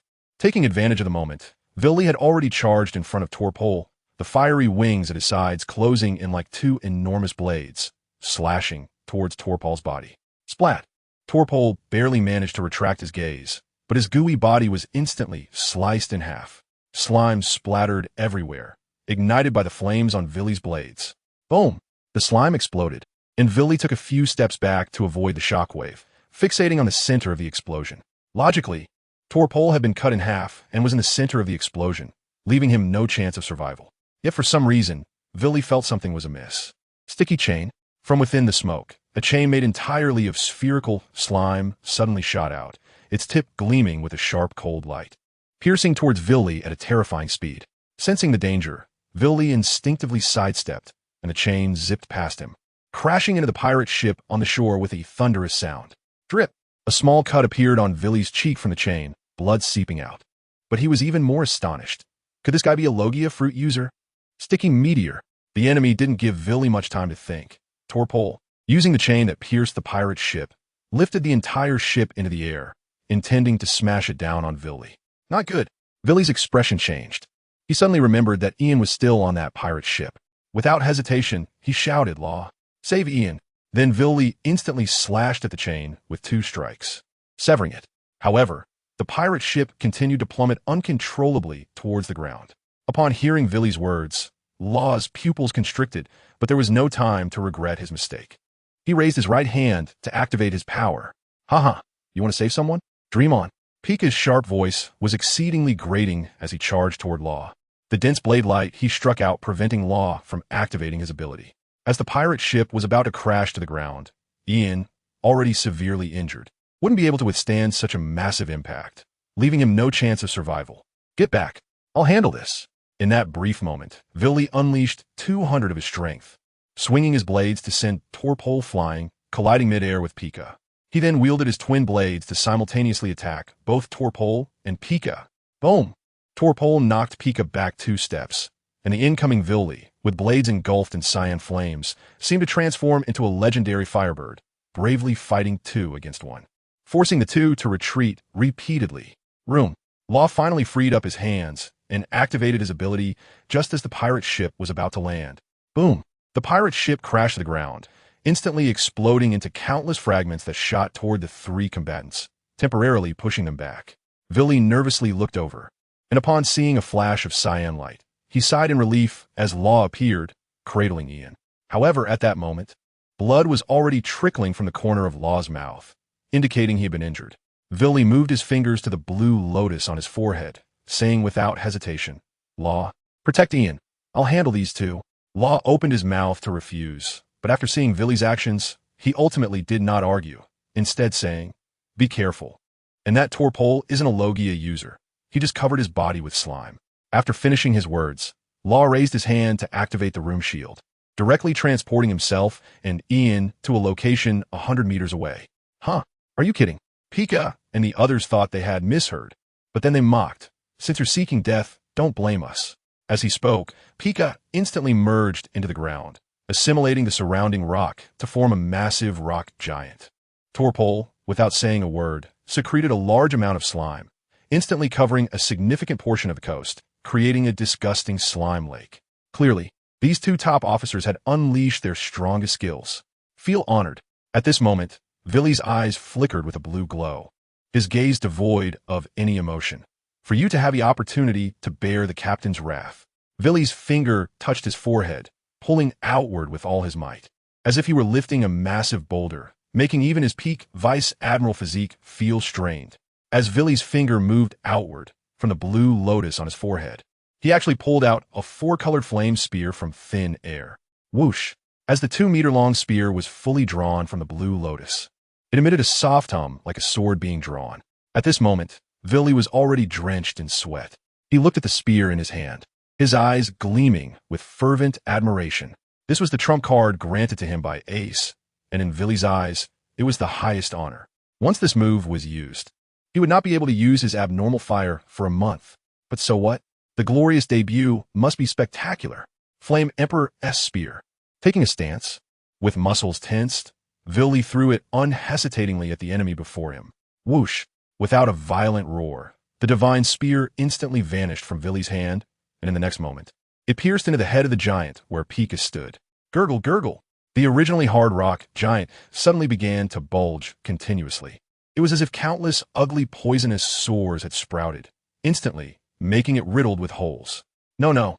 The panicked Pika emerged halfway from the rock giant, filled with despair at encountering such a terrifying thing. Boom, boom, boom. But it was too late for him to escape now. One protrusion after another exploded, and the four-colored flames rampaged wildly, instantly engulfing the despairing Pika. The flames also ignited Torbal's slime, making the fire even fiercer in an instant. It spread to Torbal's feet. Toribol couldn't help but scream in agony, but at the crucial moment, he decisively severed his own feet, freeing himself from the slime that enveloped his body, revealing his emaciated form and launching out. In the end, he jumped out of the range covered by flames. Thud! Toribol fell to the ground, continuously screaming, while Law, after using this move, was close to exhaustion, kneeling on one knee. But the next second, Toribol could no longer scream, as Law had raised the Onigiri and placed it against his neck. At that moment, Doflamingo's figure finally appeared in the sky above Hades Island, flying towards them. Seeing the situation here, Doflamingo's eyes widened with rage as he shouted Law. "How dare you?" Law turned to look at the voice and grinned, revealing a mouthful of white teeth. Swoosh! With a swift motion, Law's blade fell, and Torbal's disgusting head rolled onto the ground. Law didn't give Toribol any chance to plead for mercy, just like they did to Crayson back in the day. Bastard! Seeking death.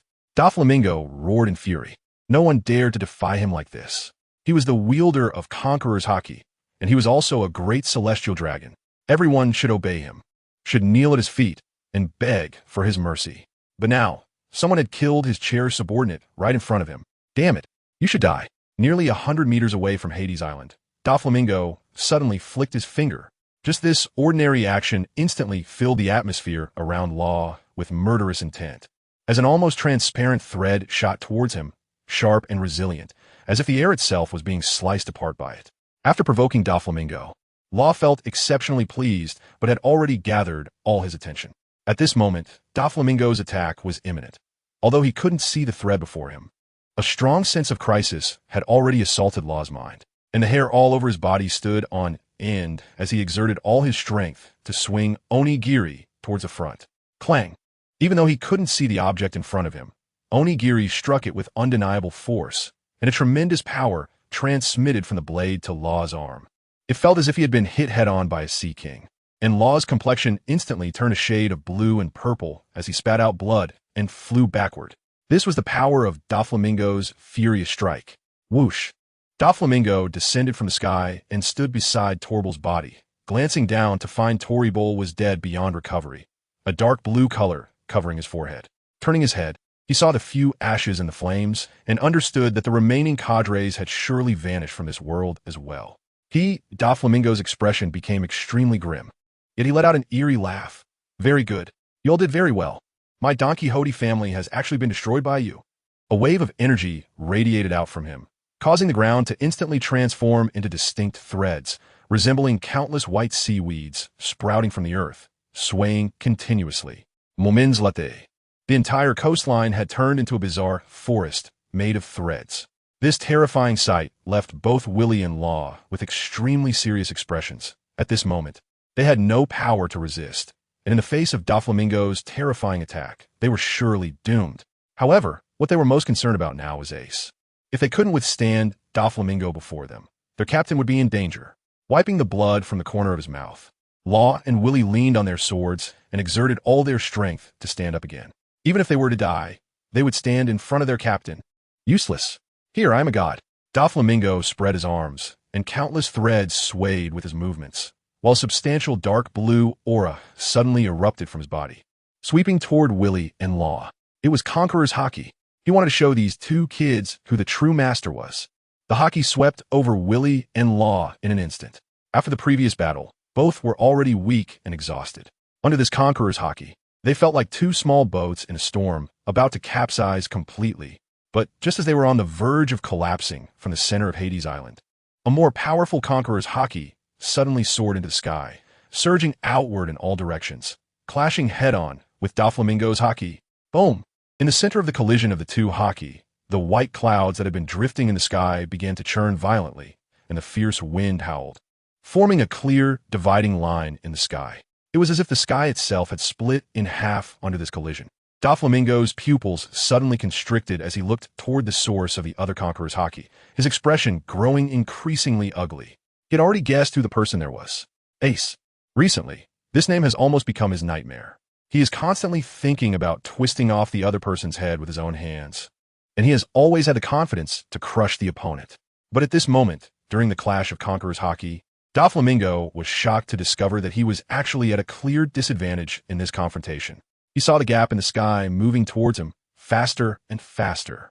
The opponent's Conqueror's Haki swept past, ultimately dispersing Doflamingo's Haki, and the roaring wave of air sent the pink feathercoat behind him fluttering wildly, even stirring up a huge wave on the sea. Captain, this Conqueror's Haki swept past Law and Kid, but did not harm them at all, which immediately brought smiles to their faces as they turned to look back. In the center of the Conqueror's Haki, Ace's figure had already walked out of the cave. His speed didn't seem fast, but with each step he took, he moved over 10 meters towards the shore. In just a few seconds, Ace had arrived by their side. You all did well. Now leave the rest to me.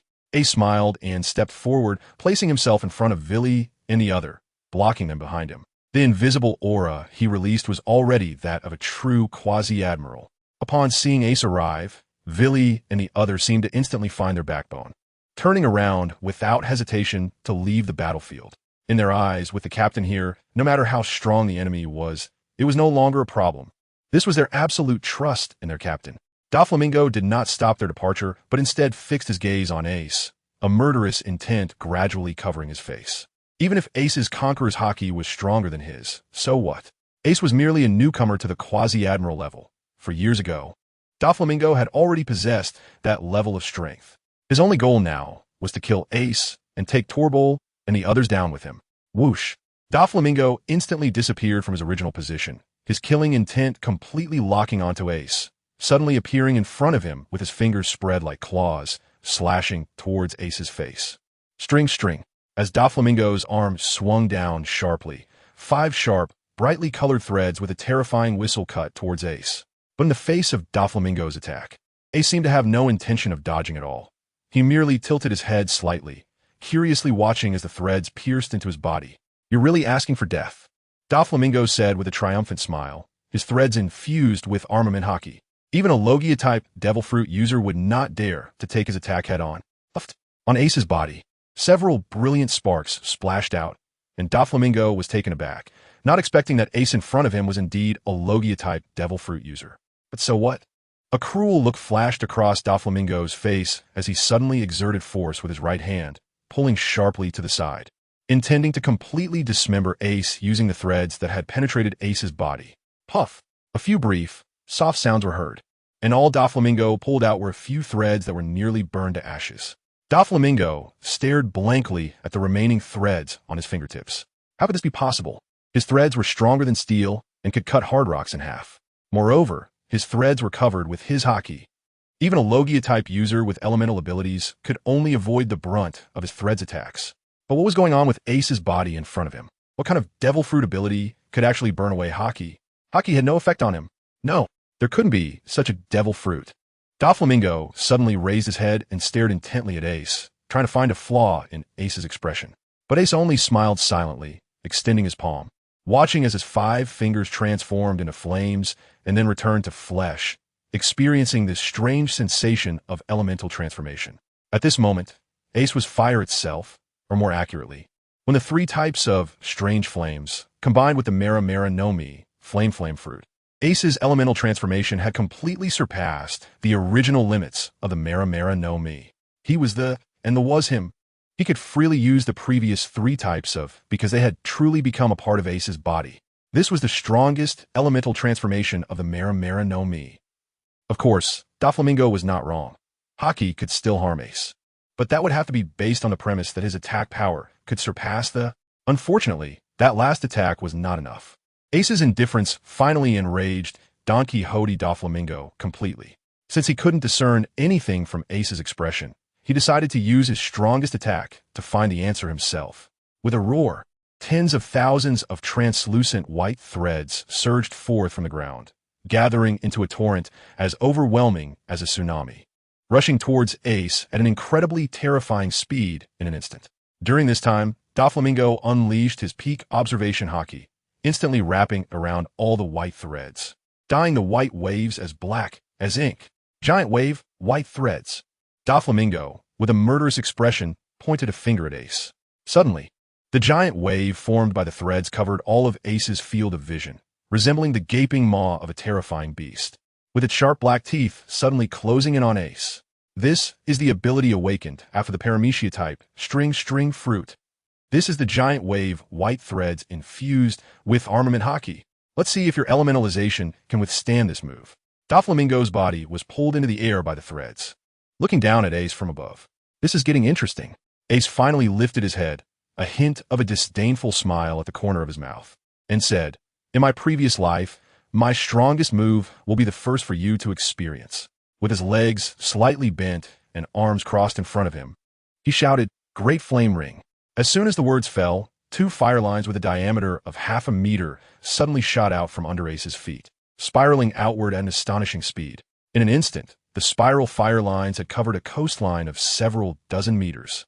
Immediately after, Ace stood upright and pointed one hand skyward. Flame Emperor.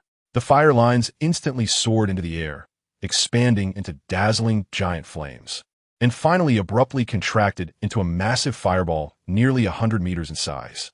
At this moment, Doflamingo's huge white waves had completely surrounded Ace and were shooting downwards. Ace's mouth curled into a smile, his right index finger pointed to the sky, with a fireball the size of 100 meters balanced on the tip. His shirt billowed in the terrifying heat wave as he gently swung his right arm forward. Go! The fireball plunged down at high speed, as if another sun had appeared in the sky, crashing straight towards the endless white waves ahead of Ace. The momentum of Ace's move also shocked Doflamingo. Anyone witnessing this scene would change their expression drastically.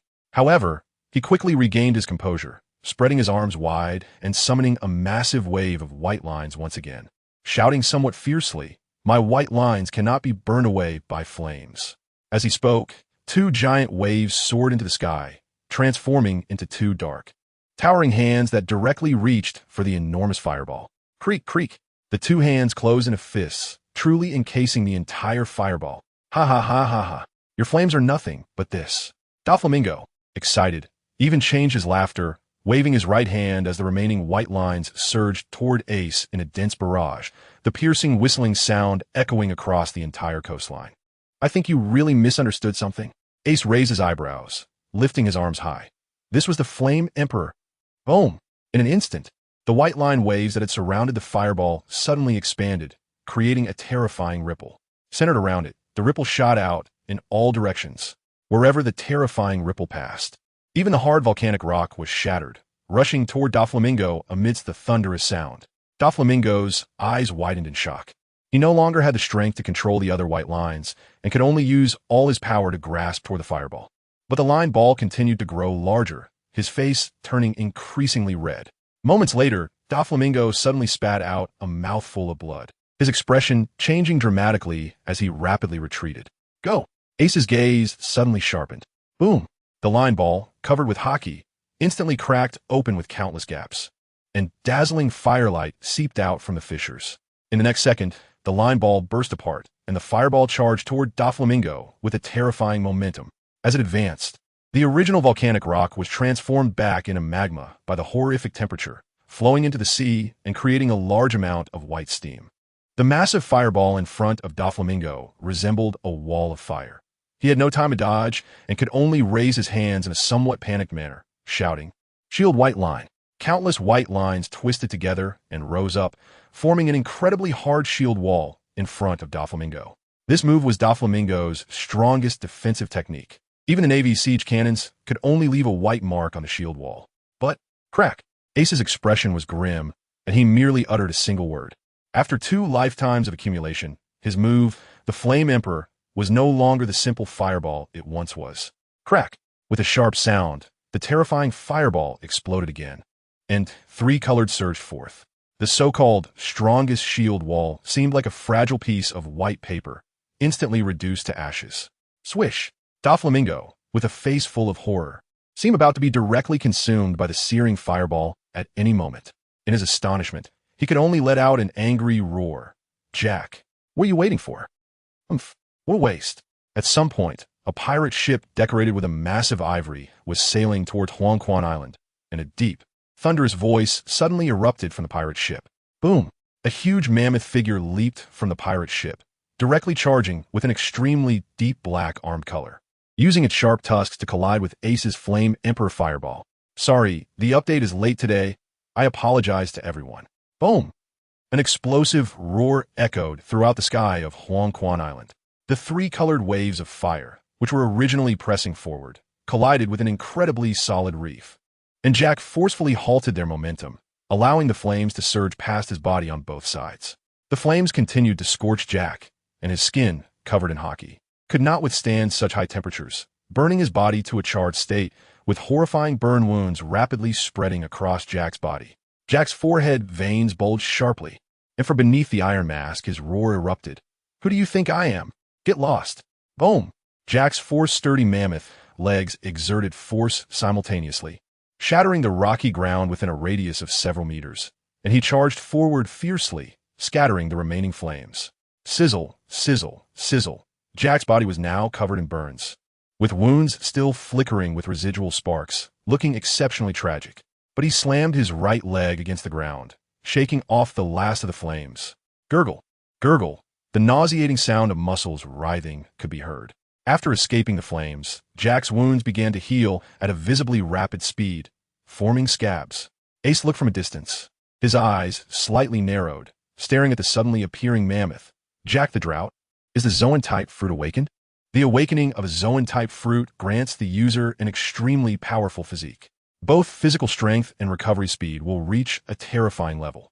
Ace also didn't expect that Doflamingo had already gotten involved with Kaido, one of the four emperors of the New World, and even brought one of Kaido's three disasters along. Joker, if you can't produce the Pluton this time, I think you'll have the chance to know what the wrath of the four emperors feels like. Jack's wounds had already healed about 70 in that moment. However, having suffered a setback, his expression was still quite grim. Hee, don't worry. Doflamingo stared intently at Ace and said to Jack, "However, we need to modify the terms of our deal. The ownership of Pluton will be entirely handed over to you. I just want him dead." Jack had also transformed back into human form, looking somewhat surprised at Doflamingo. From what he understood, Doflamingo should be a very ambitious person. For him to give up the power of the ancient weapon Pluton, it seemed that Doflamingo truly hated this kid in front of him to the extreme. All right, I agree. However, Jack didn't have the mind to care about him. As long as it was beneficial to their beast pirates, it was fine. The drought disaster Jack from the beast pirates, combined with the warlord of the sea Doflamingo, Ace's expression also became serious. I truly have face. Letting two quasi-admirals team up against me. Doflamingo's strength should already be at the level of an ordinary quasi-admiral, while Jack the Drought should have reached the elite quasi-admiral level. This is going to be quite difficult to deal with. But that's all there is to it. A breeze seemed to sweep by, and dazzling golden flames erupted from Ace's body, the flames incredibly bright. Yet, it seemed to come from the depths of hell, capable of absorbing and suppressing even the light emitted by the sun. Let's see how my newly acquired 9 Underworld Golden Ancestral Fireworks on you. This was the first intermediate ace obtained after advancing to the Quasi-Admiral level, the 9 Underworld Golden Ancestral Fire. Golden? Doflamingo exclaimed in disbelief. According to the intel, Ace's special flames should only consist of 4 colors: blue, purple, orange, and red. How could there be a golden flame? Moreover, the oppressive aura emanating from this flame caused the surrounding air to distort and tremble, far more domineering and powerful than the previous flames. Creak, creak. Jack's injuries had now fully healed. He clenched his fists, making a creaking sound, and snorted coldly. No matter what flames they are, I'll smash them all to pieces. Ace raised an eyebrow upon hearing Jack's words and said, "Oh really? If you want to kill me, just the two of you probably won't be enough." Ace was engulfed in blazing flames, yet he exuded a chilling, killing intent. At this moment, he wielded the Demon Slayer in his hand, with the 9 Nether Golden Ancestor fire wrapping around it, as if he were holding a sun. In the next second, Ace slashed towards the two with one strike. The Demon Slayer surged forth, and terrifying explosive sounds echoed continuously. On the blade, the golden flames suddenly contracted, transforming into a golden, 3-legged crow mixed with dark shadows, which suddenly slashed towards the two. Joker, kill. Doflamingo and Jack the Drought both roared in unison, not even attempting to dodge as they charged towards Ace. Boom! A massive wave of white line surged, but this time Doflamingo did not use it to block Ace's flames. Instead, he twisted them into thick black braids. which wrap around Ace's legs from below. This time, due to the suddenness of the attack, it directly succeeded, causing Ace's forward momentum to halt abruptly. The three-legged crow he wielded veered off course, letting out a piercing cry as it shot past the two, directly entering the sea. Sizzle. In an instant, the sea water within dozens of meters evaporated entirely, leaving a semicircular pit in the ocean. Doflamingo's expression changed drastically as he couldn't imagine the consequences of such a strike hitting him. At the moment, Ace was entangled by the white lines. Jack the Drought was charging at full speed, causing the entire Yellow Spring Island to rumble as if a violent earthquake had occurred. The central volcano was already stirring, ready to erupt at any moment. Swish!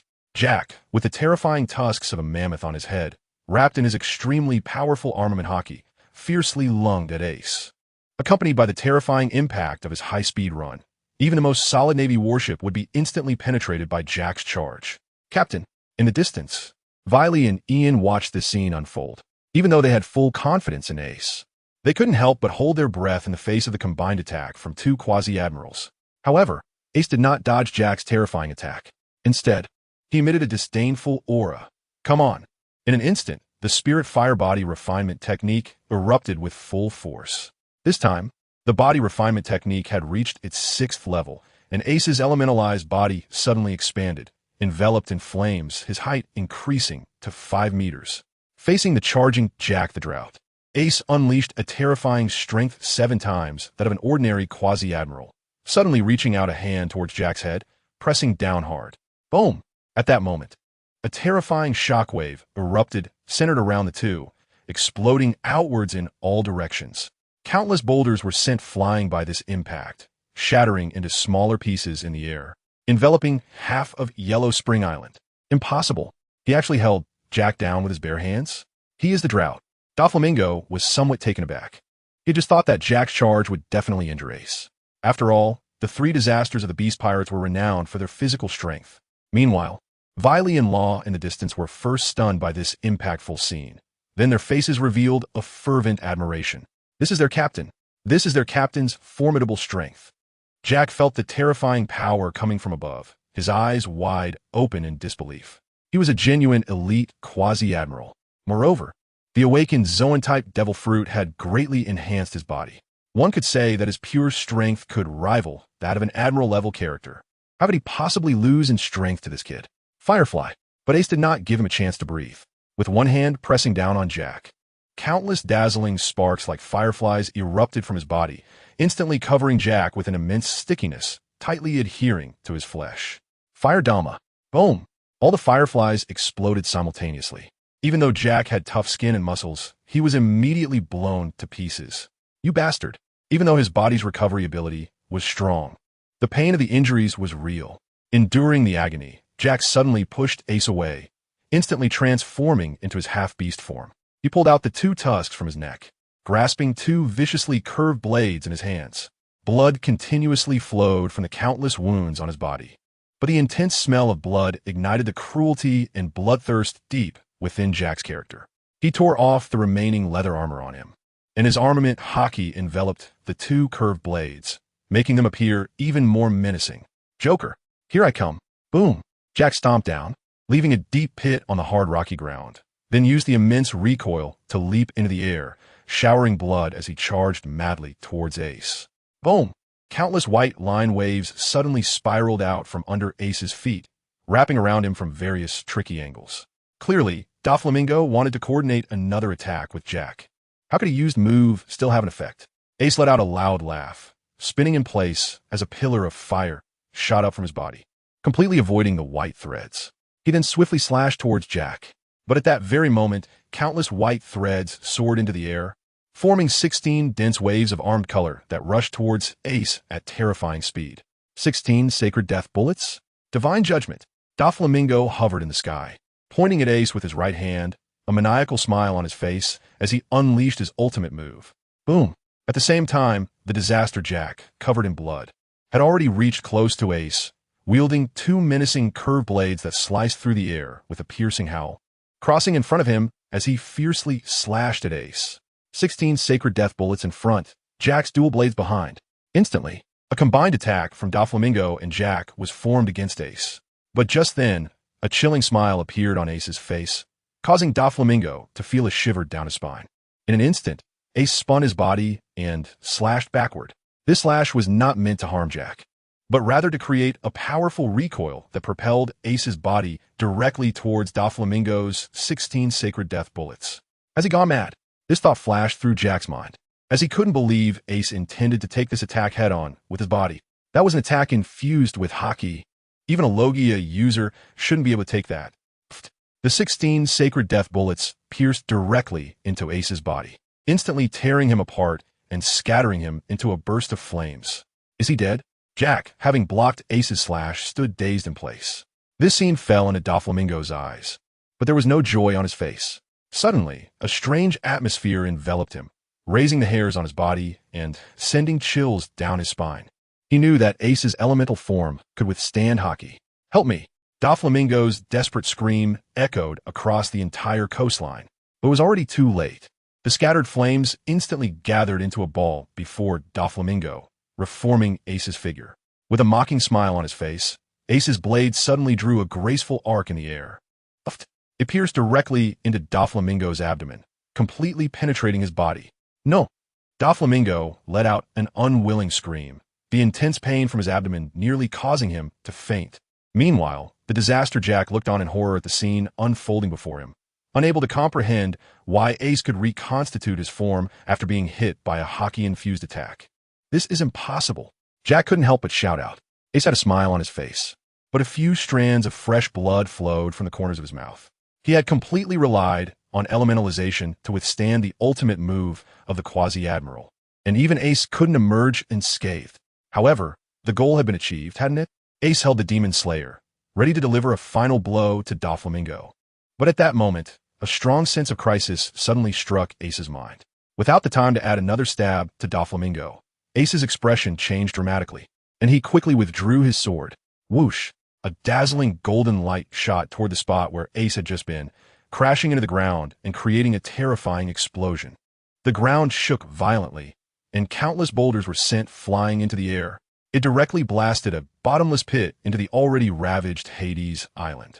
Wiping the blood from the corner of his mouth, Ace's expression turned unusually serious as he stared intently at the center of the smoke and dust, where Doflamingo was located.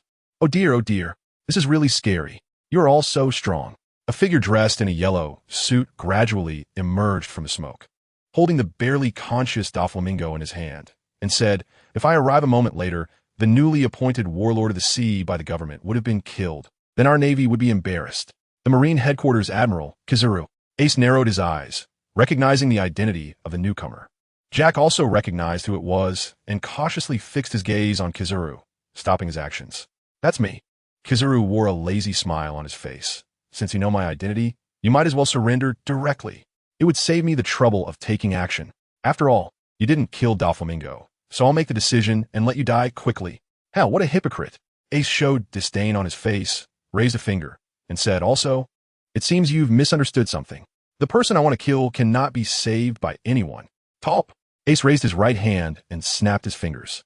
In the next moment, a terrifying scream that didn't sound human suddenly erupted from Doflamingo in Kizaru's hand, and dazzling flames surged out from all 7 of his orifices. In an instant, Doflamingo had turned into a pile of ashes. Kizaru looked at the ashes left in his palm, and the smile on his face gradually faded. "Thanks to Hurricane Wing's 100 starting coins, it seems my usual temper is still too good." Kizaru's face no longer bore a lazy expression. "I, as a Marine Admiral, am no longer taken seriously." As he spoke, Kizaru's right hand had already lifted, with his index finger pointing far at Ace. Whoosh! A golden laser suddenly shot out from Kizaru's fingertip, instantly closing in on Ace's face. However, Ace seemed to have anticipated the laser's attack route and had already tilted his head to the right in advance. Boom! The laser caused a massive explosion behind Ace, creating a deep pit in the sea and stirring up huge waves. Oh, he actually dodged it? Is it observation Haki? Kizaru raised an eyebrow, his body slowly floating into the sky. "But don't think about competing with me in speed. I'm light." As soon as the words left his mouth, Kizaru transformed into a flash of light and disappeared in an instant. Ace observation Haki could sense Kizaru's movements, but his body simply couldn't keep up with Kizaru's speed. In almost an instant, Ace felt a golden flash behind him, followed by Kizaru's voice. I ask you, have you ever been kicked at the speed of light? In the next moment, Kizaru's right leg, shimmering with golden light, was raised high and kicked towards Ace's head with terrifying speed. Ace's muscles were already tensed up, and he instinctively raised his knife to block at the side of his head. Bang! In an instant, Ace's figure was kicked away. Ace's strike, although barely blocking Kizaru's right foot, could not withstand the terrifying power that came with it at all. Perhaps after unleashing the Spirit Fire refinement technique, Ace's physical strength had already approached that of a true admiral. But what if an enemy who already possessed admiral-level power increased their attack speed to the speed of light? The resulting amplification of power would definitely reach an extreme level. Boom! Boom! Boom! Ace's figure shattered half of the mountain, and the injuries in his body worsened again, causing him to uncontrollably spit out a mouthful of blood. Facing Admiral Kizaru of the Navy alone, with the menacing Jack the Drought also watching, Ace had finally reached a point of near desperation. On the surface of the sea, thousands of meters away from Hades Island, a small sailboat was slowly sailing. On the sailboat, Rayleigh stared at the life card in his palm, his face showing excitement. But he couldn't help but complain, I'm finally about to see Ace. But that old man Kuroka's really gave me this broken boat. It's too slow. At this speed, I estimate I'll have to wait for several more hours to catch up with Ace. I hope he doesn't leave again during this time. But at that moment, Rayleigh's expression suddenly became serious, and he stood up straight. In his hand, Ace's life card unexpectedly burned away a corner. This was not a good omen. It indicated that Ace's life was in danger. Without hesitation, disregarding Kuroka's instructions, Rayleigh directly abandoned the small sailboat. He leaped off the boat and plunged into the sea. Rayleigh shot through the water like a torpedo, creating a clear wake as he sped toward the direction indicated by the life card. Ace, you have to hold on. On Hades Island, Ace pushed himself off the ground and stood up again, flames burning fiercely on his body. He rotated his neck, producing a series of crisp cracking sounds. He had to admit that even with the Spirit Fire body refining technique, his current strength was still quite inferior to that of the Navy Admiral. Kizaru stepped closer. Speaking casually, I originally wanted to give you a quick end, but now I've changed my mind. I'll beat you half to death, take you back to headquarters, and hold a public execution. But suddenly, Kizaru's eyes narrowed, and he halted his advance. In front of him, Ace suddenly released an astonishing aura. I don't want to do this. At the foot of the mountain, Ace raised both hands, one golden and one red flame appearing above them. He wore a helpless expression. After all, I don't know if my body can withstand this. Although feeling helpless, Ace showed no hesitation as he brought the volcanic stone flame and the 9 nether golden ancestral fire close together, and they suddenly fused. Surprisingly, these two types did not produce a violent repulsion.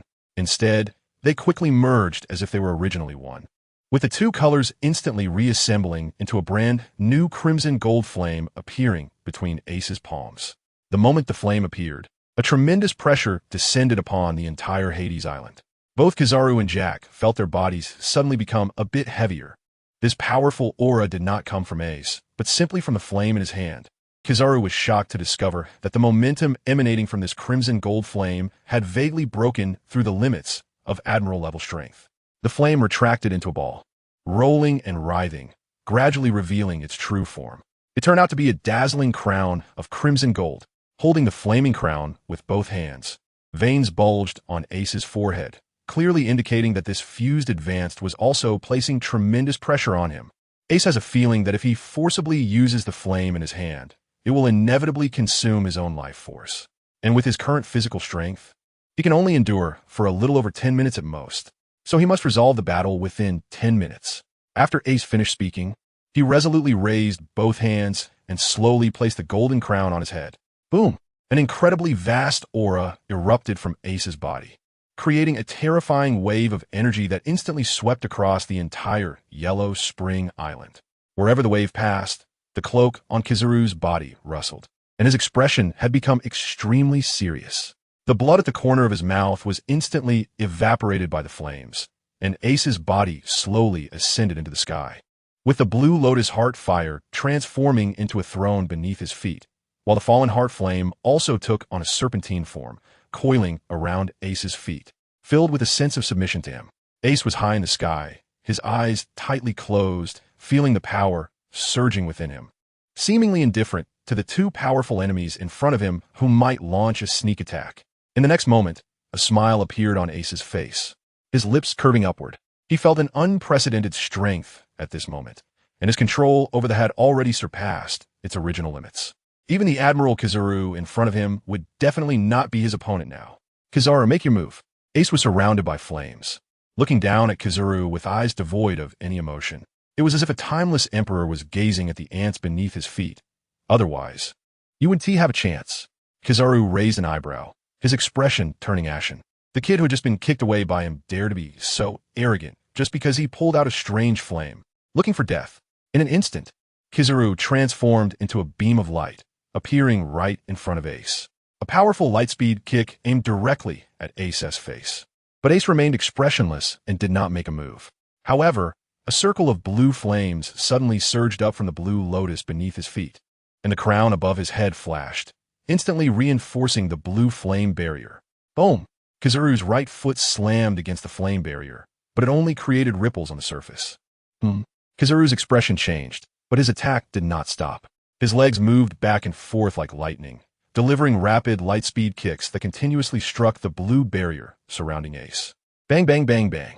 Though the sound was like thunder, shaking the air around them, the blue barrier only trembled with faint ripples. Ace's eyes were cold as he toyed with the hilt of the Demon Slayer knife. He had also roughly figured out the special effect of the crown above his head. With the crown's enhancement, Ace's control over Various had reached an extraordinary level, and the strength of these had also been directly increased by an entire rank. This meant that, under the crown's enhancement, the and the had now truly become mid-level. But at that moment, the right leg of the yellow ape accumulated all the power from his previous lightspeed kicks, transforming his entire leg into a golden light pillar. Moving so fast, it was impossible to see. Boom! The force of this attack surprised Ace. When it struck the flame barrier, it finally caused a violent tremor. With a crisp sound, although the barrier blocked the yellow ape's attack, it ultimately shattered into a wave of flames. Truly worthy of being a general. Ace gasped in admiration. But even though it was praise directed at him, for some reason, it sounded so harsh in Kizaru's ears. He was a vice admiral, and yet he was being evaluated by this junior in such a way? How infuriating. Amaterasu. Kizaru was truly enraged now. With a roar, he clenched his fists and pulled them outward. Photons accumulated between Kizaru's hands, instantly forming a dazzling light sword. This light sword vibrated at high speed, generating terrifying temperatures that even scorched the air around it. All right, it's time for me to make my move. Ace's gaze also became sharp as he held the Demon Slayer with one hand, stepping into the void, walking step by step towards Kizaru. Kizaru, you better be on your guard. Ace's voice was incredibly deep, carrying a cold, imperial aura that made Kizaru's eyes narrow immediately. Otherwise, you might die. Kizaru's pupils suddenly contracted, narrowing into a dangerous slit. Kid, you don't think that was my true strength, do you? With his right hand holding a sword, he suddenly swung the Amaterasu sword beside him. The sharpness emanating from it could rival a true supreme blade. You dare to be so brazen and think you can kill me? You'll have to wait until your next life. As soon as the words fell, Kizaru pushed off the ground with force, holding the light sword upside down in his right hand, and charged towards Ace with large strides. Completely devoid of his usual lazy demeanor, his gaze incredibly sharp. Ace's expression remained calm, but his grip on the Demon Slayer tightened. Although the two had not yet erupted into battle, the air between them surged wildly. This was the clash of auras between powerful beings, and the next moment would surely lead to an earth-shattering battle. Sure enough, in the next second, both of them almost simultaneously launched their attacks, their figures vanishing from their original spots. Whoosh! Their speed was so fast that it created a sonic boom in the air. Boom! At the center point between them, the air was compressed to its limit, seemingly collapsing with a roar. Clang! Clang! Clang! The golden flash collided with the Demon Slayer engulfed in crimson gold flames in an instant. A series of explosive roars echoed continuously where the two were engaged in combat, and the Huangquan island beneath their feet was once again crumbling and shattering, with countless fragments soaring into the sky. Heh, you do have some real strength. The yellow ape's face turned a shade of iron. Ace raised an eyebrow and remained silent, but pointed behind Kizaru. The ground behind Kizaru was a complete mess, filled with deep pits caused by slashes. However, the ground behind Ace remained intact, just as it was before the confrontation. No need to say more. The difference was clear. Of course, he also gave Kizaru a hard slap in the face. So what? Kizaru, although looking grim, still retorted, based on my judgment. You won't be able to maintain your current state for long. But my Amatsukami sword can be used for as long as I want. How much longer can you hold on? As soon as he finished speaking, Kizaru's figure transformed into golden light again, instantly appearing above Ace. The Amatsukami sword descending towards Ace with terrifying speed. This was a light speed slash, and also the infinite power brought to Kizaru by the Pika Pika no Mi. But as the sword swept past, Kizaru was suddenly startled, because the Ace before him had transformed into sparks and scattered, directly disappearing from his original position. Don't forget, I'm also a Logia user. Elemental movement is not your exclusive privilege. Ace suddenly appeared behind Kizaru, giving him instant goosebumps, and Ace's words were not finished. You're right. I can't maintain this state for long, but it's already enough to kill you. 100-fold, overlapping flame slash. Ace's eyes suddenly became sharp, and the sword of extermination was raised before him. With the blue lotus earth fire and the fallen heart flame at the mid-level of instantly rising above the sword of extermination. In just a moment, the flames seemed to ignite the air, completely filling the 100-meter range in front of him. At this point, Kizaru had already reacted, frantically retreating. Although he could elementalize, he didn't dare to withstand such flames with his physical body.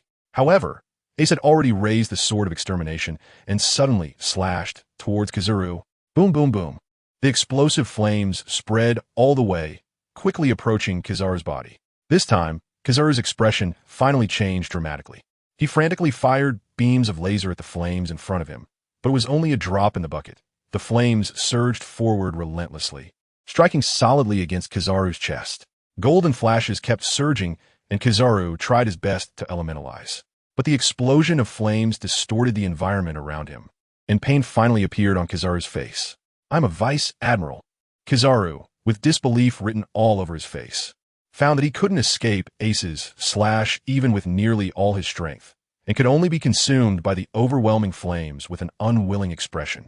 Ace stood with his sword sheathed, coldly gazing at the center of the sea of flames. He certainly did not think that a dignified Marine Admiral would be killed by such a single strike. Sure enough, after a few moments, specks of golden light floated out from the fire and reformed into the figure of Kizaru. However, he now looked quite disheveled. Not only was his suit charred and tattered by the flames, but there was also a blackened knife wound on his chest, oozing blood. With a cold glare fixed on Kizaru, Ace began running again through the sea of flames, which seemed to have a will of their own. As Ace ran past, the scorching flames automatically parted to create a path for him. His target was none other than the recently reformed Kizaru. His time was indeed limited, and he had to eliminate the enemy quickly. With all his strength, Ace reached Kizaru in the blink of an eye. With a twist of his long knife, the surrounding sea of flames trembled, and then suddenly surged towards the blade of his sword, disappearing from the island in an instant. At this point, the sword had truly become the blade of flame, emitting a temperature that evaporated all the moisture in the air across the entire island in an instant. In the air, Kizaru clutched his chest, and upon seeing Ace launch another attack, he was shocked and instinctively took a few steps back. How long had it been since he felt the sensation of being wounded? But in the next moment, Ace bent his legs and, like a cannonball, swung his sword towards Kizaru. Clang! Enduring the excruciating pain in his chest, Kizaru wielded his Yata no Kagami to block Ace's attack. The speed at which the two exchanged blows was so fast that it was difficult for the naked eye to capture, with sparks and golden light constantly flying out. The more they clashed, the more beads of sweat gathered on Kizaru's forehead. Ace's speed with the sword continuously increased, and after a few seconds, he surprisingly suppressed him in speed. Kizaru couldn't believe it. He couldn't believe that the 12-year-old Ace had already become so powerful. Whoosh! With a dull sound, Kizaru's Amaterasu sword was unexpectedly broken in half. A gust of wind blew from under Ace's blade, and Kizaru's face changed dramatically as he quickly turned to the side, barely avoiding it. This gust of wind swept down, and wherever it passed, endless flames erupted instantly. In just a moment, half of Hades Island was completely engulfed in flames due to Ace's sword. The might of a single strike was terrifying. Beside Hades Island, on the Beast Pirates warship brought by Jack, the crew members were shocked, their eyes wide open as they stared at the flames covering half the island, unable to suppress the gulp in their throats. What was that? There was nothing on this island. How could such terrifying flames ignite out of nowhere? What about Lord Jack? Lord Jack is still on the island. The crew members looked at each other. a hint of fear rising on their faces in the face of this supernatural phenomenon. Look over there. Suddenly, a crew member seemed to notice something, raising his hand and pointing to the sky above the center of Hades Island. Was it that Admiral Kizaru? Hearing his words, all the crew members turned their gazes in that direction. There, golden light and flames were scattering in all directions, and two figures were constantly colliding and separating. But the golden figure was clearly at a disadvantage. How could this be? Kizaru was actually being overwhelmed. That was Fire Fist Ace, whom Lord Jack came to deal with. Someone shouted in surprise, unable to believe that Ace had such power. At this moment, the Drought Jack was standing in a corner of Hades Island, his expression exceptionally fierce. He had already realized that neither Kizaru nor Ace was his match. But the Beast Pirates had a culture of not fearing death, and now that Doflamingo was dead beyond recovery, his purpose for coming this time was not to be discussed. He just wanted to find an opportunity to eliminate these two in front of him, whether it was the Admiral or that kid named Ace. Killing either one would vent the anger in his chest. Yata no Kagami. At the center of the battlefield, Kizaru unleashed another big move. Countless golden light orbs shooting out from him, heading straight for Ace. Boom, boom, boom, boom. Ace waved his hand casually, and a wall of fire surged forward, exploding the orb of light in midair. But suddenly his body trembled, and his face paled slightly. He understood that he didn't have much time left to maintain his power. If he couldn't eliminate all the enemies during this time, not only would he die, but his companions would definitely not escape either. He had no choice but to fight with all he had. I really don't have much time left. So I'm sorry. Ace actually put away the Demon Slayer. His expression serious as he looked at Kizaru.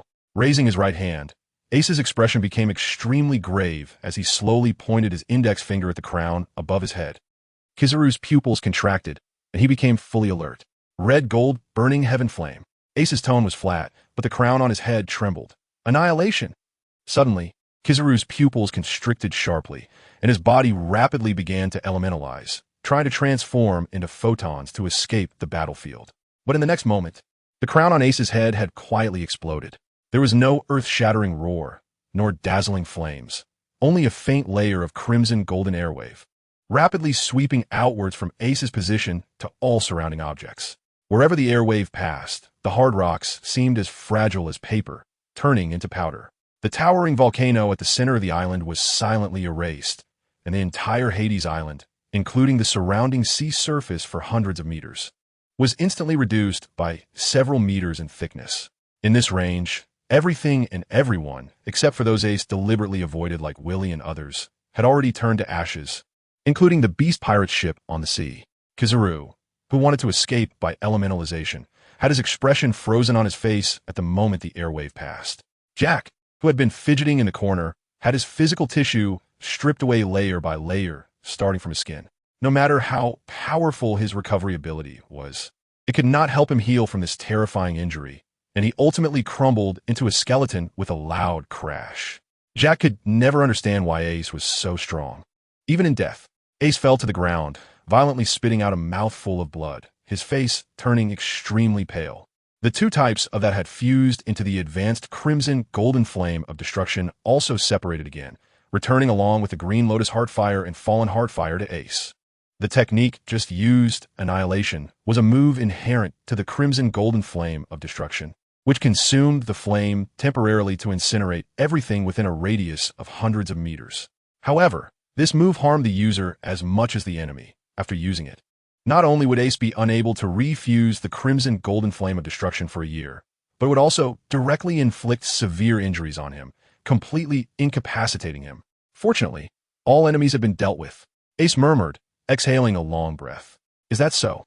Kizaru's voice appeared behind Ace. Ace endured the weakness surging through his body and struggled to turn his head to look at the yellow monkey behind him. Ace's eyes suddenly widened, and his expression twisted. Clearly, it was already the most critical moment, but Ace suddenly found it hard to control his emotions. Ace laughed out loud. He knew that in such a serious situation, it wasn't appropriate to laugh, but the problem was that he just couldn't help it. In front of him, Kizaru had completely lost all his hair. Originally, Kizaru had a rather lewd appearance, and now he was left with just a bald head, his suit burned to tatters, looking utterly ragged. Overall, the bald Kizaru in front of him exuded such a lewd aura that it made Ace think of a certain special profession from his past life in an island country. What are you laughing at? Kizaru's face turned ashen. He couldn't understand why Ace could still laugh. The ace in front of him was clearly struggling to even move. And although Kizaru had barely withstood Ace's attack, he was also seriously injured, yet he still had some fighting strength left. At least in Kizaru's eyes. He could easily deal with Ace with just a casual strike. Ace shrugged and did not answer Kizaru, but his right hand had already quietly clenched the only 7th grade elixir. The revitalizing pill. As long as he didn't lose his head and heart, swallowing this pill would directly heal all his injuries. This was Ace's true confidence. Oof. Do you still expect someone to come and save you? Kizaru's fingertips had already begun to glow with golden light, and his eyes were filled with killing intent as he looked at Ace. He had never suffered such a loss in his life. Kizaru clearly misunderstood Ace's meaning and said cruelly, "Don't be delusional. It's impossible for anyone to come. Just go ahead and die peacefully." After speaking, the golden light at his fingertips flashed to its peak, seemingly about to pierce through Ace's head in the next second. At that moment, Ace's right hand had also been raised to his mouth, his eyes slightly squinted, ready to throw the elixir into his mouth at any moment. Whoosh! The golden light from Kizaru's fingertips shot out, and Ace instantly swallowed the elixir. Thud! But just then, the sea surface near Hades Island suddenly stirred up a wave, and a figure leaped out of the sea, flying towards the ground at a terrifying speed, quickly inserting itself between the two. Without saying a word, the newcomer crossed his arms and blocked in front of Ace, taking the full force of Kizaru's laser. Boom! The violent explosion directly shattered the sleeves of this person's arms. However, he did not take a single step back, instead revealing the pitch-black hockey on his arms. Who? Kizaru's face became extremely stiff. Was he cursed today? There really was a powerful figure coming to save Ace. He felt a bit of pain in his face, as the dust from the explosion gradually dispersed. The newcomer's face was revealed to both Kizaru and Ace. Rayleigh, the Dark King. Both of them called out the name of the newcomer simultaneously. But Kizaru's face was as dark as thunder, while Ace looked at Kizaru with a strange expression. To be honest, he was completely unaware of Rayleigh's arrival. Kizaru, your mouth truly lives up to the name of a Marine Admiral. Whatever you say, it comes true. Ace was quite adept at adding salt to the enemy's wounds. The already injured Kizaru directly spat out a mouthful of blood, clutching his chest and retreating several steps. Frustrating. Too frustrating. After Rayleigh blocked Kizaru's attack for Ace, he kept his eyes on Ace, as if he saw the shadow of their captain on Ace's face, liking him more and more. Glancing at Kizaru's embarrassing state, Rayleigh's mouth curled up higher and higher. It seemed that Ace's strength was indeed absurdly strong. Ha ha ha. Rayleigh let out a hearty laugh and said to Ace, "Ace, I am your Uncle Rayleigh. Leave the rest to me. I'll teach this yellow monkey a lesson." Huh? Teach me a lesson? Kizaru's face darkened as he said, "Rayleigh, do you think you're still the Dark King of the past? I admit that I'm injured now and not your opponent, but if I, Kizaru, want to leave, no one in this world can stop me." Kizaru's voice reflected immense confidence. With the speed of his Pika Pika no Mi, he was indeed nearly at the pinnacle of this world in terms of speed. In his prime, Rayleigh might have been able to barely keep up. But he knew Rayleigh had suffered serious injuries in his early years, and his current strength was only barely at the level of an admiral. At this moment, Ace felt a warm current surging within him, continuously healing his injuries. However, the speed of recovery was not as fast as he had anticipated. It would probably take an hour to fully heal his injuries. If Rayleigh hadn't arrived in time, he might have truly fallen into a life-and-death crisis just now. Ace is a grateful person, so he waved his right hand and took out the last Qingming longevity pill. "Uncle Rayleigh, this pill should help alleviate the hidden injuries in your body. Please accept it." Rayleigh looked at the pill in Ace's hand, feeling somewhat familiar. He was moved and pulled out a small pouch from his pocket, which contained an identical pill. "Haha, I already have this thing here. You should take yours back," Rayleigh said as he pushed Ace's hand back and directly tossed the pill into his mouth. Before Rayleigh could say the next word, his body suddenly trembled, and an expression of extreme surprise appeared on his face. He never expected the effect of this pill to be so powerful. He watched as the wrinkles on his face quickly vanished, and the strands of white hair in his hair rapidly turned black again. A few seconds later, Rayleigh had gained 10 years of life, returning to his peak state from 10 years ago. All of this was witnessed by Kizaru, who had been standing still, actually looking for an opportunity to use his speed to completely kill Ace. But when he saw Rayleigh swallow a pill, not only did his appearance quickly become youthful, but his momentum also seemed to return to its peak. Kizaru no longer dared to stay there and immediately transformed into a beam of golden light. shooting up into the sky. In that moment, Kizaru even had the thought of never wanting to engage with Ace again. This Ace was just too strange. His body was filled with bizarre things that could actually restore youth. A monster. He was simply a monster. Kizaru roared in his heart, and his fleeing figure became even faster. Ha ha, Yellow Monkey, let's see where you can escape this time. A terrifying momentum that surpassed that of an admiral erupted from Rayleigh. With a stomp of his right leg, he shot straight into the sky. To everyone's surprise, Rayleigh's speed in moving through the air was actually a bit faster than Kizaru's. The two flew off one after the other and soon disappeared into the horizon. Moments later, the sound of thunderous collisions could be heard from a great distance, clearly indicating that the two had already engaged in battle. On Huangquan Island, Vil-Li and the others, seeing that the battle had ended, hurried to Ace's side, asking with concern, "Captain, are you all right?" "I'm fine, just some minor injuries." Ace smiled and waved his hand, saying, "But I think I need to find a place to rest for a bit." After taking the life-restoring pill, Ace's internal injuries were indeed not much. However, if he wanted to fully recover without leaving any aftereffects, he needed to find a quiet place to close his eyes and guide the medicine to sort out his body. "That's good to hear." Vil-Li and the others sighed in relief, but then seemed to remember something and said to Ace, "By the way, Captain, we found something over there. You better go take a look." Ace had a sudden realization, a certain premonition in his heart. Their main purpose for coming here was the ancient weapon, Pluto. However, the battle between Ace and Kizaru had nearly leveled the entire Hades Island, and Ace had not discovered anything so special. Moreover, it had been a full 800 years since the ancient weapon had appeared, and Ace thought that the so-called Pluto had completely vanished from history. Right here, Vil-Li led Ace to the center of the small island, where, in addition to the original volcanic crater, there is also a huge crater created by the clash between Ace and Kizaru. Ace looked inside the deep pit, but it was pitch black and nothing could be seen. Is Hades inside? Ace frowned and used his observation haki to probe downwards. However, to his surprise, the haki seemed to encounter some sort of barrier, completely unable to detect the scene inside the deep pit. In this situation, Ace was not disappointed. Instead, his expression showed a hint of excitement. The fact that it could block observation haki meant there was hope. The ancient weapon, Hades, could very well be down there. Vil-Li, you two stay with Ian up here. I'll go down and take a look. Vil-Li and Ro exchanged glances, worriedly saying, "Captain, your injury hasn't healed yet. Why don't we go down instead?" "Huh, it's great to have you concerned." Ace laughed and said, "But if there's danger down there, you'll definitely be able to rescue me in time, right?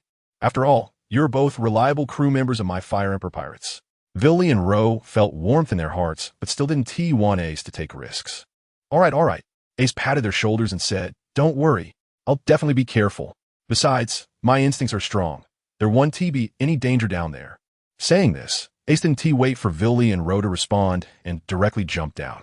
Now Vil-Li and Ro had no choice but to look at each other helplessly, opening their mouths, but ultimately fulfilling their duty to guard by the pit. Ace hovered in the air for just a few seconds before landing directly on the ground. Looking up, he saw that the distance from the top of the pit was only about 10 meters. However, from the outside, it looked deep and mysterious, giving a sense of unfathomability. This indicated that there must be something inside that caused such a strange effect. Ace squinted his eyes, pulling his attention back from the top of his head, and looked around. The environment was quite dark, but a bronze door over 3 meters tall at the end of the cave immediately caught Ace's eye. It was hard to believe that such a door would be just a decoration in the depths of this remote, deserted island. Without hesitation, Ace walked over, and a flame ignited beside him out of nowhere, illuminating the bronze door in front of him. On the door, mysterious patterns formed an abstract depiction of a grand battlefield. However, Ace could still understand the general meaning of the image. At the center of the top of the door, the sky in the painting had split open with a horrifying gash, from which countless demon-like monsters were pouring out, filling almost the entire sky. Beneath the sky was an endless sea. 20 kings led countless subjects, riding countless warships, launching a desperate counterattack against the terrifying demons. The fishmen, the serpent men, the fur tribe, and even the giants, all the races of the world seemed to have gathered here. Yet even so, facing the descending demons, the coalition forces of the entire world were still at a disadvantage. However, within the army, 3 blurry shadows played a crucial role in turning the tide, each attack instantly annihilating swathes of demons. One shadow was clearly a warship with powerful firepower, each cannon shot seemingly capable of obliterating an island. Another shadow was half submerged in the sea, surrounded by countless giant sea kings. With a mere gesture, she commanded them to create massive waves, fiercely attacking the demons in the sky. The last shadow floated in the air, seemingly shrouded in a cloud of mist, making it hard to see its exact appearance. Yet, the aura it emanated could clear a large area in the demon-filled sky. This warship must be the king of the underworld. Ace looked at the battlefield image in front of him, deep in thought, while the other two shadows were certainly the Sea King and the Sky King. It seemed that 800 years ago, during that 100 years of disappearance, there truly was a shocking battle between all the races of the world and the outer demons. But then Ace revealed a hint of confusion. Why would such a glorious history that could make the whole world proud be deliberately concealed? This was something that could not be guessed directly, and there was no more information on the bronze door. So let me see what is inside. As he spoke, Ace placed his hands on the bronze door and pushed with both hands, but surprisingly, it did not budge. Ace raised his eyebrows and added a bit more strength, finally pushing the door open with a creak. However, behind the door, there wasn't the massive space Ace had imagined.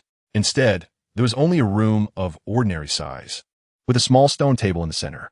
This place couldn't possibly accommodate the ancient weapon, the Underworld King. Ace furrowed his brows, feeling a bit disappointed. Could it be that this was all for nothing in the end? Ace walked to the center of the room and looked at the stone table.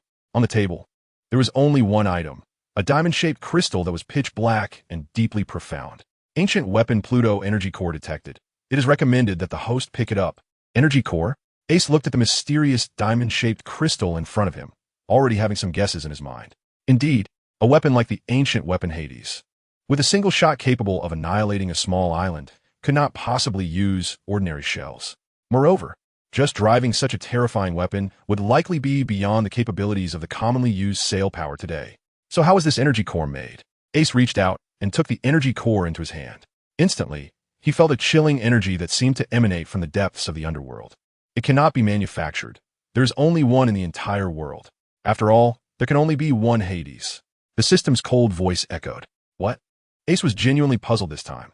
I've heard that Tom has the design of Hades. That is merely the design for creating Hades' shell. This energy core is equivalent to Hades' heart. Without the heart, the shell cannot even move. Oh, Ace's expression became strange, suggesting that the old geezers from the world government had been fooling themselves all along. Haha, then I won't hold back. Ace decisively stored the crystal away. Now he not only had Hades' heart, but also the design of the shell in Fisher Tom's hands, which was basically already in his grasp. So perhaps Hades would indeed reappear in Ace's hands in the future. This trip to Hell Island was indeed a huge profit. Looking around, Ace directly sat down cross-legged. The environment here was relatively quiet, and it was time to sort out the medicinal properties in his body. Of course, after sitting down, Ace still habitually glanced at his attribute panel. Attributes: Constitution, Quasi-Admiral Zero Spirit, Fire Purification Technique. 6th Level Purification Energy. 224320, Exterminated Demonic Chi. 1132, Extraordinary Fire. Low Level, Fallen Heart Flame. Blue Lotus Earth Heart Fire. Volcanic Stone Flame. Intermediate, 9 Nether Golden Ancestor Fire. Ace's physical condition is undoubtedly now at the level of a true Quasi-Admiral. After consuming the Mera Mera no Mi, the body tempering technique has reached the 6th level, and he has also gained an additional type of intermediate abnormal fire. What surprised Ace was that after this battle, the tempering energy actually increased by over 200 points, which saved him a lot of time. The 1132 points of demonic energy he eliminated should come from Jack, who is worth 100 points, the 10 points from the Mera Mera no Mi, and the 1,000 points provided by the celestial dragon Don Quixote, Doflamingo. Although this is considered a significant gain, Ace wasn't very happy. After all, according to his judgment, the curse brought by the devil fruit usually provides demonic energy that is one level lower than that of the user. Therefore, even though Jack is at the Quasi-Admiral level, the demonic energy he provided is only equivalent to that of a captain-level devil, which is only 100 points. However, according to Ace's original judgment, although Doflamingo is also a celestial dragon, he had left Mariehua since childhood and should not be affected by the devil's influence. Yet, he provided Ace with 1,000 points of demonic energy, which indicates that the entire celestial dragon lineage has completely decayed to the core, thoroughly influenced and controlled by the devil. It's no wonder Doflamingo has such a twisted and arrogant personality. As for Crowl and their parents, They should be among the few lucky ones who are unaffected, right? Sighing, Ace stopped overthinking and began to focus on sorting out his internal injuries.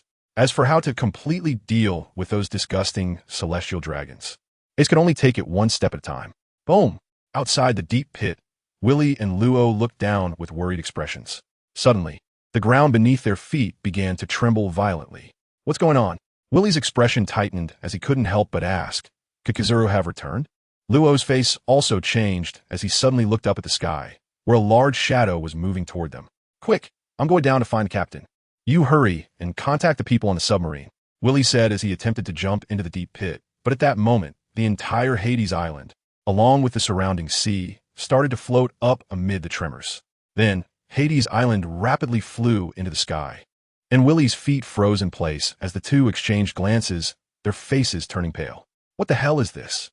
In the sea, a terrifying deep pit appeared in the location where Hades Island used to be, with a large amount of seawater rushing in, creating a massive whirlpool. Robin and the others, who were just rising from the seabed, were startled and struggled to escape the whirlpool's pull, barely surfacing. When they stepped onto the deck and looked up, they could only stare in shock as Hades Island merged into that vast shadow, flying higher and higher until it gradually became a few small black dots, ultimately disappearing. Sister Robin, did Ace fly away? Luffy asked, straining his neck to look up. Robin didn't know how to explain to Luffy, as this scene was equally shocking to her. That was an entire island. Although it was just a small volcanic island, who would have thought that a small island could float into the sky like that? What a joke. Boom. Just then, a deafening explosion rang out, and Rayleigh's figure flew in from the horizon, landing directly on the deck of the submarine. After dealing with one of Kizaru's arms, he still managed to escape. So Rayleigh hurried back, but did some old guy take advantage of the situation? Rayleigh ignored the wary gazes of those around him and looked up at the sky, his eyes narrowing slightly, his expression somewhat unpredictable. Who are you? Beepo, the polar bear, asked, baring his teeth. Don't be so loud. Rayleigh was interrupted and, not knowing what to do, countered, Are you Ace's crew? I'm Rayleigh, Ace's uncle. Huh? Beepo was taken aback and quickly lowered his head, repeatedly mumbling, Sorry. Rayleigh. Robin was startled. That name was well known, the right-hand man of the Pirate King. Rayleigh from the Roger Pirates. How can anyone not know? Didn't you see how stunned Beepo and the others were? They're all crew members of the Flame Emperor Pirates. But I'm not Ace's crew. Luffy's eyes lit up. You're Ace's uncle, and Ace is my brother. Oh, Rayleigh's eyes widened. So Roger had two sons? Is your father Roger? Father? Luffy scratched his head. Do I have a father? I only know my grandpa is Garp. Beepo and the others were shocked and took several steps back, leaning against the wall of the cabin. The conversation between these two seemed to carry so much information. And what a chaotic relationship this was. Why do these names sound so terrifying? The Dark King Rayleigh? The Pirate King Roger? And the Navy hero Garp? Actually, at this point, Rayleigh had roughly understood the relationship between Ace and Luffy. It was just that before Captain Roger was executed, he entrusted Ace to Luffy's grandfather, Garp. This didn't surprise Rayleigh, as although they were opposing enemies through constant battles, Roger and Garp had established a friendship that transcended their positions. What made Rayleigh's expression somewhat peculiar was that his captain, who had fought Garp for most of his life, ended up having a son who was recognized as Garp's grandson. He was suddenly one generation smaller in front of Garp. Rayleigh didn't know if Garp did it on purpose. But even if he did, and if Roger were aware, Rayleigh believed that his somewhat unreliable captain wouldn't mind at all. He would only be thankful that Garp took on the pressure and raised his son. Thinking of this, Rayleigh smiled and rubbed Luffy's head, asking, What is your name? My name is Luffy. I'm going to become the Pirate King, Luffy said, his face determined as he clenched his fists. Rayleigh raised his eyebrows at this and smiled even more happily. He remembered that after Garp fought with them, he was full of confidence, vowing to train his son and grandson to become the strongest Marines. Yet, had Garp's grandson's dreams been led astray? This was truly interesting. As Garp's old friend, how could Rayleigh not help his grandson achieve his dreams? Luffy, are you interested in taking me as your master? Rayleigh said kindly. If you want to become the Pirate King, you need to get stronger. Not now. I have to protect Sister Robin until Ace comes back. Luffy pointed at the sky. Rayleigh wasn't angry at Luffy's words. Instead, he felt very happy that Ace had a brother like Luffy. Don't worry. Ace will be fine. What is floating in the sky is just an old lion. That guy's been hurt more than I have over the years. Ace can handle it himself. The only person in the world who can float an entire island into the sky is that one person. So Rayleigh immediately guessed the identity of this old lion and, of course, was no longer worried about Ace. After all, Ace is now strong enough to beat Kizaru into such a pathetic state. In fact, Rayleigh has overestimated Ace's strength.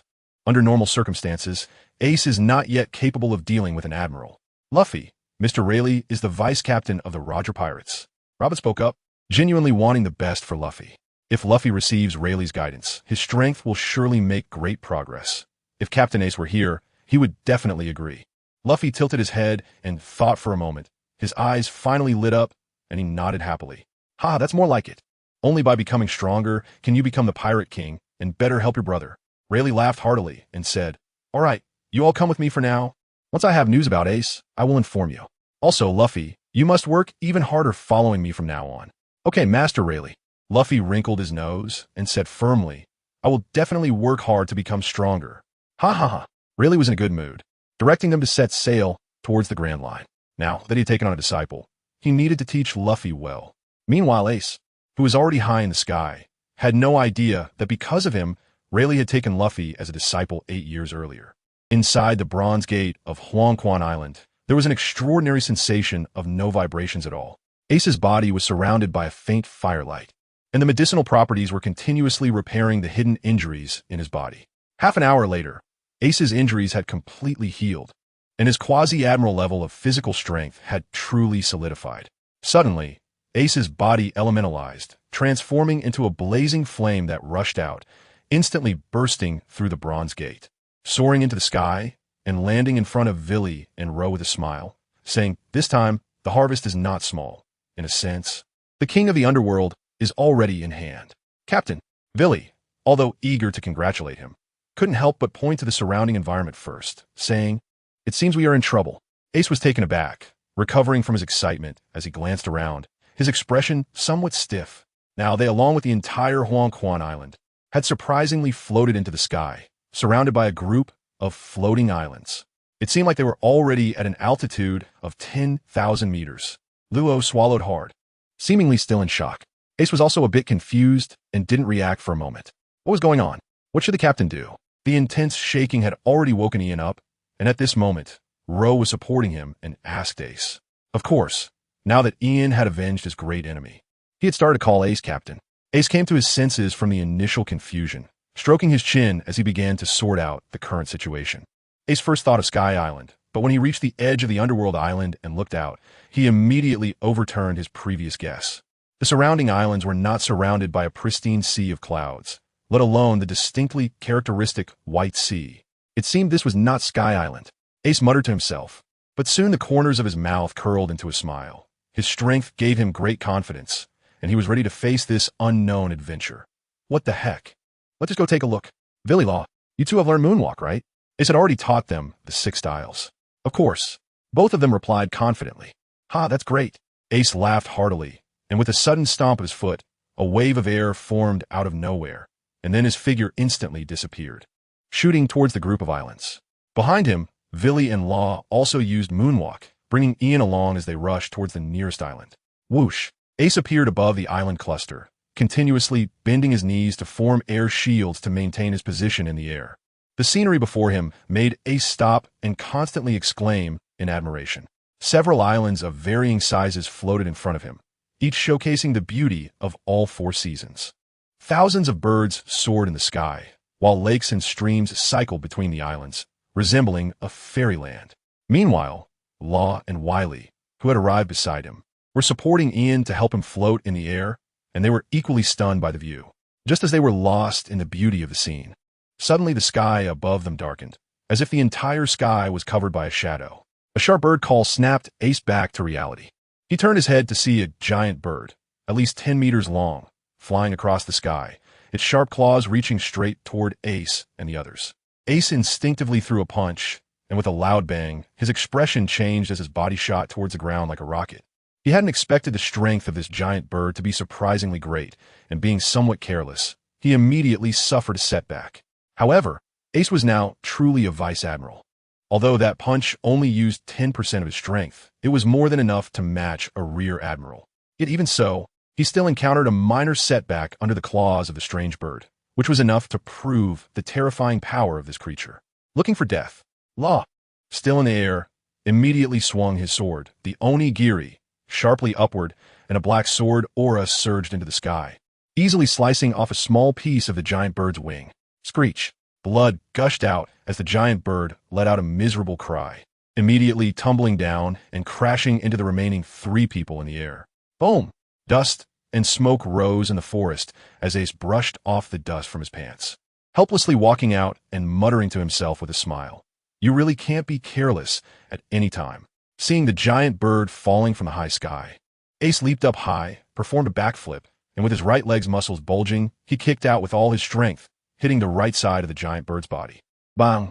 The giant bird's cry abruptly stopped, and under Ace's full power, it had no resistance at all, crashing through dozens of giant trees before twisting and losing consciousness.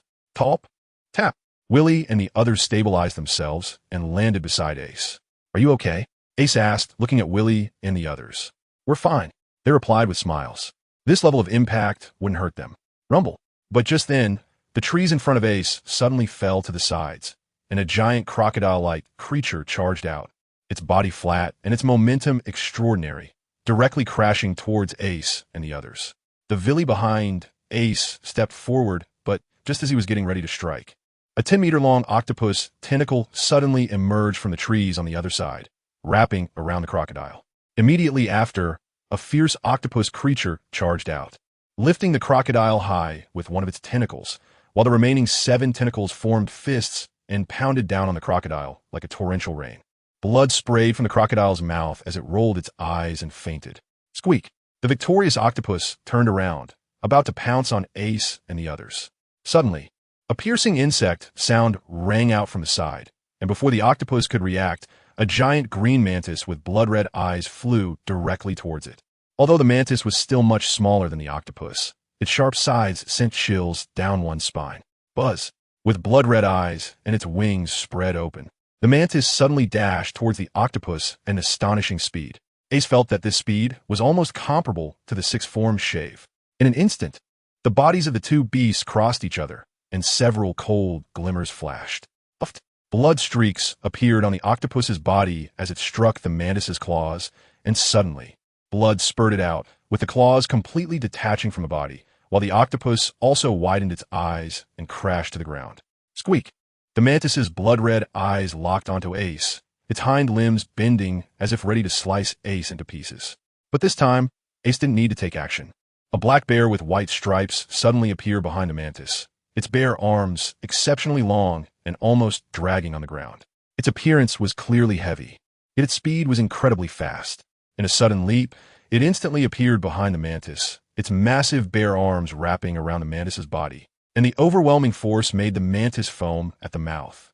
Just as the mantis barely lifted its 2 sharp forelimbs to resist, the black bear's sturdy waist bent backward, as if it had no bones. Boom!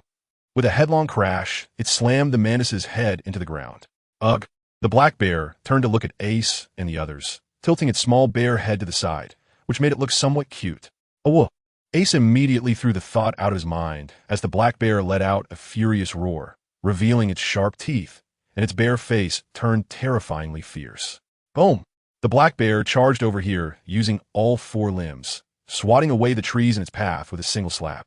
The clash between these beasts seemed to have lasted a long time, but in reality, it was just leaving a few people dumbfounded. They had never seen these creatures that seemed to know only battle, regardless of the reason. As Ace watched this familiar scene, he finally guessed where they were. Hey! The black bear's paw had already struck above Ace's head. Ace sighed, raised his right fist sharply, and slammed it towards the black bear in front of him. In an instant, he actually struck first, directly hitting the black bear's face. Bang! A wave of air spread out from Ace's fist, and the black bear's face twisted and deformed at a visible speed, being sent flying out of the forest, scattering a series of bloody teeth in the air. The terrifying black bear couldn't withstand Ace's punch, shaking off the blood from his hand. Ace looked up at the largest island in the center of the island group and said, "So it's you? Let me experience this legendary pirate of yours." As soon as he finished speaking, he shot off in that direction. Legendary pirate? Law pondered for a moment. He had spent some time sailing with Corazon before, so he was somewhat familiar with this history. Who is it? Willie asked curiously, immediately speaking up. There are only a few pirates who could be called legendary. A glint flashed in Law's eyes. Only one person could keep so many islands floating in the air. Who is it? Ian asked eagerly.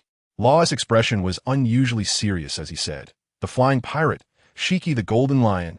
Shiki the Golden Lion, a great pirate of the old era, was renowned alongside the pirate king Gold, Roger, and Whitebeard Edward Newgate. Law and Willie continued to dart through the forest, closely following Ace and patiently introducing Shiki to Willie. Shiki had the largest pirate fleet at sea at that time and harbored ambitions to dominate the world. He attempted to join forces with Roger to overthrow the world, but was rejected by Roger. Enraged, he immediately mobilized all his fleets and engaged in a fierce battle with Roger's crew, nearly cornering Roger into a desperate situation. And then, Ian listened with some anxiety. Law laughed and said, "Sometimes luck is really important." A sudden storm saved Roger's life, but Shiki's pirate fleet suffered heavy losses in that storm. At this moment, the group had already rushed to the island next to the center. This island was clearly larger than the others, surrounded by a ring of floating azure seawater, truly extraordinary. "Golden Lion," Ace exclaimed, looking up. "Now that I'm here, your plan to destroy the East Blue is probably going to fail." Ace and the others didn't waste any time and jumped directly to the center island. However, as soon as they landed, Ace frowned, raised his right hand to signal Willie and Law to stop, and then hid in the trees at the edge of the small island. "It stinks." Ian frowned. His body hadn't recovered yet, and the smell here made him feel very uncomfortable. Ace looked at the giant surveillance snail crawling away in the distance before turning his gaze to the trees beside him. "Draft green?" Ace observed the surrounding trees with a serious expression and said to the people behind him, "The smell from these trees is toxic. Hold your breath, and we'll head straight into that palace." Following the direction pointed by Ace, they could see a magnificent palace adorned with gold and jade. Clearly the residence of the Golden Lion. "Ace, why do we have to provoke that Golden Lion?" Ian asked, somewhat confused. Ian had just heard Luo's introduction and learned that the Golden Lion was a notorious pirate who could once be compared to the Pirate King, Roger. They had no need to conflict with such a person. "Haha, then how do you plan to get down from here?" Luo replied. His words left Ian with no more questions. Although Villi and the others could use the moonwalk, they were at an altitude of 10,000 meters, and he really couldn't think of any good way to get back to the ground. Ace smiled lightly, not taking it to heart. He just wanted to see the Golden Lion and, by the way, stop his brainless plan. However, there was no need to say this reason out loud. So Ace patted Ian's blonde hair and said, "Let's go." After saying that, Ace took the lead toward the palace, walking leisurely without any signs of trying to hide his tracks. However, the route he chose allowed him to avoid the surveillance snail in advance. This was the result of the observation hockey. Willie and the others followed closely behind Ace, easily infiltrating the palace. However, once inside, they encountered some trouble. The palace was too vast, with winding passages, numerous rooms, and even luxuries like a greenhouse and an indoor swimming pool. Even with the observation hockey, it was impossible to determine where the Golden Lion was at that moment. In the end, Ace relied on his vague memories of the anime to head toward the center of the palace. Before reaching their destination, they faintly heard voices, and Ace's expression changed as he wanted to listen to who was speaking. But suddenly, the voices stopped, and, at the same time, a hissing sound of air being rapidly sliced through rang out. Before Ace and the others could react, a sharp sword light suddenly broke through the wall, charging toward them. Accompanying the sword light was an arrogant and domineering voice. "Where did these ants come from? How dare you invade my palace?" Before the sword light reached him, Ace felt a surge of pressure that made his blood boil. His expression changed drastically, and without any hesitation, he instantly covered his hands with armament hockey. His left arm shot up, ready to strike a punch at the sword energy. Bang! The sword energy collided with his fist, creating bursts of sparks. But Ace was horrified to discover that the power behind this sword energy was actually 3 points stronger than his own. Zing! Ace's feet scraped a trench on the ground as his body continuously retreated, suddenly crashing into the wall behind him. Break! Ace let out a roar and threw another punch, which finally shattered the sword energy completely. The scattered fragments of sword energy left marks on the wall behind him, resembling the sword scars of a secret mother. What a powerful sword energy! Ace's expression had turned extremely serious. The opponent's casual strike had such power, clearly indicating an incredibly strong ability. Stronger than Kizaru. This is quite inconsistent with the strength displayed in the anime. The figure that had unleashed the sword energy stepped out from behind the wall. Looking somewhat surprised that Ace managed to block the sword energy, he slashed out. Interesting, ha ha ha. Accompanied by a haughty laugh and the sound of strange footsteps, a robust figure appeared in front of Ace and the others. This person was dressed in an extremely luxurious golden kimono, with long golden hair trailing down to the bend of his legs. What shocked everyone was that his legs were cut off at the knees, replaced by two swords emitting a cold gleam. The strange footsteps just now were the sounds of the sword tips piercing into the floor. How does this person have half a ship's helm on his head? Ian's voice suddenly broke the tense atmosphere, revealing a child's innocence as he overlooked the terrifying power of the Golden Lion and focused on other aspects. Ha ha! The Golden Lion, with a cigar in his mouth, looked at Ian and laughed heartily, saying, I like this kid, but don't laugh, okay? This helm is my hairstyle. Ha ha ha. Watching the Golden Lion joke and entertain himself, Law couldn't find anything to laugh about. He had heard plenty about the Golden Lion's strength. This legendary pirate, upon hearing the news of Roger's capture by the Navy, did not believe that the weak Navy in his eyes could capture Roger. Thus, he single-handedly stormed the Navy headquarters at Marineford and fought for several days against then Admiral Sengoku and Garp on the coast, with their battle destroying nearly half of Marineford. Ultimately, he was captured due to being outnumbered, and it's worth noting that Sengoku and Garp had strength that surpassed that of an admiral at that time. So the Golden Lion's power can be imagined.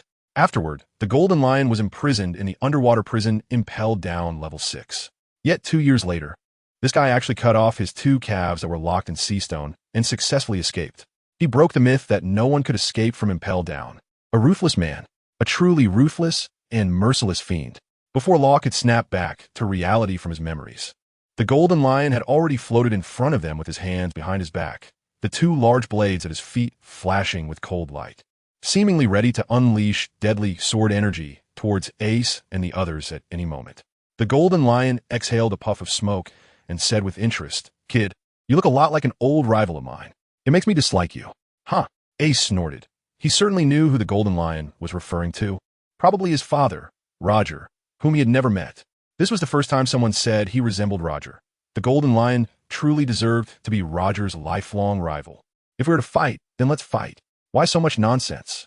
Flames ignited on Ace's body as he faced the Golden Lion with a powerful fighting spirit. Although the strength of the Golden Lion was somewhat beyond Ace's expectations, it did not mean that Ace lacked the ability to fight. After all, the magic points in the system were enough for him to exchange for a life-saving pill. At worst, they could both end up injured. A Logia fruit user. The Golden Lion's face showed an expression of interest. Kid, do you want to become my subordinate? Thanks to Hurricane Wing for the 100 starting point coins, and for the paying of my 100 book coins with Cool AO. Ace did not speak, only coldly stared at the Golden Lion, the flames on his body burning even more fiercely. So Ace's answer was already self-evident. Ha ha ha ha. At this moment, the Golden Lion let out a loud laugh and did not attack further. Instead, he turned back along the same path, his booming voice coming over. You all come over. Since that fiery kid doesn't want to be my subordinate, then we can talk about cooperation. The oppressive aura brought by the Golden Lion disappeared, and the flames on Ace's body were attracted back into him. Watching the Golden Lion's back, Ace's eyes narrowed slightly. The ambition of the Golden Lion matched his appearance well. However, his actions were somewhat mindless, clearly wanting to replace the world government, yet everything he did only disrupted the lives of ordinary people, which determined from the very beginning that he could never succeed. In Ace's opinion, only by rooting in the people like the Revolutionary Army could one truly overthrow the world government. However, the characters in the world of One Piece are very rich. Although the Golden Lion is destined to be a failure, he could still charge into the Navy headquarters for his original enemy Roger, could sever his own legs for freedom, and could work hard for nearly 20 years for a plan to take revenge on the world. This also gives the Golden Lion a certain level of respect. Captain, are we going or not? Luo, with a vigilant expression, stared in the direction the Golden Lion had disappeared and asked in a low voice. Let's go. Why not? Ace's eyes sparkled with determination. If he didn't even have this little bit of courage, how would he face even more terrifying enemies in the future? After saying this, Ace took the lead and walked inside, with a few people quickly following him. After passing through a narrow corridor, Ace and the others arrived at a dining room. At this moment, the Golden Lion was already seated at the head of the table, with his 2 subordinates sitting below, dining together. The table was filled with the food and drink that pirates loved. Let's eat together. The Golden Lion seemed to have forgotten what he was about to say. waving his hand to invite everyone to join the meal. Ace raised an eyebrow, laughed heartily, and clasped his hands, saying, "All right, then I'll respectfully follow your orders." He then sat down with a thud, tore off a chicken leg, and began to gnaw on it, his mouth dripping with grease. "Ha ha ha. You're not bad, kid. I think I'm even more interested in you now." The Golden Lion swallowed half a chicken in one bite and called to Willie and the others. "You guys eat too. Don't be polite. A man should eat meat and drink wine heartily." Willie and the others exchanged glances, but seeing Ace nod, they sat down as well. After they had eaten and drunk their fill, Ace wiped his mouth and smiled at the Golden Lion in the main seat, saying, "Now that we've eaten and drunk, you should tell me how you want to cooperate, right? Not so fast, not so fast. You should tell me your name first." The Golden Lion tried to put on a friendly demeanor. "My name is Ace." Ace shrugged. "Ace." The Golden Lion was genuinely surprised this time, his face showing disbelief. "Your full name would be Gold. Ace, would it?" "No." Ace's pupils contracted. The Golden Lion seemed to know something. "Portgas Ace. That is my full name." Although Ace no longer had such a strong aversion to his father Roger, he was still most grateful to his mother, so he had no intention of changing his name back. "I see. Then you're not Roger's son. I was wondering how there could be such a coincidence." The Golden Lion breathed a sigh of relief and took a swig of his drink, but the next moment, as if he remembered something, he suddenly sprayed the drink out of his mouth. "What did you say?" "Portgas." The Golden Lion's eyes widened to the maximum. Wasn't he that Roger's woman? In the past, the Golden Lion had considered kidnapping Roger's family to force him into cooperation, so he had done a lot of investigation into Roger's relatives. During the investigation, he had accidentally learned the name of Roger's woman and knew that Roger wanted to name his child Ace. He never expected such a coincidence to exist in the world. "Ha ha ha. What a coincidence. Ace, let us cooperate. As long as you nod, I will definitely work with you to completely crush the world government. And we will replace those disgusting celestial dragons and ascend to the altar of this world." The Golden Lion stood up excitedly, raising his hands high, his voice filled with incitement. He was called the Golden Lion not only because he had lion-like hair, but also because of the lion-like majesty he unconsciously exuded. More importantly, he had the ambition and courage to roar across the seas and swallow the world. Why should those celestial dragons be called gods? Why shouldn't he be the one called a god? The Golden Lion stared intently at Ace, believing that Ace would make the right choice. Only by cooperating with him could they maximize their interests, right? Although after ascending the altar, the first thing the Golden Lion would do would be to eliminate the collaborator in front of him. A ruler only needs to be one. Willie and the others also turned their gaze to Ace. No matter what decision Ace made, they would support him unconditionally. Ace raised his head under the gaze of the crowd, smiling as he looked at the Golden Lion. Just when everyone thought he was about to agree, Ace smiled and uttered 3 words. "I refuse." Boom! The Golden Lion's smile froze on his face, and an overwhelming, oppressive aura erupted. His knee-length golden hair fluttered behind him, resembling the mane of an enraged lion. "You dare to refuse me?" Just like his lion-like strength, the Golden Lion's temper was as explosive as that of a real lion. Being able to calmly talk with Ace for this long was already his limit. If it weren't for Ace's father's sake, how could he possibly waste so much time talking to someone he saw as weak? "What? You think you can make a move just because I don't agree?" A sarcastic smile appeared on Ace's face. As a half-transmigrator, how could he not understand the Golden Lion's thoughts? How could he not know about the temper and ambition of this great pirate? Collaborating with such a person was no different from seeking skin from a tiger, or more aptly from a lion. "Ha ha ha. You two, father and son, are really cut from the same cloth." The Golden Lion laughed in anger. Having roamed the seas for so many years and hiding in the air for the sake of his 10-year plan, some people seemed to have forgotten his authority.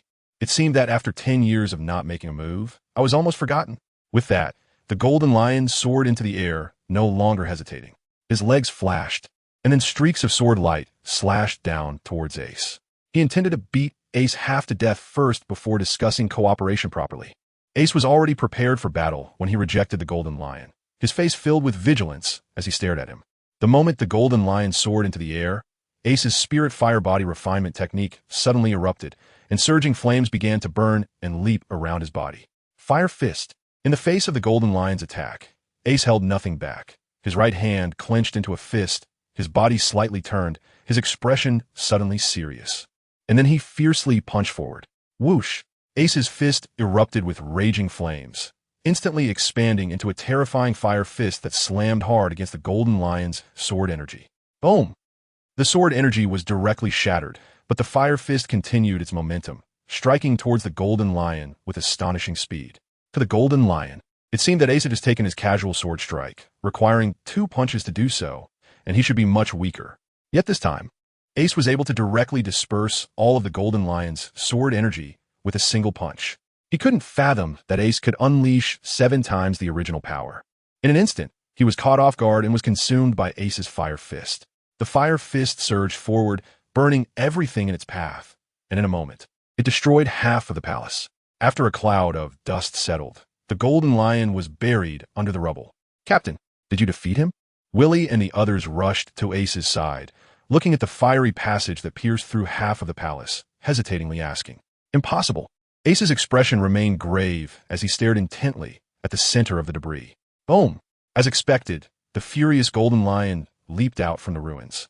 A trace of blood at the corner of his mouth, covered in black ash, his blood-red eyes fixed on Ace and the others, roaring, "You actually wounded me."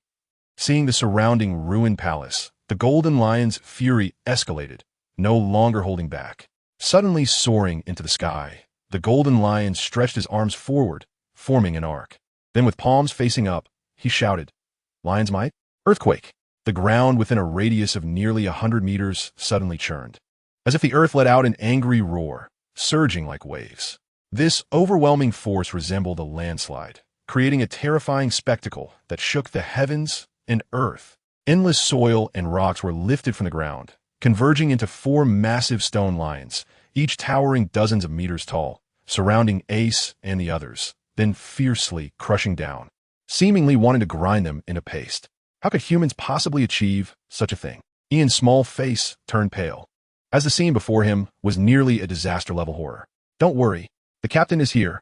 Although Willie was also shocked by the Golden Lion's strength, he had strong confidence in Ace.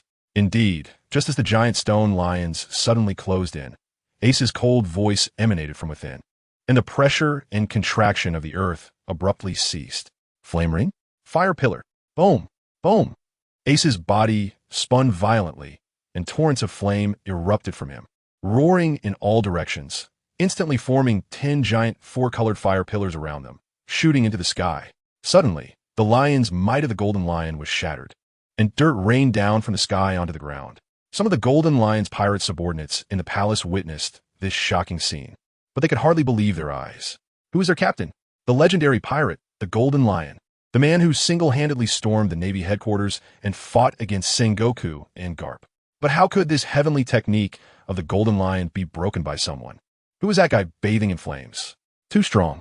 Among these pirates, a blue-haired, comically-looking ship doctor named Indigo looked worriedly at the Golden Lion in the sky, murmuring to himself, "Captain, oh Captain, please be careful. Don't let your old injuries flare up because of this battle." Boom!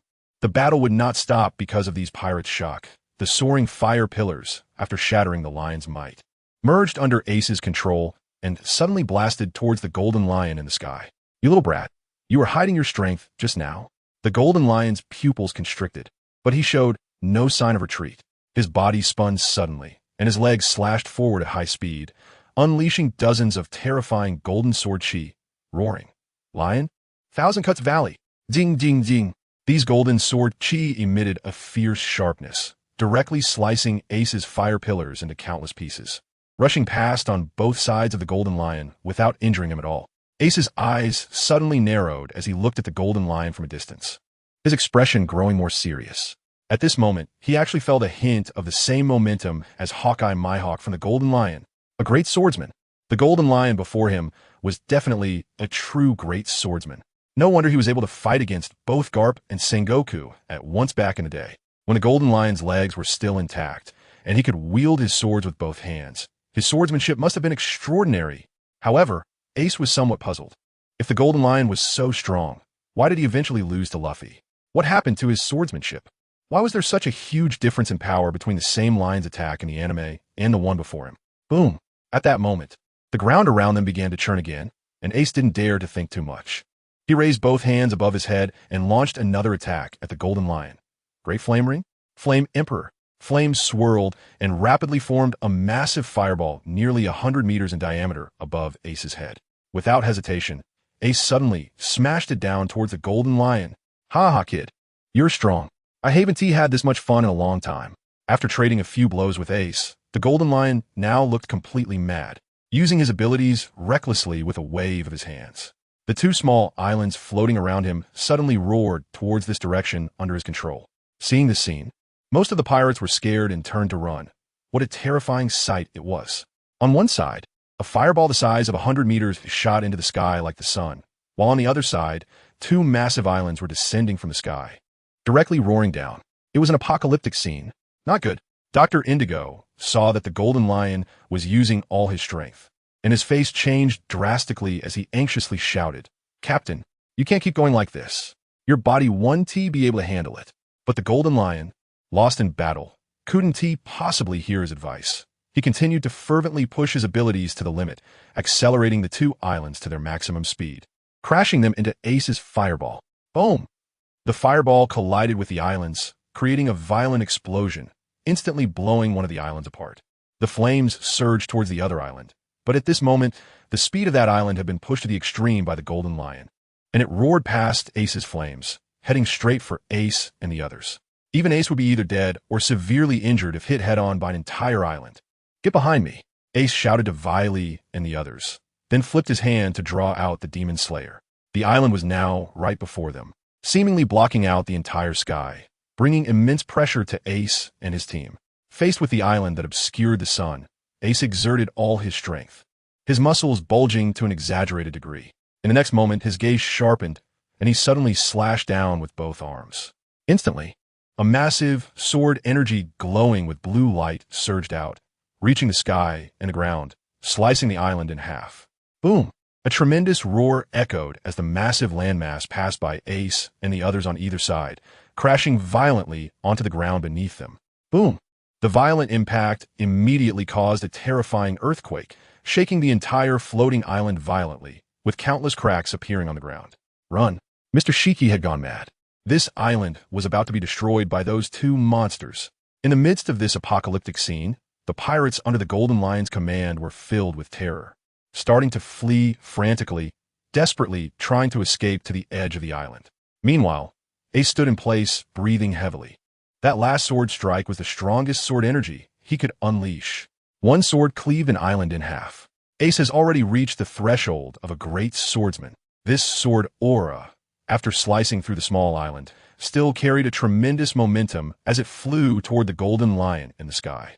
The golden lion in the sky, with an unusual flush on its face, excitedly raised its legs upon seeing the sword aura coming right at it, and vigorously crossed its legs to slash out two golden sword auras in front of it. With a loud bang, they simultaneously vanished into the sky along with Ace's sword aura.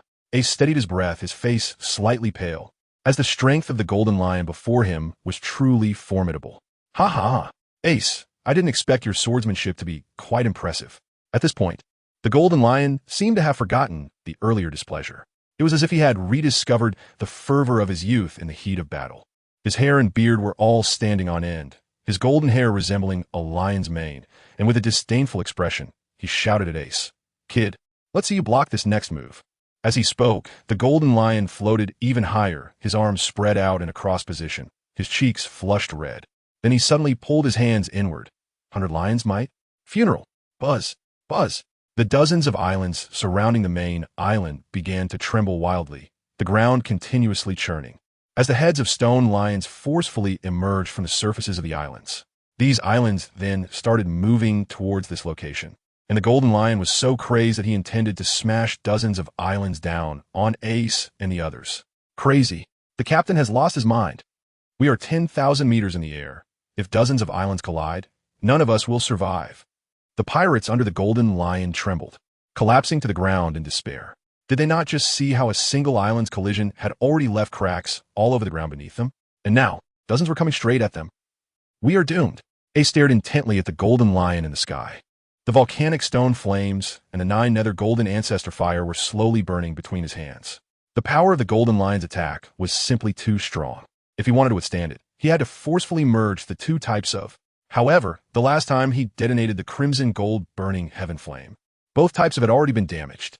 If he forcibly merged them this time, he might completely lose both types in the future. But behind him stood Villi and the others, and Ace had no choice but to make this decision. Just as Ace gritted his teeth, wanting to bring his hands together, an unexpected event suddenly occurred with the golden lion in the sky. The golden lion's face had turned extremely red, and it suddenly spat out a mouthful of blood. The half-ship's rudder above its head trembled, and then the golden lion covered its head and let out a piercing scream. It fell from the sky, spraying blood. The moving islands finally came to a halt, but the gigantic stone lions that had already emerged from the ground still reminded Ace and the others of the terrifying power of that recent attack. Captain, the ship's doctor, Indigo, rushed towards the direction where the golden lion had fallen, looking panic-stricken. As the flames in Ace's hands re-entered his body, he let out a sigh of relief. However, he was also very puzzled, not understanding what had happened to the golden lion. He didn't believe that the recent clash had injured the golden lion. It must have been some issue with the golden lion itself. Let's go. We need to see what happened. Ace squinted his eyes, exerted force under his feet, and swiftly rushed toward the location where the golden lion had fallen. Willie and the others exchanged glances, took a deep breath, and finally regained their senses from the shock of the recent battle. So close. They were just about to experience the feeling of dozens of small islands crashing down on them. But Captain Ace is really strong. He was able to engage with such a legendary pirate without falling behind. Keep up with the captain, Willie said, taking the lead to chase after Ace, while Luo and Ian closely followed behind. When Ace saw the golden lion from a distance, he noticed that his face had turned extremely pale, and he was in a semi-conscious state. Meanwhile, the ship's doctor, Indigo, was lifting the golden lion's head and feeding him a red pill. What are you trying to do? Seeing Ace and the others rushing in, Indigo immediately stood protectively in front of the golden lion. As Ace and the others remained silent, Indigo's pressure increased, and finally, gritting his teeth, he launched an attack on Ace first. Chemical juggling ball. With a loud shout, dozens of fireballs formed by chemical reactions were thrown at Ace in quick succession. This move was Indigo's strongest technique, with each fireball's temperature being several times that of ordinary flames. However, when these fireballs rushed towards Ace at high speed, they strangely stopped mid-air, floating motionless. Puffed. Ace didn't even move. He just glanced at the fireballs, and with a muffled sound, they were completely extinguished. First, don't think about playing with fire in front of me. Ace grinned and said, secondly, I don't have the habit of taking advantage of others. So I want to attack the golden lion right now. But you'd better not make a move again. Otherwise, I can't guarantee that I change my mind. Now, Ace pointed at the golden lion. You tell me what is going on. Indigo's expression flickered. He didn't want to answer Ace's question. After all, it was the golden lion's secret. However, both his and the golden lion's lives were in Ace's hands. Indigo didn't dare to fully believe what Ace said about not taking advantage of others. After mixing in these seas for decades, Indigo could guarantee that if he dared to refuse to answer or spout nonsense, the other party would definitely eliminate him, and the captain without hesitation. Indigo took a deep breath, gritted his teeth, and finally made up his mind to speak. I'll tell you, but you have to promise not to let others know. Of course. Ace waved away Willie and the others behind him and said flatly, now you can speak. Looking at the golden lion beside him with a complicated expression, Indigo said, the captain only has about 10 years left to live. Indigo's opening was a shocking piece of news. He continued, it's that half of the ship's helm. It's deeply embedded in the captain's skull. Every day, the captain endures pain. Every day, the captain's strength is declining. At this point, he glanced at Ace. Your Excellency, it's not that I look down on you. If it was the captain in his prime, I'm afraid you wouldn't be able to take even one of his attacks. Upon hearing this, Ace finally realized why the Golden Lion's actions were so crazy and why he was so eager to launch a destructive plan to retaliate against the world government after 8 years. He also understood why, 8 years later, the legendary Golden Lion of the old era was defeated by the still-growing Luffy. It turned out that from the moment the helm was inserted into the Golden Lion's head, his strength had been irreversibly declining. Was this the reason he would cough up blood after using all his strength? Ace looked at the Golden Lion across from him, somewhat at a loss for words. This was indeed a pitiful yet despicable man. Boom! Boom! Boom! Boom! At that moment, the entire island shook violently. The surrounding islands also began to tremble. Not good. The captain is about to fall into deep unconsciousness. Indigo's face turned anxious. He could barely control the float fruit's ability anymore. We're at an altitude of 10,000 meters. If these islands lose control, we're afraid. Indigo didn't finish, but Ace understood what he meant. If they fell directly from 10,000 meters, even Ace wouldn't be able to survive. After all, he was a freak like Kaido. A strong sense of crisis struck Ace's mind, and his eyes began to flicker wildly. The only way to alleviate the crisis was to immediately wake the Golden Lion. But the Golden Lion in front of him had clearly just crazily activated his ability, worsening his head injury, and was about to fall into deep unconsciousness. Once he completely fell unconscious, it would mean everyone would be doomed together. Actually, Ace had a way to completely restore the Golden Lion, and the method was very simple. As long as he let Law use the surgery fruit's ability to remove the helm from the Golden Lion's head, and then let the Golden Lion take a life reverse pill, he would definitely be fully revived immediately. But the Golden Lion was a madman. Who knows what crazy things he would do after being fully revived. Ace didn't want to see the Golden Lion destroy his hometown, the East Blue, ahead of time. Boom! With a loud bang, several islands nearby suddenly fell toward the sea, and the main island beneath their feet trembled even more violently. Time was running out for Ace to make a choice. He had to decide immediately whether to save the Golden Lion. Boom! Boom! 2 more islands fell down, which finally made Ace determined. He shouted, Law, prepare for surgery. Just as Ace made up his mind to save the Golden Lion, a naval branch in the first half of the Grand Line. Hundreds of sailors were shouting slogans while running in formation on the training ground. Suddenly, it was as if another sun had appeared in the sky, and a blinding golden beam of light suddenly descended from the heavens, shooting toward the center of the training ground at high speed. Enemy attack. The piercing alarm rang throughout the branch, but the beam was too fast, and they had no way to intercept this sudden assault. Boom! With a deafening explosion, the beam struck the center of the square, creating a massive pit, and countless fragments shot out, sending hundreds of sailors flying, screaming in agony in the air. A rear admiral ran to the edge of the square and saw that half of the training ground had vanished, completely shaken by the terrifying, destructive power of the beam, his face showing fear as well. If the enemy launched an attack now, he wouldn't even have the ability to resist. But just then, it seemed he remembered something, and a look of joy suddenly appeared on his face. He grabbed a messenger nearby and shouted at him, Quick, go summon Admiral Sakazuki. Not long ago, Admiral Akainu had been gravely injured for some unknown reason, even losing a leg, and had fled to their branch. They immediately found the best military doctors to treat Akainu. Although his injuries had not healed yet, Akainu was one of the highest combat powers in the Navy, and even injured, he could definitely handle this unknown enemy. The messenger didn't dare to delay and immediately sprinted toward the branch's infirmary, knowing that if he moved slowly, their branch might be completely finished. A gentle breeze swept by. The dust from the explosion gradually dispersed, revealing a tall, blurry figure inside. All around the square, from rear admirals to ordinary sailors, everyone trembled slightly as they raised their weapons, nervously aiming at this figure. The way the opponent descended from the sky was too shocking, making them certain that they were definitely not a match. You'd better surrender immediately. The rear admiral was the first to muster his courage and shouted at the person. The naval admiral is recuperating in this branch. If you don't want to die, just surrender quickly. Heh, an admiral? The figure finally spoke a sentence. And for some reason, the rear admiral detected a hint of self-deprecation in the person's tone. Self-deprecation? What does that mean? As the dust finally cleared, the figure inside was fully revealed to everyone. They saw that this person's clothes were tattered, his body charred, and his hair had completely disappeared.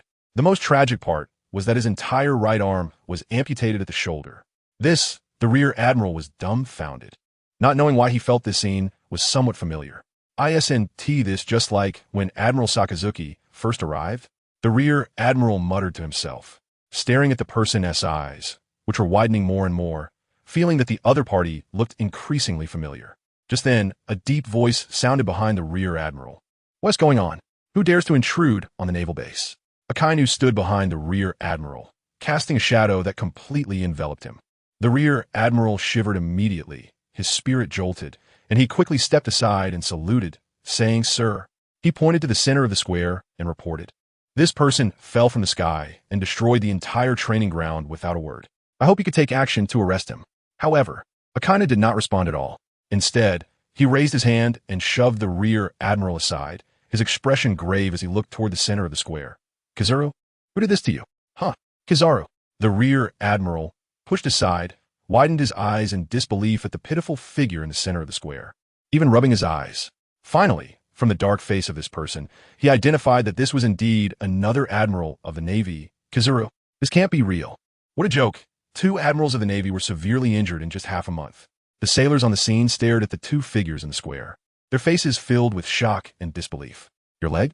Kizaru did not answer Akainu's question, but instead was shocked to discover that Akainu's right leg was now replaced by hardened magma, clearly indicating he had also suffered severe injuries during this time. Akainu said nothing, only looking at Kizaru's shoulder that was severed. Well, I'll go first, Kizaru said with a bitter smile. I followed Sengoku's orders to track down Don Quixote, Doflamingo. As a result, Doflamingo was killed by that ace. So, I took action to capture Fire Fist Ace back to headquarters. But then, that old guy really showed up, and somehow his strength was restored to its peak. I wasn't his opponent, so this is how I ended up. When Kizaru spoke, he noticed that Akainu's expression suddenly darkened when Ace's name was mentioned.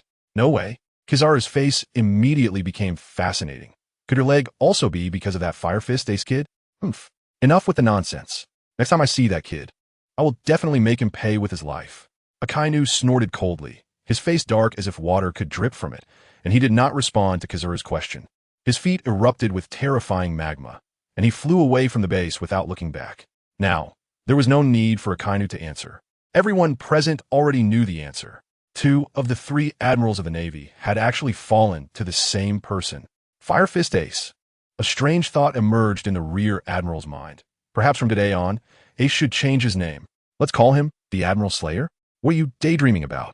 Kizaru's scolding voice woke the rear admiral. He darkened his face and shouted, quickly let the base's medics come to treat the injuries. Yes. The rear admiral saluted and immediately ran towards the branch hospital, silently mourning for the medics. Great. Just sent off 1 admiral, and now another is here. The medics would certainly have their hands full. There are no walls that don't let the wind through. 2 days later, news spread across the world that Admiral Akainu and Kizaru, leading a large number of Navy troops, had failed in their pursuit of the pirate Fire Fist Ace, resulting in the annihilation of their troops and both admirals suffering severe injuries. On this day, whether in the Grand Line or the 4 Seas, whether in the first half or the second half of the New World, everyone was in an uproar. Countless people held newspapers, continuously rubbing their eyes in fear of having misread the words. But the words on the newspaper were printed correctly, and the news was clear. Yes, the Navy's highest combat power in their eyes. 3 terrifying admirals. Not only did Admiral Akainu lose a leg to Ace, but Admiral Kizaru also lost an arm to Ace. In the eyes of the civilians, the belief that the Navy was invincible seemed to waver slightly. In the New World, several whale-shaped ships slowly sailed across the sea. Whitebeard sat in his chair, with a few lovely nurses administering and for to him. Old man, come and see, this kid named Ace is really something. A divine bird engulfed in blue flames flew from another ship and landed right in front of Whitebeard. Oh, Marco. Whitebeard became interested and took the newspaper from Marco's hand. Upon seeing that Ace had crippled both admirals, Whitebeard couldn't help but laugh loudly. Ka-ha-ha, what an interesting kid. Whitebeard said, Marco, have my sons pay attention to this Ace. The Navy will probably retaliate against him soon. If you can, help him out. Ka-ha-ha. At the Navy headquarters, in an office on the top floor of the fortress, Fleet Admiral Sengoku held a newspaper that had spread throughout the seas, his expression serious to the extreme. He suddenly realized that he had underestimated Ace's potential. Unknowingly, Ace had grown to a level where he could threaten the admirals. With 2 admirals defeated in a row, it could no longer be described as mere luck. Whether it was Mihawk, who helped Ace last time, or the sudden appearance of Rayleigh, the vice-captain of the Roger Pirates. Although they were not Ace's true hard power, they could be considered his potential soft power. A great tide is coming. Sengoku sighed deeply. He understood that the time to take action against Ace was running out. If Ace continued to grow like this, the New World would gain another emperor, and the Navy would have to face another terrifying monster. Come here, Sengoku shouted. Immediately, a rear admiral secretary entered the office, bowing respectfully to Sengoku. Contact the 5 elders in Mariehua and tell them I want to apply to take action personally. Sengoku's eyes shone with a cold light. Even if Ace was Carp's grandson, in Sengoku's eyes, the safety of countless civilians was more important. Since Ace had completely stood on the opposite side of the world government, Sengoku had to do everything in his power to crush him in the bud. Yes, the rear admiral, though still puzzled, knew that in the military, the superior's orders must be obeyed absolutely. In the sky, at an altitude of 10,000 meters, more than a dozen islands floated somewhat scattered in the sky. The central main island, due to the battle between Ace and the Golden Lion, was already filled with crisscrossing ravines. And in the very center of the main island, in the already ruined palace, the Golden Lion finally woke up from a semi-conscious state. At this moment, Ace and the others were guarding the bedside of the Golden Lion. As soon as they saw the Golden Lion open his eyes, they all tensed up. After all, they were about to face a Golden Lion in nearly peak condition. A true figure who transcends the rank of a general. "Captain, you're finally awake." Indigo excitedly rushed to the bedside of the Golden Lion, holding up a mirror in front of him, and said, "Look quickly, your injuries have all healed." In the mirror, not only had the helm on the Golden Lion's head disappeared, but his original Mediterranean hairstyle had also been replaced with dense golden long hair. Logically speaking, the Golden Lion should look much better now. But at this moment, he kept touching his head and let out a piercing cry. "Where did my handsome hairstyle go?" Everyone looked at the Golden Lion in shock. Was he serious when he said his helm was handsome? What kind of aesthetic is this? Cough, cough. Even Indigo awkwardly cleared his throat and comforted the dejected Golden Lion. "Captain, don't be too disappointed. At least your strength has fully recovered now. And look at your legs." Following Indigo's gaze, the Golden Lion was astonished to find that his original 2 large sabers had been removed from his body. Moreover, the 2 calves that had disappeared had now grown back. The Golden Lion felt a stir in his heart. Seeing his toes twitch under his control, excitement finally appeared on his face as he murmured, "How is this possible? It's Lord Ace's medicine." Indigo spoke with a hint of reverence on his face. The shock brought by Ace and Law in the past couple of days had been immense. First, Law wielded a few blades and directly removed the helm from the captain's head, and then the elixir Ace provided was even more miraculous, allowing the captain's injuries to heal rapidly and even regrowing his legs. "Don't get too happy." Ace squinted his eyes, staring at the Golden Lion, and said, "First of all, I didn't save you for your sake. I was afraid that if you died, those 10 or so would fall directly from the sky. Secondly, your condition isn't as optimistic as you think." But the Golden Lion simply jumped out of bed barefoot, feeling the solid ground beneath him, his expression becoming even more excited. "What do you mean? My elixir could indeed repair all newly appeared injuries." Ace paused and continued, "However, your injuries have actually existed for many years, and over the years, they have been in an almost irreversible state. So although the elixir has repaired your injuries and even regrown your legs, it can only do this much. The lifespan you lost due to your injuries will never come back. And what?" Indigo, who was even more anxious, originally thought that once the Golden Lion's injuries were fully healed, he would return to being the domineering pirate he once was, leading them to dominate the seas again. But the result was even more worrying. The side effect of restoring your strength to its peak is that your lifespan has been further reduced by several years. Ace stared at the Golden Lion, not expecting such a side effect. This result was also informed to him by the system, and as the provider of a life-restoring elixir, the system's words naturally carried a lot of weight. So for the Golden Lion, who originally had only about 10 years left to live, he now had only a few years left. This legendary pirate had little time left. Interesting. Fate is really interesting. Now that I have regained my strength, what does it matter if I live a few less years?" After hearing Ace's words, the Golden Lion showed no signs of disappointment. Instead, he laughed heartily several times, reached out, and directly grasped the 2 large sabers by the bedside. "Sakura 10, Witherwood, you've worked hard these years." The Golden Lion gently stroked the 2 famous blades, and his eyes revealed a hint of tenderness as he gradually exuded an aura sharp enough to belong to a great swordsman. Ace looked at the Golden Lion and suddenly had a feeling that the Golden Lion, wielding dual swords, had become even more terrifying than before. With a clang, the Golden Lion directly sheathed the 2 famous blades at his waist, raised his head to look at Ace, and said, "No matter what, since you have restored my strength, I will repay you. Things like money don't seem to interest you, so." The Golden Lion pointed at Ian behind Ace and said, "That kid also uses dual swords. He seemed quite to my taste when we first met. So before I die, let's deki malasiadal sword technica." Ace raised an eyebrow, realizing that the Golden Lion didn't seem to care at all about his own life or death. As for the Golden Lion wanting to teach Ian swordsmanship, Ace certainly wouldn't oppose it. After all, it was the legacy of a great swordsman which could only benefit Ian. But it depended on how perceptive this kid was. Half a year. I will only give him half a year. The golden lion stroked the hilt of his sword at his waist, his eyes gleaming with golden light. My time is running out, and after half a year, I will initiate my plan ahead of schedule. By then, the whole world will tremble under my renown. Ha ha ha. Plan. Ace's pupils constricted, sparks flashing in his eyes. If the golden lion still wanted to destroy the East Sea, Ace would have to find a way to stop him. You want to destroy the East Sea? There was a hint of dangerous killing intent in Ace's tone. Ace has a way to heal the wounds of the golden lion, and, of course, he also has a way to make those wounds flare up again. Ace is no fool when treating a dangerous person like the golden lion. How could he not keep something in reserve? Destroy the East Blue? The golden lion was somewhat surprised that Ace knew about his original plan. However, he didn't mind, his lips curling up as a powerful aura erupted from him. That's already old news. Since I have fully regained my strength, why not go to Mariehua and cause some trouble? I really want to see the expressions on the faces of those old friends in the Navy when they encounter me again. Ha ha ha. Their expressions will surely be wonderful.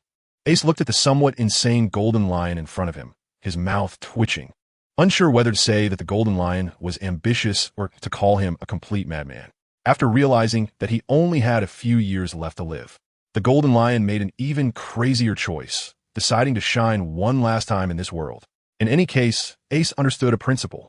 No matter when, one should never provoke a dying madman. Kid, do you want to join us? Let's stir up some trouble together. The golden lion invited with a smile. Of course, it won't just be us by then. Over the next 6 months, I will send invitations to the entire sea. Believe me, there are definitely many others in this world who are just as crazy as I am. Ha ha! The golden lion's invitation stirred something in Ace's heart. He certainly didn't believe that just one golden lion could shake the foundations of the world government. But it was indeed an opportunity to test the celestial dragons. Ace was very curious about how deeply the celestial dragons had been corrupted by the outer demons. All right, I accept your offer. Ace did not refuse this time, but he still emphasized, however, don't expect me to go to my death. I will prioritize the safety of myself and my crew. If things go south, I will leave immediately. Ha ha. Of course, all you have to do is show up. The golden lion said with a smile. Trust me, the scene will definitely be spectacular. After saying that, the golden lion turned to Ian, who was behind Ace, and said, All right, kid, tell me your name. Ian. Ian's response was very concise, but he did not refuse the golden lion's intention to take him as a disciple. In fact, over the past few days, in front of Ace, Willie, and Law, Ian always felt a sense of helplessness. Not to mention Ace's strength, even Willie and Law's abilities made Ian feel unattainable. He was simply too weak. Now that the golden lion was willing to teach him swordsmanship, it was the best opportunity for him. Only by seizing this chance could Ian repay Captain Ace's kindness better in the future. Then Ian, for the next 6 months, you will follow me, the golden lion said, clasping his hands behind his back, a smile on his face. Ian first glanced at Ace, and seeing Ace nod at him, he then stepped forward towards the golden lion. Ian understood that this opportunity was also given to him by Captain Ace. The captain's pill that could bring the dead back to life was so powerful that it was definitely worth a fortune, but the benefits were used on him. Ian silently vowed to learn all of the golden lion's swordsmanship and not waste this precious opportunity. All right, now you can leave for the time being. The golden lion raised his hand with a smile, signaling Ace and the others to leave immediately. Don't say, I'm not generous, the golden lion said. We've now drifted next to an empty island. You can first go up to that empty island and then return to the blue sea from the route there. Ace's pupils narrowed slightly, as he had anticipated the golden lion's eviction order. After all, it was indeed inconvenient for too many people to know the specific plans the golden lion had for retaliating against the world government. Let's go. Ace turned around and led Villy and Ro out of the palace. The golden lion was an important tool for him to test the celestial dragons. And now is not the time to fall out over something trivial like a dismissal order. Once the three of them exited the palace and reached the edge of the main island, they were immediately greeted by a spectacular sight. Next to the Golden Lion Islands, a vast sea of white clouds was floating. The waves in the cloud sea surged like a real ocean, and occasionally some strangely shaped fish leaped out from the clouds. At the visible edge of the cloud sea, a hazy island formed by clouds could be seen. Is this the true Sky Island? Ace couldn't help but exclaim at the magical sight before him, being at an altitude of 10,000 meters. This cloud sea should be the White Sea above the White Sea. Let's go. Ace seems to have tasted the sweetness of adventure. The satisfaction brought by exploring the unknown world made him realize another kind of joy of being a pirate. Whoosh! The three of them glided over the white sea with moon steps, watching the white waves rush backward beneath their feet, filled with wonder. Such a unique view is not something ordinary people can see. Splash! Suddenly, a terrifying sea fish, the size of a giant sea king, leaped out of the white sea and lunged at Ace and the others, startling Viley and Law, making them feel like they were facing a great threat. If it were a giant sea king, its destructive power would definitely be terrifying. Ha! No need to be nervous. This sea fish is just for show. Ace laughed and thrust his finger at the sea fish. A sound like a balloon deflating came out, and the originally gigantic sea fish began to deflate and shrink rapidly, spinning in the air while spraying air, and directly transformed into the size of a normal shark. Whoosh! Ace casually stored it in the space and smiled as he explained to Viley and Luo behind him. The fish in this white sea have evolved over a long period to form this balloon-like body, which increases their buoyancy, so they won't fall from the sky. Moreover, if we turn them into a dish, it will definitely be a rare delicacy. Viley and Luo looked at Ace with even more admiration. Although Captain Ace was seeing the white sea for the first time just like them, he seemed to know everything. In the meantime, they could clearly see the floating island ahead. From a distance, on the white coastline, large green trees were growing above the clouds, and the entire island was surrounded by the white sea. At this moment, it was just around dinner time, and the residents of the island were cooking, with wisps of smoke rising. At a glance, the island was not very large, but it was clearly divided into 3 levels from bottom to top. The lowest level was the village area, including the coastline, while the next level was a more orderly and solid town area, and the top level only had a luxurious and magnificent temple occupying the best scenic spot. After landing on the island, Ace was somewhat surprised to find a stone tablet over 3 meters high on the coast, which only had 2 large characters on it. Baika, Baika. Scenes from the anime quickly flashed through Ace's mind, and he soon remembered the name of the island, his expression becoming even more exciting. Isn't this the hometown destroyed by the thunder god Enel? He should still be a young man now. I wonder if he has eaten the Rumble Rumble fruit yet. Thanks to the 599 book coins from the rain outside the window and the 100 starting point coins from Hurricane Wing, Ace took Willie and the others through the seaside forest, heading directly towards the nearest village. The buildings here were quite special, all made from island clouds, and the flawless white houses had their own unique charm. When they reached the village entrance, they found a small tavern open by the roadside. Ace was feeling hungry, so he led Willie and the others inside. Such taverns in villages are generally meant for the men of the village to relax after work, and usually, business isn't too busy. However, when Ace pushed the door open and entered, he was surprised to find the tavern already filled with patrons, each happily drinking and toasting. The people there looked quite unique, as each of them had a pair of angel wings on their backs, clearly indicating they were genuine Sky Islanders. The tavern staff saw Ace and the others come in and quickly approached them, saying, "Welcome, let me find you a seat." However, after looking around, the staff found that all the nearby seats were occupied. There were 4 people at a table, taking up 2 4-person tables. The staff walked over trying to smile and said, "Excuse me, gentlemen, we have a few more guests. Could you possibly free up a table?" The 4 individuals looked imposing, with their towering figures and bulging muscles covered in fierce tattoos. Upon hearing the staff's request, one of the burly men, looking fierce, snorted and said, "Free up a table? Do you know who we are? We control 3 streets in this town." The staff member was instantly intimidated and didn't dare to say more. But at that moment, the oldest among the 4, after glancing at Ace and the others, suddenly changed his expression and quickly pulled the fierce-looking man aside, clearing a space. He smiled apologetically at Ace and said, "My brothers and I can squeeze together at one table. Please take a seat." Ace glanced at them and, along with Viley and the others, sat down, saying, "Thank you very much." "Haha, it's nothing, it's nothing." The middle-aged man waved his hand and sat down at the nearby table. The burly man he had pulled up, still somewhat dissatisfied, said, "Big brother, what are you doing? They're just 3 little brats. Why should we give our table to them?"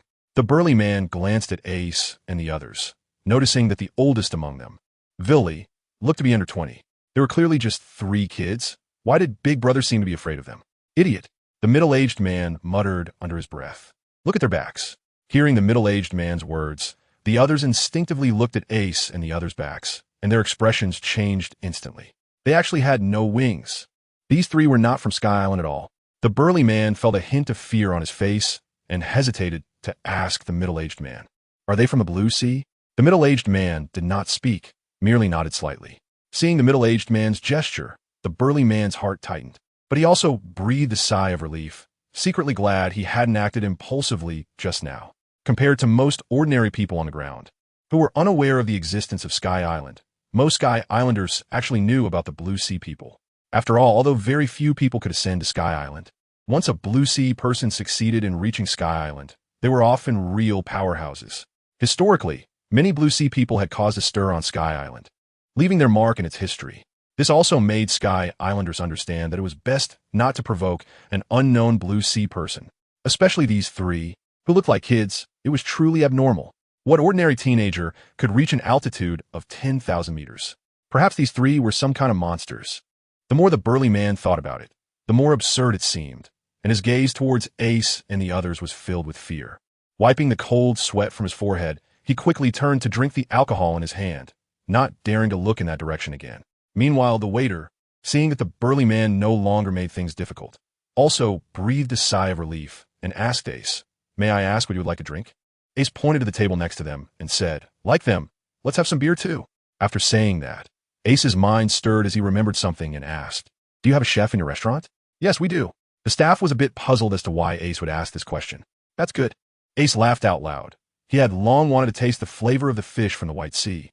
With a flip of his right hand, the empty fish he had just stored and landed with a thud on the tavern floor, still wrapped in the moisture of the White Sea. Ace looked very satisfied. The fish was very fresh. "Can you cook this fish? I'll cover the processing fee." Ace smiled and gestured, but at that moment, the tavern was so quiet that one could hear a pin drop. Everyone stared wide-eyed in disbelief at the empty fish that had suddenly appeared on the floor. Putting aside how this empty fish had appeared out of nowhere, everyone present was all too familiar with it. Is this the coastal killer? A burly man swallowed hard, unable to believe his eyes. In his memory, this terrifying creature had always lurked around Baika Island, suddenly leaping out of the White Sea to swallow the fisherman whole. This had caused the fishermen on the island to be too afraid to go out to sea, greatly harming Baika Island's fishing industry. They had even organized warriors to hunt down this coastal killer, but it could shrink down to the size of an ordinary shark to evade the warriors' pursuit. And now, this terrifying, cunning creature was lying in front of them, rolling its eyes, waiting to be made into a dish by the chef. What was happening in this world? Were they dreaming? What's wrong? Is there a problem? Ace frowned. To him, empty fish should be like this, big in size but weak in strength. He could easily annihilate it with a casual move. But he had no idea that empty fish could also vary in strength. And at least this coastal killer in front of him was considered quite terrifying in the eyes of ordinary empty islanders. No. The staff member shook his head like a rattle, realizing that Ace and the other two were definitely powerful beings he shouldn't provoke, despite their appearance of being only in their teens. Struggling to lift the poor coastal killer, the staff member stumbled into the kitchen, instructing the chef to prepare 4 or 5 dishes from this empty fish. Ace and Willie were drinking beer and tasting the empty fish dish. Suddenly, their eyes lit up. The reputation was indeed well-deserved, and the empty fish was truly fresh, a real delicacy. Just then, the tavern door was suddenly slammed open, and a 12 or 13-year-old girl stumbled into the tavern, her face covered in tears, pleading, "Please help me." Everyone's attention was immediately drawn to this little girl. She was wearing a white linen dress that looked like it had been worn for a long time, but she clearly took pride in cleanliness, keeping it very white. However, after running in a hurry, it had accumulated quite a bit of dust. The girl was indeed adorable, and with tears on her face, she looked even more pitiful. "So," a patron immediately spoke up, "Little sister, have you encountered some trouble? Uncle can help." "Yes. Who would be so shameless as to bully such a cute little girl?" The burly man from earlier seemed to perk up as well. Although he looked fierce, he surprisingly had a lot of sympathy. "Don't worry. I protect the people of 3 streets." However, at that moment, a cold laugh came from outside the tavern, saying, "I would like to see who dares to meddle in our temple's affairs." The tavern door was smashed to pieces, and 5 priests in white robes, holding long swords, stepped into the tavern one after another. They looked at everyone inside and sneered. "She's the one we want from our temple. Does anyone have any objections?" This time, all the patrons fell silent, shrinking back into their seats. Even the burly men who were involved in the underworld were sweating and dared not speak. "Huh." One patron forced a chuckle and said, "So she is a sacrifice. Then there is nothing we can do. Esteemed priests, please feel free." "Humph. At least you know your place." The leading priest seemed to enjoy the fear of the crowd, lifting his head and saying, "In fact, our temple offers sacrifices to the gods every year for everyone's good. This is how we keep Baika Island prosperous." Indeed, the many patrons echoed in agreement, and their gazes toward the little girl were now devoid of sympathy, replaced with a sense of resignation. Sacrifice? Despair welled up in the girl's eyes, and she sat down on the ground, continuously retreating until she ended up by Ace and Willie's table. At this moment, her eyes were red, tears streaming down her face as she began to sob silently. "Do you need help?" Ace put down his utensils and leaned down to ask the little girl. To everyone's surprise, the little girl shook her head vigorously, saying, "They are from the temple.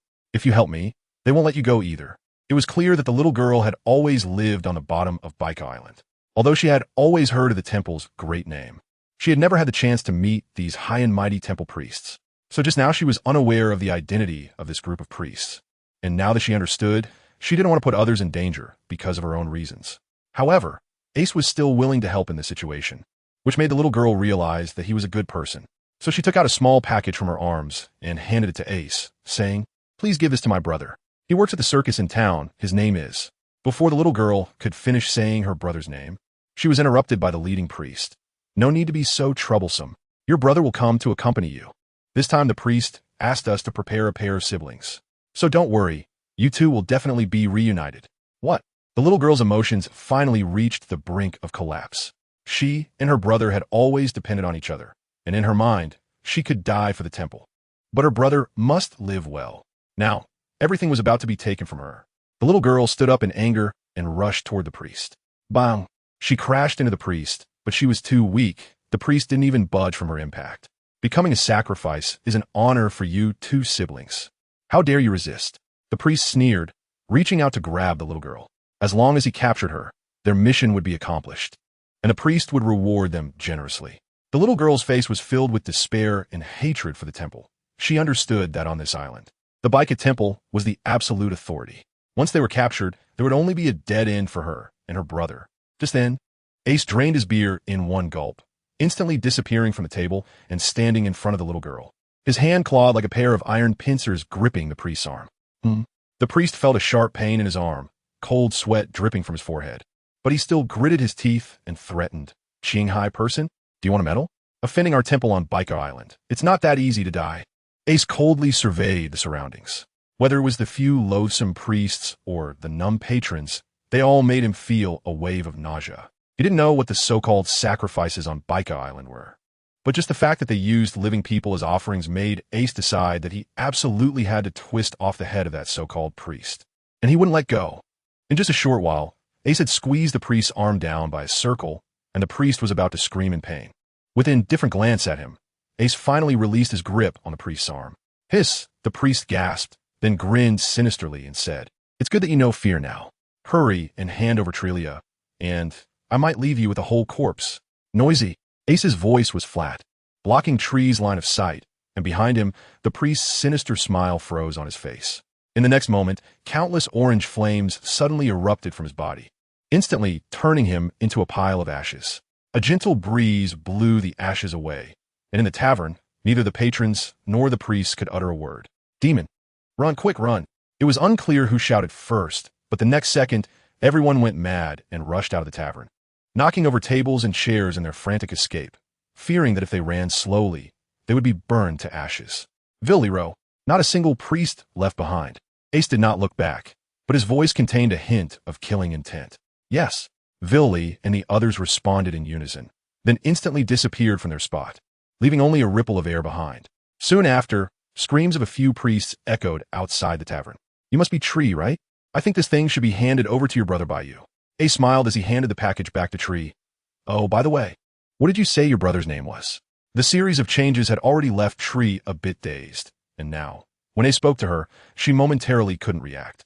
When Ace reminded her again, Tree finally came to her senses, her little face flushed, and with a hint of shyness, she took the package and replied, "And my brother's name is Enelu." How coincidental. Upon hearing the name Enelu, Ace was genuinely surprised. Since his rebirth, Ace had felt that the coincidences he encountered were indeed a bit too many. Not only did he meet Drake and Ein after joining the Navy, but he also brought Ro under his command, and in the days that followed, most of the 7 warlords intersected with him. Now, he had just changed the fate of the Golden Lion and had saved Enelu's sister. Could it be that someone was secretly manipulating his fate? Ace looked up at the sky with a strange expression. He then shook his head vigorously, dismissing this unreliable thought from his mind. How could that be? This isn't a story. Benefactor, how should I address you? Tree's voice brought Ace back from his thoughts. You can call me Ace. Ace smiled and said, no matter the reason, since fate had led him to save Enelu's sister, Ace was not someone who couldn't be flexible. It was clearly a good opportunity to connect with Enelu. Okay, Lord Ace. Tree added the honorific lord after Ace's name. However, she seemed a bit worried about Villi and Ro, who had rushed out, and after hearing the screams coming from outside the tavern, she asked, Lord, is it okay if you don't go help them? Haha, don't worry. Villi and Ro are very strong. Those screams won't be from them. Just then, Villi and Ro reappeared in the tavern, and there was no need to say more. The result was already clear. Those so-called temple priests hadn't even managed to wrinkle Villi and Ro's clothes. Captain, those priests said before they died that Tree's brother has already been tied to the altar and will soon be offered to that so-called god. Villi's expression was somewhat serious. Ace frowned. This was not good news. Whether for the sake of the current Tree or to use Enel for his own purposes, he couldn't let Enel become a sacrifice. At the same time, Ace had his suspicions that Enel likely did not die in this ritual, and the reason he later destroyed the entire Baika should be related to the current Tree. If Ace and the others hadn't suddenly appeared, perhaps Tree would have already been captured by those priests and sent to the altar as a sacrifice. Let's go save your brother, and while we're at it, let's twist that priest's head off. A cold light flashed in Ace's eyes, and then he directly picked up Tree in a princess carry, walking out of the tavern and flying towards the 3rd level of Baika Island where the temple was located. Whoosh! Ace's speed was incredibly fast, leaping into the air, the strong wind brushing against his face, and the aura around him made Tree feel a bit shy. However, thinking of her brother who was in a dangerous situation, that fleeting charm quickly disappeared. Brother, you must be okay. Lord Ace is here to save you. At this moment, in the center of the Baika temple, on an altar covered with mysterious carvings, a shadowy priest held a white staff, staring at Enel in the center of the altar. Enel's face was pale, his upper body bare, and a ring of small drums was clearly just inserted into his body. Blood was flowing from his back, pooling into thin streams that flowed into the nearby pool from both sides of the altar. Rather than a pool, it was more like a lake, and the entire temple was built beside this lake, with the altar constructed directly in the water. Enel's blood flowed into the lake, quickly becoming too diluted to be seen. However, the surrounding priests seemed confident, believing that this bloodshed would surely attract their god. What is wrong with Deli and the others? The priest's expression darkened as he tapped the floor with his staff, appearing somewhat anxious. It was just a matter of capturing a little girl. And they still Haven T returned. The god is about to arrive, and if there are no offerings to be seen, the god's wrath will surely destroy our entire Baika Island. Damn it, if you dare touch my sister, I will make sure you have a terrible fate. Enel, tied to the altar, felt his eyes bloodshot as he heard the priest's words, struggling desperately. But this only caused his blood to flow faster, making his face even paler. Bang! Shut up! The priest kicked Enel in the face, saying with a twisted sense of justification, becoming a sacrifice is the honor of you siblings. You are making a sacrifice for the people of the entire island. To hell with the whole island. If anything happens to my sister, I will make sure the entire Baika Island pays for it. Enel's eyes were filled with bloodshot madness. Huh, with your current state? The priest sneered, even kicking the small drum embedded in Enel's body. To be honest, in the eyes of the great god, you are just a dish, and if you keep talking, I wouldn't mind sticking a few more drums into you for decoration. A tearing pain came from Enel's back, but he still stared fiercely at the priest before him, wishing he could tear him apart immediately. Just then, countless bubbles suddenly appeared in the lake, and a gigantic shadow emerged from the depths, rapidly moving toward the altar. The priest's expression changed, and his face looked somewhat grim as he shouted to the priest behind him, "The god has arrived. Quickly go find that bastard Deli, and use all your power to bring Trelia back immediately." Yes. Upon seeing this shadow, fear appeared on all the priests' faces. Hearing the priest's command, they rushed out of the temple without hesitation. The priest glanced at Enel on the ground, murmuring, "I hope the god can be patient for a while after enjoying this offering." As he spoke, the shadow had already moved to the front of the altar. Accompanied by towering waves, a gigantic snake head broke through the water, raised high, standing before the altar. Thud! This wasn't the first time the priest had seen the god. but he was still filled with fear, unable to help but swallow hard. Great Jasi God, this is the offering your people present to you. The priest prostrated himself on the ground, respectfully retreating behind Enlil, clearly wanting the god to enjoy the offering before him. Please be sure to bless the entire Baika Island with favorable weather next year. Whoosh! Before the priest could finish speaking, he caught a glimpse of the snake's tongue flashing beside him, directly wrapping around Enlil and pulling him into its mouth. Thud! There was no scene of blood splattering. The god simply swallowed Enlil whole. Did Enlil really die just like that? The priest's body lowered even further to the ground, not daring to move at all. But what sent chills down the priest's spine was that the god usually turned and left after finishing the offerings. However, today it did not leave. Instead, it locked its cold, snake-like eyes onto the priest. It seemed that this time the offering did not satisfy it, and it had even shifted its focus onto the priest. This instantly made the priest break out in a cold sweat. Whoosh! The sound of the snake's tongue suddenly echoed in the priest's ears, causing goosebumps to rise all over his body. Almost instinctively, the priest abruptly raised the staff beside him and, with a whoosh, drew a knife from it. Clang! The sound of metal clashing rang out. This knife was surprisingly a solid famous blade, at least at the large blade level. Yet the god snake tongue was also exceptionally fierce, only managing to break the surface of the blade and not inflicting any real damage. Of course, this was also because the priest did not know how to use a knife. No matter how good the knife was, it would have no effect in his hands. Goof.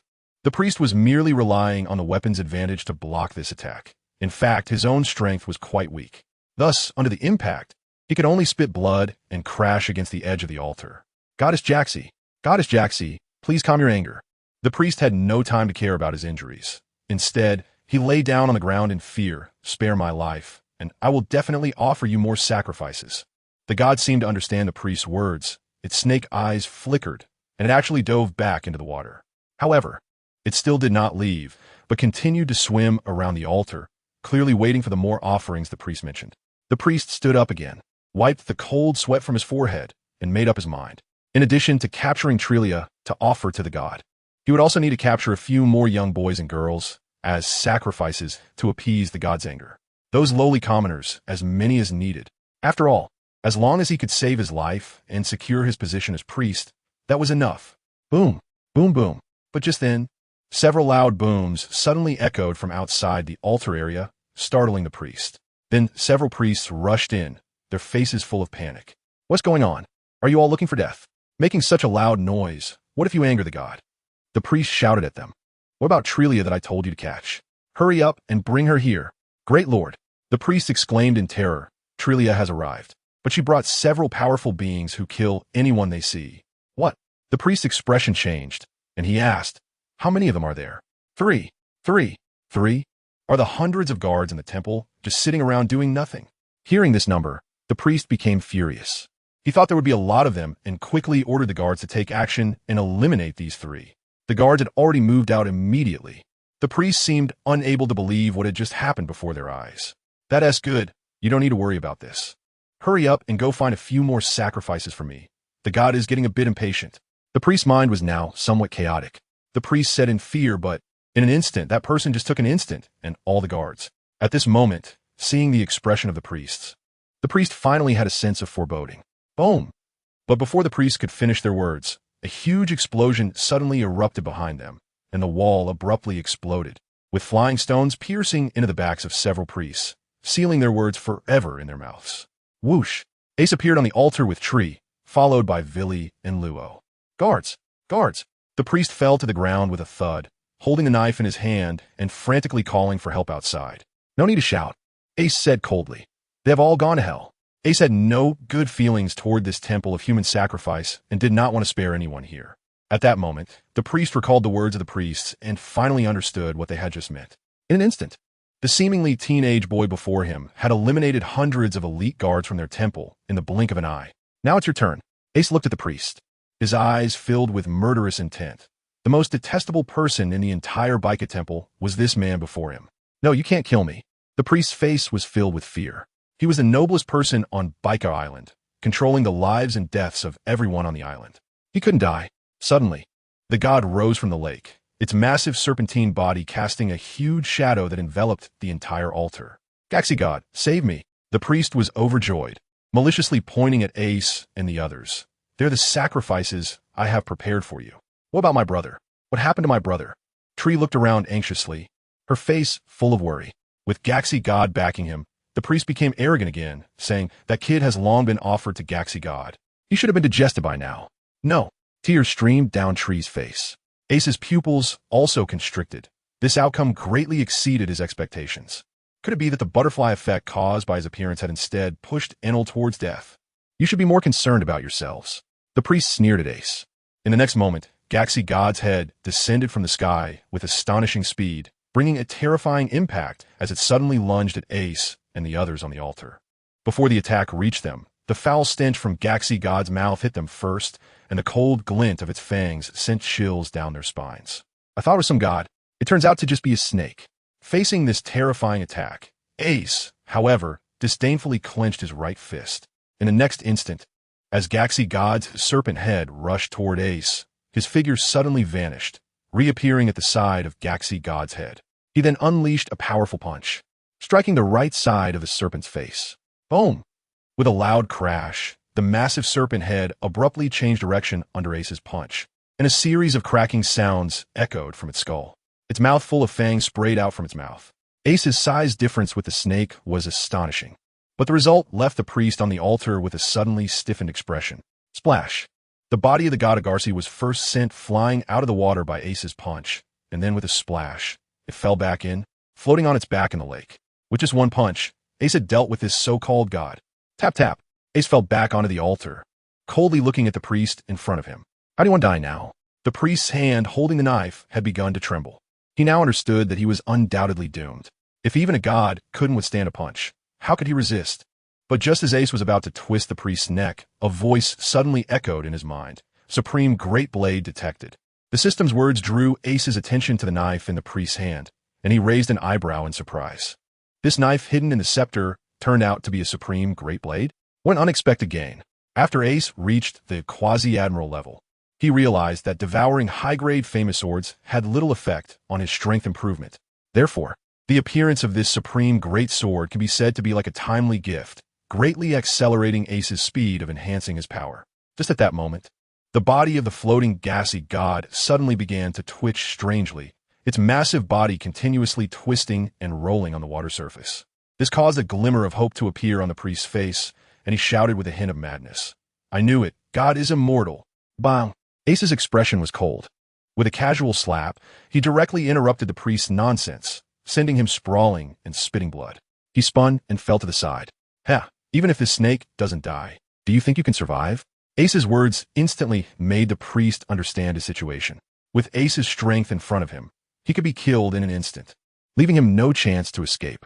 With a flick of his wrist, Ace's arm transformed into flames, extending out to directly snatch the Supreme Great Knife from the priest's hands.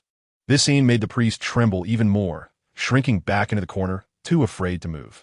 Ace glanced disdainfully at the priest. Such scum who bully the weak and fear the strong are truly unnecessary in this world.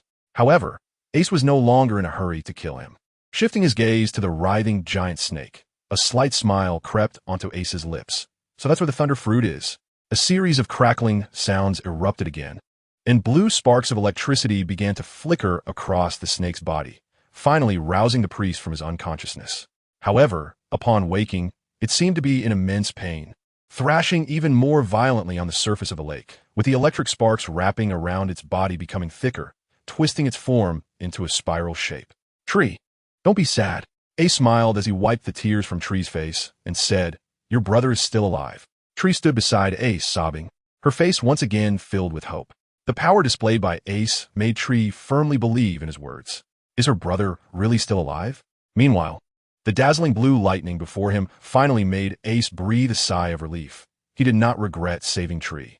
However, if his change of the storyline ended up causing Enel's death, Ace would have to curse someone. Fortunately, the Rumble fruit was actually in that snake's belly. Boom!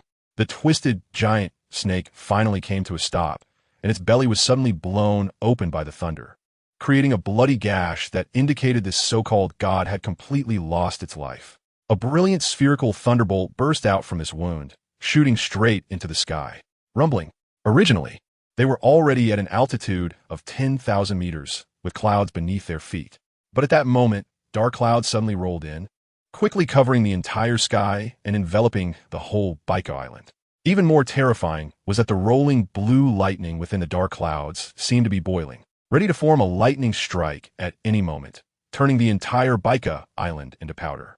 Dare to touch my sister, and I will have all of you buried with her. Ace looked at the sky speechlessly. It was obvious that the ball of thunder was Enel, who had eaten the rumble fruit. I know you're angry, but at least understand the situation. Your sister is standing right here. Boom! A blue lightning bolt the size of a water barrel fell from the sky, instantly striking a building in the temple, and after the roar, the building had completely disappeared, leaving only a dark pit that pierced through the entire island. The rumble fruit is indeed powerful. It hasn't even been fully developed yet, and it has such strength. Ace sighed, looking at the thunder that could fall again at any moment, and said, "But you can't keep causing chaos like this."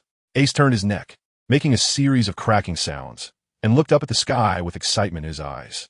He had long wanted to battle the legendary thunder god Enel. Boom! Boom! 2 more bolts of lightning fell from the sky, striking directly at the altar, and the deafening roar of thunder caused the stones on the altar to shake loose and roll into the lake. This is great. Ace's eyes lit up, and his body suddenly transformed into a pillar of fire that shot up into the sky, directly colliding with the 2 bolts of lightning.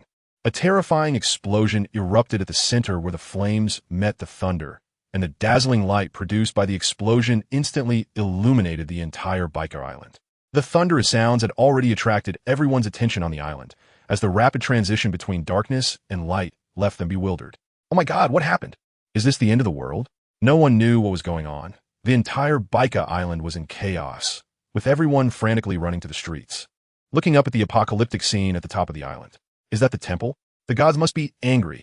It's the god of thunder and the god of fire. Kneel down and beg for forgiveness from the gods. In their terror, some people attributed this scene to divine power, immediately falling to the ground. One person's action led to many more, and within moments, all the residents of Baika Island were kneeling on the ground, trembling as they sought mercy from Ace and Enel, who were above the temple. Ace, however, was unaware of their actions. At that moment, he was excitedly staring at the lightning as it surged upwards, dashing towards the thunderclouds. Flames and lightning scattered everywhere, finally catching Enel's attention. Are you a priest of the temple too? Then you should die as well. Enel's current state is clearly off. He has no intention of communicating with Ace. He waved his hands toward Ace, and the thunderclouds immediately began to churn wildly. Following that, dozens of lightning bolts, as thick as water tanks, instantly struck in front of Ace. Haha, flame ring, mirror fire flame. Ace spun in the air, and flames formed a spherical mirror that completely enveloped his body. Thunder struck the fiery mirror almost simultaneously. In an instant, a terrifying explosion erupted, and shockwaves engulfed the entire sky in a cloud of smoke. We're all going to die. Enel saw Ace being engulfed by thunder, a layer of dark energy shrouding his eyes. Instead, his killing intent grew even stronger as his body merged with the thunderclouds, ready to unleash a full-force attack to obliterate the entire Baika Island. Whoosh! But just then, a shadow suddenly darted out from the smoke, instantly reaching above Enel's head, spinning in a huge arc, and then delivering a powerful kick to Enel's body. Wake up! Bang! Enel was completely unable to withstand this attack. His entire body caved in, and he was directly kicked down from the air. Boom! He crashed onto the altar, debris flying everywhere, forming a pit. Originally, after eating the rumble fruit, Enel's body could elementalize into lightning, making him immune to all physical attacks. At least for a long time in the future, he would enjoy this feeling of invincibility. But unfortunately, just after he consumed the rumble fruit, he encountered Ace, who mastered Haki. As Enel fell from the sky, the dark clouds began to slowly dissipate, revealing the sun once again. Whoosh! Ace descended from the sky and stood beside the pit where Enel was located. Despite enduring such a terrifying attack, he seemed to have suffered no harm at all. Sparks of electricity flickered on Ace's body, which he extinguished with a casual gesture. Then he shook his head in disappointment. Enel, who had just consumed the rumble fruit, was still too weak. Skills like Thunder Dragon and Thunder God were definitely beyond Enel's current capabilities. So after realizing this, Ace simply decided to end the battle. It seemed that if he wanted to spar with a fully powered Enel sooner, he would have to help him develop his fruit and enhance his strength more quickly. Ace sighed, took a couple of steps forward, and looked at Enel in the pit. Huh? Ace uttered softly. Enel was struck by Ace's hockey attack, and should have fallen into a coma. However, at this moment, Enel's brow darkened, and his emotions seemed to be affected by some kind of force, causing his body to twitch uncontrollably. Is it the curse from the devil fruit? It can actually influence a person's emotions? Ace squinted his eyes. It was clear that Enel's previously arrogant personality had also been affected by this incident. What should he do? Suddenly, Ace felt the fallen heart flame within him tremble, wanting to poke its head out. Do you want to come out? Ace felt a stir in his heart and did not stop but raised his right hand, allowing the orange fallen heart flame to coil around his palm. The hissing fallen heart flame flicked its tongue twice, looking at Enel on the ground, its eyes revealing a hint of greed in a surprisingly human-like manner. Hey, this is my designated partner. You have to keep him alive, Ace said somewhat speechlessly, recalling how the fallen heart flame had directly burned a previous user to death when it dispelled a curse, seemingly understanding Ace's meaning. The fallen heart flame nodded its small head. Then, with a swoosh, it darted onto Enel's body and directly burrowed into his heart. Ace then saw the black mist around Enel swirling and rolling, as if it had encountered a natural enemy, struggling continuously. However, it only persisted for a moment before suddenly condensing into a ball and was then swallowed. Following that, the fallen heart flame puffed out its cheeks and emerged from Enel's body, intending to return to Ace. Spit it back out, Ace said with a dark face. Did you eat something you shouldn't have? The fallen heart flame opened its eyes and puffed its cheeks, looking innocent. Goo, what the hell? Acting cute won't work. Quickly spit the thunder fruit's power back to Enel. Ace was also a bit shocked. If it weren't for his enhanced control over the strange fire, he wouldn't have noticed the fallen heart flame's ability at all. The fallen heart flame could now not only dispel curses, but also inadvertently steal the powers of others' devil fruits. However, after stealing the fruit's ability, the original user would inevitably face death, and Ace himself could not obtain this ability, only passing it on to others. But that was already quite overpowered. From now on, all devil fruit users would just be a dish before Ace. After defeating those enemies, Ace could plunder their abilities and give them to his subordinates. Moreover, the ability users under Ace would no longer have to worry about not being able to swim. After the curse was dispelled, they could all become little swimming champions. However, Ace certainly did not want to see Enel die just like that. He couldn't do such a thing. With a puff, the fallen heart flame, under Ace's command, ultimately regurgitated the thunder fruit's ability back into Enel's body and then somewhat aggrievedly burrowed back into Ace's body. Enel's breathing finally stabilized, and then his eyes suddenly opened wide, still showing signs of pain, murmuring the name Tree. I'm sorry, brother. I couldn't protect you well. As he spoke, lightning began to flash around him again. Clearly, even without the curse's guidance, the pain in Enel's heart could still cause his powers to go out of control. Hurry up and greet your brother. I'm afraid if you wait any longer, he might seek death again, Ace said helplessly to Tree. Brother.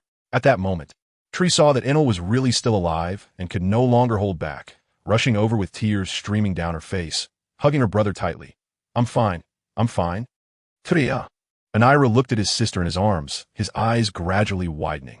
First, there was disbelief on his face, then a surge of joy, and finally, tears could not help but flow from his eyes. He tightly embraced Trelia, repeatedly saying, It's okay. Did it turn into a scene of the two siblings crying in each other's arms? Ace touched his nose and then laughed. But this feeling is quite nice. We can change others' destinies and make everyone live better. Yes, the captain always brings happiness, Willie added. Ace shivered upon hearing this, thinking that the compliment was a bit too cheesy. But seeing Villy's serious expression, Ace understood that he was absolutely sincere. So he could only force a smile and shake his head. Forget it, let it be cheesy. After waiting for a while, seeing that Enel and his sister had expressed their feelings enough, Ace finally coughed twice and said, I say, Enel, you two siblings have plenty of time to share your feelings later, but right now, there's still something here that needs your attention. Enel's attention was finally drawn to Ace, and he asked with some confusion, Who are you? It turned out that Enel had been in a daze all this time and didn't even know who Ace was. Lord Ace is our savior, Tree replied with a blush. If it weren't for him, I would have been captured as a sacrifice. Enel glanced at his sister's flushed face and seemed to understand something. Could it be that his sister had developed feelings for this life-saving benefactor? A debt of gratitude cannot be repaid. Enel bent down and deeply bowed, then said, How about you marry my little sister, benefactor? What's going on? This question left Ace speechless. He completely did not expect such a development. The feelings that you two siblings just displayed were so touching. Yet you treat your sister's marriage so casually? So this is the kind of Enel you are? Ace suppressed the urge to make a sarcastic remark, coughed awkwardly a couple of times, and said, "Haha, it's best to ask for the person's consent first." At this point, Ace gave Tree a look, implying that she should refuse and keep her brother in check. However, Tree's face turned even redder as she lowered her head to her chest and softly said, "If it's Lord Ace, I would be willing." Cough, cough, cough. Ace was caught off guard, completely unexpected that this brother-sister duo would hit him with a combo move. "Haha, I think you should just give in, Captain." Willie and Law behind them were somewhat gleeful. They had never seen Ace in such an awkward situation, and it surprisingly looked quite entertaining. Ace couldn't help but let out a long sigh to the sky at this moment. He never expected to feel this sense of loneliness. Even his own crew was not helping him. Just at that moment, Ace caught a glimpse of the priest in the corner. His eyes lit up as he found a breakthrough to divert his attention. The priest seemed to sense Ace's gaze and suddenly felt a chill run down his spine. Whoosh! Without giving the priest any time to react, Ace instantly appeared beside him, yanked him by the collar, and tossed him in front of Enel. "This guy is all yours." Swish! Instantly, Enel's attention was drawn to the priest. Enel had no intention of sparing this priest who almost caused the death of him and his sister. "Don't kill me. I can make everyone on the island worship you as a god. From now on, you'll be the god of our Baika island." The priest tried to make a last-ditch effort, but Enel's words plunged him into complete despair. "If we had begged for mercy back then, would you have spared my sister and me?" Enel's eyes were filled with murderous intent. "So, just go die quietly." "No." In despair, the priest turned and ran toward the edge of the altar, leaping out desperately, trying to escape into the lake. Zzzzzzz. Boom. What speed could surpass lightning? The priest had no chance to evade such an attack. A dazzling bolt of lightning descended from the sky, instantly striking the priest. The intense electric light turned him into a charred black mass, which then exploded. No complete corpse. Ace clicked his tongue on the side, marveling at his own ability to divert attention. This priest deserved to die, so I can't be blamed. Ace sighed to himself, then fearing the topic would return, immediately asked Enel, "So, now that the enemy is dead, what are your plans for the future?" Enel was taken aback by Ace's question. He glanced at the sparkling electric sparks in his palm and realized that his life had completely changed since he gained this ability. "I don't know." Enel's expression was quite complicated. Before today, his dream was simply to work hard and earn a substantial dowry for his sister, so she could marry into a good family. But after they became sacrifices, all those familiar friends and bosses looked on with indifference, watching as the priests took them away. "Is this place still worth staying in? Would you be willing to join our Ember Pirate crew? Come with us to explore the Qinghai," Ace said with a smile. "This world is truly marvelous.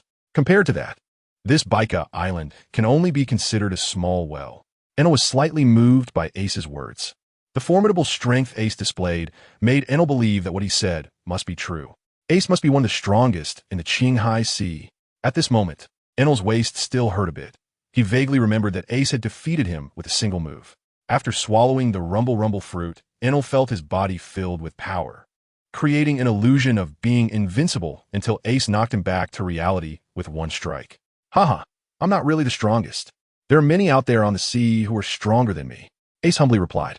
"Is that so?" Enel's face showed no fear. Instead, a hint of excitement arose. As a man, there was an adventurous spirit deep within him, and Enel felt a longing for the Qinghai that Ace had described. "Brother, I want to see it too." The light in Tree's eyes sparkled as she glanced at Ace. She knew Ace was from Qinghai, and she wanted to see what his hometown looked like. "All right." Tree's words finally gave Enel the determination he needed. He extended his right hand towards Ace and said, "Captain, I look forward to your guidance." "Ha ha." Ace laughed heartily as he shook Enel's hand. "I look forward to it too." At the end of the 14th year of the Great Pirate Era, the future Thunder God Enel was finally recruited into Ace's Fire Emperor pirate crew. "Captain, are we going to Qinghai now?" Enel was clearly eager. "Not so fast," Ace said with a smile. "Your current strength isn't strong enough. I'll help you train for a while first. After 6 months, once you've mastered the abilities of the rumble fruit to a certain extent, I'll take you to see something grand." Aston looked into the distance. Even in Qinghai, that's definitely a rare sight. A week later, Fleet Admiral Sengoku had been gone for a week, personally searching for Fire Fist Ace in the Grand Line. Temporarily in charge of the Navy headquarters was Admiral Akiji. "How come there are so many documents?" "Akiji, wearing an eye patch and with heavy dark circles under his eyes, looked at the mountain of paperwork piled on his desk, his face full of despair. Being a fleet admiral is truly not a job for humans. Sir, you should hurry up. This is just the paperwork from the day before yesterday. The secretary's voice made Akiji's expression even worse. Why is it me? Akiji sighed deeply. Where are Akainu and Kizaru? Sir, don't you care about our Navy's intelligence? The secretary looked incredulous. Both of our admirals are seriously injured, and Fleet Admiral Sengoku went out this time to handle this matter. Huh. Akiji's face showed surprise. Who could have injured both of them? Did one of the four emperors make a move? It was Fire Fist Ace. The secretary was speechless, feeling exasperated by the seemingly lazy admiral before him. Ace. Has another figure appeared on this sea that can rival the emperor? Bang! Before Akiji could ask who Ace was, the office door was suddenly slammed open, and a brigadier general with a face full of shock shouted, Admiral, you need to come out and see. Dozens of warships in the harbor have all floated into the sky. How is that possible? The secretary exclaimed in a somewhat panicked voice, those are Navy warships, each weighing a terrifying amount, and dozens of them have floated into the sky. It's true, the brigadier general said anxiously. Just then, a piercing siren sounded, signaling an A-level alert for enemy invasion. There really is someone who can do it. Akiji became serious for once, pushed the desk aside, and stood up with a grave expression. Only he can do it. That remnant of the old era. Whoosh. Akiji's body suddenly shattered into ice flowers and instantly disappeared from the office. Old era? The secretary was somewhat dazed, but then his eyes suddenly widened as the information about that legendary pirate flashed in his mind. Golden Lion Shiki? Ha ha ha. The pirate ship, the Flying Lion, made from an entire island, floated in the air as Golden Lion stood at the bow, laughing maniacally. He spread his arms, his golden hair flying wildly, and dozens of enormous warships spun around the Flying Lion under his control.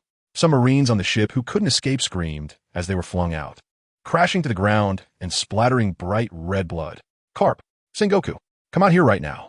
Golden Lion's maniacal voice echoed through the sky as several warships suddenly plummeted from above, heading straight for the headquarters fortress. Whoosh! A chilling block of ice suddenly appeared in front of the fortress, transforming into Akiji, dressed in a white suit. He looked up with a serious expression at the warships crashing down and shouted, Ice block? Ice Age. Crack. With a painful cracking sound, several giant ice birds formed from the ice blocks instantly flew out from Akiji's arms, colliding with the warships. Boom! The massive explosion echoed throughout the Navy headquarters, as the ice birds smashed the falling warships into pieces, scattering ice flowers that fell to the ground. As for the remaining Marines on the warships, Akiji couldn't care less. After all, if the warships crashed into the fortress, it would definitely cause greater losses. Golden Lion, Carp, and Admiral Sengoku are not at the headquarters right now. Whatever you have to say it to me. Akiji, after personally sacrificing the Marines on the warships, felt heavy-hearted. You need to bring down the warships first. Ha. Golden Lion, puffing on a cigar and blowing out smoke rings, scoffed. Akiji, you don't have the qualifications to negotiate with me. You should call that old man Sengoku out instead. Akiji's face darkened immediately, and he gritted his teeth in retaliation. Do you think you're still the Golden Lion of the past? Wouldn't it be better to be a legend? In Akiji's view, after losing his legs, Golden Lion's strength was even inferior to his. Akiji's words seemed to anger Golden Lion, who floated up from the bow of the ship and drew out his twin swords, his face filled with disdain as he shouted arrogantly, Kid, who do you think I am? At this moment, Akiji saw Golden Lion's complete legs, and his pupils suddenly constricted, a sense of ominous premonition washing over him. How is this possible? Who helped Golden Lion recover? Since Carp and Sengoku are not here, then you can help me deliver a message to them. The fierce winds howled in the high sky as Golden Lion stood there, his golden hair swirling, his posture imposing. I, Golden Lion, have returned. Then, with a fierce roar, Golden Lion shook his right hand, and dozens of warships were suddenly pulled back by gravity. Even under Golden Lion's control, their speed was astonishing. With a thunderous crash, they slammed towards the headquarters fortress. But that's not all. Ha. Golden Lion, filled with madness, reveled in the exhilarating feeling, intoxicated by it. From a high vantage point, he suddenly slashed out two golden sword lights with his weapon. The Sakura, Tenku, aimed directly at the word Navy on the fortress. Impossible. Akiji erupted with overwhelming icy energy, desperately trying to intercept the dozens of warships falling from the sky. But Golden Lion's two sword energies made his expression change drastically. His earlier premonition was correct. The Golden Lion before him had indeed completely regained the strength of his past. He had once again become the flying pirate Golden Lion that made the entire sea tremble. Boom, boom. Aokiji was alone, and of course, couldn't stop all the warships. Despite Aokiji's best efforts, over a dozen warships crashed into the headquarters fortress. The terrifying impact caused violent tremors. With countless stones falling from the fortress walls, and many Marines lost their footing in the shaking, crushed into a pile of flesh by the falling debris. Crash! Crash! In the next second, the two golden sword energies struck the fortress without any obstruction, tearing the glorious Word Navy into several pieces, leaving behind two ugly scars from the cuts. Bang! Bang bang!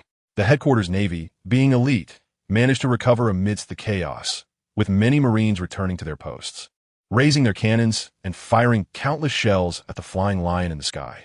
But after Golden Lion made those two slashes, he had already controlled the flying lion to soar higher into the sky, moving away from the Navy headquarters. The range of those cannons couldn't even reach the edges of the flying lion. Aokiji, since Carp and the others are not here, consider this a small warning. Also, tell those disgusting celestial dragons that in 6 months, I will personally visit Mariehua to see them. Ha ha ha. Golden Lion's maniacal laughter faded into the distance, but it planted a seed of fear in the hearts of all the Marines present. Is this kind of powerhouse really something they can deal with? Aokiji fell from the sky to the square, looking at the heavily wounded Marines, rivers of blood flowing, and then at the fortress where the Word Navy had been slashed into pieces. His heart sank to the depths. Golden Lion's provocation would undoubtedly have a terrifying impact on the morale of the Navy, especially that Word Navy, which represented honor, had been marked with a scar of shame by a pirate. If the situation here leaked out, it would certainly cause the ordinary people to doubt the strength of the Navy. Moreover, what did that madman's last words mean? Does he really want to actively attack Mariehua? Is he looking for death? He even dared to make an advance announcement. When the time comes, the strongest forces of the Navy and even the government will be waiting to greet Golden Lion in Mariehua. Even if Golden Lion has regained his peak, it will definitely be a dead end. Unable to understand Golden Lion's true intentions, Aokiji could only shake his head and set aside those thoughts for now, focusing instead on preparing to seal off the news of today's events. If this got out, the blow to the Navy's reputation would be too great. Aokiji gritted his teeth. Just at that moment, a flurry of flapping wings suddenly erupted from various corners of the headquarters, and dozens of news birds scattered, desperately flying towards the sky. Some got stuck, so let's sort out the plot. Aokiji's expression changed dramatically. He was preparing to seal off the news with all his might, but unexpectedly, a slip-up occurred. Morgans, you really have the audacity. Aokiji gritted his teeth. These news birds were clearly under the control of Morgans, the president of the World Economic News Agency. That guy controlled half of the news industry, and even the world government relied on his abilities, having to adopt a cooperative stance with him. Aokiji did not expect him to pop up at this moment. If he let these news birds fly away, sealing off the news would be out of the question. Aokiji could guarantee that within 2 days, the entire world would know about the Golden Lion wreaking havoc at the Navy headquarters. Ice block, two-pronged spear. Instantly, a dozen sharp ice spears formed beside Aokiji, and under his precise control, they shot towards the flapping news birds in an instant. Thud, thud, thud. The sound of blades piercing flesh rang out, and dozens of news birds fell to the ground without even letting out a cry. After all, Aokiji was a Marine admiral and a Logia-type devil fruit user. Stopping a few birds from flying away was quite easy. Aokiji saw the news birds, all pierced by ice spears, and breathed a temporary sigh of relief. As long as he didn't let the scene here get out, it would be fine. But why do I still feel a bit uneasy in my heart? Aokiji glanced at the bird corpses on the ground, his expression still somewhat gloomy. At that moment, the screams of the Marines left Aokiji no time to think, and he could only quickly turn around to handle the aftermath. Meanwhile, on an island near the Navy headquarters, hundreds of news birds flew in the air, each tied to a rope, with a small pavilion hanging from the other end of the rope. Oha hoho, Morgans, resembling a bird, patted his chest and lowered the den mushi in his hand, truly worthy of being a Marine admiral. With one move, he wiped out all my precious little ones. However, Morgans then grinned, his expression unusually excited, waving the images he had copied from the den mushi, and said, You were a step too late. The images I needed, I've already obtained. Golden Lion, you really are my old friend. You've given me such a big scoop. Ha ha ha ha. With his special devil fruit ability, Morgans controlled countless newsbirds. For decades, he had been publishing newspapers and manipulating public opinion on these seas. His movements were elusive, so even the world government could only adopt a cooperative approach with him, indirectly controlling public opinion. Moreover, as a journalist, Morgans was skilled in social maneuvering and had maintained connections with many powerful figures over the years. Some peers said he was just making a fuss over nothing, wasting effort. Morgans often smiled without speaking. In fact, he looked down on their thoughts. The best news is always in the hands of the prepared. Because of his connections with the Golden Lion more than a decade ago, he was the first to think of Morgans when the Golden Lion created this big news. The price he had to pay was merely adding an insignificant subtitle to the news, taking out a din-din mushy with a bird mask. Morgans directly contacted his news agency staff, his face filled with excitement as he said, "I am Morgans. Change the front page of tomorrow's newspaper for me. Immediately replace it with the article I sent you. Ha ha, tomorrow's South newspaper will definitely drive the entire world crazy." "All right, President," the staff replied. "What about the original article?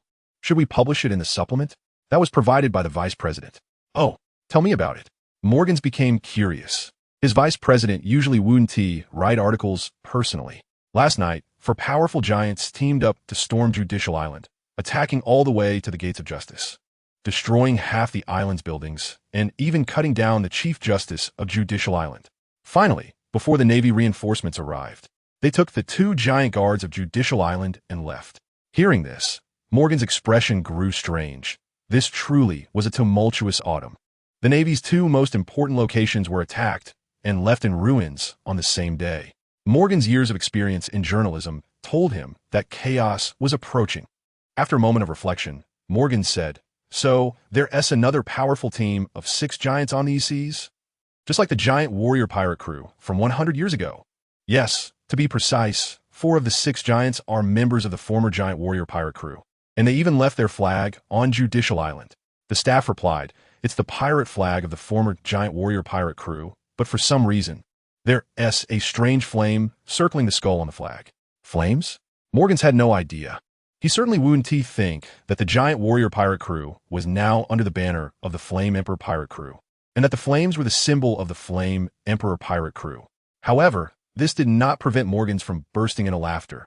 How interesting. Then let us put this news in the newspaper's supplement. I think tomorrow's newspaper will definitely give the world government a bigger headache. Ha ha. Yes. Next, after receiving the articles and images sent by Morgans, the news agency staff immediately threw themselves into intense work. Typesetting and printing continued late into the night. Soon, countless newsbirds carried the newspapers, spreading the news to every corner of the sea. The front page of the newspaper featured 2 huge images. The first image showed the Golden Lion floating in the air, arms raised high, hair and beard flowing, exuding an overwhelming aura, surrounded by dozens of massive Navy warships, instilling a sense of despair and oppression. The second image depicted the wailing Navy soldiers, a scene of devastation, with the backdrop of the ruined fortress of the Navy headquarters, and the words "Navy slashed into pieces." The legendary pirate Golden Lion has defeated the Navy headquarters. Challenge: Golden Lion to directly attack Mary Geos in 6 months.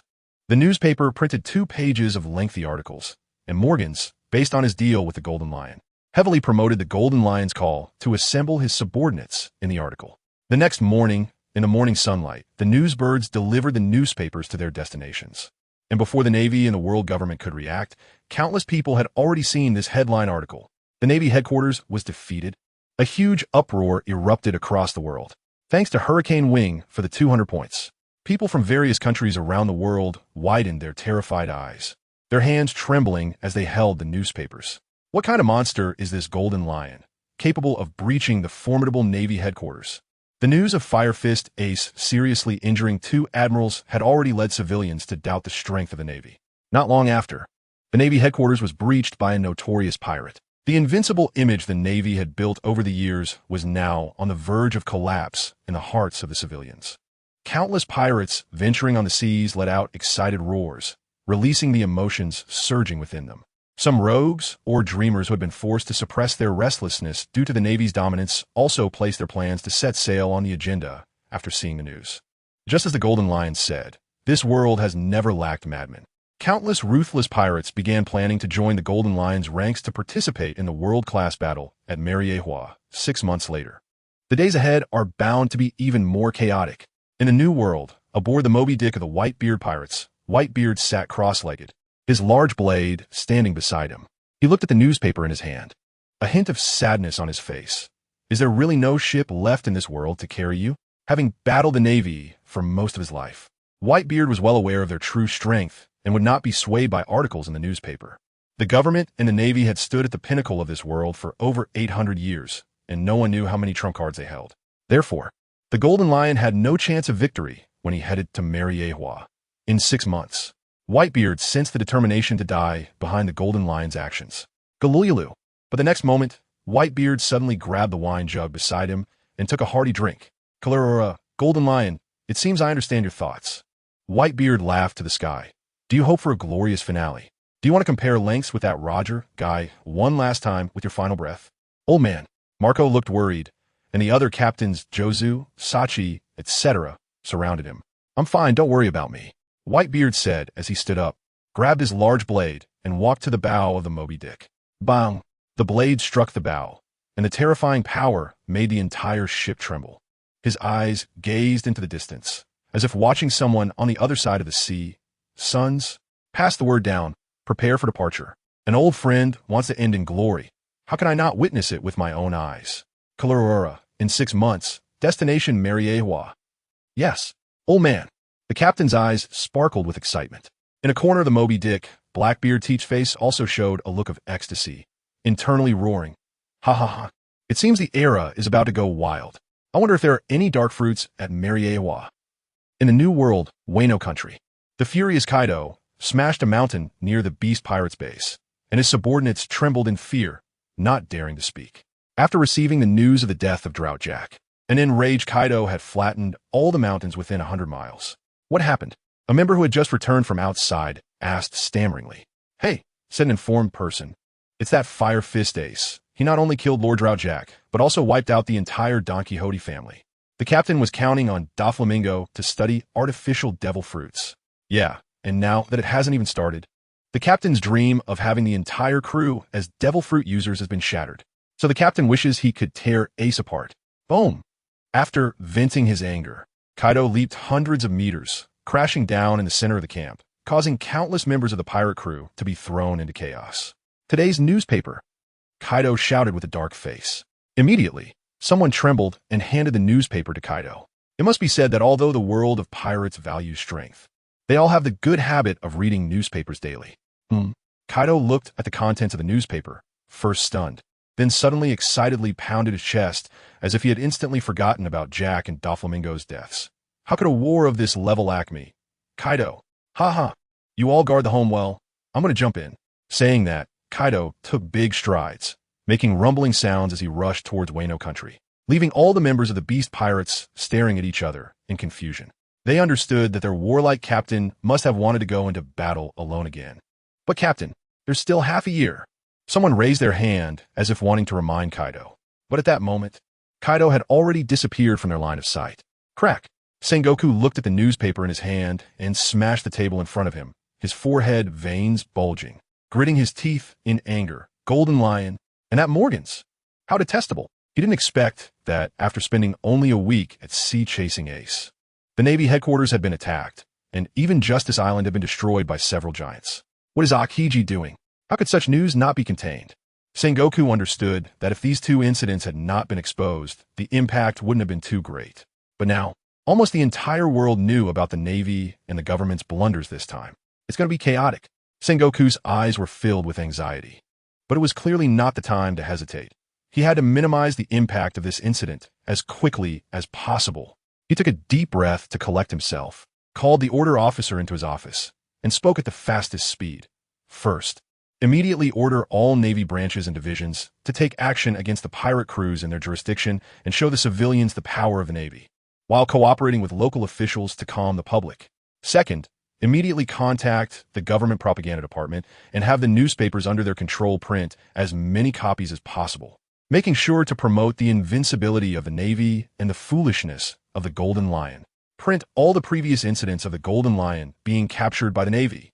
Third, those warlords of the sea should also be put to use. Order them to come to Mariewa to assist in 6 months. Those who do not come will have their warlord titles stripped and will be hunted down by the Navy and the government. A cold glint flashed in Sengoku's eyes as he issued the final command. Now, order the crew to change course. I will personally go to East Blue's Windmill Village. I don't believe that old guy Garp won't come out in this situation. Sabaody Archipelago, Grove Bar.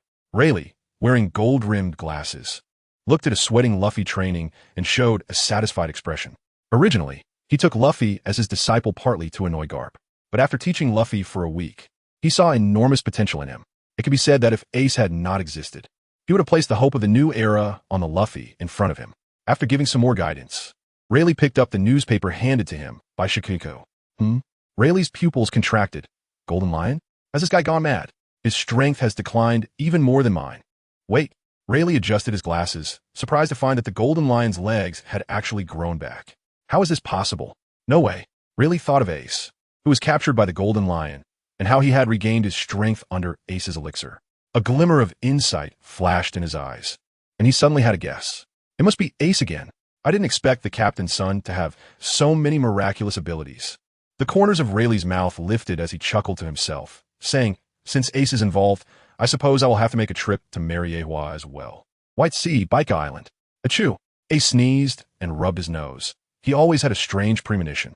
The attack on Mary Geos by the Golden Lion was actually orchestrated by Ace. His original plan was for the Golden Lion to launch a direct surprise attack on Mary Geos. But now he felt like he had missed something and that this situation might be slipping out of his control. Forget it. Before that, he should focus on improving Enel's strength. Ace was not entangled by this issue. Instead, he smiled as he watched a thunderbird flying above the temple. He couldn't help but admire Enel's talent. In just 1 week, Enel had mastered a technique of 30 million volts. If he continued to improve at this pace, Ace was confident that Enel could reach the strongest state seen in the anime within 6 months. By that time, Enel's strength would be infinitely close to that of a vice admiral. After devouring the supreme great knife of the priest, Ace's strength had also increased, and his attribute panel had changed. Attributes: Constitution, Quasi-Vice Admiral 2 Spirit Fire Refinement Technique, 6th Level Refinement Energy, 25. 340 Eliminate Demonic Chi, 532 Strange Fire, Low Level Fallen Heart Flame, Green Lotus Earth Fire, Volcanic Stone Flame, Intermediate 9 Nether Golden Ancestor Fire. Not only did this raise Ace's Constitution to Quasi-Vice Admiral Level 2, but the curse from the Rumble fruit, for some unknown reason, was significantly above the normal level, granting Ace a full 400 points of demonic chi. This meant that Ace could at least exchange for 5 Qingming longevity pills, and with the one he had left, he could extend the lifespan of 6 people by 10 years. Just 6 months. Our Flame Emperor pirate crew can at least withstand 3 vice admirals. Ace's eyes were filled with confidence, and a hint of murderous intent appeared on his face. Perhaps, at that time, amidst the chaos, he could find the opportunity to completely deal with that Red Dog guy. In 2 lifetimes, Ace had never forgotten his hatred. After being reborn, Ace had worked hard for 2 years for this, and now the day of revenge was finally not far away. 15 years into the era of great pirates, after Ace had grown another year older, the Navy's various branches on the Grand Line, as well as the forces within the 4 seas, launched a massive offensive, crazily eliminating the pirates in their respective territories with overwhelming force. However, what the Navy never expected was that after the sea had calmed for a few weeks, countless villains and dreamers, filled with ambition, set sail, raising the pirate flag and risking their lives to pursue power, wealth, and fame. More pirates erupted than before the Navy's eradication efforts, dreaming of one day laughing wildly like the Golden Lion, spreading their notoriety throughout the world. For a moment, relying solely on the power of each branch and division, the Navy was unable to stop all the pirates, and the terrifying pirate chaos ravaged the entire sea. Most of the pirates were not pure adventurers like Ace and Luffy. They chased their inner desires, committing every kind of atrocity, plunging the whole world into panic. At this time, the newspapers issued by Sengoku and the world government had little effect in calming people's hearts. People could not believe in a navy that could not protect them. The level of trust in the promises made by the world government had dropped to an all-time low. This situation greatly exceeded Sengoku's expectations, and his expression darkened to the extreme. In order to restore the confidence of the member country's populace, he had no choice but to disperse the Navy's strongest forces from the headquarters and send them to various locations to suppress the riots.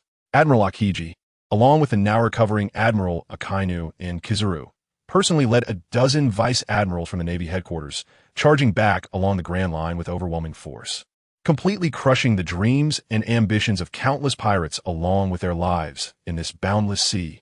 It took the Navy 4 full months to forcibly suppress the momentum of the chaos, allowing people to slightly regain some confidence in the Navy.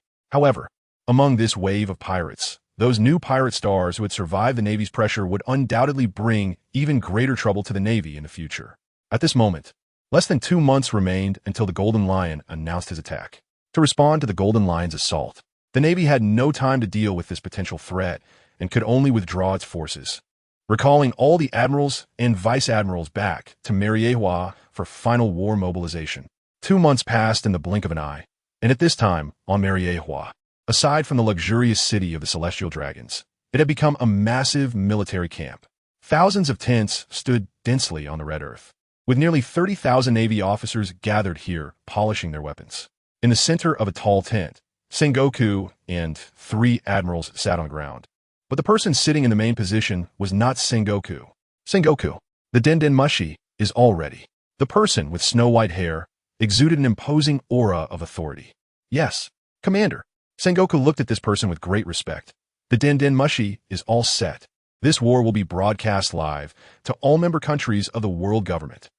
This person was none other than the former Admiral of the Navy, now the Supreme Commander of the world government, Fleet Admiral Kong. Good.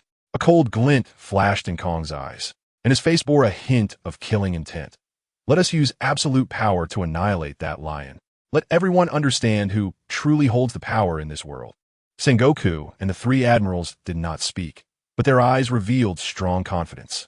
This time, the entire Navy was mobilized, with 3 admirals plus a commander-level figure, in the presence of Fleet Admiral Kong. Even if the Golden Lion was also a commander level, he shouldn't expect to leave Mariehua alive this time. Have his 7 warlords all arrived? Sengoku turned to ask. Just yesterday, the last to arrive, Empress Hancock, has also made it. Akiji replied. They are all currently resting in the station beneath the red earth and can come to Mariehua at any time using the bubble lift for support. Well done, Sengoku said. Although they are considered our side now, we still can't let our guard down. Their main purpose in coming is to prevent any other unexpected events. After all, we have received reliable news that a week ago, the main force of the Whitebeard pirates disappeared from surveillance, and that Madman Kaido has been causing trouble everywhere since half a year ago. We cannot let our guard down against them. If those 2 emperors come, won't our forces be a bit insufficient? Kizaru, after being injured, seemed a bit apprehensive. After all, those are 2 commander-level strongmen. This is Mariehua, the core area of the world government. Do you think we only have this surface strength? Kong seemed quite dissatisfied with Kizaru's timidity, speaking domineeringly. As long as they dare to interfere, I will dare to keep them all here. Kizaru, don't speak recklessly. Sengoku said, you don't need to worry. This time I've also invited Garp. Hearing Sengoku's words, Kizaru finally felt relieved. If Garp was also coming, then their apparent strength would reach 3 commander-level figures. However, upon hearing Garp's name, Akainu's expression darkened instantly, seemingly recalling the time Garp had beaten him, feeling a slight pain on his face. On Baika Island, above the original shrine, 2 figures continuously stepped through the moonwalk, standing high in the sky. It was Ace and Enel. At this moment, Enel's face was serious, while Ace wore a smile. It's been half a year. Are you ready? Ace asked with a hint of excitement in his tone. Ready. Very good. Then let's begin. Ace said, use your full power. Taking a deep breath, Enel's eyes suddenly sharpened, and he shouted, 200 million volts? Raijin. In an instant, his body erupted with immense lightning. Blue thunder surged forth, then suddenly contracted, wrapping entirely around Enel, transforming him into a gigantic thunder god. Even before launching an attack, he exuded a powerful sense of oppression. Ha, good. Ace's eyes lit up, and he laughed out loud. On the eve of the war launched by the Golden Lion, Enel could finally unleash his strongest move. It's my turn. Ace excitedly spread his arms and shouted, Great Flame Ring? Fire God. As soon as the words left his mouth, A raging sea of fire surged from Ace's body, instantly surrounding him. Then, a flame god appeared in the sky, larger than Enel's thunder god. This was a new technique created by Ace based on Enel's move, enhancing his power several-fold. Come on! The two giants seemed to transform into true deities, simultaneously swinging their fists, crashing into each other. Thunder and flames split the entire sky in half, with blue lightning and red flames dyeing both sides of the sky in their respective colors. To the residents of Baika Island, this apocalyptic scene was a true miracle. The residents of the Sky Island all trembled and knelt down, praying towards Ace and the others. Boom! Boom! Boom!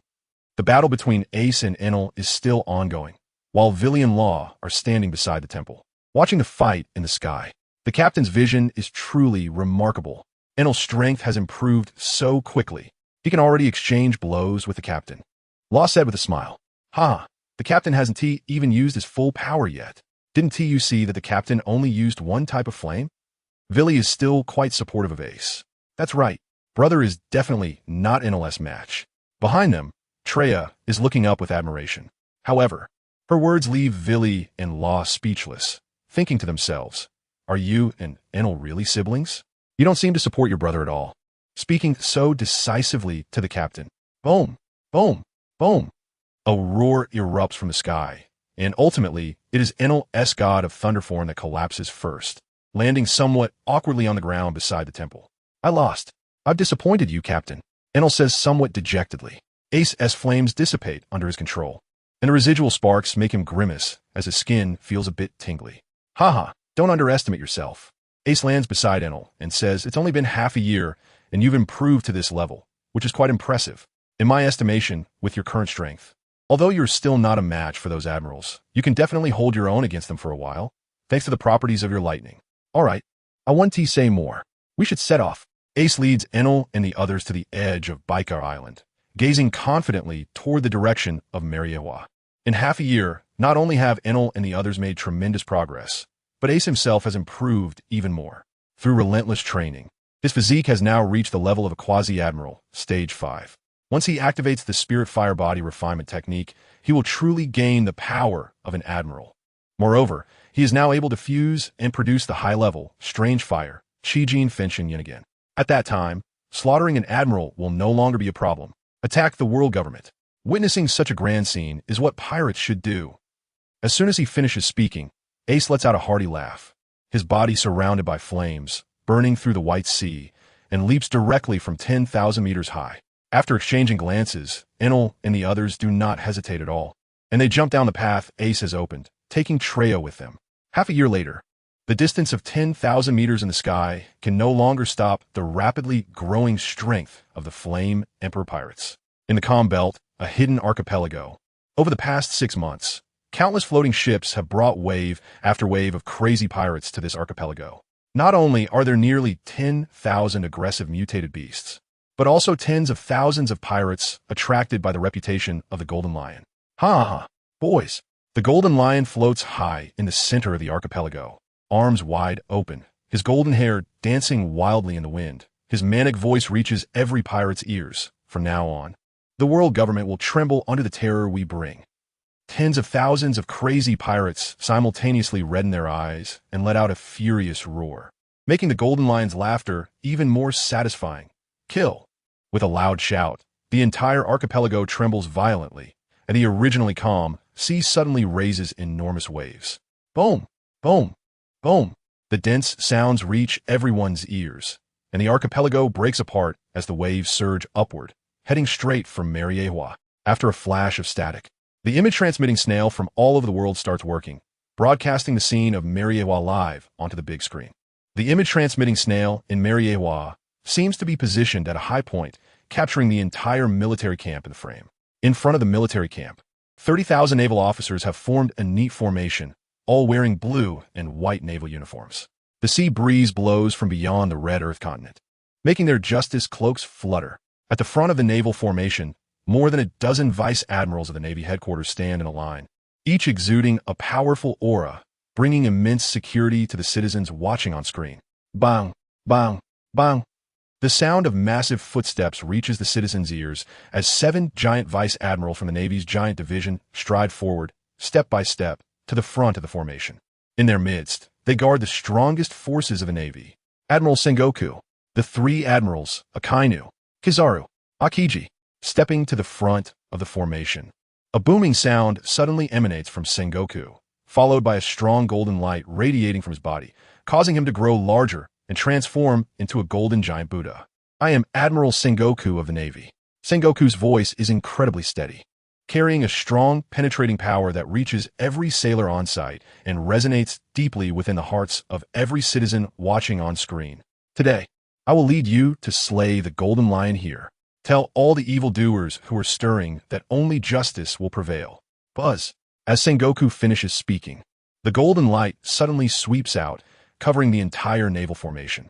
All sailors instantly feel a surge of hot blood, their fighting spirit boiling over, and they can't help but roar from the bottom of their hearts. Justice will prevail. The simultaneous roar of 30,000 naval officers shakes the sea breeze, sending it swirling back, and the intense fighting spirit and confidence penetrate through the screen, reaching the hearts of every citizen. The trust that had faded from the Navy seems to have returned to the citizens at this moment. The fear brought by the Golden Lion gradually disappears from their hearts. With such a powerful army protecting them, what is a Golden Lion worth? Justice will prevail. Across the world, countless citizens seem to be infected by this momentum, shouting loudly together, wishing they could rush to Mariehua and participate in the war to eliminate the Golden Lion. At this moment, the Navy's momentum seems to have returned to its peak. Ha ha! Sengoku, old dog, the position of Navy Admiral really suits your abilities. Just then, in the high sky above Mariehua, the Golden Lion's maniacal laughter penetrates space, echoing down to everyone's ears. The originally clear sky turns dark slowly at the moment his voice appears, a massive shadow completely enveloping half of Mariehua. The image-transmitting snail raises its camera, and the scene in the sky immediately attracts the attention of everyone in the world. Dozens of enormous floating islands bring a terrifying, oppressive feeling that nearly suffocates all citizens. Like a bucket of cold water splashed on their hearts, extinguishing their earlier excitement. What trust, what justice will prevail? In the face of this apocalyptic scene, it is utterly insignificant. Is this the power of the Golden Lion? From north to south, countless people are left dumbfounded by this terrifying sight. Ha ha! The laughter of the Golden Lion echoed across the entire sea once again. His domineering figure, floating high, with his golden hair dancing wildly in the wind, would forever be etched in the hearts of all who witnessed this scene. A strange flush appeared on his face as he shouted in a frenzied voice. Today, I will let everyone know that only I, the Golden Lion, can be called the true pirate. Golden Lion, stop talking nonsense. You will surely die in Mariehua today. Sengoku's loud roar directly dispersed the Golden Lion's imposing presence. Akainu, Kizu, Akiji, and many other vice admirals gathered here, slightly looking up at the Golden Lion in the sky, ready for battle, their fighting spirit boiling. In the captain's hall of the Golden Lion ship, the crew of the Flame Emperor pirates, led by Ace, stood here, gazing at the Golden Lion in midair, their hearts also trembling slightly. Ace and the others caught up with the Golden Lion a day ago and learned what the Golden Lion had been up to in the past 6 months. Ace understood that the Golden Lion probably never intended to overthrow the world government. He had already resigned himself to death and just wanted to have one last brilliant display in his final moments. Perhaps this dazzling light would only last for an instant, but it would surely leave an indelible mark on this world. Captain, should we help? Willie asked hesitantly. Ace shook his head and said, the Golden Lion is right. He truly deserves to be called a real pirate. Perhaps the reason he brought us here is not to ask for our help at all. He just wants us to be witnesses, to witness the most glorious moment of his life. You are correct. The ship's doctor, Indigo, approached, his gaze toward Ace filled with gratitude due to Ace's understanding of the Golden Lion. Rather than live aimlessly for another 10 years, the captain would rather die in this glorious war. Please, do not take action for now. After saying this, Indigo bowed to Ace and then turned to walk toward the bow of the ship, tearing off his doctor's white coat to reveal a layer of golden armor underneath. One by one, pirates of considerable age began to emerge from the interior of the Golden Lion ship. They were the former members of the flying pirate crew who had rushed in from all corners of the world over the past 6 months. At this moment, they were all clad in golden armor and wielding sharp swords, stepping forward to the bow of the Golden Lion ship.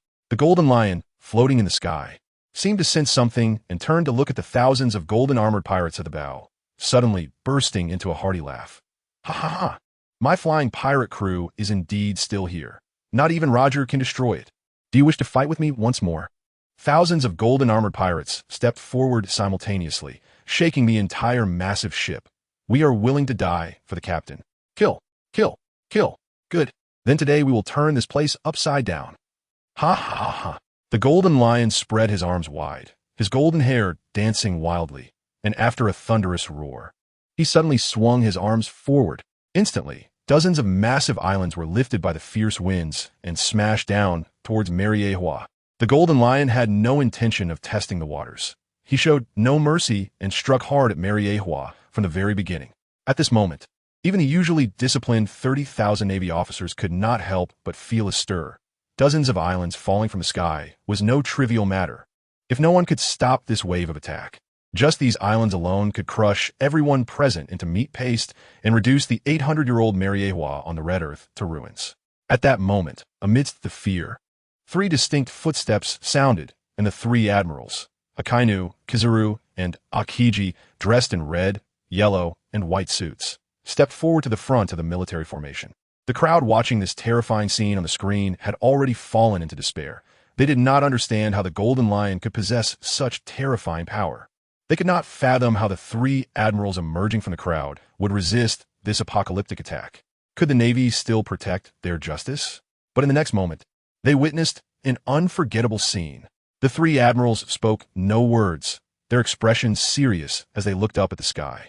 Immediately, they unleashed their strongest attacks against the islands. In an instant, crimson magma, golden beams of light, and deep blue ice pillars shot up into the sky, instantly dyeing the sky in front of them with these 3 colors. Within their field of vision, the sky was completely covered by these dazzling colors. Boom! Boom! Terrifying roars echoed in the air as dense magma, beams, and ice pillars surged upward, directly smashing into the descending islands, causing the very air to ripple with countless waves. Dozens of islands were violently torn apart by the tremendous impact, and the shadow that had loomed over most of Mariehua shattered into countless fragments. Under the combined attacks of the 3 admirals, even the falling islands could only be shattered into countless pieces. The strength of the admirals shocked everyone. Crackle! However, the shattered debris fell like a torrential rain, bringing them great trouble. Not only the 3 admirals, but the remaining dozen or so vice admirals also had to leap into the sky, using all their strength to intercept the falling debris, which came crashing down like cannonballs. Boom! Boom! Continuous screams erupted as debris still fell into the military formation, inflicting terrifying injuries on the Navy soldiers. Bastards! A furious shout came from the center of the military formation as Fleet Admiral Sengoku also soared into the sky, doing his utmost to intercept the hail of debris. He had originally stayed within the formation, preparing to launch a surprise attack on the Golden Lion at a critical moment. But the Golden Lion had come out swinging with all his might, catching him off guard. In this situation, he could no longer sit idly by and continue hiding. Another sigh was heard as Garp, dressed in a casual shirt and shorts, stepped out. Golden Lion, your era should come to an end. Garp then displayed his formidable strength, instantly blasting all the debris in his section of the sky into powder. Originally, Garp had resigned and was only here to witness the downfall of the Golden Lion, not intending to take action.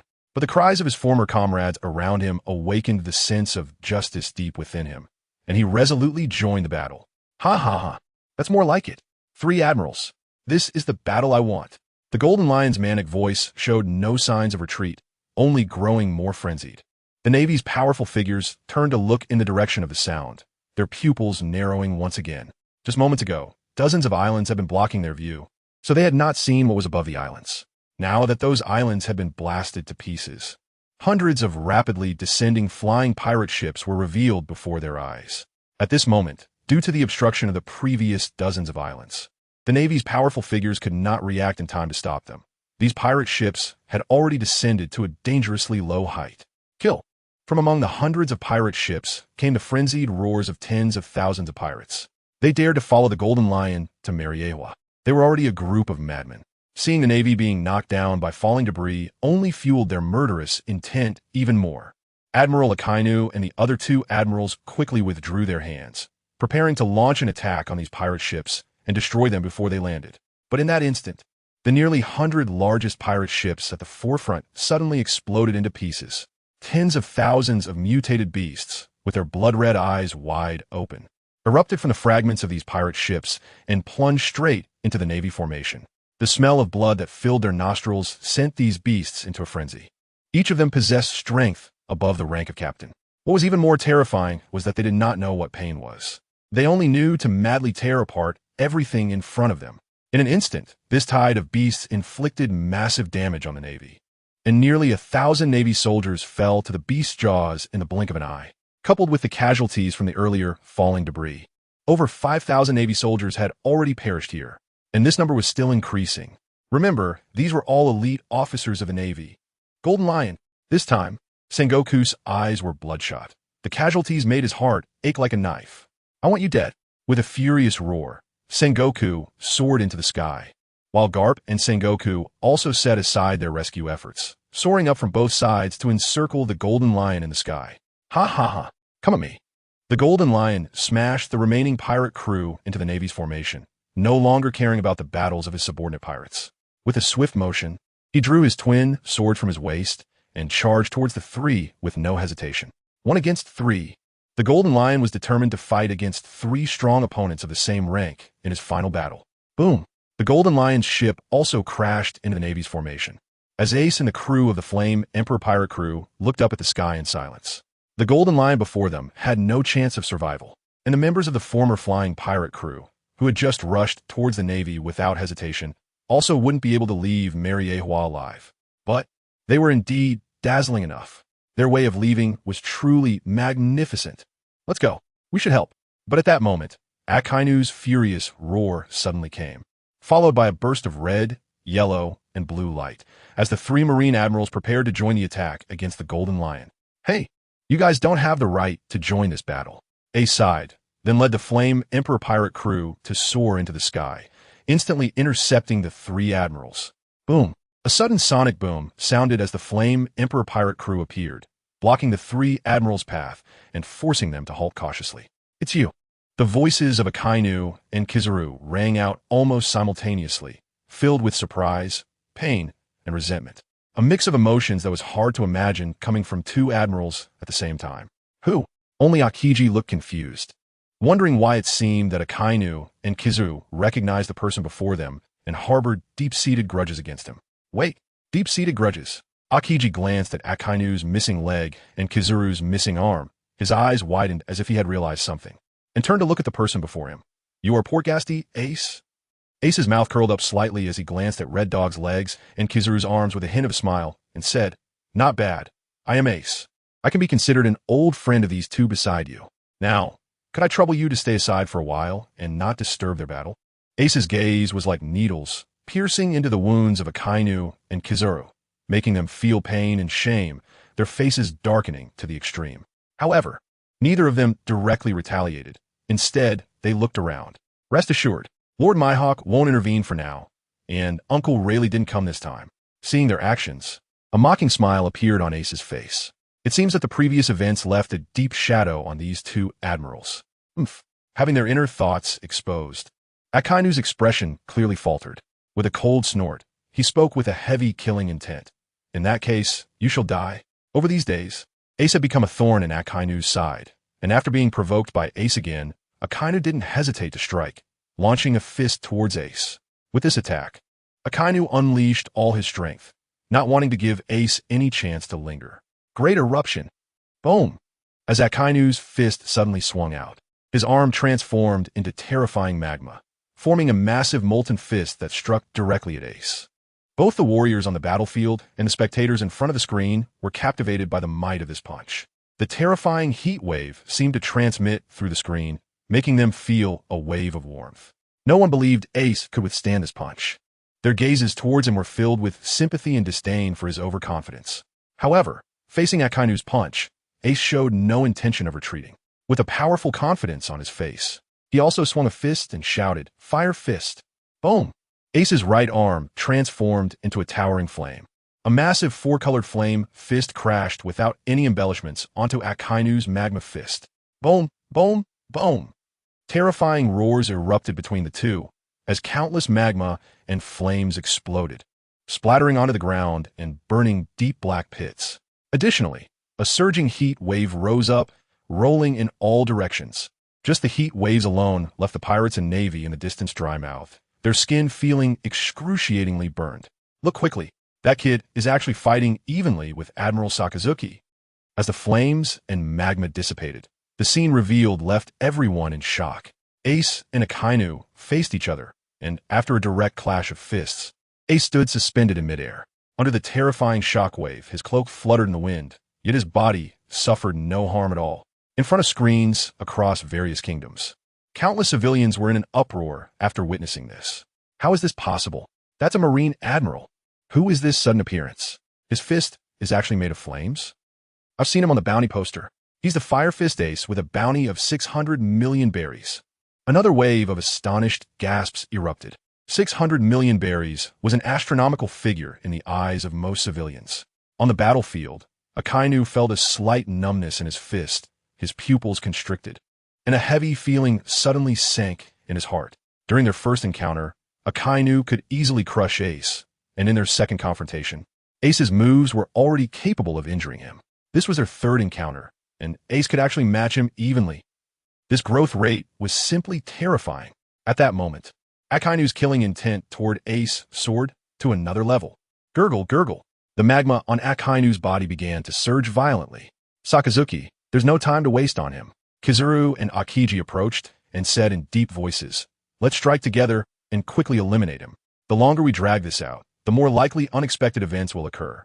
The actions of the three admirals were witnessed by everyone. Whether they were Marines or civilians, they all breathed a sigh of relief. That's right, our Navy has 3 admirals. Even if Ace has the strength of an admiral, facing 3 of us can only lead to his demise. On the battlefield, facing the 3 admirals who were ready to attack simultaneously, Ace showed no signs of panic. Instead, he raised an eyebrow. Are you planning to surround me? Oomph. There's no need for knightly spirit against pirates like you. Kizuru let out a cold snort and was the first to attack, his body turning into a beam of golden light that instantly charged toward Ace. The speed of the golden light was astonishing, containing immense energy, creating a moment where everyone present felt a sense of blindness. But this time, Ace coldly glanced at Kizuru, then continued to focus on Akainu, showing no intention of defending. Is this kid crazy? He dares to disregard Admiral Kizuru's attack. Someone exclaimed in surprise, unable to understand why Ace was so arrogant. But the next moment, their voice suddenly stopped, and their eyes widened. A loud, piercing sound of electricity crackled, and a dazzling blue lightning flashed to Ace's side, blocking Kizuru's attack. Boom! The blue light collided with the golden light, abruptly forming a 2-colored sphere of light, followed by another terrifying explosion that created a scorching shockwave in the air, crushing the buildings on the ground that had just endured devastation into true ruins. Crack! 2 figures flew out from the center of the explosion. One was Kizuru, and the other figure swiftly moved to Ace's side. Who are you? Kizaru's expression became somewhat grim. The person before him turned out to be another powerful user of a natural-type devil fruit. Moreover, there had been no information about this person at all before today. Enel of the Whitebeard Pirates. Enel's face was filled with a powerful fighting spirit. Your opponent is me. The expressions of the 3 admirals, Akainu, Akiji, and Kizuru, suddenly changed, and shock appeared in their eyes. A strong warrior capable of fighting against admirals was actually willing to be under Ace's command. No, they must not be allowed to leave Mariehua alive. The 3 admirals exchanged glances, each recognizing the determination in the other's eyes. 3 against 2. They still held the advantage. Whoosh, whoosh. Without needing to speak, the 3 admirals seemed to have already made an agreement, suddenly launching their attacks at Ace simultaneously, with magma, light beams, and ice spears instantly heading towards Ace and the others. Let us go all out. Today, the Navy must reduce the number of admirals present. Facing the incoming attacks, Ace shouted loudly, his arms transforming into flames as he charged directly at Akainu in the center. Meanwhile, Enel was surrounded by more than 10 thunder spears that shot towards Kizaru's light beams.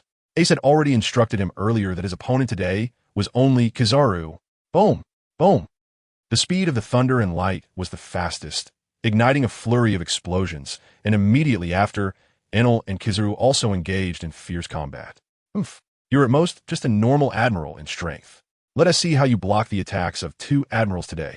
Akainu's eyes glinted coldly, and along with Akiji, he pressed towards Ace while Kizaru was entangled.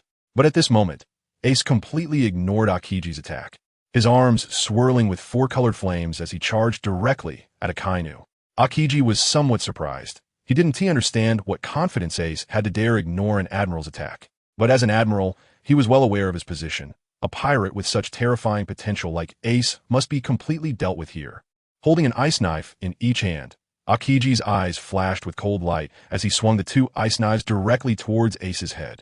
But at that moment, a low voice called out, "Room? Insert." A blue light circle suddenly swept by, and then a figure dressed in black appeared abruptly in front of Akiji, each hand grasping a blue flame-long knife, which immediately struck against Akiji's two ice knives. Sizzle, sizzle. The sound of ice melting under high temperature suddenly echoed, as the opponent's flame-long knife directly cut through the ice knives, swinging towards Akiji's face. Akiji's pupils suddenly contracted. This blue flame was clearly not ordinary fire. He didn't dare to gamble whether his haki could withstand this flame and could only retreat a few steps to avoid its edge. But this allowed Ace to rush past him, directly colliding fists with Akainu. Boom! Boom! The battle between Ace and Akainu quickly escalated, but Akiji found himself unable to participate. Top top! Two sets of footsteps approached from behind Akiji. In addition to the black-clad boy in front of him, another boy wearing a spotted hat stood behind Akiji, forming a pincer attack. Who are you? Akiji squinted his eyes, his body enveloped in cold air, ready to strike again at any moment. Fire Emperor Pirates, Law. Fire Emperor Pirates, Willie. The two announced their names in succession, with Willie shrugging off his suit jacket and smiling as he said, "Our captain doesn't want you interfering in his battle, so your opponents are us." This time, Akiji's expression was finally replaced with shock. The previous encounter made him realize that although the individual strength of these two children might not reach the level of a Marine admiral, their exquisite teamwork definitely qualified them to contend with an admiral. Moreover, they were both very young. They looked to be only in their teens. How could two such gifted youths be members of the Fire Emperor Pirates? Just how strong was the charisma of this Fire Fist Ace to gather such powerful talents under his command? Although it was somewhat regrettable, since you have taken the wrong path, I can't be blamed. Crack, crack. Akiji's face was filled with regret, but the cold air around him surged, and countless ice spears and ice blades formed in an instant, shooting towards Willie and Law. Willie and his companions' expressions turned serious, and they began to fight Akiji with all their might. For a moment, although they were clearly at a disadvantage, they managed to hold Akiji back, preventing him from joining Akainu in attacking Ace. This scene on the battlefield not only caught the eyes of everyone present, but was also recorded by all the image-transmitting bugs. In an instant, people all over the world witnessed this shocking moment. The highest combat power of the Marine headquarters, the three powerful admirals, was completely intercepted by this previously obscure Fire Emperor Pirates. How formidable! How unbelievable! It can't be true. In the battlefield, a Marine lieutenant forgot to wield his katana, staring blankly at the battle between the Fire Emperor Pirates and the three admirals. Flames, lightning, two Logia users, the strongest type among Logia. And those two kids who were blocking Admiral Akiji, one of them couldn't possibly be the legendary user of the Ope no Mi, could he? Just as he was lost in thought, a pirate suddenly charged at him from behind with a sinister smile, aiming to stab him in the back with a sharp sword. By the time he reacted, it was already too late to dodge, and despair washed over his face. Thud! The sound of a blade piercing flesh echoed, and the next moment, the lieutenant realized he was still alive. What are you dazing for? The voice belonged to Vice Admiral Akainu, his previous smile gone, as he pulled out the sword that had pierced the pirate's body and sternly scolded, "This is a battlefield. Daydreaming can cost you your life." Yes, Vice Admiral. The lieutenant wiped the cold sweat from his forehead. If it weren't for Vice Admiral Akainu, he would have truly died just now. All right, I have a task for you now. Vice Admiral Akainu glanced worriedly at the center of the battlefield. In the sky, the Golden Lion was inexplicably invigorated, and he was temporarily holding his own against three opponents of the same rank. If this continued, any unexpected turn of events could leave the Marines' high-end forces unable to manage the situation. You immediately head to the lift station under the red line and notify those 6 Shichibukai to come and provide support immediately. The only high-end combat power that Vice Admiral Akainu could think of now was those few Shichibukai. At this moment, Sengoku and Kizaru, who had attended the Shichibukai appointment ceremony, were both engaged in battle. If either of them were here, they would never agree with Vice Admiral Akainu's foolish decision. It's important to note that based on the remaining 6 Shichibukai's performance during the ceremony, they would be much more willing to help Ace than to assist the Marines. Yes. The lieutenant saluted Vice Admiral Akainu and immediately took off towards the lift station at the edge of the red line. At this moment, the battlefield in Mariehua was chaotic with countless mutated beasts, and everyone was bloodthirsty, no longer concerned about the battles of those strong fighters. Just one moment of distraction, and they might lose their lives. Vice Admiral Akainu casually killed a few pirates, surveyed the entire battlefield, and discovered that the giant squad could not exert their advantages in such chaotic conditions, being rendered clumsy in battle. Giant squad, go assist Admiral Akiji. Vice Admiral Akainu shouted. At that moment, he had already realized that although the Fire Emperor pirates had completely intercepted the 3 admirals, in fact, apart from Fire Fist Ace, the other 2 were at a disadvantage. However, that Enel was also a Logia user, and even if the giants went to help, they wouldn't be able to intervene. But if they joined forces with Admiral Akiji, they would surely become the last straw that broke the camel's back for the Fire Emperor pirates, toppling Ace and his crew like a house of cards. All right, we're on it. The giants' deep voices rang out as they immediately rushed towards Ace. Vice Admiral Akainu then turned and charged towards the pirates on the battlefield. Although these admirals also had the qualifications to intervene in the admirals' battles, it was clear that focusing all their efforts on killing pirates to reduce marine casualties was the most cost-effective choice. Boom! Boom! Apart from the battle with the Golden Lion, the clash between Ace and Akainu was the most intense, with their fists colliding fiercely, flames and magma scattering wildly, and the terrifying roar echoing throughout Mariehua. Inunaka Kurenai. Akainu suddenly threw a punch, and the magma spewing from his fist transformed into a giant vicious dog that opened its massive mouth, fiercely lunging at Ace. Ace, not willing to back down, unleashed flames that transformed into a firebird, which collided violently with the Hellhound. The intense explosion forced both of them apart, temporarily separating them. At that moment, Akainu also spotted the giant army coming to support, and a cold smile appeared on his face as he mockingly said, "Ace, I admit you really have talent. Even I can't take you down for now. But when the reinforcements arrive, how long do you think your crew can hold out? I advise you to stop struggling and surrender early. That way, I might still leave you with a complete body." "Huh." A sneer of disdain crossed Ace's face. I said, "Do you villains all enjoy talking such nonsense? Also, I would have liked to leave you with a whole corpse, but it seems there's no chance for that now." Ace's words suddenly made Akainu's expression darken, and he felt the wound from his severed leg start to ache again. Ace's disdainful tone pierced through Akainu's heart like sharp steel needles. As a Marine Admiral, when had he ever faced such humiliation? The most frustrating part was that he found himself unable to outtalk Ace. Every time they exchanged insults, he always ended up being the one at a disadvantage. Damn it.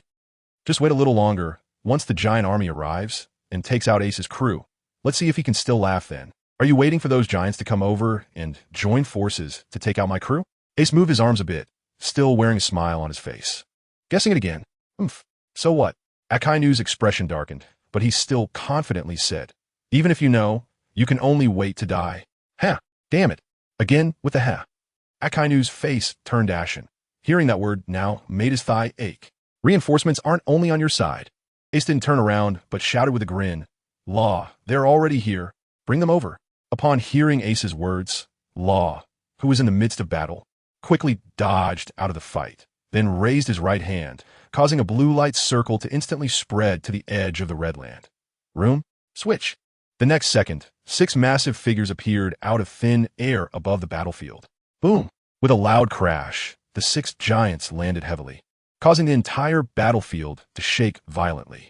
Hadori. This feeling is really interesting. The 2 leading figures were none other than the blue giant Dori and the red giant Broggy, with Ian and Brooke standing on their shoulders. Yes, Broggy. And it looks like there's a fight to be had here too. Dori waved his giant sword, excitedly looking at the marine giant army before him. The giants of Elbaf are all battle maniacs.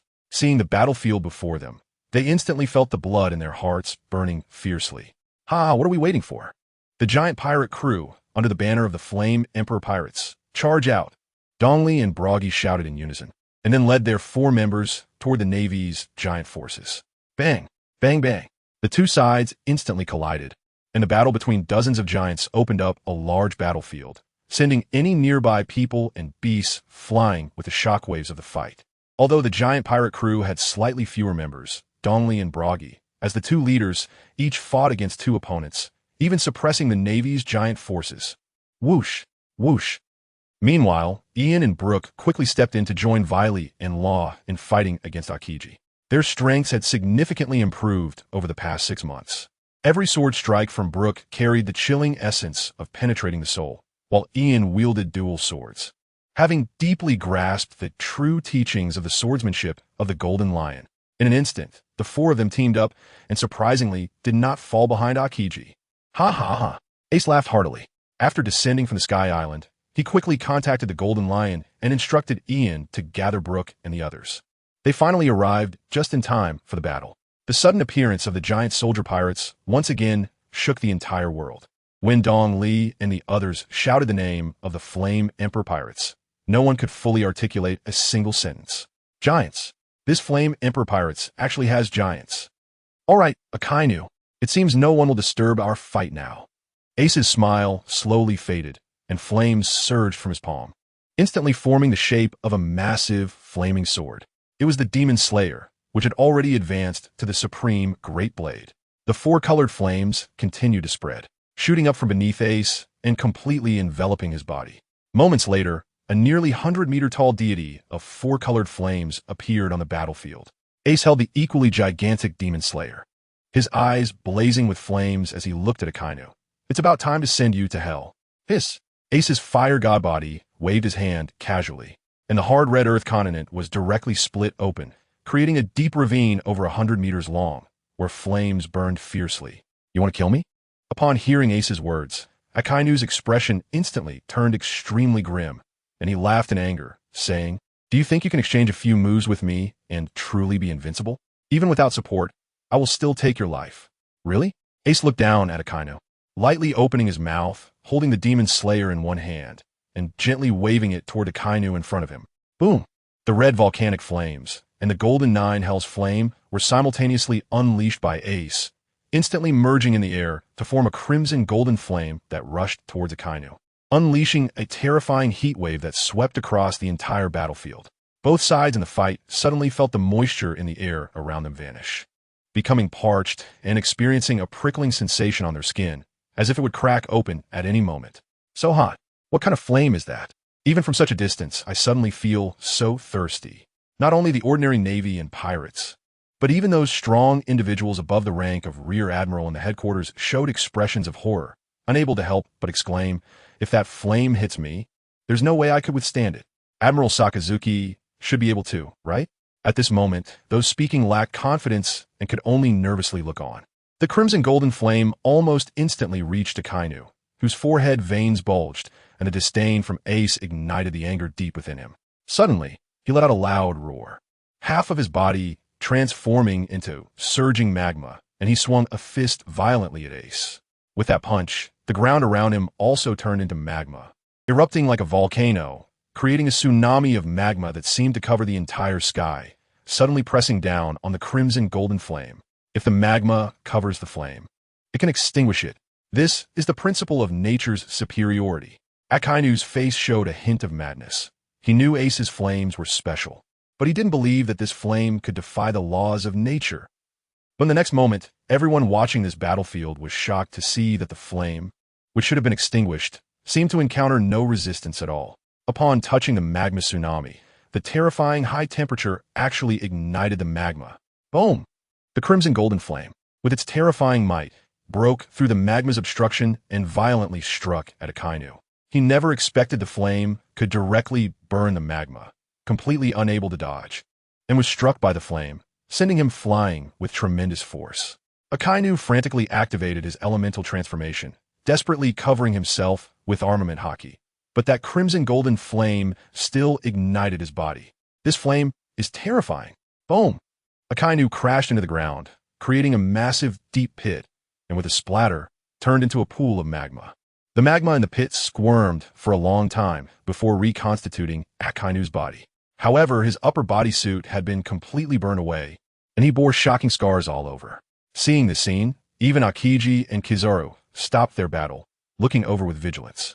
If Akainu's elemental transformation couldn't withstand his flame, it meant they couldn't either. This is impossible. Akainu looked at Ace in horror, his face full of disbelief. He couldn't understand why Ace's flames could violate the laws of nature. When did flames become capable of igniting magma? Just now. If Ace hadn't acted quickly and immediately used his strongest defense, he might have turned to ash. Is it so strange? Ace, in his fire god form, rested the demon slayer on his shoulder, wearing a mocking smile, returning Akainu's words to him. Sorry, my crimson golden flame of destruction is perfectly superior to your broken magma. Ace's words suddenly made Akainu's expression turn extremely ugly. The sarcasm in his words completely tore apart Akainu's dignity. Akainu's eyes turned blood red, and he could no longer remain calm. With a roar of anger, the hard red earth beneath him was quickly transformed into rolling magma, centered around his feet. Waves of magma surged wildly in all directions, and numerous columns of magma erupted. Whether they were Navy soldiers, pirates, or mutated beasts, anyone caught off guard was directly engulfed by the magma. This time, even Akiji and Kizaru were horrified and shouted, Sakazuki, are you crazy? This is Mariewa. In the original story, the full-force battle between Akainu and Akiji permanently changed the climate of Punk Hazard Island.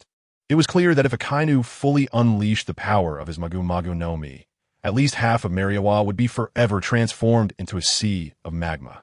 Akainu's eyes were filled with twisted madness as he laughed and shouted, As long as I can kill this despicable pirate in front of me, these are just small sacrifices. For absolute justice, what do these sacrifices count for? The screams of the Navy soldiers reached Akainu's ears, but they did not waver his determination at all. The terrifying tide of magma continued to sweep towards Ace. You fool! Sakazuki, you bastard!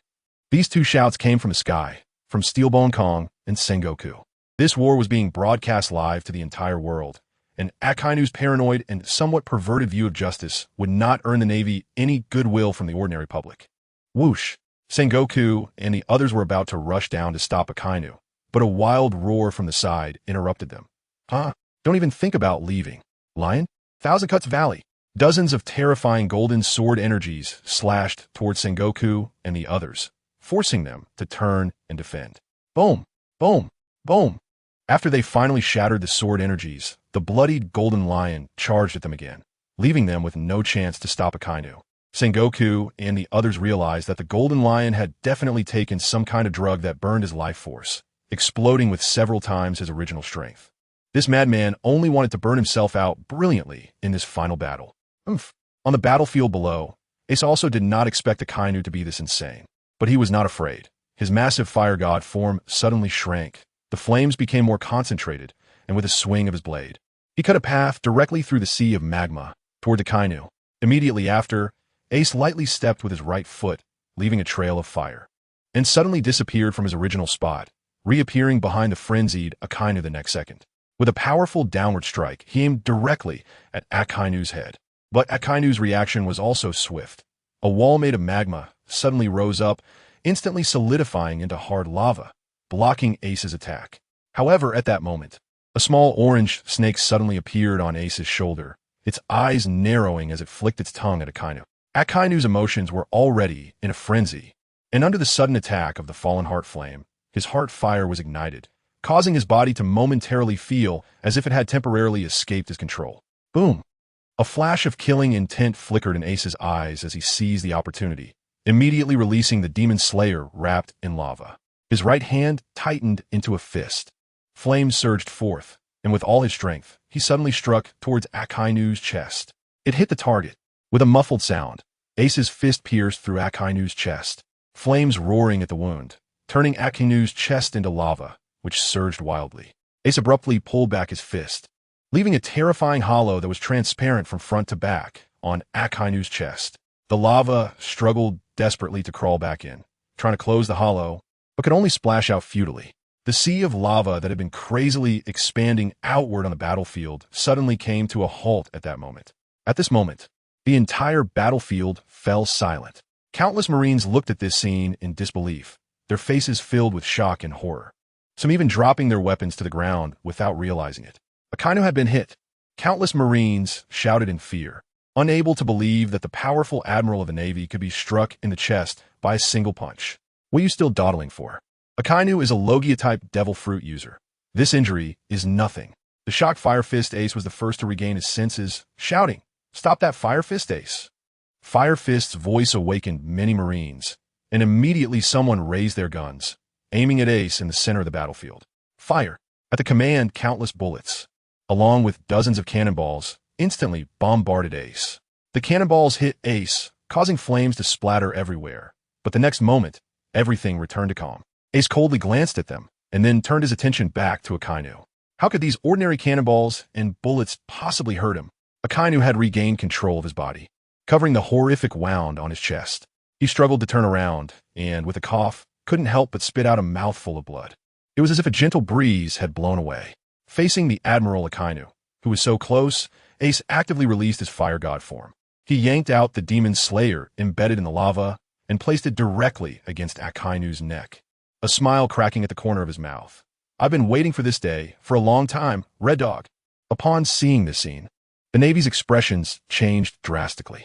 Fire Fist is also a Logia-type user. Ordinary physical attacks are useless. Use Haki to follow me. Fire Fist also realized the urgency of the situation at this moment, having no time to deal with those ordinary pirates. He shouted loudly and immediately rushed towards Ace with several Marine Headquarters Vice Admirals. At this moment, he was filled with regret. He had always believed that the three admirals had the upper hand in battle, never expecting that just a short while later, Admiral Akainu would be pushed into a desperate situation by Ace. And just the simple act of placing the Demon Slayer against Akainu's neck made his legs tremble violently, followed by a thud as he dropped to his knees in front of Ace. A tremendous sense of humiliation surged in Akainu's heart, but the intense pain in his chest drained all his strength, leaving him to tremble violently, struggling but unable to break free from the immense force coming from the Demon Slayer. "Shave!" The angry shouts of several Vice Admirals suddenly turn around, and in the next second, 3 Vice Admirals from the headquarters appeared at Ace's side, their weapons wrapped in armament Haki, slashing towards Ace without hesitation. Clang! Clang! Ace's arm was raised, darkened by the entanglement of his Haki. However, Ace was somewhat surprised that the strength of these several Vice Admirals was not weak at all, especially the leader, Fire Mountain, who had the strength of a quasi-admiral. Top. Taking advantage of Ace being temporarily pushed back, Fire Mountain and the others immediately shielded themselves in front of Akainu. "Lord Sakazuki, hold on a little longer. We've already notified the military doctor." Fire Mountain watched Ace with a tense expression, afraid he might suddenly attack. But Ace merely smirked, retracting his sword, and with a disdainful look said, "Treatment? Don't you know that Red Dog is beyond saving?" The faces of Fire Mountain and the others turned pale, and they turned to look at Akainu, only to see that what surged in his chest was no longer magma, but a gush of blood pouring out. Akainu's face had gone completely pale. The military doctor arrived at that moment, and after a quick examination, he trembled and said, "It's useless. The Lord's internal organs are completely burnt." Almost as soon as the military doctor finished speaking, Akainu, kneeling on the ground, could no longer suppress a scream, and his entire body was suddenly engulfed in flames, instantly turning to a cloud of ash that scattered. The once great admiral, before dying, was unable to utter a single last word, and just like that, he pitifully turned to ashes. The flames surged, bringing with them intense heat, and several Vice Admirals hurriedly scattered, fearing the flames would touch them. Gulping. Someone in front of the screens around the world swallowed hard, and then a wave of uproar erupted like a tsunami. "Admiral Akainu is dead." A mournful cry rang out from the crowd, as countless people felt a pillar in their chests collapse. The formidable Navy admiral had died before the eyes of the entire world. Meanwhile, on the battlefield, Ace, who had finally avenged his grudge, felt his spirit elevated. In this life, Ace worked hard and practiced desperately, finally changing his fate and the fate of those around him in this moment. From now on, Luffy would no longer have to experience the pain of loss, and Whitebeard wouldn't have to die because of him. Ace has also proven himself, having enough power to protect what he loves. Wow! Ace suddenly turned his head, sweeping his gaze past Akiji and Kizaru. Although Ace didn't speak, the two admirals of the headquarters suddenly felt a chill run down their spines. Akainu is dead. Who's next? At this moment, Sengoku and Kong in the sky above the battlefield looked extremely grim. They never thought that Akainu would be killed during this live broadcast to the whole world. This time, the world government and the Navy have completely lost face. Bastard! Steelbone Kong roared angrily and was about to charge down to punch Ace to death. Huh, I didn't expect little brother Ace to be so powerful. I can't let you leave. After such a long battle. The clothes of the Golden Lion had been stained red with blood. With a mad laugh, he suddenly slashed two swords at Steelbone Kong. Steelbone Kong seemed to be so enraged at Ace that he gathered his haki to his back, forcefully withstanding the two slashes from the Golden Lion. Even though blood trickled from the corner of his mouth, he was determined to charge down and eliminate Ace. But Carp suddenly appeared in front of Steelbone Kong, and without hesitation unleashed a powerful punch at him. Boom! With a thunderous sound, Steelbone Kong was caught off guard and suffered a heavy blow, immediately being sent back into the sky above the battlefield. Carp, what do you want? Steelbone Kong managed to stabilize himself, looking both surprised and angry as he shouted at Carp. Humph. Carp shook his fist and squinted, saying, I don't want anything. Just protecting my grandson. Grandson? You mean that Fire Fist? Steelbone Kong said in disbelief, but continued. Even if he is your grandson, don't forget your identity. My identity? I've already resigned. Now I only have the identity of a grandfather. Carp said with a dangerous glint in his eyes. If it weren't for you useless higher-ups forcing me, my grandson would still be serving in the Navy now. Lastly, Steelbone, listen up. I'll emphasize again. I'm here to help you deal with that old lion. How you act afterward is none of my business. But if you still want to bully the weak in front of me today and take action against my grandson, then don't blame me for being merciless. Carp's words made Steelbone Kong's face turn even darker. He hadn't expected that Carp and that Fire Fist Ace had this kind of relationship. Moreover, Carp's sudden resignation had already puzzled him, and now it seemed there was even a deeper secret. Damn it, those higher-ups even hid this from me. The commander of the entire army. Steelbone Kong's anger had reached its peak, but given the current situation, he could only suppress his killing intent towards Ace and refocus on the Golden Lion. Seeing Kong's movement, Carp then charged toward the Golden Lion again. In the next second, the battle reignited. This time, the fight was clearly more intense. The four top-tier powerhouses, perhaps spurred on by Akainu's death, finally fought with all their might.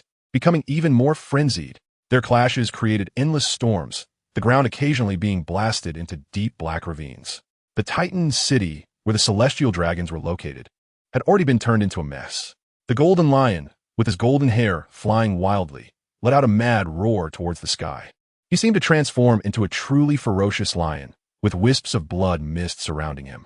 Even though he looked like he was at his limit, he unleashed even more terrifying power. Lion's might? Imperial roll. With arms wide open, a storm erupted, lifting countless stones from the ground, instantly forming dozens of gigantic lions made of wind and stone, charging towards Kong, Sengoku, and Carp with the power to destroy everything. Anyone could see that the Golden Lion fought with the belief that he would die, which allowed him to hold on against three opponents until now. But it was clear that this state could not last much longer. On the ground, the Flame Emperor pirates had temporarily disengaged from the battle. Besides Ace killing Akainu, Dongli and Broggy had each killed a giant vice admiral from the Marine Giant Force. Ace stood at the forefront of the NTI pirates, looking up at the battlefield in the sky, seemingly completely unguarded. Yet at this moment, including Akiji and Kizaru, not a single person dared to provoke the NTI pirates.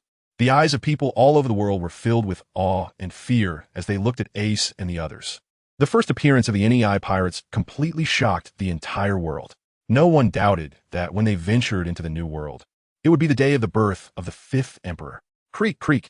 Just then, the long-silent celestial dragon Titan city suddenly had its massive gates pushed open.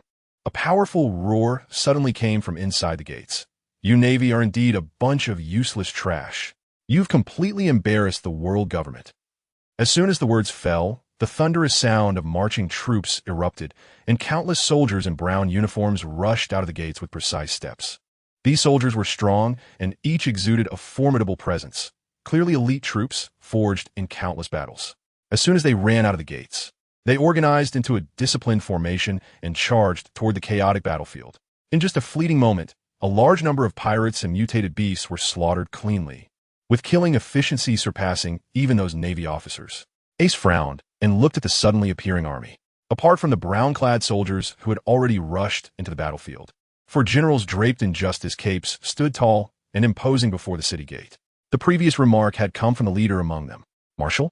General? Ace saw the military ranks on the shoulders of the four men, and his pupils suddenly constricted. These four were actually a marshal and 3 generals. Coulson, this is our Navy's business. We don't need you, Army, to interfere. Sengoku, who was in the middle of the battle, changed his expression when he saw the 4 on the ground. The Navy and the Army had always been in competition, and this time, the opponent clearly didn't mind kicking them while they were down. I am here on the orders of the 5 elders. Coulson, who was clearly the leading army marshal, had orange hair with slightly graying temples, and said, the higher-ups are already very dissatisfied with you. I'm here to help you clean up your mess. After that, Coulson no longer cared about Sengoku's reaction and turned his gaze to Ace. Fire Fist, Ace? You killed the Navy's Admiral, Akainu. Coulson raised his eyebrows. Although I usually don't get along with those useless Navy guys, you're out of luck today. You won't be leaving Mariewa alive. Coulson's aura locked onto Ace, instantly making him feel a life-threatening danger. The fact that Ace could still feel this way meant the other party was definitely a genuine high-level powerhouse. The strength of the 3 generals behind him was also self-evident. The foundation of the world government was terrifyingly strong. Even excluding Garp, the combat power of the world government present was at least 3 high-level powerhouses, plus 5 admiral-level strongmen. You go and team up with Akiji and Kizaru. Annihilate that so-called Flame Emperor pirates. Leave that Fire Fist, Ace, to me. Coulson's tone was very casual, as if annihilating the Flame Emperor pirates was just crushing a few bugs. Yes, after the 3 army generals received their orders, they stepped down and instantly disappeared from spot. Coulson also unhesitatingly threw off his cloak and suddenly charged towards Ace. Coulson, who had clearly acted last, instantly surpassed the 3 army generals and crossed hundreds of meters in an instant. Captain, be careful. Enel suddenly transformed into a bolt of lightning, rushing in front of Ace to block Coulson. Unfounded. Coulson abruptly appeared before Enel, giving him no time to react, and with one punch, struck Enel on his right side. Boom! Accompanied by the scattering blue lightning. After a deafening roar, Enel was actually sent flying by this punch. The elementalization of a natural fruit had no effect at all, and the sound of bones breaking echoed from within Enel's body as he was sent flying horizontally, carving a nearly 100-meter-long trench into the ground of the Red Earth continent, before spitting out a mouthful of blood and fainting. This scene caused Ace's expression to change drastically. Enel, who could fight against Kizaru, couldn't even withstand a single move from his Coulson. Law, take Enel. You guys retreat now. Ace shouted loudly. The current Fire Emperor pirates could indeed handle 3 admirals, but their opponent now had 5 admirals plus a terrifying admiral.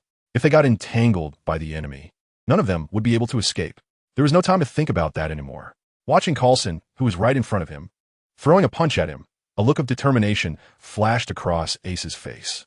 The red volcanic flames merged with the Golden Nine Hell's golden ancestor fire, instantly swirling and coiling around Ace's head, forming a crimson golden crown. Buzz! Ace's momentum surged instantly, and a sense of powerful charisma flowed within him. Whoosh!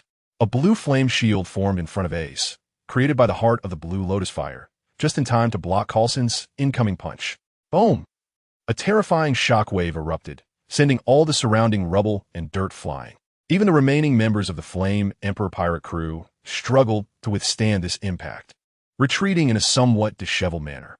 With a crisp sound, the fire shield in front of Ace ultimately shattered. However, Coulson's attack was completely blocked by Ace. Coulson's eyes narrowed. He never expected his attack to be blocked. In his view, even if this kid was of admiral level, he shouldn't get away without spitting out a few mouthfuls of blood after taking his punch head-on. But what was happening?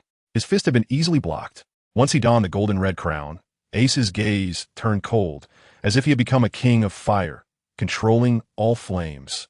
This time, golden-red flames flowed down, forming a resplendent robe of flames on Ace's body, with a cannon body of golden-red color, and the patterns on his chest depicting the heart of the blue lotus fire and the fallen heart flame.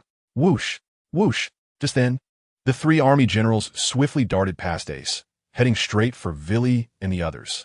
Boom, boom, boom. Ace's expression was indifferent as he lightly waved his hands. and a wall of blazing flames suddenly formed on either side of his body, instantly engulfing the three army generals. Whoosh! Whoosh! In an instant, the three army generals retreated at an even faster speed, desperately trying to use their domineering aura to fend off the flames that wrapped around them. Ace, with his hands behind his back, slowly ascended, even the hair on his head ignited in flames, seemingly growing instantly and cascading down to his waist. Villy, you all go ahead. This is the captain's order. Ace's voice carried a hint of unchallengeable authority, and coupled with the imperial might surrounding him, it appeared even more domineering. At this moment, Law had brought back the unconscious Enel, and upon hearing Ace's command, he wanted to say something, but was stopped by Villy. We are leaving. The captain's orders must be obeyed. Villy's forehead was bulging with veins, clearly unwilling. Among us, the strongest Enel has been defeated. Even if we all join forces, we can only help the captain block one admiral. As long as they send 3 admirals to deal with us, the captain will have to split his attention to protect us. So even for the captain's sake, we must leave first. After hearing Villy's words, the rest of the Ember Pirates fell silent. They knew Villy was right. If they stayed, they could only hinder the captain. They needed to become stronger. This feeling of powerlessness and frustration made everyone, in that moment, desperately want to grow stronger. Go, Villy shouted and turned to leave, gritting his teeth. He knew that only by leaving first would Ace have a better chance of escaping this battlefield. Want to leave? Kizaru snorted coldly, a glint of cold light flashing in his eyes, and his body suddenly transformed into a golden light, rushing to intercept the Ember Pirates. Did I allow you to move? Ace's voice carried a cold, murderous intent as he stood still, merely glancing at Kizaru from a distance. Suddenly, a blue-orange fire lotus appeared out of thin air in front of Kizaru. The next second, it exploded with a thunderous roar, instantly engulfing Kizaru in a sea of 2-colored flames, followed by screams coming from the inferno. The 2-colored, amplified by the burning heaven flame, had all been upgraded to intermediate, significantly increasing the power of this Buddha's Wrath Fire Lotus by several times. Thus, even though it was just a 2-colored fire lotus, it burned Kizaru so badly that he screamed, singeing off all the hard-earned hair he had. Kizaru staggered out of the flames, covered in burns, looking at Ace in horror, no longer daring to act recklessly, and watched helplessly as the Flame Emperor Pirates retreated towards the edge of the Red Earth continent. Marshal Coulson watched Ace warily. Ace's aura now was genuinely at the level of a commander, making it impossible for him to respond casually. The 3 Marine Admirals, along with Akiji and Kizu, sensing the dangerous aura emanating from Ace, no longer paid attention to the remaining members of the Flame Emperor Pirates and instead surrounded Ace. In an instant, the situation turned into a 6-to-1 confrontation. 5 admirals plus 1 marshal, all just to deal with Ace alone. I didn't want to use this move. Ace's voice carried a chill. Yet with every word he spoke, the flames around him would tremble in sync with his tone, adding to his imposing presence. After 6 months of training, Ace had mastered the ability to externally merge the Crimson Gold Burning Flame for attacks. However, using the full version of the Crimson Gold Burning Flame would still inflict tremendous damage on Ace's body. Moreover, Ace's magic points were insufficient for him to exchange for another life-returning pill. Therefore, Ace only had 20 minutes. If he exceeded the limit of the Crimson Gold Burning Flame, regardless of the outcome, he would be severely injured by the backlash. But now, even facing the siege of these 6 powerful beings, Ace was filled with an invincible confidence. You all want to come at me together? Arrogant. The veins on Coulson's forehead bulged, and the killing intent emanating from him grew stronger. None of you will leave today. As soon as he finished speaking, Coulson charged at Ace, and while still in midair, his body rapidly expanded, transforming in an instant into a giant white tiger with black stripes. A Zoan-type Devil Fruit user? Ace frowned slightly. He always felt that it wouldn't be this simple. Sure enough, in the next second, as Coulson swung his tiger claw, a nearly 10-meter-long cyan wind blade suddenly sliced toward Ace. The flames surrounding Ace surged away, but the air around him suddenly whipped up into a fierce wind, clearing a path for Coulson's attack to proceed without obstruction. The opponent could actually control the wind. Ace's gaze suddenly sharpened, as if he had thought of something. But at that moment, Coulson's attack also reached him. Although Coulson transformed into a white tiger with an impressive aura, Ace showed no signs of retreat. With his right hand clenched into a fist, armed color hockey swirling around it. He first shattered the wind blade that was right in front of him with a punch. And then he engaged Coulson in a straightforward and unadorned head-on clash. Boom! With a loud bang, Ace's fist was engulfed in flames. However, on the opposite side, Coulson's tiger claws were also wrapped with dense, small wind blades. After exchanging a punch, both of them took several steps back, and the air between them trembled violently. White Tiger. Ace felt his somewhat numb fists, his eyes slightly squinted. The cutting power of the wind blades was astonishing, making Ace feel as if he could barely defend himself. The dragon comes from the clouds. The tiger comes from the wind. The devil fruit in front of him, held by Coulson, was definitely not an ordinary Zoan type. It was a mythical Zoan, the cat fruit, white tiger form. The white tiger fur on Coulson's right claw was slightly charred by the flames, and that recent clash had finally made Coulson acknowledge that Ace was qualified to be his opponent. If given the chance, I would really like to have a one-on-one match with you. There was a hint of regret in Coulson's tone, but this is the battlefield, no fairness, and you must die. At this point, Coulson suddenly shouted, "Everyone attack together!" A violent wind suddenly rose, swirling Coulson's body as it charged towards Ace. Behind him, the bodies of 3 army generals also instantly swelled up, revealing themselves to be powerful ancient Zoan types. A barbarian dragon, a shark-toothed dragon, and even a soaring pterosaur. All were fierce carnivorous dinosaurs, and with their general-level physical strength, their speed and power had reached the limits of a general at this moment. Perhaps their group damage capability was not as good as that of the few Navy admirals, but as army soldiers, their individual combat power absolutely surpassed that of Kizaru and others. Meanwhile, Kizaru and Akiji did not hold back, suddenly firing countless beams of light and ice spears at Ace. Come on! Ace's sword-like eyebrows stood upright as he drew the Demon Slayer from the air and suddenly swung it toward Coulson. Flame slash? 600 layers! This was the strongest strike Ace could unleash. Faced with the siege of 6 people, Ace had no intention of holding back. The dazzling flame blade aura temporarily blinded everyone at the scene and instantly cleaved towards Coulson. Coulson never expected Ace's slash to have such power in a hurry. He could only meet it with both of his tiger claws. Boom! The flame blade aura exploded, completely enveloping Coulson's figure. However, Ace didn't care about the outcome of this strike at all. After shattering the attacks from Kizaru and Akiji with a few slashes, he held the Demon Slayer upside down and charged directly at one of the admirals. Boom! Boom! The Army Admiral clearly had exceptional confidence in his own body and showed no intention of dodging Ace's attack. His powerful haki instantly covered his entire body as he took large strides, opening his bloody mouth wide and charging towards Ace. Oomph! Ace's eyes flickered with a cold light, and the flames under his control were instantly compressed hundreds of times, all concentrated on the blade of the Demon Slayer. The intense heat distorting the air in front of the blade. Whoosh! At the location where Coulson was, a massive tornado shot up into the sky, scattering Ace's flames and revealing the charred white tiger. Upon seeing the scene on the battlefield, he glanced at the Demon Slayer in Ace's hand and, relying on his extraordinary combat intuition, immediately sensed the terror of that blade. Even he felt a chill run down his spine. Get out of the way. But it was too late to go to support that subordinate. Coulson could only muster all his strength to shout. It's too late. Ace let out a low shout, suddenly stopping his feet and swiftly passing by the general.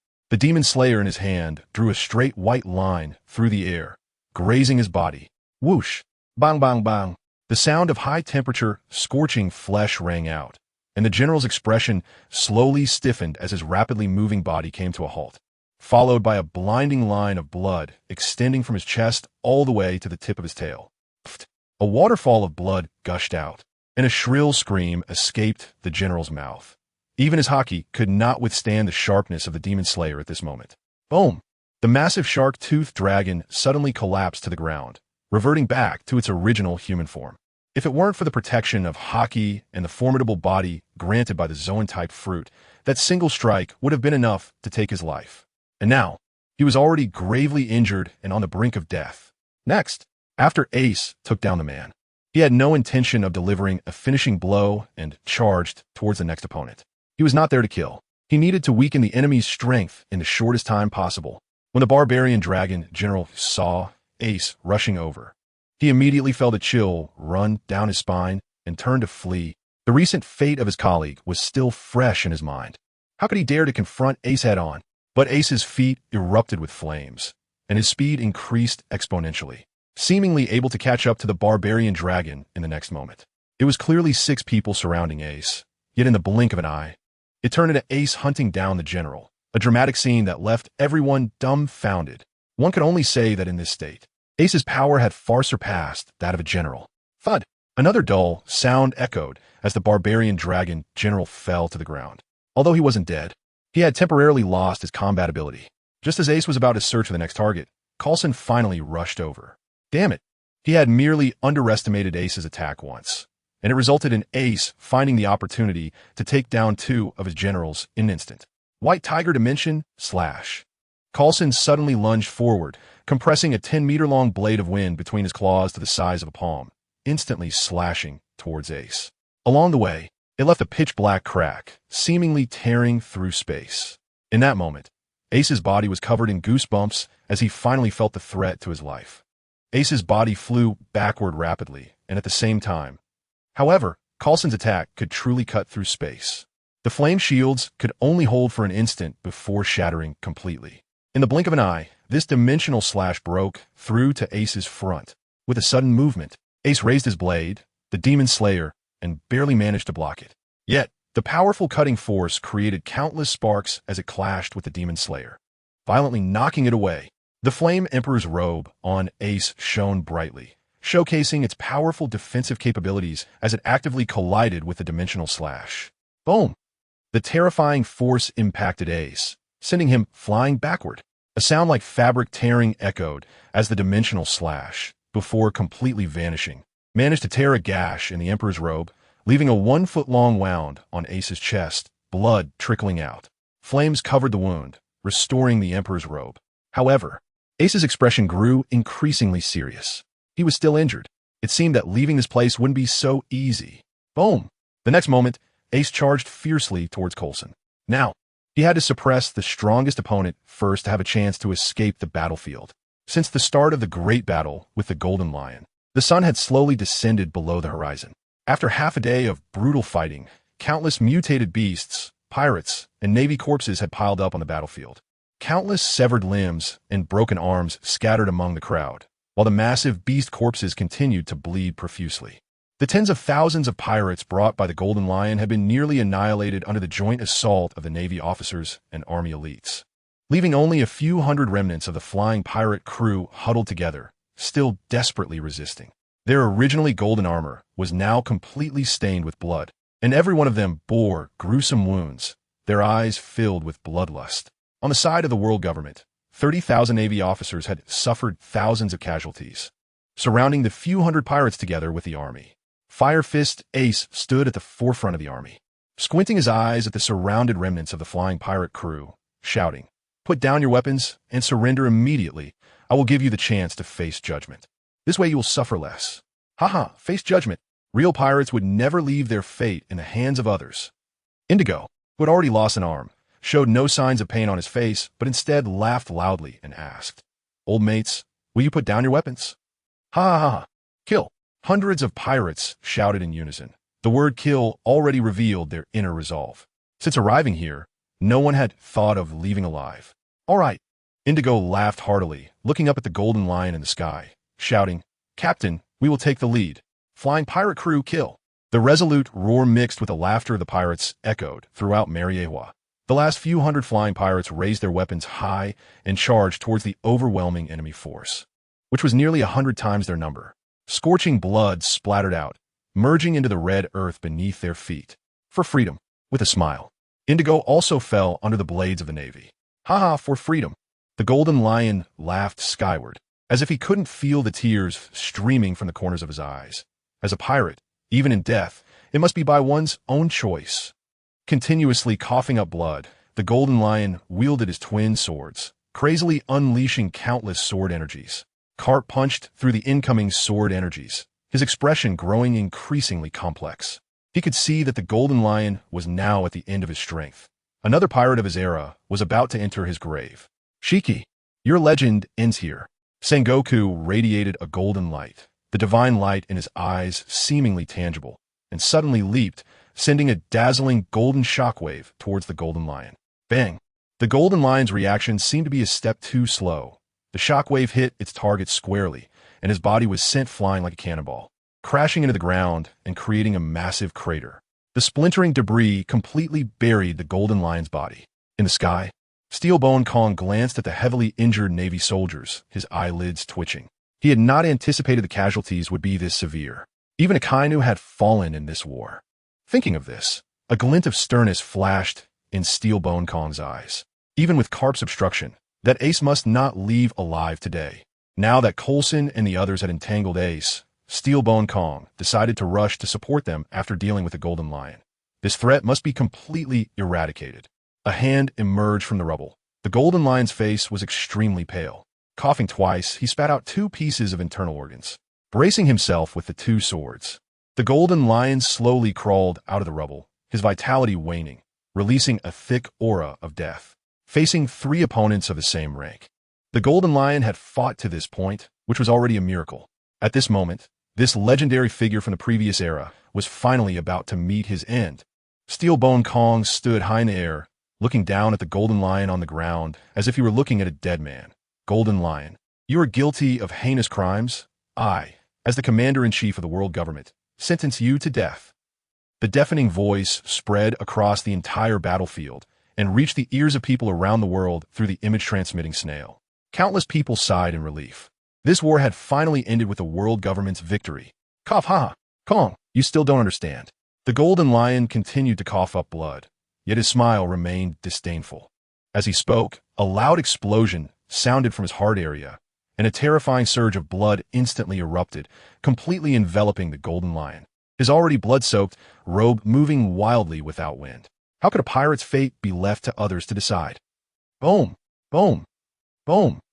The ground beneath the Golden Lion exploded in circles, and the red earth seemed to transform into a massive blood lion, violently wrapping around the Golden Lion. I am a Golden Lion! The blood lion let out an earth-shattering roar, causing Steelbone Kong and the others in the sky to change their expressions drastically. Quickly retreating, this madman, the Golden Lion, had actually shattered his own heart, even giving up his hope of survival to unleash this strongest final strike. No one wanted to be hit by this, but the next second, the Blood Lion did not charge at the 3 in the sky. Instead, it surged towards Army Marshal Coulson with lightning speed. Ha! Ace Kid, take care of my apprentice Ian. Ha ha! How powerful could the Golden Lion's dying blow be? No one wanted to experience it firsthand.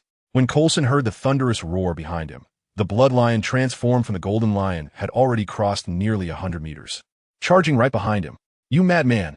Coulson could only let out a terrified roar, barely covering himself with a layer of wind shield, before being instantly engulfed by the Blood Lion.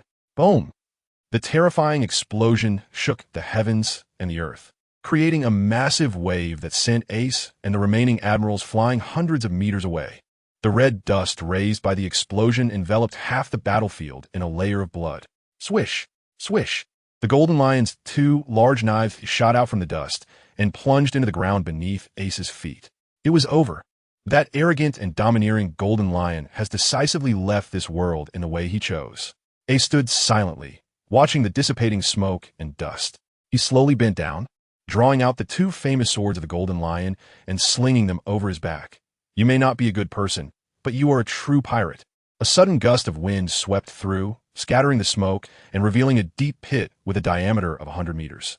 Inside the pit, only Corsair remained, kneeling on one knee, while the Golden Lion had completely vanished. After the bloom, it turned to dust. This is the freedom of pirates. This is the ending chosen by the Golden Lion himself. Whether on the battlefield or in front of the screen, the ordinary people will forever engrave this shocking scene in their hearts. The Golden Lion has achieved this. He will become a lasting legend on this sea, just like Roger. Cough, cough.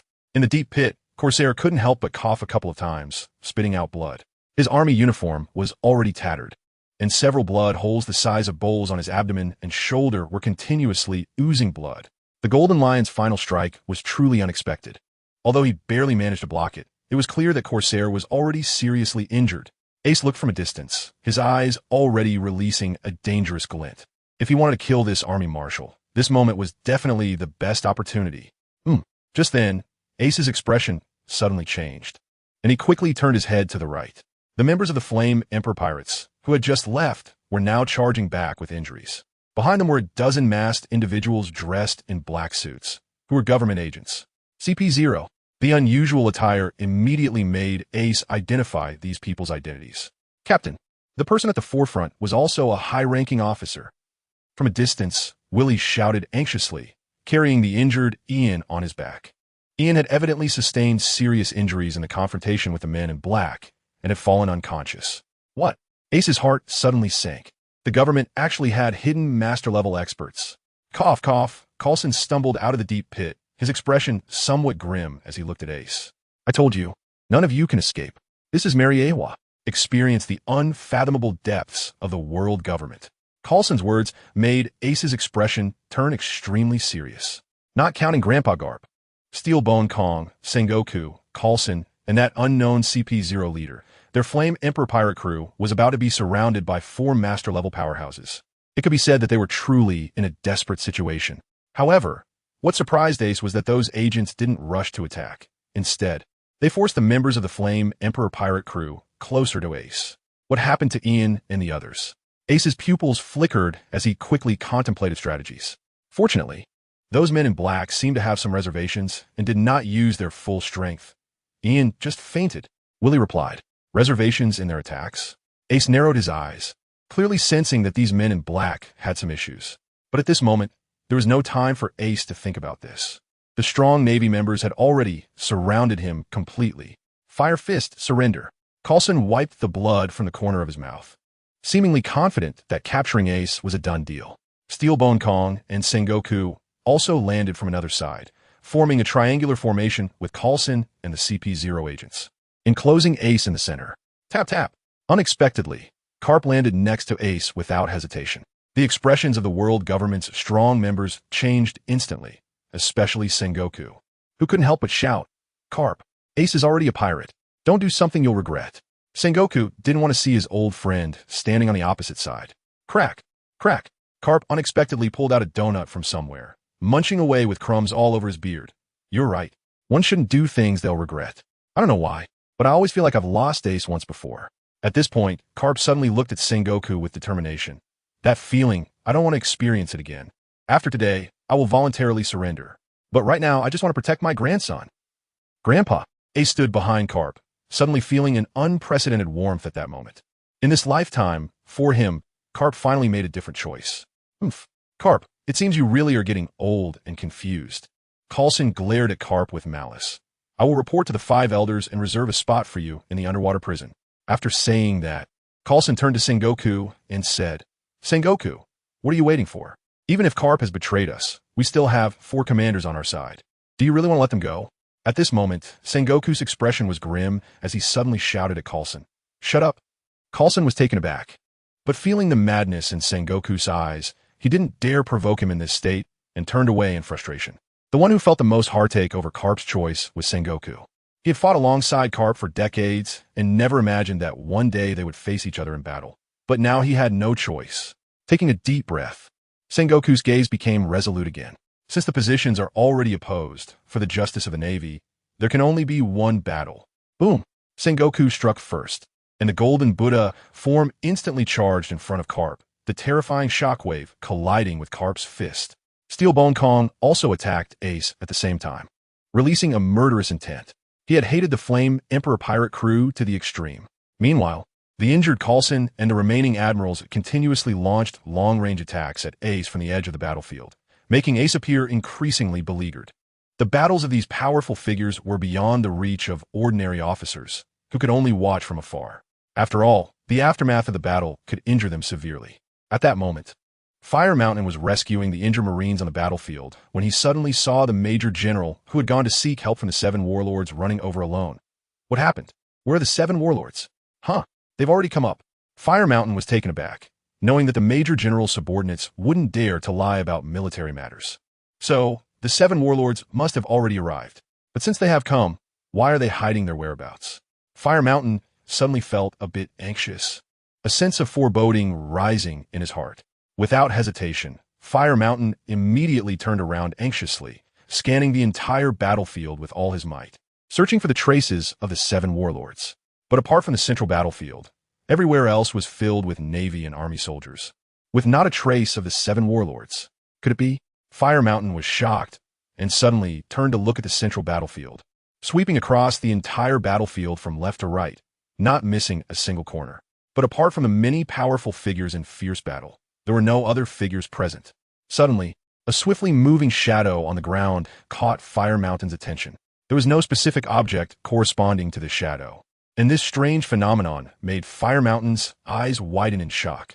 The shadow moved extremely quickly, using the omnipresent shadows as cover without a sound, almost instantaneously darting to the feet of Army Marshal Coulson, merging into his shadow.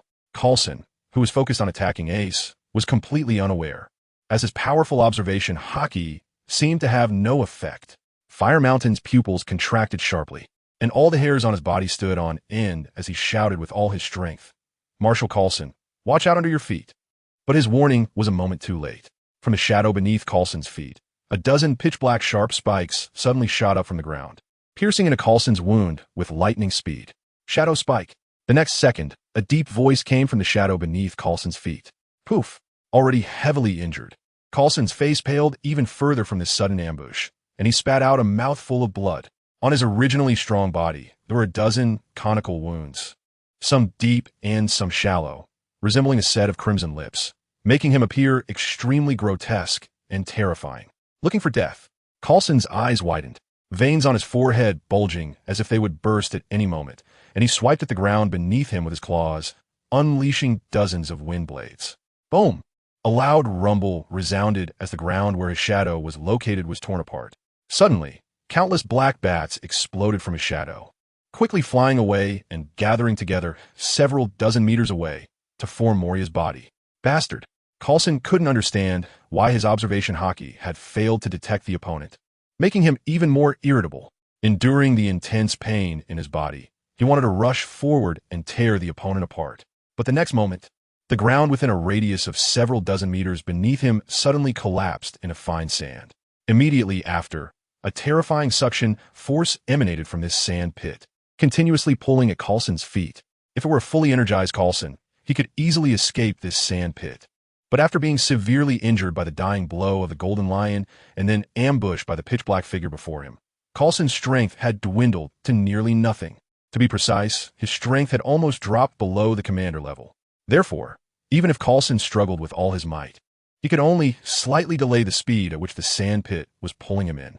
Just then, a cold voice emerged from the sand pit beneath him. Sand-binding prison.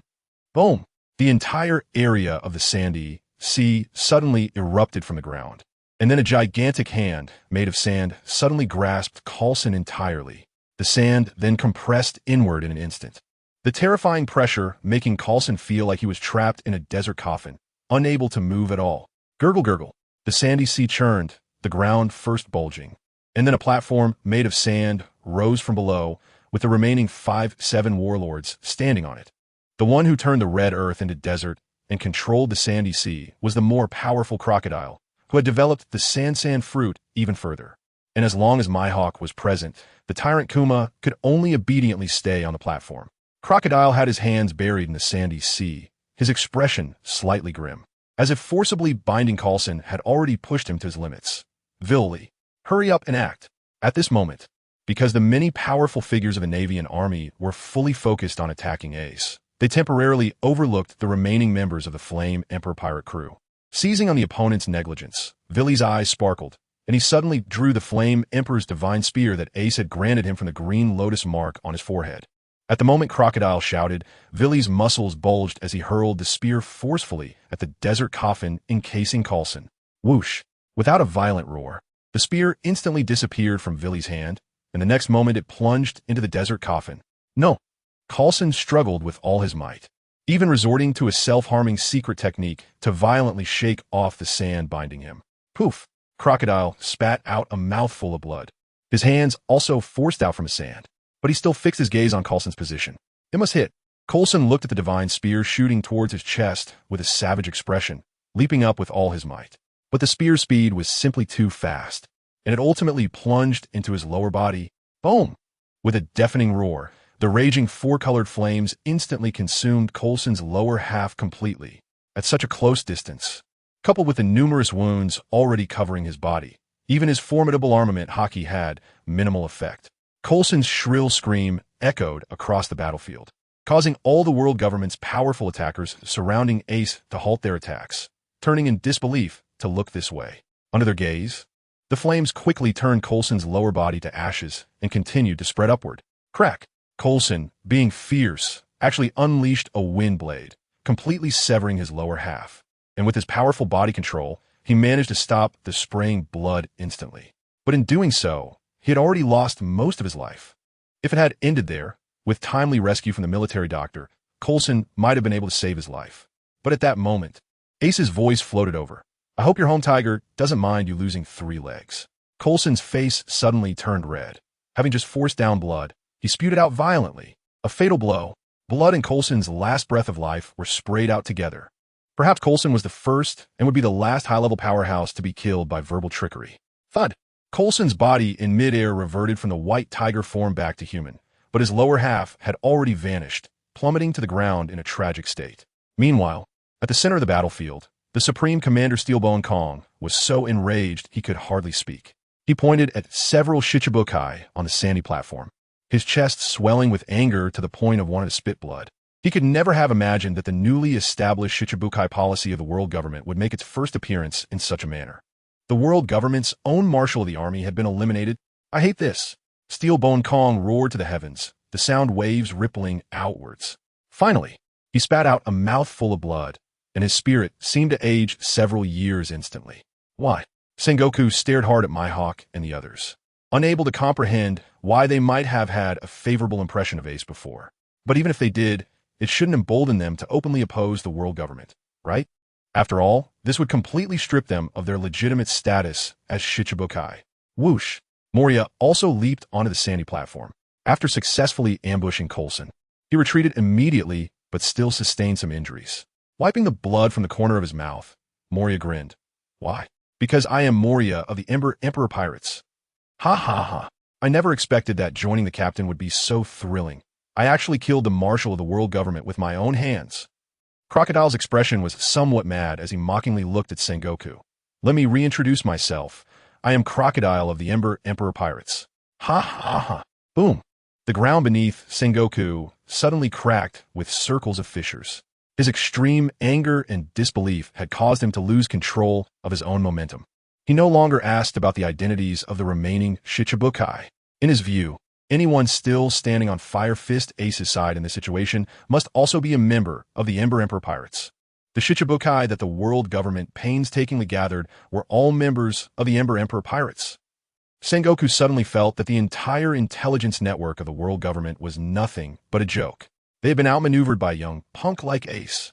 On the sandy platform, Bartholomew Kuma saw Sengoku's reaction and guessed his thoughts. He desperately wanted to shout to Sengoku that he was not a member of the Emperor Pirates at all. But feeling the killing intent locked onto him by Mihawk, Kuma sighed and chose to give up on explaining. After all, it was evident that starting today, there would no longer be a Shichibukai system in this world, and his infiltration plan had been completely ruined. Hancock and Jinbe, in this situation, naturally made their own judgments. Ace had been kind to them. Now that they were in a dire predicament, they were certainly willing to lend Ace a helping hand. The sudden change on the battlefield left the soldiers present feeling as if they were in a nightmare. The marshal of the world government's army, a powerhouse like a stabilizing anchor, suddenly dead before their eyes, at the hands of the Shichibukai who should have stood by their side. And what were those Shichibukai saying? I am a member of the Emperor Pirates. This phrase echoed like a nightmare in the minds of all the soldiers throughout the day's battle. They anxiously looked around, tightly gripping their weapons, fearing they might suddenly die at the hands of some hidden member of the Emperor Pirates. Shut off the transponder snail. The leading powerhouse of CP0 suddenly shouted. The staff responsible for filming finally snapped back to reality from their fear and hurriedly turned off the transponder snail in front of them. But Coulson's death had already been broadcasted through the transponder snail to the eyes of the entire world. The terrifying power of the Emperor Pirates had thoroughly shocked the world. No need for much thought. In the days to come, the Emperor Pirates and their powerful members would become the topic of discussion for everyone. On the battlefield of Mary Geos. Wow. The leader of CP0 threw off his suit jacket, his powerful aura suddenly erupting, as if Coulson's death had finally forced him to go all out. What was even more shocking was that the black-clad figures behind him all unleashed peak Admiral-level power. How could so many Admiral-level powerhouses suddenly appear? Moreover, the black-clad figures were all faintly surrounded by a wisp of dark energy, giving off a chilling aura even from a distance. Ace's pupils suddenly constricted, putting aside the extraordinary strength of those men in black.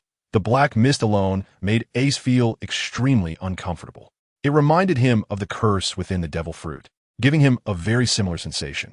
Could it be related to those extraterrestrial demons again? Ace squinted his eyes. If that's the case, then things are serious. All members of CP0 have already been corrupted by the devil.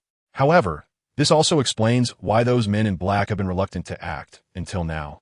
And even before they prepare to strike, they have someone shut down all the transponder snails in advance. Clearly, they don't want to expose themselves to avoid drawing the attention of those who might notice something amiss. Move, leave no one alive. The black-clad leader of CP0 issued a chilling order to his subordinates. Meanwhile, the enraged Steelbone Kong and Sengoku charged towards Ace and the others. Filled with astonishing killing intent, the disgrace of the world government must be washed away. Mihawk and the others rushed to Ace's side. At this moment, both sides had 3 commanders with strength on par with each other, resulting in a deafening clash. However, at the level of Admiral-level combat power, the black-clad individuals completely overwhelmed Ace's side. Villy and the others wouldn't last long before being slaughtered. Just then, a tremendous sound erupted from beneath the red line. A massive ship soared into the sky, breaking through the water from the sea and leaping upwards. Kurara, I wonder if we came too late. The appearance of this ship resembled that of a whale. It was the flagship of the Whitebeard pirates, the Moby Dick. On the bow stood Whitebeard and his squad captains, lined up neatly. Boom!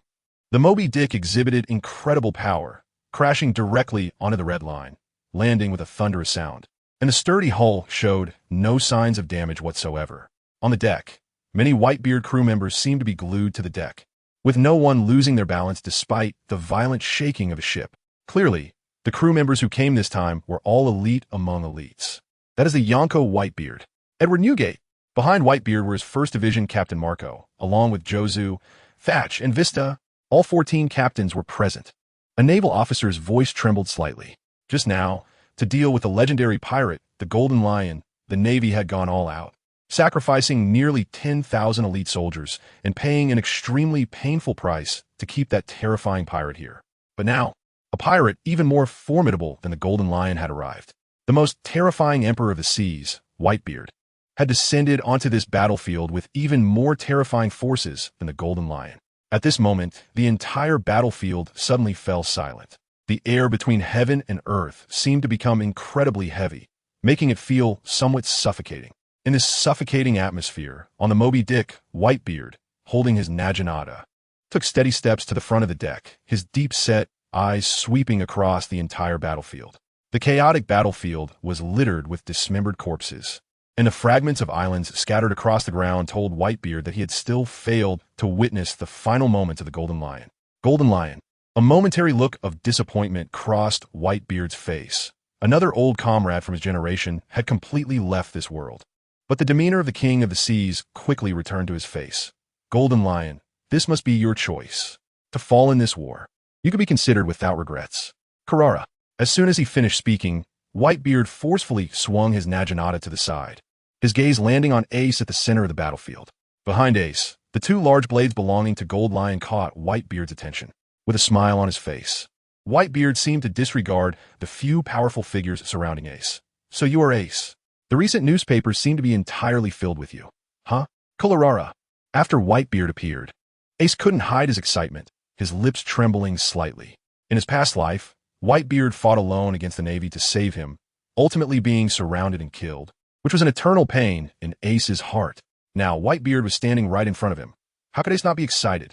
Ace opened his mouth, ready to respond to Whitebeard.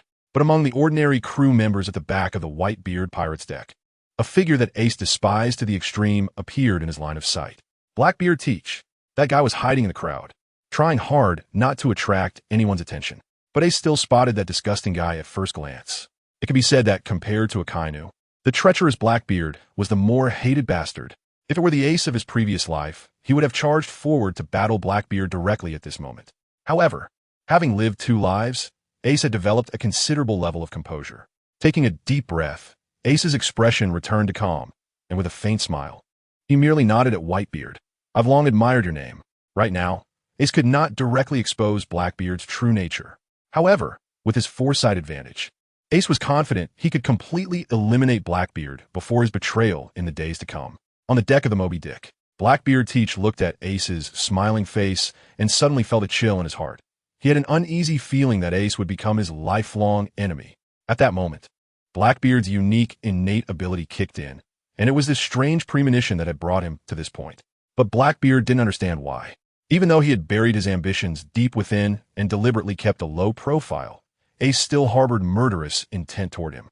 However, since he couldn't figure it out, Blackbeard lowered his head, his eyes flickering coldly, and he resolved to find an opportunity to eliminate Ace. On the battlefield, Sengoku warily glanced at Whitebeard. Whitebeard, do you also want to intervene? Sengoku's expression darkened. If the Whitebeard pirates got involved in this war, the outcome would be uncertain. Stop wasting words. Steelbone Kong completely ignored Whitebeard's attitude and, taking advantage of Ace's momentary distraction, suddenly attacked alongside the CP0 agents in black. The two unleashed their strongest strikes toward Ace simultaneously.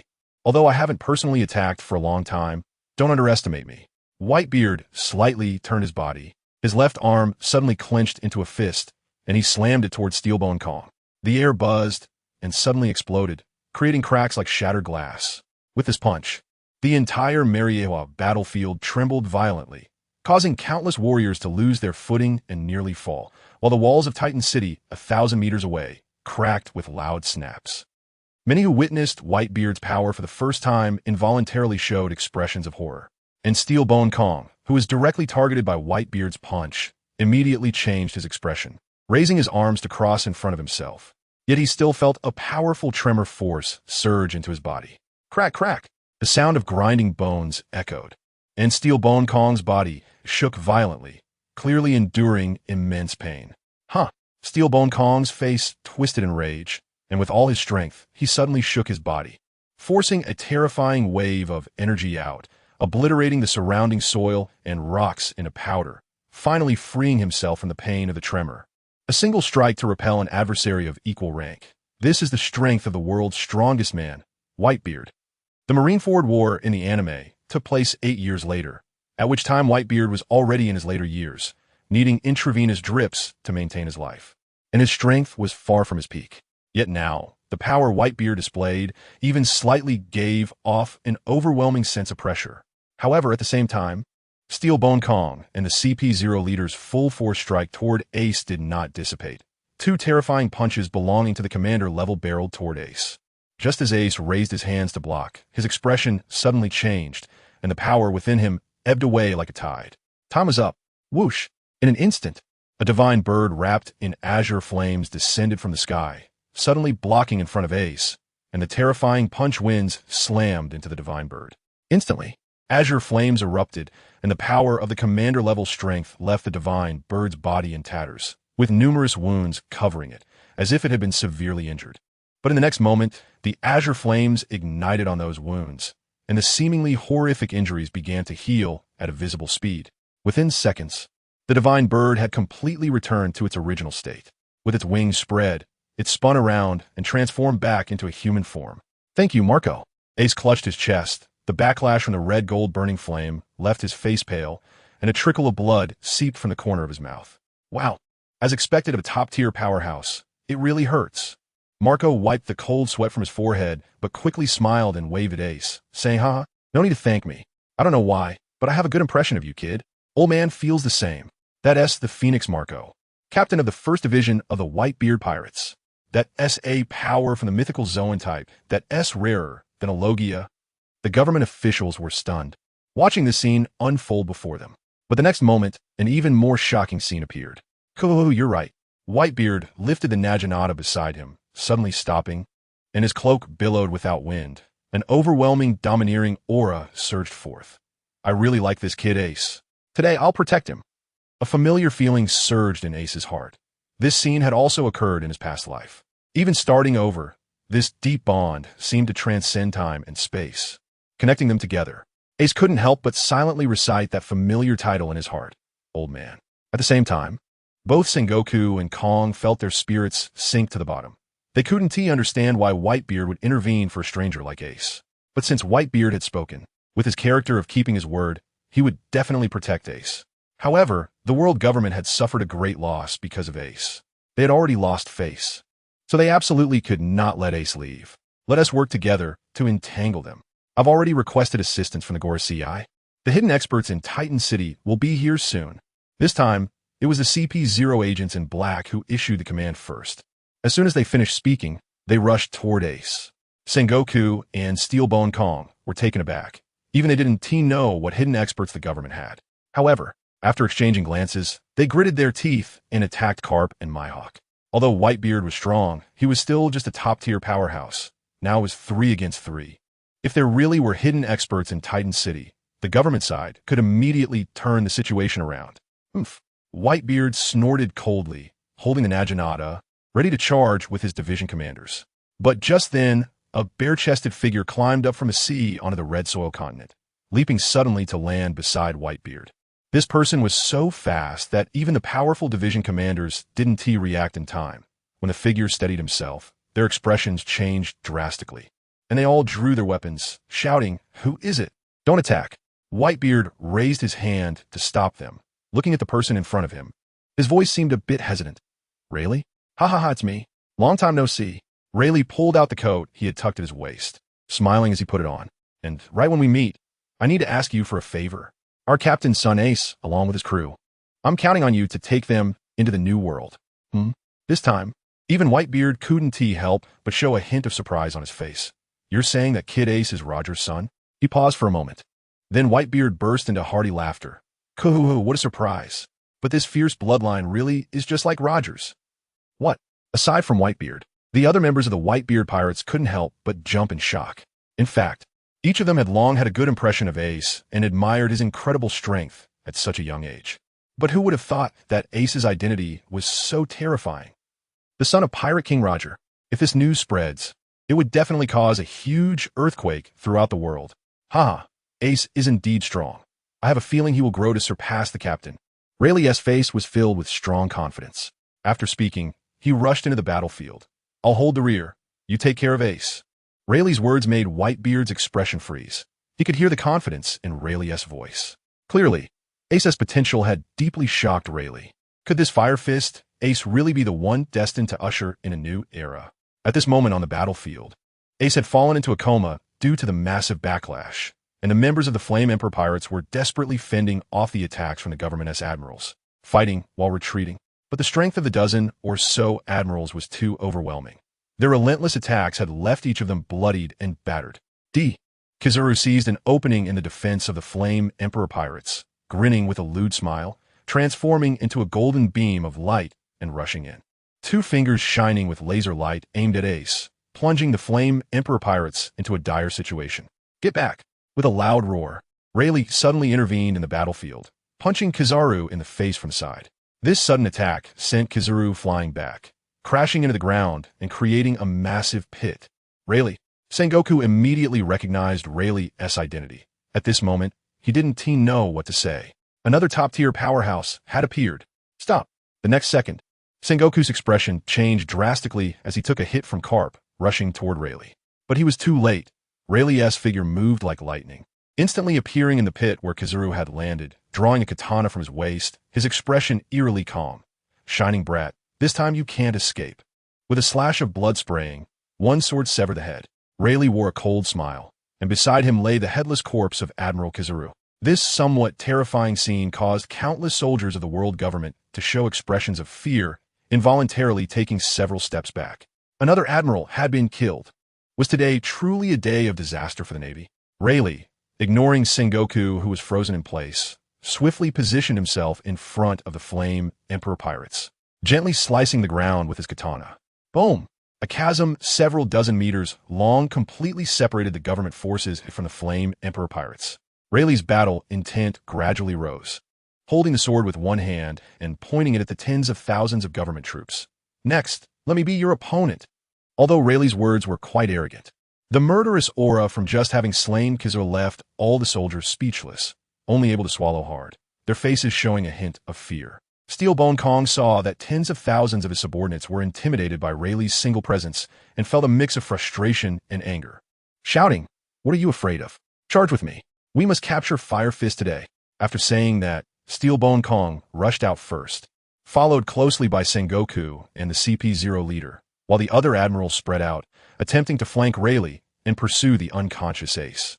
But Sengoku and the CP0 leader were immediately blocked by Carp and Mihawk. And, facing the dozen or so admirals rushing in at high speed, Whitebeard, standing at the bow of the Moby Dick, slammed his fists down domineeringly. "Get back." Bang! The air suddenly shattered into countless cracks, resembling broken glass. In the next moment, the entire space trembled violently, and a terrifying shockwave instantly struck the bodies of those admiral-level powerhouses. Boom!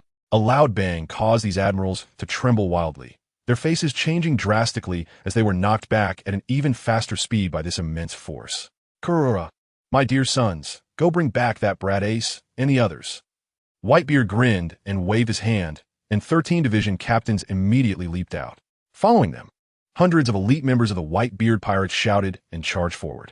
They quickly surrounded the Ember Pirates, protecting them as they rapidly retreated towards the Moby Dick.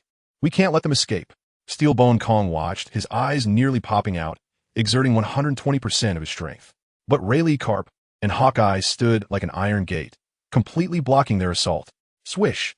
Marco, who had transformed back into his phoenix form, descended from the sky, landing at the bow of the Moby Dick. He glanced at Rayleigh and the others and asked, "Dad, should we help them?" "Haha, they're all monsters. They don't need our help," Whitebeard replied, taking a big swig from his liquor flask and then pouring the rest of the alcohol on the front of the ship, saying, "Let me raise a glass to that old lion." After looking at Ace and the others who had retreated to the Moby Dick, Whitebeard turned to walk towards the cabin while arranging, "Marco, you take care of the members of the Ember Pirates. Let the ship's doctor treat them well. I have high hopes for Roger's son, Kururara." Marco was taken aback. It was the first time he heard the captain evaluate a junior like this. Turning to look at the already unconscious Ace, Marco had a premonition that bringing him back to the New World would definitely stir up a storm. The power dynamics in the New World would surely undergo earth-shattering changes. Taking a deep breath, Marco shouted toward the front of the ship, "Jaws, we're setting off." Jaws, the 2nd Division captain of the Whitebeard Pirates, was a taciturn giant. Upon hearing Marco's words, he didn't say much. His arms instantly transformed into shining diamond forms. Boom! Boom!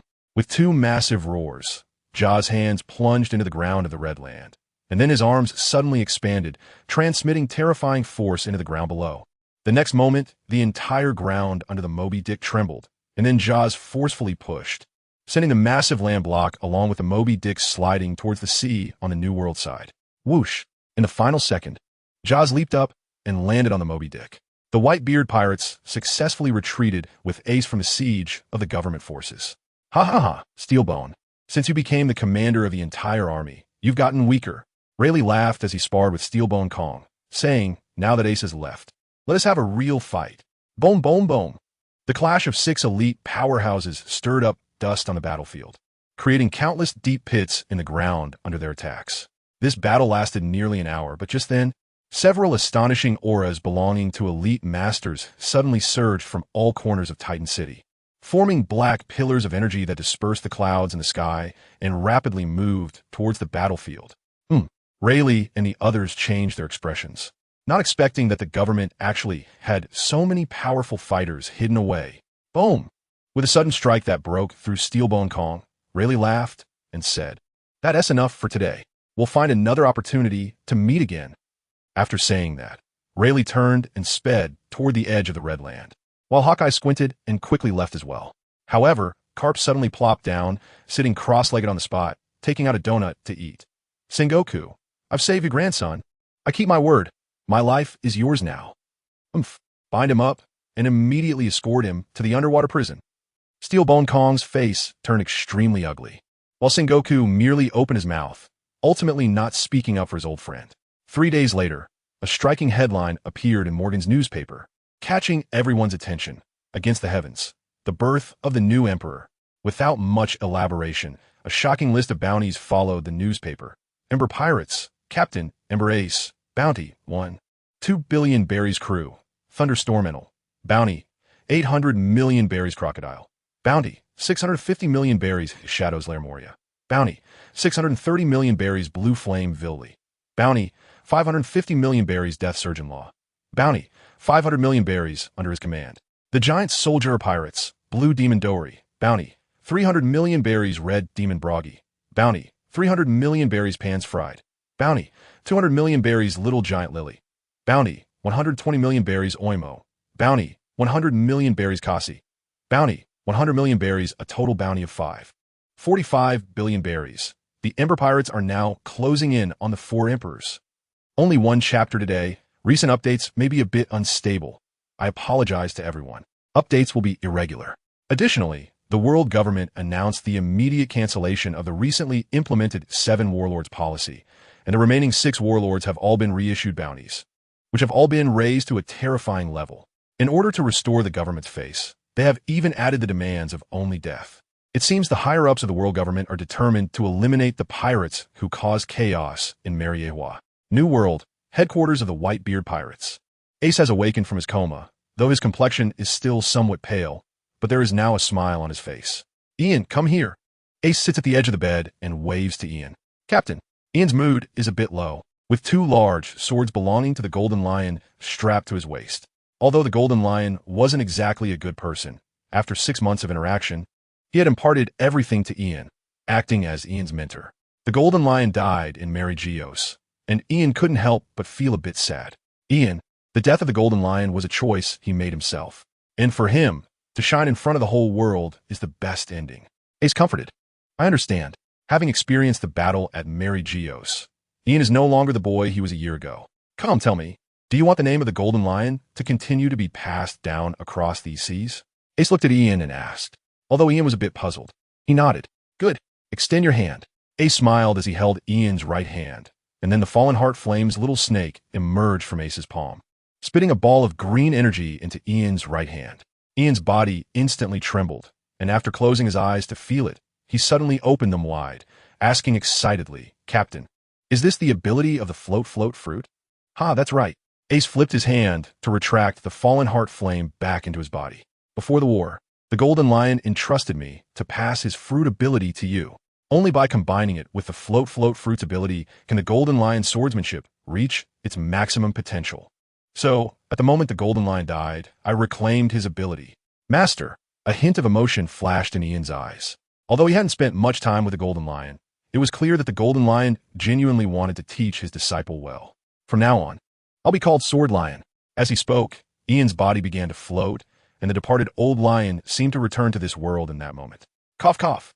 Ace coughed a couple of times, but he was in a good mood as he said, let's go see how Villi and the others are doing. Their injuries from Mariewa are not light. However, as soon as the 2 walked out of the ward, they noticed that the pirates on the entire island were running around quickly, seemingly thrown into chaos for some reason. Ace felt a bit strange, not knowing what was wrong with them. At that moment, Marco passed by not far away, looking quite grim as he continuously directed his subordinates to move towards the port. Marco, Ace shouted, waving his hand, and asked what's going on. Marco turned his head towards the sound and saw Ace, forcing a smile as he said, Oh, it's Ace. Are you feeling better? Almost. Ace pointed around and asked, What is this? It's nothing serious. The Beast Pirates attacked 2 islands within our territory. Marco di Blave. I'm here on Dad's orders to intercept them. The reason we arrived late to the war at Mariewa is that we ran into that madman Kaido along the way. Marco's expression showed a bit of helplessness. He also wanted to join the fun at Mariewa, but Dad stopped him. So now, this is their retaliation against us. Ace's expression was somewhat strange. With Kaido's warlike nature, stopping him from participating in that world-class war might really drive him crazy. Do we need help? No need for that. Kaido isn't taking action this time, so it's enough for just a few of us captains to lead. After Marco finished speaking, he waved his hand and said, All right, no more chatting. I have to set off quickly. It's time to teach those muscle-bound, simple-minded guys of the Beast Pirates a lesson. With that, Marco transformed into a phoenix and flew towards the seaside. Ace didn't insist, as the current physical condition of their Ember Pirates wasn't great. He could only watch as over a dozen massive pirate ships slowly sailed away from the island's harbor. Next, Ace went to check on the injuries of his crew. After confirming that they were mostly fine, he finally returned to his room to examine his gains from this war.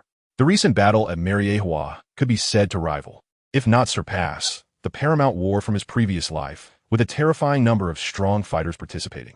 Although Ace had suffered backlash from forcibly increasing his strength and was seriously injured, the intense clashes had also greatly enhanced his physical strength. At this moment, his physical strength had reached the level of a quasi-admiral at the 10th tier. Once his injuries fully healed, it wouldn't be long before he could immediately become a true admiral-level powerhouse. At that time, he would be one step closer to reaching the pinnacle of this world. Additionally, on his attribute panel, the demonic energy points Ace had eliminated had once again exceeded 1,000 points, indicating that he could now exchange for another life-returning pill. Knock knock. Suddenly, someone knocked on the door. Ace used his observation hockey to scan and found that it was Rayleigh, the Dark King. Uncle Rayleigh. Ace was somewhat surprised as he opened the door to welcome Rayleigh in. Regarding Rayleigh, Ace wasn't too worried about whether Carp and Mihawk could successfully escape from Mariehua. But now, seeing Rayleigh unharmed in front of him, Ace let out a sigh of relief. Where are Mihawk and Grandpa Carp? Ace asked with some confusion, noticing that only Rayleigh had arrived. Rayleigh's expression was somewhat serious as he replied. After Mihawk returned to the New World, he went to find Shanks. Carp. Rayleigh hesitated, which gave Ace a bad feeling. When we left, Carp took the initiative to stay behind. He has probably already been locked up in the underwater prison. Rayleigh said, he's been a Navy for his whole life. It must be very difficult for him now. Grandpa. Ace felt a sharp pain in his chest, and he could imagine the anguish in Garp's heart. On one side was family, and on the other was duty. No matter which side he chose, it would be painful. However, at this moment, Ace made up his mind. Even if he had to break through the underwater prison, he would rescue Garp. A week later, in the calm belt of the first half of the Grand Line, the underwater prison Impel Down stood tall. This was the most terrifying prison of the Navy, holding countless notorious criminals captured by the Navy. Not only was it heavily guarded, but the surrounding waters were also occasionally visited by giant sea kings, earning it the title of Copper Wall and Iron Bastion. For hundreds of years, apart from Golden Lion, the only criminals who had been able to leave Impel Down were their corpses. At this moment, in the scorching hell on the 4th underground level of Impel Down, in the office of Director Magellan, he said, Shiryu, if you dare to kill prisoners again, don't blame me for being merciless. Magellan's face was grim, and purple venom surged from his body, seemingly ready to strike at the person in front of him at any moment. Hey, Director, I just killed a few damn guys. Shiryu, the chief jailer, said nonchalantly, a cigar in his mouth and a dismissive expression on his face. Do you want to take action against me right now? We just got a formidable criminal in the prison, haha. Shiryu's meaning was simple at this critical moment. His combat power was crucial for Impel Down. Magellan's expression darkened even more, and after a cold snort, he said, You better not refer to Admiral Garp as a criminal. He must have his reasons for doing so. You go on high alert on the first floor of the sea right now. You're the boss here, and your word is law. Shiryu showed little respect, wearing a frivolous smile as he turned and walked out of the office with his knife in hand, ignoring Magellan's ashen face behind him. Shiryu directly took the elevator to the top level of the prison. Upon reaching the top, he waved to a few Marines, who opened the prison's large gate for him, allowing him to step onto the dock. Surrounding Impel Down were massive whirlpool currents. Without opening the gate of justice, no ship could approach Impel Down from the sea. They could only hopelessly drift with the current. High alert, Shiryu scoffed. Apart from Golden Lion with the float fruit, no one else has been able to reach Impel Down. And now that old guy is definitely dead. So this place is truly the Copper Wall and Iron Bastion. Feeling somewhat bored, Shiryu was about to turn and walk back into Impel Down, thinking, I might as well go kill a few scumbags. Just then, a massive pirate ship broke through the clouds, casting a shadow that completely enveloped Shiryu. Shiryu suddenly turned to look at the sky, and when he saw the pirate ship floating in the air, he exclaimed in disbelief, Impossible! Golden Lion was definitely dead. But the terrifying ability before him was undoubtedly from the float fruit. What was going on? Could it be the ghost of Golden Lion? With immense confusion, Shiryu squinted at the pirate ship floating in the sky, and he saw several figures standing at the bow. Shiryu of the Rain? Ace stood with his hands behind his back, looking down at Shiryu on the dock with a smirk, suddenly saying to Ian beside him, Ian, go test this guy. Yes. After obtaining the float fruit, Ian appeared more confident, responding as he drew his twin swords from his waist. No matter if you are human or ghost. If you don't come down, I will take action. Rain Shiryu also drew his second-generation Kitetsu, his eyes glinting coldly, pointing the sword towards the sky. However, the pirate ship showed no signs of movement. Only a young boy's low shout responded to him. Lion? Thousand Cuts Valley. In the next second, several golden sword chi suddenly descended from the sky, instantly slashing towards Shiryu head-on. Shiryu had of course watched the live broadcast of the battle in Mariehua, and he was deeply impressed by this unique technique of the Golden Lion, with its terrifying destructive power that even the top fighters of the world government could only face seriously.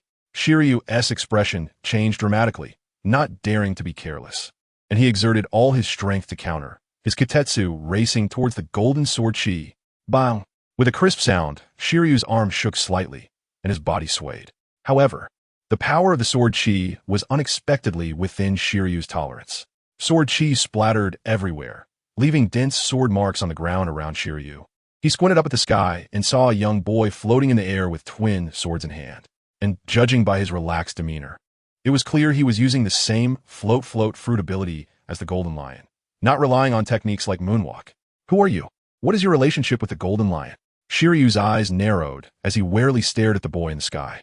Although the power of the opponent's sword chi wasn't too strong, the technique that was identical to the Golden Lion made Shiryu realize that if this boy were to grow up, he would definitely become a terrifying powerhouse just like the Golden Lion. Wait! Shiryu's eyes suddenly widened as he recalled that he seemed to have seen this boy somewhere. The War Live broadcast, Mariehua. Two terms appeared in Shiryu's mind. This kid had clearly appeared in the footage. Then could the figures on that pirate ship be the Flame Emperor pirates? Overlooking Ian floating in the air, the figures of Ace and the others at the ship's bow caught Shiryu's eye, causing his pupils to suddenly constrict and his expression to change drastically. He didn't even think of engaging in battle, turning around without hesitation and rushing towards the door while shouting fiercely at the marine soldiers guarding the gate. Open the door for me now. Ace at the ship's bow was also stunned after seeing this, not expecting that one of the highest combat powers in Impel Down, the Warden Rain Shiryu, would flee so decisively. How could he not run? At this moment, Shiryu's mind was frantically mocking. The Flame Emperor pirates, who had caused such chaos in Mariehua, had their strongest lineup right there at the bow of that ship. But after a moment of shock, a smile returned to Ace's face. No one can escape from us now. Villi, Enel. As Ace's command fell, blue electric light and golden flashes illuminated the bow of the ship simultaneously. In the next second, two beams of light instantly cut across the sky, abruptly appearing before Shiryu. Boom! The dazzling light erupted before the gate, and a tremendous force slammed into the ghost slash that Shiryu barely lifted. His feet scraped a deep trench in the ground. But more shocking than the physical damage was the ability displayed by that golden beam of light. The glint fruit. This is impossible. This belongs to Admiral Kizaru's ability. How could it appear here?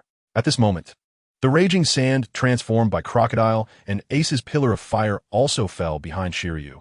And in this instant, Logia-type devil fruit users surrounded him. Impossible? Ace grinned, flames dancing around him.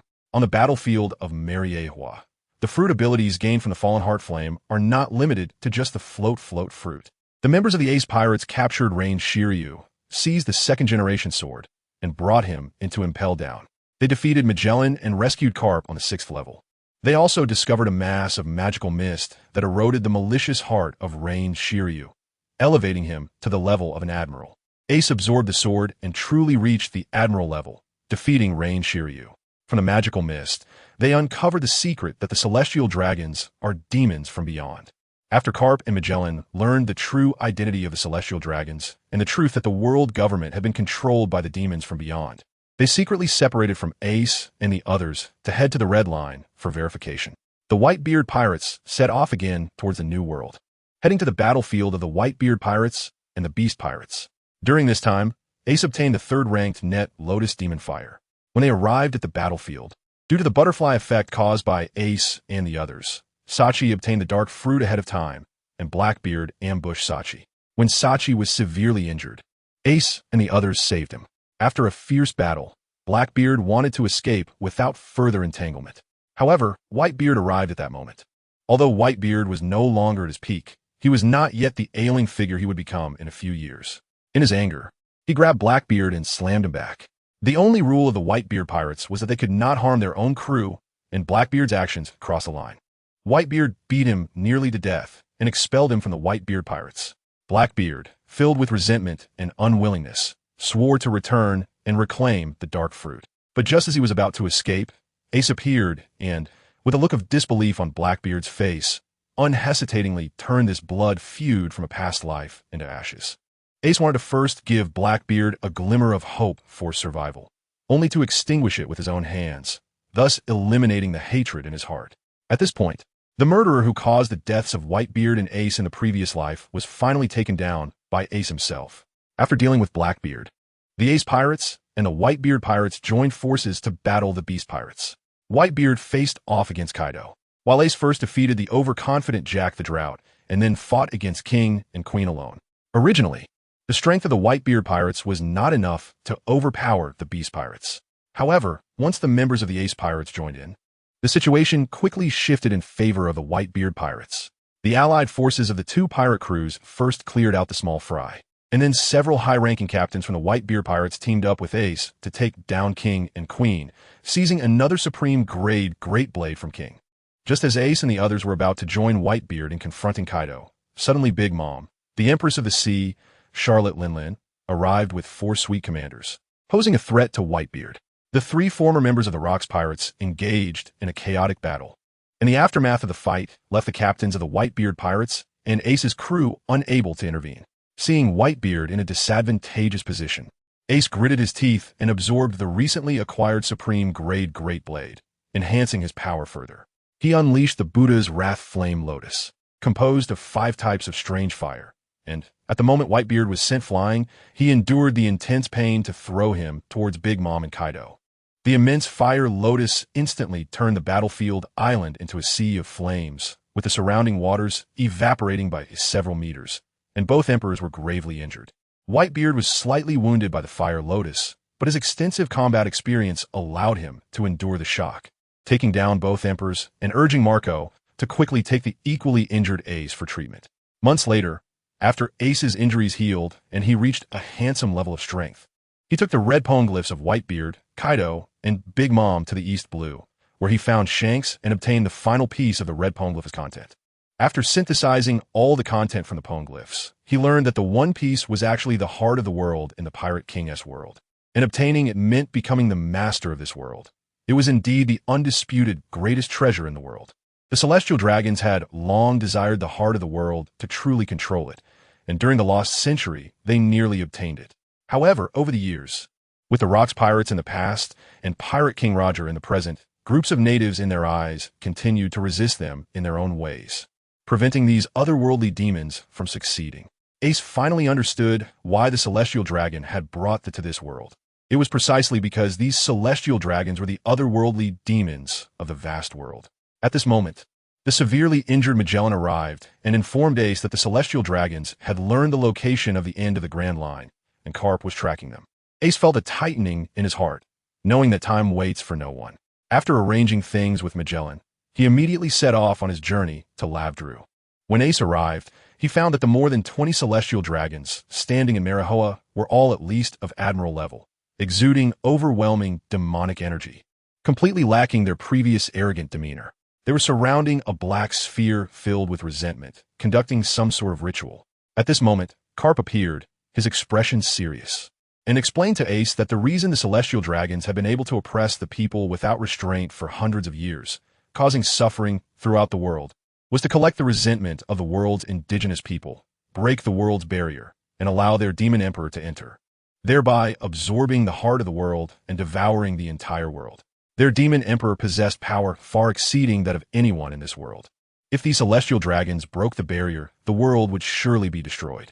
However, among these Celestial Dragons, there were 5 who were at the commander level, and the rest were also strong individuals at the admiral level. Ace's pirate crew alone could not break through them, and even with Carp, they only had 2 commander-level fighters. Just as Ace was preparing to grit his teeth and charge in, Whitebeard, red-haired Shanks, and even the previously captured Big Mom and Kaido arrived. When faced with external invasion, the strong individuals of this world finally united. The 6 commander-level fighters together managed to force the Celestial Dragons into a corner. But just as Ace and the others thought victory was at hand, these monstrous Celestial Dragons chose to self-destruct, pouring all the resentment they had absorbed over the years into the Black Mist. The Black Mist surged into the sky, and a huge black vortex appeared in the sky. One moment the sun was shining bright, and the next, the entire world fell into darkness. Meanwhile, a towering giant tree emerged from the center of Marahoa, with the heart of the world at its top, struggling to withstand the vortex in the sky, seemingly at its limit. In Ace's eyes, a gigantic head emerged from the pitch-black vortex. It was the Demon Emperor of the Outer Realm, and the terrifying pressure made the injured Kaido and Big Mom almost unable to lift their heads. Only Ace, aided by the different flames, could barely grit his teeth and push forward. But he was no match for the Demon Emperor and could only watch as the Demon Emperor's massive mouth approached the heart of the world. At a critical moment, the true form of the Xuanzong appeared, and several commander-level fighters of the scene simultaneously assisted Ace in breaking through to the Emperor level. The heart of the world seemed to see a glimmer of hope, helping Ace combine the 22 into one. Ultimately, bathed in the Emperor flame, Ace ascended to the Emperor level, grabbing the heart of the world just before the Demon Emperor could and instantly merging with it, even pulling the Demon Emperor into this world. You want to come in, right? Then don't leave. Easily burning the Demon Emperor to ashes, Ace became the ruler of the world, known as the Flame Emperor. Synopsis: with the system from Doppa, Ace, the Fire Fist, travels to the world of pirates. You say my flames can't compare to magma? Sorry, I'm using the Blue Lotus Earth Fire. You're a Kainu, and Blackbeard too? Alright, then let's burn them all.